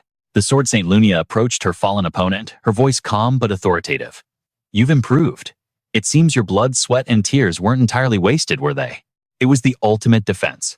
Alicia Arden struggled to her feet, replying with a trembling, yes. Lunia stood tall, observing her. Perhaps your mindset shifted because of that person. A thought flashed through Alicia Arden's mind like a spark. That person, but Lunia, as if reading her very soul, suddenly asked a piercing question. You and he share a certain similarity, don't you? Alicia Arden stammered, caught off guard. Do we? Lunia's shadow seemed to overlap with his image as she spoke. No wasted movement. Your philosophy of technique is identical. Lunia pointed her blade at Alicia Arden, teaching the ultimate lesson. For humans, flashy skills are useless. Victory is decided within the span of a single inch. Gritting her teeth, Alicia Arden raised her sword, desperately trying to block Lunia's incoming assault. Lunia remained terrifyingly calm. Understand the absolute distance. Then she dropped a chilling piece of advice. Next time, you'd better just dodge. Alicia Arden's mind raced in confusion. Tell me to dodge. I can clearly read the trajectory of your attack, but how in the world am I supposed to physically evade that? Moments later, unable to withstand the barrage, Alicia Arden dropped her weapon. I surrender. As the words of defeat left her mouth, Alicia Arden's spirit shattered. She had truly believed she was leveling up like the protagonist of a leveling manhwa. Her victory against the Swordbreaker had given her the arrogance to believe she was finally a proud swordmaster.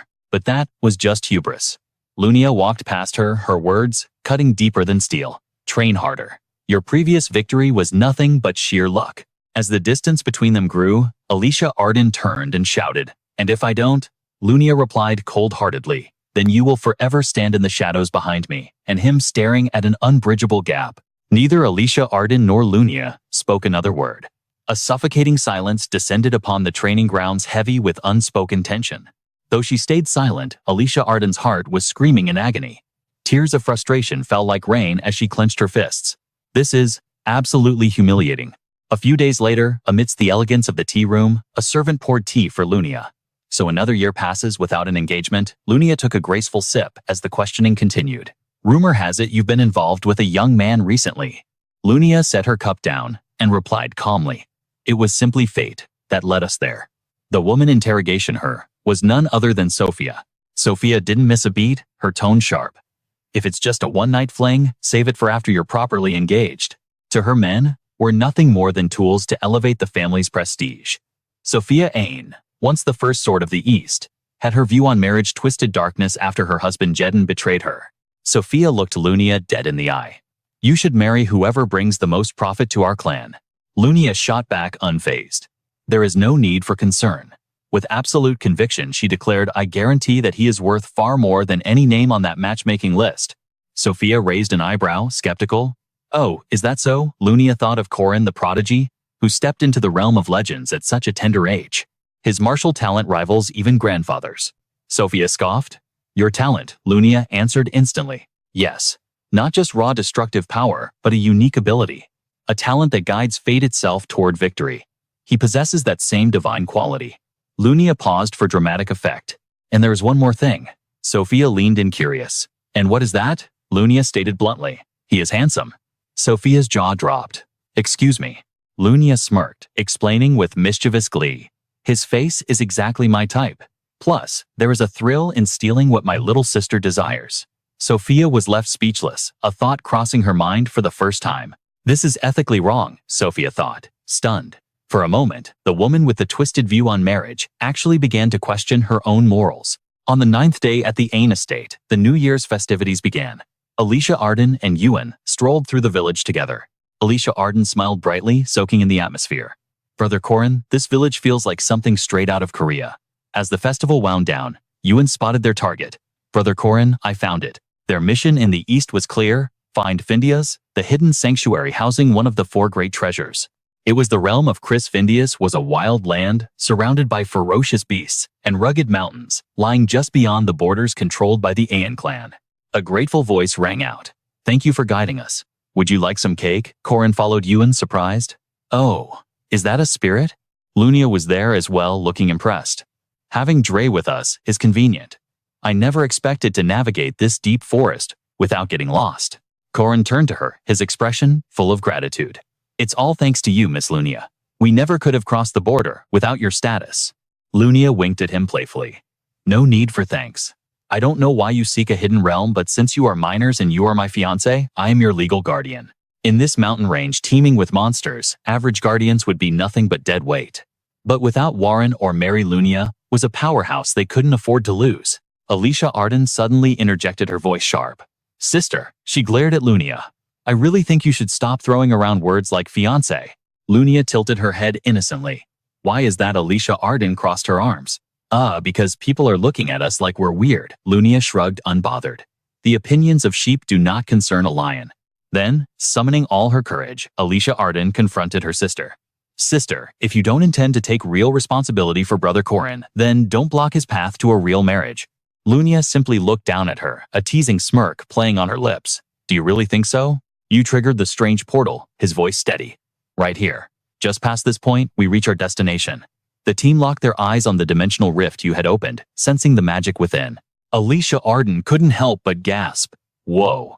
Suddenly, the gate fractured, shattering into 1,000 shards like broken glass. Corin analyzed the phenomenon, coming to a grim conclusion. "We've been tricked." It was truly a place worthy of a sage's protection. Finding himself isolated, Corin muttered, "Am I separated from the party? Is this an isolation barrier designed to bewitch intruders just like that?" 8. Trigrams formation. It's a trial. It's testing if those accompanying Reese are worthy of entering the hidden realm. But honestly, this cheap trick is child's play. Corin gripped his weapon, his aura flaring as he shouted into the void. Bring it on.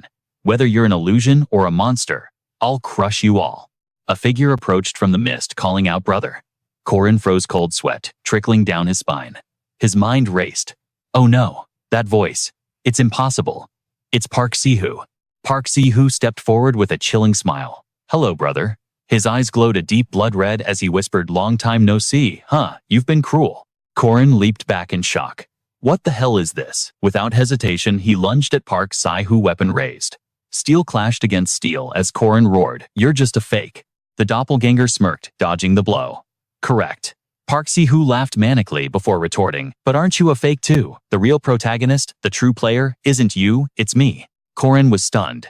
Did he override the original storyline? The protagonist of this world is Park Si-hoo. He may be evil, but his power is undeniable. He deserves to be called a god. A powerhouse on a level I can't even touch right now. Park Si-hoo materialized close, whispering into Corin's ear. You'd be proud if you killed me, wouldn't you? But tell me. Park Si-hoo questioned him again. Are you truly certain you can save this world? Corin remained silent, his gaze darkening under the weight of the question. Park Si-hoo scoffed, dissatisfied. I tried to conquer everything, yet I still failed. So, who are you? With that incomplete system, what do you think you can achieve? The player has died. The trial has failed. This isn't just a standard manhwa recap. This is reality. Can a mere side character like you really defeat Tess Banha? Corin snapped back. Of course I can. I will secure one of the 4 great treasures first to weaken his power. That is why I traveled to this distant eastern land. I am doing everything to reach a perfect ending. Park Si-hoo coldly cut him off. Lies. Park Si-hoo glared at him with intensity. If you truly wanted that ending, you should have chosen me one more time. Corin retorted. And put my virtue at risk. Park Si-hoo chuckled darkly. What does it matter? You know you like it. Corin frowned in confusion. Excuse me. Suddenly, Park Si-hoo uttered a single word: sacrifice. The word hung in the air, silencing Corin. Seeing his hesitation, Park Si-hoo pressed on. What do you gain by sacrificing yourself for others? Think about it. Instead of saving those NPCs, shouldn't you focus on the bigger picture? If you grab the treasures faster and monopolize the items, you'd be infinitely stronger. You know your current playstyle isn't the most efficient method. Park Si-hoo leaned in, his voice a poisonous whisper. I sacrificed 10,000 lives to gain this power. Corin, the true player, shuddered as the chill ran down his spine, but Park Si-hoo didn't stop. Strength increases in proportion to the sacrifice of others. Park Si-hoo's eyes went pitch black, his expression twisting into something terrifying. Sacrifice the necessary pawns and save the world with me. Corin sighed deeply. Ah, you're right. It is like that. He clenched his fists tight. Even starting over, I can't help but regret the items and events I missed. In a flash, Corin lunged, slashing at Park Si-hoo. The doppelganger gasped in shock. Fury burned in Corin's eyes. Is it because that trashy mindset still exists within me that I'm seeing this delusion? Memories flooded back. I will save this world. Marie Dunereff, Alicia Arden, Warren and Lan, everyone I've saved and everyone I will save regardless of efficiency. That is my reality. Why should I fear this illusion? Thanks to you, I'm fully awake now. I have no regrets. Even if I turn back time, my choices remain unchanged. Suddenly, a voice pierced the void. Corin. Corin turned around. Yuen is a Reese, so he's immune to mental attacks. But Lunia, how did you break out so quickly? Lunia answered bluntly, that bastard kept spouting nonsense. She gripped her sword, her expression cold. So I cut him down. Hesitation is for the weak. Corin asked, what about Alicia Arden? Lunia glanced over. Is this her greatest weakness? You stood nearby, assuring them. She will wake up soon. Lunia and Corin stood side by side, radiating confidence. Partners in every sense, they marveled that they shattered the illusionary fog so easily. From a distant cliff, a black panther emerged, its voice echoing truly extraordinary guests. Corin blinked in disbelief. A talking panther. Is it not a demonic beast? The panther radiated a mystical light. Forgive my intrusion. It is an honor to meet the young Reese and her companions. A mysterious man stepped forward. I am Uskias, the guardian of Findias. Allow me to guide you to the sanctuary. Lunia introduced him. This is Corin. She and Yuen followed Uskias toward a majestic castle hidden deep in the forest, the resting place of a legendary artifact. This was Findias, where the solar sword Clausulus slept. As they walked, Corin paused and whispered to Yuen, Are these people? Yuen nodded instantly. Yes, they are my kin. Corin's eyes lit up. Nice real estate. Think they'd sell me a plot. Yuen gave him a side eye. Are you serious right now? They call this the Green Lands. Corin scanned the area, calculating. Real estate investment is all about looking toward the future. A voice guided them. Please come this way. Indeed, I heard tales of the young Reese seeking this place. The spirits whispered of your arrival. Uskias took his seat, his gaze piercing. Why have you journeyed to this remote land? Corin looked him dead in the eye. I am seeking one of the 4 great treasures, the solar sword Klossalas of the Genu tribe. Uskias stammered, slightly caught off guard. You seek it as well? Corin nodded firmly. I do. He revealed his justification. By the authority of Queen Aranua of the heavens, I am her official successor. There is no mistake. Corin thought to himself, I am the true heir of my master. Even in this awakening Manhwa timeline, that fact remains absolute. Aloud, he started, but if you say, as well, then, cough cough. Suddenly, a silhouette appeared at the door, their presence heavy. The scent of blood is strong here, isn't it? Indeed.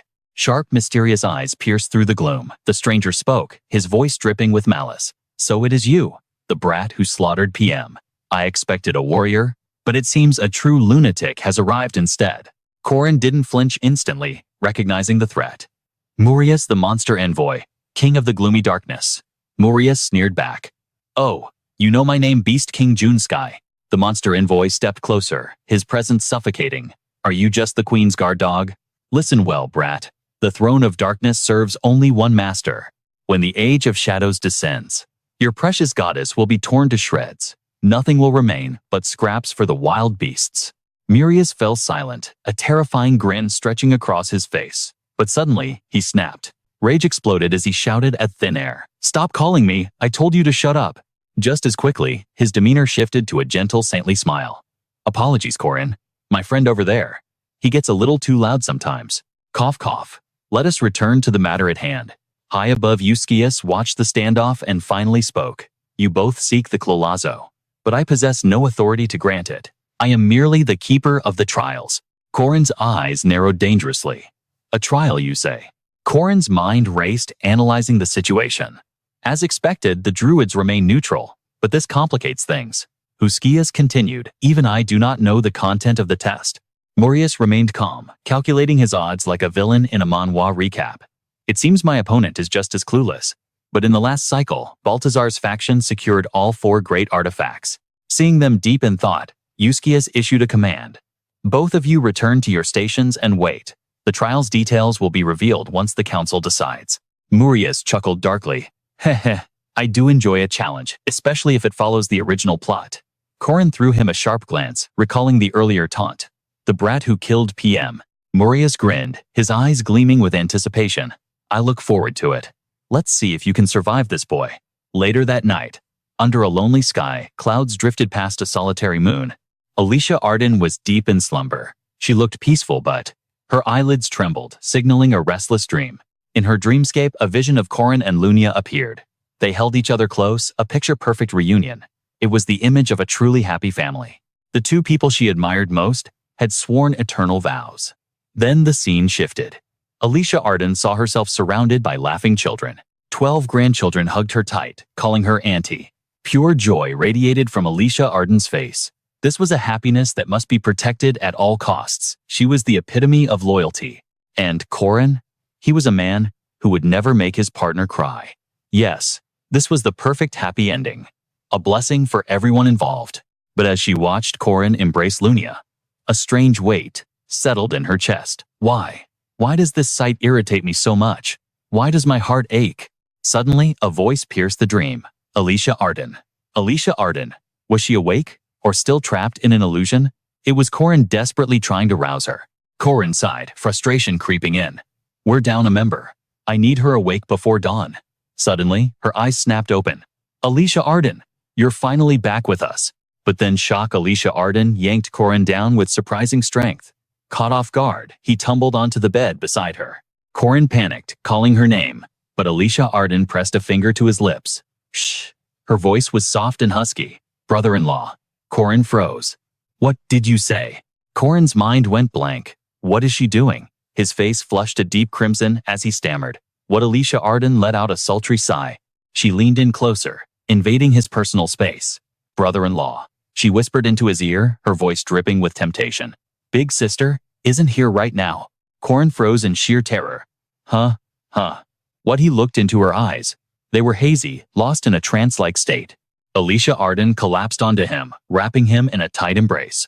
Corin lay stiff as a board, afraid to even breathe. What on earth is going on here? The next morning arrived with a decree. We will now announce the second trial. Alicia Arden blinked in confusion. Second? Didn't we just start the first mission? Uskias leaned on his staff, his expression unreadable. You have already completed the first trial. It was a test of resolve, to see how far you would go to uphold your stance. Did you possess enough determination for your own justice? You have successfully proven your sense of self. Alicia Arden stood there, dumbfounded. Proven. Myself. Suddenly, memories of the previous night flooded back. Brother-in-law, sister isn't here. Realization hit her like a truck. She shivered uncontrollably. She whispered, voice trembling. I don't think I can go that far. Corin chuckled, trying to ease the tension. Don't sell yourself short. Have confidence. You held onto your beliefs firmly enough. Lunia stepped forward, patting Alicia Arden's head gently. Whatever your justice may be, stick to it. True strength is born from unwavering consistency. Alicia Arden looked up, still shaken. Really, I don't think I can do it. AU approached, offering a comforting presence. Alicia Arden, if you're tired, just rest. Alicia Arden shook her head, forcing a smile. No, I'm fine. Besides, what right does a sinner like me have to rest? Uskias raised his voice, commanding attention. The second trial begins now. With the aid of the druids, you must find mistletoe growing on an oak tree. Craft a staff from it. Begin. The deadline is sunrise tomorrow. A mystical interface materialized in the air. It displayed the terms of a sacred oath. Both factions accepted the conditions. A ceasefire, no aggression for 60 days. The pact was sealed before the trial even commenced. Corin turned his gaze, sharpening into a glare. Normally, a leveling Manhwa system doesn't have such bureaucratic protocols. But I forced Uskias to mediate. If he interferes, it's game over. Corin watched Uskias standing beside the monster envoy. A chill ran down his spine. That is Doom Norks. Unlike the neutral druids, he openly supports the Bantora faction. Suddenly, heavy footsteps echoed nearby. Corin analyzed the threat levels instantly, like an expert in an awakening Manhwa. EU has leveled up, but Doom Norks is a Sage-class entity. Even with the ceasefire, the power gap is absolute. Just then, AU turned around, panic in her eyes. We have a problem. The spirits. They aren't responding. Just as I feared. It seems the spirits have pledged allegiance to Doom Norks. Lunia grit her teeth. This is not going to be easy. Suddenly, Alicia Arden shouted, I found the mistletoe. Corin glanced over and sighed. That is an elm tree, Alicia Arden. We need oak. Corin scanned the surroundings with a sharp, calculating gaze. This is a perfect gamble. Ordinary mistletoe is a parasite of the oak tree. But finding a specific oak in this vast forest is already a nightmare. Alicia Arden held up a piece of timber, her eyes hopeful. What about this one? But Corin shook his head, his voice grim. Finding an oak that naturally hosts the mistletoe we need. That is statistically impossible. Even the forest spirits have retreated to Fium Nor, making it harder. A voice cut through the tension. Why not just cut the mistletoe and graft it onto a normal oak? Corin smirked, his confidence returning. If it is just chopping wood, I am your man. But Ewan stared at the wood in Corin's hand with a solemn expression. That would destroy the sanctity of the ritual. Corin tilted his head, confusion clouding his eyes. Suddenly, Uskias's voice boomed like thunder. The trial ends now. Everyone present the wands you have prepared. What was happening? The porcelain monster Mirius stepped forward, brandishing a massive weapon. Behold, I have prepared a wand of thick, unyielding hardness. Mirius glanced over, mocking. Why does yours look so much bigger and harder than mine? Corin's eyes blazed with irritation. Shut your mouth, you bastard. It is none of your business. Corin realized the truth instantly. Alicia Arden had cleverly grafted the mistletoe seed onto the oak acorn she found. Then she used her mana to force it to evolve. He revealed a mysterious vial. It should have withered and died, but thanks to a little experiment with this elixir from the east, it was a magnificent success. The panther approached, its aura heavy. You have executed the second trial perfectly. It turned to Marias and Corin. Since everyone has passed, I shall now announce the final legendary test. The beast gazed toward the northern horizon, its eyes glowing.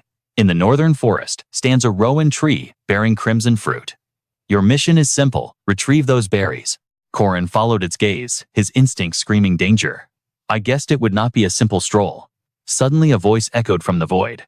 I am Savan. The mysterious voice reverberated through the air again. Seekers of the fruit, prove you are worthy to exist. A colossal shadow blotted out the sun. It was a sky titan, the same ancient species as Fias, the sun guardian from the legends of hero Ahan. Murias stared up trembling. That is, a truly terrifying giant. Lunia's face paled as she assessed the threat. Defeating a monster of that caliber seems nearly impossible. Corin cut in, his voice steady. Do not even think about fighting. Win or lose, Lunia brute force will not get us the Closolas. A realization flashed in Corin's mind. Right. In this Manhwa recap, trials are rarely about mindless violence. Just like the first two, there is a trick. As expected, the Sky Titan's voice boomed like an earthquake. I shall test your intellect. I will present riddles, and you must solve them. Corin smirked. Legendary creatures always have a fetish for riddles. Did you not know? Yuen replied dryly, not particularly. Murias let out a gasp of excitement. Whoa, a Sky Titan offering riddles. I will do it. Let me crush this challenge. Sky Titans loved rare treasures and puzzles, restraining their destructive power to avoid breaking the world. Corin looked up defiantly. Accepted. The Titan nodded. Good. Here are the rules. The first side to answer 5 questions correctly claims victory. To maintain balance, only 2 representatives per team. Corin, Alicia Arden, and Murias felt a spark of hope. But the Titan continued, however, druids are too familiar with nature's secrets. They are disqualified. Murias chuckled darkly. Heh. Titans love riddles, and I am a genius. I will outperform anyone. Lunia frowned, anxiety visible. Do I look like a puzzle master to you? Alicia Arden stepped forward tentatively. I have read many riddle books. Murias nodded. Fine. Alicia Arden and I shall dominate this. The team was set. Under the eerie moonlight, the Sky Titan began. In the morning, it grows tall. At noon, it shrinks in. The afternoon, it grows again, but at night, it vanishes. Corin fell silent, his mind racing. Grows in the morning, shrinks at noon, expands in the afternoon, gone by night. His eyes glowed crimson as his processing speed increased. Just one more second, and I would have grasped the truth. But Murias raised a hand instantly. A shadow. The Titan's voice rumbled approval. Correct. Corin stood frozen, stunned. Alicia Arden stammered. Is that just a coincidence? He is usually so violent, I forgot he had a brain. Corin's gaze sharpened. The Titan continued. Invisible to the eye, no power can defeat it. It approaches constantly, but once it passes, it never returns. Murias did not hesitate for a second. Time. The answer is time. The Titan moved to the next enigma. Sometimes joy, sometimes comedy, and sometimes tragedy. It is a stage play, where every soul is the protagonist. Murias grinned. Life. It is both a comedy and a tragedy. To be or not to be. It is no accident. Murias laughed maniacally. Kuh. It feels like I am facing thousands of minds at once. I am amazing at this. Too easy. Corin turned to the girl. Alicia Arden, surely you can answer one. You read all those strange magazines, do you not? Alicia Arden flushed pink and panicked. Strange magazines. I only subscribe to literature that every proper young lady must read. The Titan's voice dropped lower. Question 4. To me it is beautiful, yet others cannot understand. To some it is violence, to others it is an escape. Corin closed his eyes, brows furrowing deeply. This one is complex. Is my imagination too poor to grasp this concept? Alicia Arden raised her hand timidly. May I attempt this one? Corin looked at her puzzled. Huh. The Sky Titan nodded. Speak. Alicia Arden hesitated, her face turning crimson with embarrassment. In her mind, the pieces clicked together. Beautiful to me, misunderstood by others, violent, yet an escape. She shouted her answer. Adultery. Corin, Murias, and even the ancient Sky Titan froze. Huh. What did she just say? A dead silence descended upon the group. No one could utter a sound. Seeing their frozen expressions, Alicia Arden defended herself weakly. Well, it fits the description, does it not? The Sky Titan murmured. Interesting. Your answer is technically correct. Alicia Arden panicked, waving her hands frantically. No, please, just mark it as wrong. I messed up. That's not what I meant at all, Corin stammered, completely confused by the reaction. Alicia Arden, what on earth goes on inside that head of yours? Alicia Arden fired back, her voice rising in frustration. No, seriously, it's not like that. Hey, look at me. Just give me a second to explain. But his pleas hit a wall. Despite Alicia Arden trying to clarify things earlier, the tension remained thick in the air. Was it just luck, or the calculation of a genius? Sky nailed 2 answers in a row, breaking our rhythm. The riddle duel ended in our crushing defeat. The demon envoy Murias slinked away into the shadows, cackling like a maniac. Hey, what a show, I did good, didn't I? Huh. His lackey smirked beside him, bowing low. See, congratulations, my lord. Sky wiped the floor with them. It was a total victory. Alicia Arden let out a heavy, soul-crushing sigh. So, is this it? Game over for us. But Yoon stepped up, eyes burning with resolve, as he looked at Alicia Arden. A trial of this magnitude doesn't end so easily. I suspect we just missed one of the required materials, that's all. Hearing this, the heavy weight on Alicia Arden's shoulders vanished. Oh, thank the gods. Ayu chimed in, her voice steady. We never give up everything after just one setback. Suddenly, her gaze sharpened, darting around the clearing, as if sensing a disturbance in the mana.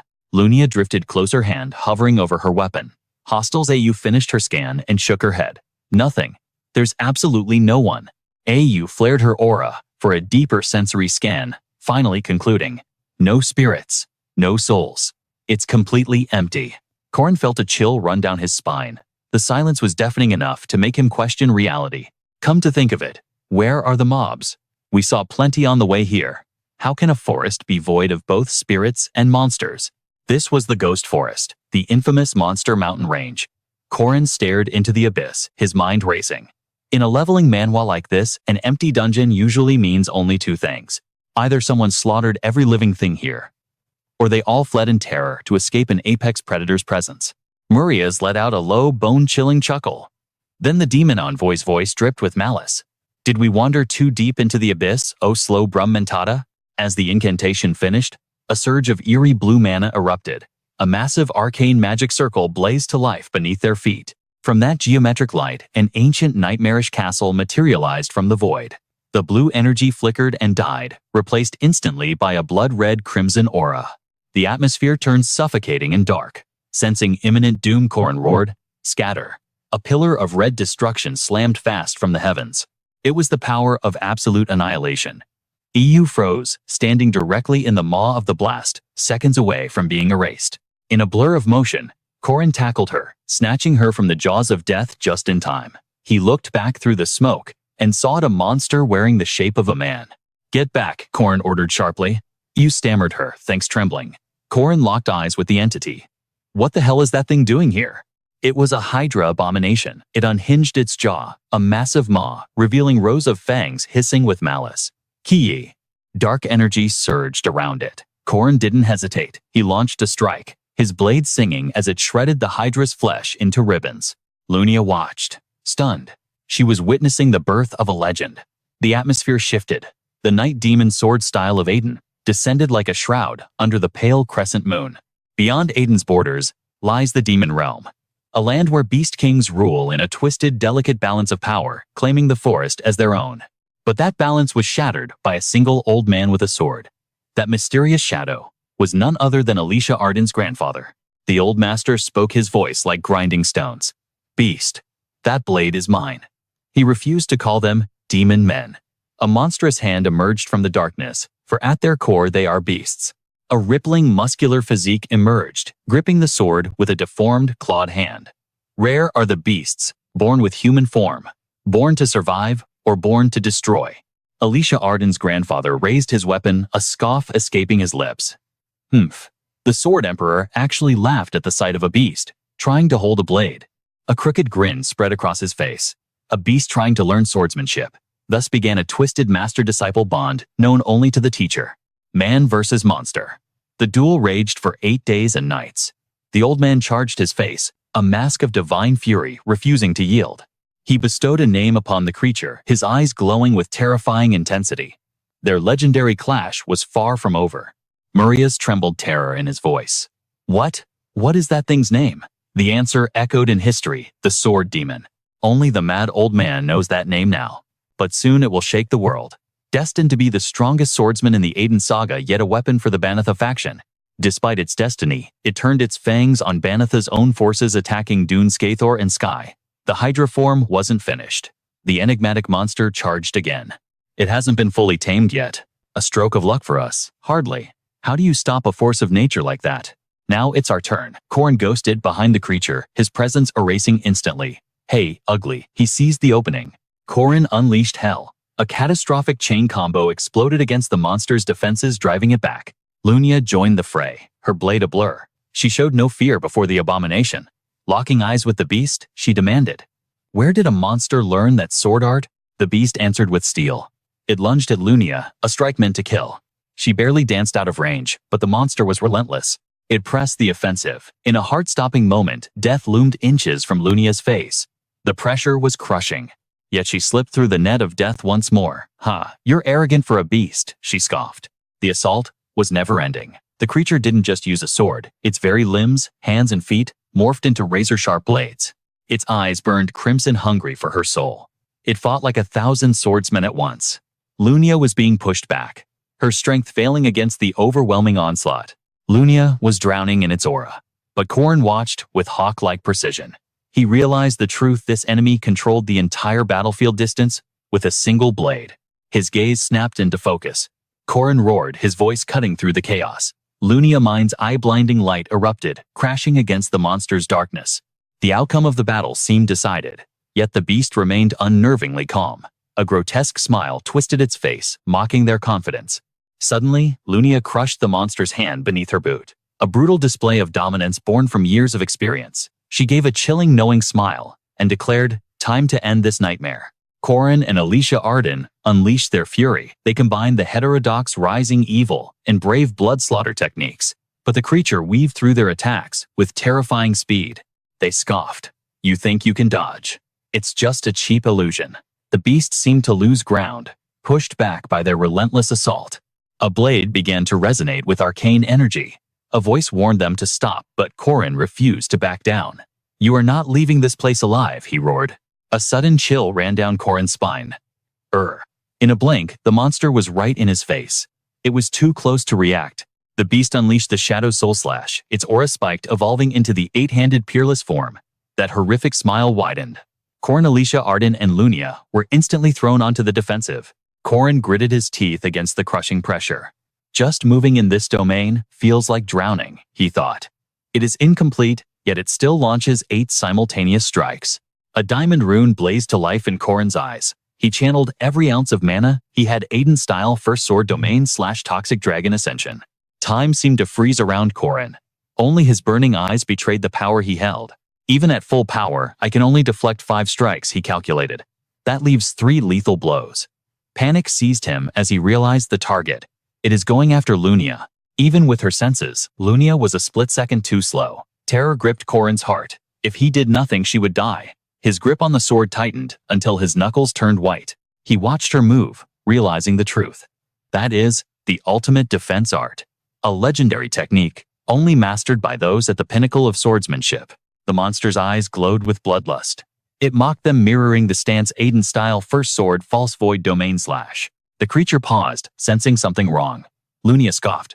"You think avoiding a fatal blow is enough?" Her killing intent spiked. "This thing is too dangerous to live. It dies now." Corin nodded, stepping to her side. "Agreed. The sword demon has not reached the apex yet.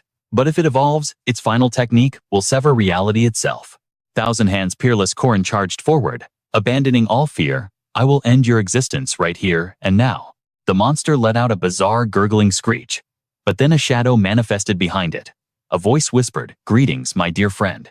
The beast remained fixated on Corin, oblivious to the threat. It was the monster envoy Morias. With a casual motion, Morias obliterated the creature in an instant. But the nightmare was not over. From the crumbling remains, eerie lights began to flicker. They glowed like the eyes of an eldritch horror awakening from the abyss. Before they could react, the lights coalesced into a titanic abomination. It lunged straight for Morias. The sword demon was not finished yet. It re-emerged with a twisted grin. Ethereal green chains erupted, wrapping around the beast. The group froze, realizing the truth. These are the vassals of the king. The entity unleashed a heaven-shaking roar. It lashed out, destroying everything in its path. Even the terrifying sword demon trembled in fear before this new power. A new monstrosity loomed behind Euskias, radiating death. The sheer pressure forced every living creature to kneel or flee for their lives. The entity seemed to mock them with its gaze. The possessors of near-immortal life, the Tree King June Sky, and the Archmage Dune Skaethoric. Corin, Alicia, Arden, Lunia, and Yuen stood frozen in awe. Corin broke the silence, his voice trembling. Monsters. These are the true enemies we must overcome in this leveling Manhwa world. When the dust finally settled, the heavy atmosphere remained. I am sorry, Yuen whispered, head bowed. I was useless. Alicia Arden placed a gentle hand on her shoulder. Do not blame yourself. It was inevitable. Guilt still gnawed at Yuen, but still. Alicia Arden smiled warmly. Look at me. I am barely scratched. We survived. The conversation turned to the anomaly. That beast. It used the Aiden sword arts. Alicia Arden frowned in confusion. Is it possible it read a manual? How could a monster learn our techniques? Lunia scoffed at the idea. Do not be ridiculous. For a monster to learn that it would need to survive thousands of battles to ingrain the movements. Lunia's expression darkened. There is only one person crazy enough to do such a thing. Suddenly, a boisterous laugh echoed through the hall. Ka ha ha ha. It seems my little granddaughter figured it out, the voice boomed. Alicia Arden's eyes went wide. Grandfather. It was none other than the Sword Emperor Garandaden. Lunia rubbed her temples. You absolute lunatic. Did you seriously teach sword arts to a monster? The old man just grinned. Yep. Call it a retirement hobby, he chuckled. And, to be precise, I did not teach it. I just demonstrated. As he spoke, a terrifying aura swirled around his feet. The air grew heavy. Lunia and Alicia Arden watched in stunned silence. The Sword Emperor spoke a single word. Domain. Lunia grit her teeth as the pressure hit her. That is not a human sword domain. He is mimicking the demon realm's frequency. Is this funny to you, you crazy old bat? Garandaden's eyes sparkled with madness. Who knows, I might just witness the evolution of swordsmanship itself. You senile old fool, Lunia cursed. The scene shifted, memories of the past flooding back. A young girl's voice trembled. Grandfather, I do not want to be weak anymore. Young Alicia Arden stepped forward, determination in her eyes. Please teach me the way of the sword. The Emperor did not hesitate for a second. Very well. I shall make you strong. Alicia Arden faced him, her expression hardening into stone. To be consumed by the blade is to find enlightenment in madness. Let us begin. Back in the present, Corin stepped up to the administrator. We failed to secure the demon wood fruit. But in this awakening Manhwa scenario, are we still eligible for the final trial? Uskia sat on his throne indifferent. You may proceed. However, Sky and Dune Skaethoric will receive a handicap advantage. Dune Skaethoric let out a smug laugh. Corin frowned. Hey, do not play favorites just because you are both druids. We only struggled because a hidden boss appeared. Cut us some slack. Uskias ignored the complaints. Silence. I shall now declare the contents of the final ordeal. Corin blinked. Say what? Nurture the wooden staff you have crafted. Dune Skaethoric gripped a massive log with fierce determination. Beside him, Sky hoisted an identical trunk of wood. Uskias's voice boomed like thunder. Grow it until it pierces the heavens. Only then will you face the Titan who guards the sun itself. The solar eclipse is approaching in just 3 weeks. By then, we must grow a tree tall enough to pierce the very heavens. For those bound by the deadly allure of the blade, the real trial begins now. Alicia Arden is currently going through hell in her training. Witnessing the terrifying talent and demonic nature of the sword demon, it sends shivers down my spine. Alicia Arden gritted her teeth in sheer frustration. Her body was a map of fresh scars, but the turmoil in her heart was far worse. The realization crushed her. He is still leagues above me. Seeing his granddaughter's struggle, the old master scoffed. Your basics are still trash, my dear granddaughter. Then he smirked. But to think you'd beg this old man for guidance. Perhaps you're worth molding after all. Alicia Arden shot back. Confused disciple. You mean that monster? Why didn't you just end his life? The old man shook his head. Impossible. That boy possesses the potential to reach the Heavenly Sword Realm. Alicia Arden blinked, stunned. The Heavenly Sword Realm. I've never heard of such a level. He replied nonchalantly. Naturally. Because I'm the one who created it. That arrogant answer nearly made Alicia Arden explode with rage. The duel resumed. Alicia Arden crouched low, channeling her energy, then launched herself forward with a desperate plea. Stop playing games with me. Her grandfather stood unmoved, his eyes glowing a crimson red as his aura flared. He raised his blade high. One who attains this realm holds the power to sever the sky and cleave the world itself. I yearn to witness the birth of such a swordmaster. He brought his blade down with catastrophic force. Alicia Arden barely blocked the impact, spitting out a taunt to hide her struggle. "You senile old bat," the grandfather laughed heartily. "Ha ha ha, that look. You remind me of your sister now." The mention of her froze Alicia Arden in her tracks. Meanwhile, in the southern Azure region of the Ellis Kingdom, Marie Dunaref fidgeted restlessly. "Mother, may I leave now?" Her mother paused, sensing something. Is something wrong? The spring festival ends in 4 days. Lady Lin left a specific sign. "Find me before the solar eclipse, on August 8th. Even riding her Mount 1, she had time to spare, but a sudden memory from the past flooded her mind. Marie Dunaref's face flushed crimson, her heart tangling in a knot of anxiety. "Why do I feel so uneasy?" Suddenly her father burst into the room, screaming like a banshee. "Absolutely not. Where do you think you're going? Holidays are for family bonding. Marie Dunaref, a family can be started anywhere, dear." Wham! He was silenced by a heaven-shaking blow. Marie Dunaref's mother smiled, radiating a terrifying aura. Our Marie Dunaref is at the age where she understands men now. She shoved her husband aside. "Hurry up and give due a little niece or nephew." "Okay." Marie Dunaref waved her hands frantically. No, it's not like that. "Heswell, I'm borrowing this. Let's go," she signaled her beast. "Do go find." Father Marie Dunaref seized the chance to escape, her face still burning like a tomato. Was this the intuition of a high-ranking vampire? Marie Dunaref instinctively looked up at a bird soaring above. She could feel it in her bones. A new rival had entered the game. A crystal-clear female voice echoed in a different location. "Your Holiness, I am Warren, an apprentice nun." The one addressed as Saintess replied, "Is that so? Enter." Inside the great sanctuary of Jerome, the atmosphere was thick with mystical energy and divinity. Pink hair cascaded like a waterfall in the wind. Bathed in radiant light, her beauty was otherworldly. This was Saintess Estelle. She looked down, her eyes widening. "Oh wow." Instantly, she dropped her holy facade and leaped down to hug the visitor. "Whoa! Warren is finally here." Warren grimaced. "Please keep it down." Estelle ignored her, squishing Warren's soft peach-like cheeks. "I heard you got caught up in that disaster at the festival. Are you okay?" Warren sighed. "I wasn't injured." Then Warren's expression hardened. "Please remove my seal." Estelle's eyes sparkled with curiosity. And why the sudden urgency?" Warren stammered. It's just. It feels so suffocating. Please help me." Her cheeks flushed and her breath hitched. Estelle looked absolutely thrilled by this reaction. "You are? Ah, that's right. It's Lan, isn't it?" Suddenly Warren seemed to transform, her face lighting up with a dazzling, uncharacteristic smile. "Saintess, I know you understand. We need your power." Estelle tilted her head. "For what purpose?" Warren smiled with terrifying confidence. "I intend to become his main wife." Estelle narrowed her eyes, sensing the drama. She placed a hand on Warren's forehead, pouring holy energy into her. When Warren returned to her senses, she asked, "Is the seal broken?" Estelle nodded. "The first seal has been lifted." Warren looked satisfied. "Good." She spun around sharply.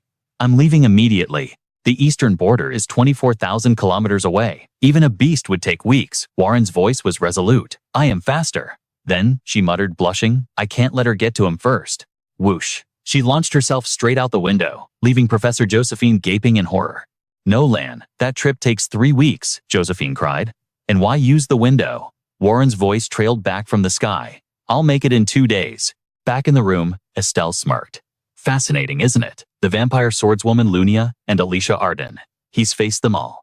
And now Warren has evolved from a naive girl into a determined woman." Estelle covered her mouth, giggling elegantly. Everyone is getting swept up in this storm of unexpected events. And at the center of it all, Corin Lock, our dear junior. 3 days later, Corin was gritting his teeth, complaining through a mouthful of supplies. "That old sword emperor doesn't know the meaning of mercy. I'm gonna die of blood loss before I even climb this damn tree." He yanked the bandages tight around Alicia Arden's waist, making her scream. "Gah! You're killing me?" Corin rolled his eyes. "Quit whining, it's too early for you to die."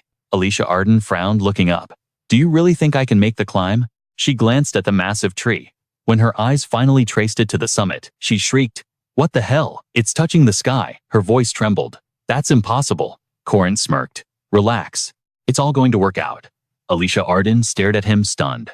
He's always like this. Whether it was stopping a boar the size of a house, or holding back the professor against that indestructible diamond demon. How does he possess such unbreakable will, like the protagonist of a leveling manhwa? In the face of impossible odds, his eyes are always fixed on something beyond. Suddenly, a voice resonated through the air. Corin. What is it that you truly seek? Corin rubbed his chin unfazed. Who knows? The mysterious figure stepped forward. Training this late into the night. You are diligent. Corin Lock, the Queen's Spear. I have desired a conversation with you. The figure emerged from the shadows. It was Dre Duneskaith Nor. Corin's guard went up instantly. What do you want, Duneskaith? Nor spoke calmly, but his words carried the weight of doom. Tell me, why do you humans resist the descent of paradise? Corin slowly rose to his feet, ready for war. It is inevitable. Countless lives are destined to perish. Surely you cannot be ignorant of this truth. His gaze remained unwavering, his voice striking like tempered steel, the declaration of a druid who held the sanctity of nature above all human existence. Why would you choose that side, Duneskaith? Norris retorted, his tone matter-of-fact. The answer is obvious. His expression hardened with ancient resolve. The only conclusion I have reached after living for hundreds of years is that nature must be protected at any cost. Killing intent exploded from his eyes as he glared at the two figures standing in his way. Humanity is a plague that must be eradicated. The pressure was suffocating. Alicia Arden felt invisible hands crushing her throat. What? His withered eyes, devoid of humanity and resembling dead wood, held a catastrophic malice toward the mortal world. To Alicia Arden, Duneskaith Norris no longer looked like a man, but a demon, whose very aura suppressed anyone daring to make eye contact. But Corin broke the trance. Look closely, Alicia Arden. What I intend to do is wipe out arrogant beings exactly like him. As he spoke, Corin locked eyes with the ancient druid. Duneskaith Norris let out a chilling laugh, stroking his beard. Ha ha ha. You traveled all this way just to hinder our great work. It seems you are quite serious. Corin smirked, his confidence unshaken. But mark my words, today you will taste defeat. Look over there. He gestured toward the sapling that was expanding at a monstrous rate. Well, do you see the difference in growth speed? I possess knowledge that transcends your hundreds of years spent idling in the forest. This is a gap that no magic on this continent can bridge. This old man is the true law of nature. Duneskaith Norris frowned, a flicker of doubt crossing his face. Rules, logic, principles, efficiency. You NPCs are always trapped in those rigid boxes, arrogant enough to think you know everything. Heh. Back on the forums when I posted about tossing a golden mandragora into the lake, everyone thought it was the ultimate secret to boost stats, like some generic leveling Manhwa plot twist. But I was already bored with the standard walkthrough. The golden mandragora seed, even a legendary item that difficult to obtain, was nothing more than a test subject for my experiments. I bet I am the only one crazy enough to test the farming system mechanics with a treasure as priceless as the golden mandragora. That is how I transformed the elm tree from the first quest into this titanic staff. Just a few drops of this solution created such a devastating effect. A result you wouldn't see in 100 years of natural evolution. The golden liquid in this vial is my own masterpiece. A hidden piece unique in all history, the golden mandragora fertilizer. Without hesitation, he poured the solution onto the roots. The system interface flashed into existence.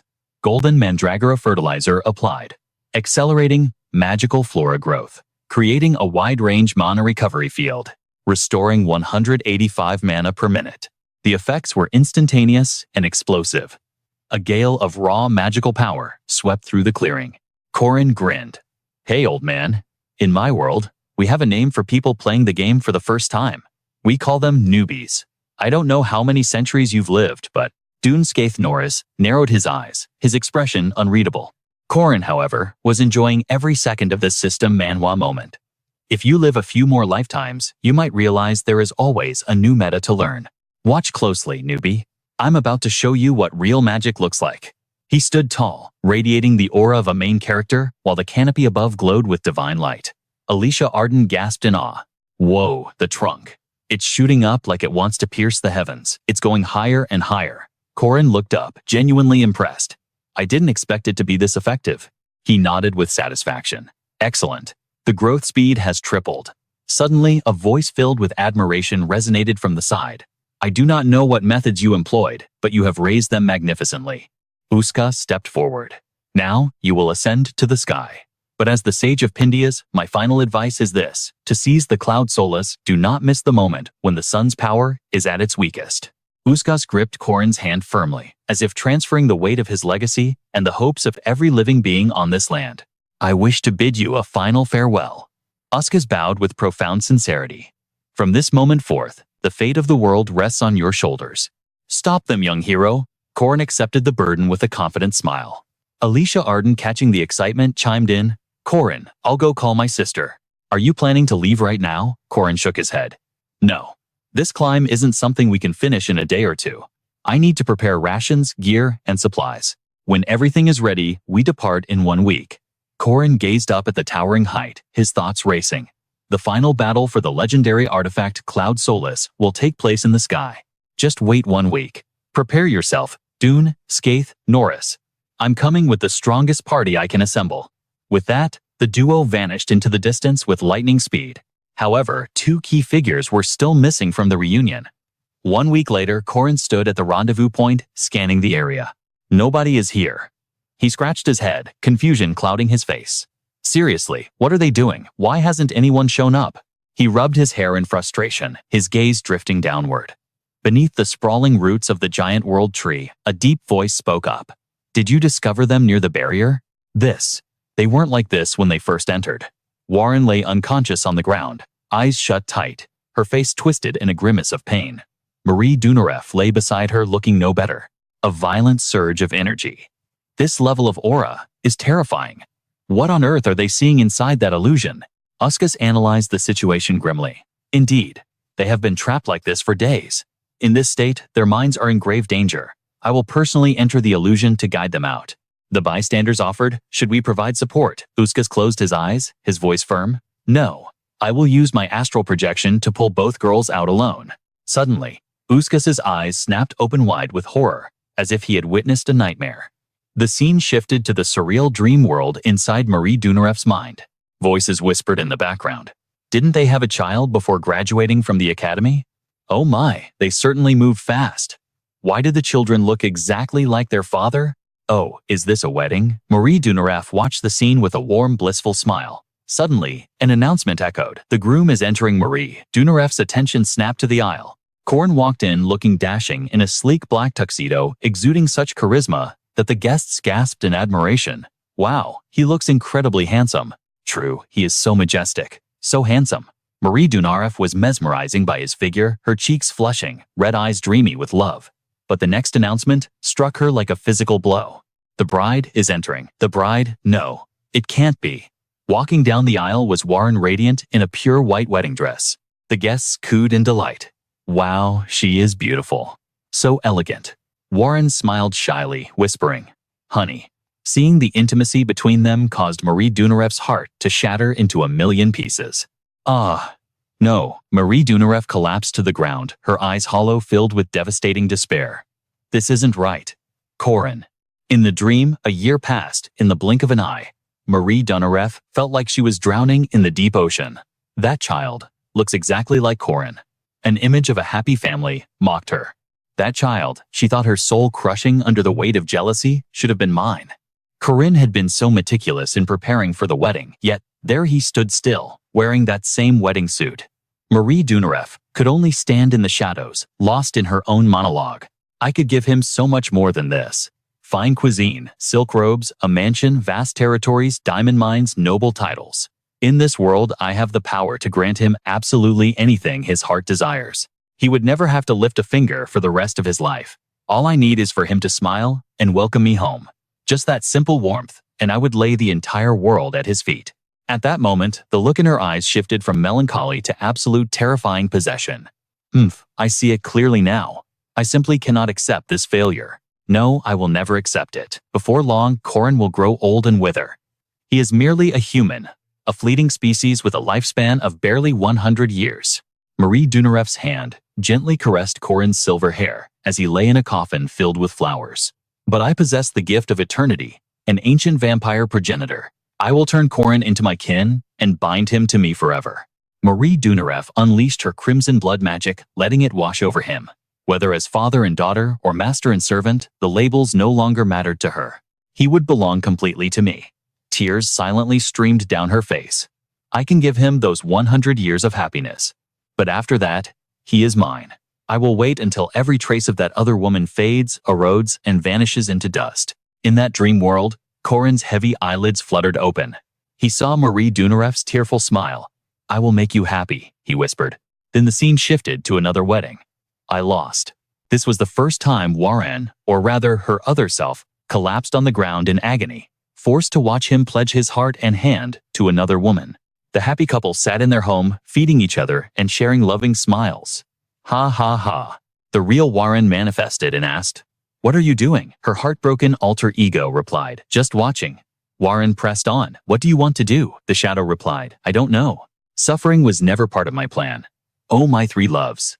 Husband, my love, all the names I wish I could call him. I just wanted to love normally, to go on normal dates, to have a family and children." Warren closed her eyes tight and whispered, "Why can't you? I will help you take what is yours." The scene cut instantly. Corin was sitting on the bed, greeting her cheerfully. "Long time no see, you doing okay, Warren?" The moment he spoke her name, Warren seized his wrist. She shoved him down onto the mattress with overwhelming force, challenging him with fury in her eyes. "Just try to escape." Corin struggled, gasping. Why are you doing this?" Warren ripped his shirt open and hissed, "This is all your fault. Corin, it's because you looked at someone else instead of me." Warren's eyes glowed a terrifying crimson as she stared at the 2 bite marks on his shoulder. "All of this is..." Before she could finish, she opened her mouth wide and sank her teeth into him, causing Corin to cry out in pain. After a long moment, she released him and declared, "This is your sin to bear. Just as I gave my everything to you for the first time, your first time must belong solely to me." Pure terror was written all over Corin's face. The next morning, sunlight filtered into the room. A man and a woman who had spent the entire night together lay with fingers intertwined. Outside the window, birds soared freely through the sky. Warren had sunk into a domestic fantasy, with Corin implying that a child would soon follow. "I won." Tears fell from Warren's eyes as reality began to crack. Marie Donareff also woke up with a smile lingering on her lips. "Wake up." A booming voice shattered the illusion, bringing them both back to their senses. Uskias finally introduced himself. "I am Uskias, the guardian of Findias. If you are here looking for Corin Lock, you are a bit too late. They have already begun their journey to the sky." Exactly 3 days ago, both girls simultaneously realized the same horrifying truth. "We are late," they asked in unison. "But how did you know we were looking for Corin?" "The great sage foresaw this day would come," Uskias explained calmly. "I am a sage. There is very little I do not know. I swore to bury the dark pasts of you two forever." Meanwhile, Corin and his team had climbed to the very peak. It's freezing, Corin. There's nothing up here." He carved a symbol onto the giant stalk and reassured them, "Just a little further. We are almost there." In this Manhwa recap, the forces of Balthazar were destined to possess 4 great legendary treasures: the shining spear of Gorius Aradra, the sun sword of Findias, Aom Soul, the magic shield of Murias, and Drive, and the stone of destiny, Phalius Life. According to the game's original script, you could travel to Gorius and Murias. Naturally, the relics had been looted. He recalled a text document he had skipped over in the game. The magic shield of Murias on Drive lies in the deepest darkness. In reality, it was located in a pit filled with coiling serpents. So the words Dre spoke about Aomeha Soul, reaching the sky, and grasping the sun, could be interpreted metaphorically. As if on cue, Corin shouted, "Look!" A powerful gust of wind slammed into them.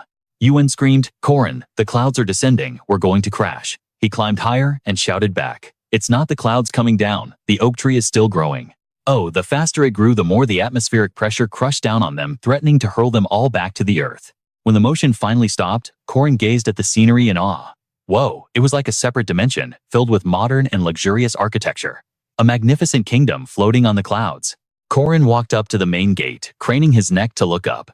These walls are 50 meters high and perfectly maintained. Lunia frowned and remarked, "But it's rather small." Alicia Arden asked, "You call this small?" Lunia replied seriously, "For a fortress supposed to house a sun giant, the scale is off. This looks like it was built for a regular giant." Yuan chimed in, "But Uskia said a giant guards the sun here. Regardless of who is guarding it, we can't just walk through the front gate." Corin remembered Duneskate's words from before. The fruit of the Magia mock tree is the ticket in. A sly grin spread across his face. "So we'll just knock and see what happens." His sudden confidence startled Yuan. He took a deep breath and screamed at the top of his lungs, "Come out here!" The air grew heavy with tension, and slowly the colossal doors began to creak open. Alicia Arden stammered, her voice trembling. Corin whispered, "From here on out, we improvise." From the darkness within, a bone-chilling voice echoed, "Who are you?" "Humans. They are humans." A group of terrifying giants emerged from the shadows behind the door. Alicia Arden screamed in panic. Ah, they are all high-level elites. This is just like a boss rush in a leveling manhwa. Corin, are you planning to fight them? The lead giant leaned down and asked Speak Humans. Do you have the key? Corin replied calmly, We do not. The giant frowned. You don't? Then, you shall become our soup. The giant immediately swung a massive fist toward them. Corin didn't flinch, raising a hand to stop the blow. Wait, he explained rapidly.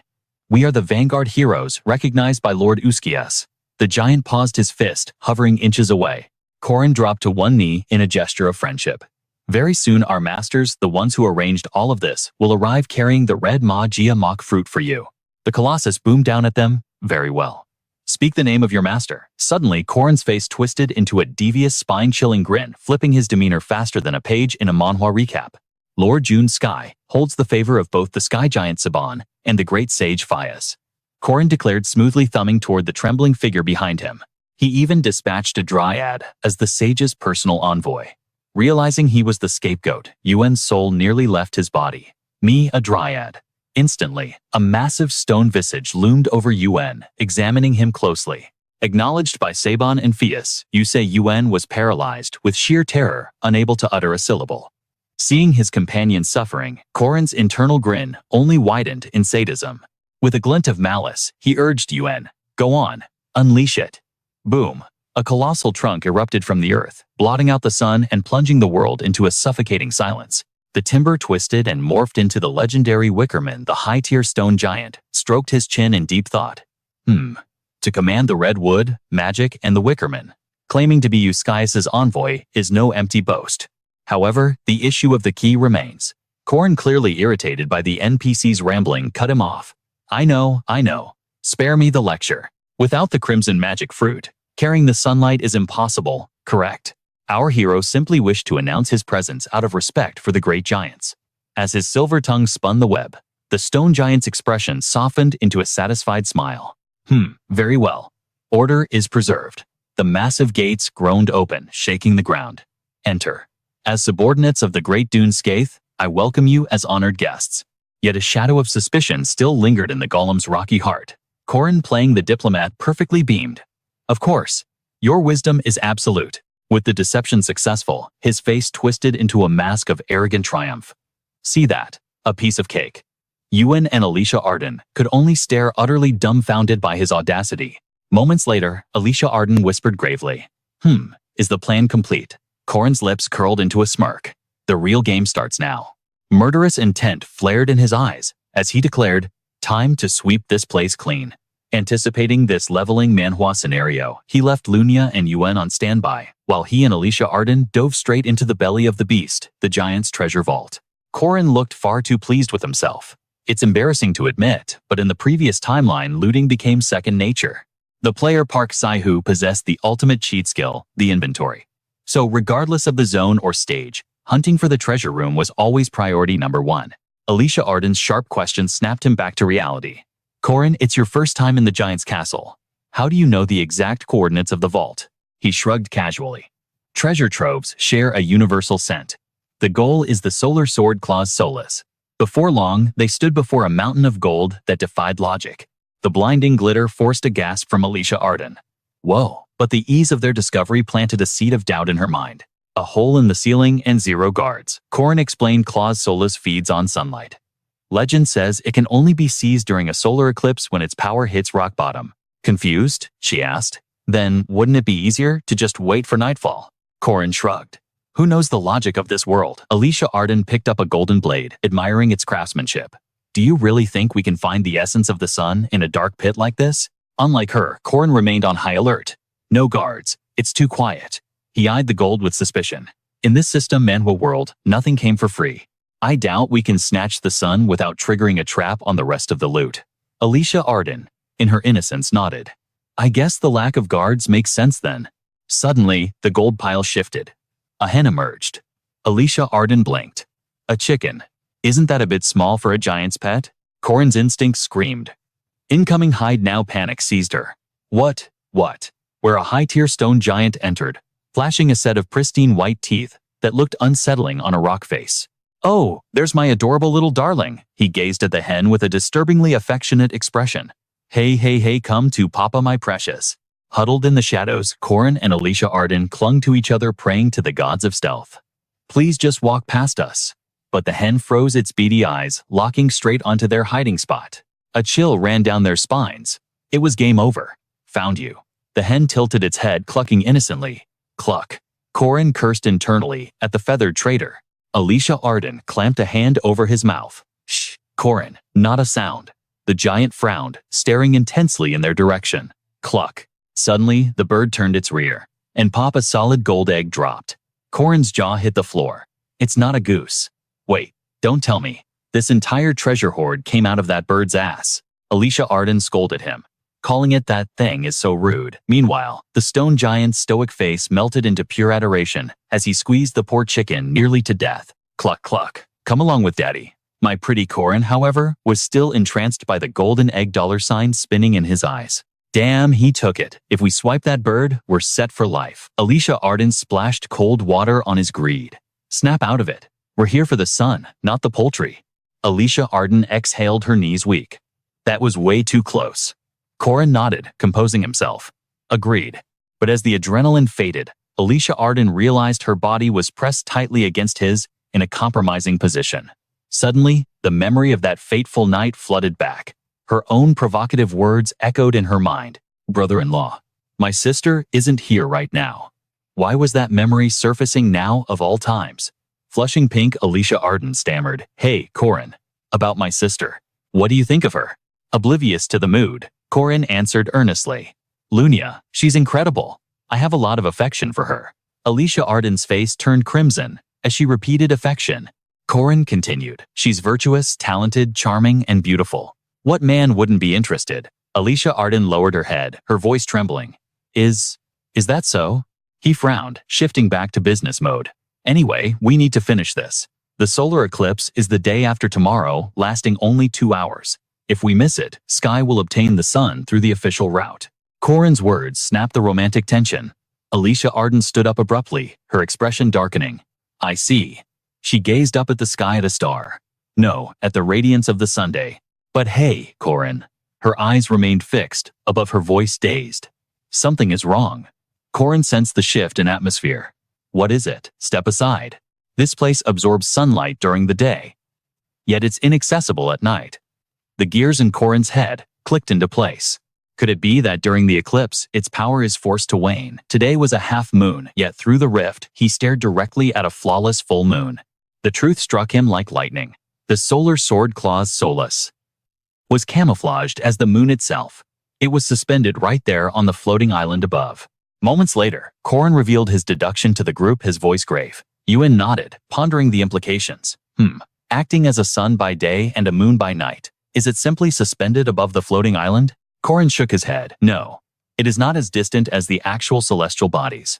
It is being sustained by a powerful barrier generated right here on this island. However, reaching it was not as simple as merely stretching out a hand. AU immediately raised the million-dollar question. Is there any way to physically touch it? It was a conundrum that even Corin had not yet unraveled.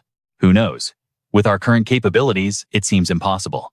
But since the solar eclipse is only 2 days away, let us search for a solution quietly and carefully. AU hesitated, his anxiety showing 2 days. At night, the moon shines with blinding brilliance. It remains just as bright during the day, simply outshined by the sun's glare. Day turned to night, and night back to day. Just like that, 24 hours vanished into the ether. By the next morning, the situation remained frustratingly unchanged. But the harsh reality threatened to crush their plans. Finding a way to breach the sky in just 2 days was no simple feat. Worse yet, Dunescaith and Dunescaith Norris would arrive at any moment. Their 2-day head start was amounting to absolutely nothing. Suddenly, a deep rumbling voice echoed from behind a high-tier rock golem, speaking to its kin. Except for the Dre, the rest are edible, correct? Another golem intervened. Hold your temper. Perhaps they are not what we assume. But Corin, with his sharp instincts, understood the truth. By the standards of these monsters, they had been patient for far too long. The giants of the Sky Citadel, Sabin, the Titan of the Heavens, had carved a supreme command into their very lineage. Do not attack the Dre. AU was among those protected, the only ones permitted to hand over the sun to the bearer of the red demonic fruit. The high-tier rock golem rumbled with dark amusement. After we hand over the sun, our shackles will break. When the mission concludes, we shall descend via the great tree and hunt down humanity. Ha ha ha. The monster beside him roared with equal bloodthirsty glee. Ah, right. That one named Nuskin prepared a gift, did he not? Brought a swarm of snakes and toads. Corin, hiding behind the door, listened intently, analyzing the threat level of this manhwa recap scenario. Yet arriving early had not been entirely in vain. Twilight was fading. As darkness consumed the land, the moon was slowly being swallowed by the shadow of the eclipse. A stranger appeared, grinning to reveal rows of razor-sharp teeth. What is this? An eclipse. Huh.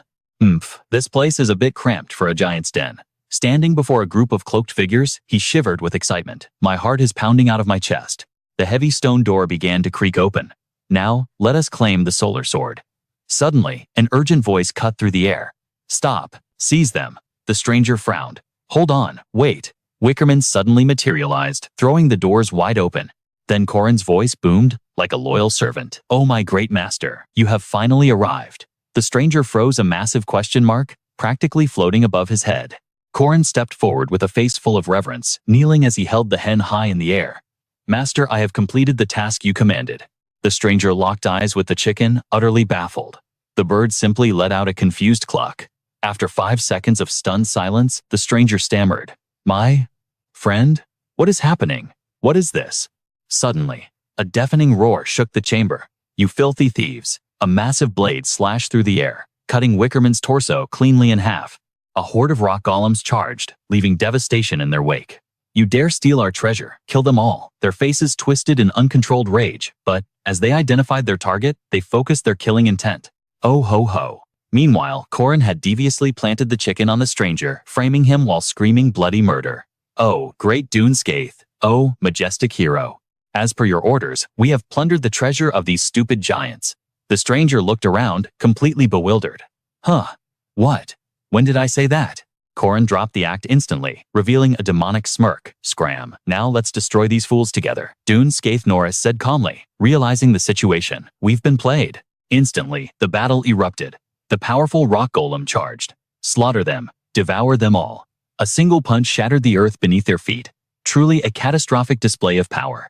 The cultists were snatched up by the golems and swallowed whole, their screams ignored.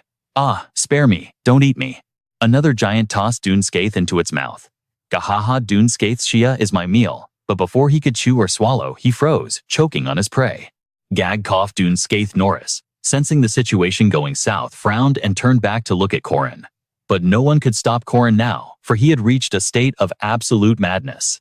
Whether it's Dunescaith or me, it doesn't matter. If I cannot possess Clyome Solus, I would rather see it turn to ash and dust. He laughed maniacally as he sprinted away. Ha ha ha. Now let them slaughter each other. If they all die together, even better. Lunia felt he was crossing a line. Have you no shame, Corin? But shame was a word that did not exist in Corin's dictionary.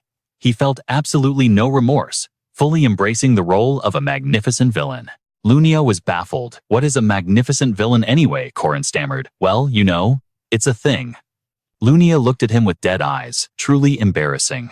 To think I must accept this side of my fiancé as well. Meanwhile, Alicia Arden asked anxiously, but what if Dunescaith defeats all the giants and claims the sun? Corin answered without a second thought. Not a problem. Alicia Arden looked surprised. He responded with a terrifying expression, his voice dropping to the pitch of hell itself. Once we reach the ground, I will chop down every last oak tree. Hearing this, even Alicia Arden felt a chill run down her spine. Too cruel. He wasn't human. He was a devil. As he ran, Corin jumped with glee. History is written only by the victors. Ha ha ha. But deep inside, his thoughts were far more serious. Of course, obtaining Clyome Solus is the best outcome. But if I descend first and destroy the trees, I will leave the king's 2 lackeys trapped on this floating island forever. Everything is proceeding exactly according to my plan. Suddenly, the group skidded to a halt. Lunia asked, "Wait, what is that?" They all froze, the blood draining from their faces. Could it be a beast that thirsts for the song of cold steel? A mysterious figure wielding a sword as red as fresh blood emerged from the shadows. The monster appearing before them was known as a calamity. Wherever it walked, hot blood clashed and life and death were decided. It was none other than the sword demon. It radiated a suffocating, deathly aura. In this battle for survival, its eyes suddenly flashed with a crimson light, locking onto its target. Corin's group instantly shifted into combat stance. Lunia gripped her sword tightly. I will take point. She stepped forward, activating her protective aura technique to tank the incoming assault. However, the sword demon didn't even glance at Lunia. He breezed past her, leaving her standing there in confusion. He disregarded me, but she quickly realized the truth. Is he trying to eliminate the domain users first? Because in the future, this sword demon would become the king's closest guard, the strongest swordsman in the legend of the leveling Manhwa hero Arhan. In his current state, he was nothing more than a beast disconnected from the world's impending doom. Corin flinched at the sword demon's sudden movement, but thankfully, he had a hidden card up his sleeve. Realizing he couldn't rely on anyone else in this chaotic battle, Corin unleashed the venomous dragon to clash head-on with the sword demon. The enemy's blade flashed, painting the air with a crimson strike, as red as fresh blood. 1, 2, 3. The flurry of slashes boxed him in from all sides, rendering Corin completely helpless. The sword demon blurred past him, unleashing the legendary Peerless 8-hand technique. Blood sprayed from Corin's body like a crimson fountain, but the nightmare wasn't over. The sword demon spun around and delivered another devastating blow, racking Corin's body with agonizing pain. Boom! The impact sent Corin flying into the wall, spiderweb cracks spreading instantly upon contact. Witnessing this, Alicia Arden's eyes went wide with panic, her hand instinctively gripping her hilt to join the fray. But Corin's voice thundered out, "Stay back," freezing Alicia Arden in her tracks. Despite his grievous injuries, Corin gritted his teeth, his aura flaring with sheer determination. In battle, eyes only on the front, he roared, summoning every ounce of his remaining strength to make sure his warning pierced through the chaos. Alicia Arden turned to Corin in worry, a fatal mistake that left her back exposed to the sword demon craving her blood. Suddenly, Lunia's voice cut through the air. "Move! Do you dare look down on me?" As he struggled to his feet, Corin calculated internally. Once the domain fades, the next phase begins. But Lunia had completely ignored his tactical warning. Lunia bellowed with pride. "I will move a split second after the domain shifts." It was a known fact outside the restriction of the domain. Lunia's power far exceeded the combined might of Corin and Alicia Arden. Even the sword demon would struggle against Lunia in open combat. He charged in fury, but walked right into her trap. He was caught in Lunia's slash domain, though she knew her weakness lay against raw physical techniques. Entering the domain once was a feat of strength, but to force his way in, twice in a row, it was impossible. The realization sent a shockwave through Lunia's mind. The sword demon unleashed the Peerless 8-hand technique again. Lunia raised her guard, realizing with horror, is he targeting the domain caster instead of me? Fear flickered in her heart. She resolved herself. The moment this domain collapses, I'll use that split-second opening to decapitate the sword demon. She glanced at Alicia Arden, calculating grimly, my sister can only withstand 3 strikes at most. Lunia fell silent, waiting for the perfect moment, her eyes shining with a sharp, lethal light. Even the sword demon furrowed his brow at the resistance. Suddenly, hot blood splattered across Alicia Arden's face. Her eyes bulged in shock, her throat paralyzed, unable to form words. Ah! A piercing scream finally tore from Alicia Arden's throat. Watching her sister stand alone against the monstrous sword demon, she raised her blade to block her hands, trembling uncontrollably. This domain is. In that desperate moment, Lunia's combat instincts kicked in. She deftly switched her grip, displaying the mastery of a true sword saint. In a flash, her blade pierced straight through the sword demon's defense. The monster let out a guttural roar of agony as the steel bit deep into his flesh. But a beast is most dangerous when wounded. He slammed his massive body into Lunia, sending her crashing back. Alicia Arden, terrified, threw herself in front of her falling sister. She turned back, her voice trembling with worry. Lunia coughed up blood, her voice cold. Cough. Let go. Alicia Arden stammered. But your body is. Lunia shot her a glare, delivering a final lesson. Once you step onto the battlefield, never look back. You idiot. With those final words, she collapsed into unconsciousness. Alicia Arden caught her, screaming her sister's name in despair. But fate granted no time for grief. A darker shadow loomed over them. Alicia Arden looked up to see the sword demon's face twisted in contempt, and true terror gripped her heart. How could you? Before she could finish, a rumble shook the air. The sword demon's eyes shifted as a massive shadow rose behind him.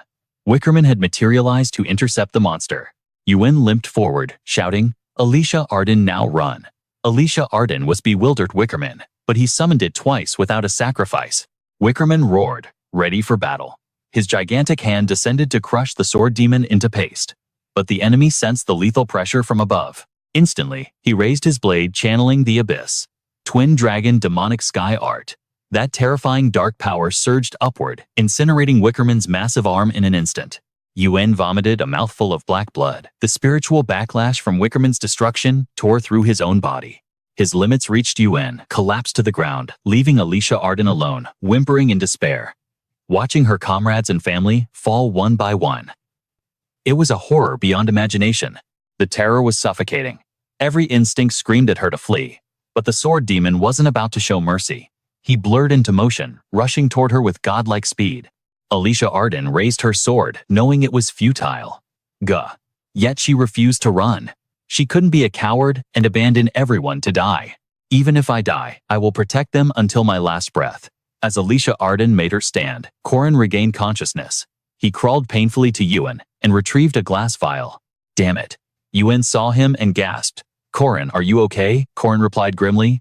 I'm fine. Take Lunia and get out of here. Corin watched Yuen feed the potion to Lunia, a pang of bitterness in his chest. If I just had time, I could recover, he thought. But in this state, it's impossible. My stats, my speed, this is the harsh reality of a leveling Manhwa world. Suddenly, a chillingly familiar voice drifted down. Hello there. You look like you're in bad shape. Corin froze his blood, running cold. It was Dune Skaith. He descended with a massive horde. Dune Skaith's hand clamped onto Corin's skull, his voice dripping with mockery. Hehe, you don't have the luxury to worry about others. With a flick of his wrist, he hurled Corin 25 feet away. Yuen screamed his name, while Dune Skaith cackled with insane satisfaction. He. But his twisted game wasn't over. Dune Skaith grabbed Corin by the head again. So you're the brat who killed the Blade Master? Let's see what you've got. The bastard thought Corin was finished. But then a smirk curled onto Corin's lips. Thanks, he whispered. Suddenly, the system Manhwa interface flashed. Backup activated. Verifying sword rules. In a split second, the tables turned. Corin reached out his hand, snapping around the shaft of his spear. Man and weapon resonated instantly. A single glance was all they needed. Skill activated infinite return. Chaos Spear. The attack erupted, severing Dune Skaith's limbs in a blur of motion before he could even blink. Blood exploded into the air. Corin slammed his spear into the ground to steady himself. That move drained the last of his stamina. He slumped against the wall, gasping for air, when Dune Skaith's disembodied voice floated up. Wait a minute. Corin turned confused. According to the rules, aren't players forbidden from attacking each other? Dune Skaith, perched calmly on a tree branch, replied. He. That's right. He grinned, but his face began to swell grotesquely. If you break the rules, your head goes boom, doesn't it? He looked like a living time bomb. A second later, splat. His head exploded into mist, yet his presence lingered, joking to the end. Just like that. Honestly, solving the riddle, or finding the sun sword, none of it matters anymore. However, this guy was harder to kill than a cockroach. Dune Skaith adjusted his hat with a sneer. Killing and looting. That's all there is to it. On the other side, Corin glanced at his hand calmly. I knew it. In a heartbeat, he flipped the bird, a savage grin spreading across his face, perfectly on brand. Then Corin unleashed the blood spear. A massive hole was gouged right through Dune Skaith's stomach. Mari screamed. Corin, are you okay? But her voice died in her throat as her eyes went wide with horror. What the hell? Dune Skaith twisted and morphed into a grotesque snake-like abomination. Friends, huh? The sight sent shivers down Mari and Warren's spines. Disgusting. Corin didn't hesitate. He stomped right onto the beast. Seeing him dive into danger, his teammates tried to stop him. Corin. But he turned back with a sharp command. Don't worry about me. Just go. Get to the upper floors now. Pinned beneath his foot, Dune Skaith cackled mockingly. He. Trying to play the hero for your team, but I'm curious. The Spear Queen. You know her, don't you? My master could grant you divinity at any moment. So why? Why do you resist us? Corin's expression remained hidden in shadow as he replied. Dune Skaith Norris, you've got it all wrong. What's the point of being a god in a world of ashes? The reason I'm taking you down. It's simple. Here comes the system Manhwa logic. First precept, indiscriminate. I will not turn a blind eye to the suffering of the innocent. Relevance grade A+. Second precept, binding. I reject all spirits.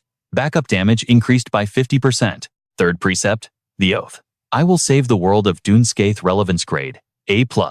Backup recovery increased by 120%. Tenacity multiplied by 1.2. Triple victory. Pain nullification. Domain mastery. The time has come to end this. O Marrow Corin's F. The blade erupted with light coiled by ethereal serpents. strike down evil, and save the world. Staring down at the creature, Corin declared his enemy's true title once more. Subordinate of the king, the beast king of Dune Skaith. He gripped the sword and delivered the final blow, a lethal strike that served as his final answer. You know, I just want to see myself standing at the finish line. A voice echoed from buried memories. Monster.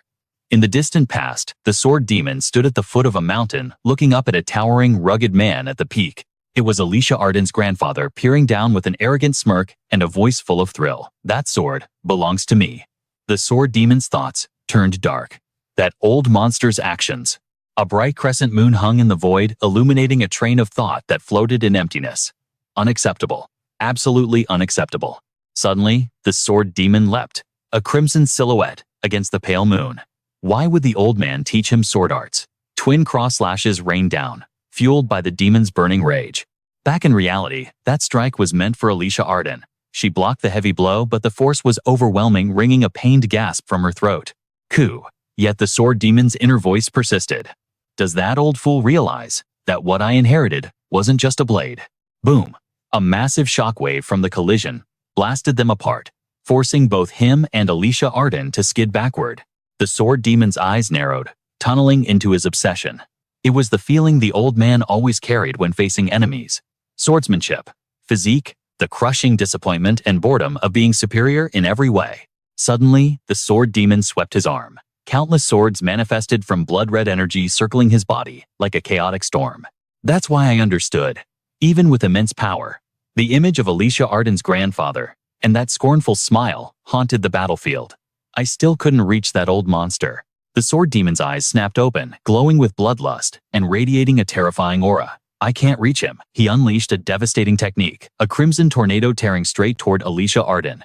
Alicia Arden couldn't dodge in time. She took the technique head-on, her body racked with agony, her face going blank from the sheer shock.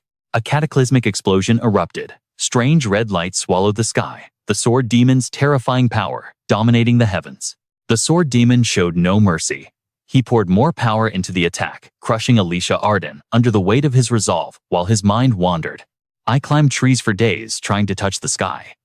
So why have I ended up like this? But then, from the swirling red smoke, a figure walked forward, standing tall. It was Alicia Arden, her voice soft but firm. Despite taking the full force of the blow, Alicia Arden was unharmed. A confident expression replaced her pain, and her eyes burned with an otherworldly blue light. This is a classic awakening manhwa moment. Alicia Arden taunted him cold. Did you really think I couldn't cut you?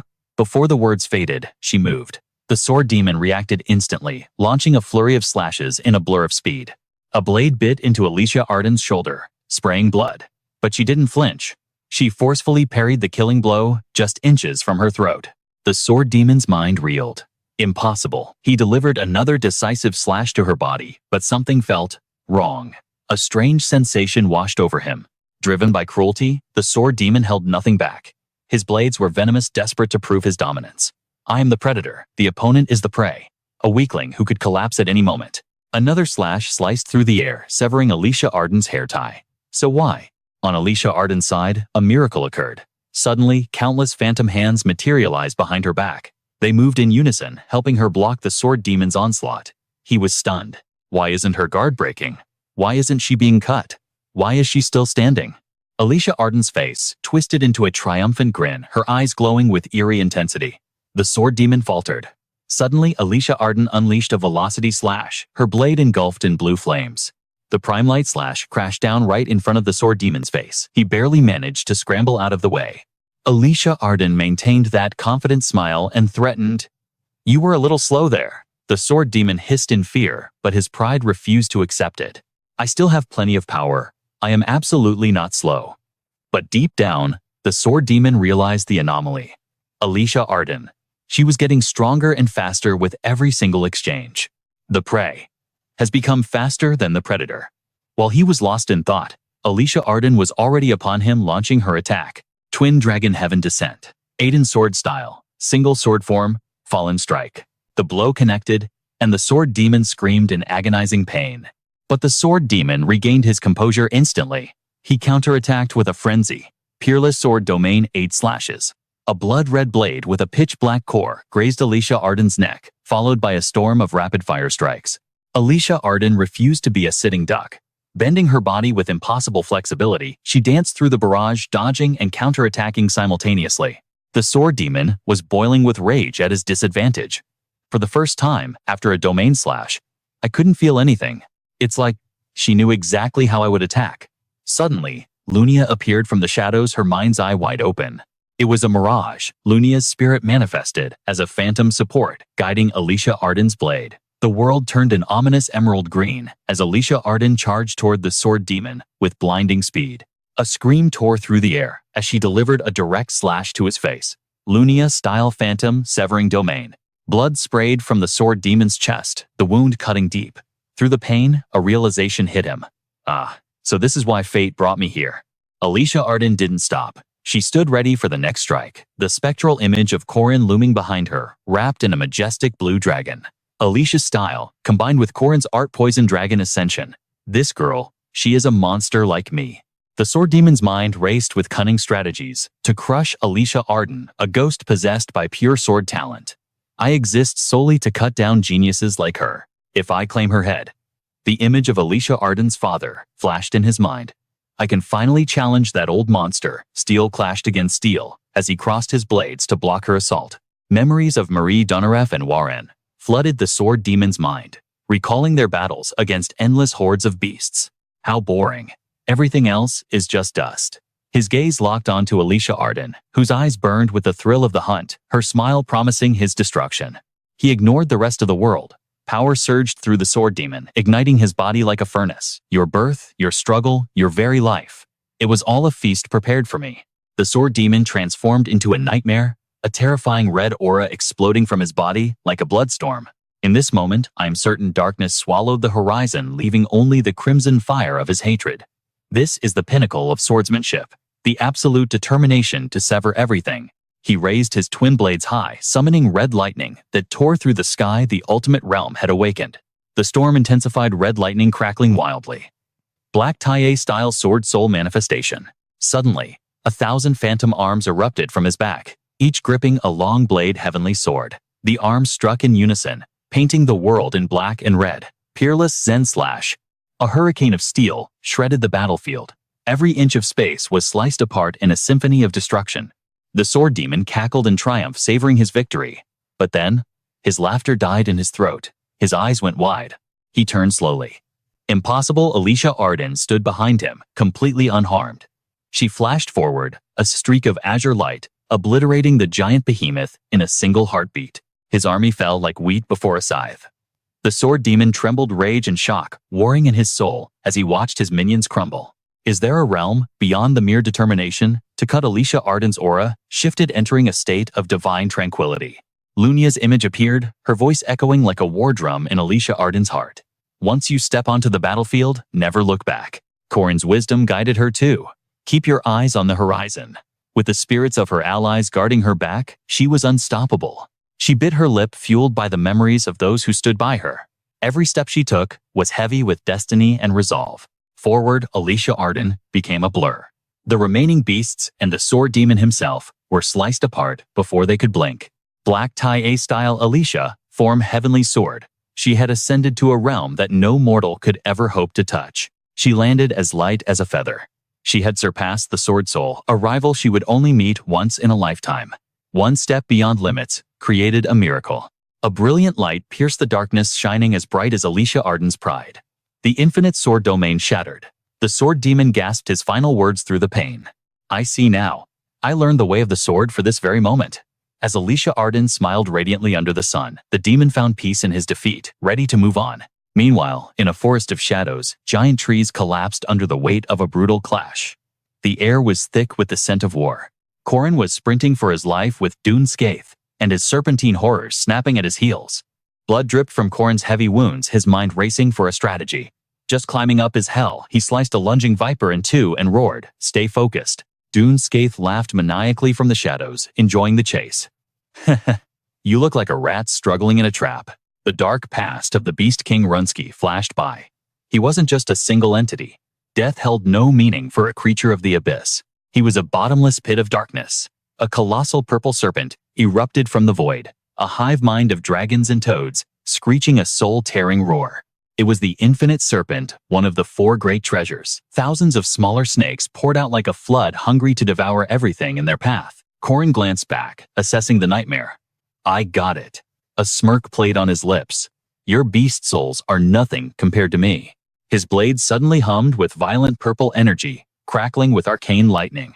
A classic system Manhwa interface appeared. Reaper's soul hook activated. Probability 100%. Defense penetration absolute. Corin stared down the arrogant Duneskaith. So you're just a soul harvester. Duneskaith didn't care for the taunt. He charged forward, his voice booming. Talk all you want, do you even have the mana to keep this up? Corin met the charge head-on. You know the mechanics, but you don't understand the game. Duneskaith froze. He looked down. The ground beneath him glowed gold. A spectral image of a tree piercing the heavens materialized. The ultimate fertilizer. The world oak reaches for the sky.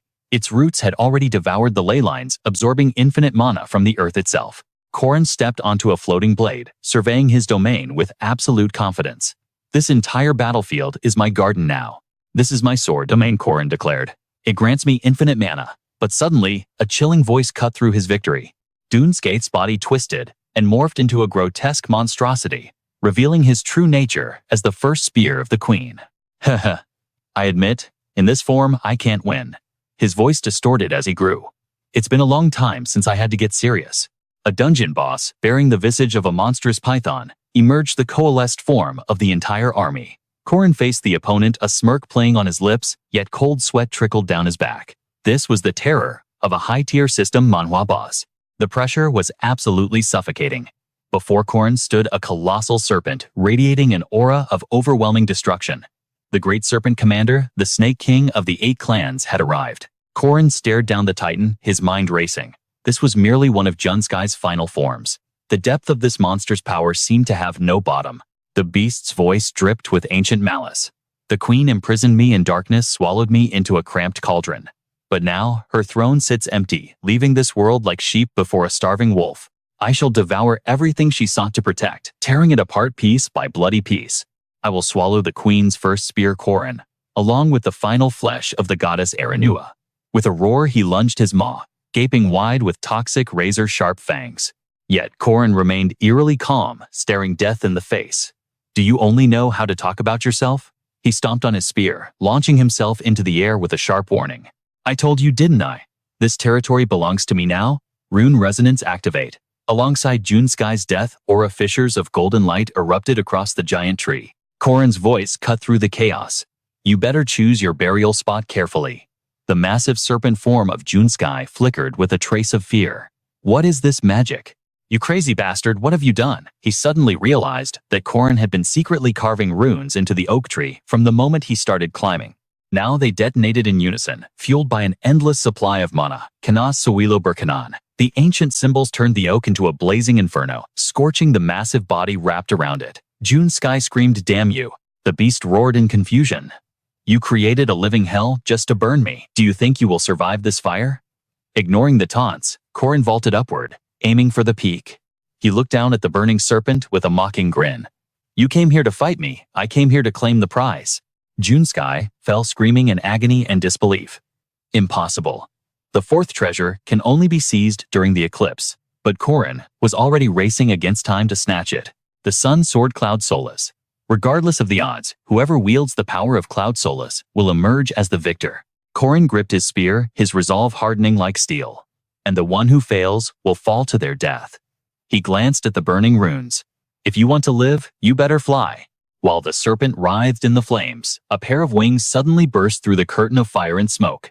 The cry of Junskai echoed, promising death. Corin, the beast, was instantly behind him, claws poised to strike. Shedding his serpent form, he had ascended into a dragon, charging at Corin and aiming straight for the sun. Moments later, the 2 adversaries pierced through the cloud layers, reaching the floating castle of the giants just as the eclipse plunged the world into darkness. Below, Marie Dunaref unleashed her magic against the giants. Sensing his arrival, she turned and cried out his name. Junskai, however, offered a twisted compliment. You have struggled well for a mere human. Corin gritted his teeth, locking eyes with the monster. Let's end this now. He was facing the second final form of the beast, the mythical mystery dragon. Corin channeled every ounce of his strength. Third core, activate his strike, had to reach that legendary beast. Killing intent exploded from his body, his eyes glowing with determination. Spear in hand, Corin thrust forward, with the force to pierce the heavens. June Sky roared back, staking everything on this clash. First, Demon Spear Black Mystery. The spear tip zoomed toward the dragon's heart. Suddenly, June Sky's eyes went wide. His massive body shrank instantly, reverting to a human form with smaller wings. You fell for it. Corin's attack pierced nothing but air. Did he transform just to dodge? Before he could react, June Sky unleashed a massive snakehead hissing, "Stand still and watch." Corin frantically swung his spear, slashing through the vipers trying to neutralize the threat. His expression darkened. This battle was draining his stamina too fast. June Sky sneered. Do you know the condition for the red demonic wood seed to germinate? A full power attack from the protagonist easily nullified?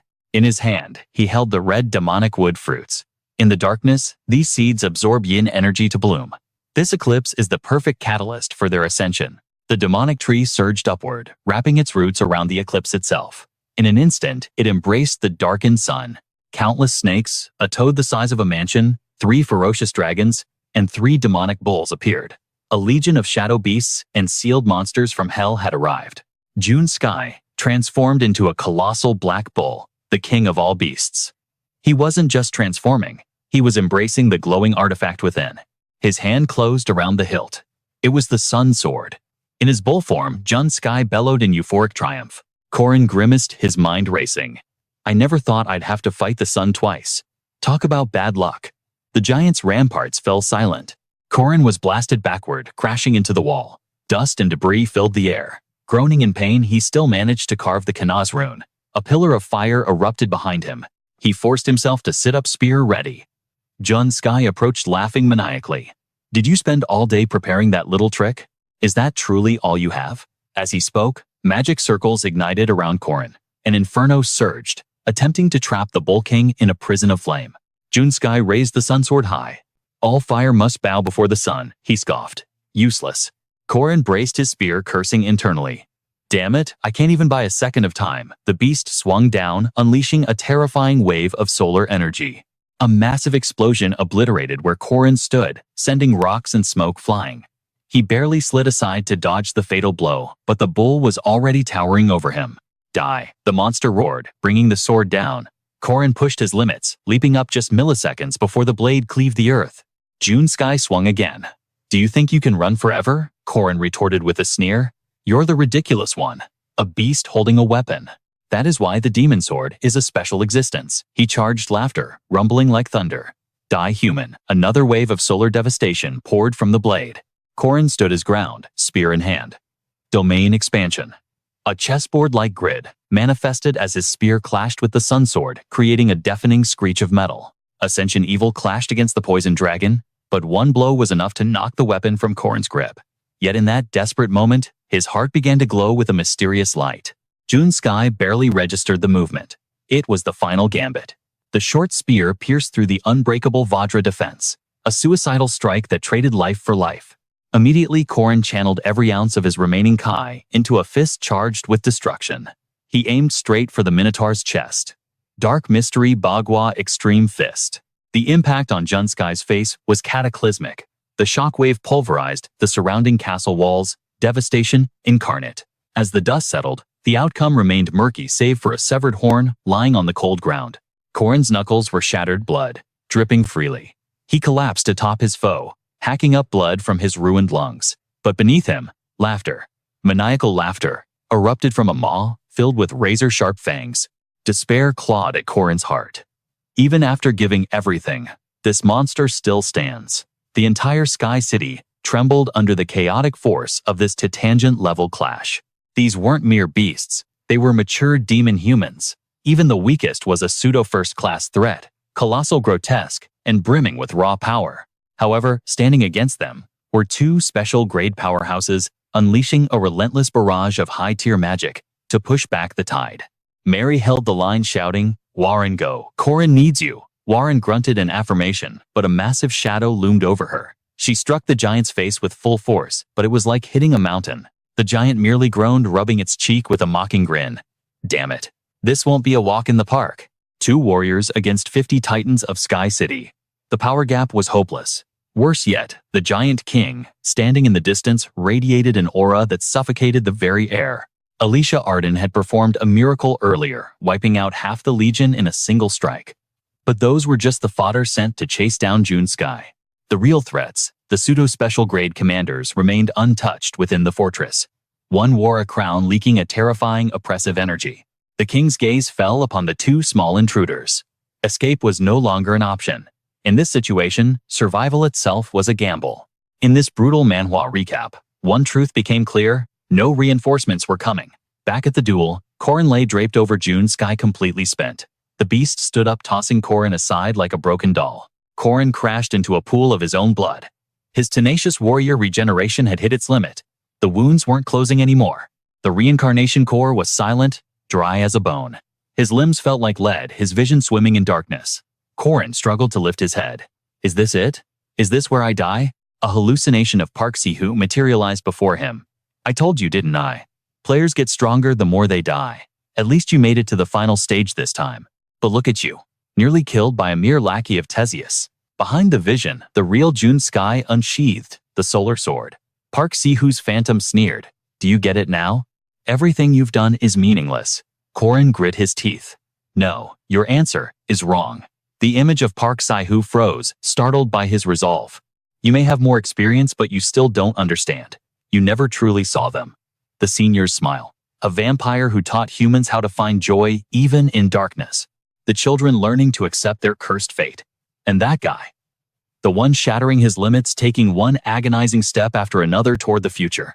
The phantom leaned in, whispering poison into Corin's ear. You're in pain. Just give up. You've done enough, haven't you?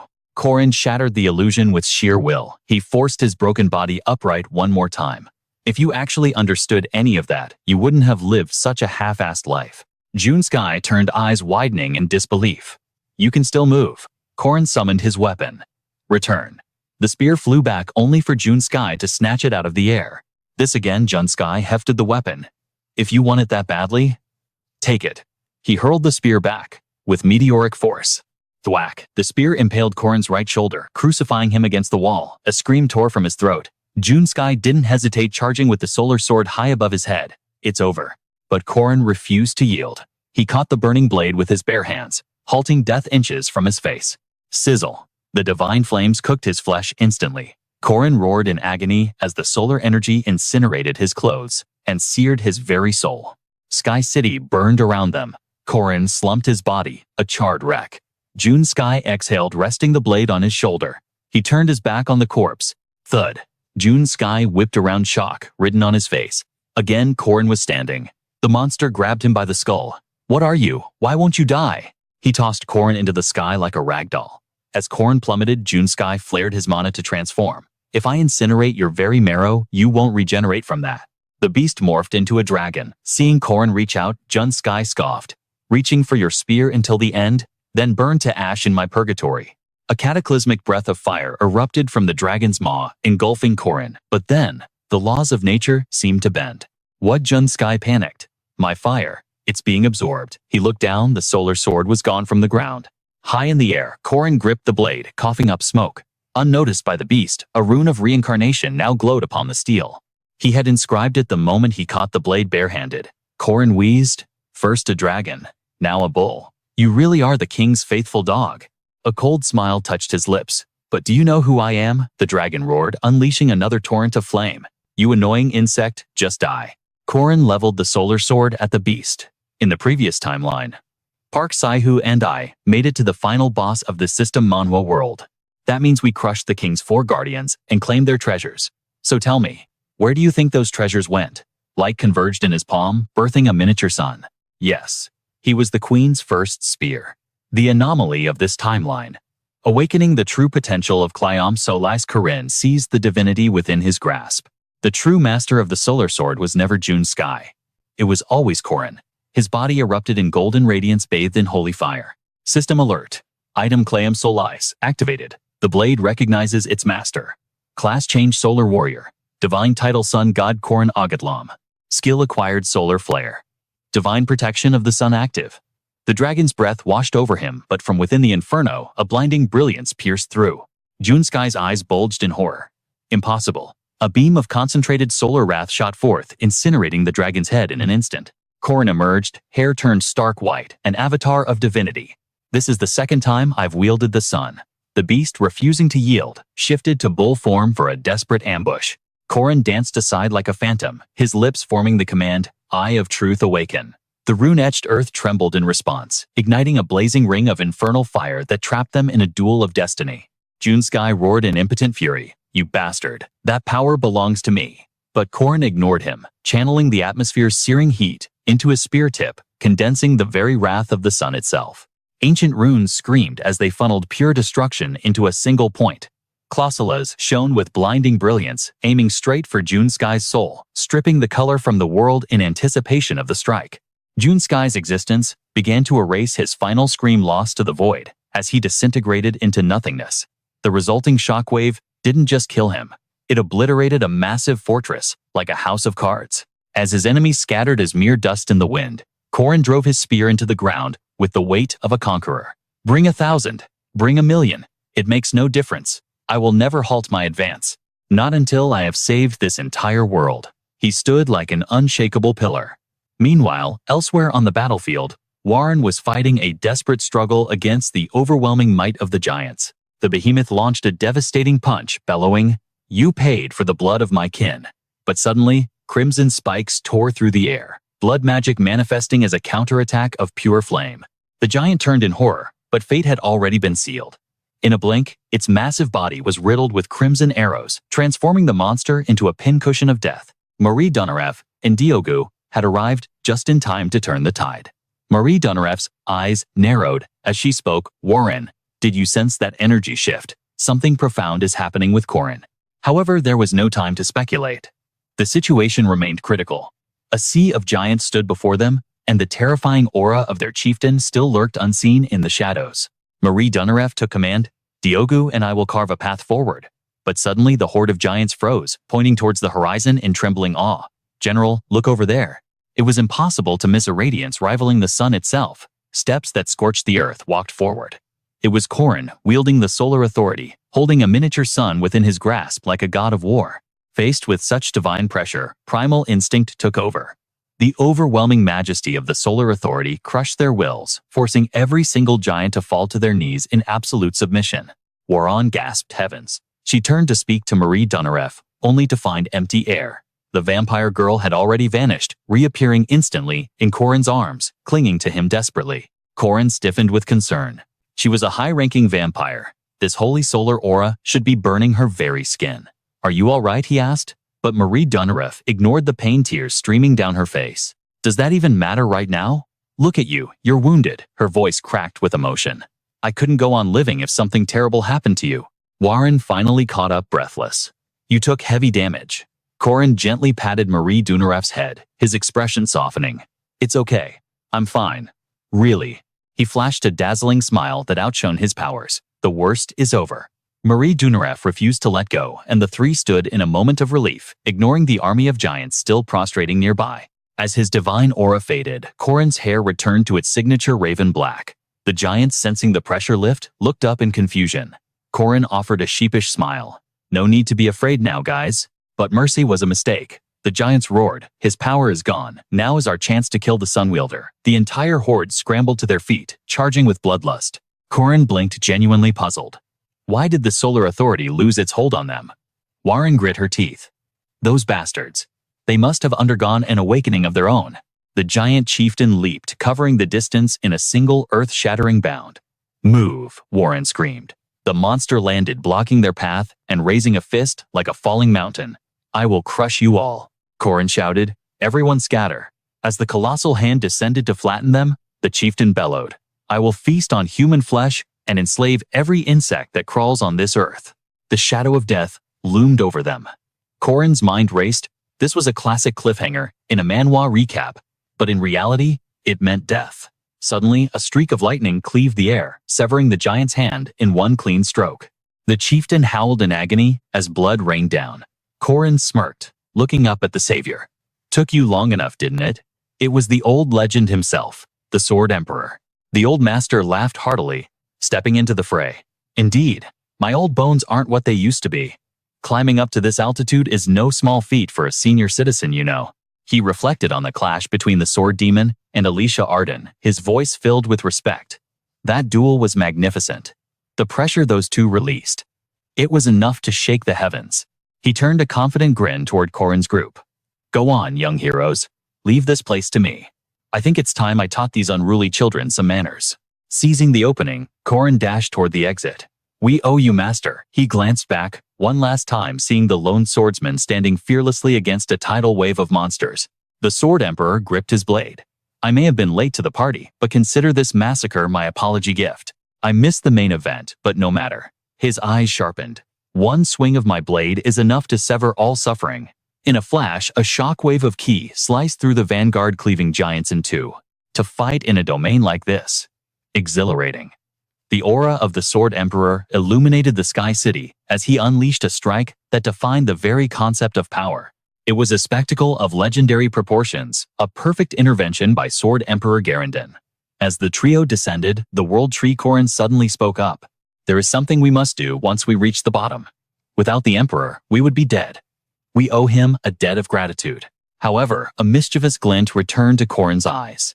To ensure everyone's safety, let's chop down the tree. The two girls stared at him, utterly bewildered by his logic. Corin hadn't forgotten that the old man nearly got him killed by raising that sword demon. Rage bubbled up alongside a smirk. A gentleman's revenge is never too late, even after 10 years. But why wait? Today is the day. It's just karma, he laughed coldly.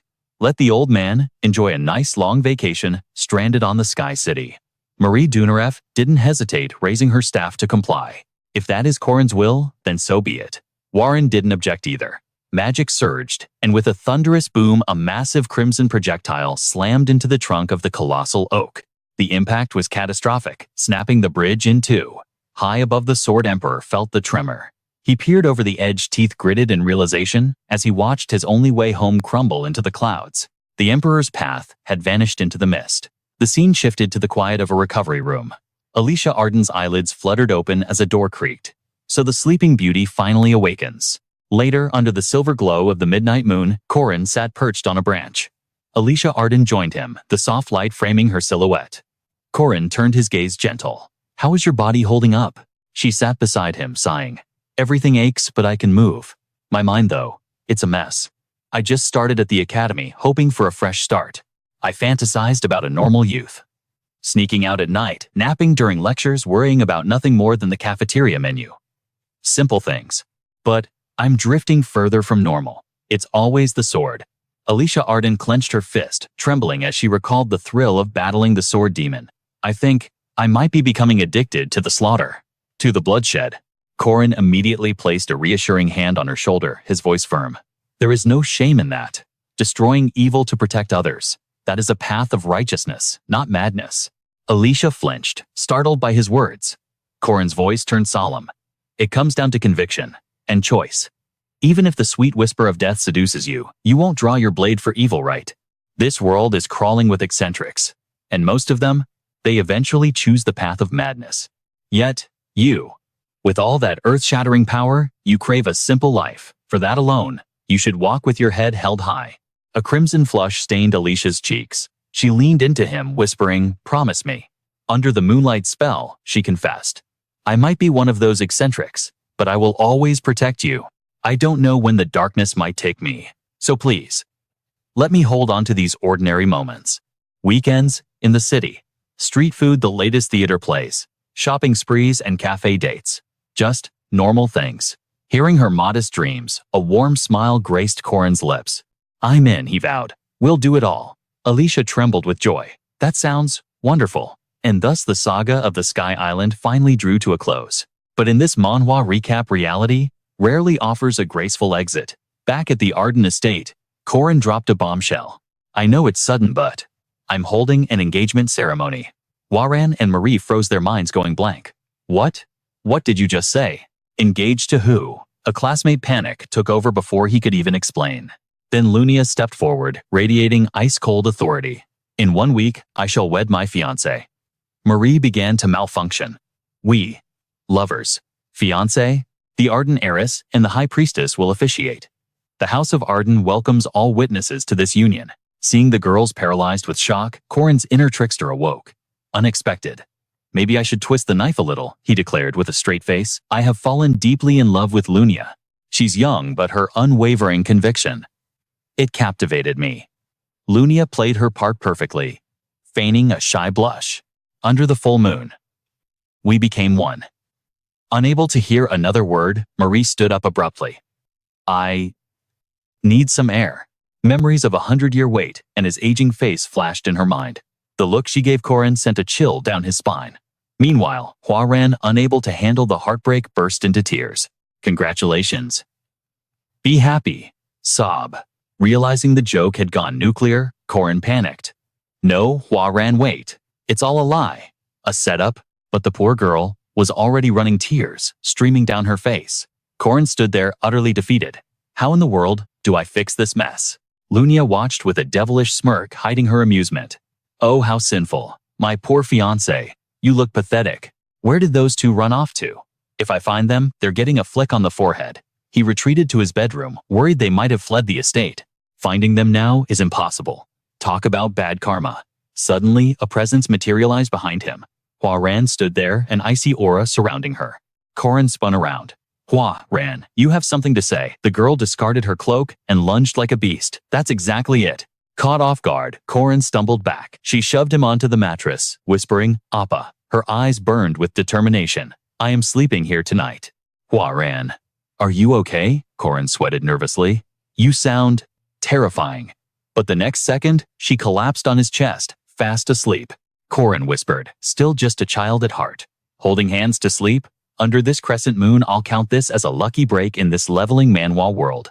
Morning light flooded the room. Corin scratched his head looking at the girl. Ran, no. Wait. Hua. You're up early. The girl looked around with innocent confusion. Where is it? Before Corin could process, she clarified. The stork. Why didn't it come? He stretched, improvising a lie. Storks don't fly in this region. They prefer the freezing north. We'd need to go to the northern kingdom to see one. Now, let's eat. Hua pouted, clearly disappointed. Back at the cabin. The fallout of the fake engagement was visible. Corin sported a fresh black eye. I just wanted a little laugh. I didn't think I'd get beaten up for it. Please pass my apologies to Ran, he groaned. A voice echoed in his mind. Well, honestly, you handled it pretty well. Nothing ever goes according to plan. The Hua personality took control, picking up a large piece of fish. She held the spoon out to him. Eat up. Her eyes narrowed dangerously. And next time, watch your behavior or else. Corin felt the clumsy warmth in her gesture. He stared at the spoon and smiled with relief. All right. Thank you. Now, I have to find Marie. Even the Arden servants had lost track of her. In this awakening Manhwa, only one creature could track her down. Diogo. The arrogant red hound barking his head off. Why does everyone love this mutt? Corin sighed. Listen, find her, and I'll buy you a premium black cow. The best beef from the southern mountains. Where is she? Help me out here. The dog scoffed and flashed a ledger of his assets. Corin cursed internally. This bastard is richer than me. I risked my life fighting monsters. How am I broke compared to a dog? After enduring the hound's supreme arrogance, he got the intel. Arden main estate. The guest house in the back alley. Marie, having learned the truth, was currently kicking her blankets in embarrassment. She curled into a ball, refusing to show her face. Corin. I always believe whatever you say. Without question. If you say you'll give me gold, I believe it. If you say stars will fall tomorrow, I believe that too. Marie lowered the blanket. Her eyes shimmered with unshed tears. So please, never lie to me again. Even if it hurts now. In 100 years you will belong to me regardless. Word spread. The girls crushing on Corin realized the truth. The engagement to Lunia was nothing but a sham. The dates were merely a tactical diversion. Relief washed over them, allowing them to let go of their jealousy. All except one person. Lunia's sister, Alicia. Why? Why am I the only one stuck here? She thought back to the semester's start. A strange, heavy atmosphere had been lingering for too long. Was it the duel with the black sword? The serial killer case in the Mist City? Or was it the moment he promised to stay by my side? Corin was lost in a maze of thoughts regarding his relationship with Alicia Arden. But suddenly, Alicia Arden's eyes went wide with shock. Lunia leaned in aggressively close to Corin. looking for all the world, like she was about to seal a lover's pact with a kiss. While he sat there in confusion, Lunia whispered a secret command. "We have an audience watching us, so try to act sweet for a moment." He immediately took the initiative, clasping Lunia's hand in his. "Your hands. They feel quite rough, do they not?" A flush of embarrassment colored her cheeks as she replied. "These are not the soft, delicate hands of a typical noblewoman." But Corin gently caressed her palm, speaking his honest feelings. "But to me they are absolutely beautiful." Lunia smirked, offering both praise and a sharp warning. "You have a silver tongue, yet your situational awareness is pitifully low right now." Corin tilted his head. Situational awareness. Did I miss a critical cue? Lunia placed a hand on her hip, glancing casually at the next table. "Never mind. The coast is clear now. You should head out first." Was this date not to your liking? She paused, her lips trembling slightly, then turned to look at him with a smile that radiated an icy aristocratic beauty. "You are so dangerously sweet, I am tempted to claim you for real." "It wouldn't be a bad idea, my dear fiancé." The day of the engagement ceremony arrived, and the hall was packed with guests in magnificent attire. Noblewomen flaunted the traditional garb of the region. Then the bride Lunia emerged like a goddess clad in a pristine white gown. Gasps of admiration echoed through the hall as everyone praised her breathtaking beauty. Standing beside Corin, she heard his whispered praise and murmured, "You truly are a man who knows how to charm a woman's heart." He replied instantly, "These aren't empty words. I speak only the truth." The master of ceremonies raised his voice, declaring the engagement between Corin Lock and Lunia Aiden officially underway. Amidst the thunderous applause of the guests, Corin dipped Lunia, supporting her waist with practiced grace. Suddenly, a voice cut through the crowd like a blade. "Hold it right there." Corin flinched, sensing an ominous shift in the atmosphere. Alicia Arden stood in the center of the aisle, screaming at the top of her lungs, "I object to this engagement." Tears welled up in the young girl's eyes, threatening to spill over like a broken dam. Lunia's mind flashed back to the past, holding baby Alicia Arden, fiercely defending her against those who called her a filthy, illegitimate child.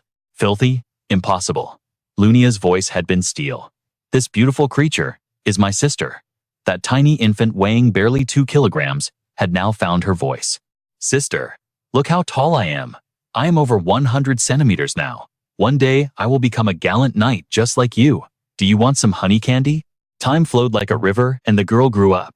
With eyes round and sparkling, she announced, "Sister, tomorrow I leave for the academy." The child who once walked with her gaze fixed on the ground had found her courage. Has it not even been 6 months since she entered the academy? The clumsy girl who could barely care for herself had blossomed into someone unrecognizable. Lunia mused to herself. "So, you have finally steeled your resolve." Alicia Arden rushed forward, dragging Corin away, leaving him bewildered. "Alicia Arden, what in the world are you doing?" She just needed him to follow, no questions asked. Lunia's mother shrieked in panic, pointing a trembling finger. "What are you doing, guards? Chase them immediately." In contrast, Alicia Arden's mother watched with a look of pure admiration. Lunia clutched her head, feigning distress. "To think my wedding would end like this. What a scandal." A noblewoman beside her asked anxiously, "My lady, are you all right?" Before anyone could react, Corin's name echoed through the hall, accompanied by a violent gust of wind. A massive familiar eagle descended from the heavens. The crowd gasped. "What is happening now?" Warren slid down a rope from the beast, extending her hand. "Get on." Alicia Arden sprinted toward her. Warren was ready, while Lunia stepped forward and hugged her own mother tight, not for comfort, but to restrain her from interfering. Alicia Arden bit her lip, resolving herself, and grasped Warren's hand, leaving the crowd in stunned silence. The great eagle spread its wings, soaring into the sky, with the trio leaving behind a loud shout, "Goodbye." Lunia continued her act, feigning heartbreak. "This trauma. I do not think I can look at a man for a very long time." And so, the engagement ceremony at the prestigious Aiden swordsmanship clan in the East ended in absolute chaos. Yet, this was exactly what Lunia had orchestrated. She watched them fly away with a satisfied smile. High above on the eagle's back, Corin was drowning in confusion. Can someone explain this situation? Suddenly, an object slipped from his jacket. It was a letter Lunia had secretly planted. "I will come to claim you properly in the future. My fiancé." Alicia Arden clung to his shoulder, smiling knowingly. "My sister knew everything, didn't she?" Corin nodded. "That's right." Finally, he had gathered his trustworthy comrades for the new arc. Mary turned to him. "Corin, where are we heading next?" He untied the formal bow tie at his neck. "We keep moving forward just like this." Corin smiled. There was much work to be done, and thus, our vacation from the academy to the east came to a close.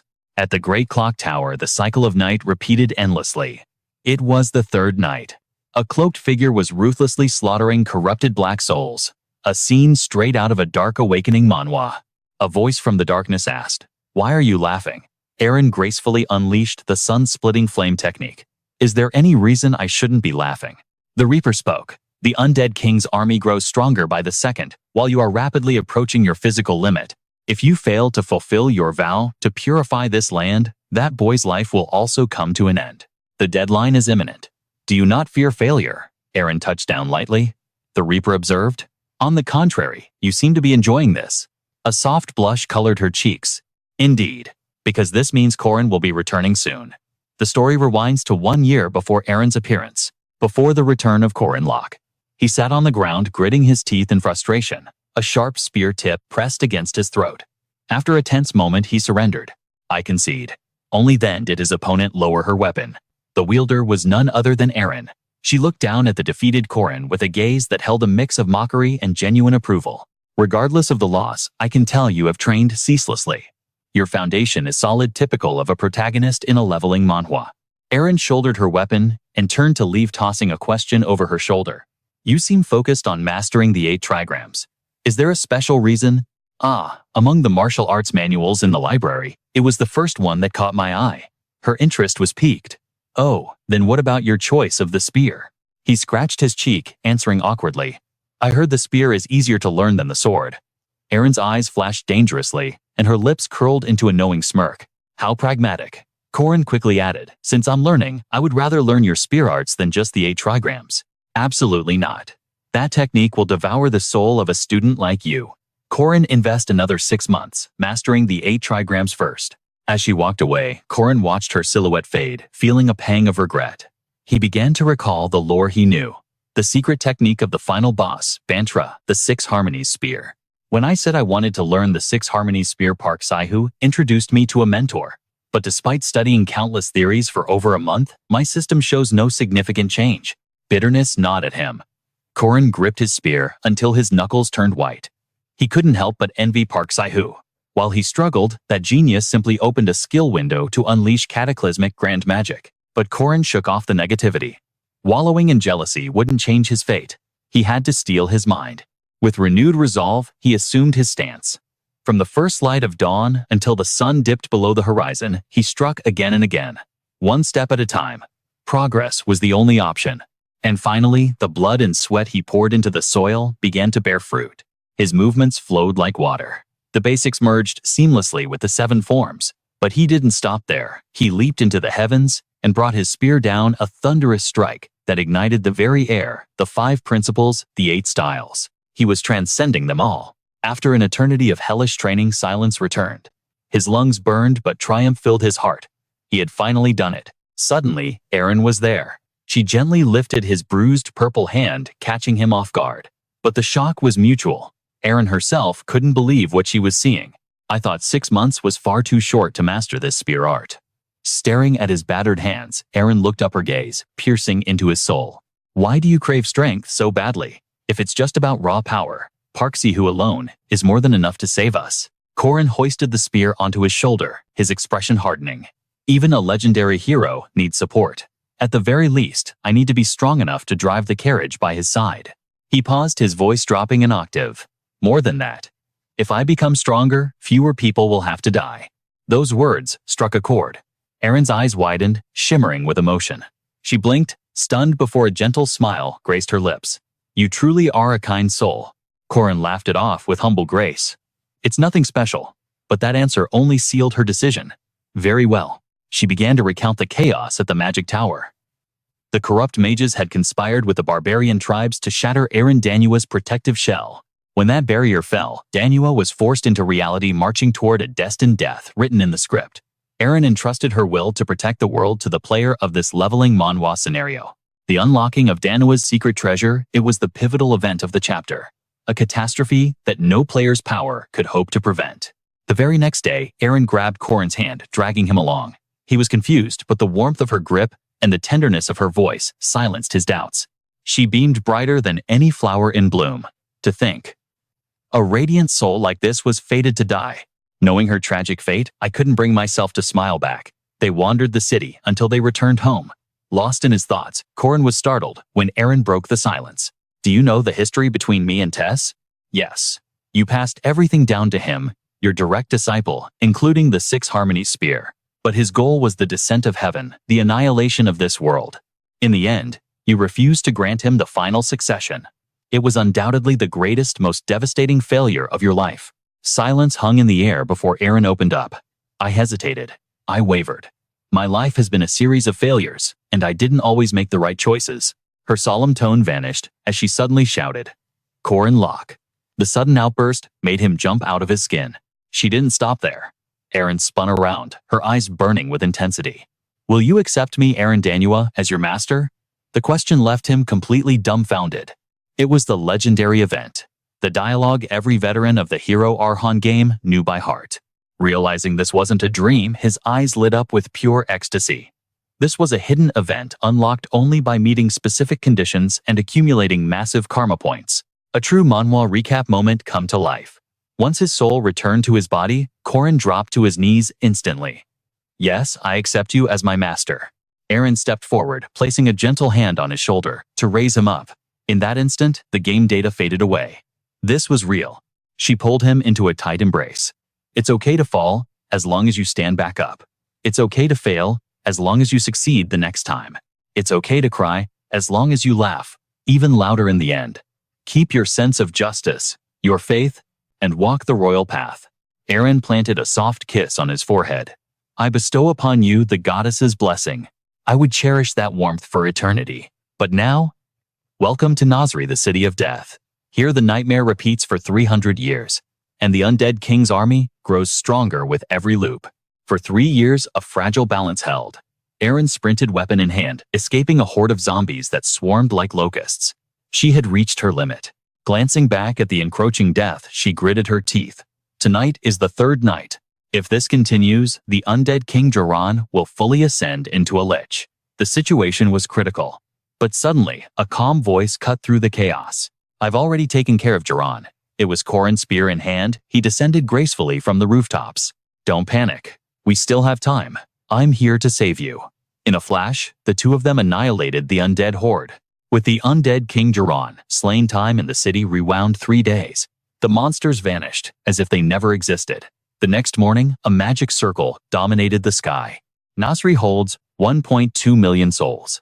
If the undead scourge escapes these walls, the entire continent faces extinction. That is why Master formed a contract with the god of death. By day, a peaceful city. By night, a hellscape ruled by the dead. An eternal cursed loop. To break it, one must destroy the undead King Jiran within the 3-day limit. To maintain this prison, Master split her very soul. This fragment of her soul, forgotten by her main body, has held the line for 300 years. But Jiran has realized the pattern. The loop is breaking. So, I made a new deal with death. I have half a year to completely purify Nasri. Now that deadline is approaching. We've cycled through the loop 3 times, fighting the undead by night, and by day, walking arm in arm, reading books, and cherishing the fleeting peace. Her eyes danced across the pages, pure joy radiating from her while he watched with a tender smile on his lips. From the theater to the cinema, they experienced it all. But as the sun dipped low, the final curtain of their peaceful day began to fall in this Manhwa recap. Twilight painted the sky as they stood upon the bridge. Thanks to you, I've been truly happy, he said softly. 3 years of this loop. Aren't you tired of me yet? The view was breathtaking, but for Corin, she was the only scenery that mattered. Regret twinged in his chest. He hadn't managed to take her to the finest dining hall. Aaron's eyes curved into crescents of delight. Luxury means nothing, she beamed. Just being with my future disciple makes every moment a treasure. The warmth lingered, but shadows crept into Corin's gaze. Aaron. Tonight is the night. She tucked a strand of hair behind her ear, her smile turning bittersweet and gentle. We will purify Nasri, Corin vowed, his hand gently resting on her head. We will shatter this eternal nightmare once and for all. Theoretically, it is possible, she nodded. My test with Pihu proved it. Nothing will stand in our way this time. He patted her head, confidence blazing in his aura. Don't carry that burden alone. I'm just fulfilling your desire. But when the dust settles, grant me one wish. Aaron blinked, caught off guard. A wish. She fidgeted nervously. My dear student, surely you don't mean. But before she could finish, the earth trembled. A purple haze erupted from the void. 300 years of regression. A voice hissed. I have finally awakened. Countless deaths have led me to this truth, Garong roared. With these 2 primal runes, the paradise of the dead shall reign eternal. Corrupt the source. Break the cycle. High above the pale moon began to bleed crimson. Malice flooded the city, thickening the air like smog. Garong bathed in the scarlet moonlight, laughter bubbling up from his rotten soul. Success, I have ascended. Light exploded from his eyes and mouth. Flesh fell away to reveal the ivory terror beneath. This was the final evolution of a leveling Manhwa boss, the Undead King Lich. Power surged through his skeletal frame. Die, witch. I will tear your filthy body apart, humiliate your corpse, and enslave your very soul. The garrison priests froze in terror, their blood running cold. What in the god's name is happening? Below the streets became a river of monsters. Every undead in the zone converged like a hive mind. A catastrophe, unlike anything seen before. The true king summoned his legion. An infinite wave of death. Corin shielded Aaron, raising a wall of earth against the crimson glare. Are you hurt? She asked, panic rising. Silence. He was focused, analyzing the anomalies rippling through reality. This is a variable we haven't predicted, he muttered. We need to vanish and reassess. Agreed. Let's crack. Thunder blasted the ground, forcing Corin to block with gritty determination. Lightning break again. The corruption was spreading fast, eating the world alive. Corin grit his teeth as the vile sludge crept closer. Sky full of lightning, ground full of poison. It's a kill zone. Garong has fully evolved into a lich, Corin realized. His mana in this city is limitless. We can't stop. Move. Mid-sprint hellhunters rained from the sky. Corin didn't hesitate. He launched himself upward, blade singing a song of destruction. Aaron's heart leaped into her throat. No, don't engage in the air. You're a sitting duck up there. But Corin was steps ahead. Flower and wind runes swirled around him, a barrier of death. He carved through the beasts like butter. Aaron watched in awe, but the lich was losing patience. Insolent pest. Take this tenfold thunder break. The lich grinned, expecting ash, but the smoke cleared. And Corin stood unharmed. Impossible, my lightning. It's vanishing. Open your empty sockets and look, Corin commanded. The holy light devoured the dark magic. The lich staggered back. No, it cannot be. I have forged a pact with the sun god, Corin declared. Temporary authority, solar flare. This is the peak moment of an awakening Manhwa protagonist. The sun, don't make me laugh. The lich gathered a massive sphere of dark energy. A beam of pure annihilation screamed toward Corin. The attack tore through the air. The lich laughed, a hollow rattling sound. Did you really think a human could challenge a god? He raised a bony hand. An ocean of corpses surged forward. The infinite mana of the moon shields me. But suddenly, a blinding orange brilliance erupted from the horde. The Demon King's jaw would have dropped if he had one. Beneath the earth, solar runes ignited like stars. Runes, the lich shrieked. How? When did you plant so many? The entire town began to glow. Corin stood at the epicenter, sword on his shoulder, a miniature sun swirling in his palm like a system Manhwa ultimate skill. You're right, Corin smirked. Power like this doesn't appear out of thin air. His mind drifted back to the days spent with Aaron. The last 10 days. The only time he truly felt like a student. He remembered her silent sacrifice. A hero who feared no oblivion. For 300 years, she carved the fire runes alone. Every battle, every explosion. While the monster was distracted, she was leaving her mark. She turned the battlefield into a trap. Back in the present, the trap sprung. The master had turned the entire city into a weapon through countless cycles. Corin snapped back to reality. He raised the sphere of light high and crushed it. Solar authority, activate. It's a shame, really, Corin whispered. But this is your final night. Goodbye, Undead King. Clom's soulless avatar of the sun. The world turned white. The undead didn't just die. They melted, burned, and were purified into nothingness. No cultivator, nor any source of magical energy, had ever managed to execute a purification ritual on such a massive scale. Mere seconds later, a cataclysmic explosion tore through the silence. It didn't just obliterate the common undead. Even the legendary Undead King was being disintegrated by the blast. Impossible. How could a mere mortal possess such godlike devastation? The king's disbelief stemmed from over 1 million deaths and 300 years of ruling the shadows. But resistance was futile. In the end, the Undead King was reduced to ash. Following that earth-shattering event, peace finally returned to the scarred town. Corin stood at their usual spot. a shadowy figure looming behind him. You actually pulled it off. Unbelievable. I never thought you'd sacrifice Dan's treasure for this. Hearing those words, Corin kept his hands casually in his pockets and smirked.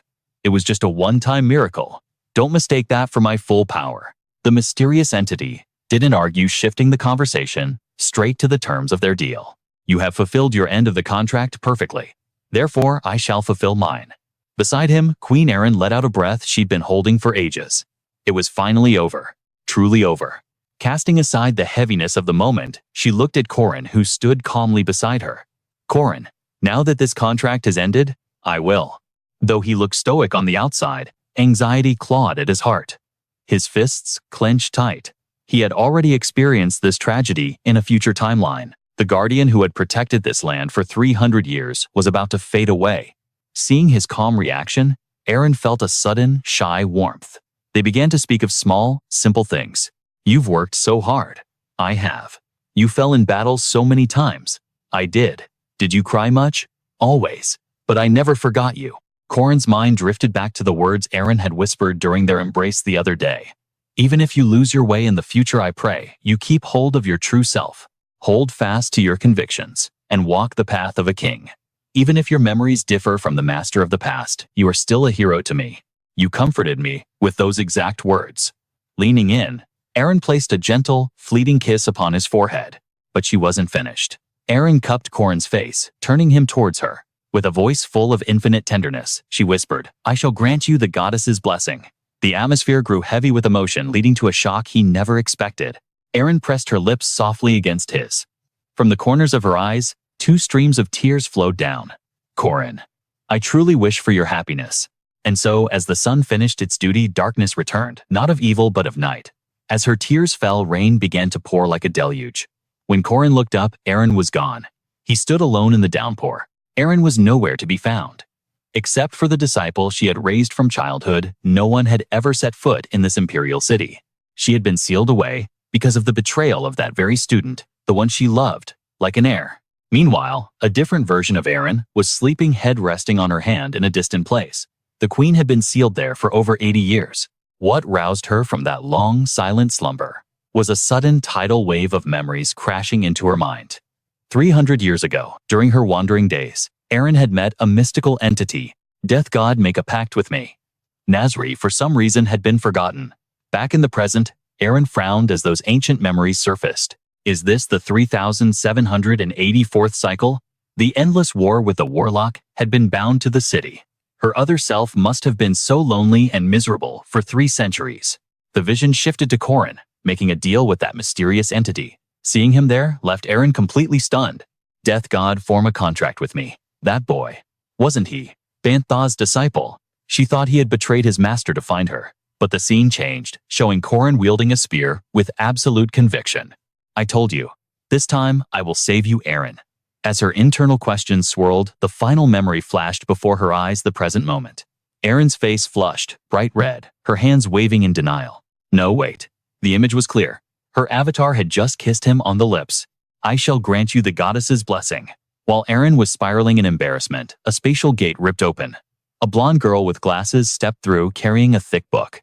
Erin, I brought a new book. Do you want to read it? But the girl froze. The legendary Erin was rolling on the floor, kicking her legs in a total meltdown. I'm crazy. I've gone completely insane. What was she doing? Erin absent-mindedly touched her own lips. The memories had merged. The sensation was impossible to fade. Corin, her student, had just become her first kiss, a moment straight out of a romance manhwa recap that she would never forget. Meanwhile, in a corner of the second sanctuary, a voice of disbelief rang out. Nasri, the city of 1,000,000 undead, was purified in a single night. Yes, it shone like the sun. Surely, this is a blessing for all mankind. The priest was trembling with excitement. But I know. A woman stood up, cutting him off. It was Saintess Estelle, the one said to possess the greatest holy power in history. 4 years ago, she had gone to Nasri and successfully purified it with a prayer ritual. But 3 days later, everything reverted to darkness. Now, back at the church, she bit her lip in frustration. Nasri had always been a burden and a nightmare for humanity, but it was a controllable threat. However, a power capable of completely cleansing Nasri, since no one knew who wielded this terrifying strength in a way. This leveling manhwa-style power anomaly was far more dangerous. Thinking it over, she couldn't accept this fate. Estelle's eyes filled with determination. I need to investigate who purified Nasri. Immediately. The news shook every major power across the continent, from the Mage Tower to the Old Sanctuary. Rumors even reached the frozen wastelands of the north. At the northern peninsula, a land of harsh ice where monsters roamed freely, the people had been preparing for war for ages. A subordinate knelt on the floor, his body trembling. This was a land where raw strength was the only thing worshipped and admired. Over 80 years ago, a warrior had appeared here. Now, inside a dark castle, the messenger wept in fear. I apologize, my lord. More than anyone, he deserves to stand at the peak. As he spoke, a blast of energy shot out. The crowd recoiled in terror, staring at a spear, radiating murderous intent. The master of the blow sat on his throne, chin resting on his hand. The sun was stolen from us. Fine, whatever. So tell me, who is the one responsible? The man trembling on the ground was none other than Tesfan. After taking a brutal beating, he scrambled to his knees, sobbing, as he revealed the name of his tormentor, Corin Lock. He was certain. That man was the one who slaughtered PH. The audacity to call himself the first spear of Aranua. Hearing those names, a twisted intrigue ignited within the boss. Corin Lock. Interesting. The sudden shift in their leader's mood puzzled the subordinates. Do you know him, my liege? Of course I do, he sneered. My destiny has shifted. The obstacle is no longer that brat Pihu, but this man. Though he tried to maintain a mask of composure, his aura betrayed him. Violent energy erupted from his body. To think he would reveal himself less than a year after that incident. The sheer pressure of his killing intent crushed the lackeys to the floor. What is this monstrous power? After venting his rage, the tyrant finally regained his cool. My beloved master, the one I cherish and loathe in equal measure, Aaron Danawa. If this brat dares claim to be your first spear, then I shall pay him a visit personally. Meanwhile, the man in question stood before the Corin Lock Church. 2 years had passed in this timeline. He stood before the Special Integrated Dormitory, a facility built to contain the Academy's most dangerous problem children. In other words, a quarantine zone for monsters like Warren and Mary. Down below, a bustle of activity caught his eye. All right, move it. Good work, everyone. Professor Josephine stepped out of a spatial gate, pushing her glasses up in surprise at the chaos. As the head warden, she managed this zoo of a dormitory. But the moment she stepped out, her jaw dropped. Blocking her view was a leviathan of the deep, a massive bluefin tuna. It's brain food, Professor, don't you know? It helps raise your IQ stats. Just typical logic for a leveling Manhwa world. The sheer absurdity left her speechless. Recovering from the shock, Josephine glared at Corin, who was suddenly dressed like a master chef. He was fanning the flames with expert precision. Corin, get over here, she barked. Explain this madness right now.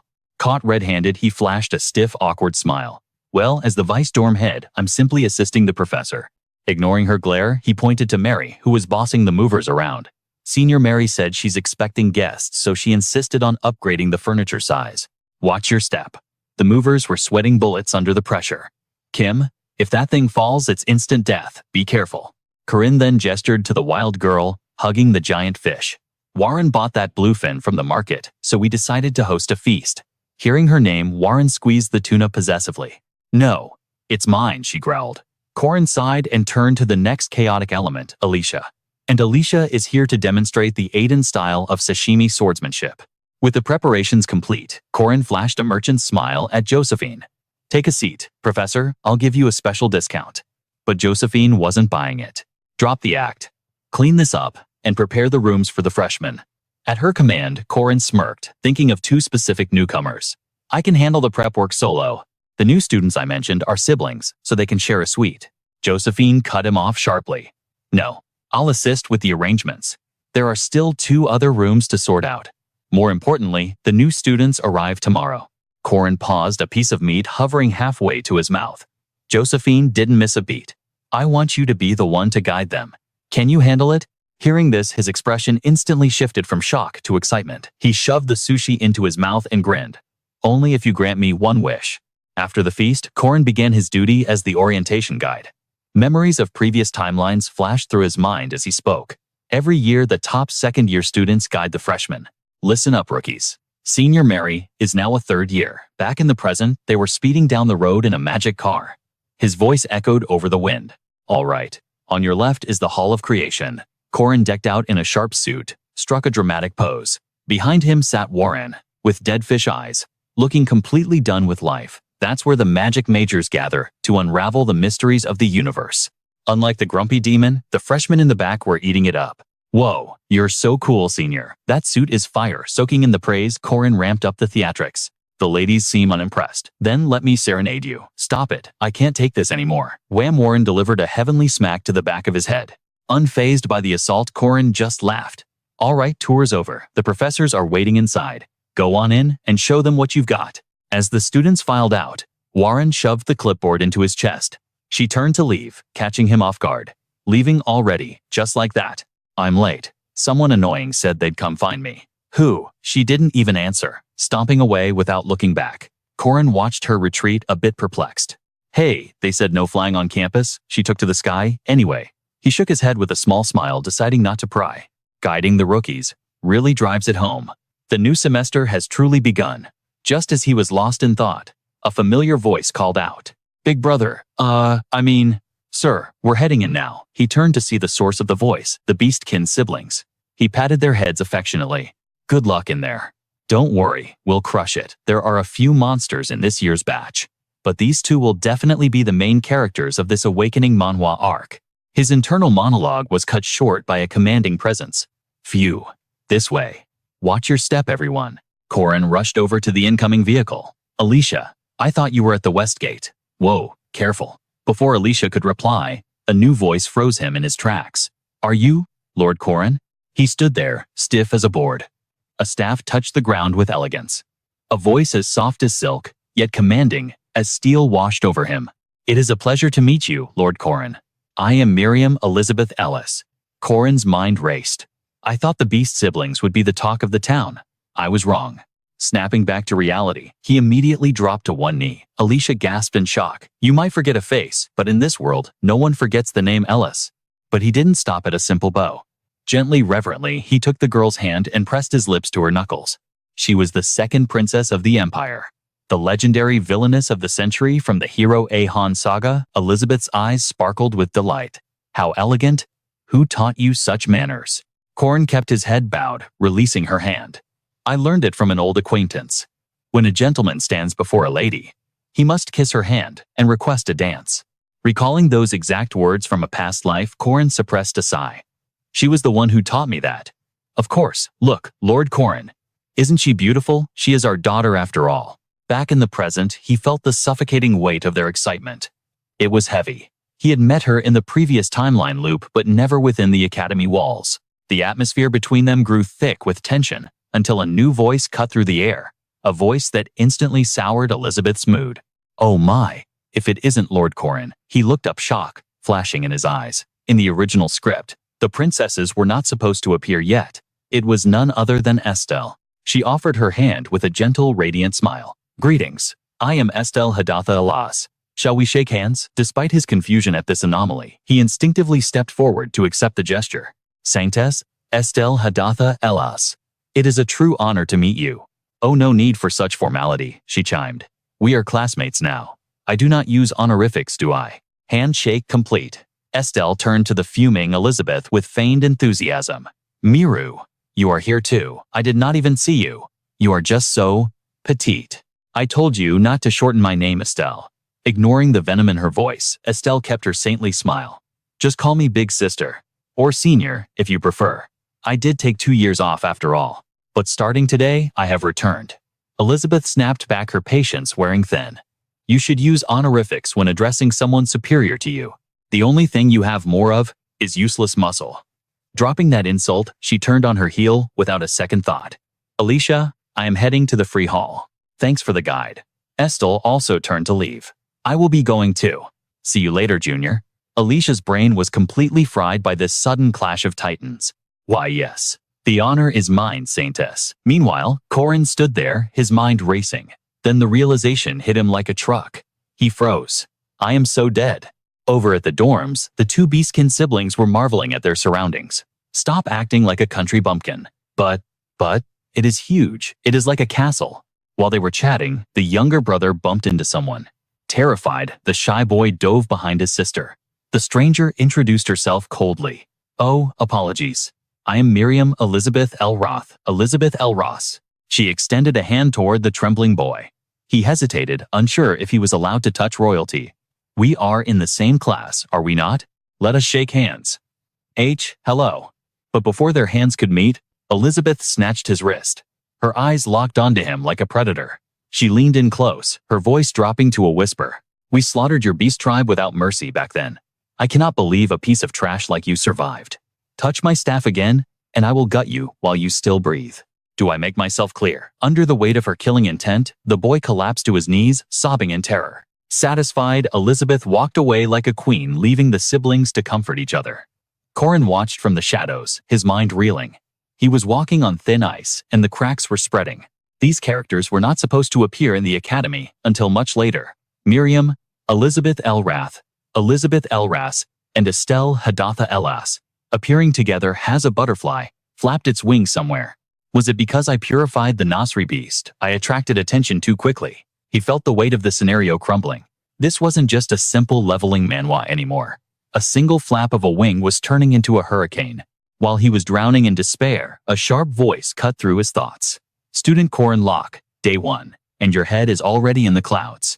I apologize, the professor did not let up. If you are sorry, then explain the concept of the peace magistrate. Corin froze. He scratched his cheek, his mind blank. Silence stretched on until the professor scoffed. Points deducted. Corin wanted to scream internally. What kind of class was this? Leaving the lecture, he walked with his hands in his pockets. Usually, the first day is just orientation. Ending early is practically a rule. Arriving at the designated room, he wondered where the others were. The special dormitory roster was supposed to be Professor Josephine, me, Mary, Warren, and the Wolf Brethren. But he remembered the staff saying, we prepared 2 additional rooms. Wait, did they say 2 more people were coming? His eyes went wide as the realization struck. Do not tell me. Inside, Elizabeth sat on a high chair, smiling like a spider in her web. Welcome, Lord Corin. Shouldn't you show some manners? Come here, kiss me. He rejected the command without hesitation. A gentleman only kisses a lady once a day, Your Highness. Elizabeth laughed, genuinely amused. How interesting. A commoner who knows noble etiquette. Then her expression sharpened. I will be blunt. Support me in the succession war next year. Corin tried to deflect.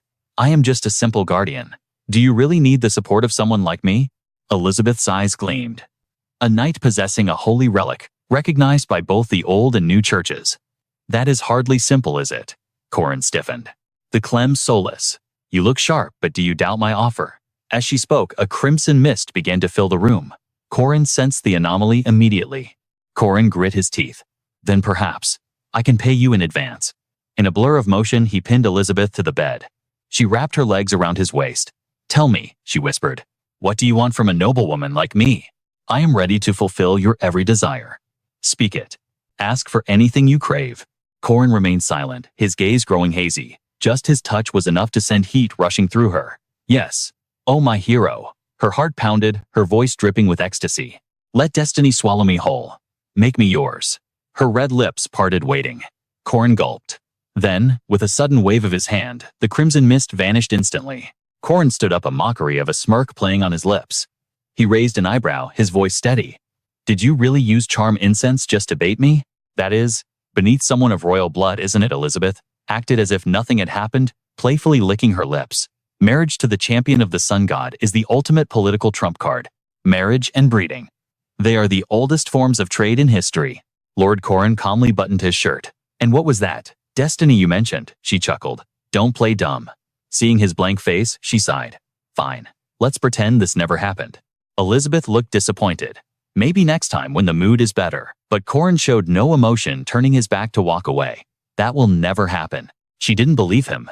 You might change your mind after hearing my offer. What makes you so sure? Corin smiled dryly.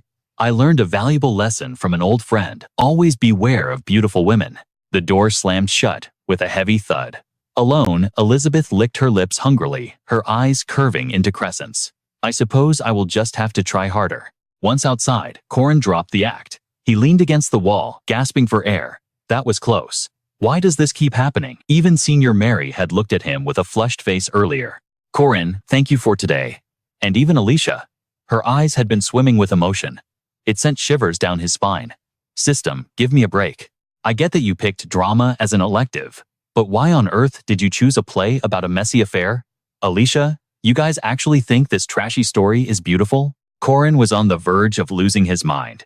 Every single break Hua clung to him like a lifeline. If she wasn't holding his hand, she couldn't function. Corin sighed. Is this really comfortable for you? Feeling the warmth of his large hand, she blushed and nodded shyly. Since I consumed the sun essence, I'm overflowing with yang energy. With Hua releasing yin energy through her gu meridian, just being near me probably makes her feel like she's leveling up in a system manhwa. That must be it. The bell rang, saving him from the awkwardness. Corin pulled away. Hua, stop, break time is over. Warren pressed a playful finger to her lips, just a little longer. Even Jane popped up occasionally to join the chaos. Corin vented to his friends. You guys see this, it's exhausting being me. Lars adjusted his glasses, feigning wisdom. Ah, so your problem is that beautiful girls can't stop clinging to your body. Exactly.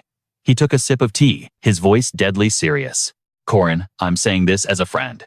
He smiled angelically while flipping him the bird. Go die. Seriously. His two friends, single and bitter, exploded with rage. Just pick one and be done with it. Corin looked genuinely confused by their hostility. Why are you guys getting mad all of a sudden? Lars decided right then. It's useless. Jay just killed this womanizing traitor. Suddenly, a voice sweet enough to rot teeth froze the trio in place.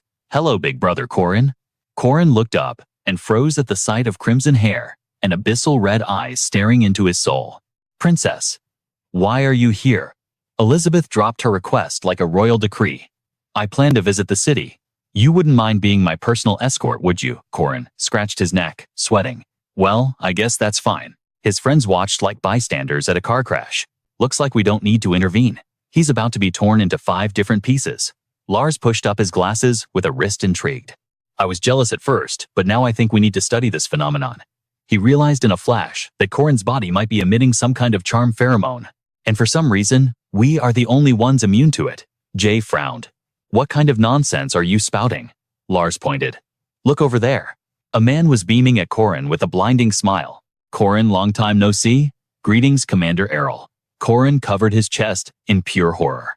No way. Does his charm attract men too? Lars pondered deeply. That guy is definitely hiding a dark secret. Before the gathered students, Errol announced the event.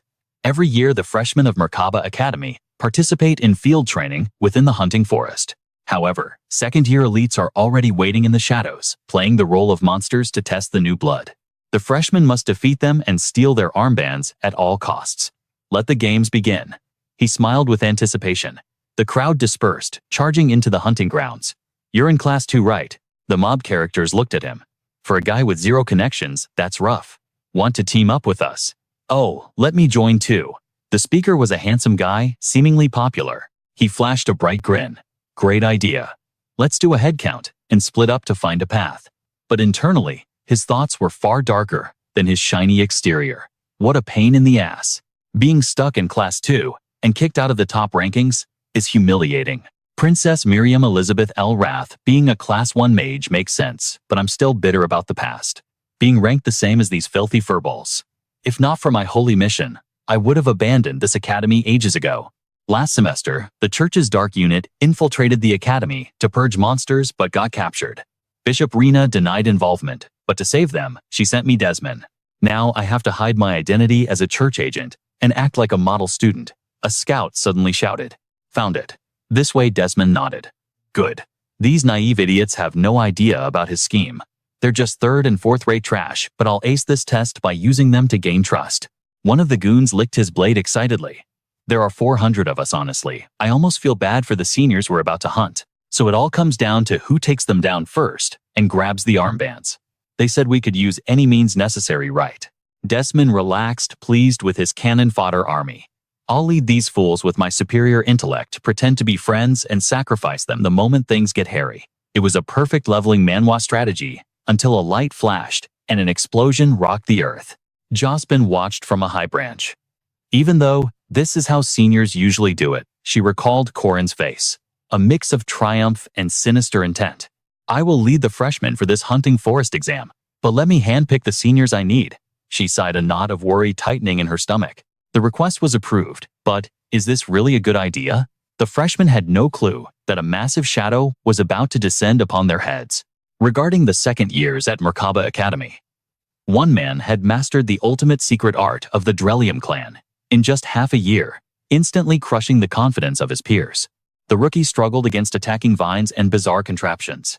What the hell is this? Corin had invested wisely, equipping his team with top-tier gear, including Doron, the mercenary wielding the cursed sword. Likewise, thanks to his funding and a rare golem crafting tome he handed to a certain someone. Nothing can stop me now. It was Cranel Ludin, the ultimate golem commander. And then there was one who needed no introduction. This is getting hard to control. Behind her lay a mountain of defeated students. She was Bani Acha, the fire god and next heir of the Aiden family. The sound of a sword being drawn rang out. The demon of Aiden, Alicia. The freshman knew the rumors well. Run, she's smiling. She scratched her cheek awkwardly. I was just smiling normally though. The entire army that Jira had gathered scattered in panic instantly. Mercy, what is happening? One figure emerged from where they were fleeing, laughing maniacally. Desmond frowned, letting out a cold, mocking snort. He raised his sword, his voice dripping with disdain. You pathetic losers are running away just because of a single clown. Suddenly, a chill ran down his spine. The rune of fire Kenna. A yellow arrow glowed ominously on the ground. A massive explosion erupted, turning the entire zone into a blinding inferno. Desmond had no idea he was facing someone who had turned the core second years into ultimate weapons straight out of an awakening manhwa. Anyone who fled was cut down instantly by the clown. Amidst the sea of flames, Corin gathered a bundle of armbands, the corner of his mouth curling up as he spotted the last survivor. He feigned ignorance perfectly. Right, what on earth is happening here? But the truth was clear. The mastermind was that clown. Desmond was so terrified, he wet himself and collapsed. Hey! The clown revealed a look of pure madness, using his fingers to stretch his mouth into a grotesque grin. Let's see you smile. Screams echoed through the sea of fire as the trees turned to ash. Desmond clutched the wound at his side, scrambling away in desperation. He couldn't accept this reality. Born and raised in the blue monastery of Mikela, walking the path of faith his whole life. His foot snagged on something and he tumbled to the dirt. I have often wondered if God truly exists, but right now, there is one thing I believe with absolute certainty. The devil is real. His face twisted in horror as the clown bared his teeth, swinging the spear. All right, that's enough. Jack cowered, shielding his head and bracing for the killing blow. He was a mess of snot and tears, but instead of pain, a warm, heavy hand landed on his scalp. You have more backbone than I gave you credit for. Corin reverted to his casual demeanor, extending a hand to the trembling boy. The name is Corin Lock. Jack blinked the name, striking a chord in his memory. Corin Lock, the monster who stood toe-to-toe with Swordmaster Lunia An and survived. Corin smiled, masking his true intent behind a friendly facade. I am merely scouting for the cream of the crop among the new students. Aside from the royal princess, your aura is the most potent here.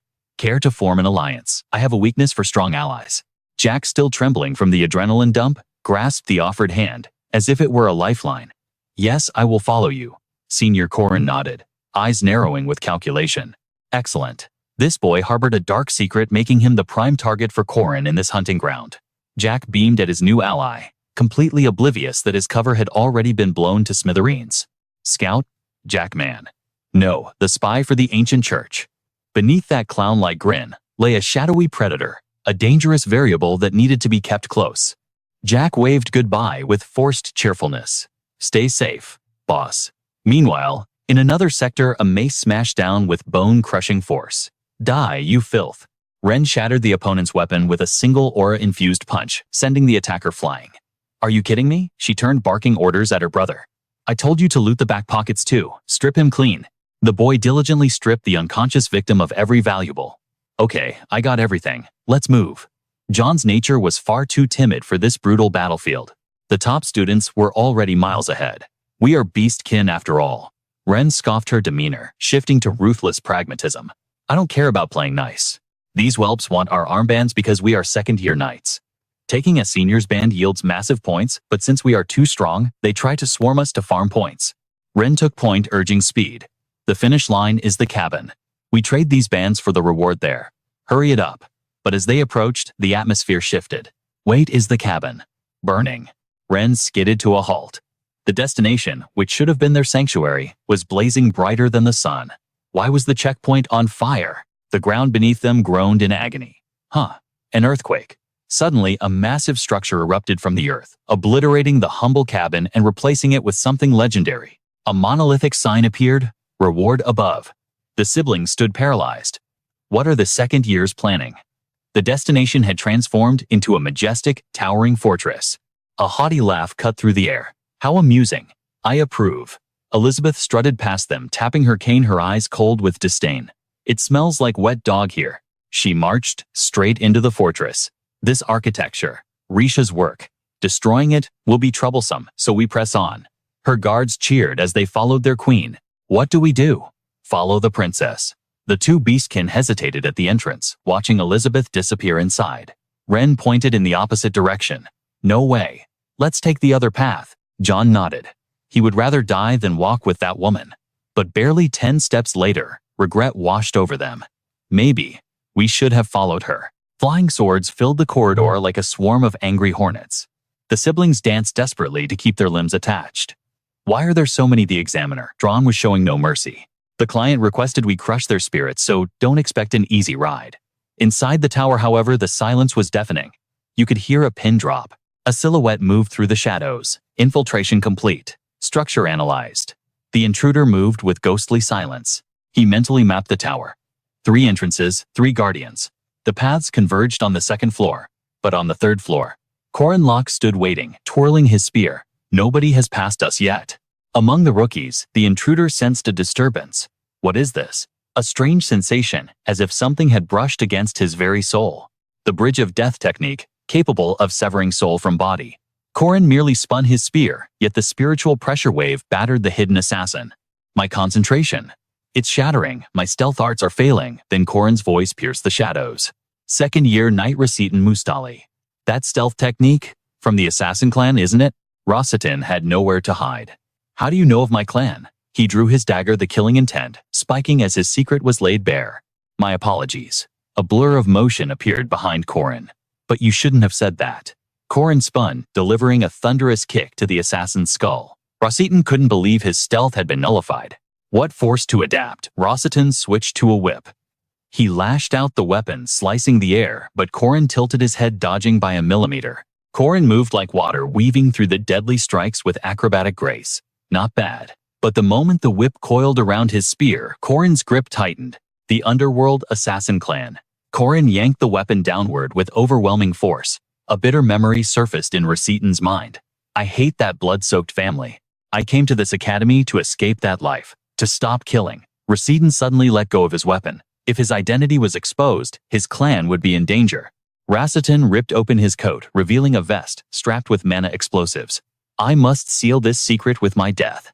A blinding light engulfed the room as the explosives detonated. But then, a sigh echoed through the inferno. Phew, you really walk a dangerous path, don't you? Corin had compressed the explosion into a harmless sphere of mana. Lucky for you, flame and heat, obey my command. Rasitan stared, his eyes bulging in disbelief. Corin walked past the stunned assassin, patting his shoulder. I don't care if you use assassination arts, swordsmanship, or magic. But that's stealth technique. I'm going to need it. The second target of the exam had been secured. Corin smirked. You're hired. Welcome to the team. This was a classic awakening Manhwa moment, gathering the hidden gems before the real chaos began. Ren and John finally cleared Drawn's hellish trap. The examiner gave a thumbs up. Next up is Warren. The voice was flat. Good luck. The 2 exhausted beastkin entered the next chamber. Ren sniffed the air. I know this scent. Her face lit up. Oh, you're here, Brother Corin. Ren started complaining immediately. What is going on with this exam? It's brutal. Suddenly, a spear tip slashed past her cheek. She froze, unable to process the aggression. Corin's sudden hostility made no sense. What are you doing? Ren screamed, turning to question him. But Corin was already moving, delivering a brutal kick to John's gut. The boy took the full force of the blow. Corin's expression was ice cold. If you are in a battle, never drop your guard. That mistake will cost you your life. Corin leveled his spear at Ren, unleashing a wave of oppressive aura. Are you crazy? Didn't you hear me? The shockwave blasted through the room. I hate doing this, but I have no choice. He exhaled deeply. Man, being the villain is tough. This was the final stage he and his allies had orchestrated for the ultimate test. Finally, the 2 sides launched into the air, clashing in the blink of an eye. Corin's goal was simple: force these brats to stand on their own 2 feet. Ren and John locked in their eyes, burning with serious intent. But Corin stood his ground, determined to forge them into warriors. He wouldn't relax his guard for a single second. All right then, he grinned. Let's finish this exam. Controlling the beast within is manageable when the moon isn't full. But once a full transformation takes hold, that is a completely different nightmare. They become savage monsters, bearing fangs with 100% pure violence. Their brute strength was enough to even wound Corin. In their final forms, they would look deceptively human. But in this immature beast, state control is nearly impossible. Corin glanced at the roaring creature. No matter how gentle they used to be, the awakening turned them into bloodthirsty hounds. And worst of all, they flanked him from both sides. He gripped his spear tight. He had to handle two rampaging beasts at once. The principle here was terrifying synergy communication without words and perfectly synchronized attacks. These siblings had survived countless crises together. Their battle rhythm never missed a beat. Corin's spear swept out, smashing against a neck. He engaged his core, spun around, and hurled John straight at the other beast. But John twisted midair, landing instantly to face the threat. Corin realized the boy's intention immediately. You're trying to save your sister. He slammed the spear into the floor. That means nothing. If you just stand there while she gets attacked, don't just think about saving her. He beat them down while shouting his lesson. Attack the enemy. The two were sent flying back like bowling pins under his overwhelming power. The beast howled in pure fury. Corin closed the distance in a flash. Another bad decision. You must keep a cool head. He unleashed a blow that sent the creature flying. They were no match for him. He pressed the attack. If you have time to roar, use it to observe. If you hesitate for 1 second, you give the enemy a second to kill you. He bared his teeth in a chilling grin. It was true, the sister was stronger than the brother. Ren saw a chance for a sneak attack. His voice was a whisper. Aim precisely for the opening.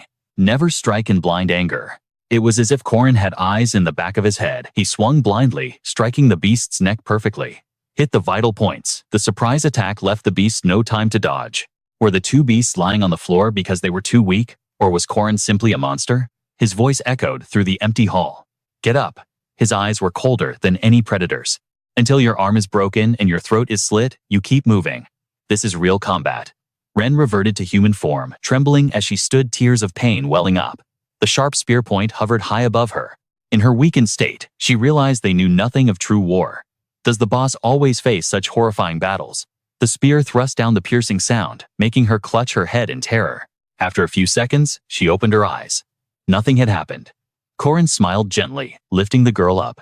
I think that's enough for now, don't you? As expected, I can't push them any further, he thought. They hadn't reached their final forms yet, but he wanted them to know what a real fight felt like in this leveling manhwa world. He laughed softly to reassure them. Yeah, that was scary, right? Was Big Brother too mean, I'm sorry? The moment Ren heard that the floodgates opened, both kids started wailing loudly. The boss is a savage. Hey, don't treat me like a child. Corin held the two crying kids in his arms, trying to comfort them. Okay, my fault. But your reflexes and physical stats were truly excellent. You didn't beat me, but you passed. Up you go.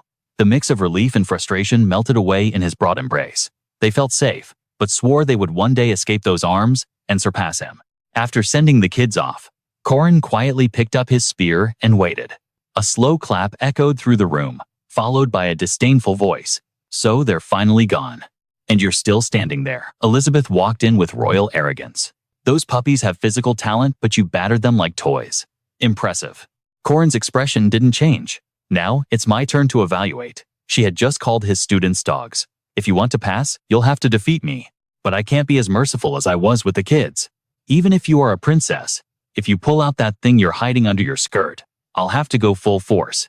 Hearing that, Elizabeth chuckled softly. She immediately turned and tossed her hairband aside. Last time she even took off her dress, but he hadn't taken the bait. The blue hairband hit the floor. She licked her lips, her eyes gleaming with interest. Miriam would be eliminated here. Princess Miriam. What she hid beneath her skirt was a snake spirit, but she showed no fear. He had seen through her trump card. Corin sighed deep in thought. This won't be like last time. How should I handle this woman? Twilight descended on the tower. The crowd of new students squeezed together, staring at a sign. What is that? What does it say? A mocking clown face smiled next to the words, "Return to start." Everyone was losing their minds. Are you kidding me? Night had fallen fast. The forest was silent, filled with injured students. Seriously, if only that psycho clown wasn't here. Still don't call a senior a psycho. Wait, is that Corin Lock over there? The name sounds familiar. They still had the energy to gossip. Rumor has it, he's going to marry the daughter of the Dunskaithari's family. And he's also the fiancé of Swordmaster Lunia Aden. He really is a lunatic. Suddenly, maniacal laughter tore through the forest. Ayo. A chill ran down their spines. That guy was Corin dancing atop a mountain of weapons. Hello, freshman. He poured wine with a crazed look on his face. Are you excited about the assignment? The new students shuddered. His smile was terrifying. This is the reward you all deserve for your hard work.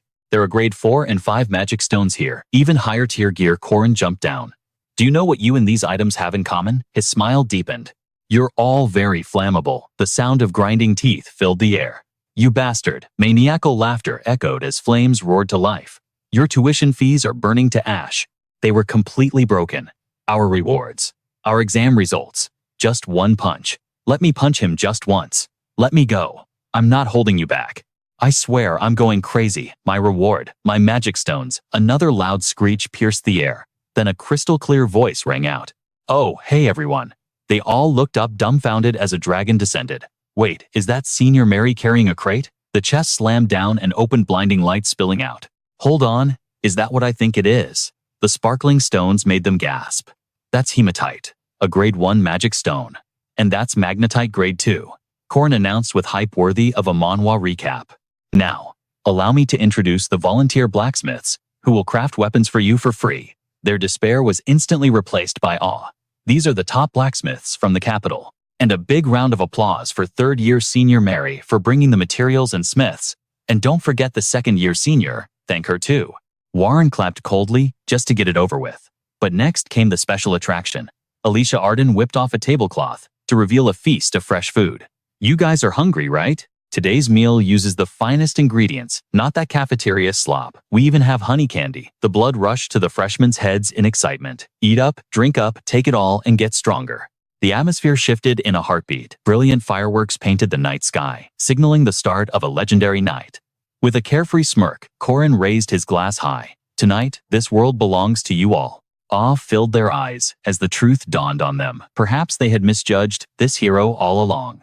The feast was magnificent, prepared by none other than Mary herself. Care for a potato, she offered with a warm smile. But her skills were just the beginning.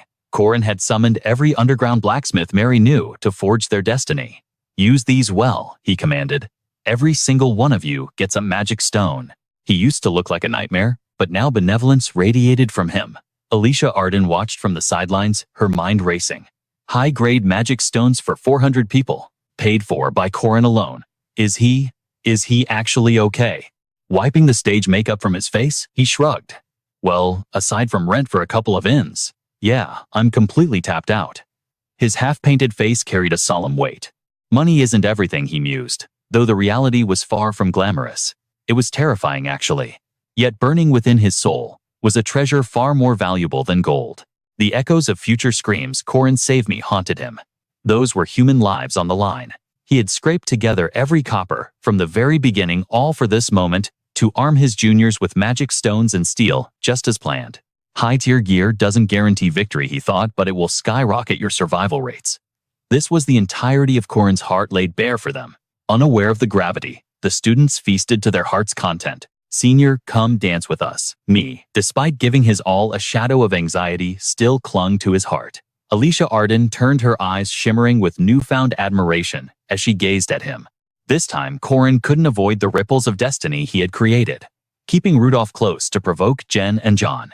It was all a calculated move in his grand strategy for this Manhwa recap.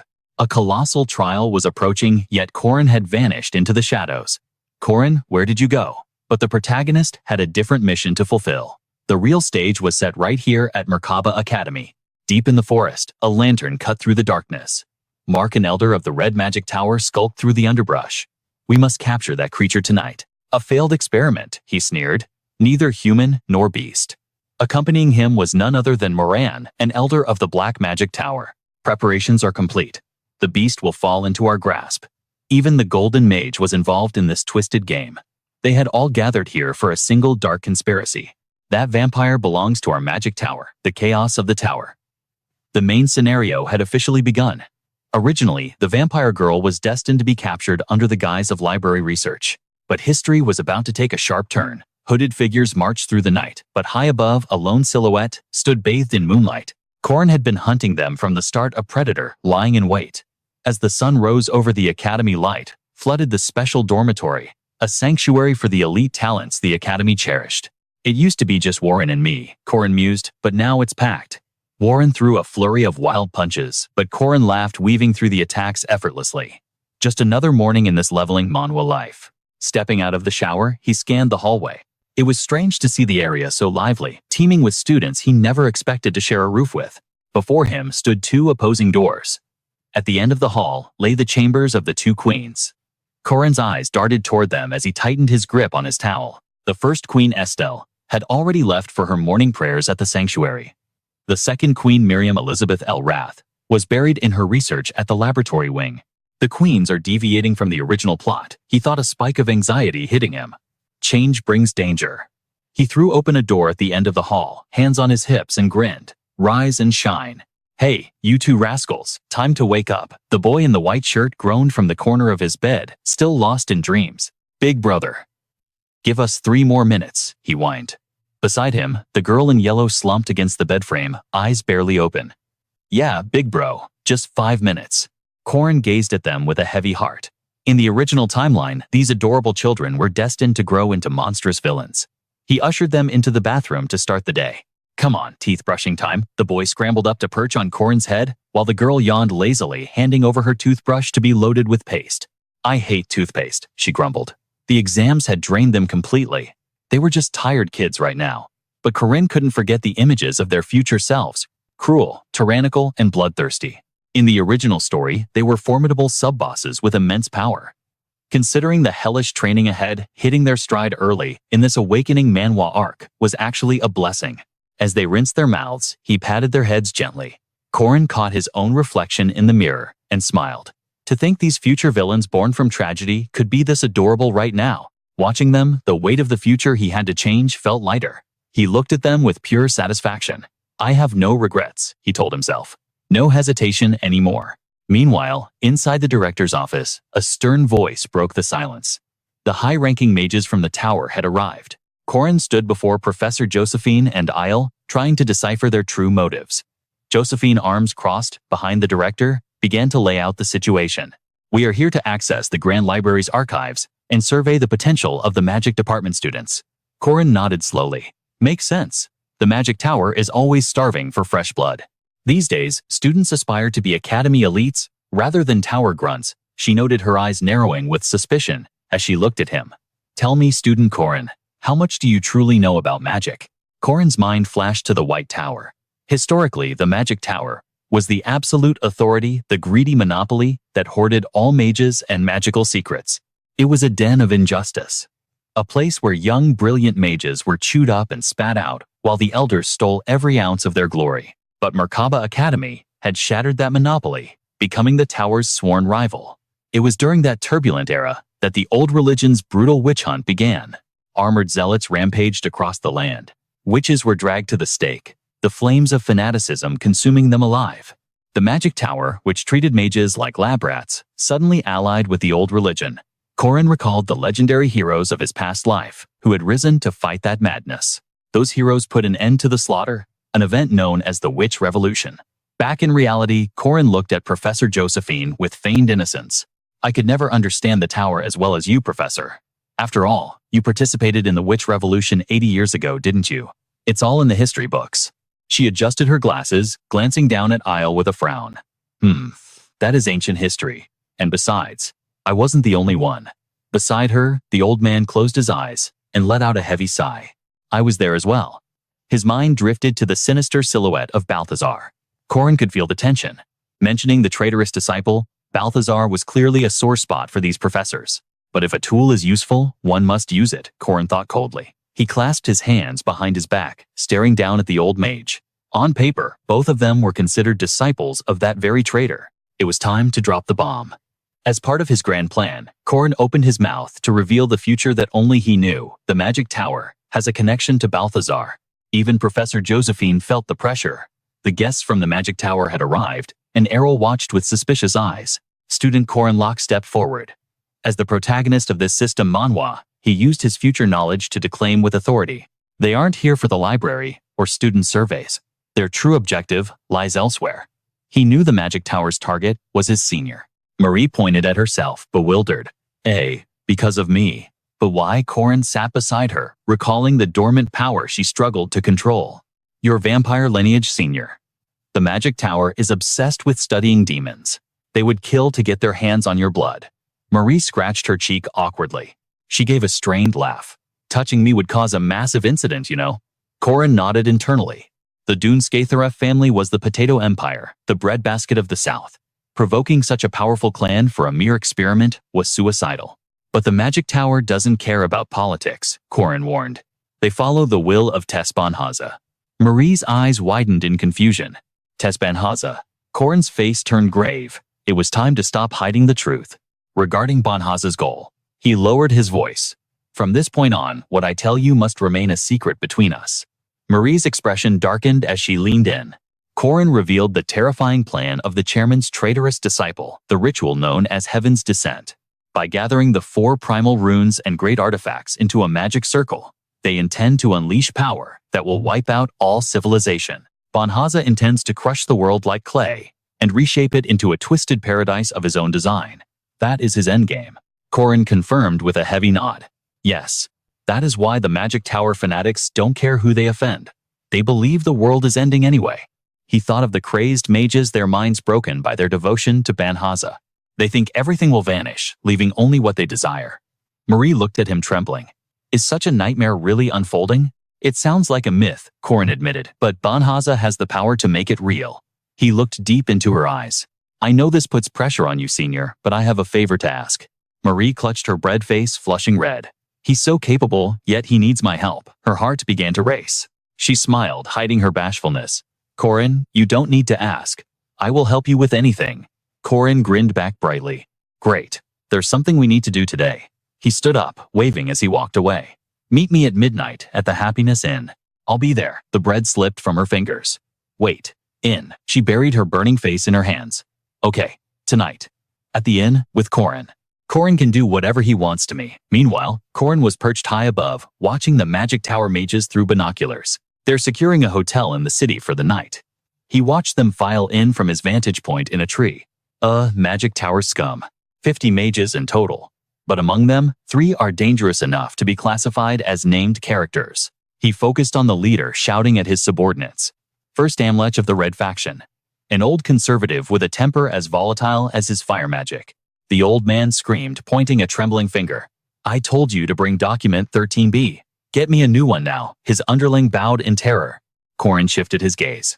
Elder man of the Black Magic Faction. The dark mage was absorbed in a book, coldly barking orders. Prepare the live test subjects quickly. Do not waste my time.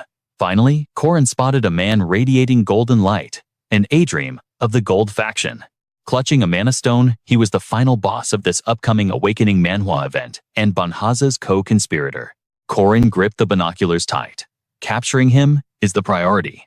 The problem is identifying which of the 50 he's disguising himself as. Elsewhere, a mage yelled, Hey, you lowland monkey, bring the luggage, drop it, and I'll crush your mana core. Lark ran over, struggling with bags. Yes, right away, Lark gritted his teeth in humiliation.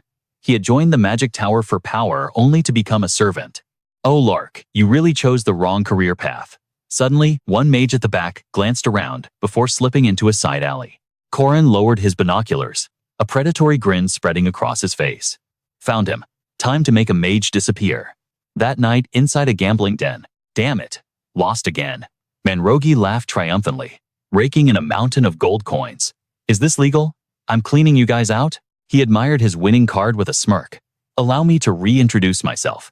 4th Circle Dark Mage of the Magic Tower Manrogi. Who needs booze when every city has a casino underground? A magical eye floated above him, invisible to others. The eye revealed every card on the table. Manrogi rested his chin on his hand. Too easy. Isn't it time for a big fish to walk in? A hand tapped his shoulder. Mind if I sit? Manrogi turned to see a sleazy-looking man grinning at him. Here we go. A woman next to the man winked. Manrogi licked his lips. Haha, sure. His inner voice screamed, "Yes, this is what I was waiting for." He shouted into the dim light. "Let's play cut to a hotel room later." The woman was pushed onto the bed looking fearful. "If we do this, will you really give me the money back?" Manrogi savored the moment. "I love toying with humans who have lost everything." He reached out with a vile laugh. "Of course. Hee hee, just be a good girl." Suddenly, a mocking laugh echoed from behind, freezing him in place. Manrogi spun around, mana surging as he gritted his teeth. "Who's there?" He instinctively cast a low-tier curse. Corin reached through the dust cloud, crushing the man's face in his grip with absolute disdain. "Is that really the extent of your power? Pathetic?" With a savage swing, he slammed the trash into the dirt. The man screamed in terror, "Stop, please stop." But Corin didn't let go. He dug his fingers near the man's eye, sneering at the clown-like makeup on his face. "In my world, getting caught bluffing usually costs you a hand. But you dared to lay your filthy paws on a young girl." Corin's grip tightened around the man's jaw, silencing him. The thug stared back, his eyes trembling with a mix of confusion and pure horror. Corin's voice dropped to a chilling whisper. "For that, the punishment must be far worse." The man shrieked, panic taking over. "Wait, hold on, I didn't do anything. It was that woman." "Let me correct you," Corin interrupted, his aura flaring. "That woman is the master of this domain, Kolenia. She's no helpless girl." Behind him, she adjusted her clothes, shooting Corin a sharp glare. "Correction." Corin quickly amended, sweating slightly. "She is a noble lady. Allow me to introduce Mary Dunscathelbev." At the sound of that name, Manrogi's face drained of all color. Corin leaned in, his killing intent spiking. "You realize who you messed with, right? Your target was a special grade mage. A vampire demon." Corin grinned savagely. "You tried to kidnap a calamity. A classic mistake in this kind of awakening manhwa scenario." Suddenly, a shadow emerged from the entrance. "I assume the Old Faith and the Magic Tower don't consider demons to be human rights holders, correct?" Corin turned his head. "Senior, I've prepared the stage. She's all yours." Mary looked down at the insect beneath them, her eyes glowing with frosty contempt. "You absolute piece of trash." Manrogi couldn't even scream anymore. He just whimpered as her gaze pierced his soul. "Senior," Corin suggested, with a dark smile channeling his inner villain. "Why not turn him into a vampire spawn?" He looked at the clown with pure sadism. As long as Corin gave the word, this guy's fate was sealed. Meanwhile, deep within the MK Academy library, the air was thick with tension. A voice growled, "Where the hell has Manrogi disappeared to? He's been gone since yesterday." Raylan furrowed her brows, clearly annoyed. "That lush probably got lost in a casino again." Elderman chimed in, calm but irritated.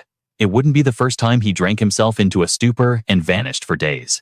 The elder clutched his book, gritting his teeth in fury. "Damn it, I told him this operation was critical. The Golden Tower Master already thinks we dark mages are nothing but a joke." He narrowed his eyes, paranoia creeping in. Unless, was this planned from the start? A bead of sweat rolled down his face. What if someone impersonated Manrogi and is already making a move? He analyzed the situation with cold logic. He was the only one in direct contact with Tezbanhaza. "We're blind here. Who knows if he's plotting with the red mages? Behind our backs." The elder spun around, barking orders. "Rellin, find Manrogi's signature immediately." She didn't hesitate, understood, and dashed off. The elder's eyes bulged with terrifying intensity. Just then, two girls entered the library. One whispered urgently, "Keep it down. We're in a library, you know." The younger sister pouted, bowing her head. "You're always yelling at me." The older one signaled for quiet. "Shh." The elder spotted them, his eyes widening in shock. "Those brats." Beeskin. Meanwhile, Rellin stormed into a local tavern, slamming the door. "Damn it. Where is that dog?" "Manrogi. I'm a third circle dark mage. Why am I stuck doing errand boy work?" She slumped at a table, chin in hand, hissing through her teeth. "Once this job is done, I'm defecting to the red mages. I swear it. All I have to do is kiss that old man's boots." Suddenly, a smooth voice interrupted her internal monologue. "I'll have a Pauli martini." Stirred not shaken, a young man in a sharp suit with a man bun sat there looking completely out of place. He flashed a smile. "Name's Corin. Corin Lock." He slid the martini toward her. "Drink alone, often gorgeous," Rellin sneered. "You too. A bit young to be prowling for cougars, aren't you?" Corin kept his poker face, doubling down. "I guess the Magic Tower only recruits the elite. Even the worker bees are stunning." He took a confident sip of his drink. Internally, however, Corin was dying. He recalled the script from his acting class with Alicia Arden. "This is painful. I know drama was an elective, but why did we pick this cheap third-rate soap opera script?" Back in class, Alicia Arden had argued, "It's a beautiful romance. The script is flawless. Flawless my foot. Reelin slammed her hand on the table. A minor in a bar. Get home to your mommy. Corin blinked, his act crumbling. She groaned. Great. First I get leered at by old geezers, now this. Now I have a brat with milk on his breath, trying to pick me up. Corin awkwardly scratched his cheek, his charisma stat hitting 0. The tree wants peace, but the wind keeps blowing. Relin exploded. You psycho, where's the manager? What kind of establishment is this? Corin froze petrified into a statue of shame. He hung his head ready to live as an introvert for the rest of his life. Nearby, Alicia Arden covered her mouth in shock. Weird. Why didn't the charm work? Relin shouted. Bring another bottle. My mood is ruined. Suddenly, a soft, slender finger pressed against Relin's lips. A voice like honey dripped into her ear. Oh, my darling, don't be so harsh. Speak sweetly. Relin startled. Who is it this time? Estelle leaned in, complimenting her. Your lips are too pretty for such ugly words. Relin's face flushed red. Estelle turned on the charm, her eyes captivating. Let big sister buy you a drink. I am a saintess after all. Watching from the shadows, Corin and Alicia Arden were thunderstruck. Why is she here? Estelle Hadatha Ellis, the first princess favored by the gods, an omnipotent saintess. The problem, her personality. Yet somehow, she was clinking glasses with Relin like old friends. The two women bonded instantly, downing shot after shot.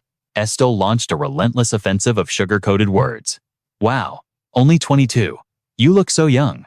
We're the same age, wanna hang out tonight? Relin, completely enchanted, stammered. Yes, even if we're the same age, you're the unni, because you're prettier. Estelle was known as a hedonist, a narcissist. In moments, empty glasses lined the table. Here, drink up, another one. But no one could deny her beauty was a weapon that worked on men and women alike. Estelle traced a finger down Relin's cheek, turning the mage into a blushing mess. You're not as pretty as me, but you're still cute. Relin was finally done for. She mumbled, slurring heavily on E. I'm not drunk yet. Corin watched in confusion. Why is a high-profile figure like her in a dive like this thud? Relin passed out cold. Corin stood up, dropping the act. We'll take Relin with us. We practiced acting specifically for this extraction mission, you know. Estelle crossed her arms, teasing him. Oh please. This mission succeeded because of my beauty. I just saved this operation from your disaster of a performance. You want credit now. She snapped her fingers. Snap.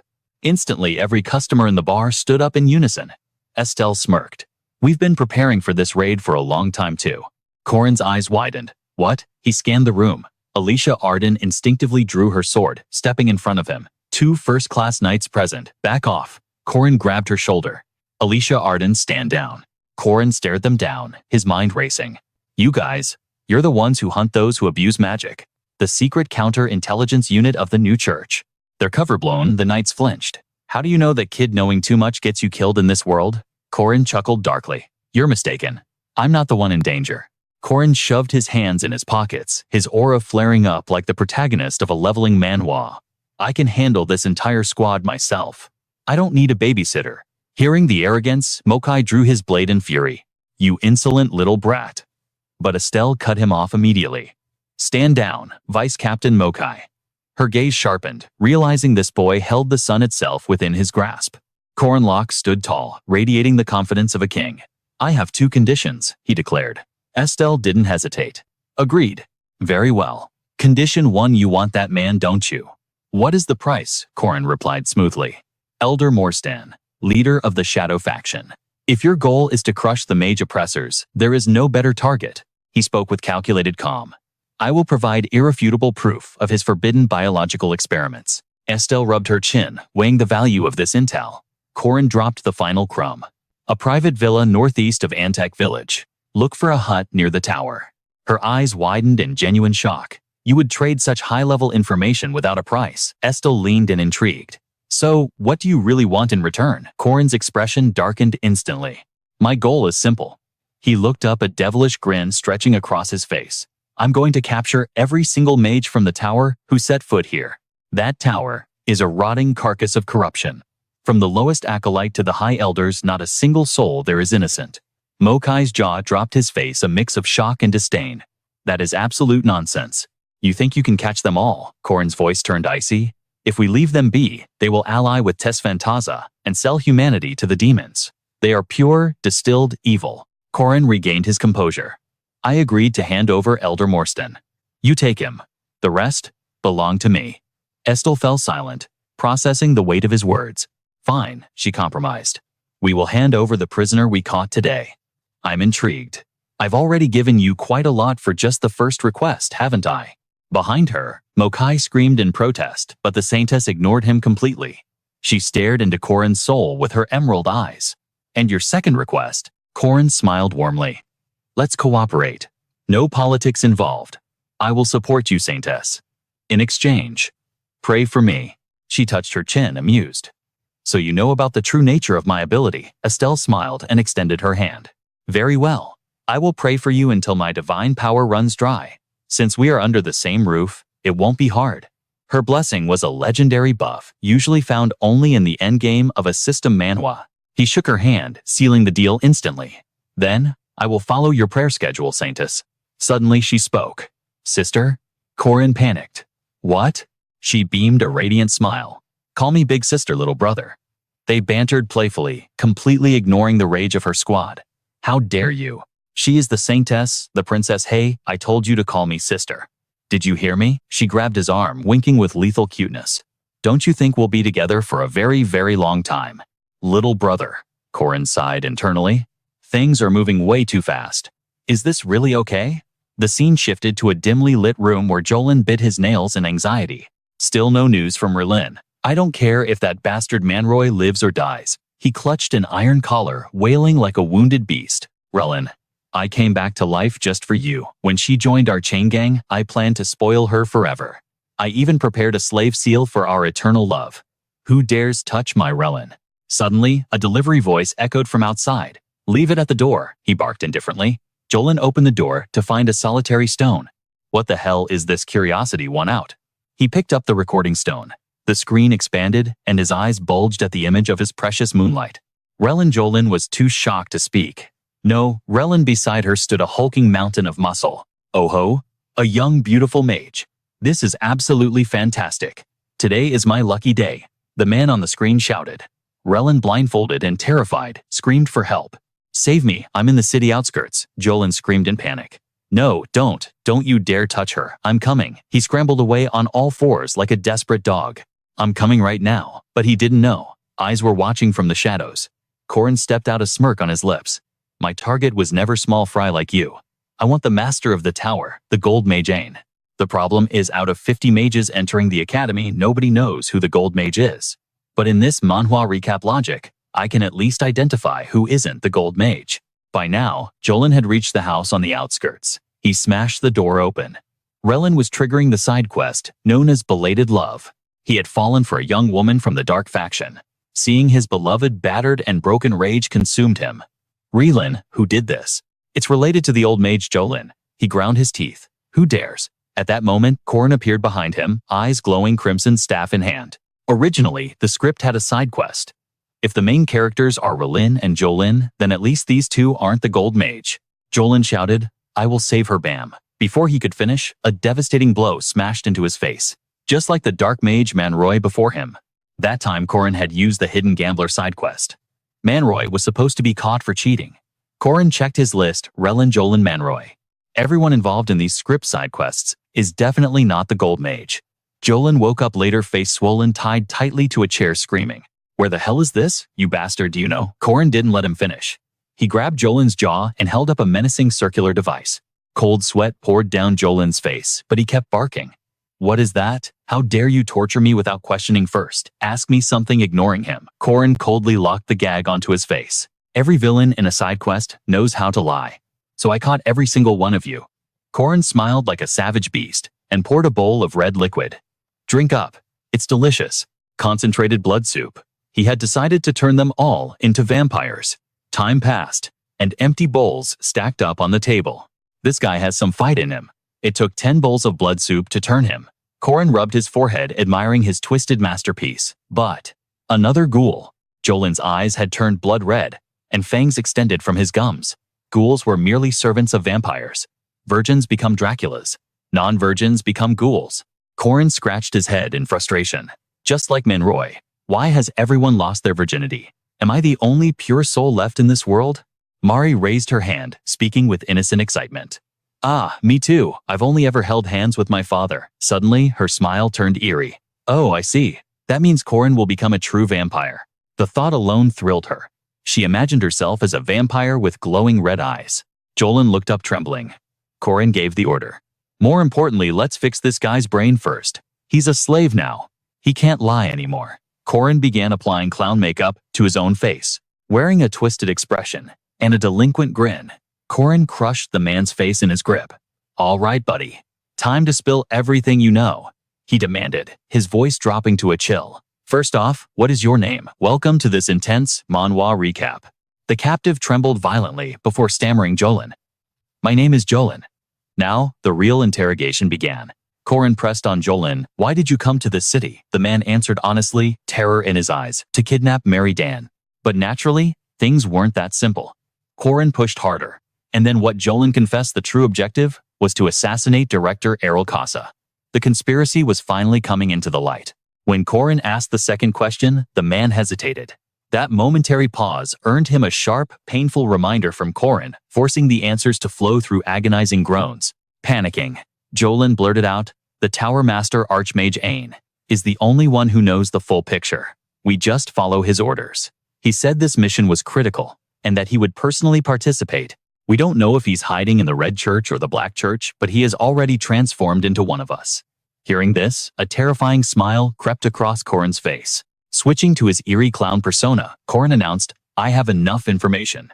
He turned the camera directly onto his victim, aiming a threat at the mastermind. Ah, the little Professor Jolin and 3 stray mages have gone missing. I have all of them right here. If you want them to remain among the living, bring a ship loaded with gold within 1 week. With his clown makeup fully on, he delivered a maniacal ultimatum. If not every single night, I will chop off 1 finger from each mage. Starting with this one right here. Let the games begin. Heh heh. The clown mask, the bone-chilling laughter, and the prisoner's screams filled the screen. Meanwhile, watching this broadcast, 2 cloaked figures stood in silence. Jolin, that fool. If he weren't my student, I would have discarded him long ago, the Red Church leader Elder ADM spat out in resentment. Immediately whispers erupted from the subordinates below. This is a Red Church matter. It would be better if we, the Black Church, handled it ourselves. The elder snapped back furiously. Shut your mouth, brat. Who gave you permission to speak? Black Church leader, Elder Moston, had given strict orders. Neither faction was to act recklessly alone. He laid out the grim reality, the space witch. Even if we manage to capture the vampire and the principal that witch, we'll just teleport them away in the blink of an eye. That is exactly why we plan to cause massive chaos during the Academy's midterm exams, to force the Space Witch to be busy saving students. But that accursed clown discovered our plan. Mostan promised fine, the Black Church will assist. But surely you don't intend to give him the gold, the other affirmed. Correct. The tower does not negotiate with clowns. He then proposed. Then, we must capture that jester. The elder asked skeptically. How Mostan replied with a hidden meaning, we will track him. Didn't a collaborator sponsored by me just enter the academy? Mleche seemed to realize the plan and hesitated. Yes. Mostan continued. She must know something about the clown's true identity. I'm talking about the second princess Miriam Elizabeth L. Rath. More than anyone, Corin was the one who desperately wanted that to happen. He had calculated this carefully. Miriam Elizabeth L. Rath had seen his clown makeup back in the hunting grounds. Since the tower was Miriam Elizabeth L. Rath's main sponsor, she would inevitably report him to collaborate. Then the rats in the tower targeting Senior Mary and Director Errol would shift their sights to him. They will raid the special dormitory to capture me. And that is exactly when we will catch them all. That was Plan A. The scenario was perfect, but when Miriam Elizabeth L. Rath arrived and watched the tape, she realized something was off. She hummed. Oh my, what is this? The old man cheered excitedly. Oh ho. So, you recognize his name, she replied nonchalantly. I don't know anything. It seems there really are clowns like him in this world. How humiliating. The men dropped their jaws in shock. Really? Back at the bakery, a scream rang out. What Corin asked in astonishment, you're saying, Princess Miriam Elizabeth L. Rath didn't mention me at all. The informant confirmed it. No, Senior. Corin asked suspiciously. Why not? Of course, the informant was just as clueless. I have no idea. Either way, your name never came up. Corin frowned, thinking, what is going on? It was impossible that Miriam Elizabeth L. Rath was on his side. This threw a massive wrench into his entire plan. Suddenly, Corin stood up. The informant asked blankly, Senior, where are you going? Right, thanks. Something came up so I have to leave immediately. I'll send your payment right away as promised. The boy shook his head vigorously. No, that's not it. I think you should rest a bit. Are you okay? Corin replied calmly. I'm fine. He added that there was a plan B. Walking away, he thought, calculating every variable. I won't let my master be lost in vain like last time. The forces lined up. Estelle declared the charges. Eldermost and Mage of the Tower. You are under arrest for illegal human experimentation, murder, kidnapping, and unlawful imprisonment. Mostyn frowned deeply. What is the meaning of this interrogation? Do you intend to oppose the tower? Princess Estelle laughed softly, her voice light but sharp. Naturally, I recognize the tower's authority. But we received a report. This case is too serious, and the evidence is undeniable. As the evidence was presented, the old man was shocked. How is this possible? Why are the research documents here? Estelle thought to herself. I'm the one who should be asking that. Mostyn's laboratory moves constantly, so even our Crow Squad couldn't track it. Estelle marveled. I don't think he's lying. However, I never expected the evidence to be seized so quickly. And the data Corin Lock handed over wasn't old files. It was completely up to date. If the Academy made a move, that Fox Mostyn would have moved his base again. She crossed her arms, deducing, that means Corin prepared everything by himself in just a few days. Did he really intend to topple the tower, all on his own? Corin Lock? His philosophy was clear, for the advancement of great knowledge sacrifice was inevitable. The witch hunt began with discrimination and persecution of mages, but the old church and the tower were defeated by 3 heroes allied with the new church. This lore is classic for a system manhwa. Afterward, the witch hunt became known as the Mage Revolution. The power of the old church and the tower waned. Eventually, they conspired with Vanta to overthrow the Academy. They thought it would be easy, until recently. Inside the tower, a voice cursed in rage. Damn it, how did the new church find and raid the secret lab? Don't tell me this is also that clown's doing. Is the clown connected to the new church? We have to execute the mission sooner. Before the master is taken to the holy land of the church, we will burn the Academy to the ground and use the chaos to rescue him. Someone among them retorted angrily. Shut up. It's bad enough we're being sabotaged by some freak clown. What mission can we do in this state? We must return to the tower immediately. Just then, from within a sea of flames, a pair of legs slowly walked out. The figure shouted, "Silence." A crimson fire blazed, and from the distance, Mleche's silhouette emerged. The members were terrified by his appearance. They cried out, "Elder Mleche." He appeared in a grotesque form. One eye was catching fire, and his entire body seemed to be incinerating. Unable to hide his shock, he screamed, "Lord Ain." He then tried to calm everyone. With Elder Mostyn captured, my current power is insufficient. Now, the Tower Master himself must support us. A member of the party stood lost in thought, until the creeping flames snapped him back to reality. Strange runes manifested in the air, wrapping him in a golden glow before locking into a cipher. He squinted at the text. Catch a witch. How? The glyphs rearranged, revealing the method. A manic grin spread across his face. It is possible. He signaled his squad immediately. We move out now. Meanwhile, in the desolate Northwest Sector H, a secret seal from the ancient witch war lay dormant. Only 2 people possessed the key, Aaron Danua and Professor Josephine. Seeing the signal, Josephine rushed in expecting an ally, but walked straight into a trap. Terror struck her. The old man greeted her with a twisted smile. Long time no see, witch. Instantly, he summoned a prison of raging fire around her. She erected a desperate barrier, struggling against the heat. You triggered the seal. How could you possibly know these coordinates? He scoffed with arrogance. The Tower Master has powerful allies, and there is one other person who remembers this place. A realization hit her like a lightning bolt. One of the heroes from the war. The name flashed in her mind, Tess Fantaza. She gasped in disbelief. You actually allied with him. How do you plan to handle the fallout? The old man shrugged. Laws are meaningless now. His eyes burned with fanaticism. Subjugating magic to the laws of men was a mistake from the very beginning. Protecting test subjects like wild animals. Wasting time on human rights and ethics. It is inefficient. You drag the mediocre into our world just to teach them magic. The Academy is nothing but an obstacle to progress. She ground her teeth, fury bubbling in her chest. You know what? You people never change. First, demons, now mages. She poured her mana into defense, her voice trembling with rage. You hated witches. You hunted anyone who used magic differently than you. But when the hunt ended, you didn't kill us. You caged us as children and argued over how to dissect our living bodies. You debated if the core was demonic fire or a curse. In that cold cell, I screamed and cried tortured day and night while you deliberated. But then one day, Arandanua appeared like a savior, her face full of kindness and said, I am here to rescue you. Josephine shouted, her pride swelling. That was until Arandanua's spear pierced my heart and gave me freedom. You don't care about magic. You are just vermin who need hatred to survive. Ha ha. She laughed bitterly, trapped on all sides. The old man clapped. As expected of the star of the witch revolution, he feigned pity as she struggled. Don't resist. I can maintain this seal for 3 days. Let me tell you the grand design. It is a pity to leave the big task to the black religion, but while I hold you here, the tower will kill Headmaster Aaron, capture the vampire queen, and return in glory. He laughed maniacally. In 3 days the academy will be dust. Only the chosen will remain in our new paradise. Suddenly a voice shattered his monologue. 3 days. 3 minutes is too long for this drama. The elder whipped around. Who is there? He instantly launched his flame hounds at the intruder. Corin stood there calm and collected spear resting on his shoulder. Josephine screamed, Get back, Corin, he is an elder class mage. Professor, do you know why villains never change? Because they haven't been beaten enough. And this is Plan B. He pointed his spear with overflowing confidence. First, you lot need to take a beating.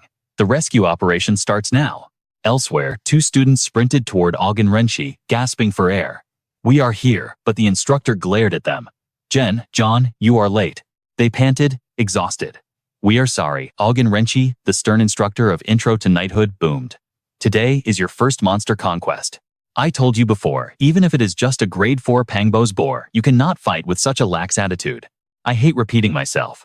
What is the rule? John and Jen recited in unison. A good guardian needs not only skill, but perfect punctuality. Augen Renshi nodded satisfied. Good. He signaled the squad. Let's move. Our mission is to exterminate the Pangbos boar. As they marched, Jen and John whispered. It's only because he isn't here. Yeah, he always wakes us up. Where did Corin disappear to this morning? Back on the battlefield, Corin stood amidst the flickering inferno. He leveled his weapon at the enemy. You guys are the first to get thrashed. Hearing this, Professor Josephine felt a wave of anxiety. Corin, are you okay? But Corin didn't answer. He was analyzing the situation. Simple. If I corner the tower rats, they will target the hardest objective, Josephine.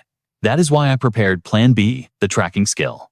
He shouted out, Elder Malik, I am disappointed. You shouldn't be here. Shouldn't you be babysitting your precious student? With those mocking words, he charged forward, his expression shifting into a terrifying mask of war. Seeing Corin's demeanor, Elder Malik panicked. That face, that voice, you are that clown from before.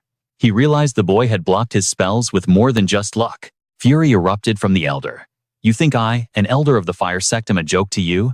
The origin of all things returns to ash. Behold, the ultimate art of the fire sect sky of Muspelheim. He smiled, certain of his victory. There is nothing my flames cannot consume. Rest in peace. The overwhelming torrent of fire crashed down on Corin.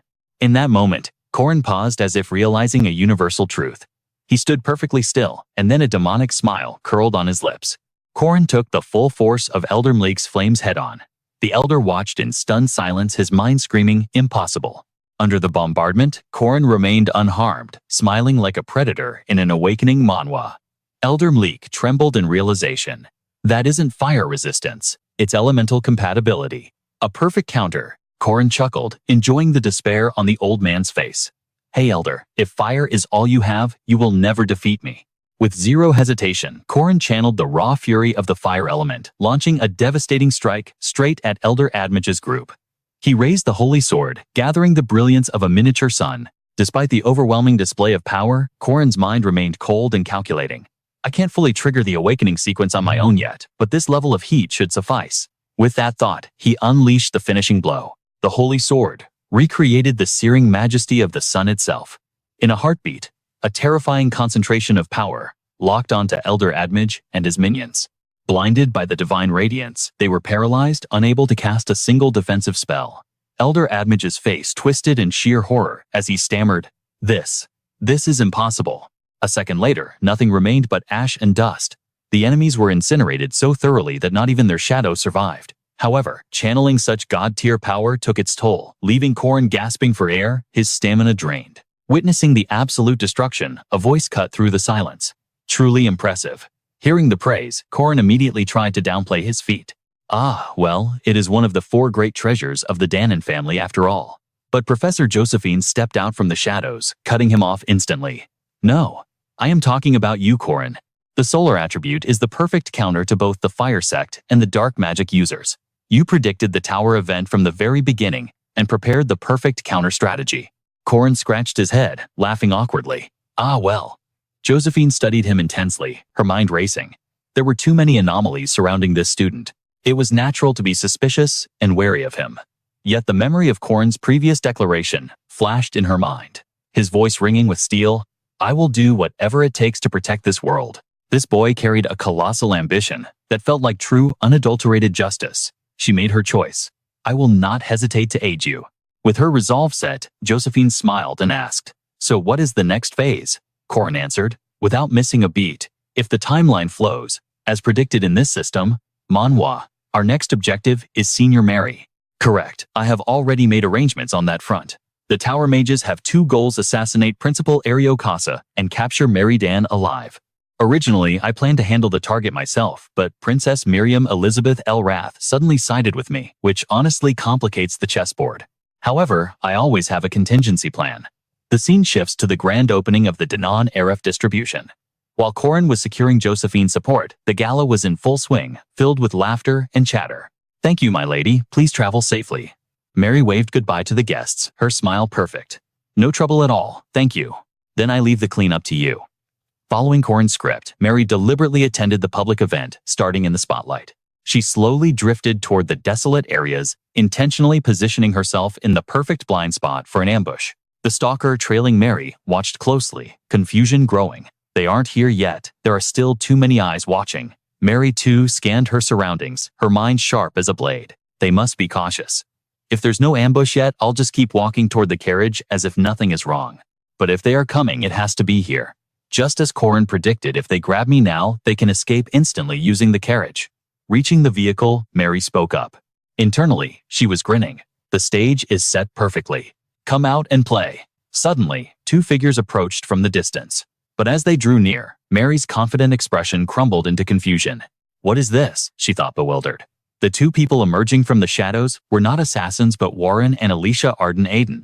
Alicia Arden called out. Corin said he would be passing through this route. But as the sentence landed, all 3 shared the same sinking realization. Why hadn't the Tower Mages shown up yet? Meanwhile, deep in the western mountain forest, a wild boar with eyes burning with madness let out a savage roar. Having just defeated it, Jaeger grinned. Sister Ren, look, I bagged a huge one. Ren immediately retorted, mine is bigger, you idiot. But something feels wrong.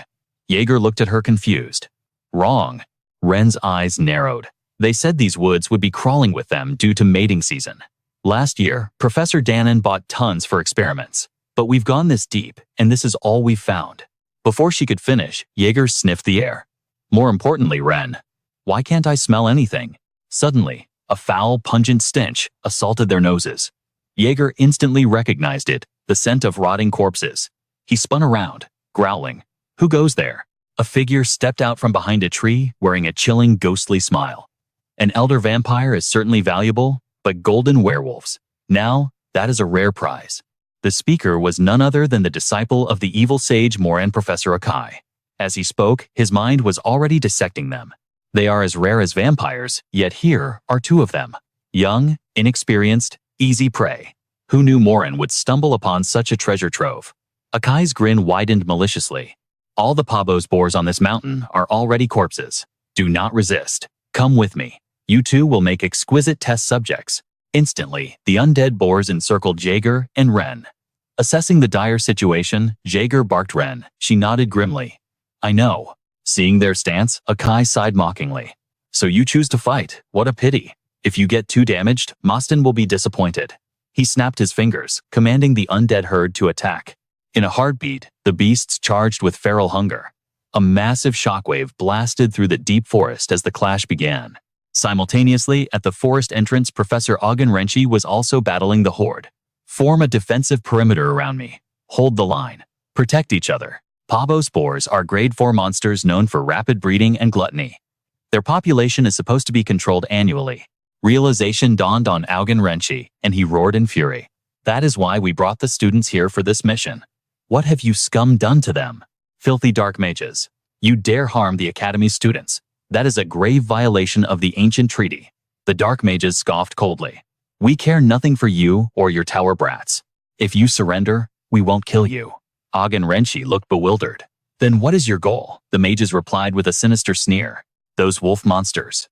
Hearing this, Og and Renshi's aura flared with irritation. You people are truly annoying. And there is one thing I hate most in this world, repeating myself. Those kids may be flawed, but they are growing. Back in the forest, Jaeger and Ren unleashed their beast forms. With just a few strikes, the undead boars were obliterated. Their sharp claws dripped with gore as they stood in their true forms. Og and Renshi's voice seemed to echo their resolve. Whether mage or beastman, as long as they learn and grow within these walls, they are my students. As the old professor charged the dark mages, they cried out in shock. You dare challenge the tower? The headmaster's voice was the calm before the storm as he asked. A challenge, you say? It was you who dared to lay a hand on my students first. As he spoke, his expression twisted into a mask of pure fury, veins bulging like cords of steel. Suddenly, a desperate shout rang out from the special dormitory senior Mary Corin. Marie Dunaref's voice trembled with panic. I followed Corin's instructions to the letter, but there was no ambush.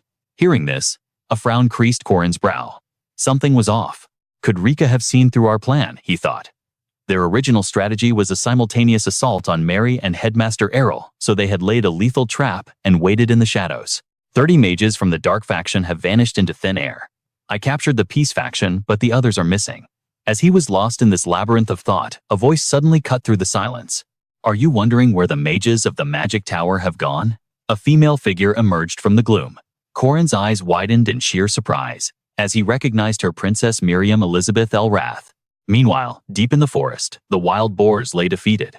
Staring down the enemy, known as Asai, John and Ren felt a shiver of anticipation run down their spines. The Golden Wolf. Truly a prize worth as much as an elder vampire, Asai sneered. In the next heartbeat, the enemy group began a dark chanting ritual. We have tamed death itself. By fusing corpses with the blackest arts, we create the ultimate monster. As the chant reached its peak, Asai felt a surge of overwhelming power course through him. He laughed with arrogant confidence. How can mere beasts hope to defy the supreme path of magic? Seeing the danger, John shouted Ren, and she instantly responded, I'm on it. They spun around, sprinting for their lives, while screaming, run. But they hadn't gone far when a devastating force slammed into them, tearing agonized screams from their throats. They crashed to the ground, gasping for air, cold sweat soaking their faces. Staring up at the abomination looming over them, their minds raced. What in the world is that thing? Such destructive power. Asai gloated, surprised. A lowly beast like you couldn't possibly comprehend. This is the true essence of life magic. With a roar, John launched himself into the air, driving a ferocious attack straight at the monstrosity. Asai remained chillingly calm, lecturing as if in a classroom. I have researched the synthesis of life to maximize the muscle density of living creatures. By calculating the density of every fiber and controlling them with precision, I have amplified both strength and endurance beyond natural limits. His twisted science was proving terrifyingly effective. They stared at the beast in disbelief, not a single scratch. Taking a nervous step back, they realized the horror was both lightning fast and invincible. Ren gritted her teeth. Yeah, I see it. As they lunged forward again, a memory flashed in their minds. There is someone at the academy faster than you and 2 people stronger than you. In their memory, Corin smiled confidently. But if we fought, I would win every time. John had asked in unison with Ren. But how? Corin had replied, first of all. Back in reality, John charged again, his eyes glowing with determination. Corin's lesson echoed. Misdirect their gaze and deceive their senses. Following that advice, their claws finally drew blood. John shouted the command. Right now, strike the weak point. Ren lunged, thinking, if claws won't cut it, I'll use my fangs. No need to rush, just relentless, calculated persistence. The beast howled in agony under their assault. Corin's voice seemed to whisper, you can win. Seeing the monster's leg buckle, John and Ren felt a surge of triumph. Good, Ren cried out. Let's end this now. Her heart soared with hope. They just needed to keep up this rhythm. But the moment she let her guard down, a shadow struck. Instantly, Ren was forced back into her human form, eyes wide with shock. What the hell just happened? John screamed in terror, Ren, but it was too late. The monster was already upon her. A brutal strike landed, and blood sprayed into the air. A gut-wrenching scream tore through the forest. Ren. Asai cackled with twisted delight. You fools. A chimera's flesh is pure poison. You dared to bite it, but his face suddenly fell. Wait. If you kill it before the experiment is done, it's a waste. I told you to preserve the chimera's intellect, not just its muscle. John, blinded by rage, cut him off with a roar. Shut your mouth. He charged straight at Asahi with suicidal fury. The monster instantly intercepted, using its massive hand to block the blow. The close call terrified Asahi. He shrieked frantically, "Hold back. Don't stab him. Capture him alive. I don't care if he loses a leg." As the monster and John clashed, the ancient bond of the Golden Wolves ignited. If one falls, the survivor becomes a vessel of pure vengeance, striking with reckless abandon. The monster stood no chance. It just took the hits, wailing piteously, as Asahi watched, his eyes bulging in disbelief. John had undergone a complete awakening, a descent into madness. Drenched in blood, he looked like a demon as he growled, "I will slaughter you. Every single one of you dies today." Seeing this killing intent, Asahi broke into a cold sweat, screaming, "Kill him. Forget the experiment. Just kill him." His minions rushed to obey. "Yes, Professor," but John was a blur of motion. In a split second, he tore through the dark minions like paper. Staring at the scattered remains, Asahi shrieked in horror. "No, impossible. My students." John only roared in response. "Go to hell." Suddenly, a shockwave shook the air. Corin appeared from nowhere, catching John's lethal strike. Corin. John sobbed through his rage. Ren is gone. Why are you only here now? You should have been here." The wolves lived for each other, and in his grief, John punched Corin's chest in helpless frustration. Knowing that when one mate falls, the other loses all reason, Corin dropped his weapon. He pulled John into a tight embrace. "I'm sorry. I was too late, wasn't I? But Ren is still alive." John froze in shock.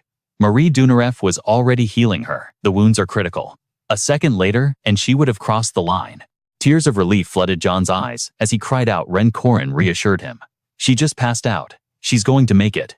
John clung to Corin, sobbing uncontrollably. "Brother, Corin patted his back gently. "Yeah, it's okay now. It's over." As he spoke, Corin's eyes narrowed.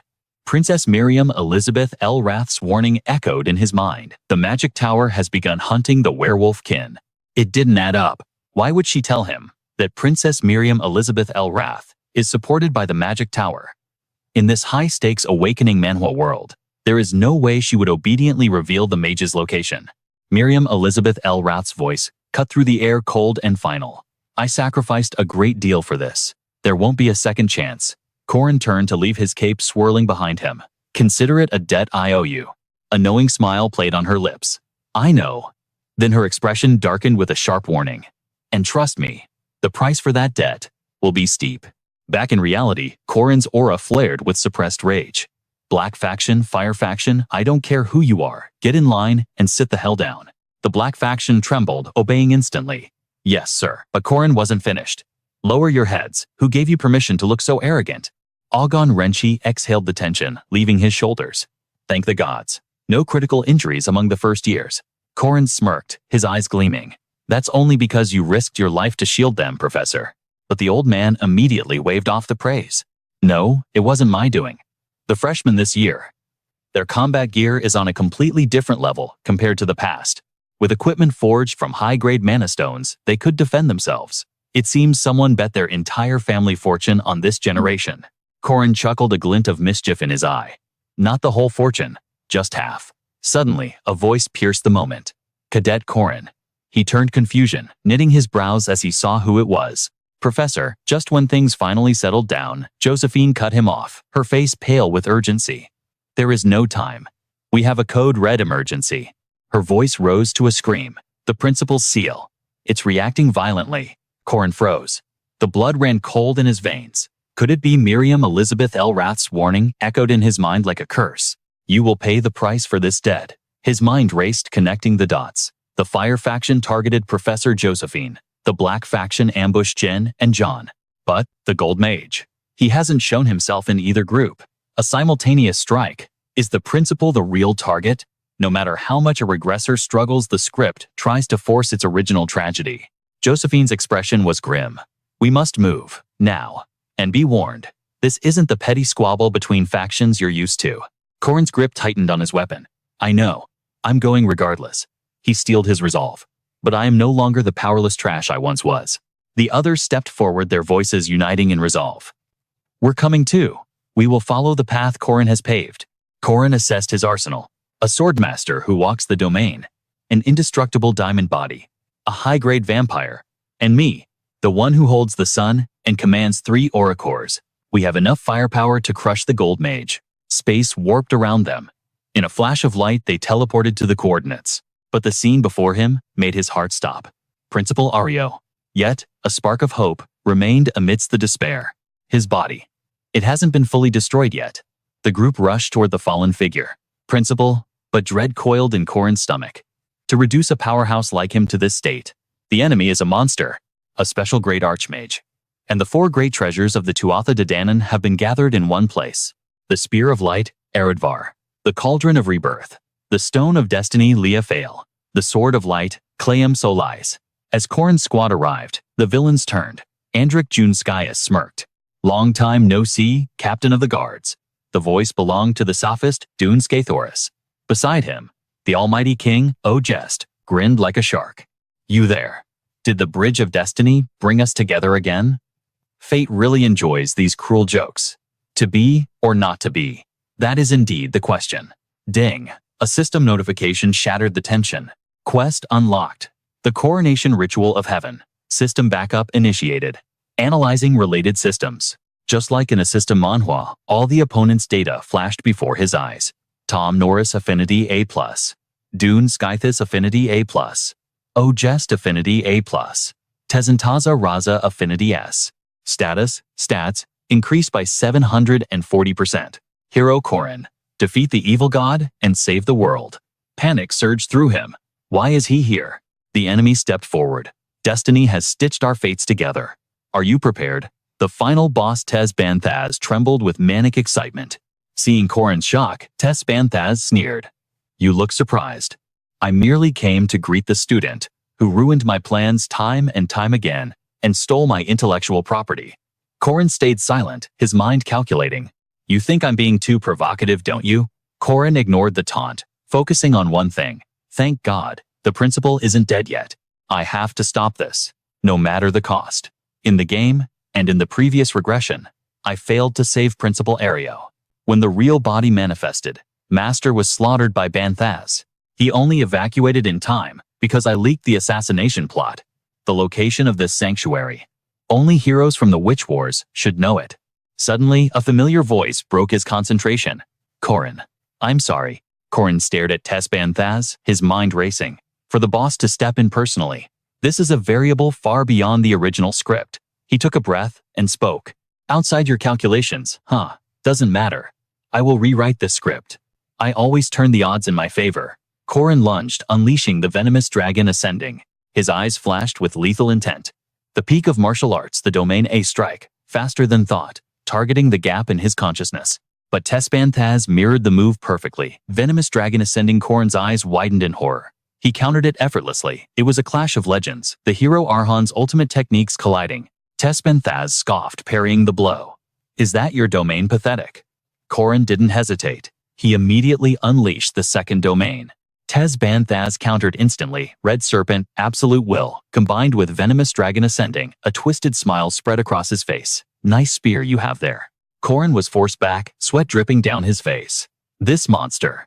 He's spamming domains like the Sword Demon. Ding system backup alert. Analyzing entity, Tez Banthaz. Connection level to user critical. Stats increased by 740%. Corin gripped his spear until his knuckles turned white. But I'm not done yet. Third domain, fourth domain, fifth domain, energy exploded outward. Tez Banthaz roared with delight. You have mastered the basics. Now, show me some real speed. Corin unleashed every ounce of his aura. He blurred into motion, a streak of light charging forward. Tez Banthaz met him head on. Boom! 2 godlike strikes collided in a shockwave of destruction. The impact sent Corin skidding back, the breath knocked out of him. But he planted his feet, gripping his spear with unwavering resolve. Not yet. He launched himself back into the fray for a counterattack. Tez Banthaz smirked, his movements a blur as he danced back. Same technique, yet the result was terrifyingly different. In a split second, fresh blood sprayed into the air. The onlookers froze in sheer horror. To those who hadn't awakened a domain, this level of destruction was simply incomprehensible. Corin didn't stand a chance. Tez Banthaz's weapon skewered him. Instantly, Marie and the others could only watch paralyzed by an overwhelming pressure before they could even scream his name. But a domain user wouldn't go down without a fight. Alicia Arden Aiden slashed out her blade, cutting into the invisible barrier. Ogress watched, his eyes gleaming with twisted amusement. Not a bad domain. Impressive talent, he scoffed. It's been ages since the king. Before he could finish, Alicia Arden faltered. Oh, Gress sneered, he's going to love breaking you. In a flash, Tess Banzat's hand crushed around Alicia Arden's skull. His voice was cold as ice. Don't get cocky.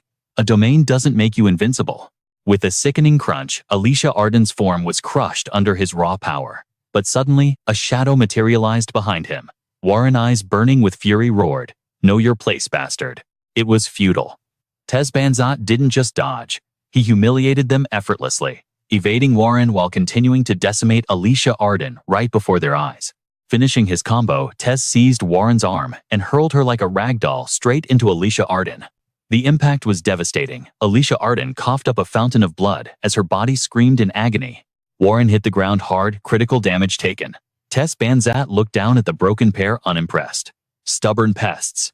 Without a pause, he launched his next assault. It was a one-sided massacre.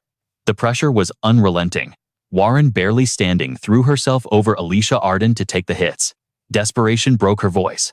"Stop, that's enough." Steel chains erupted from the ground, coiling tightly around Tess Banzat. He paused, seemingly stunned. Warren grinned through the pain. "Got you now, you piece of trash." "No," a voice echoed, calm and terrifying. Warren's eyes widened. What? Tess Banzat flexed his aura, hijacking the chains. "This is not written in my destiny." Warren gritted her teeth, pure rage fueling her. "You arrogant scum." She launched herself at him, delivering a mana-infused kick aimed straight for his head. But reality was cruel. In the blink of an eye, she was face-first in the dirt, pinned by Tess Banzat. He looked down at her shocked expression and lectured her like a child. "Experience makes the difference. It doesn't matter how tough your body is. Rattle the brain inside the skull, and it's game over." He raised his weapon, the killing intent suffocating. "Die for me." But before the blow could land, the air temperature plummeted. Instant frost locked his body in place. Tess Banzat's eyes shifted, curiosity peaked as he looked at the newcomer. "Ho, so you're that little vampire I've heard about."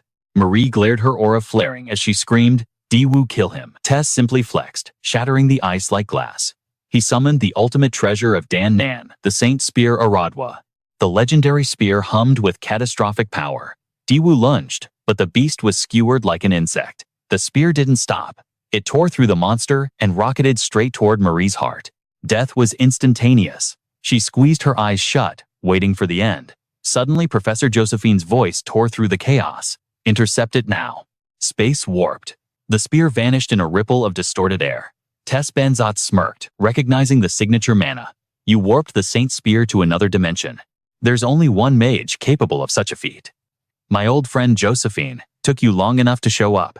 Josephine's face twisted in hatred. "Shut your mouth, traitor, and it wasn't me who struck." While Tess was distracted, Corin emerged from the blind spot, unleashing the solar kick. Clawsolace. Corin's mind raced. "This is my absolute limit." Solar manifestation amplified by 740%. Tess Banzat assessed the incoming nuke. Even a near miss would be fatal. And that regeneration speed, it's abnormal. That's not raw power, Tess realized. Is that a restriction? A vow bound by the system? He must have sworn a great vow, diametrically opposed to mine. But manifesting a sun, that shouldn't be possible. Corin gritted his teeth. "I can hold it. Just for a second." Josephine seized the chance, activating a multi-layer spatial teleport. Ogress watched the desperate escape attempt and laughed. "Running away, how pathetic." "Disgusting cowards," Dune Skaith spat. "You think I'm just here to watch?" A massive inferno erupted, threatening to engulf the portal. Corin strained against the heat. "Go, everyone get in." Josephine echoed his command, panic, edging her voice. "Move now." Corin's face shone with mana overload. As he backed into the portal, he flashed a cocky grin. "Catch you later, bastard." Snap. The portal vanished. Dune Skaith stared at the empty space. "Did we get them?" Tess Banzat lowered his hand, confident. "No need to worry. My spear never misses its mark." Even across dimensions, the Saint Spear shattered the fabric of space, hunting the fleeing group. Tess Banzat's voice echoed like a curse. "It always finds the target I chose." Corin saw the rift tear open. Marie Sr., he threw himself in front of her. One possession. One regression. I've lived 2 lives for this.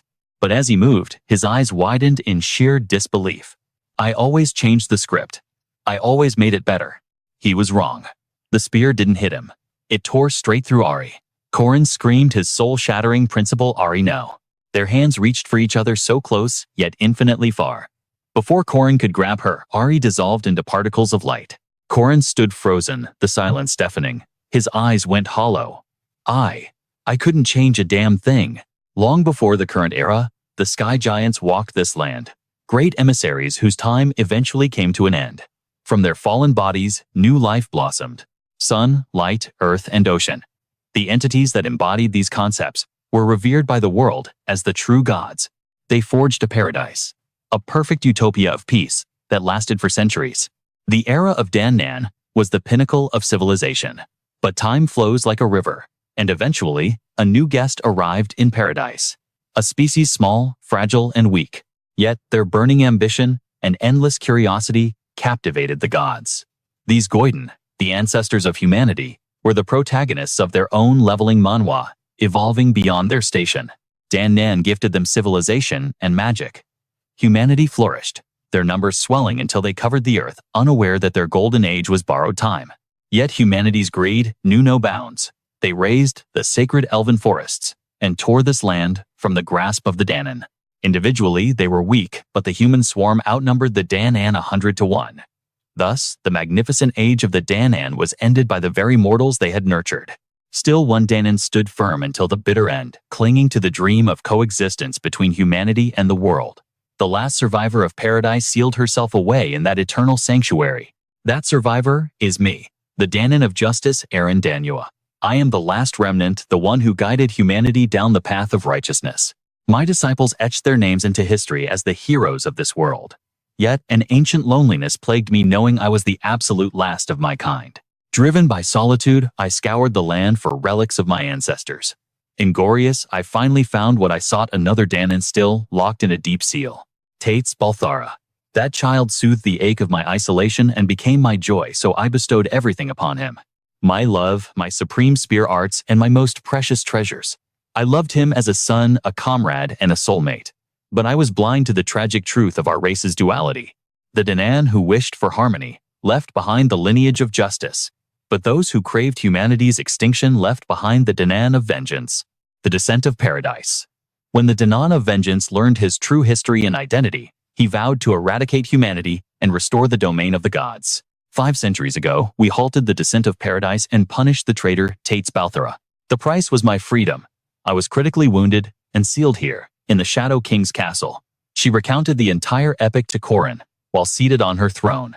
With a weary expression, Aaron Danua continued, I believe Tates Balthara had been laid to rest long ago, until this very moment. Corin sank into deep contemplation, recognizing the script. This was a familiar dialogue. A pivotal moment triggered when Aaron Danua's avatar is destroyed. Once this event concludes, Aaron Danua will leave the Shadow King's castle, only to fall by Tates Balthara's hand. The thought made Corin grip his spear in helpless frustration. God, how I loathed this specific storyline. It felt like a cruel twist in a leveling manhwa, especially since I had zero connection to Aaron Danua in my past life. So, why is she speaking to me? I'm not her disciple. After a pause, Corin asked, are you perhaps mistaking me for a disciple of Balthara? I should be on guard, so why summon me? Aaron Danua answered instantly. Little one, you are my disciple, the child from the future, trying to shoulder the weight of the world alone. Corin's eyes went wide with shock. How could she know? Do you know what happened in Nazri? That matters not right now. What matters is she knows I'm a regressor. Corin's mind raced as he spoke up. Then, the timeline will accelerate. We must fortify the perimeter immediately. You need to hide here. Do not let anyone enter. Aaron Danua replied softly. Just because you know the future does not mean you must bear the burden alone. Corin cut in. You are the queen, the one and only queen of paradise. On the chessboard, the king must be protected at all costs. But Aaron Danua countered immediately. I was never a king. I was a master, and I have always been a hero. Her internal monologue whispered, I know. Even knowing the bleak future, you are the kind of soul who would choose self-sacrifice. Corin stepped closer, dropping to his knees in desperation. Please, I beg of you. Stay here. Do not leave this castle. Aaron Danua smiled gently. That I cannot do. This time will not be like the last. Seeing her resolve, Corin tried to persuade her with everything he had. We can change it. We can control the variables. If we prepare and rewrite history, we can survive just like I've done up until now. Before he could say more, she silenced him. Danua pulled Corin into an embrace and whispered, "We have reunited and we cherish one another, but we cannot deny destiny. Just as the Danua of 3 years ago did, and just as my future self did for you. The me of now will trust in you and lift you up. I will protect you. That is my duty and my choice." Her words only deepened Corin's sense of powerlessness. Beneath the cold palace ceiling, he thought, "Even knowing everything, I can change nothing." Days later, Corin was training like a madman in the dueling hall. He launched himself high into the air, crashing down with his spear. Watching from the sidelines, Lyle and Jer munched on popcorn. Well, at least he looks physically stable. Yeah, but it's the first time I've seen Corin this depressed. Remember the principal's funeral. He looked worried then, but to bounce back into this insane training routine a day later. He's a total monster. Listening to the chatter, Jer couldn't help but wonder, "Hey, haven't you noticed the girls around Corin are all gloomy too? Senior Mary went back to the south, and Arisa is hospitalized." Lyle retorted, "You're delusional. It's probably just that one girl." Suddenly, Warren crushed the cup in her hand, with a terrifying expression making Lyle instantly retract his statement. "Okay, maybe not." Warren stepped in to stop Corin, who was training until his palms bled. She looked at his hand helplessly. Corin yanked it back, his voice cold. "Let go. It's not time yet." Seeing his state, Warren made a decision. Without a word, she launched an attack. Boom! In an instant, her raw power pulverized the wall behind him. She walked over to the rubble and spoke calmly. "Follow me. The rain is pouring outside." Standing before Warren, Corin was baffled. "What are you planning?" Warren replied. "It's too cramped in there. I can't go all out." She moved into a stance, gritting her teeth, as she declared, "Let's fight." Corin was completely thrown off by the sudden challenge. What the hell? Despite his confusion, he instinctively raised his spear to defend. Warren's hand made contact with the spear, but in a split second, she shifted her trajectory. Corin blinked, a flicker of confusion crossing his face. She missed? No. In his mind's eye, he realized. From the group assignment, Professor Pam had been teaching martial arts to Warren. She already possessed a diamond indestructible body. She could have tanked that spear strike with her bare flesh without a scratch, yet she deliberately dodged. She was still clumsy, but that move, it was completely outside my calculations. When did she even learn these deadly arts? The thought barely formed before Corin was smashed into the earth with zero mercy. He struggled to peel his eyes open, but Warren was already launching her next assault. A deafening boom shattered the silence, followed by a blinding cloud of dust and debris. Corin froze, stunned by the sheer intensity. Warren's voice cut through the smoke, cold as absolute zero. "You are weak. Don't destroy yourself trying to chase power. Your only job is to survive." The logic didn't track in his head. "What are you talking about?" Suddenly Warren shredded Corin's shirt, her eyes burning with a terrifying resolve. "Carve the seal onto my body instead," she demanded. "I will become a monster if it means protecting you." Corin's mind went blank before he shouted, "Absolutely not." Danua's wisdom echoed in his memory like a sacred law. "Listen, kid, I'm the adult here. It is the solemn duty of the grown-ups to shield the children from the darkness." Corin placed a trembling hand on Warren, his voice firm. "I cannot let a child like you bear this curse. This dark power isn't meant for a genius like you. The risk is catastrophic. Leave the danger to the talentless trash like me." But Warren snapped back instantly. "No, you're wrong. Let me correct you." Corin tried to argue. "I'm telling you I'm not a child. No, you are not incompetent." Warren cut him off, pulling him into a bone-crushing embrace. Corin stiffened his thoughts, swirling in total chaos. "What the hell are you doing, Corin?" he asked himself, the guilt creeping in. "You talk big about saving everyone alone, but you're just a brat pushing the weight onto others." He couldn't keep lying to himself. He sighed. "You're right. Thank you, Warren." He returned the hug, squeezing tight, as if to anchor himself. "Now let's get up. We have a mountain of work ahead of us." 2 weeks later, the Magic Tower incident sent shockwaves through the majestic castle. The Round Table convened in grim silence. The Red Tower's admins ambushed Professor Josephine, and the Black Tower kidnapped a freshman. "This is an act of war." The purple-haired maiden sighed helplessly. The Magic Tower claims it was merely the rogue actions of a few deviant mages. The white-haired elder slammed his hand down in fury. "Is that a joke? 2 elder class mages and a squad of 50 elites? You call that a rogue incident? Professor Dumas shook his head gravely. We know it's a lie. But the response came directly from Lord Ein, the representative of the Magic Tower. Our hands are tied. We need a figurehead of equal standing to push back. The current situation demands a successor for the chairman's seat immediately. Professor Ogon spoke up. The Ariel family has held the MK3 Academy chairmanship for generations. Surely history will repeat itself. Suddenly, a commanding voice pierced the room. The next chairman has already been chosen. The declaration stunned the council. It was Josephine who spoke. Everyone turned to her, confusion painted on their faces. Josephine, is it another puppet from the Isle family? She shook her head. No. At that moment, a warp gate shimmered open, and a legendary figure stepped into the light. Her voice resonated with absolute authority. The assassination of Principal Isle threw this academy into chaos. But make no mistake, that was merely the prologue. The coming conflict will determine the survival of our species. This academy has one purpose now, to forge the heroes who will turn the tide in this awakening Manhwa era. For that reason, I, Danua, the symbol of justice and mentor to heroes, shall take the seat of the new chairman. She declared it with a face of iron resolve. Flashback to a moment prior, Josephine had pleaded, I still oppose this. The enemy isn't alone, like he was 80 years ago. He has the Northern Kingdom's old mage corps behind him. His influence has grown into a leviathan that dwarfs his past self. Danua had simply smiled.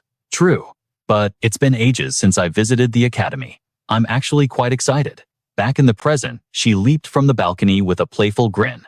Josephine screamed, I told you not to move yet. Meanwhile, in the Magic City's emergency ward, a battered Alicia Arden Aiden was begging the staff. My sword. Please just bring me my sword. The nurse sighed, exasperated. Good heavens, why are you students always like this? Alicia Arden bit her lip, drowning in helplessness. This is bad. I'm falling behind. A memory surfaced, Tessa's voice ringing in her ears like a curse. Do not become arrogant just because you unlocked a domain. The warning haunted Alicia Arden. In this brutal leveling Manhwa world, even with her rare ability, she felt painfully small. Warren took the brunt of the damage, yet I'm the one bedridden. In reality, Warren was the one protecting me out there. And Corin. He took a giant spear through the chest, yet he was back in the gym the very next day. Meanwhile, I'm lying here like a useless burden. She gripped the sheets until her knuckles turned white. Suddenly, a hand entered her vision. It was Corin, wearing a smile brighter than the sun. Her face flushed instantly. Corin began gently rolling a boiled egg over her bruises to reduce the swelling. Gently, she yelped in pain. Sorry, Corin chuckled softly. But look, it's still swollen badly. Alicia Arden's expression darkened with insecurity. I don't have absolute defense or instant regeneration like you monsters. If I slip up, I end up here. Am I just a charity case to you, Corin? Corin shook his head immediately. I'm the lucky one. I have people with diamond-grade durability and genius swordsmen, with domain expansions covering my back. Sometimes I wonder if I deserve such help, but knowing I can patch you up like this, it makes me feel better about relying on you in battle. He flashed a dazzling grin that could melt steel. It's embarrassing to say out loud, but I'm going to need you by my side for a long time, Alicia Arden. Alicia Arden turned beet red, looking away to hide her face. If you want to go fast, go alone. If you want to go far, go together. The old saying rang true in her heart. She whispered, fine then, feed me that honey candy. Consider it a down payment for my sword arm. We will face these trials and level up together. Corin moved to feed her, but crack. The candy shattered in his fingers before it reached her lips. Both of them froze in shock. While some learned to fight, others learned a new emotion, jealousy. Warren stood there, pouting aggressively. Alicia Arden smirked. Oh, is someone jealous? Warren barked back instantly. Shut your trap. As the chaotic trio bickered inside, Josephine watched from the hallway. They seemed lively enough. Danua stepped up beside her. I understand your worry, Josephine, but humanity is facing an apocalypse, and these children, they are our only hope. Even if my own student strips me of my power and locks me away in chains, my mission, it never truly ends. This sanctuary I've built has been silently cultivating the seeds of future legends. Perhaps amidst the flowing river of history, the greatest hero of all will bloom from the very soil I tended. The enemy has returned his power, eclipsing what it was 80 years ago. But make no mistake, victory will still be ours. That is the sole reason Guardian Academy exists.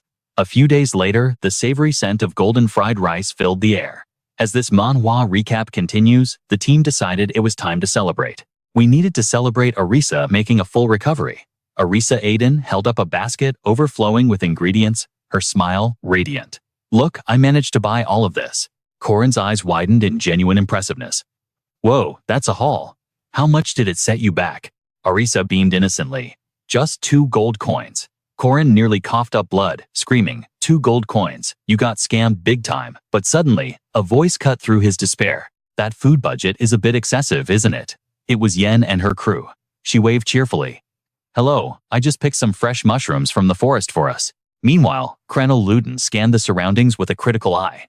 So, this is the special dormitory, huh? Another voice chimed in from the entrance. A group strode in with purpose. As they approached, a commanding voice rang out. Long time no see, my dear little sister. The room buzzed instantly.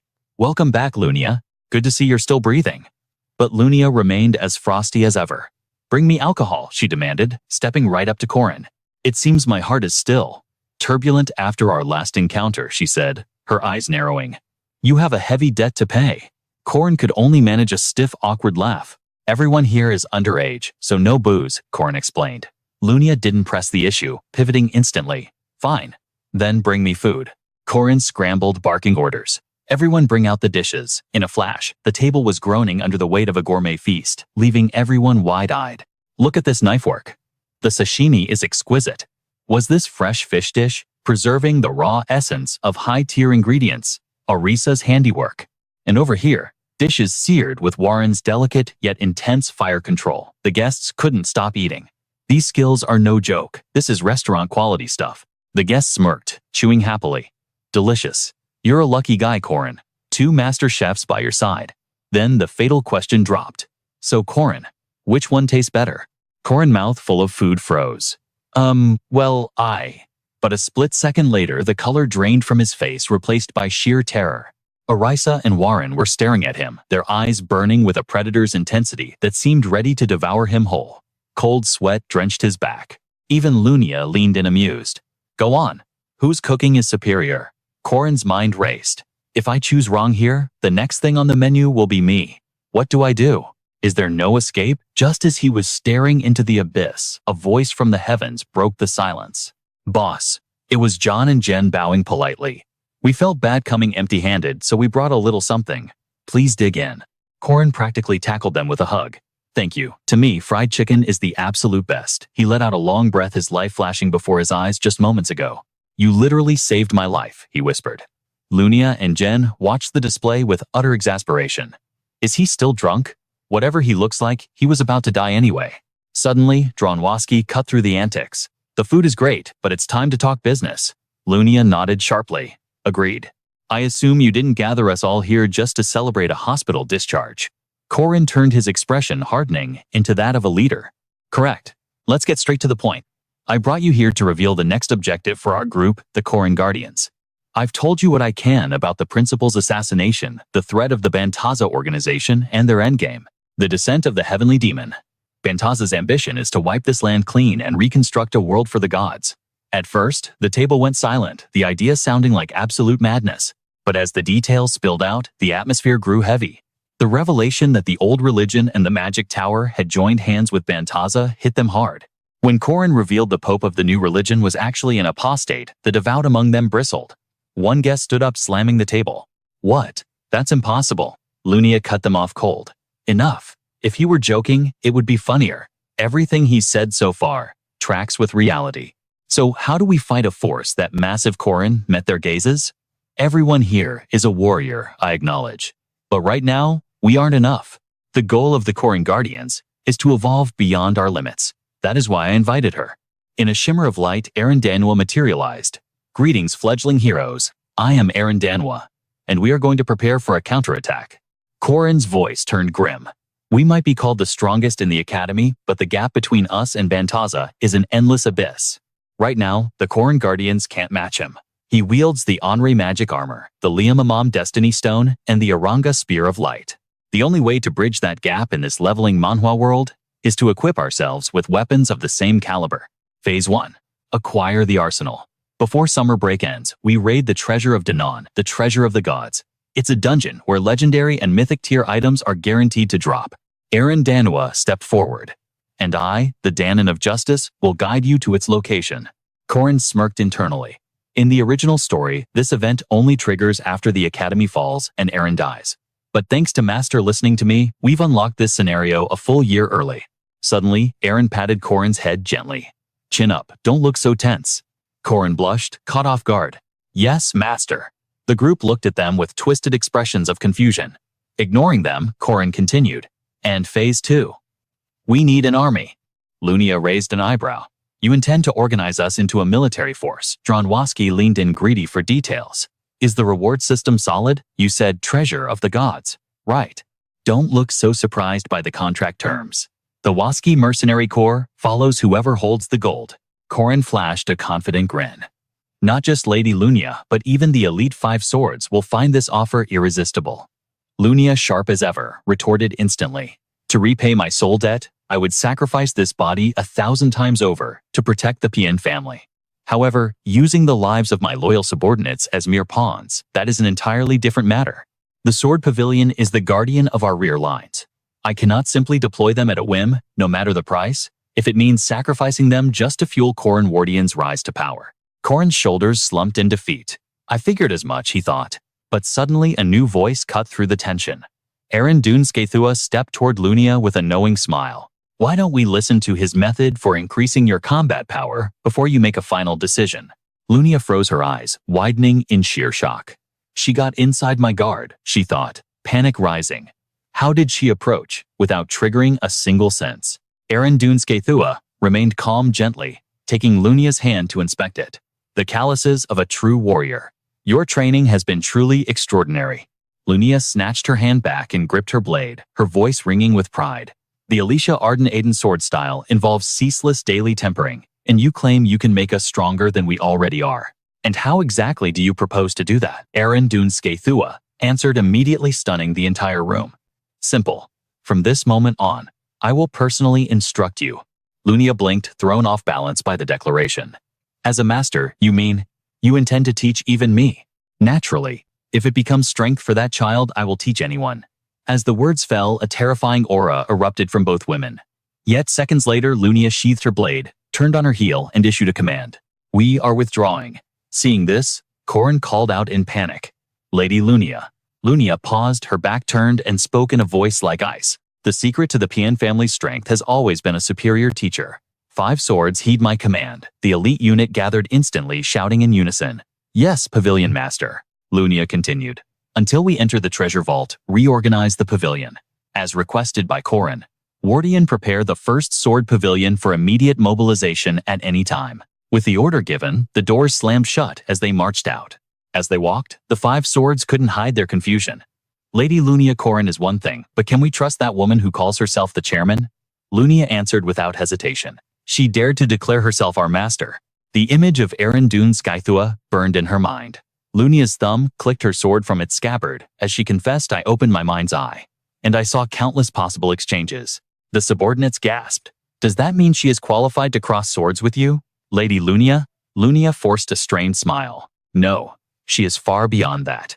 Meanwhile, back in the room, Eren Dunskethua smiled with the ease of a predator. You've all eaten well, so you have the energy right. Let's begin the lesson immediately. Who shall go first? She chuckled, her aura flaring. Actually, come at me all at once. In an instant, weapons clattered to the floor, and spirit stones scattered like dust. Standing amidst the defeated Eren, dusted off her hands. That will do. The group lay on the ground, eyes wide, with disbelief and shock. Impossible, they whispered. Eren slowly approached the twin brothers, Jen, John. Hearing their names, they scrambled to respond. Yes, ma'am. Eren smiled, offering her critique. You two rely too heavily on instinct. You understand the theory of tactical combat, but your bodies cannot keep up. Your actions are outpacing your thoughts, aren't they? Your judgment lags behind your reflexes. John, your balance is excellent, but when you deploy your magic swords, your defensive support leaves a fatal opening. That is because you increase the number of blades too abruptly. Unless you are fighting an army, reduce the count to maintain control. From the sidelines, Ron Wieski observed, silently evaluating the spectacle. Instant feedback, immediate correction, and the transmission of exquisite technique. Truly, she looks happiest when she is teaching someone. While Eren was engrossed in her lecture, a familiar voice piped up. Master, then please let me have a turn. Seeing Corin, she beamed.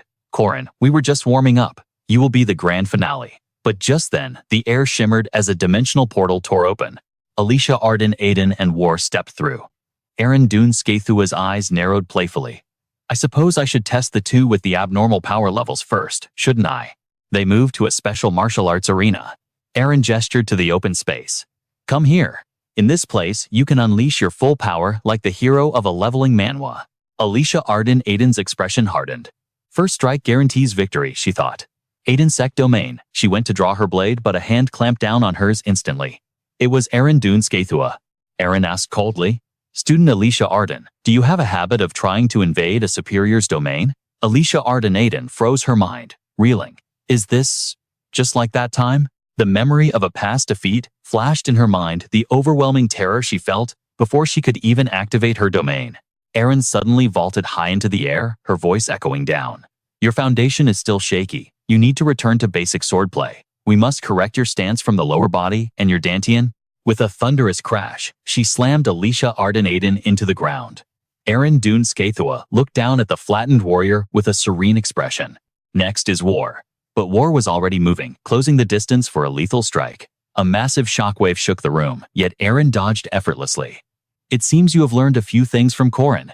War, you must practice the essences of Baji and Bagua. War unleashed a torrent of attacks, but Aaron weaved through them. What you need isn't more raw power. You need to carve the stance and essence into your very flesh. And, tell me, why is your heart burning with such rage? The image of Aaron patting Corin's head flashed through War's mind. Stand tall, don't worry, she had said. The memory made War's blood boil. She was experiencing the stinging bite of jealousy for the first time. Watching this unfolding drama, Josephine sighed in helpless worry. That little idiot.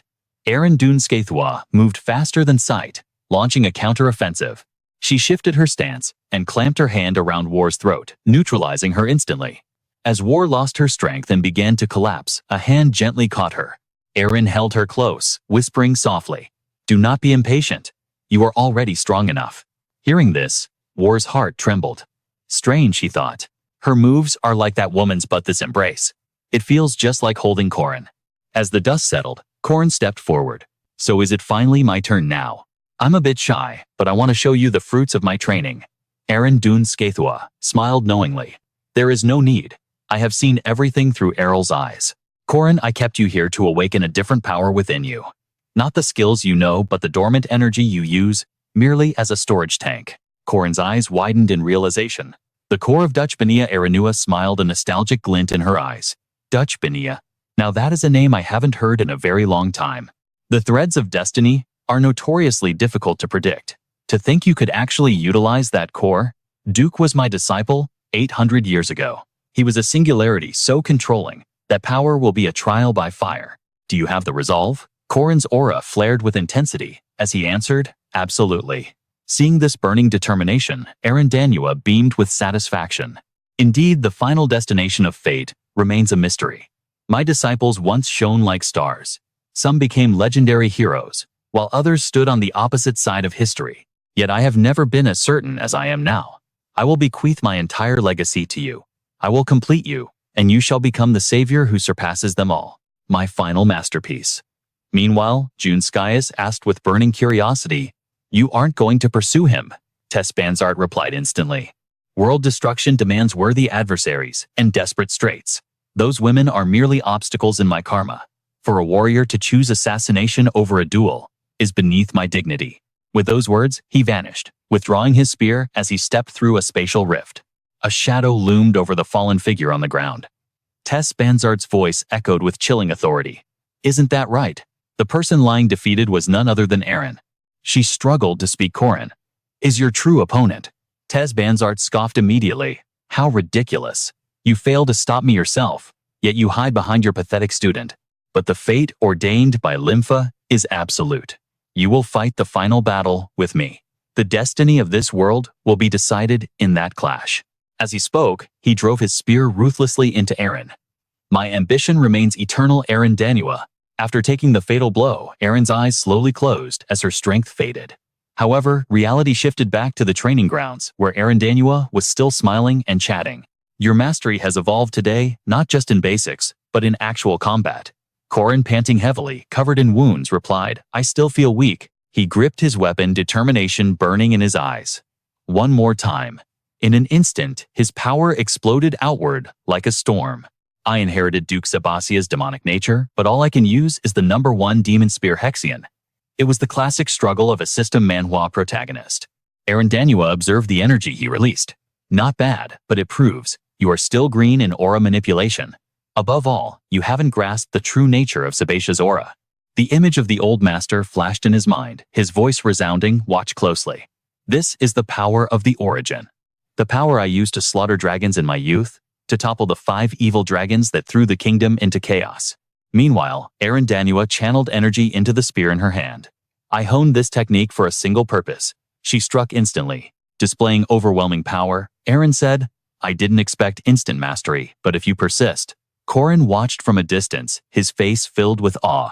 This is the destructive potential of Duke Sebastia's core, a tear in space itself. Aaron approached, placing a reassuring hand on Corin's shoulder. I am certain you can achieve this. Corin immediately asked, Do you mean like you, Master? Or like Tess Banzart? At the mention of that name, Aaron froze. She replied with heavy sorrow, He is strong, but do not aim for him. His existence is my greatest failure and eternal regret. I must correct it. Do you understand? Corin felt a knot form in his stomach. Was she planning to leave and face him alone to end it all? Aaron answered firmly, I cannot leave this to the children. Adults shouldn't hide behind the younger generation, regardless of their mistakes. But before she could finish, a voice cut through the tension. Gripping his spear with overwhelming force, Corin spoke through gritted teeth, his aura trembling with emotion. In the future, I left behind, I lost too many souls. Killed by FM, by June Scius, by Dune Scathoris, by Orist. Countless comrades sacrificed. I lost even those I could have saved. To say I have no regrets would be a lie. But trading lives isn't about regret. Corin, do you know why I regressed to bear the fate of saving this awakening Manhwa world in place of the player? He struggled to contain the spear's overflowing energy. Call it arrogance if you must. But in the world I save, everyone survives. No one gets left behind. Even if it's just my own greed, I won't accept a future without you in it. With a roar, Corin unleashed the strike. The power tore through the very fabric of space, creating a massive rift. Danua stared in shock, as Corin declared, Believe in your student. Didn't you say he was the model of a hero? He smiled with absolute certainty. You won't die this time, because I'm going to save you. Hearing this, Danua smiled warmly. I am truly blessed to have such luck in my twilight years. Immediately, Corin lightly tapped her on the head. What do you mean twilight years? Living a long time doesn't mean you're old. As long as you believe everything will be fine, you are still in your youth. Aaron's face flushed red as she whispered, All right. While they were lost in their moment, Alicia Arden and the others shouted with burning enthusiasm. Please continue the lesson for us too. Elsewhere, Shadows whispered. Infiltrating the relief team will be difficult. Sorry, I'm just heading to the church where Saintess Estelle is. The figures then vanished. In this chaotic situation, Jeremon Luer, a spy for the Jerem Order, sighed in frustration. It's not former religion, it's Jerem. Suddenly, a figure appeared in his vision. It was none other than Corin. Jeremon Luer corrected it as Jerem. Corin smiled and asked playfully, Is that so? I guess asking about those brass beads was pointless. I don't follow any religion myself. But those brass beads symbolizing the integrity and poverty of Jerem look quite impressive. Jeremon was surprised by the compliment. You know your religious symbols well. Corin, the rare first-grade knight in this leveling Manhwa world, Jeremon thought. It sounds flashy, but Jerem has deep traditions. I heard he even has a fan club called the Corin Guardians. Probably just a small club size. Jeremon continued his internal analysis. I sense interest in his words. As a spy sent by Bishop Runin to infiltrate the academy, I must get close to key figures like him. Suddenly, Corin spoke up. All right, then come with me on a mission. Jeremon Luer was completely taken aback. A mission, yet he found himself following Corin. Standing before the gaping maw of the cave, Corin broke the silence. 70 kilometers from the nearest village, yet disappearances are skyrocketing. It reeks of goblins. Jeremon Luer narrowed his eyes, skepticism dripping from his voice. And you are taking this request. Isn't this jurisdiction for the guilds, the association, or the Holy Church? Why is a student stepping in? Corin forced a polite smile, masking the truth. Since last week, the Corin Guardians have been on auto hunt. I mean, we have been handling matters in the area. Meanwhile, the invisible interface of a system Manhwa flashed relentlessly before Corin's eyes. Ron Waski has slain Mage Palin. Precept rewards are distributing. Grenell Luden has annihilated Golem Engineer Dren. Rewards distributing. Yua has successfully intercepted the Gina corruption protocol. Rewards distributing. As the blue windows cascaded, Corin kept walking casually. The rest of my team is sweeping the perimeter, so we are a bit short-handed. But don't worry, we will be back before evening prayer. This only deepened Jeramon Loser's internal conflict. Corin. These people radiate a strange magnetic charisma. They are kind, yet powerful. Jeramon thought bitterly. If I were not bound by the Holy Order, if I were just a normal student, I would have followed him as a true brother. But suddenly, a thunderous crash made Jeramon spin around in terror. What the hell? Warren had driven her fist straight into the solid rock wall. He looked on helpless and confused. His friends are absolute lunatics. Corin looked at her, genuinely puzzled. Warren, why the sudden demolition? Warren's voice was deadpan. Bug. Jeramon's expression darkened instantly. A Jiangxi. A filthy demon race. Corin treats these monsters like people, but that defies the holy scripture. Demons are nothing but filth. The cognitive dissonance made his stomach churn as he marched forward.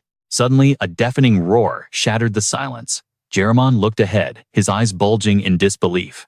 A gargantuan monstrosity lunged from the shadows, jaws unhinged to swallow him whole. Tears streamed down Jeramon's face as he let out a pathetic shriek of pure terror. Slash. In a fraction of a second, Warren obliterated the beast. Jeramon stood there, jaw on the floor. Covered in monster ichor, Warren remained ice cold. All insects must die. Standing over the pile of gore that used to be a monster, Warren asked softly, "You okay?" Jeramon scratched his head, trembling as he stammered. "Thank you, Senior." Corin cut in his eyes sharp and analytical. "Strange. The swarm density is too high. This is a goblin nest yet. Predators and prey do not coexist in the same den. That implies something is being hidden."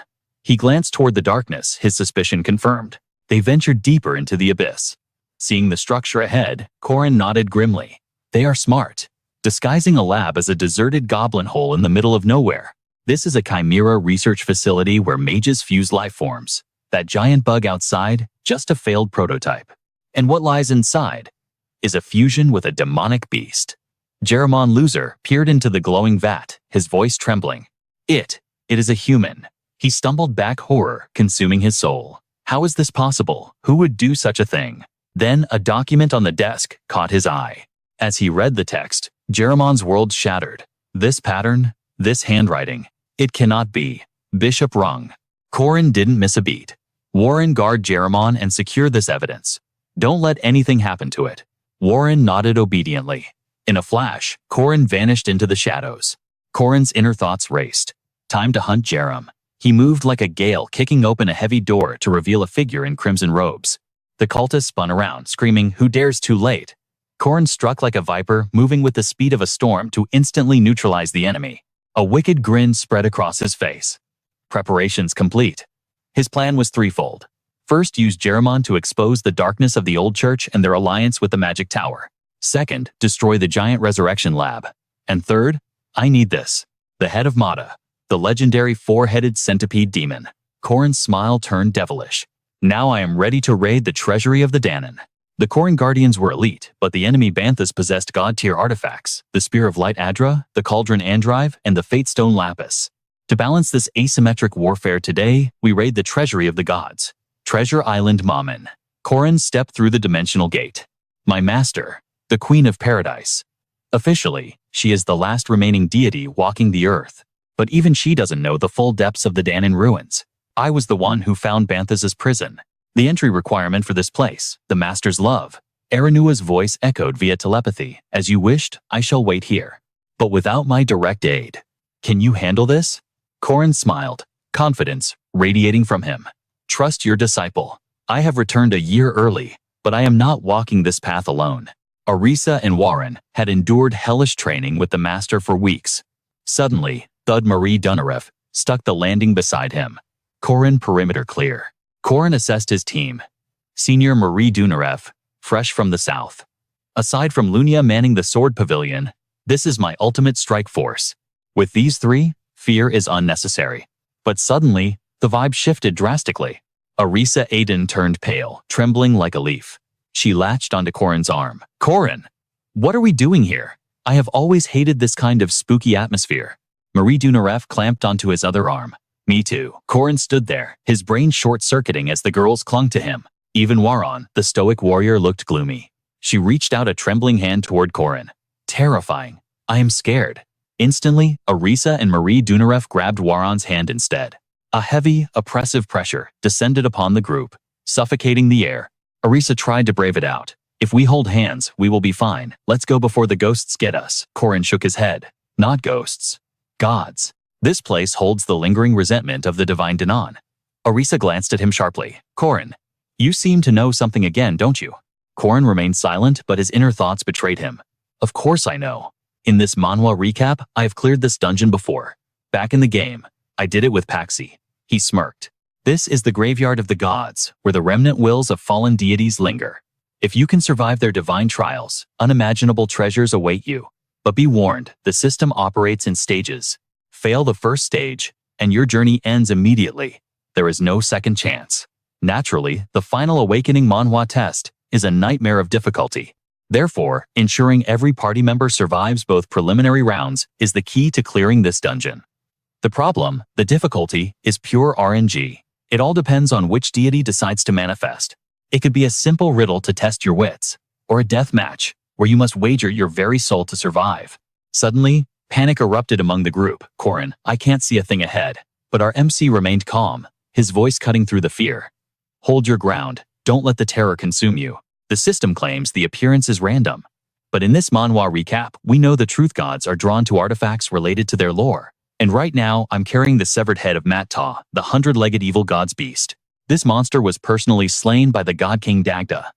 Realizing this, a devilish grin spread across Corin's face. He had cracked the code. The deity summoning is all but guaranteed. It has to be the god king Dagda. His quest is legendary for being simple. Offer me a delicious meal. Too easy. As the dorm's head chef, my cooking skill is max level. A dense mystical fog swallowed the area. But as the silhouette emerged, Corin's confidence shattered into pure shock. His mind raced.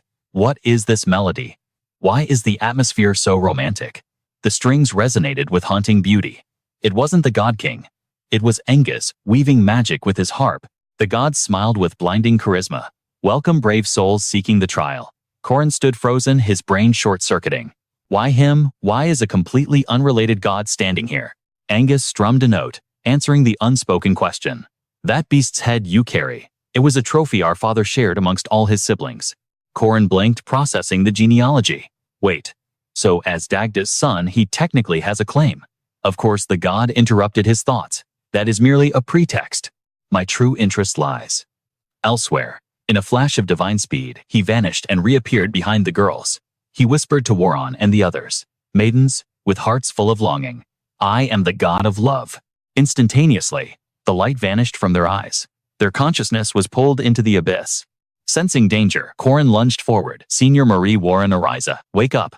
But their gazes grew hazy, drifting into a dreamscape. And then, a voice echoed in Arisa's mind. Safe travels, darling. Leaving without a goodbye kiss, the scene materialized, Corin tenderly kissing Lunia. Watching from the shadows, Arisa felt a surge of jealousy twist her gut.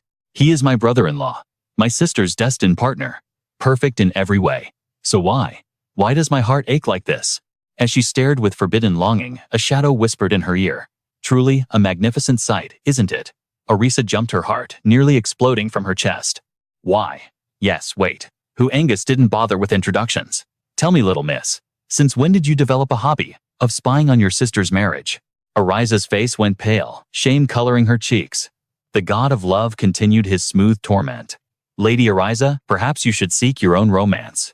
With beauty like yours, surely the academy boys are lining up. But if your heart is chained to a forbidden man, if you still crave your brother-in-law, then you must let it go. This is the trial of love. Back in reality, Corin roared, his aura flaring. What did you do? What have you done to them? Angus smirked, unmoved. The trial has already begun, hero.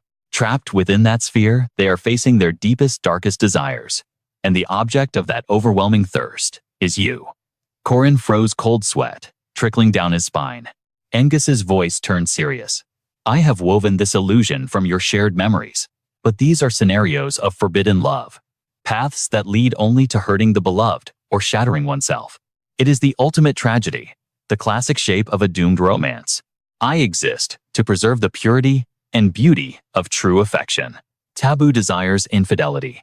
They only tarnish the sanctity of love. If these maidens can conquer their lust and control their hearts, they shall be rewarded. But if they fail, they will wander this labyrinth of illusions for all eternity. Corin grit his teeth. That's insanity. Tell me how they clear the condition. Angus smiled benevolently. Simple. They must reject you. Relax. I'm rooting for them.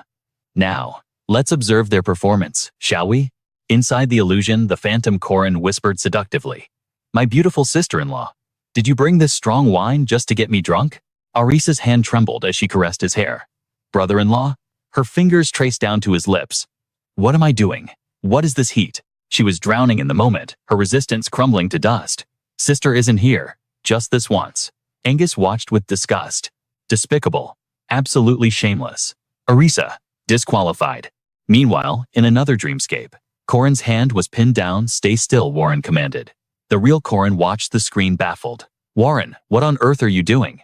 You said you wanted a political marriage. Is this your way of celebrating? But Warren ignored his logic. We are lucky, she whispered, her voice trembling. Tears streamed down her face, like broken pearls. We are in the north now, where the white cranes fly freely. Even if we make a child right now, no one can stop us. Angus's aura flared with righteous indignation. Filthy impure Warren. Disqualified. The god took a deep breath, smoothing his hair. In a twisted way, Corin, you are truly something else. Corin blinked. I'll take that as a compliment. It wasn't one, you scum. Corin felt the weight of injustice. I didn't even do anything. Why am I the villain here? But Angus was too busy fuming at the lack of virtue in this system Manhwa world. Is this the state of modern maidens? Where is the modesty? Is this how they treat the ones they claim to cherish? There is only one left. Can she show me a mature, pure love? Inside the final illusion, Isabel blushed, her voice, barely a whisper. I think I like you, Corin. Angus leaned in, his interest piqued. Oh, falling for the man her best friend already claimed. Now this is a spicy script. The classic love triangle trope. Watching from the sideline, Marie froze. Isabel, you like him too? Angus nodded approvingly. Classic. I can taste the guilt radiating off her. But compared to the lustful displays of the others, this is too tame. Let's spice it up. Angus snapped his fingers, hijacking Isabel's avatar within the dream. The puppet Isabel turned cold. I'm leaving. And take my advice. Give up on Corin. He's not for you. Marie gasped, confusion swirling in her eyes. What? What are you saying? To save that girl from her twisted love, I need to dive deep into her psyche. Corin's presence manifested instantly within the chaos. Senior Marie's face lit up the moment she saw him. But in this twisted awakening Manhwa scenario, the one who loved Corin the most was about to summon his deadliest nightmare. With a shy flutter, Marie whispered, Hey, can you move? But Corin only offered a cold, cynical chuckle. Damn it, he hissed, eyes sharp as steel. There's no end to this madness. Eons ago, a god fell for a mortal woman who haunted his dreams. He grew sick with longing, searching the infinite void until at long last he found her. But terror was the only emotion reflecting in her eyes. She transformed into a swan to escape him, yet his divine power hunted her down. In Angus's twisted mind, this was romance. I, the great god of love, claimed her, he mused, and it became a legend. But you are nothing like me. Even with your demonic blood, you are merely a fragile mortal. True human love is sacrifice. Within the illusion, something terrified. Marie sending her, fleeing in panic. Why? She screamed internally. Why are you doing this? Memories flooded back. That day on the street with Corin and Isabel, despite the guilt gnawing at her, Corin had accepted her invitation with a warm smile. Sure, he had beamed. Want to grab a bite? He chose her, pushing aside the rest of the world without a second thought. Wait, let go. Marie's mind spiraled into chaos. All she wanted was a simple date with her junior. So why? Suddenly, a barrage of attacks rained down on her. A chilling voice cut through the air. I can handle the other pests, but you. It was Park Sai-Hu seething, with a jealousy that burned like acid. You are the filthiest stain in this world, built from Corin's memories. In this dimension wielding the spatial cut, he reigned supreme. Here, Marie was just a fragment of memory, a dormant vampire who had never tasted true power. Against him, her defeat was written in stone. After a devastating strike, Park Si-Hu scoffed coldly. You survived longer than I expected, vermin. From now on, you'll be livestock in a tank, a blood bag for my elixirs. But I'm generous. Abandon Corin, leave the academy, and I might spare you. It's for his own good. Marie blinked, her mind shattering. What? What are you talking about? The enemies Corin faces now are the apex predators of the Danon race. If you stay by his side, you'll only be a corpse weighing him down. His grin twisted into something grotesque. But I am a grand mage. I am the power he needs. My path leads to his happiness, so shut your mouth and vanish. Marie lowered her head, defeated. Fine. I love Corin. Silence hung in the air before a sinister smile ripped across her face. No, not Junior Corin. Just Corin. Boom. An explosion of crimson mana erupted from her fragile frame. She vanished, reappearing instantly to sink her fangs into his neck. Blood sprayed across the frozen ground. Park Si-hoo's eyes bulged in sheer horror. You wretched brat. How? How are you wielding vampire aura? Did your memories return? Marie wiped her lips. You spouted such garbage that I realized this world was a lie. Her aura flared with killing intent. Leave Corin. How dare a fake like you even suggest that? Corin's voice echoed in her soul. I want Marie to be happy. That was the key. Marie's eyes glowed. If Corin wants me happy, then I defy this nightmare. Behold the awakening Marie Dunskatheruff. The progenitor vampire had fully descended. Glacial spears materialized from thin air, launching toward Park Si-hoo. For me to be happy, Corin must be happy, and I'm the only one who can grant him that joy. She roared with possessive fury. Not Isabel, not you, it's me. Crack, the final jewel on Angus's bracelet shattered. The god panicked. Impossible. Beside him, Corin casually picked his ear. I take it, your script just went up in flames. Angus spun around, veins popping. Silence, Corin. This isn't love. Projections of Alice, Aaron, and Marie flickered. Angus screamed, this is nothing but the sick obsession of deranged women. Now I see the truth. They are broken because of you. Mana surged as Angus prepared his ultimate move. Prepare yourself for the final judgment, Corin. Instantly, the world was filled with white feathers. Behold the swan trial, Angus bellowed. The very torment I endured for a millennia to prove my devotion. This trial proved my worth. I chased my beloved through this hell without a moment's hesitation. I sang songs of love until my throat bled. Can you match that resolve? 150 swans stand before you. Hidden among them are your women. You have 3 minutes. Find them. Corin didn't panic. He smirked. Angus froze, confusion replacing his rage. What? What are you planning? Corin didn't answer. He simply summoned the Orb of the Reaper, a classic move in any system manhwa.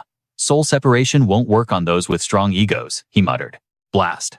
A wave of necromantic energy swept across the lake, striking every single swan without mercy. As the smoke cleared, only 3 swans remained standing. Corin shrugged. Found them. Look closely, their eye colors give them away. Didn't need 3 minutes. Barely took 1. Release them. Angus looked at him with twisted amusement. Ah, but you misunderstood the rules, Corin. You may only save 1. The other 2 will remain trapped in this void for eternity. Choose, prove your true love. Pushed to the brink, Corin let out a long, weary sigh. Angus, you've made a fatal calculation. I never had the right to choose them. They chose me. I'm not here to play your game. I'm here to save everyone. To choose one is to betray the others. Corin raised his spear, the tip leveled at the god's throat. So I choose option C, I kill you first. Angus stood frozen, the defiance shattering his worldview. Finally, he whispered, but I passed the trial. I claimed her. To the outside world, our story is nothing more than a tragic legend. Yet the truth is, I never possessed the skill to truly capture her heart. She transformed into a swan and fled not out of malice, but because she was terrified of me. In the end, I faced rejection, left to drink alone and sing my sorrows into the endless night. Perhaps if I had simply possessed the patience to wait in silence a little longer, our ending might have been different. A bittersweet smile graced his lips as he finished his tale, adding one final piece of wisdom. Through that agonizing trial, I learned that true love is not about conquest or possession. It is about respect. Exactly, Corin. That is the only correct answer. Now, I understand why those girls never gave up on you. Leave them here. I promise you they will not be trapped in an eternal slumber. And should you manage to survive the final trial, they shall return to the world of the living alongside you. Seeing Angus prepare to depart, Corin immediately spoke up. I appreciate the sentiment, and even if they cannot participate in the next trial, I still want to take them with me. But Angus instantly refused. No, leave them to me. The final test is far too dangerous for bystanders. The moment those words left his lips, Corin felt a strange anomaly surge through his body. The sun itself began to move on its own accord. He realized instantly that this wasn't Angus's magic, this was the intensity of a true awakening Manhwa scenario. If there is an entity capable of activating the solar spear Clyome Solis, without my will there is only one possibility. The king of all gods. A figure radiating light as blinding as the morning dawn materialized instantly, his voice booming like thunder. The final trial shall be granted to you by my own hand. That figure was none other than the descendant of the sun Nuada. He stood as the master of the 4 great treasures of the legendary hero, including the Spear of Light, Clyome Solis. The true owner of the solar spear, Nuada Ergetlam, spoke with regal authority. I shall bring down the final test upon you myself. Prepare yourself, O successor of the sun, the king of gods, Nuada Ergetlam. The moment Corin laid eyes on him, he thought I knew it. In the end, it had to be Nuada. The first trial was completely unpredictable. That's why I prepared the head of the monster Mata and the octopus Sadhu, hoping to lure out Dagda, who gives easier quests. But contrary to my calculations, that eccentric Angus showed up instead. On the flip side, the final trial was predictable, because I am currently wielding his weapon, the Sun Spear, Clyome Solis. Since Nuada is the original master of the spear, his appearance was inevitable. But even predicting it doesn't mean I'm ready. There is a limit to my preparation. In the original game, acquiring the sun was impossible. However, the final trial always requires brute force to overcome. To prepare for this combat check, I brought the 3 strongest allies I could summon. But as that thought crossed his mind, he glanced at Eri, who looked far too happy in the distance. The more he looked at her, the more frustrated he felt about fighting solo. Seeing his attention wander, Nuada immediately scolded him. Do not get distracted. Where are you looking? The trial has already begun. As the command fell, a massive giant materialized right behind Corin. The giant unleashed a devastating strike, forcing Corin to dodge frantically. Watching the battle with calm detachment, Nuada Ergetlam began his lecture. Long ago, the first race born on this land was the giants. As he spoke, the holographic image of a giant loomed over the arena.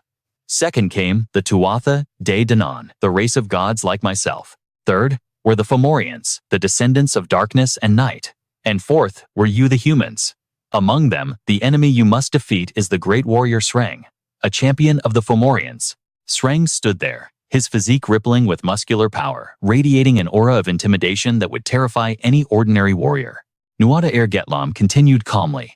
This is the plain of Mag, Tuward, the very place where I defeated the great warrior Sreng, and also where I lost my arm. If you bring Clyome Solis here, then naturally, your objective must be my left arm. That arm is the essential catalyst required to control the sun perfectly. Now face the great warrior Sreng, and taste the bitterness of true helplessness. While the god spoke, Corin and Sreng were already locked in a fierce exchange. Seeing them charge at each other, with killing intent, Nuada's voice echoed across the battlefield again. Corin leaped into the air, narrowly evading a crushing blow from Sreng. The trials at Main Men are tests designed by the gods to force a player's evolution. Based on the hardships they once endured, the gods create dungeons and grant players lessons forged from their own history. Since players were never meant to possess the sun in this leveling Manhwa world, Nuada's trial is appearing for the very first time.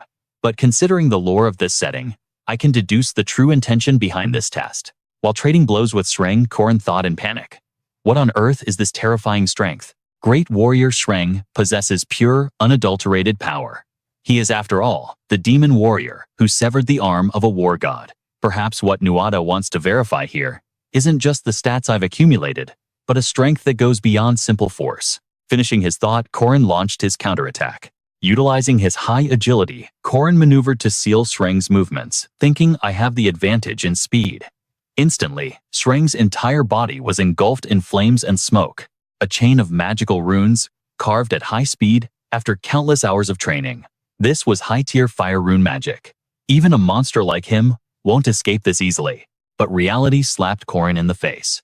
Sreng walked out of the inferno, effortlessly marching toward Corin with murderous intent. Corin stood frozen in shock. Damn it, he's still as healthy as an ox. He charged forward to attack again, his mind racing. My techniques are too simple. In a desperate move, Corin unleashed the savage serpent slaughter. Corin's spear thrust directly into Sreng's body. However, it didn't seem to inflict even a single scratch of damage. What the hell? Did he just clamp the spear with his muscles? Corin quickly retreated, frustration boiling over. Damn it, rune magic is useless, and now I've been disarmed. If this were the old me, I would have panicked. But I haven't just been learning how to dodge. I used runes for combat specifically to prepare for a moment like this. Suddenly, he recalled the words Eri had spoken to him. This training is meant to extend your control over the sun, even if only for a few extra seconds. Back then, Corin had curiously asked, "Do you really think I can control the sun alone with my current power?" Eri had answered immediately. In the secret realm of Kath, there were rune circles prepared days in advance. Even at Magtwired, it was only possible because of the runes your master spent 300 years carving. Corin, after listening, had argued, "The only reason I can use the sun now is because of the location. The darkness paradise is overflowing with mana." But Eri had shot that down instantly. That's not true. Remember clearly. I saw it with my own eyes. To protect everyone, you once utilized the sun, using nothing but your own life force. Back in the present reality, following Eri's guidance, Corin activated the sequence. Clyome Soli engage, the sun gathered. A massive surge of terrifying power concentrated in the palm of his hand. However, before he could unleash it, the energy simply vanished, leaving Corin completely bewildered. He stood there, staring at his empty hand, muttering, "The sun. It just disappeared. Did the cooldown timer reset? No, that's impossible. Besides myself, the only entity capable of manipulating the sun. Is it Nuada?" Corin's eyes snapped up, locking onto the deity. The god spoke with bone-chilling indifference. "I warned you. Never let your guard down." Seizing the split-second opening, he launched a blitz attack straight at Corin. Panic flashed across Corin's face as his mind raced. The great warrior follows only one absolute law of battle, a destiny he fulfilled in the ancient past, to sever the enemy's arm. In a heartbeat, blood sprayed into the air. Corin's arm was severed, sending him crashing to the ground in agony as he desperately tried to channel healing magic. "Stop the bleeding. I have to stop it." But as Corin moved, Nuada scoffed, cauterizing the wound with fire. "How futile. The sun itself denies you that mercy." Helpless and cornered, Corin looked up at the towering figure. Was this your plan?" "From the very start," the god replied with terrifying calm. "The throne of the Danon demands absolute physical perfection. From generation to generation, only those who are whole may inherit the crown. Not a single scar is permitted. I lost an arm to the great warrior Shrang in the past, and, as a result, I was forced to abdicate my throne as the king of gods. But I was satisfied. I had vanquished the demon race and ushered in the glorious age of gods. Even without the crown, my heart was at peace. Until you humans destroyed everything." Rage began to boil in Nuada's voice as he clenched his fist. "You turned my legacy, my sacrifice, and my burning ambition into nothing but ash and dust. The goddess of justice Aranua. It is only because she sent you that this trial exists. Most gods follow justice, but do not mistake that for unanimous mercy." Corin's confusion deepened, but Nuada cut him off, his voice dripping with venom. "That is correct. I loathe this current era created by you wretched humans." Instantly, the legendary sword of light, Clyome Solis, ignited in his grip. "I, Nuada, despise the filth of the demon race, but I despise weaklings like you even more. I serve only the true final justice." His expression turned to ice as he declared, "I await the era of the true king, a story worthy of an epic Manhwa recap. The Danon are concepts given flesh. Aranua is the avatar of justice. Ian Gus is the manifestation of love. And I, Nuada, am the god of kingship. Like the sun that illuminates all things, I commanded the respect of every god and held the throne for an eternity. That is, until I faced Srang, the champion of the demon race, and my left arm was severed from my body. By the ancient laws of the Danon, a king cannot be maimed. I had to step down. Yet, I held no attachment to that arm, nor to the throne itself. From the war with the sky giants to the battles against demons, the Danon survived it all because I was the one who saved this world." Nuada ground his teeth, the sound echoing like shifting tectonic plates. "If I have one lingering regret, it is you, humans. It is the fact that I did not wipe your kind from existence with my own hands. I gifted you the fire of civilization, yet you used that sacred flame to forge weapons, commit sins, and betray the very gods who saved you. Even though the pure Danans were betrayed, they still sought to lead this land down the righteous path, leaving behind the goddess of justice." His fury erupted into a roar that shook the heavens. But was that truly the right choice? Under the overwhelming pressure of a leveling Manhwa boss, Corin could only dodge in desperation. Staring at his stump, blood gushing like a broken dam, Corin thought, "I'm losing too much blood. If this keeps up, it's game over." Gripping his weapon with his remaining hand, he shouted back, Because humans inherited the legacy of the ancients, I understand your rage. But we are different from the ones who betrayed you. We aren't the same. Corin lunged forward with a desperate strike, but Nuada parried it effortlessly. The difference in power was absolute, leaving Corin's eyes hollow with despair. Nuada's voice rang out like a death knell. There is no difference. He swatted Corin out of the air, sending him crashing down. As the boy coughed up blood, Nuada spoke with eerie detachment. In the name of race, religion, ideology, and gold, you slaughter and destroy endlessly. Eventually, this world will become a hell far worse than the era of the Sky Giants. Before that happens, I will force this world into silence. I will bring true peace. Darkness pooled in Nuada's eyes as he declared his intent with the absolute authority of a system Manhwa administrator. Solar flames erupted, turning the blue sky into a scorching inferno. Yet, in Corin's eyes, the red fire triggered a different memory. I remember the great flood at the Rhodian River. He recalled the victims swept away by the torrent, screaming helplessly in the crushing currents. Save me, please someone, 10,000 lives slaughtered by Parsu. Please, I don't want to die. Is anyone there? The memory of his own powerlessness, standing there unable to do a single thing, crashed over him. Back in reality, his body broken and bleeding, Corin's strength was fading fast. Yet his mind drifted to another voice.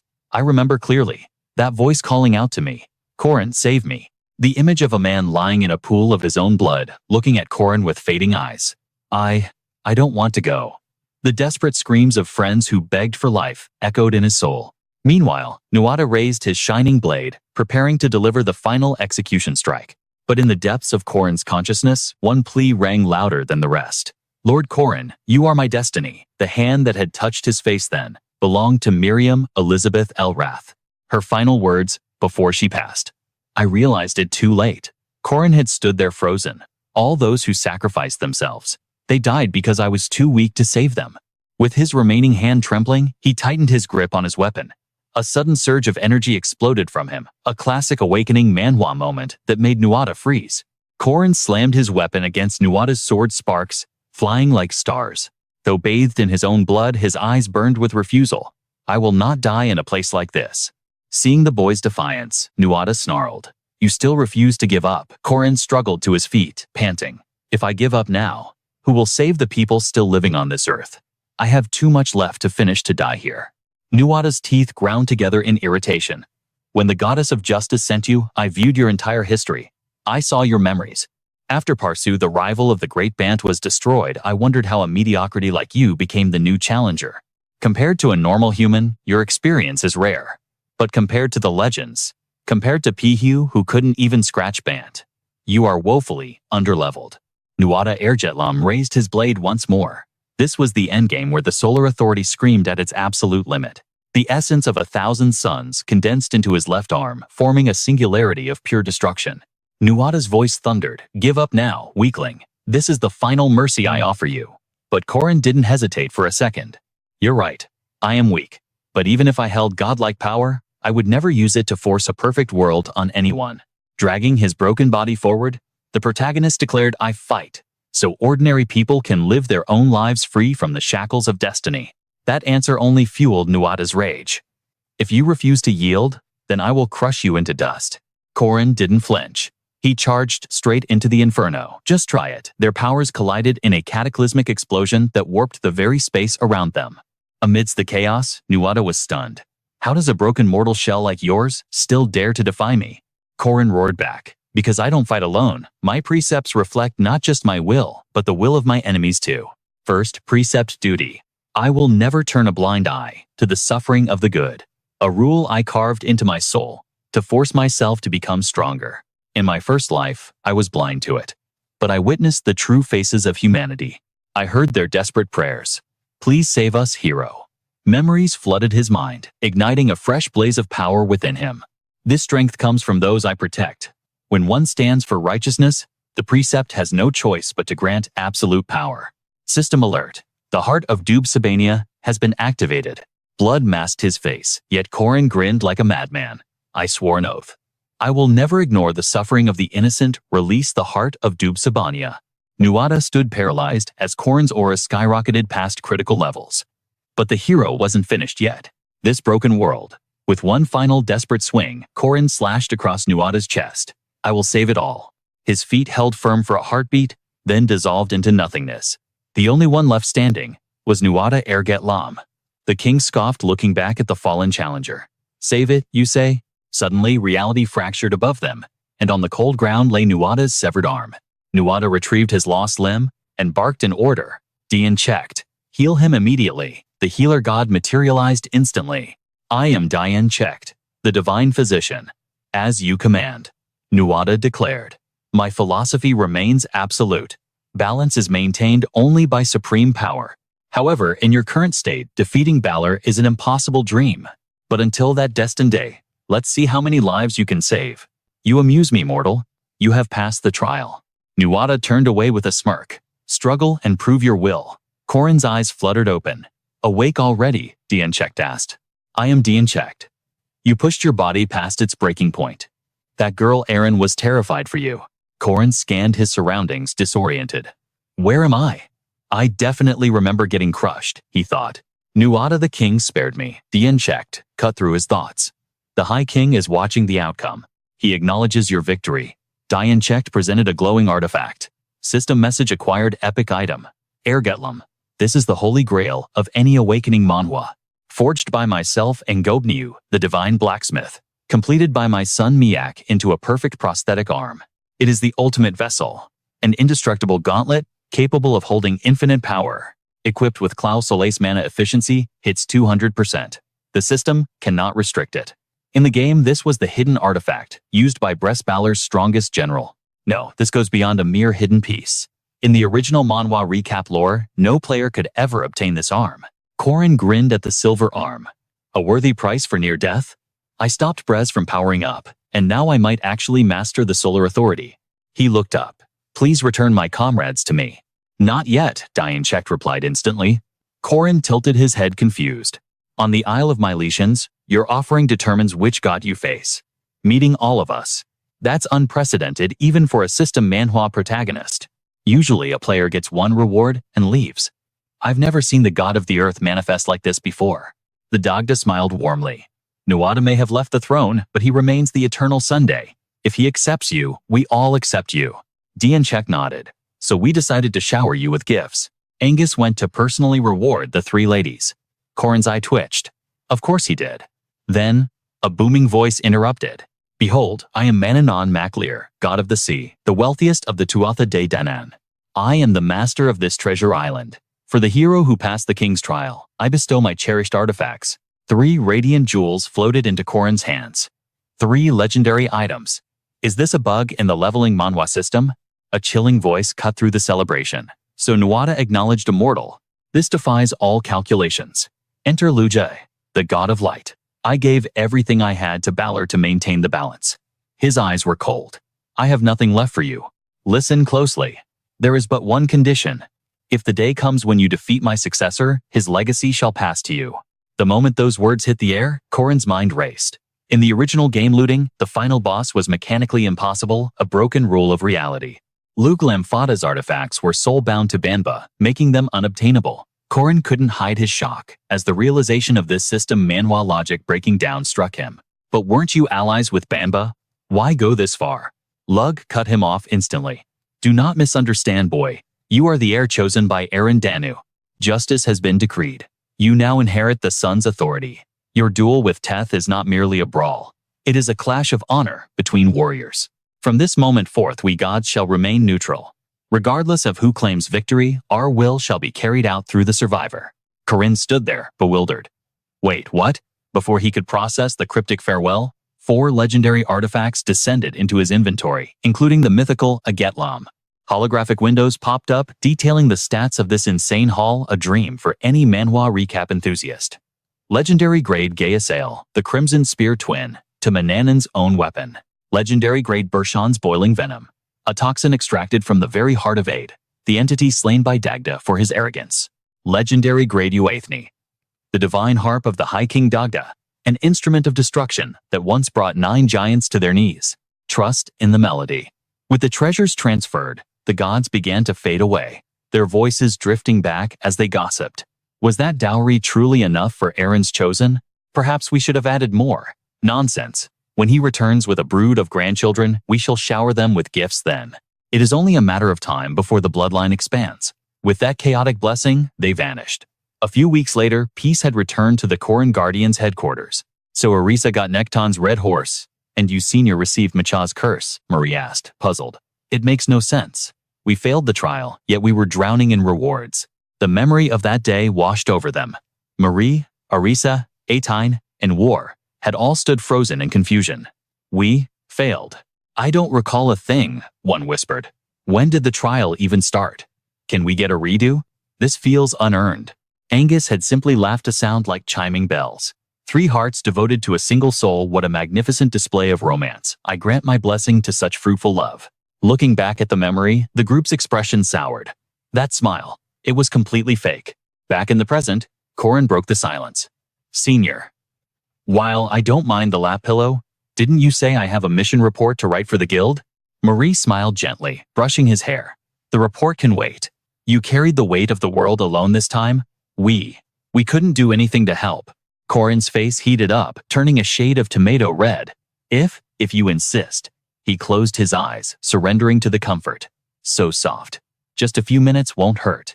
Suddenly, a loud crash from outside shattered the moment. Corin bolted, upright, adrenaline spiking. It was just the stray cat that had been lurking around the office lately. Relaxing, Corin opened the window. Oh, it's just you, Nobby. Come here. The cat nuzzled his face as he called out, Senior, do we have any fish left in the kitchen? This little guy loves fish. Specifically, braised mackerel for some reason. Marie's expression shifted instantly. Braised mackerel. Her aura darkened, her voice dropping to absolute zero. Corin, did you happen to hear what artifact War received in Milo? Corin blinked. No. She refused to tell me. Meanwhile, the cat Nobby froze its fur, standing on end as it realized the danger. Marie turned her gaze slowly toward the cat, a demonic smile playing on her lips. I see. So that's how it is. The cat didn't back down, its eyes burning with a defiant, fiery intelligence. Marie picked up a dried fish, waving it tauntingly. Oh, Nobby, do you want to play with Big Sister? The cat screeched in pure rage, leaving Corin completely baffled by the sudden hostility between girl and beast. Truth be told, the academic atmosphere at Merkava was surprisingly chill. Compared to a modern university, the credits were easy, and Guardian quests could be swapped in for class attendance. This system allowed the young, power-hungry students to spend their time hunting in the field rather than rotting in a classroom. Corin was no exception. As he wiped monster blood from his blade, Ron approached. The eastern sector is clear. Corin raised an eyebrow. Already, your swordsmanship is evolving at a terrifying rate. Ron smirked, patting the hilt of his new weapon. Well, this demon sword from Manannan is quite the cheat code. A status screen flickered into existence. Legendary grade, Great Fury Moral Talk. A shard of the heroic god Angus. A weapon of mass destruction specialized in AoE annihilation. Corin analyzed the situation. Just as he had looted Magmel, his team members like Ron had secured their own legendary gear from Magmilo. Thanks to this power spike, they were clearing Guardian Guild quests at an unprecedented speed. My promotion gauge is almost full, Corin noted. Ron looked skeptical. You mean your Guardian rank already? We've been established for less than 2 months. Hitting rank 1 this fast. That's legendary status. Corin shrugged. Marie's warp gates are the real MVP. Instant travel changes everything. We save days of travel time per mission. Suddenly, Crenel Luden chimed in.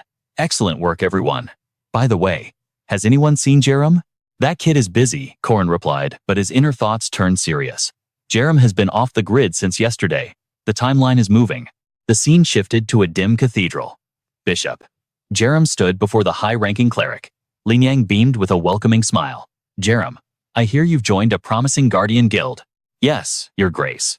It has made gathering the intelligence you requested much easier, Jerem replied smoothly. He dropped to one knee, feigning loyalty. However, during my investigation, I stumbled upon a hidden laboratory belonging to a black mage, and I found a letter bearing your seal. The text burned into his memory. I will send the children under 13 to the magic tower in Gamu shortly. Cease the kidnappings for now. Jerem looked up, his voice trembling with feigned confusion. Is it true? Are the rumors of sacrificing children actually true? Lin Yang's benevolent mask shattered instantly. Oh, Jerem, you're becoming a nuisance. The bishop's face twisted into a grotesque scowl. To serve the divine, sometimes one must wade through the mud. Faced with this fanatical display, Jeremy could only stand there utterly powerless. But before he could even stammer a reply, Linian cut him off with ice in her veins. Think back to the glory days when we hunted witches, she hissed. Sure, some innocents bled for the cause, but hundreds of witches were purged in the fire. Am I wrong? The path of righteousness is paved with agony and harsh choices. Even the gods themselves would weep in gratitude for such noble sacrifices.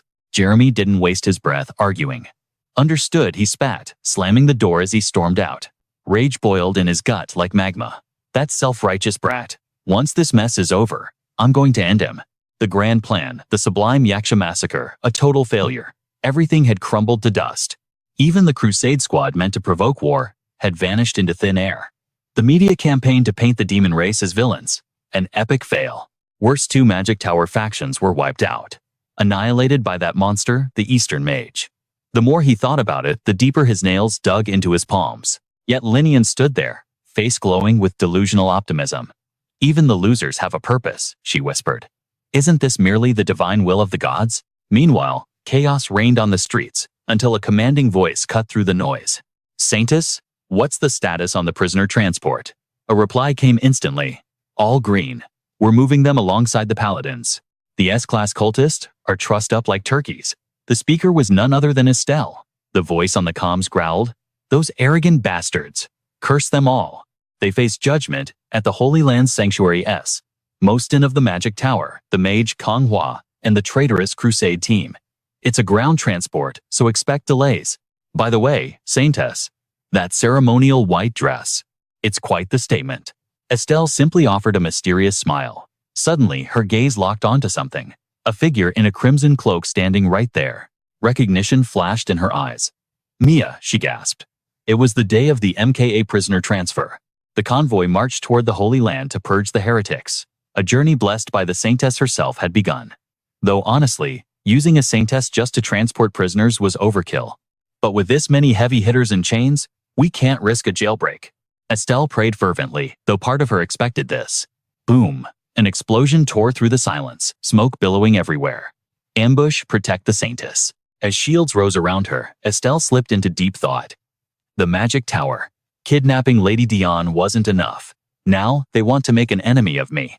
Do they have a trump card? Or are they just courting death? She sighed. Maybe my prayer buffs were too weak for this crowd. Well, with an army this size, the effectiveness does drop. Simple math.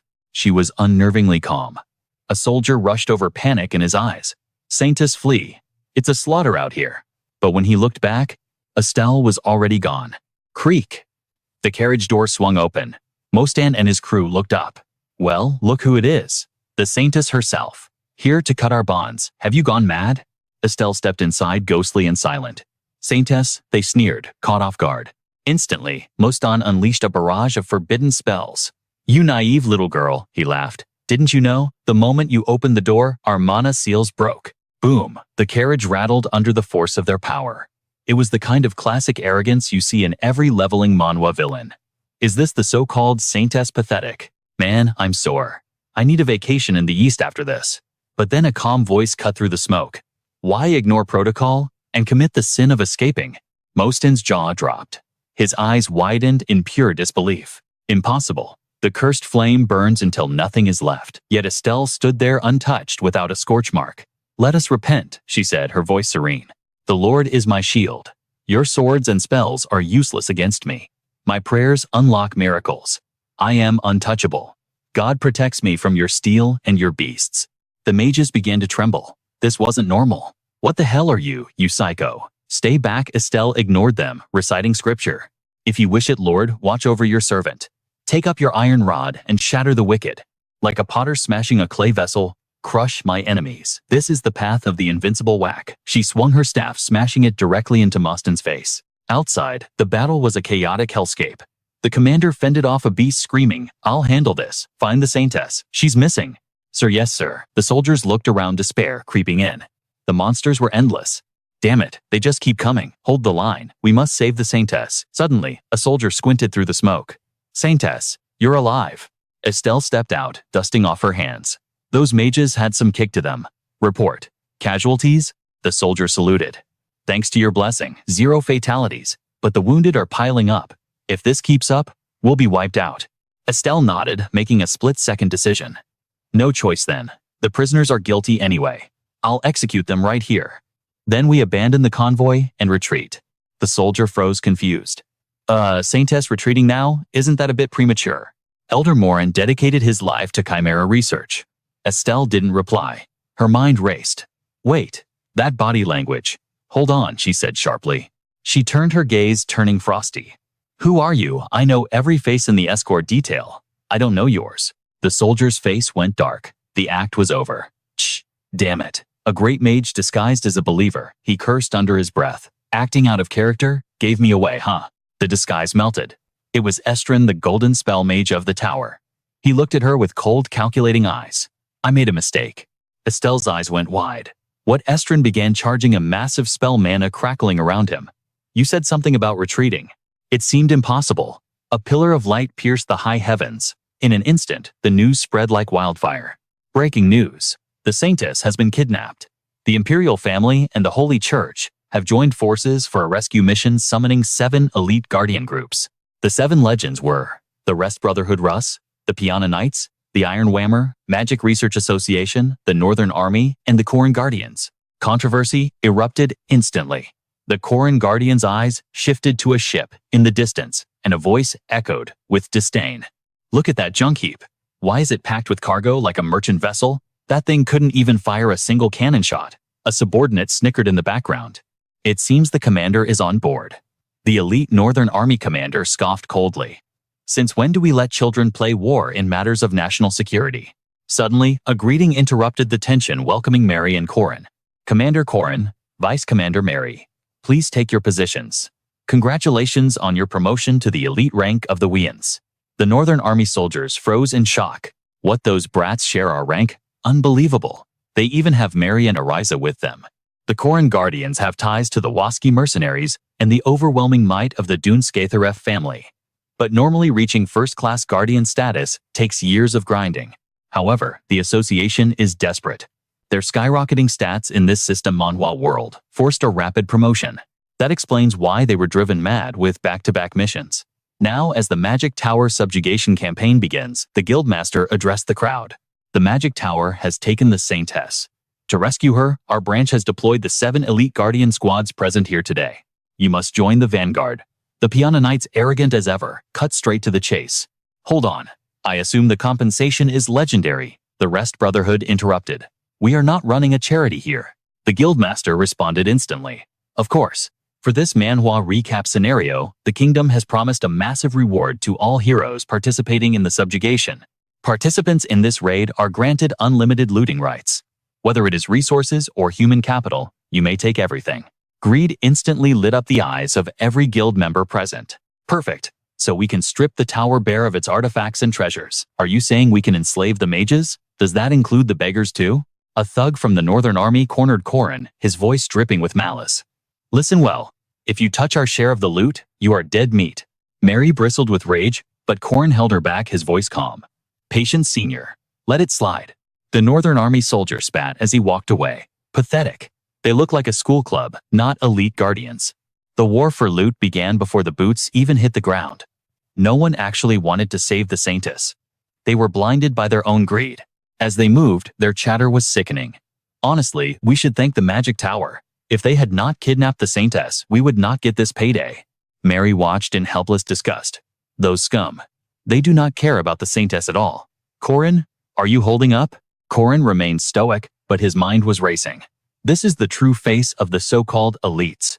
Shallow provocations mean nothing. Corin spoke with unwavering resolve. It matters not. Let us focus on our mission. If things continue like this, they are all walking corpses anyway.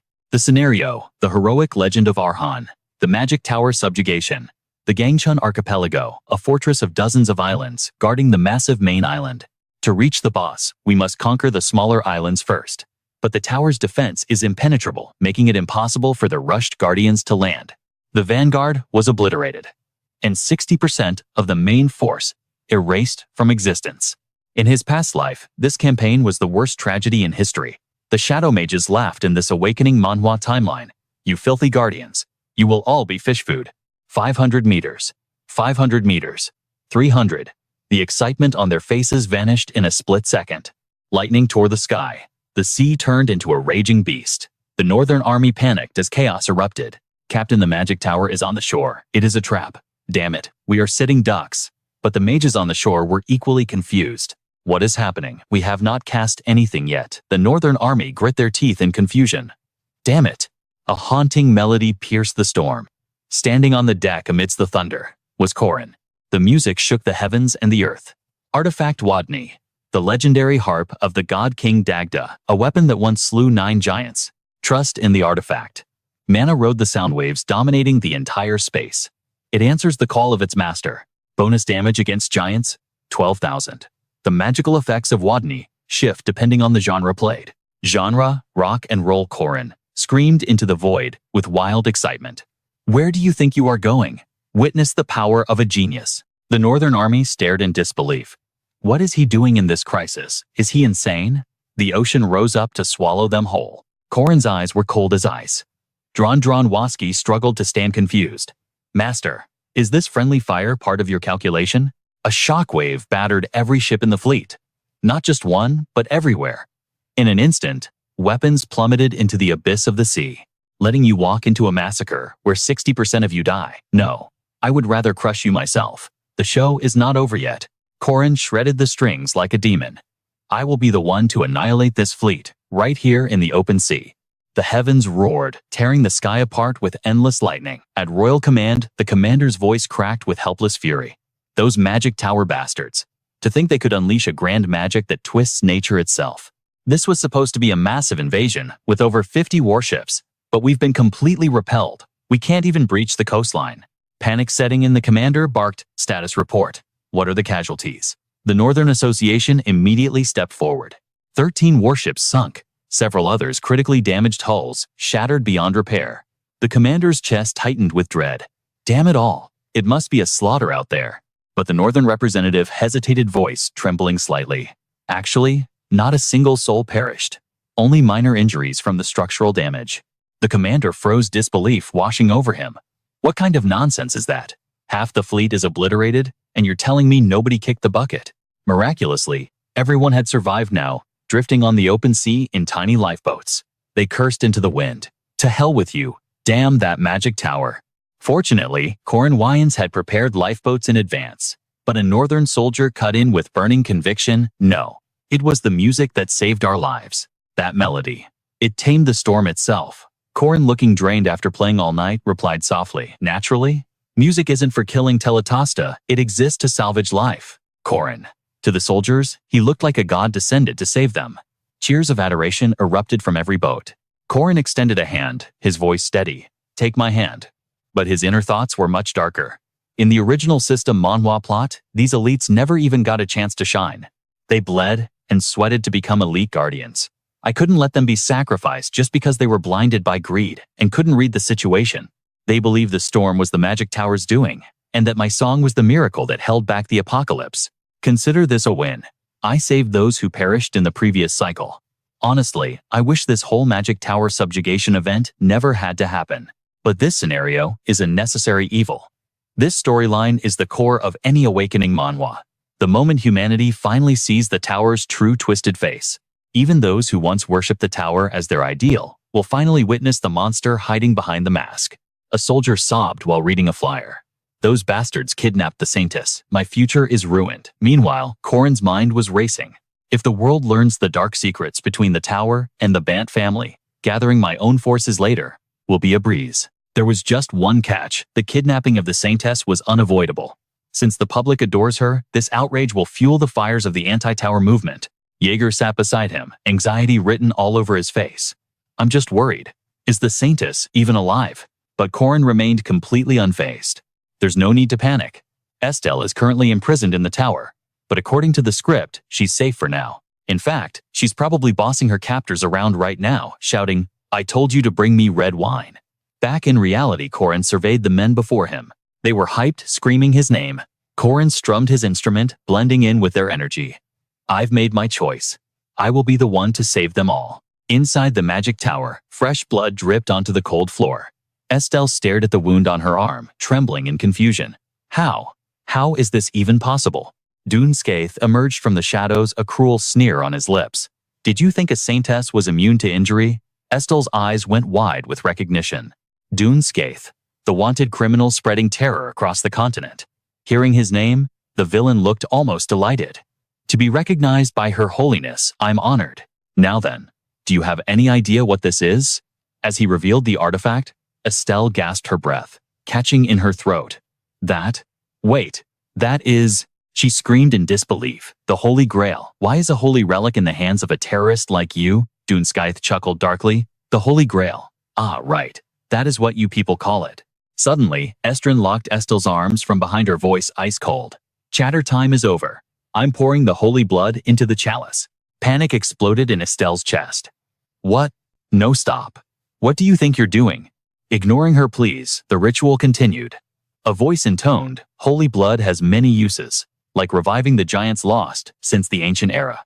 Outside, the sea churned, crushing the ships like toys. The mages inside the tower watched the destruction, chanting in awe. Look at the lightning, behold the raging waves. This is the power of the Elder Brain, a grand magic, beyond comprehension. But amidst the praise, the Elder Brain sat in confused silence. Wait, I didn't do that. At the Association Situation Room, Manhwa addressed the council. Those waves, they defy the laws of nature, don't they? We must assume the magic tower has seized control of both the sky and the sea. The commander slammed his fist down. Chairman Manhwa, are you suggesting we surrender? Aaron's eyes remained sharp. I never said that. If a grand magic is causing this storm, there must be a hidden magic circle powering it. We just need to destroy it. Right, Clara? Josephine, standing beside her, nodded instantly. Correct. During the Mana Revolution, I witnessed a similar phenomenon. Coming from a legendary space mage recorded in history books, no one dared question her. Of course, it was a complete lie. Josephine sighed internally. That student Corin, asking us to fabricate a natural disaster. The council remained skeptical. But we can't land. How are we supposed to destroy the magic circle? Who would even volunteer for a suicide mission like that?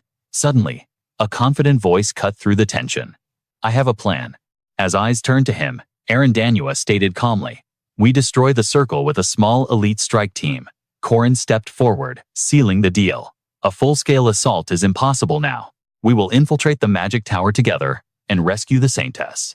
Any large-scale invasion will only add to the pile of useless corpses. Mary's finally realized Corin was the mastermind behind the natural disaster cover story. Meanwhile, Warren grumbled. Just thinking about that noisy music makes me sick. Josephine whispered frantically, my heart is pounding, deceiving the royal family like this. But she knew the campaign had bigger problems. The magic tower isn't just a building. Since the Witch Wars, they've spent 80 years turning those steel islands into an impenetrable fortress. Summoned souls and chimera beasts swarmed every inch of the grounds, transforming the location into an impenetrable fortress of death. Warren let out a heavy sigh. That isn't even the main problem. Marie Dunneref cut in with a suggestion. Couldn't we just bypass the defenses with spatial teleportation? Josephine shook her head instantly. That is exactly the issue. I don't mean to brag, but listen. The magic tower blamed their past failures on spatial magic, so they completely locked it down. No space spells work inside, and the island is shackled by a dimensional anti-magic field. The conclusion, breaking in, is impossible. The coordinates around the island are scattered into chaos. Silence fell over the group. Then everyone's gaze drifted toward a single spot on the map. Marie Dunneref broke the silence. Then what is this anomaly? There is a single marker sitting right outside the barrier. Josephine explained with a grim expression. That marker lies in the Forbidden Forest. The barrier is weak there, so sending one person is theoretically possible. But honestly, I pray no one has to enter that hell. Marie Dunneref tilted her head confused. Why? It's close to the coastline, guarded by the mages. Shouldn't that make it safer? Josephine's voice dropped an octave. It's unguarded for a reason. It is the single deadliest zone in the Magic Tower's domain. Before her sentence even finished, Corin stepped forward. I will go. Josephine's eyes went wide in shock. What? Panic rippled through the rest of the team. Corin, are you insane? Your stats are too low. Corin froze for a second, thinking to himself. It's not that I'm weak. You women are just monsters. He quickly regained his composure. Without the organization's support, I am indeed the weakest link here. Suddenly, a calm voice cut through the tension. It will be fine. Manhwa looked at Corin with a gentle, knowing smile. Our dear disciple, You can handle this, can't you? Corin paused, surprised by her faith, then flashed a confident grin. Absolutely. With the decision made, the ritual circle began to glow. Josephine chanted the incantations while checking the team. Is everyone ready for the operation? Teleportation initiates in 30 seconds. Alicia Arden shouted over the humming energy. Don't worry about us. Just stay safe out there. But just before the jump, a voice called out to Corin. Warren gently grabbed his hand, her voice trembling. Don't get hurt. Corin looked at her, genuinely confused. Huh. With a face burning red, Warren struggled to get the words out. If you get injured, my heart won't take it. In the background, Josephine's countdown continued mercilessly. 10 seconds to warp. Prepare for impact. Understanding Warren's feelings, Corin patted her head softly. I'll see you at the magic tower. I promise I won't get a scratch. Thanks for worrying about me. Warren stared at him in silence. A flash of blinding light erupted. And just like that, Corin materialized inside the Forbidden Forest. This was the forest's Ma Kyung, a nightmare dungeon created by the Green School of Magic. In this awakening Manhwa scenario, it was a death trap where even a max-level party would face a total wipe. The spirit of Hunra, a beautiful specter known for seducing intruders, spotted him immediately. She licked her lips in amusement. A handsome one, a bit reckless though. Come here, darling. She extended her ghostly arms to embrace him. Corin looked completely zoned out. Usually intruders would be ensnared by thousands of spirits, here ripped limb from limb in a gruesome sacrifice. The spirits whispered seductive curses. Fall into our embrace. But bizarrely, their spectral claws passed right through him without making contact. Hunra floated directly through Corin's body, as if she were mist. Meanwhile, Corin looked around completely unbothered. Nice scenery. I've been so busy grinding. I haven't had time for a hike. The Spirit Queen was baffled. What on earth is this? Corin ignored the ghosts entirely and scanned the area, muttering to himself. Let's see. The Magic Tower is the peak of magical research, and this forest is their personal farm for high-grade alchemy ingredients. His eyes lit up as he spotted a rare herb. Oa Mandragora. The forest was swarming with spirits because they were guarding these treasures. While Corin was busy looting, the spirits behind him shrieked in rage, ready to devour his soul. Corin died. But Corin, completely oblivious, just rubbed his chin. Should I take this one too? Inventory space is tight. The horde of Hunra spirits charged at him in a frenzy. They were the guardians, part of the mist that shrouded the forest. Corin smirked, walking right through their attack. I'll let you guys off the hook today. Protection. What protection? He strolled away, leaving the confused spirits grasping at empty air. It was the power of a binding vow. A self-imposed restriction to boost damage against physical matter by 50%. Simply put, it was a massive sensory debuff. He had sacrificed the ability to perceive spiritual entities. In Corin's mind, this was just like his encounter with Duke Savania. Since I can't interact with the souls, they can't inflict damage on me. It was the ultimate loophole. Corin could casually farm legendary herbs, while the invisible ghosts screamed in frustration. He popped a potion, and the system Manhwa interface lit up. You have consumed azurite sparkling water. Aura level increased by 3 ranks. Mana level increased. Maximum aura increased by 2,000. Maximum mana increased by 1,500. You consumed jade bee honey and blood swallow's nest. Recovery effects doubled. Skill acquired. Sense of the swift swallow. You can now detect danger through air currents. Corin checked his status window.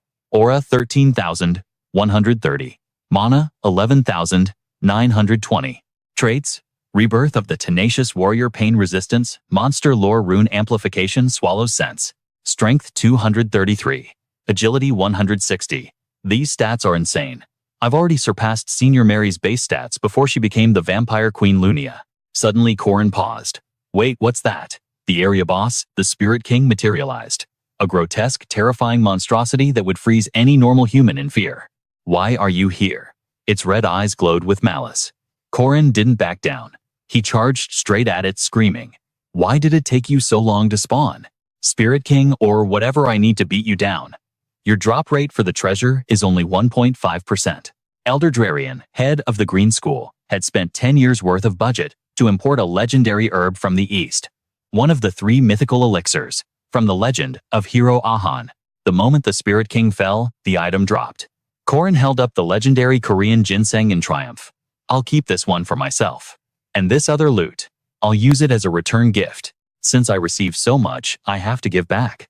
That's how you maintain balance in the universe, right? just helping each other out. Mission accomplished. Corin walked away with a satisfied grin. The spirits watched him leave, utterly confused by this chaotic human. Later, back at the base, Corin dumped a pile of potatoes on the table. Here, everyone take some. The team looked at the vegetables with deep suspicion. What is this? Marie Dunarev chimed in immediately. These are potatoes I modified using the ability I got from Dan and Angus of the cat tribe. The Curse of Maha. A skill that creates the seeds of Greenu, a cursed agricultural product. When these sprout, every man in the area experiences a very special sensation for 9 days. A devilish grin spread across Corin's face as he stared down at the potato in his hand. That bastard Angus actually gave me something useful for once. Time to scatter these little gifts, Corin shouted with manic excitement. Grow strong and fast, my precious babies. His mind was already calculating the chaos to come. I need to wrap this up and vanish before these things sprout. The rendezvous point is the sewer system beneath the magic tower. Charging straight into the magic tower would be suicide. As Corin inscribed the Twilight runes, he ran through the plan in his head. Infiltrating from the underground tunnels is the only viable strategy. Suddenly, he sensed a presence. When did you get here? I didn't sense you arrive. Warren stepped out of the shadows looking flushed. I was planning to transform into a fruit to hide, but Corin cut her off. Is that so? Was the route safe? I heard this area is crawling with monsters. Corin shrugged casually as they walked. Just a few pests here and there. Nothing I couldn't handle. Warren let out a breath of relief. Luck is on our side today. But then the sound of footsteps echoed in the darkness. They reached a secluded chamber. Corin declared, "We'll set up camp here until the others arrive. I estimate it'll take them 2 days to reach this location." This old management room was buried deep within the sewer system. Looking at the layers of dust and grime, Corin frowned. This place is going to need a serious cleanup before we settle in. Hey Warren, you hate cleaning, don't you? Want to switch out with Randy? Suddenly, Warren looked down, her voice trembling. You mean, it's just going to be the two of us for 48 hours? Corin blinked, caught off guard by her reaction. A moment later, she grabbed his sleeve, blushing furiously.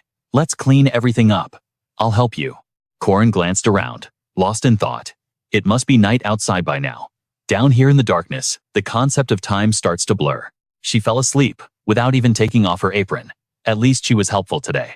The strike team for the tower is just me, Marie Dunarev, and Master Aaron. 3 people total. According to the plan, Josephine and Warren will hold the fort here. Even if it's temporary, they deserve a clean base of operations. Suddenly, the girl stirred, rubbing her sleepy eyes. Corin noticed immediately. Oh, you're up. Did I disturb you? Possessing Warren's body, Ranny shook her head. No, the flower is still deep asleep. Corin spoke softly. Go back to sleep. I still have some preparations to finish. Ranny pouted, looking dejected. Then, just let me stay like this for a little while longer. Her boldness left Corin completely stunned. Ran, ignoring his confusion, she snuggled closer, closing her eyes. Being in your arms, it's so warm. It feels safe. Corin's face turned beet red, but he didn't push her away. Just then, footsteps approached from the entrance. Marie Dunarev walked in her face, beaming with excitement. Phew, thanks for the guidance. We got here way faster than expected. Corin greeted her instantly, Senior Marie Dunarev. Seeing Corin and Ranny together, Marie Dunarev raised an eyebrow in surprise. Oh, Corin, you're here already, Corin, still flushing, nodded awkwardly. Yeah, I guess you could say that. Then Aranua stepped into the room, her voice commanding attention. As expected of my star pupil, I knew you were plotting something back in the Forbidden Forest, but I must admit, the runes you've carved throughout these sewers are a masterpiece. To carve 40 high-level runes in a single day. Your mana capacity has grown terrifyingly large, like a protagonist from a leveling manhwa. By the way, Corin, did you seriously drag that massive sack of potatoes all the way here, and you planted them all by yourself? You never cease to amaze me. Corin just laughed awkwardly, but his inner thoughts were sharp. It wasn't just potatoes.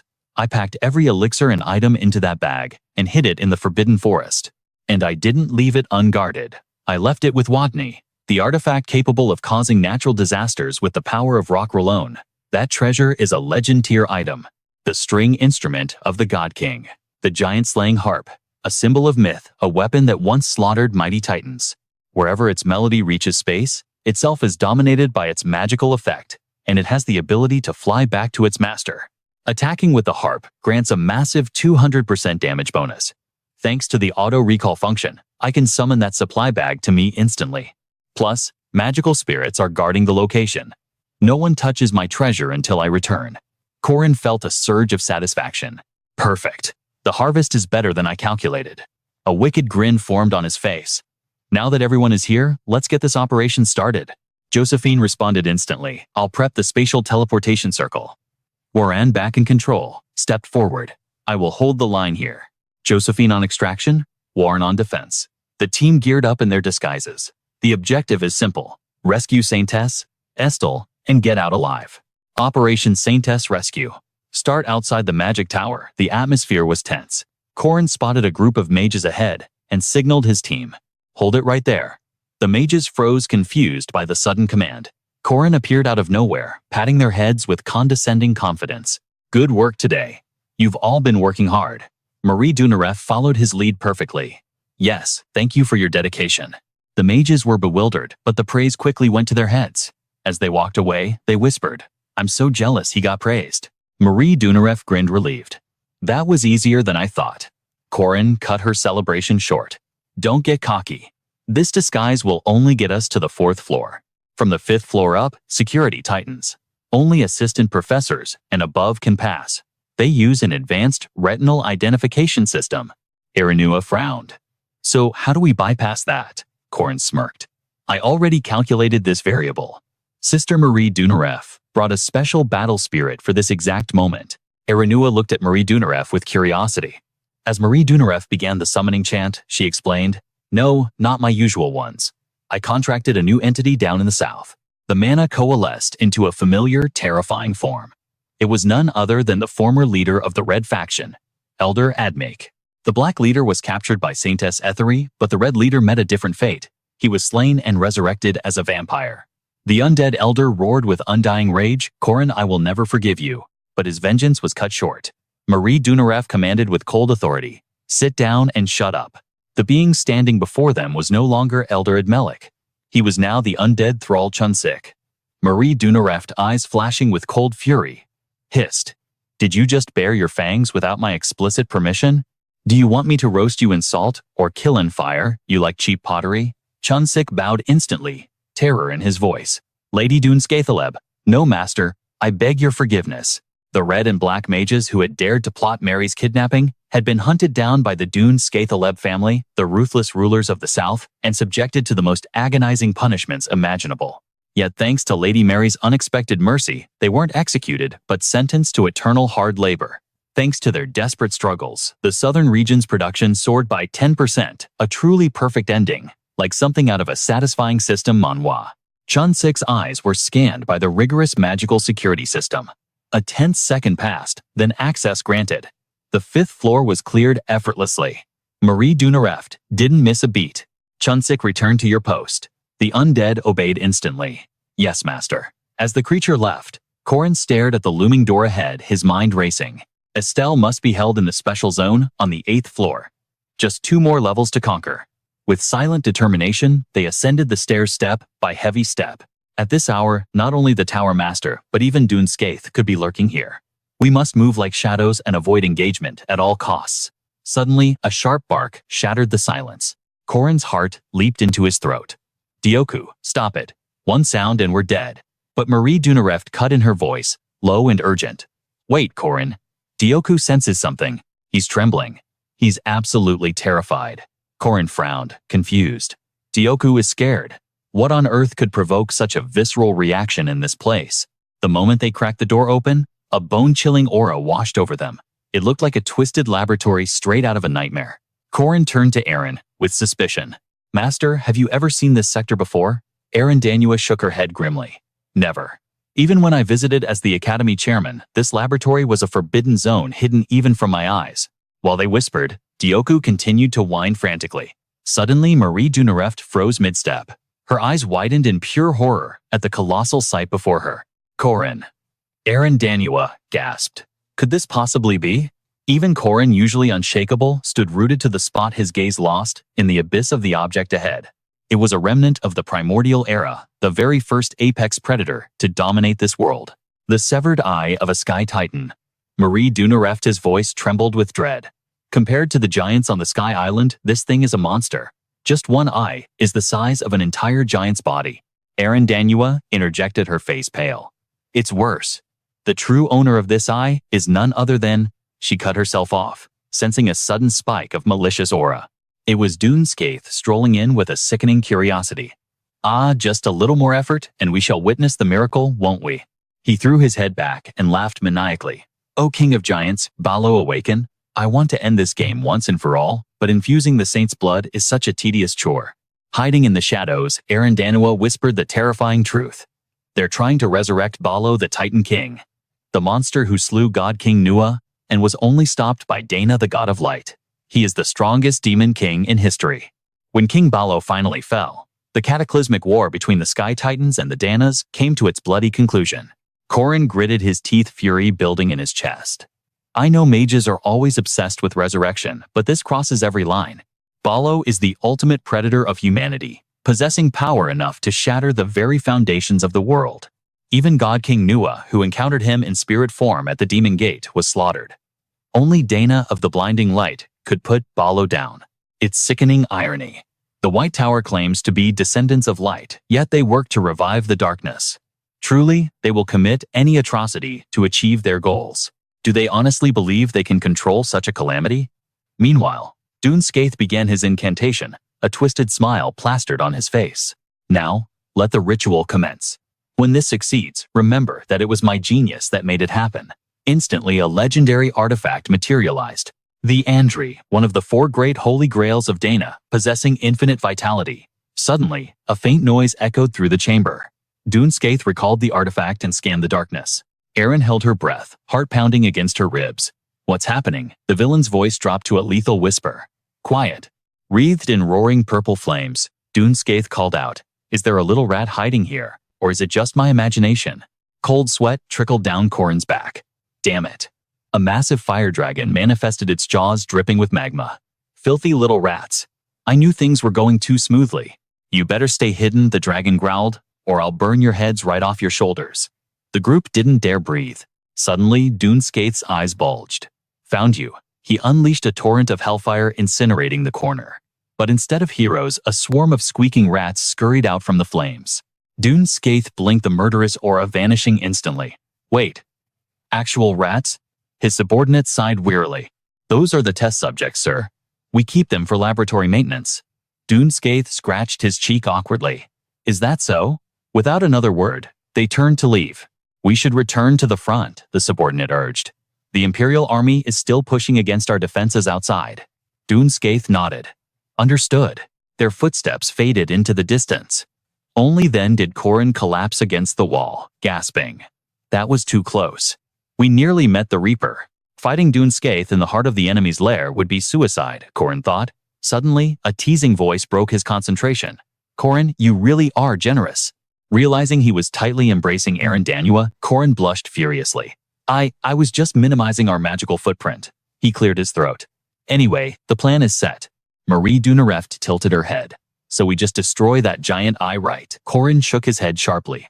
No, that would be catastrophic. We can't risk waking it up.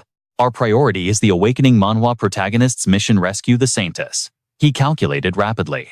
I wanted to detonate it remotely with rune magic, but the security is too tight. Since the tower took damage fighting the Master, they've engaged full countermeasures against spatial and long-range bombardment. However, for a very short window, Elder Josephine can construct a spatial matrix. The preparations should be nearly complete. To the top floor, upon arrival, the tension spiked. Time is the enemy. We split up and searched the penthouse immediately. Danua's eyes narrowed dangerously. If anyone is spotted, cause as much chaos as possible. Draw their fire. Marie Dunareft smirked. With pleasure. Dioku and I will split up to cover more ground. After a quick strategy session, Corin's eyes burned with determination. Everyone stay sharp.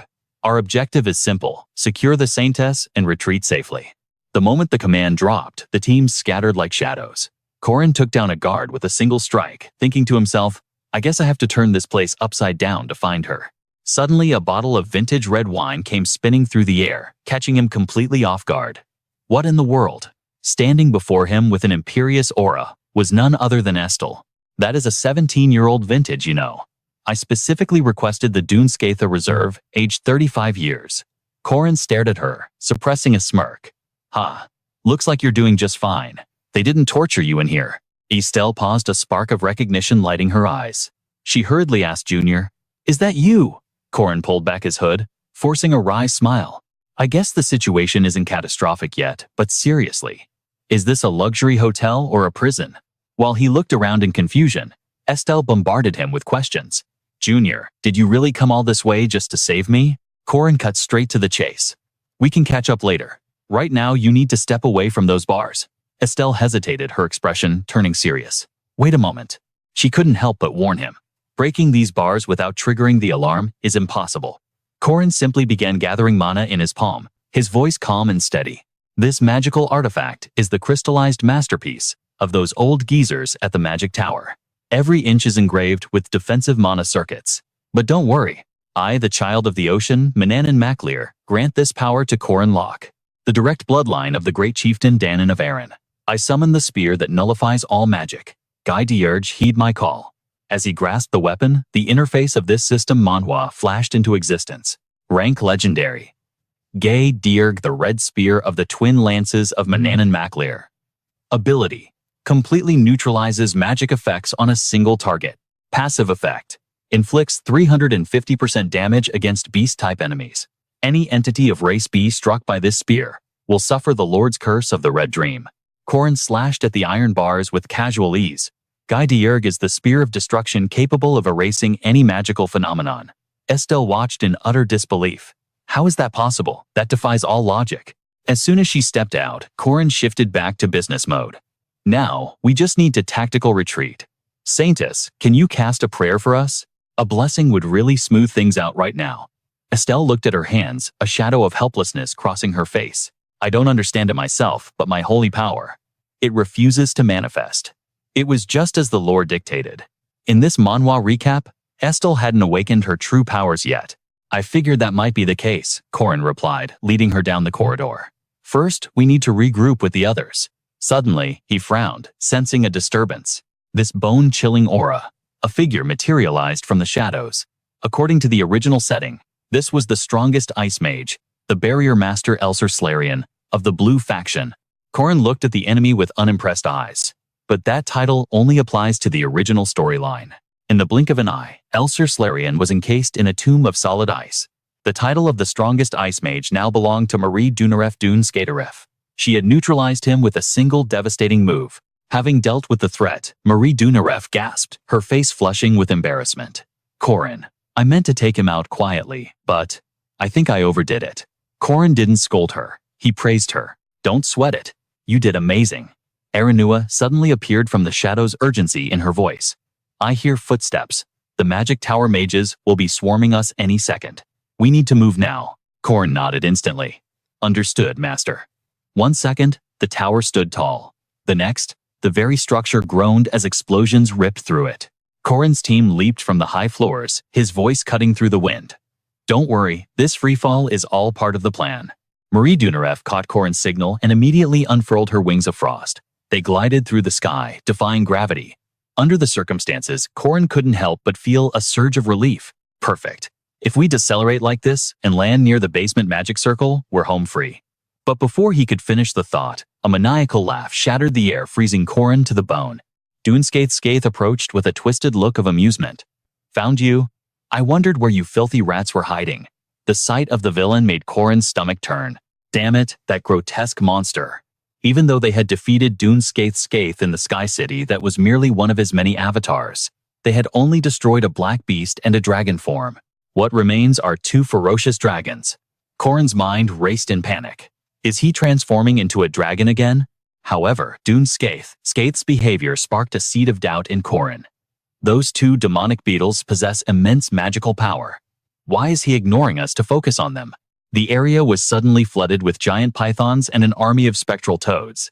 Duneskatha roared. Come on, descend and face me. Marie Duneskatha struggled against the onslaught of blood spears, confusion written all over her face. What the hell is that? Just die already. In an instant, the monsters burst apart, shrieking in agony. It hurts. How can mere toads withstand grand magic? Aranua joined the fray with a confident smirk. Before we leave, I suppose I should say goodbye. With a bang, right. Resonant silver spear activate. As she cast the spell, she thought triggering this inside the tower is tough. But down here in the sewers, I can detonate the rune magic easily. A split second later, the entire tower was consumed by a raging inferno. As Corin's group sprinted for freedom, a hand burst from the ground. It was Josephine, her voice booming with authority. Prepare to jump, you have 10 seconds. Amidst the chaos, Corin calculated the distance, while his team pushed forward. Distance remaining 100 meters? That's enough. It was a plan riddled with variables, but thanks to their combined will, they had succeeded. Suddenly, a deep voice rumbled behind him. Hey friend. Corin spun around to see a colossal monstrosity staring directly at him. The beast glared with burning intensity and asked, "Got somewhere to be in such a hurry?" Without a second thought, Corin shoved Estelle toward safety. The unexpected sacrifice shocked Josephine and the others. Corin, no, it was a classic tragic turn for a leveling manhwa. In an instant, a pillar of blinding white light pierced the sky. The escape boat out at sea began drifting toward the island. Alicia, unaware of the tragedy, waved cheerfully. Hurry up. The mission is a success. But her smile vanished as she scanned the group. Wait, where is he? No one answered. Their faces were darkened with grief.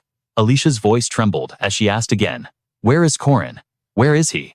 Tears began to stream down her face, hitting the cold deck. Marie Dunarev stood there utterly defeated, thinking, the operation to save the Saintess has failed. She fell to her knees, screaming in pure heart-wrenching agony. Corin, everyone needs to retreat right now. If he's not leaving, then I'm staying right here with him. Josephine immediately cut in to quell the panic. Get a grip and calm down. Cadet Mary, I understand how you feel, but the magic tower has been destroyed. Their security will be on maximum alert. Going back now is literally suicide. Marie Dunarev looked on completely helpless and overwhelmed by despair. But just then, a firm voice cut through the tension. Mary Irinua grabbed her hand tightly and spoke. It's going to be okay. Trust in Corin. He is a survivor. We have to operate on the premise that he will make it out alive. Her words acted as a lifeline, pouring strength back into Marie Dunarev's shaking spirit. Fighting back tears, Marie Dunarev asked, there must be something we can do from here, right? Do you think the two of them are safe? Irinua corrected her instantly. No, it's the three of them. Hearing that Alicia Arden Adigan suddenly realized the truth. You're right. Meanwhile, amidst the ruins of the shattered magic tower, a colossal beast roared its screams, shaking the very earth. The monster bellowed in pure frustration. The Saintess has escaped. His minions scrambled to report she was swept into the sewers. With these currents, she's definitely dead. The moment the beast heard that, he turned on his subordinate with murderous intent. The Saintess is dead. Don't you dare speak such nonsense. You think you can spout garbage just because you have a mouth. Find her immediately. The monster's rage boiled over. Success was right there. She was right in front of his eyes, and now she's gone. How dare she ruin the master's grand plan? The thought made him snap. I will tear you all apart. His roar echoed through every corner of the island. Meanwhile, deep underground on the cold earth, Corin and Estelle lay in silence. Corin looked over his eyes, filled with concern. Saintess, are you injured? She looked at the wounds covering his body, a wave of anxiety washing over her. Junior, you're the one we should worry about. That wound on your stomach. Corin completely ignored his own injuries, his focus shifting immediately to the tactical situation. We need to move now. If we stay here, the magic tower's forces will hunt us down. Besides, if we stop moving in this temperature, we'll freeze to death. As soon as the words left his mouth, Estelle began to shiver violently. The reality of the cold hit her hard. The Northern Kingdom and this magic tower were locked in an eternal winter. Regardless of the weather, they found temporary shelter in a small cave. Estelle's voice trembled with worry as she looked at him. Senior, are you really okay? That wound looks critical. Corin replied with the stoic calmness of a protagonist. I'll recover quickly. More importantly, you need to prepare to move out immediately. Estelle looked confused. What do you mean? Can't we just hide here? Corin's voice turned ice cold. If you're confident you can survive a siege here, go ahead. Estelle's confusion deepened. Survive. For how long? Corin didn't hesitate. 20 days. Shocked, Estelle screamed. What? Corin immediately broke down the situation. The entire island, including the harbor, is on lockdown. Escape is impossible. To hold out until the kingdom's main army arrives would take at least 20 days. And I have no intention of rotting here that long. We're crossing the strait to the north. Specifically, we'll traverse the Gangcheon archipelago to reach the Ringal Peninsula. Estelle shot back. That's insanity. It's too reckless, dragging a saintess who can't even use her holy power. I'm just a normal human right now. Corin reassured her with absolute confidence. Because this place is frozen year-round, we can walk across the ice. We can't escape the Magic Tower's surveillance network any other way. Practically speaking, this is our only option. Estelle fell into deep thought. After a moment, she smiled, trying to find hope. Wait, we escaped the Mana prison. My holy power should return soon, right? Once it's back, we can break through the encirclement. Corin shut that hope down instantly. It's not coming back for a while. Think about it. Did you really lose your power just because of the Mana prison? The moment he said that, realization struck Estelle like a bolt of lightning. Now that I think about it, I couldn't use it even before that. The mechanics weren't fully explained in the original system Manhwa plot, but the mastermind behind this is obvious. Corin stood before her, his gaze intense. Before you were kidnapped, did you sense anything strange from the people around you? Estelle's eyes widened in shock. Are you suggesting there's a traitor among my subordinates? Corin nodded gravely. Exactly. Specifically, someone high up in the order. Estelle cut him off sharply. Let me give you some advice, Corin. If you want to live a long life, be careful with your tongue. Say that anywhere else, and you'd be executed for heresy. Corin ignored her threat completely. Really? Have you never not even once doubted the existence of God? A split second later, a sharp slap echoed in the cave. Estelle glared at him, disgust written on her face. How dare you speak such blasphemy? Corin simply summoned his weapon without a word. Inside, he thought, one day she will understand the harsh truth of this world. Suddenly, Estelle squealed in delight. Oh my gosh, look at that. She was instantly mesmerized by a rabbit in front of them. Our cute little bunny friend. It looks like a baby angel. Do you think it would want to live in the garden with this princess? But before she could finish her fantasy, the rabbit was instantly decapitated. She gasped in horror. Huh, Corin held the carcass calmly. Lucky us. Seems there are rabbits nearby. This one is fat. It's going to be delicious. Watching him handle the dead animals so casually, Estelle trembled with fear. You devil. Corin ignored the insult, his mind focused on survival. As this manhwa recap continued, we decided to head north to evade the pursuit. It was the only way, but it wasn't going to be easy. Staring at the roasted meat, Estelle complained, I have to eat this barbaric food from a heretic. Then she pouted. You said it was delicious. Corin handed her another piece. Eat up, there's still one more left. We have to keep moving during the day. If a blizzard hits, we won't even make it a few meters. They pushed forward, struggling against the elements. Even though the Holy Grail and prayer beads had thermal spells, the cold was relentless. It's freezing. Corin narrated their desperate march. We had to be careful not to encounter the chasers. The surveillance net was dense, but by burying ourselves in the snow, we could pass as animal carcasses. At night, we dug snow caves for shelter. We repeated this cycle over and over again. But the critical issue was time. We had been walking for a week, and our window was closing. Sitting beside him, Estelle let out a heavy sigh. Corin looked over. What's wrong? Estelle's face was filled with exhaustion and guilt. No, I feel like a burden beyond imagination. Hearing her defeat, Corin spoke up to reassure her. This isn't the time to wallow in self-pity. Gazing at his gaunt, emaciated face, Estelle felt a storm of anxiety brewing in her heart. Tell me, Junior, do you regret your choice? To suffer in a hellhole like this, just to save me? But Corin's answer was instant and steel-hard. I have zero regrets. I saw the tragedy coming, and I possessed the strength to rewrite that fate. That is why I stepped forward. If I had turned my back, that would have been my eternal regret. Hearing his conviction, a flicker of admiration lit up Estelle's eyes.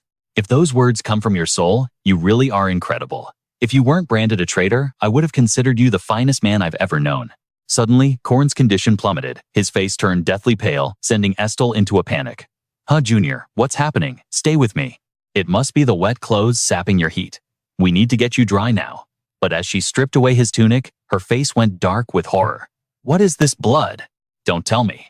The curse of Pambihana triggered. Being pierced by the white cow thorn means the wound will never regenerate.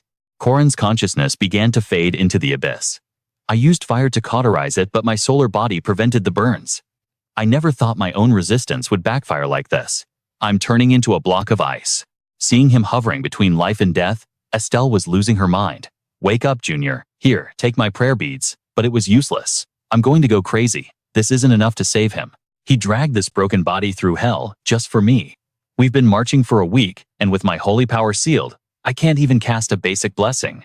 The only thing left is to keep him from freezing to death. Tears streamed down Estel's face as she began to remove her own garments. The saintess of the realm, a princess of noble blood, had no other choice. She would use her own flesh to warm his soul. In the next instant, a blinding light illuminated the dark cavern. Corin's eyes fluttered open. So warm. Just like back then. A vision of Miriam floated before him, smiling sweetly. "Are you awake?" But the illusion shattered instantly. It was Estelle gazing down at him, her voice soft as velvet.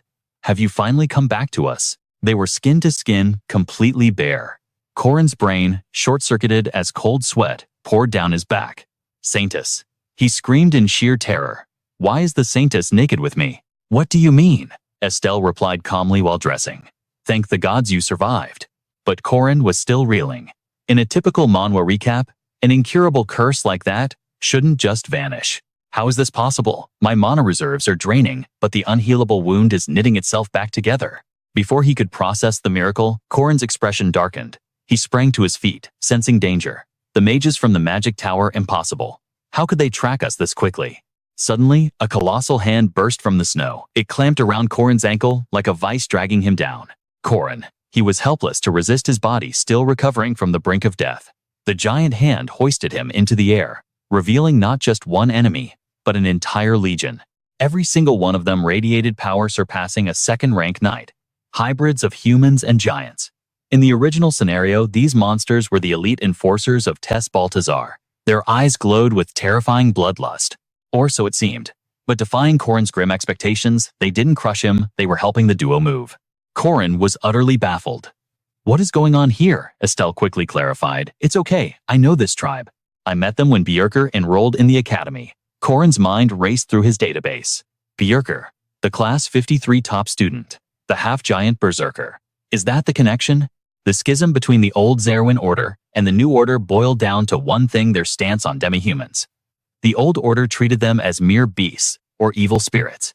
But after the Witches' Revolution, the new order shifted the paradigm. They sought to protect and coexist with the demi-human races. The prime example was allowing them into the academy. Even in Corin's generation, legends walked among them: the vampire, Mary Dampf, and the half-giant Bjerker. Their enrollment, despite the uproar of opposition, was only possible because of one person's backing: Estelle. As the icon of the new order, snapping back to reality, Estelle smiled at the giant carrying them. "Bjerker is an outstanding student." The warrior grunted respectfully. "We truly thanked you for that day." Corin remained skeptical. "We haven't reached the north yet. Why would giants cross the strait to be here?" Suddenly, a lookout roared, "Hey, over there!" The commander didn't hesitate for a split second. "Crush them all, leave nothing but dust." Corin squinted through the snow. "Who are we fighting?" In the distance, mysterious robed figures were using formation arrays to melt the permafrost panic evident in their voices. "Faster, we can't let those half-giants catch us. The ice is too thick." But as they scrambled, they turned to see their doom approaching. The half-giant commander bellowed with earth-shaking fury, "You filth from the magic tower, you dare disturb the eternal slumber of our ancestors. Die!" The mages screamed. "It's the half-giants. Damn it. Erect the defensive barriers." But a blur of motion was already upon them. Corin smashed into their defenses. In his hands was the legendary tier weapon, Gay Dirg, the Crimson Spear of Manan Maclear. Its effect nullifies magical buffs on contact and inflicts a devastating 350% bonus damage against beast-type enemies. Any target struck is branded with the inescapable curse of the Wild Hunt. After landing the blow, Corin winced. "Shh, my body is still stiff. It's going to take some time to reach peak condition again." Honestly, they didn't even need his help. The half-giants and their massive war mammoth roared in unison, trampled them into paste. Boom! The mammoth slammed down, creating a shockwave that froze everything in its wake. The commander laughed heartily, clapping Corin on the back. "Gwa ha ha ha, not bad, kid. You've got some serious strength." Corin forced a smile. "It was nothing. Without you guys, I'd be a human popsicle right now." But internally, the gears were turning. According to the original plot, these half-giants should be Tess Baltazar's lackeys. So why are they slaughtering his mages? Just then, a polite voice echoed from outside the chieftain's tent. "It is a supreme honor to meet the Saintess of the South. Greetings, Chieftain Karim. It has been 3 years, hasn't it?" Chief Karim, a mountain of a man, nodded. Indeed. Tell me, is that brat Bjerker causing trouble at the academy? Estelle beamed. Not at all. Your son is the pride of the 53rd Class Knight Division. Hearing this, Kareem let out a thunderous laugh. Ha ha ha. Of course, he is my son after all. But then his expression shifted. However, outsiders are strictly forbidden here. Who is this companion you've brought? As Kareem spoke these words, Corin dropped to his knees in a dramatic display of submission. With a face glowing with pure reverence, he spoke from the heart. For eons, I have believed that the giants are the true architects and creators of this world. Every time I read their magnificent mythologies, my heart races like a war drum. My only dream has been to walk in their legendary footsteps one day. Estelle, watching from the side, felt a vein pop. Junior Corin is blaspheming the gods again. But Kareem was intrigued. Do you Southerners truly regard our history as divine myth? How could you possibly? Corin replied with unwavering sincerity. Because I have witnessed the holy remains of the great giant King Balor with my own eyes. Kareem's expression darkened instantly. Meanwhile, Corin calculated rapidly in his mind. I'm not lying. The magic tower actually possesses the giant king's eye within their vault. Kareem shot up his voice, thundering with rage. Is that the truth? Those wretched scavengers dug up our ancestors, and now they dare desecrate the king's remains? Those damned mages. Before he could finish, Corin cut in. But their numbers are vast, and their magic is foul. They cannot compare to the giant race, of course, but their power is a threat we cannot ignore. Kareem ground his teeth, fury radiating from him. Then what must be done? Corin grasped the giant's hand, his eyes burning with determination. I wish to fight alongside you. The pact was sealed. Corin and Estelle stepped out shortly after. Roars echoed from inside the dwelling. Prepare the weapons. Let our ancestors find peace. Estelle looked at Corin's smirk and knew immediately. You look entirely too pleased, Junior Corin. Was this manipulation part of your plan too? Corin shrugged calmly. No. I only learned of their existence after arriving here. That piqued her curiosity further. Then why the smile? Corin didn't answer, his gaze scanning the surroundings as he analyzed the system Manhwa scenario. According to the original script, players needed high intimacy with the streamer to unlock this area. Usually visitors would find a massacred village of half-giants. In the middle of the scenario, these half-giants usually appear as brainwashed minions of Balthazar. But this specific tribe, those who honor their ancestors and guard the royal tomb, they never compromised with Balthazar. This is a classic twist for an awakening manhwa. Corin finally spoke, because they are still alive. And just like that, we secured a powerful alliance. For a week, I survived alongside Estelle. Thanks to the giants, we returned safely in 2 weeks. The moment they appeared, Alicia and Marie launched themselves at him. Tears streamed down their faces. I thought Corin was a goner. If Corin actually died, he'd be helpless, so he just nodded awkwardly. Yeah. From the distance, the authoritative voice of Aaron Danua rang out. I always believed in my disciple. It is a blessing you returned safely. Corin the Saintess, and Huaran too. Corin scratched his head, grinning. If you knew what I actually achieved, you'd be shocked. Suddenly, realization struck him. Wait. Where is Huaran? The group looked at him in total confusion. Wasn't she with you? Where is she? Back in the land of eternal snow. Corin and Estelle had fled the Magic Tower's pursuit for a week, but they never saw the pursuers. Why? Because an indestructible diamond body stood in the way, fighting without food, water, or sleep. Guarding the northern entrance alone was none other than Huaran. In that moment, she looked up at the sky. On the highest terrace of the Magic Tower, Elder, Blend of the Blue, faction scowled. When the hell are these bastards going to attack? Elder Drarian of the Green faction sipped his tea calmly. Are you getting cowardly in your old age? We've been facing off against the kingdom's army for 2 weeks. Perhaps your natural disaster core caused too much damage for them to recover. Hearing this, Blend felt a twinge of guilt. True enough. Suddenly, a frantic shout came from outside. Master, Blend frowned. What is it? The subordinate stammered. It's the kingdom. The royal fleet is advancing. Hearing that the two elders bolted up like moths to a flame ready for war. It's time to show them the true terror of the Magic Tower. But the subordinate interrupted again. It's not just the fleet, sir. Aerial beasts have appeared in the sky. Blend remained arrogant. Ba wyverns can't fly properly in this weather. Drarian agreed. They plan to freeze to death. The subordinate shook his head frantically. No, they aren't normal beasts. It's the Hraesvelgres. Over 30 of them. Just one costs 20,000 gold. How is that possible? Drarian panicked. Don't just stand there. Intercept them. The mages activated their formations. Countless ice spears launched into the sky. But a silhouette jumped from the back of a Hazebul Gur, slashing through the incoming barrage. In a split second, the magic was sliced in half. The followers of Blend dropped their jaws in shock. A sword clicked back into its sheath. "You kept me waiting too long, my fiancé." The ardent sword was ready to feast. The arrival was none other than Lunia. She commanded with imperial authority, "All units charge." The troops responded in unison, "Yes, ma'am." Facing this crisis, the magic tower called for backup. "This is Arden Sword 1. We are engaging." The Northern Alliance reinforcements swarmed the tower from all sides, screaming with battle lust. The White Sky Mercenary Corps is moving in. Seeing the mercenaries charge, Drarian began to lose his mind. "They're too strong. We need support." He screamed in fury, "You fools, invading so recklessly. Nothing changes. Wipe them out." But suddenly, who is making that pathetic noise? He turned to see Blend screaming in agony. "My belly, my stomach." They didn't know. No one could have known. The seeds had been scattered across the Gangchun archipelago. The seeds of Crinius, a vile treasure from the land of gods, carrying a horrific curse. The curse of Matcha.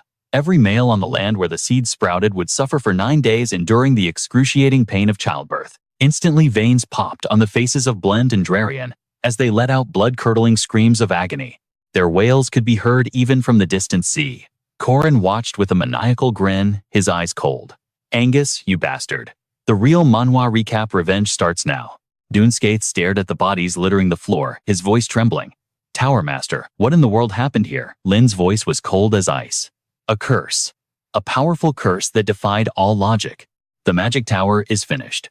In a single breath, half our combat power has been wiped from existence." Dunescaith gritted his teeth, frustration boiling over. "They broke the seal too fast. If only we had a little more time, we could have summoned all the heavenly giants. But now," Lin remained calm, holding up a small, ominous vial. "It matters not." His eyes gleamed with a sinister light. "We have confirmed that the Saintess's blood can be replicated. This tower was always just a disposable pawn on the chessboard. We head north to the Research Institute. Our true work continues there." Dunescaith summoned his artifact, nodding grimly. "We can harvest more remains from the half-giants on the way. Moving the heavenly giant's corpse is easy enough, but dealing with the rats swarming outside won't be simple." Lin smiled, a chilling sight, perfect for an awakening Manhwa villain.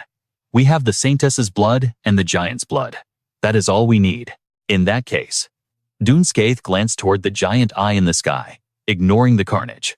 "No need to bring that along." Meanwhile, on the high rooftop, Drarian collapsed, gasping for air. "My high magic resistance saved me." He lay on the cold ground, drooling uncontrollably, clinging to life. But he was one of the lucky ones.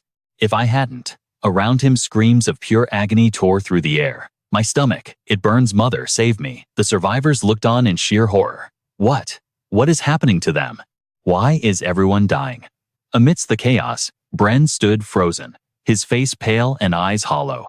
This level of destruction, it's unimaginable. Seeing the elder move, Bren called out in confusion. "Elder Drarian, leader of the Sixth School, where are you going?" Drarian didn't look back. "To the forest. Now." Bren was baffled.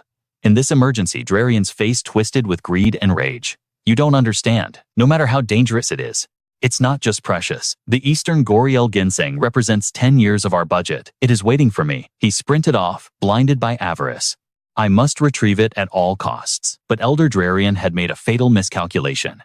He failed to realize the forbidden forest had already been breached. He stopped dead in his tracks, his jaw dropping. The magic tower, crippled by the Maha curse, had lost control over its summons. The beasts were loose.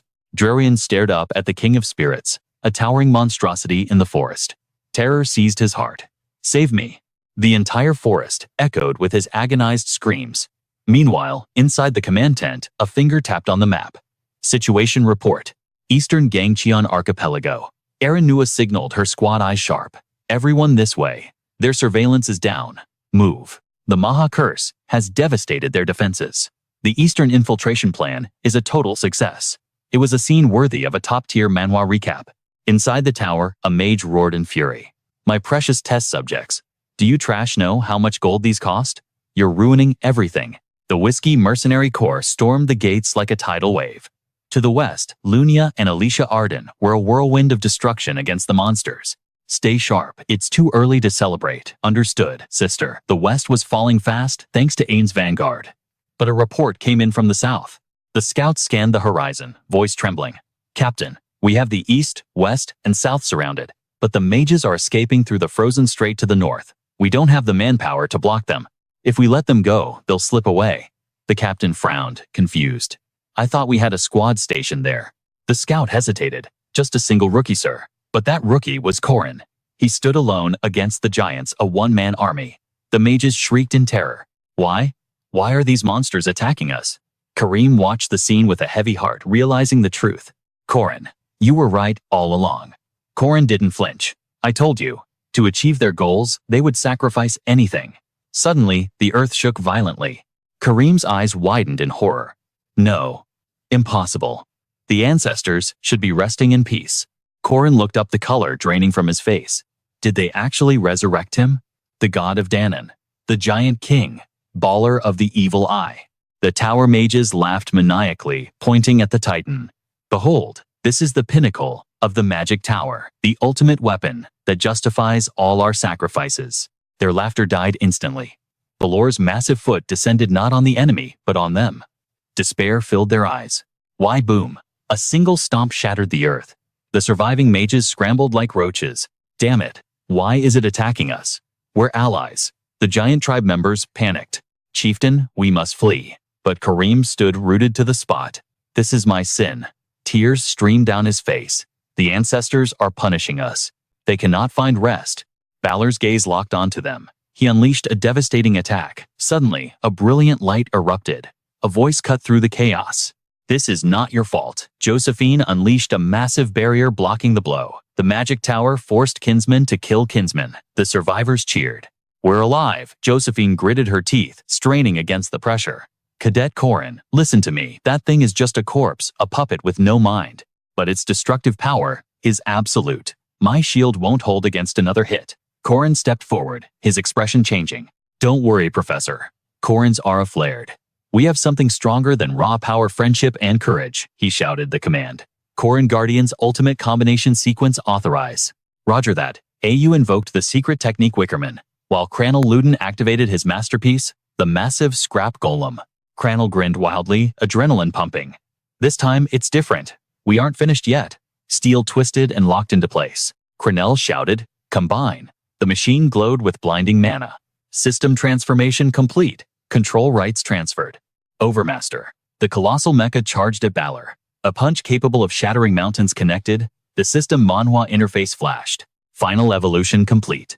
Mage Cranel Luden and Drine have unlocked the Morai craftsmanship achievement. A legendary construct born from the Treasure Island's trials had awakened. Danon's legendary craftsmanship, the G-Nu mechanism, Green's bronze mastery, and Len's carpentry fused into one ultimate weapon. A secret art, forged by Danon's 3 heirs to slaughter giants. The Golem's final evolution, the Dream Team member grinned, facing the entity known as Ober. Too slow, he seized the construct instantly. Ober summoned his titanic blade nature golem, Wicker Warrior, unleashed the brave sword. Witnessing this might, the Karim squad roared with adrenaline. Wicker Warrior Cranel Luden screamed, his spirit blazing with courage and camaraderie. Unsnapped from the back. Focus cut the noise. The blade slammed straight into Bowen. The sheer spectacle left everyone trembling in awe. Perfect hit charge. The core was exposed. Just as predicted, he was using Gulmancy to pilot Bowen's corpse. Just rip that thing out. Ober lunged for the core on Bowen's chest. But in a split second, shock paralyzed him. What? The why now? Bowen's voice dripped with ice. Struggle all you want. It is futile. Hearing that tone, Corin screamed in panic. Danger move. A blinding light erupted from Bowen's forehead, blasting Ober with cataclysmic force. The shockwave left the duo, and Cranel cowering, minds blank with terror. How is this possible? The pilot inside Bowen scoffed. A golem built to lead the Golden School, impressive work. I commend you. But I saw the limits of Golmancy ages ago. A golem can never be a perfect entity. Duke Banta showed me the truth. A fusion of a mage's spirit and a heavenly giant's flesh. I have united my wisdom with the body of a mythological king. The pinnacle of the magic tower. The puppeteer was none other than him. He cackled with manic glee. Is this not the perfection I sought? But his laughter was cut short by a voice that dripped with mockery. Amazing. So this is the tower's peak. Aaron froze. The magic tower suddenly shattered into hundreds of fragments, raining down like meteors. From the dust, a silhouette emerged, voice echoing like thunder. So this pile of junk is your pinnacle, huh? Giant King or whatever? Get him. It was Corin's squad. They had assembled for one purpose, to crush Eren into the dirt. Corin grinned, eyes wild. I'm gonna stomp you flat. Eren sneered back. How touching. Dragging your friends here to die in a leveling manhwa cliché. Eren launched Bowen's fist at them. Cornell screamed in desperation. Corin, hurry. We can block this now, but if the evil eye fires again, the island is dust. Corin didn't hesitate. Got it, get me to the energy core. Now. Standard golem level attacks won't scratch Bowen's core. Obeyed instantly. Racing up the giant's arm, Corin's mind raced. There's only one way. The final stage. Maximize the sun's power. Compress the solar energy. 10 seconds is my limit. Corin closed the distance, heart pounding. He leaped, sprinted up the Titan's frame, determination, burning to drive his spear into that core. The villain noticed him. Reckless fool. This body defeated Odin, the God King. Before Corin could strike, his hand was instantly frozen solid. Marie Dunaref shouted, casting wildly. Corin, move it, I can't hold him forever, a lifesaver. Thanks, Senior. Corin surged forward. Bowen's colossal hand swatted at him with a roar. Disappear, you vermin. But the hand was severed in midair. Alicia Arden glared, blade smoking. Get your filthy hands off him. Don't stop, Corin. Eren's rage boiled over.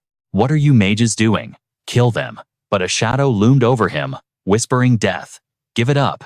Tower Master Eren proclaimed. The magic tower's history ends today. Corin neared the spirit stone, but a roar shook his resolve. A massive dragon materialized behind him, summoned by Dune Skaith. The enemy smirked. Forget something. Buddy. Corin grimaced at the sight. I wondered when you'd show up.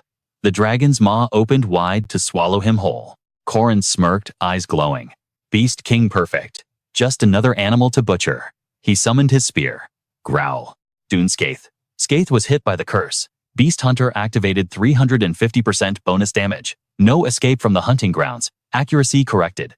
Corin unleashed the priceless spear art. The monster shrieked in agony before exploding into particles. The Sebastian core ignited. Corin gripped his weapon, aura flaring. Black demon spear, yet Dune Skaith. Skaith stood there, eerily calm. You seem free, pal. Corin frowned. Distracted, no. Dune Skaith. Skaith struck witness, the return of a legend. Kneel before the Giant King, descendant of the sun. The pressure was crushing. Corin's eyes widened. Salvation came from the shadows. A black crow swooped down, morphing into a cat, then Warren. She struck, knocking the attack off course. A shout pierced the chaos. Warren dodged. She vanished instantly. Yes, Eren ground his teeth, veins popping. Lowly trash. Where do you find the audacity? It's not over. Evil eye obliterate them. He fired but froze. Corin was already at the core. His voice was a whisper of death. 3 seconds. Dune Skaith. Skaith lunged in a panic. Corin, don't touch the master. Corin tightened his grip, eyes cold. You still don't get it. Slash, the black demon's spear, cleaved through reality. Dune Skaith gasped, bisected, before he knew he was dead. When did he get this strong? Corin looked down like a god. Now do you understand? The difference in our class? Impossible. I am the salvation of magic. It can't end like this. Corin didn't even bat an eye. In a split second, while Dune Skaith attempted a desperate counterattack, he effortlessly crushed the spirit stone within Bao's body. Meanwhile, Estelle descended from the heavens, her presence accompanied by the collective anxiety of the crowd. It is too dangerous, Saintess. You must return to the barracks immediately. Yet, she responded with a gentle firmness. I am fine. I must witness the battle of those who came here for my sake. The moment her words faded, a blinding brilliance erupted. In the blink of an eye, the entire world was swallowed by a pure white light. Estelle stood frozen, her face, a canvas of pure shock. As the girl closest to the divine, she realized the truth. Her very flesh and blood, which could sense the power of the gods, began to resonate, awakening a lineage buried deep within her. The Saintess finally understood the cruel reality. Neither the church nor the holy war held any god. Overcome by this revelation, Estelle sank to her knees in despair. The place where she had unwittingly offered her prayers. That was where the true God resided. Crimson flames engulfed the enemy's body. From within the smoke and fire, Dune Skaith dragged himself helplessly across the ground. Dune Skaith muttered, in hopeless denial. In a place like this, I cannot fall. Not in a place like this. Desperate, he immediately summoned his supreme treasure, the infinite cauldron Andre. a treasure symbolizing the divine authority of Dagda from the Tuatha De Danann tribe of the surface. Dunscaith whispered, his mind clouded with confusion. I am a parasite on a vessel of life that can regenerate infinitely. Gripping the villain's treasure, Corin offered a cold compliment. You are surprisingly tough. To think you are still alive, but this is the end of the line. As he spoke, Corin poured a mysterious liquid into the treasure. Dunscaith screamed in sheer terror as realization struck. That is... No. Corin's internal monologue revealed the truth. This was the treasure Dianset had bestowed upon him at the shrine. The legendary rank item Bergen's Boiling 100 Poisons. It was the venom of the snakes, dwelling in the heart of a child, cursed with destruction. Once unleashed, it is a single-use weapon that annihilates every spark of life within the vessel that released the poison. With eyes cold as ice, Corin declared. In the previous life, because you released this into the ocean, countless innocents were sacrificed. Dunscaith tried to endure the excruciating physical pain, screaming no. He raised his remaining hand toward the sky. Master, however, in the very next second, his hand began to liquefy, dissolving into nothing more than a puddle of mud. With Dunscaith's demise and exactly 1 month since Saintess Estelle was kidnapped to the Magic Tower, the long and arduous war had finally reached its conclusion. The moment he saw Warren, Corin asked with concern, "Where have you been all alone this entire time?" Warren remained silent. No one knew the truth. For over 2 weeks, without food or water, she had single-handedly held back the Magic Tower's pursuit force. This feat was enough to cement her as a legend of the North. The survival of both Estelle and Corin would have been impossible without her sacrifice. However, Warren simply said, "You are safe." Hearing this, Corin looked confused. What? Warren smiled faintly and replied, "You do not need to know. Nothing happened." The legend of the North decided to bury her struggle as if it were nothing at all. Instead, the news of Corin and the Guardians' overwhelming victory in the Magic Tower conquest spread like wildfire across the world. This was the peak of a leveling Manhwa experience. The system voice rang out. Defeated the world enemy Dunscaith. Defeated Archmage Esrin. Difficulty A+C+. Rewards distributed. 160 points. Aura level increased from upper intermediate to ultimate. Mana level increased from upper intermediate to ultimate. Acquired new insight. Acquired new war flag. Insight allows for the intuitive understanding of magical structures. War flag. You have become the symbol of the battlefield. The flag bearer who shines brightest in every war. An unshakable center that draws all attention on the field. Stat capabilities fluctuate based on the admiration of allies. However, if you fall, all allies will plunge into a state of panic. Corin analyzed his growth. My aura and mana levels have both ascended to ultimate. Now only the special grade remains above me. Aura is the power that draws life energy from within the body to strengthen physical attributes and amplify physical combat abilities. The representative of special grade aura is Warren. Mana, on the other hand, is the power to absorb magical energy from the surroundings to create supernatural phenomena. The representative of special grade mana is Senior Marie. And as far as I know, there are only 3 existences who possess both at the special grade. Park Sihu, the almighty beauty king Joke Red, and Tez Bantaz. Tez Bantaz even possesses precepts, so he truly deserves to be called a being above beings. Thinking about it like that, the goal still feels far away. But, reflecting on it, and within just 1 year of living my second life in this world, I have toppled the Magic Tower and saved countless lives. I must not be hasty, becoming strong. I just need to be strong enough for the right moments. As he thought this, Marie entered and called out, "Corin, the cleanup here is finished." Corin asked with curiosity, "What is the situation?" In his mind, he recalled that this rescue mission for the Saintess had explicitly allowed for unlimited looting from the start. Actually, regarding material resources, Senior Marie already has plenty, so I decisively gave up on that. We aimed for something else. Back then, the Guildmaster had clearly announced permission for unlimited looting for the Guardians members participating in this conquest. Whether it was material resources or human resources. Marie spoke up immediately. 457 mages, among them 2 Elder class and 6 Professor class. Is it all right if I manage them? Is that okay? Corin didn't answer aloud, simply thinking, human resources. Marie continued. Therefore, Corin, the number of people you have to manage has increased. I think I need some fresh blood. Hearing this, Corin replied calmly. I guess it is fine now. Marie quickly bared her sharp fangs and asked. Then I am digging in. However, she ended up biting someone else's arm. Seeing Warren interfere, Corin was shocked. Waron? Why are you here? Waron replied coldly. We have a guest. Suddenly, Estelle walked in with a bright smile. Hello, Junior. Do you have a moment? Inside the room, Corin was puzzled. What did you want to talk about? Warren and Marie, who had been kicked out, were fuming with rage outside the door. Estelle began. First, I must start with a thank you. Junior Corin, thank you for saving me. Hearing this, Corin asked, Are you just thanking me with words? She immediately replied, Do not worry. A reward from the Imperial family will come. Unfortunately, the church is a bit busy, so that reward might be delayed. This confused Corin. The church is busy. Estelle spoke with a shy, blushing face. That is why. I wanted to give you a gift in advance. She stepped closer, invading his personal space and deepening his confusion. Estelle kissed Corin and whispered, This is a reward for saving me. Close your eyes. Corin closed his eyes as instructed. His thoughts immediately drifted. A scent of peaches lingered at the tip of his nose. It was so familiar.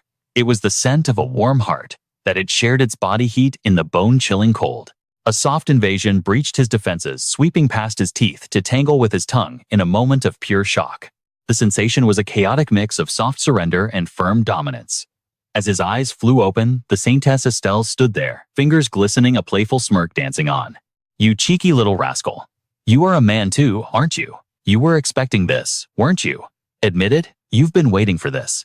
Look at your face burning bright red. Do you want me to fetch a mirror? We will save the rest for later. But when that time comes, you better call me Big Sister, Little Corin. Hearing her bold words, Corin's face flushed darker as he stammered back. Isn't this joke going a little too far? But internally, he couldn't help but admit, she was truly a boss-level character impossible to handle. Estelle walked out with a cool, calm exterior. But in her mind, the scene of their kiss replayed in vivid high-definition detail. Estelle gently touched her lips, a jolt of excitement shooting through her. It was my first time, she whispered. Yet her heart pounded like it would shatter her ribs, just like that fateful day. A massive surge of divine power. It felt like facing the sun itself when false faith is finally destroyed. The tremor of finally confronting the absolute truth. Suddenly, Corin's question from the past echoed in her mind. Right before the kidnapping. Did you notice anyone acting strange around the Saintess? She had slapped Corin back then for asking. But in the end, every single word he spoke was the truth. The Saintess's rosary was supposed to be crafted from pure silver. The reason her holy power never returned was simple. Someone had swapped her sacred relic for a worthless fake. The only ones who could access that relic were the high-ranking bishops of the order. Just then, a subordinate rushed in with urgent news. Saintess, it is time for your audience with the Pope. Estelle responded with a cold. Is that so? But her mind drifted away into deep thought. I wonder, will I be able to see Corin again during summer break? I want to face the sun again, with a soul that is cleansed and pure. But first, I must hunt down the traitors within the order. And I will slaughter every last one of them. Meanwhile, south of the potato farm, loudspeakers shrieked across the desolate land like a twisted alarm. Wake up, you lazy rats! The prisoners jolted from their sleep, dazed and confused. Is it morning already? The loudspeakers continued their relentless announcement. Morning drills for Unit F are beginning now. Move it. 1, 2, 1, 2, attention, salute, the golden potato slogan.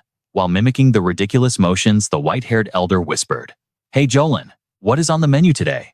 Jolin answered instantly. Boiled potatoes, baked potatoes, and dried potatoes. Hearing the menu, the old man groaned in utter despair. Potatoes again. Damn it all. Are we haunted by a potato-starved ghost or something? Suddenly, a guard stormed over. Smack, he struck Jolin without mercy. Silence, no private chatter in the ranks. The propaganda continued blaring from the speakers. Potatoes, potatoes. The food you trash are eating is the blood and sweat of our farmers. It is the precious tax money of the people. Working himself to the bone, Jolin gritted his teeth in suppressed rage. This is all because of that potato-obsessed witch and that gigolo-looking punk. Just you wait. When this dark era passes, I will soar to the heavens once more. Did you think Professor Jolin would crumble in a place like this? But suddenly, a familiar figure caught his eye. Jolin called out, his voice trembling with shock. Professor Ronan. Ronan stood there, his face mirroring the absolute confusion. Professor Jolin, seeing his old colleague join the misery. Jolin shouted with a twisted sense of joy. And that included everyone from the magic tower as well. Did you finally come to save us? But Ronan shattered their hopes instantly. No, he sobbed, tears streaming down his face. We got captured too. The spark of hope was extinguished by despair. 1 month later, back at the family estate, Corin's mother held up a letter. "Honey, did you see the mail this morning?" "You mean from that ungrateful brat?" the father scoffed, turning away. "I didn't look at it. I clearly failed as a parent. This is all my fault." He breathes the academy air for 5 minutes and forgets who raised him. Last summer, he went south, then east in the winter. He's just running around having fun. But his mother just smiled gently. "Actually, rumor has it, our Corin is becoming quite famous. He's been promoted and even started his own guild, the Guardians. They say he even helped save the Saintess when she was kidnapped." Hearing this, his father's ears perked up. "Well, that sounds just like me. The boy has my courage after all. Of course, a real man must make a name for himself and shake the world. That's the spirit."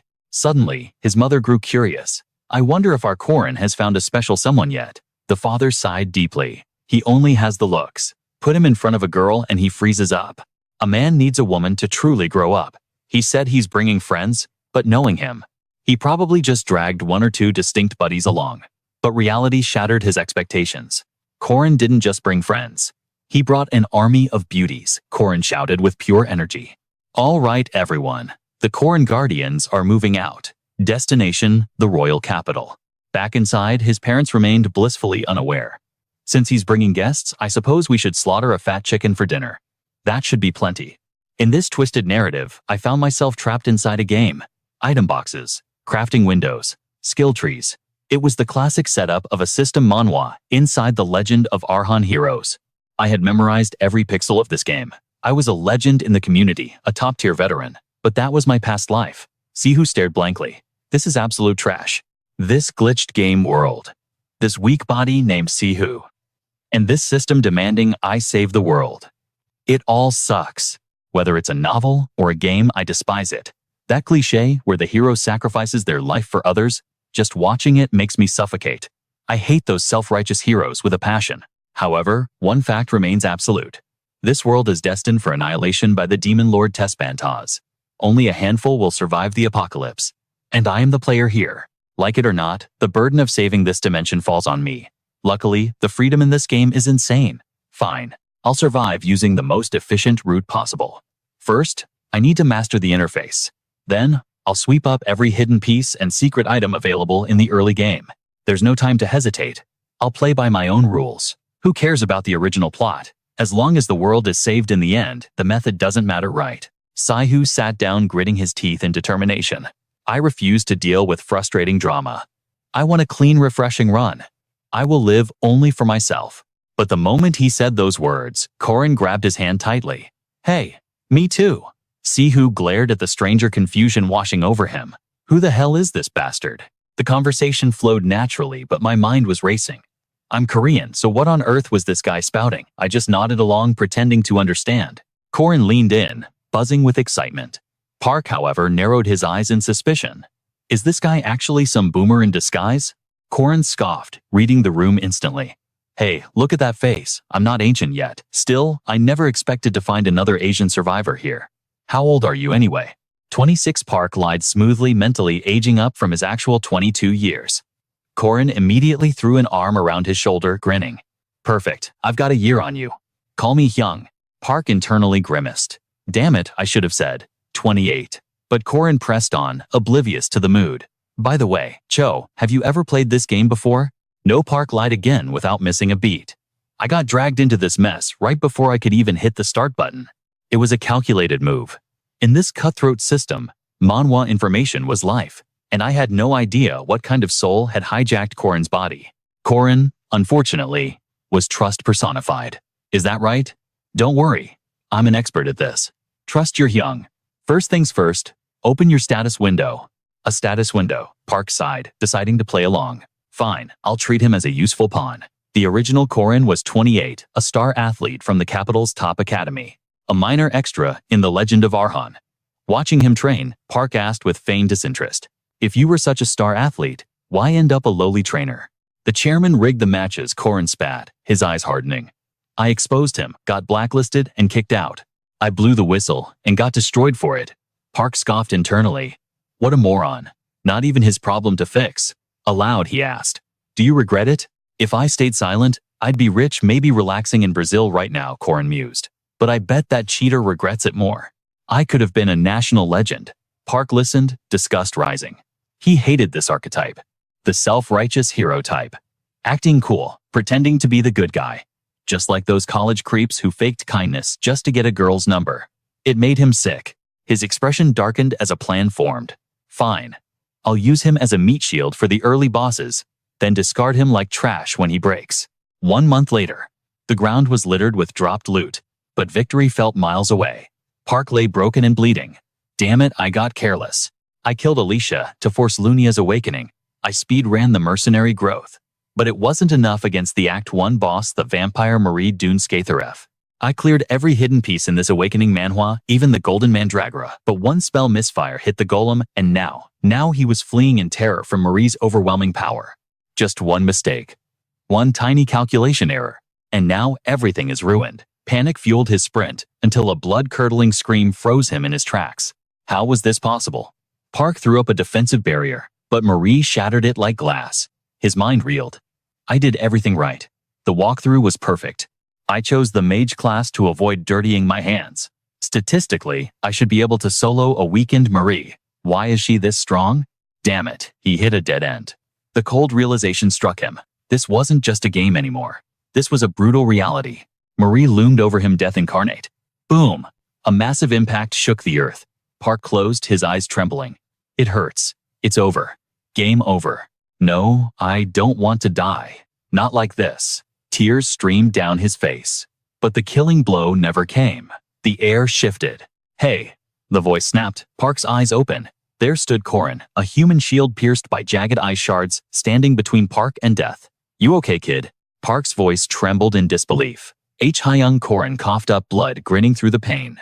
If you can talk, you're fine. Damn, that actually stings. Park couldn't process it. Why? We aren't friends. I was using you. Why go this far? But Corin just shrugged, his life force fading. Do I need a reason to save you? Corin rasped. I like happy endings. Everyone smiling at the finish line. Isn't that better? Someone dying ruins the mood. Corin collapsed into Park's arms. Panic exploded in Park's chest. Hey, wake up. Don't you dare close your eyes. Corin looked up with a fading smile. You need to be happy too, Cho. Dying in a dump like this doesn't suit you. Then his body went limp. You idiot, you crazy bastard, Park screamed, clutching the lifeless body, tears mixing with blood. Don't you dare leave me, Young. Back from the brink of hell. Park stared at Corin comatose on the hospital bed. Stupid fool. Waving that spear around. And now you've been out for a month. His wounds were fatal, but even a named character like Corin had limits. His body simply couldn't handle the damage. But it doesn't matter. Now I know exactly what I must do. Before this, Park was a 22-year-old female math prodigy on Earth. A genius. I had a bright future men lining up for me. But now, I am a player in the legend of Arhan. And in this past month, I've evolved. My power now dwarfs a standard first-class mage. A trembling guide led me through the forest. This way, sir. Carcasses of monster boars paved the path. And there she was, Marie Dunskaitharef, overflowing with chaotic spiritual energy. She looked miserable, tears streaming down her face. Park's expression twisted into pure malice. Look at you. You ruined us, yet you're still breathing. This witch, she's the one who hurt him. Then Marie asked the one question that made Park's blood run cold. Corin. Where is he? Marie's voice trembled. I hurt Junior Corin. Is he okay? Memories flashed back. It was brief, but the signs were there. This monster had a crush on Corin. The way she always smiled and called him Junior Corin. Rage hot and blinding consumed Park. You too, he hissed, his hand snapping around her throat. A filthy NPC, daring to dream. Know your place. Park squeezed harder, his eyes burning with obsession. He is mine. In this fake world, he is the only thing that is real. And he belongs to me. He is not someone that mere NPCs in this system Manhwa can dare to dream of. Park Sai-Hu looked like she had gone completely insane. Her face twisted into a terrifying mask as she muttered to herself. From this moment on, I will speedrun the main scenario in the shortest time possible via the most efficient route. That is the only way I can return to my original world alongside Corin. Just then, Corin turned with a blinding smile and said, Whoa, your cake is seriously delicious. Give me a bite. Hearing this, me happily responded, Thank you for the compliment. Here, let me cut another slice just for you. Not only was the cake sweet, but his heart was dangerously kind. Moments later, he turned his charm toward his upperclassmen. The two laughed together, radiating a sociable aura that felt all too natural. Senior Rel, where are you going with all that heavy gear? Ah, moving materials to the lab sector. How could a delicate mage like you possibly carry this mountain of boxes alone? Give me half of it? Oh, thank you so much. As soon as he finished with one, Corin immediately switched targets to the next. The guy's openness was borderline supernatural. Professor, have you had lunch yet? Senior Rel just gave me a sandwich. Would you like it? Oh my, sure. Watching this unfold, Siwoo couldn't help but seethe with rage. Pure disdain radiated from his face. What kind of creature is he exactly? His face is handsome, and his personality is so good, he's famous across the entire academy. It doesn't matter if it's a man or a woman. His conversational skills are lethal. Every single word that leaves his mouth is wrapped in that signature friendly tone that disarms everyone instantly. It's like a passive skill in a system manhwa, designed to max out affection points. The problem is, Corin took a refreshing sip of water and casually thought, I wonder what Han Biol, my personal training partner, is up to these days. She used to give me free massages. Truly a good person. Back then, Han Biol had thoughtfully asked Corin Appa, is the pressure okay? Of course, he didn't hesitate to give her a thumbs up in his mind. Then Corin muttered to himself, I'm also curious about Seo Young. You know, the one forced into match fixing by her coach. I wonder how she is. We got pretty close after that whole incident. We even went for a stroll in Hongdae together, didn't we? She playfully let me taste her ice cream cone, right? Corin concluded, with a faint nostalgic smile. What a pity. If only I could have dated just once before coming here. I only have a bunch of friends. Siwoo glared daggers at him, his aura dark and gloomy, silently cursing, you absolute lunatic. His expression darkened, like the bottom of a burnt pot. He's too oblivious. He has zero self-awareness. Why did my first love have to be such a chaotic, womanizing madman? Suddenly, Corin placed a hand on his shoulder, out of curiosity. By the way, Siwoo, you have all this muscle, but your face hasn't changed a bit, has it? Siwoo immediately stammered, turning his face away stiffly in embarrassment. I am an athlete, so my appearance doesn't change easily. Corin let out a genuine gasp of admiration. You really are beautiful, though. Siwoo flinched his entire face instantly, flushing crimson. Corin continued nonchalantly, there's a cross-dressing contest event at the start of the semester. The prize money is pretty generous, isn't it? The way I see it, with a face like yours, passing the preliminaries would be a walk in the park. You're a perfect fit. Siwoo glanced at him sideways, asking suspiciously, really? He actually seemed to consider the possibility. Siwoo's expression softened, becoming shy and delicate. If you prepare the outfit for me, I'll think about it. Hearing this, Corin cheered joyfully. Oh, great idea. I'll buy everything for you from the hat down to the stockings. Siwoo grew bashful, his tone becoming several degrees softer. So, are you free this evening? I happen to have a meal coupon for Holy Panda. Siwoo felt like he was losing his mind. Why am I so happy over something this trivial? Am I an idiot too? But then Corin crushed his hopes. I can't make it today. A junior named Yuna said she needed advice and invited me to dinner. Siwoo instantly exploded with volcanic rage. Smoke practically poured from his ears as he tore his towel in half, gritting his teeth and cursing. Damn it, Corin asked blankly. Why are you swearing? Siwoo buried his face in his hands, sighing in utter exhaustion. A wave of fatigue washed over his soul. I have to admit it, this player flirts with girls like it's a force of nature. Siwoo took a deep breath, his eyes sharpening with resolve. He had to prepare thoroughly to block every single route. Corin Lock is completely unaware of his own popularity, and I must ensure it stays that way forever. Lunia raised an eyebrow at the paper in her hand. The method was simple, form an all-male party to deny him any opportunities. The note read, party full. Because of this, even the greatest combat asset, Lunia Arden, was eliminated from the roster. Siwoo calculated rapidly. True, the difficulty level would increase, but if he strategized carefully, nothing was impossible. He dragged a red pin toward Estelle's photo on the board, altering the path to the ending in the most efficient way possible. Siwoo fell silent, mapping out a route with the lowest probability of encountering female characters. To catch Balthazar, he would eventually need Saintess Estella in the party. In that case, he would manufacture a scandal to make the Saintess and the Pope fight each other. He stared at the battlefield he was meticulously crafting for Corin's sake. When the final battle begins, he would stand by the Saintess's side and simply leech off her buffs. Siwoo asked himself, if I do that, she and Corin won't have a chance to meet, right? His face darkened as he smirked, his eyes filled with possessive determination. Good. The next scene in this drama was a small shot glass slammed onto the table. The liquor rippled violently. I have endured 2 hellish years just to catch this womanizer. Corin was weeping, his face flushed red as he sniffled. I am truly terribly sorry. Then sudden rage overtook his grief. Damn it. That damn.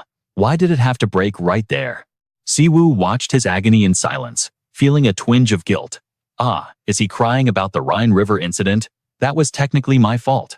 Corin hung his head, eyes brimming with tears of regret, questioning his very existence. Marie Warren Cranoan. Too many people died. God damn it, what the hell was I doing? Damn it, I knew everything. I knew everything that was going to happen. Siwoo thought coldly to himself. This man always grieves for those he couldn't save. He truly is a soft-hearted fool, easily manipulated. What do those NPCs matter anyway? Corin's voice trembled, choked with emotion. Because I was too weak. Siwoo cut him off sharply, speaking like a mentor in a leveling manhwa. There is a way to become stronger. Corin looked up, bewildered. Siwoo was lost in thought, recalling a specific memory. The image of Eren attentively guiding each of her disciples was vivid in his mind. That's right. If we want to reach the final battle together, you must level up. If it's that woman, your master, a natural-born hero, perhaps she can elevate you to a higher realm. So he firmly grasped both of Corin's hands and spoke with intense sincerity. You can become stronger. The atmosphere between them suddenly brightened, glowing with hope. Siwoo made a vow. Let's go together all the way to the end. He smiled radiantly. If possible, even after that. You and I. But internally, Siwoo rolled his eyes, realizing the danger. Wait, won't this just end with him seducing Eren too? He abruptly let go of Corin, letting the boy faceplant onto the table. Siwoo sipped his drink leisurely, calculating the risk. Well, it's just one more person. It's like I have to watch him 24/7 anyway. I just need to manage the female NPCs on our side, party members, friends, professors, like a strict manager. The clear sun shone down on them. A few months later, Corin suddenly called out to him. Wait. Siwoo turned around in surprise, intending to tell him I was just heading to Holy Panda. In the city, is it something urgent? But Corin dropped a bombshell that instantly killed Siwoo's soul. I have a kid. He scratched the back of his head with a sheepish grin, looking a bit flustered. Hey, dating a boss-level character feels kind of surreal, right? But after the royal ball, Princess Miriam and we actually got pretty close. Corin's smile was blindingly bright, pure radiance. Congratulate me, buddy, I'm going to be a father. But instantly, Park Sai-hoo felt a chill crawl down his spine. His own smile vanished as his instinct screamed danger, his voice dropping with suspicion. Park Sai-hoo clenched his jaw so hard, his teeth nearly cracked, veins bulging against his skin. A storm of madness brewed within him, threatening to explode right then and there. His face twisted into a mask of pure, unadulterated fury. Damn it all, the night wind howled over the imperial city like a beast. Below, rows of armored soldiers stood in formation like iron statues, while the palace lights burned with an eternal mocking brilliance. These guards were the elites of the Ahan legend, their levels and skills unmatched by any common soldier. But inside the opulent chamber, a heavy, ominous thud echoed from behind the gilded doors. While the royal knights and guards patrolled obliviously outside, a brutal scene unfolded within the shadows. Park Sai-hoo pinned the second Princess Miriam to the cold floor, his hand crushing her throat. His face was a shadow of suppressed rage, dark as a thundercloud. Yet even while gasping for air, Miriam's voice dripped with that same sickening arrogance. As expected of the kingdom's hero, your obsession with Lord Corin is quite sharp. But to be this brazen, she clawed at his wrist, her pale face twisting into a sneer of absolute contempt for Park Sai-hoo. Did you really think you could keep it buried forever? The truth about Peter Lockman and Mary. You thought your secrets were safe, didn't you? Park Sai-hoo's grip loosened slowly, his voice heavy with dread. You know everything. You saw the logs. Miriam's lips curled into a wicked smile. I've arranged it so that if I die, a letter goes straight to the south. And to Lord Corin. So you can't kill me. Park Sai-hoo straightened up, his eyes cold and dead, as he looked down at her from above. Fine, let's make a deal. As Miriam clutched her bruised throat and protected her belly with one hand, Park Sai-hoo cut straight to the heart of the matter.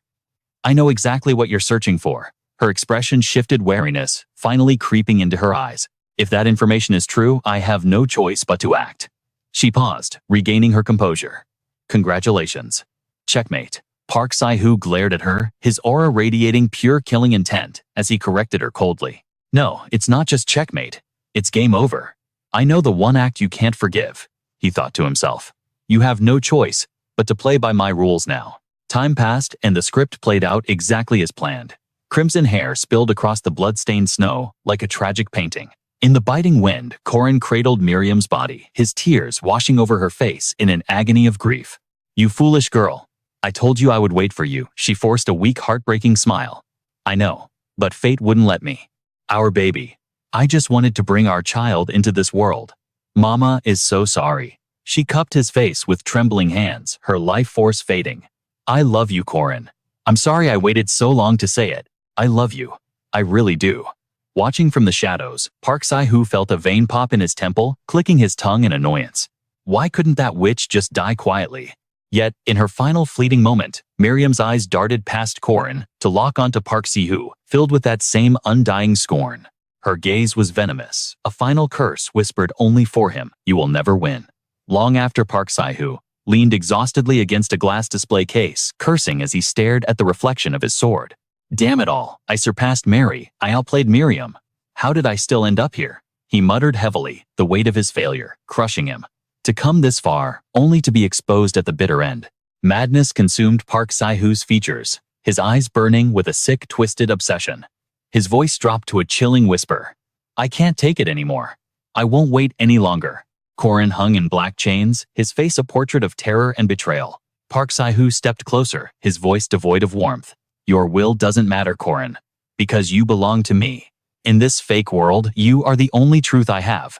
He laughed, a sound of pure tyranny, as his silhouette began to fade into the darkness, leaving a chilling echo. "Just wait. I'll tear down this script and claim you for good."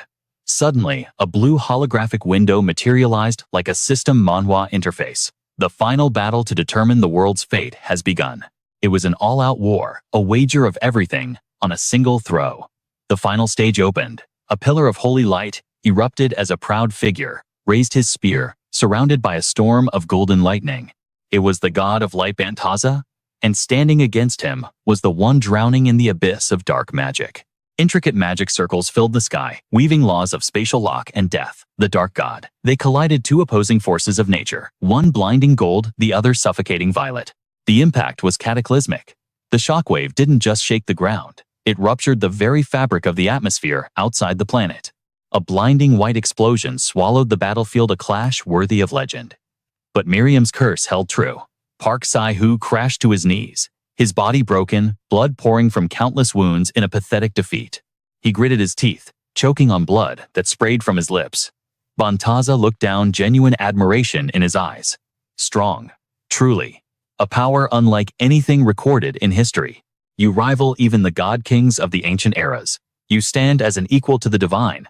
Park Si-hoo screamed in madness. Why? Why isn't it enough? Through the hellscape of fire and smoke, Bantaza walked slowly toward him. But victory and defeat, fate has decided them in a different way. You possess power, but as a warrior, you are incomplete. Bantaza wasn't unscathed either. His divine armor was shattered and bloodied from the duel. His tone was indifferent, almost bored. "What a pity. It seems we must return to the starting point. The administrator Leah Fan won't tolerate such a sloppy ending to this manhwa recap. Perhaps Corin Lock, the one chosen by the master, would be a better fit." Bantaza raised his spear, high holy power surging through the tip. There was no hesitation. "Because no matter how many times we reset," Bantaza declared, "the winner will always be me." The spear thrust down, piercing Park Si-hoo through the chest. Tears welled up in Park Si-hoo's eyes. The pain was agonizing, but the regret was worse. It wasn't about the game, the victory, or even his survival. His throat burned with bitter bile. "I never said it." Park Si-hoo closed his eyes, letting the tears track through the blood and grime on his face, finally letting go. "If I knew it would end like this, even if he was a guy, I should have told him earlier." The words he desperately wanted to scream, "I like you. I love you, Corin." Snap. The scene shattered, a white ceiling, a hand reaching into empty air. Siren gasped, waking up as if dragging herself out of a nightmare. Her chest heaved. This is my room." The computer screen was still glowing in the dark. A notification box popped up on the monitor, making her jump. "Game over. You have failed. All play logs will be reset. Thank you for playing this leveling manhwa simulation." Just then, the door creaked open. "Siren, honey, stop gaming and come eat dinner." "Huh?" Siren choked back a sob and threw herself into her mother's arms. "Mom, oh God, Mom. It's been so long," her mother froze, startled. "Oh my." Tears streamed down her cheeks, but a new resolve hardened Siren's eyes. She whispered into her mother's ear, "But I have to go." Breaking the embrace, she dashed out of the house, leaving the digital world behind. Her mother's voice faded into the background as instinct took over. "Siren, wait, you haven't eaten yet." But she was already gone, diving into a taxi. As the wheels screeched to a halt, she bolted out, sprinting toward the handball gym with desperate urgency.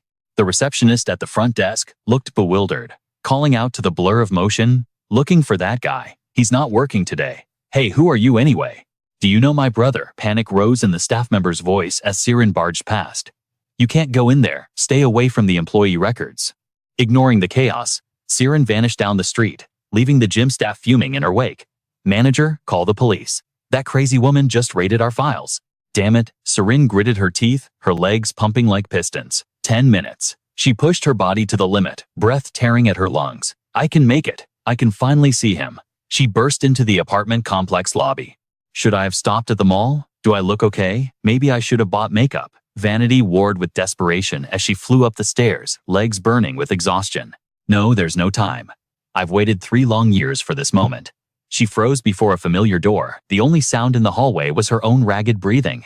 Her gaze locked onto the window, a glimmer of hope igniting in her chest. "The lights are on. He's there. I'm finally back." She pounded on the door, adrenaline surging.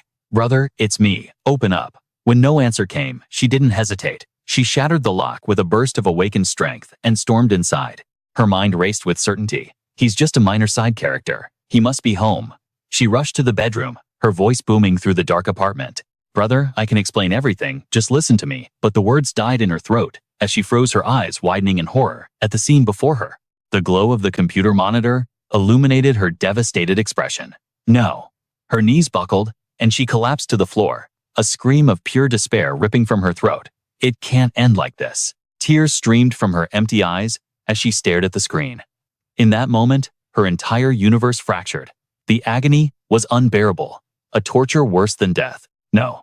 On the monitor, a cold blue message mocked her, twisting the fate of the system Manhwa into a nightmare. Sub-character Corin Lock, succession sequence started. Now, playing.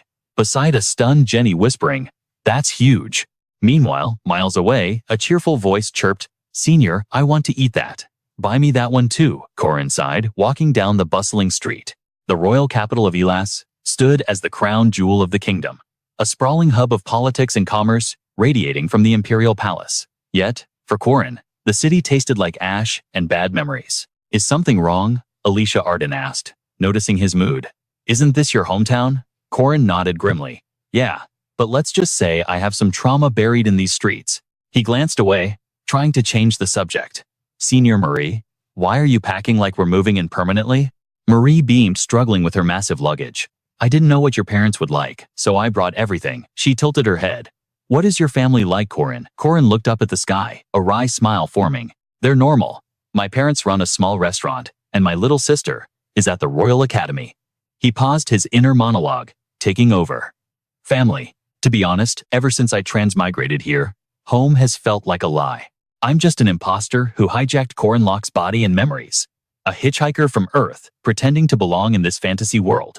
Even Park Sai-Hu denied his new reality until the bitter end. Maybe I did too." His eyes softened as he recalled the note attached to the family photo he carried. To Corin Lock, "If it weren't for them, I would have lost my mind in my past life. I still don't know if I stole his soul or if we merged into something new. But his family? They accepted me without question. Even though I changed, even though I wasn't the son they remembered, they loved me all the same. That's when I stopped fighting it." He took a deep breath, his voice steady with pride. "My family is my anchor. They made me who I am today." They arrived at the humble house. Guilt and nervousness warred in his gut as he raised his hand. "It's been so long." He knocked gently. "Technically, this is the first time I'm meeting them in this timeline." Overwhelmed, he burst through the door, tears streaming down his face. "Mom, Dad, your unfilial son has returned." Whack! A ceramic bowl slammed into his forehead with pinpoint accuracy. He dropped to his knees, dazed. "Mom, Dad, sis." His father stood over him, trembling with rage. "You?" Corin blinked, confused. "Dad," his father roared like a raid boss. "You bastard! You're not my son. Get out of his body, you foul demon." Corin gasped, clutching his head. "Dad, I know it's been a while, but isn't this excessive?" His father didn't listen, pointing a shaking finger at the pile of loot behind him. "Look at that," the old man bellowed. "What is the meaning of all this?" Corin looked at the mountain of gifts, genuinely confused. How should I know? But his father's fury only grew. "You ungrateful brat, rewind the clock 1 hour." The parents sat in stunned silence, their humble home transformed into a warehouse of luxury. "Why's the chairman here?" Entered Josephine, hero of the Witch Wars. She sipped her tea elegantly. Corin is an exceptional student, top of his class, practically a prodigy. And personally, she added a blush coloring her cheeks. "Corin and I have a very intimate mentorship." The parents exchanged horrified glances. "Intimate with the chairman?" She stood up abruptly. "I must attend a summons at the palace. I'll leave these gifts here." As she left, Corin's parents were left spiraling. "Did our son seduce his teacher?" the father whispered. "It seems so," the mother replied, trying to rationalize. "Age is just a number, right, as long as they love each other. But honey, isn't it weird if our daughter-in-law is older than us?" Just as they were processing this, another shockwave hit. A cold beauty stepped in. "I am Lunia Aiden, Corin's fiancé." She declared it like a royal decree. "I was summoned to the capital and decided to pay my respects. The Aiden family sends their regards." A blinding golden light filled the room as she unveiled her dowry. "Please do not feel burdened. It is a small token. Jenny, bring in the rest." The parents shielded their eyes as chest after chest of gold and artifacts were hauled in. It was enough wealth to buy the kingdom. Back in the present, the father grabbed Corin by the collar. "I sent you to the academy to study, and you became a gigolo, seducing innocent women to swindle their fortunes. Two-timing scumbag, is this how I raised you?" His mother tried to intervene. "Honey, please, your blood pressure." Suddenly, a soft voice chimed in. "Excuse me, uncle, auntie." Marie stepped forward with a dazzling smile. "Hello, I'm Marie Dunescaith." Arisa waved from behind her. "And I'm Arisa Aiden, Corin's friend." The other girls piped up. Well, let's just say I owe him my life." The harem lined up, a formidable force of beauty and chaos. The parents looked from one girl to the next, their reality shattering. It wasn't just two. The father's face turned purple. "Corin, I am so disappointed in you." "Son, that thing isn't my son. He must be possessed by a demon. Begone from his body." Corin raised his hands in surrender, pleading his innocence. "It's just a huge misunderstanding. I've never even dated anyone." Fortunately, his sister stepped in to save the day. "Mom, Dad, listen to Big Brother first. My brother isn't the type to cheat or play games." Corin felt a wave of relief. As expected, Shia is the only one on my side. "But wait, since when are you decked out in full gold armor?" She gave a stiff, awkward smile to justify it. "I'm sure brother has a plan. A responsible man, a true romantic, would only choose one woman to stand by his side." "Isn't that right, brother?" Her words hit Corin like a physical blow, his face darkening in shock. His parents immediately added fuel to the fire. "Exactly. The son I raised would never trifle with a maiden's heart. He would dedicate his entire soul to just one person." "Well said," Shia chirped. Corin broke into a cold sweat. The first contender entered the arena, Marie Dunaref. She smiled brightly, trying to score points. "Uncle, auntie, I brought some gifts from the south, from the southern Danef region." "Oh my, please make yourself at home." Next up was the Duke's daughter, Alicia Arden. "Oh, my older sister visited this morning. I'm her younger sister. Would you like some honey bomb candy?" Shia's eyes lit up. "Oh, so you're the second young lady of the Ain family? I absolutely love honey bombs." She tasted it, delighted. "So sweet. Wait, does this mean Lady Alicia Arden will become my sister-in-law?" Alicia Arden looked pleased. "I suppose so." Then she threw a curveball. "But if brother Corin chooses your sister, wouldn't that make him your brother-in-law?" Alicia Arden choked on her tea. What on earth is she talking about? While everyone laughed, Warren silently slipped away. She walked out the door without a word to anyone. Her inner spirit scolded her. "Why did you run away? What are you doing? We need to make a move like those other girls," Warren grumbled. "You're too loud." The spirit kept rambling. "Just close your eyes and listen to me. Corin will love it." The words struck a chord. The scene shifted to a boutique filled with sounds of admiration. "Amazing, it's so cute." Warren blushed furiously. "This shows too much skin," the spirit explained. "Men are weak to visual stimulation." It's straight out of Professor Josephine's romance novel Volume 1. Then came the psychological manipulation. Think about Marie Dunaref or Alicia Arden. Compared to them, isn't this level of exposure perfectly normal? Warren retorted coldly, "Everyone has lost their minds. That novel isn't normal either. I'm changing back." Suddenly, a familiar voice asked, "Buying new clothes?" It was Corin. "You're always pretty, but you look especially stunning today. You should dress like this more often." Corin sighed wearily. "Things are a bit awkward at home right now." He offered a hand. "How about we take a tour of the royal capital instead?" Warren shyly agreed. "Okay. I definitely need to borrow volume 2 of Professor Josephine's novel," she thought. Time passed, the afternoon sun, bathing them in gold. Corin held her hand as they walked. "This is the best restaurant around." Then to another spot. "Have you ever played this game?" They wandered until the sun began to dip below the horizon. Twilight faded. Seeing her fatigue, Corin murmured, "It's already dark." Warren startled. "Dark already?" He looked at her gently. "There's one last place I want to show you." Upon arrival, Corin laid back on the grass. "I used to live around here. Or rather, I lived in hiding. But I found this scenic spot back then. Since we're here, I wanted you to see it." Warren sat beside him, whispering, "It's beautiful." Corin confirmed it.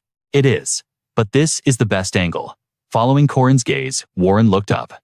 Above them stretched a galaxy of stars, a river of diamonds in the night sky. Corin smiled with satisfaction. "Sometimes I need a place like this. Sharing scenery is nice, but sometimes you just want to keep it all to yourself." Warren nodded in agreement. "Me too."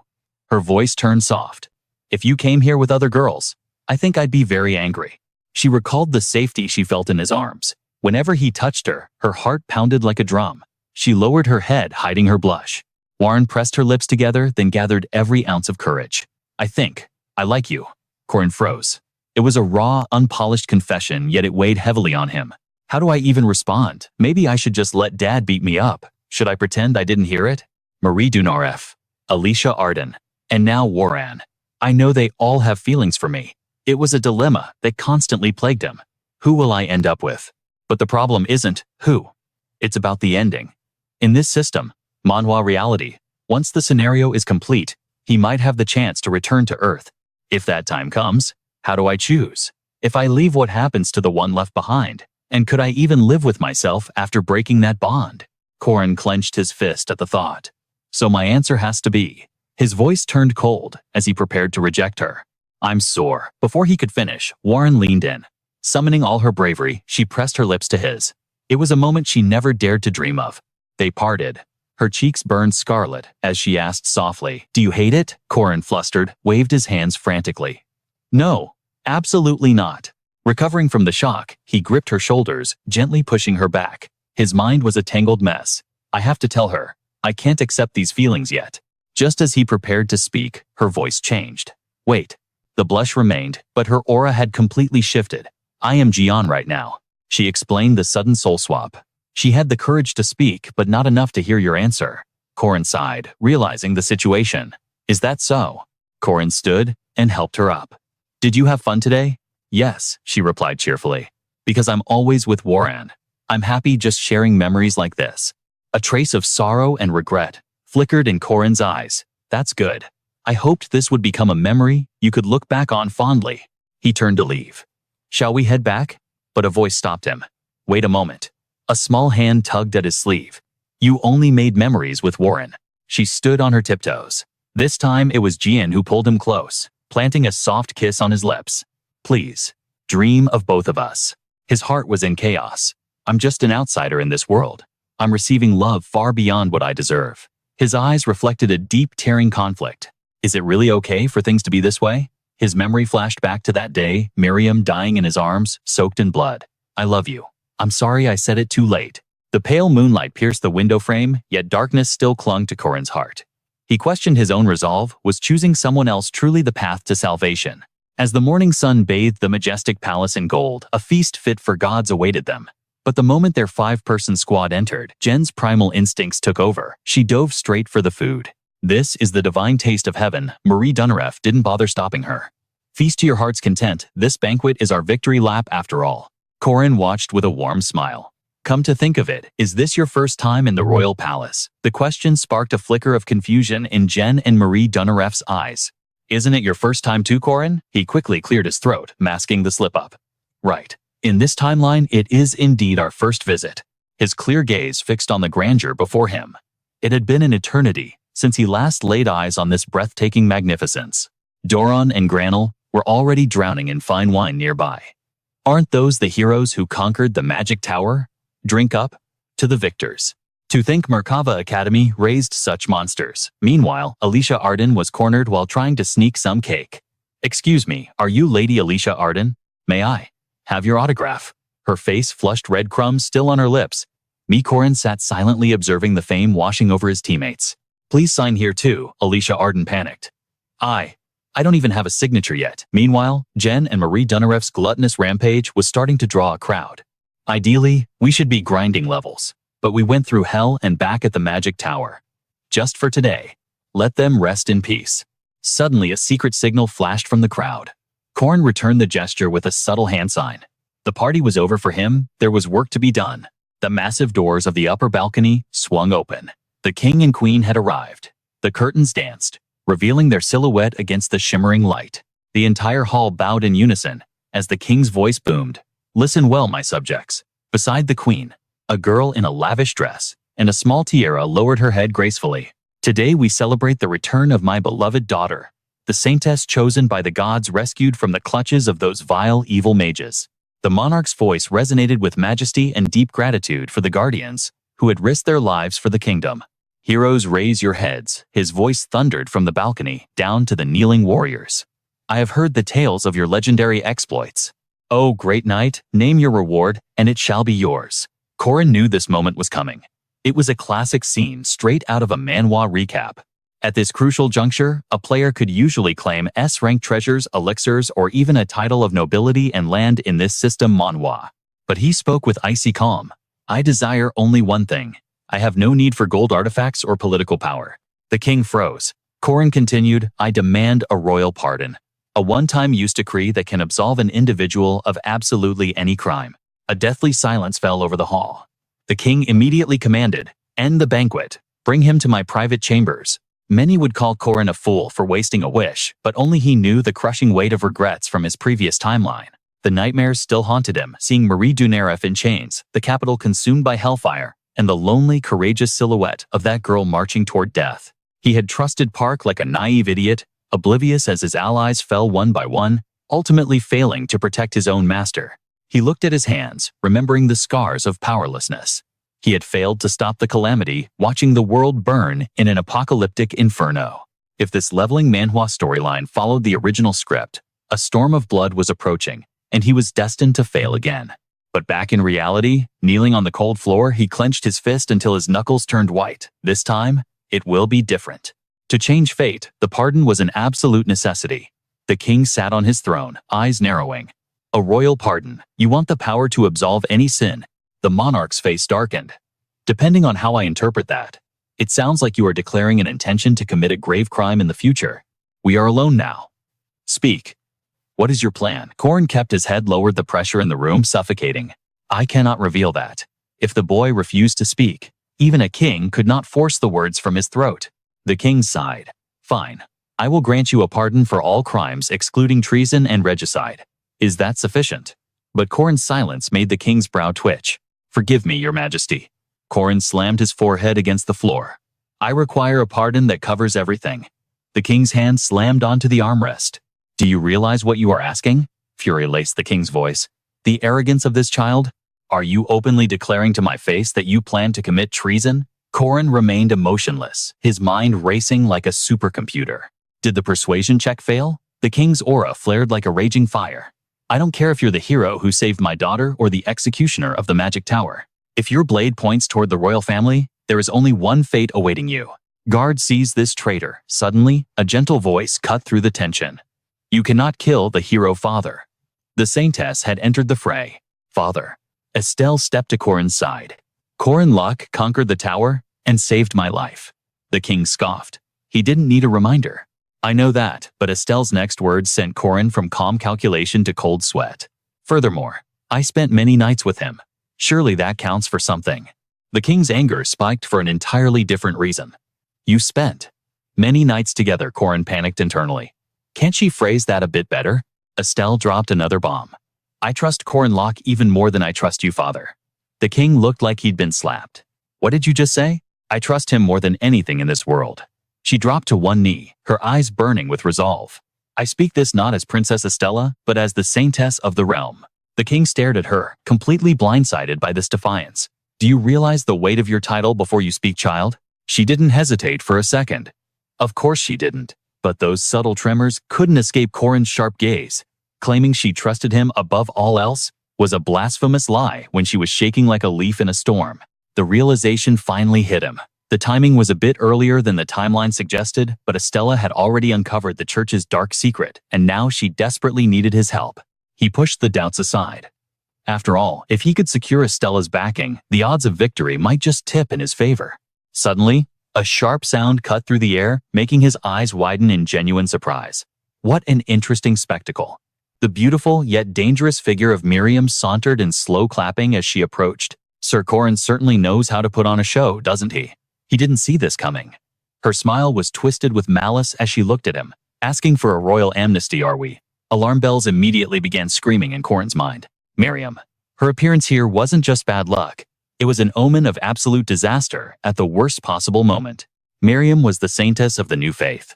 And since Corin was the one who annihilated the magic tower, her staunch allies, she definitely wasn't here to wish him well. Corin gritted his teeth. If Miriam decided to intervene, especially given her hatred for Estella, she would sabotage this at all costs. This situation had just turned critical. But then, defying all logic, Miriam stepped up to the king, ignoring Corin entirely. Just grant him the amnesty already, she declared. Then she smirked at Corin. Don't expect me to kneel, though. Looking down on Estella seemed to bring her twisted joy. Everyone understood the subtext. Miriam was leaning heavily on her cane. And as the world knew, bowing was physically impossible for her anyway. The king froze his eyes wide with shock. Miriam, you. Before he could finish, Estella rose to her feet. There they stood behind Corin like guardian deities, the two saintesses and princesses of the kingdom. I never imagined my own daughters would side with a rebel. The king collapsed back onto his throne defeated. Raising children is truly a thankless task, he muttered, his face etched with exhaustion. As you wish.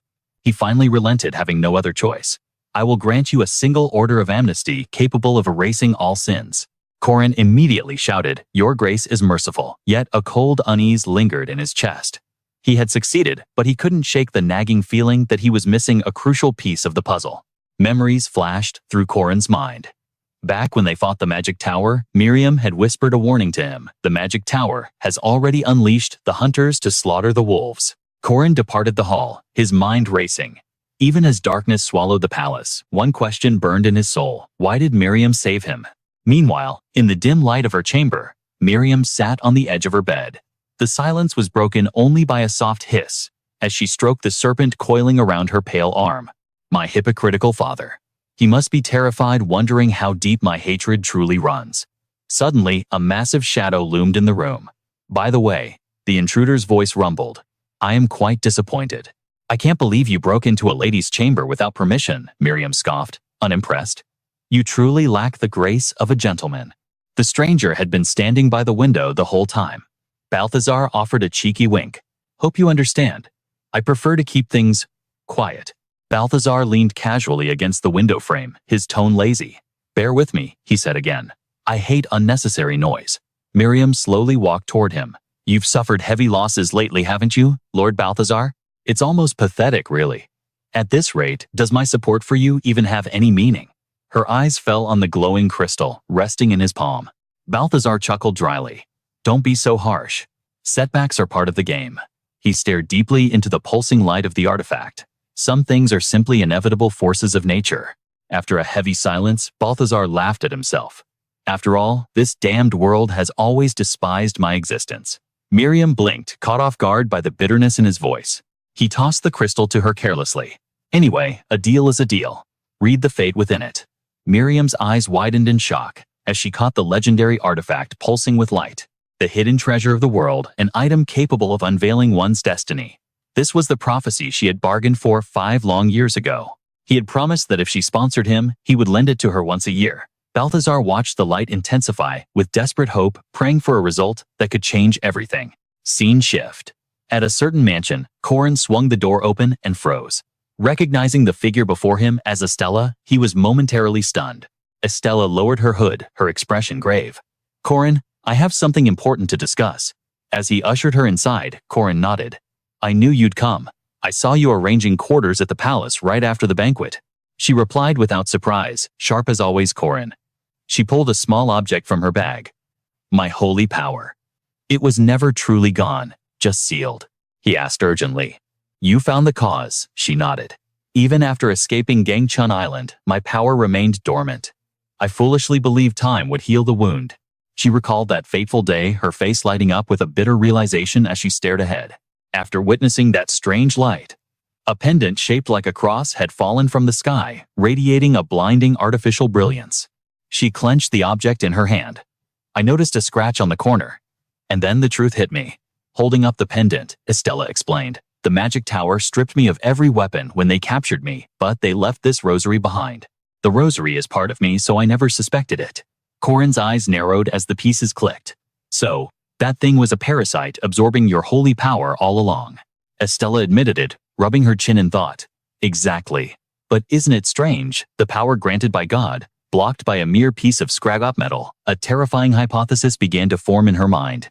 Unless, is it possible that holy power and devout faith in God are completely unrelated concepts?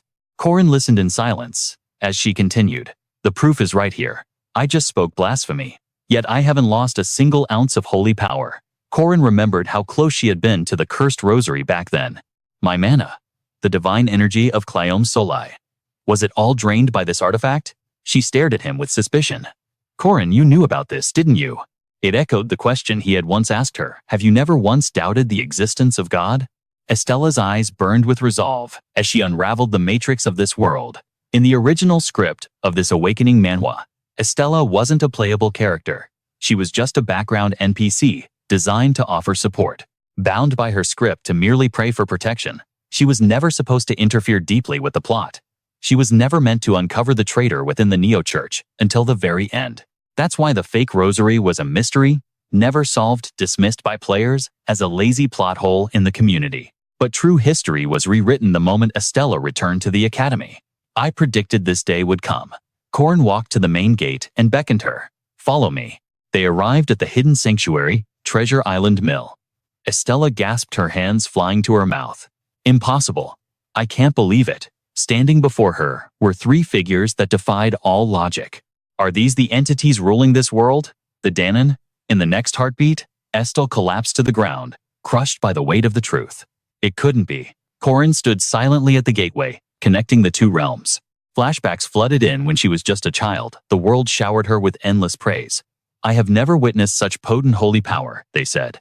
A prodigy born once in a millennium. From the moment she took her first breath, this world belonged to her.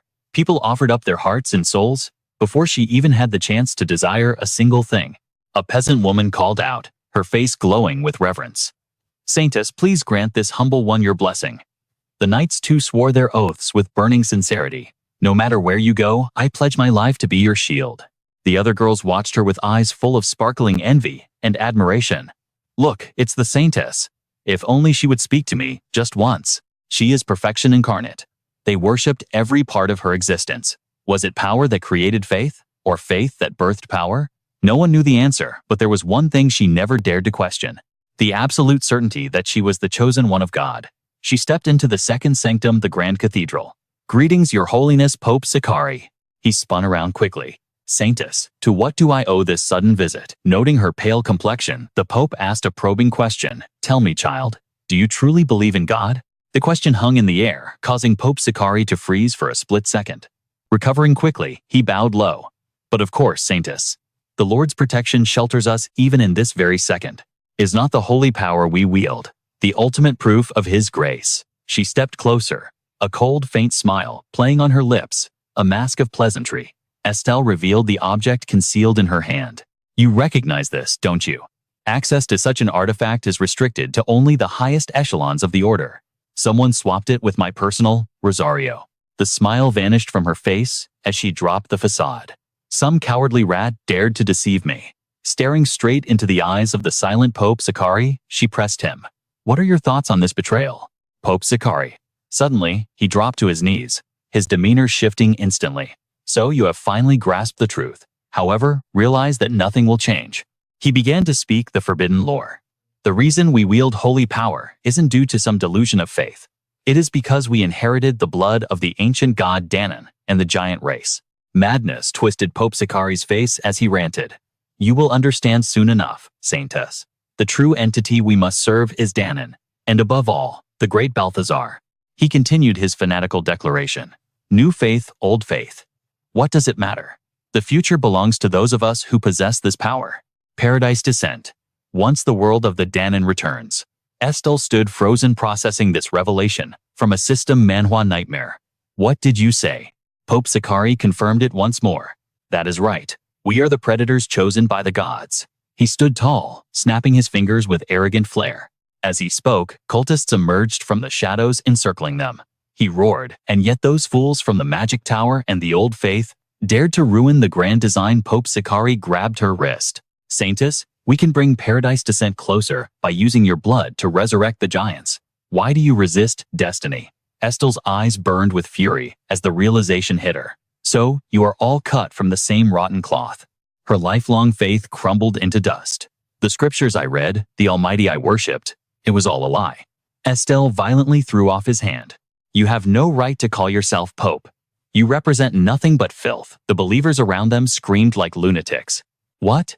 How dare you insult Lord Balthazar? Saintess, seize that wench immediately. They lunged at her like a pack of wolves. She stood motionless, but in the next instant, a blinding light erupted, leaving Pope Sakari stunned. Long ago, she had been granted a hidden arsenal. A voice echoed in her soul. Yes, Estelle. You are my true descendant. You who inherited the blood of the earth, Danon Dagda. Wield it now. A massive war hammer materialized in Estelle's grip. For me, there are duties far heavier than blind faith. A responsibility equal to the weight of this power. It is the duty to lead and save the people. Gripping the handle, Estelle reaffirmed her resolve. The God that I choose to believe in is decided by my own will. That weapon, Dagda's mace, was the very legend used by the Earth Danon to crush the 100-headed serpent giant Mata. One swing. The shockwave blasted the fanatics backward like ragdolls. I decide my own justice. Bright, red blood splattered against the stained glass of the Grand Cathedral. That was the moment the religious reformation of the new faith began. But she wasn't the only saintess carving out her own destiny. Elsewhere, Miriam gasped, waking up with ragged breath. Balthazar asked casually, Did you just witness the future? She rested her chin on her hand and burst into manic laughter. Indeed I did. Miriam stood up, walking toward the window beside him. Yes, the one destined to make my wish a reality is him. Staring up at the crimson moon, her voice dripped with obsession. My hero, my prince, my destiny, Corin. Flashbacks of him flickered through her mind, accompanied by her feverish whispers. The reason I agreed to marry Senior Miriam, it was because I was captivated by her dangerous allure. That was true, but contrary to my plans, I actually felt joy. The image of a terrifying Miriam, standing atop a mountain of corpses beside a two-headed snake flashed by. In the original plot, she would commit a tragic massacre and meet a miserable end at the hands of the Celestials. But a conflicting vision of peace appeared. If I stayed by her side, an image of a happy family of 3 laughing together filled my mind. If I could make her happy enough to forget her resentment and desire, perhaps I could save Miriam from dying as a villain, but that was a fatal misunderstanding. Park Sihu's face appeared, veins bulging with frustration. Damn it. Doubts swirled in his mind about the encounter between Corin and Miriam. I have no idea what went wrong. She hugged his neck tightly, eyes glaring daggers at the person in front of them. Miriam had been swallowed by resentment once again. Bodies littered the white snow. She hadn't changed one bit. The massacre event was unfolding exactly as written. Park Sihu whispered, Brother, it's all over, isn't it? In contrast, Corin was frantically looking left and right. Where the hell are you getting your intel from? Suddenly, a scream pierced the air from the distance. Help me, Corin whipped his head around in panic. Where is it? A little girl was sprinting toward them, chased by a colossal snake. Corin roared. A survivor kid, run this way now. The girl's face was pale as death, the snake's maw inches away. Thinking she was safe as she reached out her hand, she smiled with pure relief. I'm Ali. Before she could finish, the giant snake snapped, its jaws swallowing her whole in a spray of blood. He froze. His outstretched hand grasped nothing but empty air.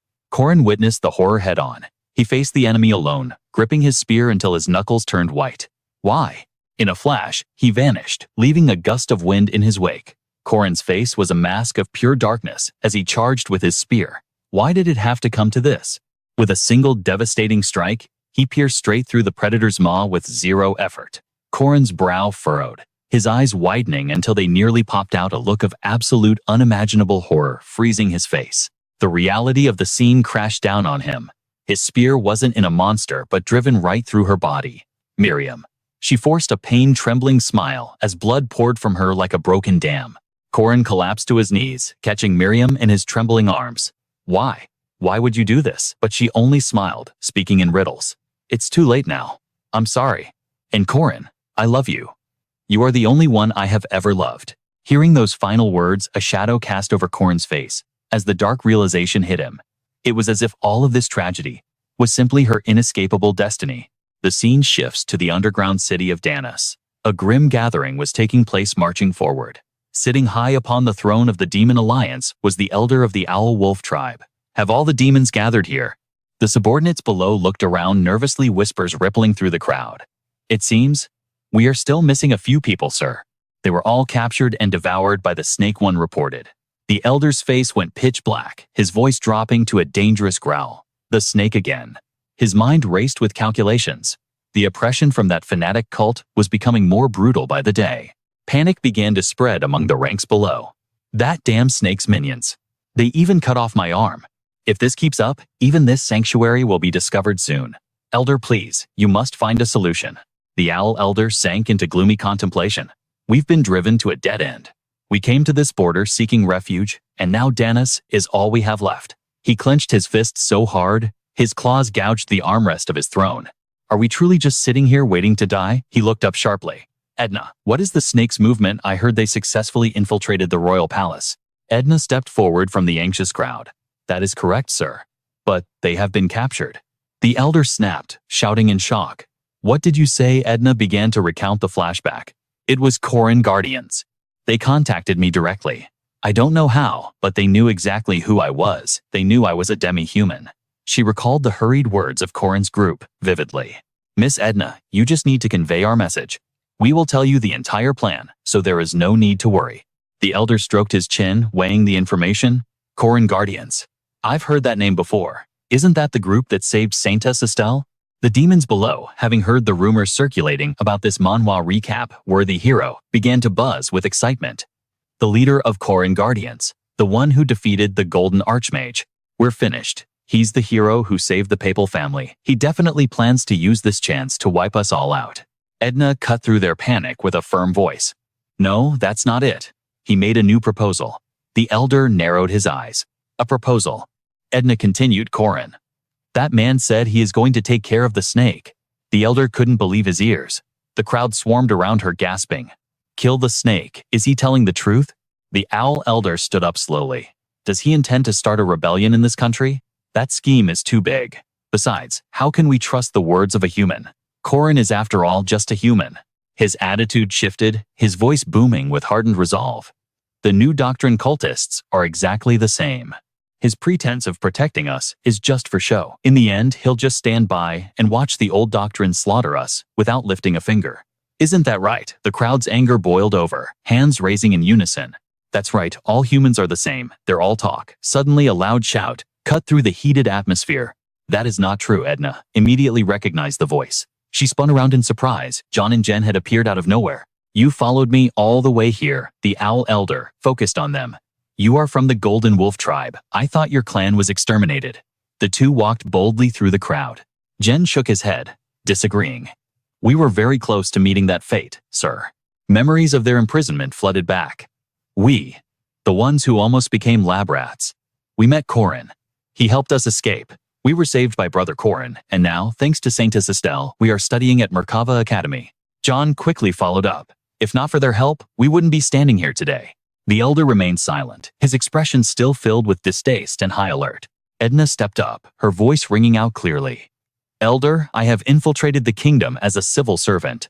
Based on my observations, their plan has a real chance of success. For stateless demons living in exile like us, this is our one chance to be recognized as citizens of the kingdom. The owl elder fell into deep thought, his head bowed in silence as he listened. The next second, he looked up like a giant, raising his hand as if to crush the three of them. I do not trust humans. But then, the owl elder gently patted her head. He smiled with unexpected warmth. However, I will try trusting you this one time. Edna looked up, overwhelmed with emotion, her cheeks flushing red as tears threatened to spill. Scene change. Under the clear blue sky of the royal capital, the vacation period had officially ended. Even though Merkava Academy was holding its opening ceremony, our MC had business elsewhere. Corin stood across the dining table, clutching a mysterious bag while looking at Marie Dunarev. He wiped a bead of nervous sweat from his brow and placed it on the table with a sigh of relief. He reminisced about his trip into the restricted forest, where he had been feasting on rare ingredients, precious elixirs he snagged while sneaking into the Gangwon archipelago. But aside from those snacks, even if he gathered a mountain of other treasures, nothing could compare to this item. Marie Dunarev stared at the bag, emitting a blinding light. Corin, are you really going to eat that? Shouldn't you keep it as a family heirloom? He held the Goryeo wild ginseng with pure delight, an ultra-rare herb that had grown by absorbing spiritual energy from the dragon vein for tens of thousands of years. If brewed into medicine, it boosts mana. If eaten raw, it boosts aura. Corin thought to himself, this is a 1,000-year-old ginseng, a priceless treasure that even gods would hoard. He dropped it into a pot that was already boiling vigorously. But I'm going to brew it and drink it right now. Corin had a specific calculation in mind. For Goryeo wild ginseng, the absorption rate differs like heaven and earth, depending on the preparation method. Therefore, one needs an expert who understands this herb best. They arrived at the location, Corin standing behind, drooling in anticipation. Marie Dunarev cheered him on, enthusiastically. Good luck. The person they sought out was none other than the former Elder Drarian.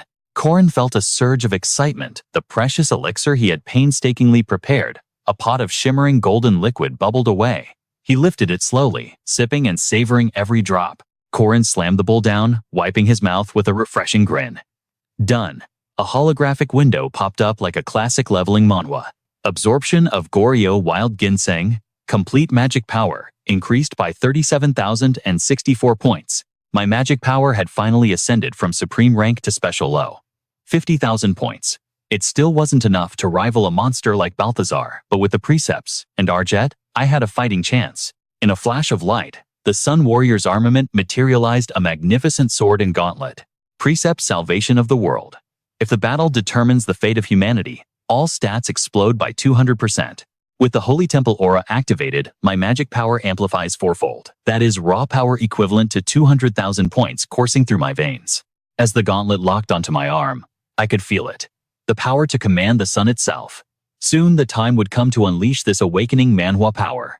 In the first time loop, I thought I had controlled every variable.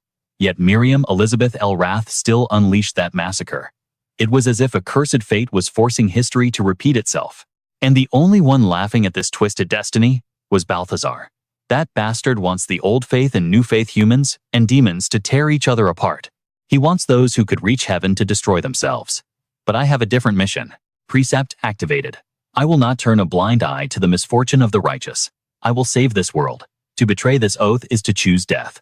I must stop the villain destroying the world and save the innocent demons. Everything is prepared for this epic leveling manhwa showdown. Then a memory surfaced.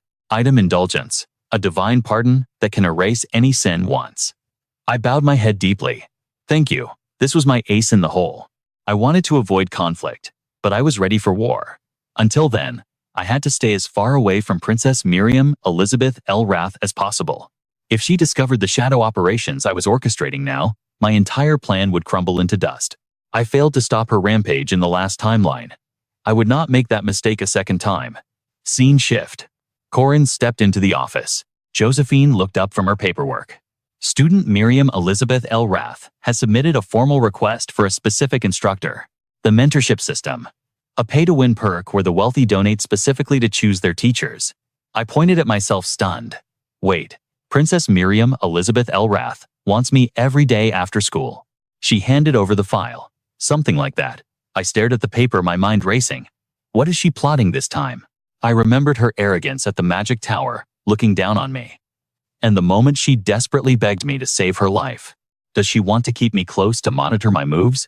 Josephine stared at my frozen expression. Corin, if you don't want to do it, I can reject it for you. I didn't hesitate. No need.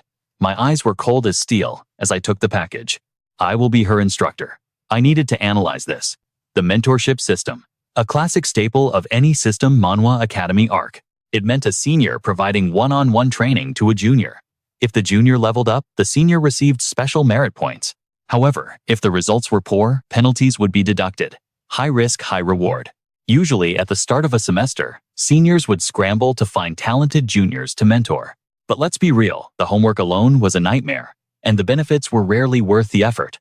Almost no one actively requested a specific senior, unless it was a rare case of a junior trying to get close to a senior they had a secret crush on.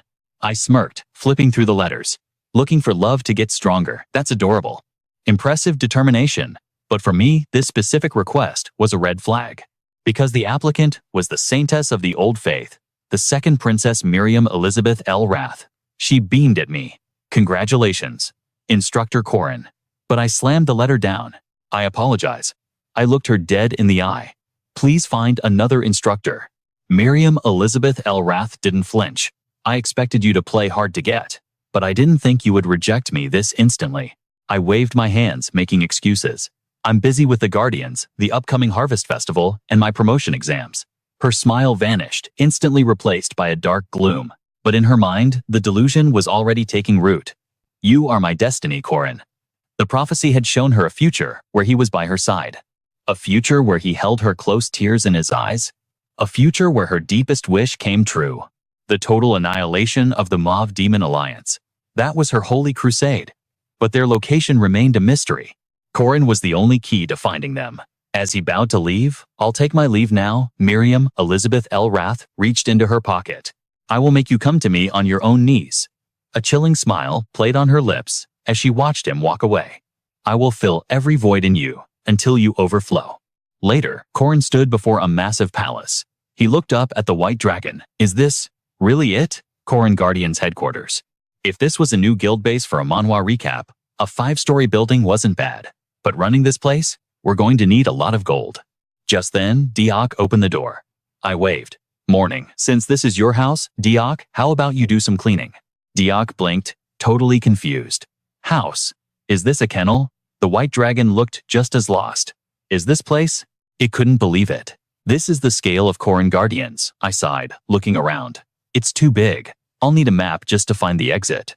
Then Marie Dunaref appeared. You're here, she beamed. Hey, should we build a second airport so the wyverns can land simultaneously? I panicked. Senior, I told you we don't need that. The White Dragon sighed. It seems gold is not the issue. It reconsidered. If you wish to expand the guild's might, perhaps I should offer an army. I turned to the corner. Hey, Alicia Arden, what are you doing? She jumped startled. Oh, sister told me to practice teaching. Then, Alicia Arden's face flushed a deep, embarrassed crimson. Hey, step back, Corin. You're covered in sweat, you realize that. Meanwhile, the White Dragon silently assessed the situation, noting that his military power didn't seem lacking in the slightest. Gazing at Corin's impressive physique, the dragon pondered further. It's just a transactional mercenary relationship, isn't it? But surely there are things far more vital than mere work. After all, he is in the prime of his youth. Fine, then the dragon thought, I shall grant you a night you will never forget. At that exact moment, the door burst open, and Corin screamed in pure panic. You want to sleep together again? The White Dragon watched their bickering and asked with royal arrogance.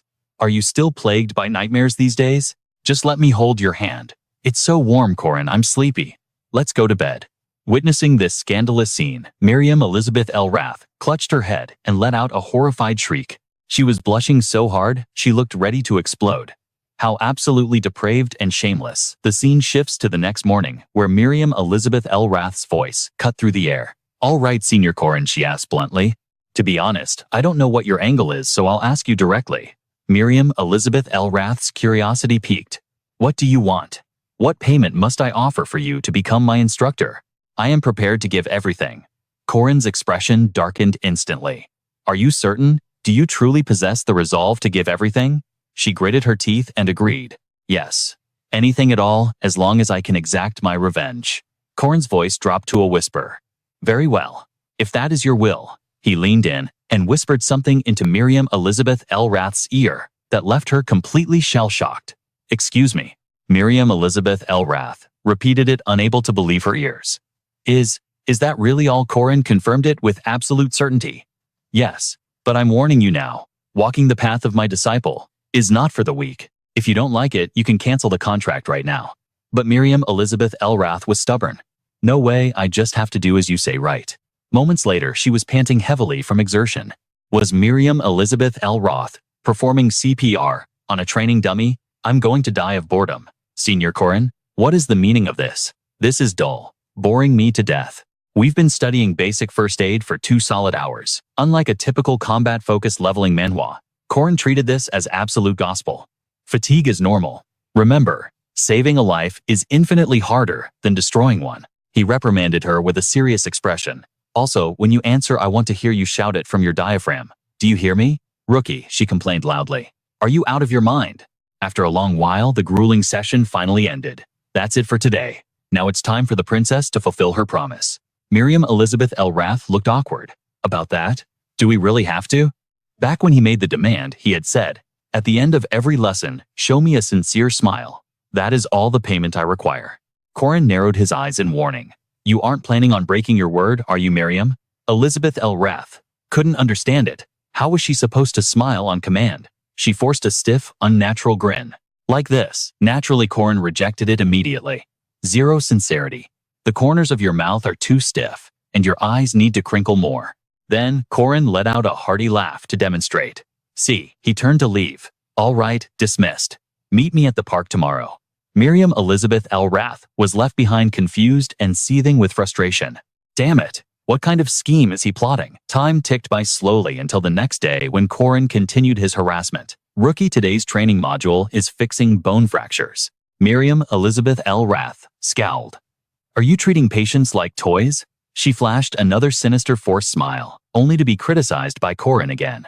That looks a bit forced, doesn't it? Make it more natural. Let me see. I told you to put your heart into it. The next day and the days following, he taught Miriam Elizabeth L. Rath a variety of survival skills. Camouflage and concealment are the basics of tactics. Got it. Then came the smile coaching. Why isn't the corner of your mouth moving? Is your face paralyzed? Lift the other side up a bit more. Okay, that's enough for today. I didn't expect you to master it in one try anyway. Her face was burning red with humiliation.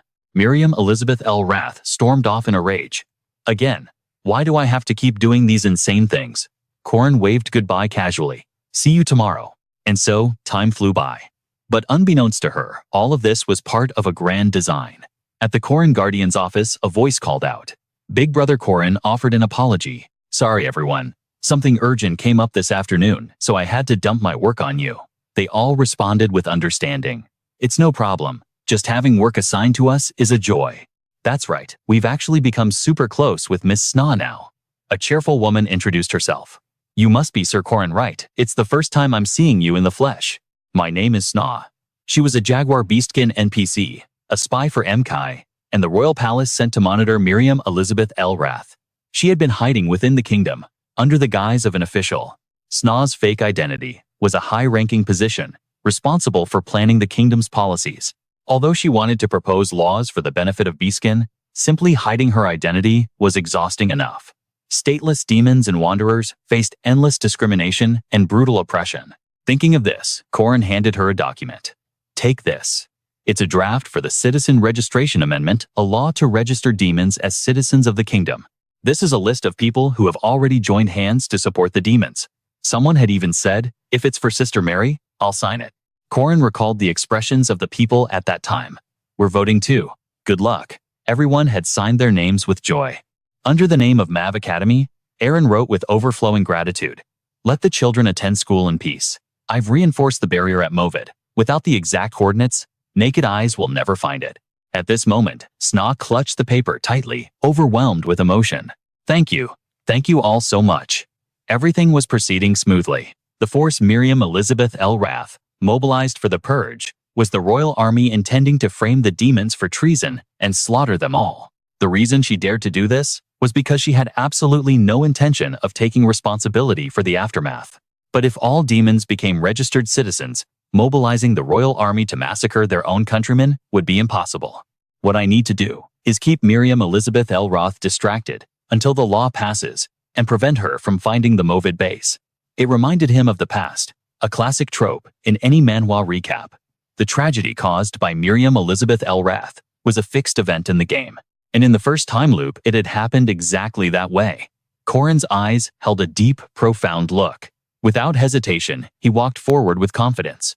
Suddenly, Corin noticed something that startled him. She didn't show up today. The scene shifts to the castle, where the clock of destiny continued its relentless rotation. Miriam Elizabeth L. Rath was there. Her eyes were cold as ice as she looked down. So this is where you were hiding. On the table lay a map. You filthy, disgusting animals. Miriam Elizabeth L. Rath smiled a truly sinister expression.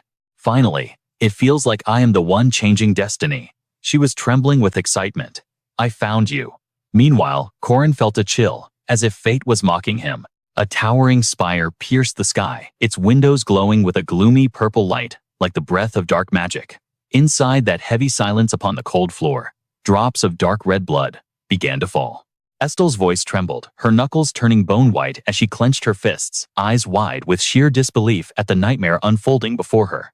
How could it end like this? Duneskate's lips curled into a cold, mocking sneer. His eyes gleamed with sadistic pleasure, as if he had already foreseen her despairing reaction.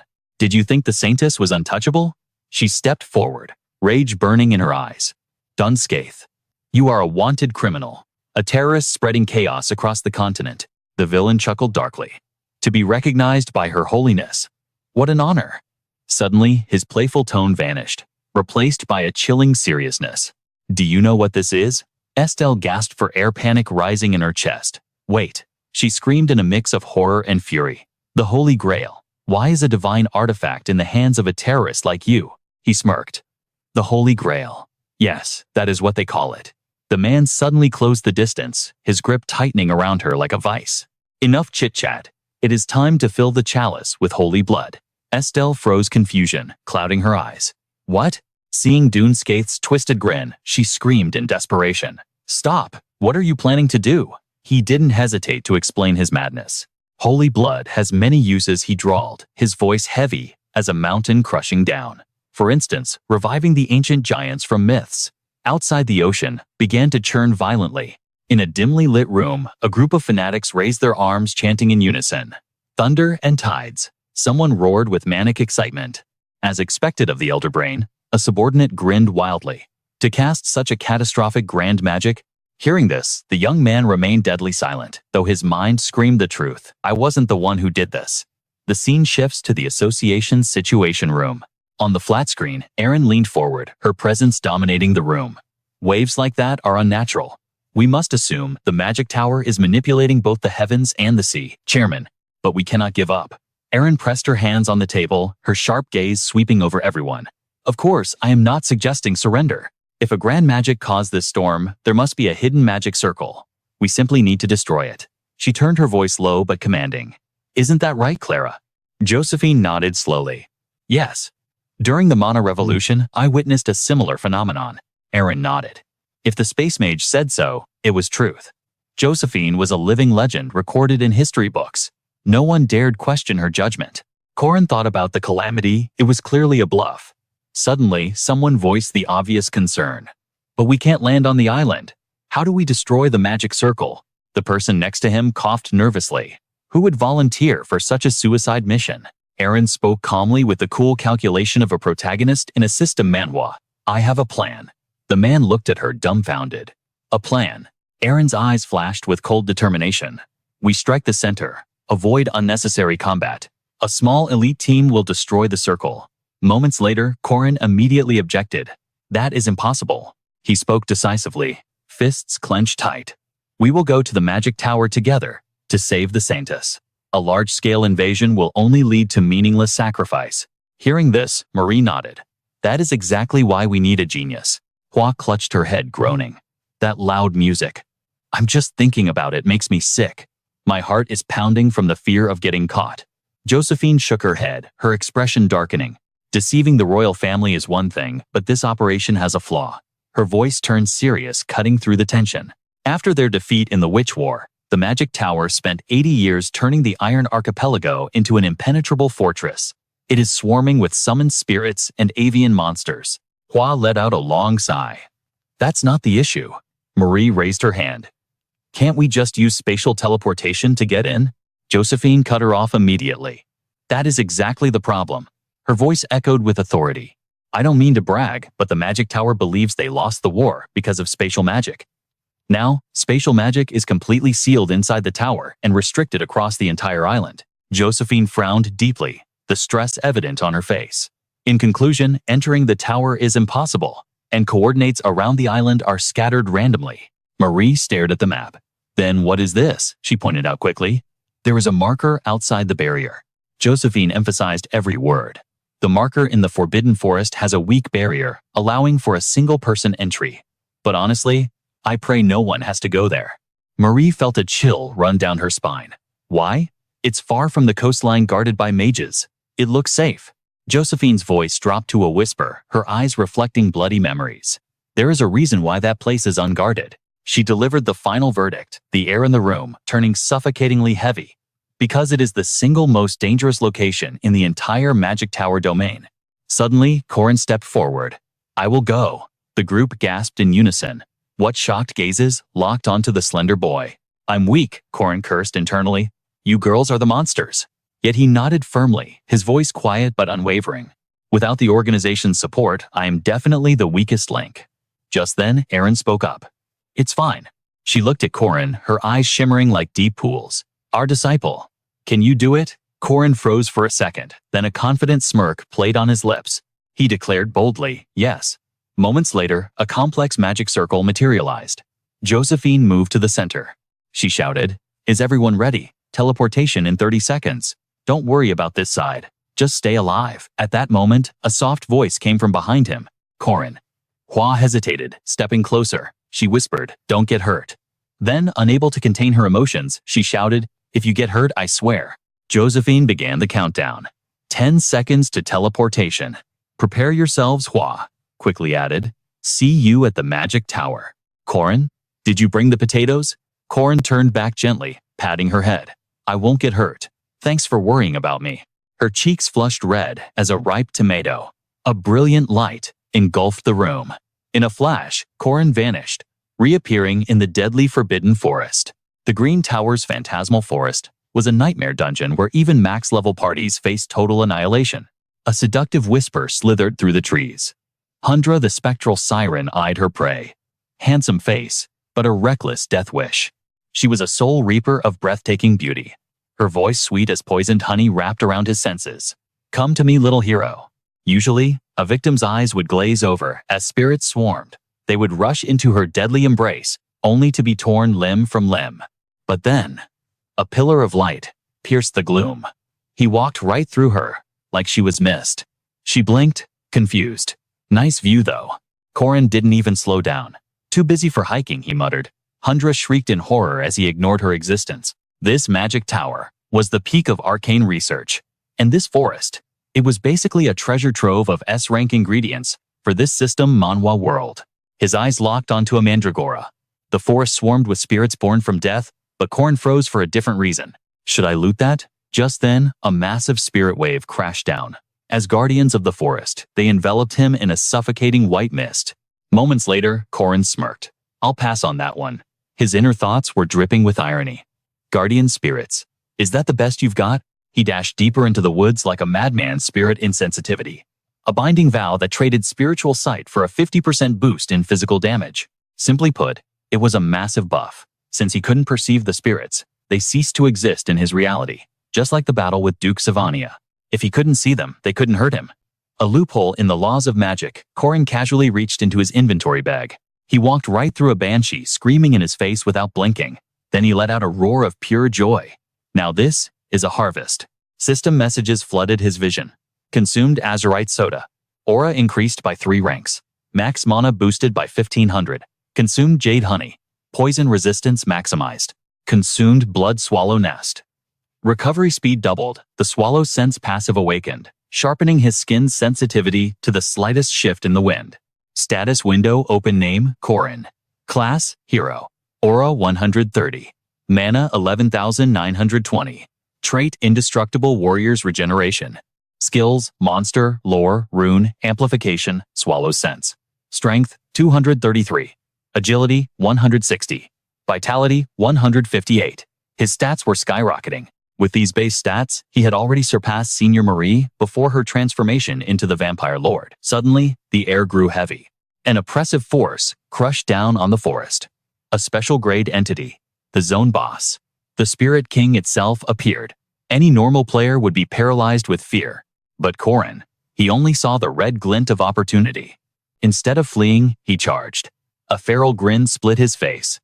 "Took you long enough to show up." "The Spirit King," he whispered, grip tightening on his spear. His eyes didn't show fear, but the greed of a leveling Manhwa grinder. "I need that 1.5% drop rate item." Elder Drarian had blown the faction's entire 10-year budget to import it.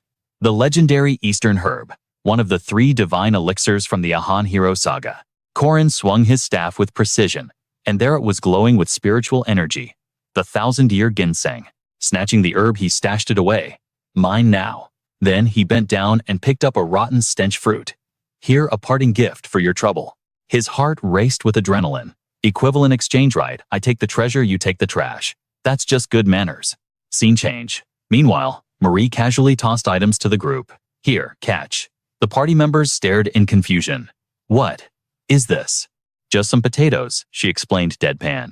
"Created using the power of Dan and Angus. It's the curse of matcha, a skill that spawns cursed green seeds. Once these bad boys sprout," she continued, "every male in the vicinity will experience a very special sensation for 9 whole days." Back in the forest, Corin chuckled darkly, a mischievous glint in his eyes. That bastard Angus actually gave me something useful after all. He had planted them with the tender care of a gardener, covering the cursed tubers with soil. "Grow strong, my little catastrophic babies. I need to finish this quest and vanish before those things bloom." Elsewhere, Miriam sat on her throne, flanked by a line of knights stretching a full kilometer. She raised a hand, signaling a halt. Her expression soured instantly as she recognized the figure blocking her path. "Sir Knight Corin," she spat. "You possess bold audacity to stand in my way." Corin wasn't alone. Alicia and her squad stood firm beside him. Miriam let out a cold, haughty laugh. "I admit you have individual strength, but do you honestly believe a handful of brats can stop my entire legion?" Behind her, the Iron Legion materialized, a sea of steel and killing intent. Miriam raised her hand like an executioner. "Crush them." At her command, the sky turned black. Thousands of arrows blocked out the sun, raining down death upon Corin's party. But they didn't hit a golden dome of energy deflected the bombardment effortlessly. Miriam's eyes widened in shock. A high-tier barrier. Estelle stepped forward, hands clasped in prayer. "O noble goddess of the earth, grant us the strength to withstand this storm of steel. Protect the innocent from this senseless war."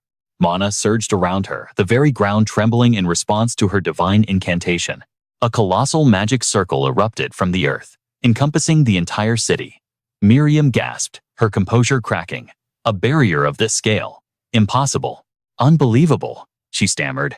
Corin let out a breath he'd been holding. Just in time, he thought, analyzing the situation. They were standing on the lands of Danan, the holy sanctuary of Gaia.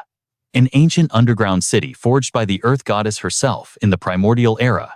What happens when Estelle, the true heir of the Earth, combines her lineage with the power of the relic Andre? It has 0 attack power, but its ability to amplify laws and magic is absolute. The infinite cauldron Andre, one of the 4 great treasures of Danan. The symbol of the god king Akka. It was the ultimate authority of the earth, and a boundless vessel of life. Inside Corin's mind, the gears of strategy were turning fast. While some lunatics abused this power to drag endless demonic beasts from hell like a villain in a dark awakening manhwa, others chose a different path, wielding it as an impenetrable shield for the innocent. This barrier wasn't glass. It was a fortress without a single crack, and finding a weak point was nearly impossible. Corin let out a confident smirk, but his focus snapped back as a voice cut through the air. Ages ago, the cataclysmic war between the Danan tribe and the giants tore the very stars apart. To stop the annihilation, they invoked the absolute law Geese.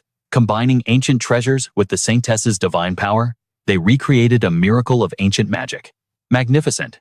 The knowledgeable Can Latin stepped forward, his eyes cold as they drilled into Corin. "Listen closely, brat. This isn't just a defensive spell. It's a binding contract that demands a condition." Corin's eyes widened slightly. A mage from the magic tower, he knows his stuff. "Fine," Corin scoffed. "You caught me. This is the Saintess Estelle's Gias." Suddenly, a booming voice echoed across Arena A. This is not a mere shield. It is the ancient covenant. Conditions are set, and to the victor goes the spoils. The tablet decrees absolute Gia's covenant.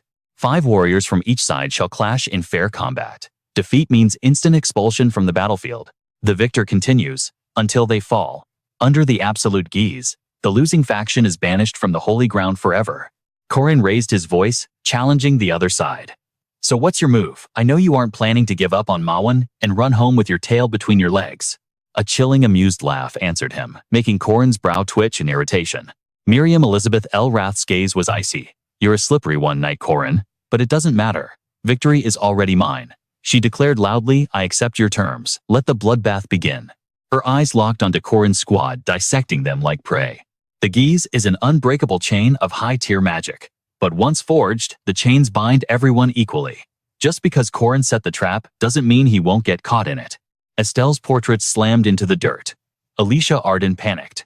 Wait, why is that counted as a loss? We haven't even started, Corin sighed, shaking his head. It can't be helped. Estelle is the battery keeping that barrier alive. Channeling the Gias drains every ounce of her mana. She's paralyzed.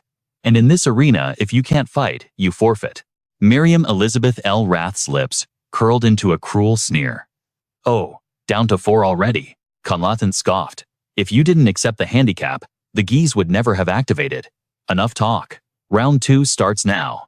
Corin's expression hardened into pure focus. A card shot up from the ground, sealing the matchup. The next warrior to step onto the scales of fate, John. John stepped into the ring, letting out a heavy sigh. But Conlatan was practically vibrating with excitement. Thank you. Oh, what luck for an old man near death's door. To witness ancient magic and a living, breathing golden wolf tribesman in one day. I'm trembling with ecstasy. Do you know how rare a live specimen like this is? The old mage's face twisted with glee. John growled. Magic Tower scum. Conlatan slammed his staff into the earth. Correct. I dedicate my life to dissecting beasts like you to create perfection. Space warped as he summoned a hulking monstrosity with razor-sharp fangs. He roared. Behold, the apex of my research, my beast. As the chimera materialized in a pillar of scorching fire, John launched himself into the air, his agility allowing him to dance around the flames. Alicia Arden watched in awe. Incredible speed. John grinned, remembering his training. Brother Corin said hesitation is death. Ignoring the beast, he sprinted straight for the summoner Conlatan. Corin analyzed the move. That's the iron rule of the underground. Pure system Manhwa logic hesitation equals death. Good instincts. Bam. A heavy fist slammed into John's face, sending him flying back like a rag doll. Conlatan possessed strength that defied his age. Warren clicked her tongue. He's too green. You have to take out the chimera first. That thing is a tank, but it's slow as molasses. With his speed, John should be running circles around it. John regained his footing, his eyes flashing with a predatory light. But he was too slow. The chimera blindsided him, and Conlatan watched the brutality with cold scientific detachment. The beast pinned John to the dirt, crushing the air out of his lungs. Blood sprayed from his mouth as he screamed in agony. The chimera's maw glowed with concentrated fire, aiming point blank at John's helpless form. John gritted his teeth, paralyzed by a sudden realization. Even twisted and stitched together. I can smell it. This monster. It's my kin. Conlatan's voice dripped with malice. Recognize the parts. Golden wolf fur is a supreme material. High physical defense and immense magic resistance. Aesthetically pleasing, isn't it? Shame about the intelligence. It's just a mindless puppet that obeys my every command. The chimera grabbed John by the ankle, whipped him into the air, and smashed him into the concrete. A gut-wrenching scream tore from John's throat. Conlatan tilted his head, taking a beating without fighting back. Do you perhaps feel pity for this abomination? How predictable. Your tribe always did have that fatal flaw, loyalty, and soft hearts. As the chimera pulverized, John Conlatan laughed maniacally. I've mapped your entire genome. You are biologically incapable of harming your own kind. That instinct is etched deeper than any law.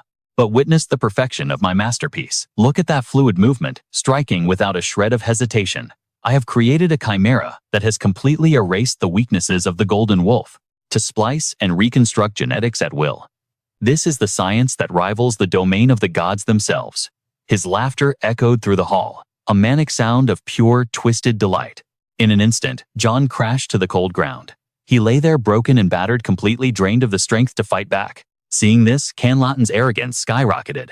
He bellowed his command, "Go slaughter them all, drag every single test subject crawling through Manhwa back to me. I will transform every last one of them into my chimeras." But suddenly, a deafening boom erupted near gas dust and debris clouded the air, and from that chaotic haze, a silhouette emerged, standing defiantly right before Z. "Genetic coding. Is that the reason you hold back?" "I don't think so." The voice cut through the tension. It was Warren. She had thrown her own body into the jaws of the beast, taking the chimera's crushing bite to save John. Witnessing this, Canlaten simply summoned a horde of monsters mocking her. "Are you trying to preach to me about compassion? About humanity?" The entire swarm of abominations charged straight for John. But in a split second, a massive impact shook the very foundation of the arena. Canlaten watched with twisted glee, his laughter rising. But that amusement was cut short, his eyes bulging in shock as a cold voice pierced through the chaos. "I don't know about any of that." Blood dripped from her hand as the figure stepped forward. She declared with chilling resolve, "Compassion, humanity, those are things I discarded long ago." It was Warren standing tall. She spoke the words calmly, but her eyes held a gaze as cold as absolute zero, promising nothing but destruction.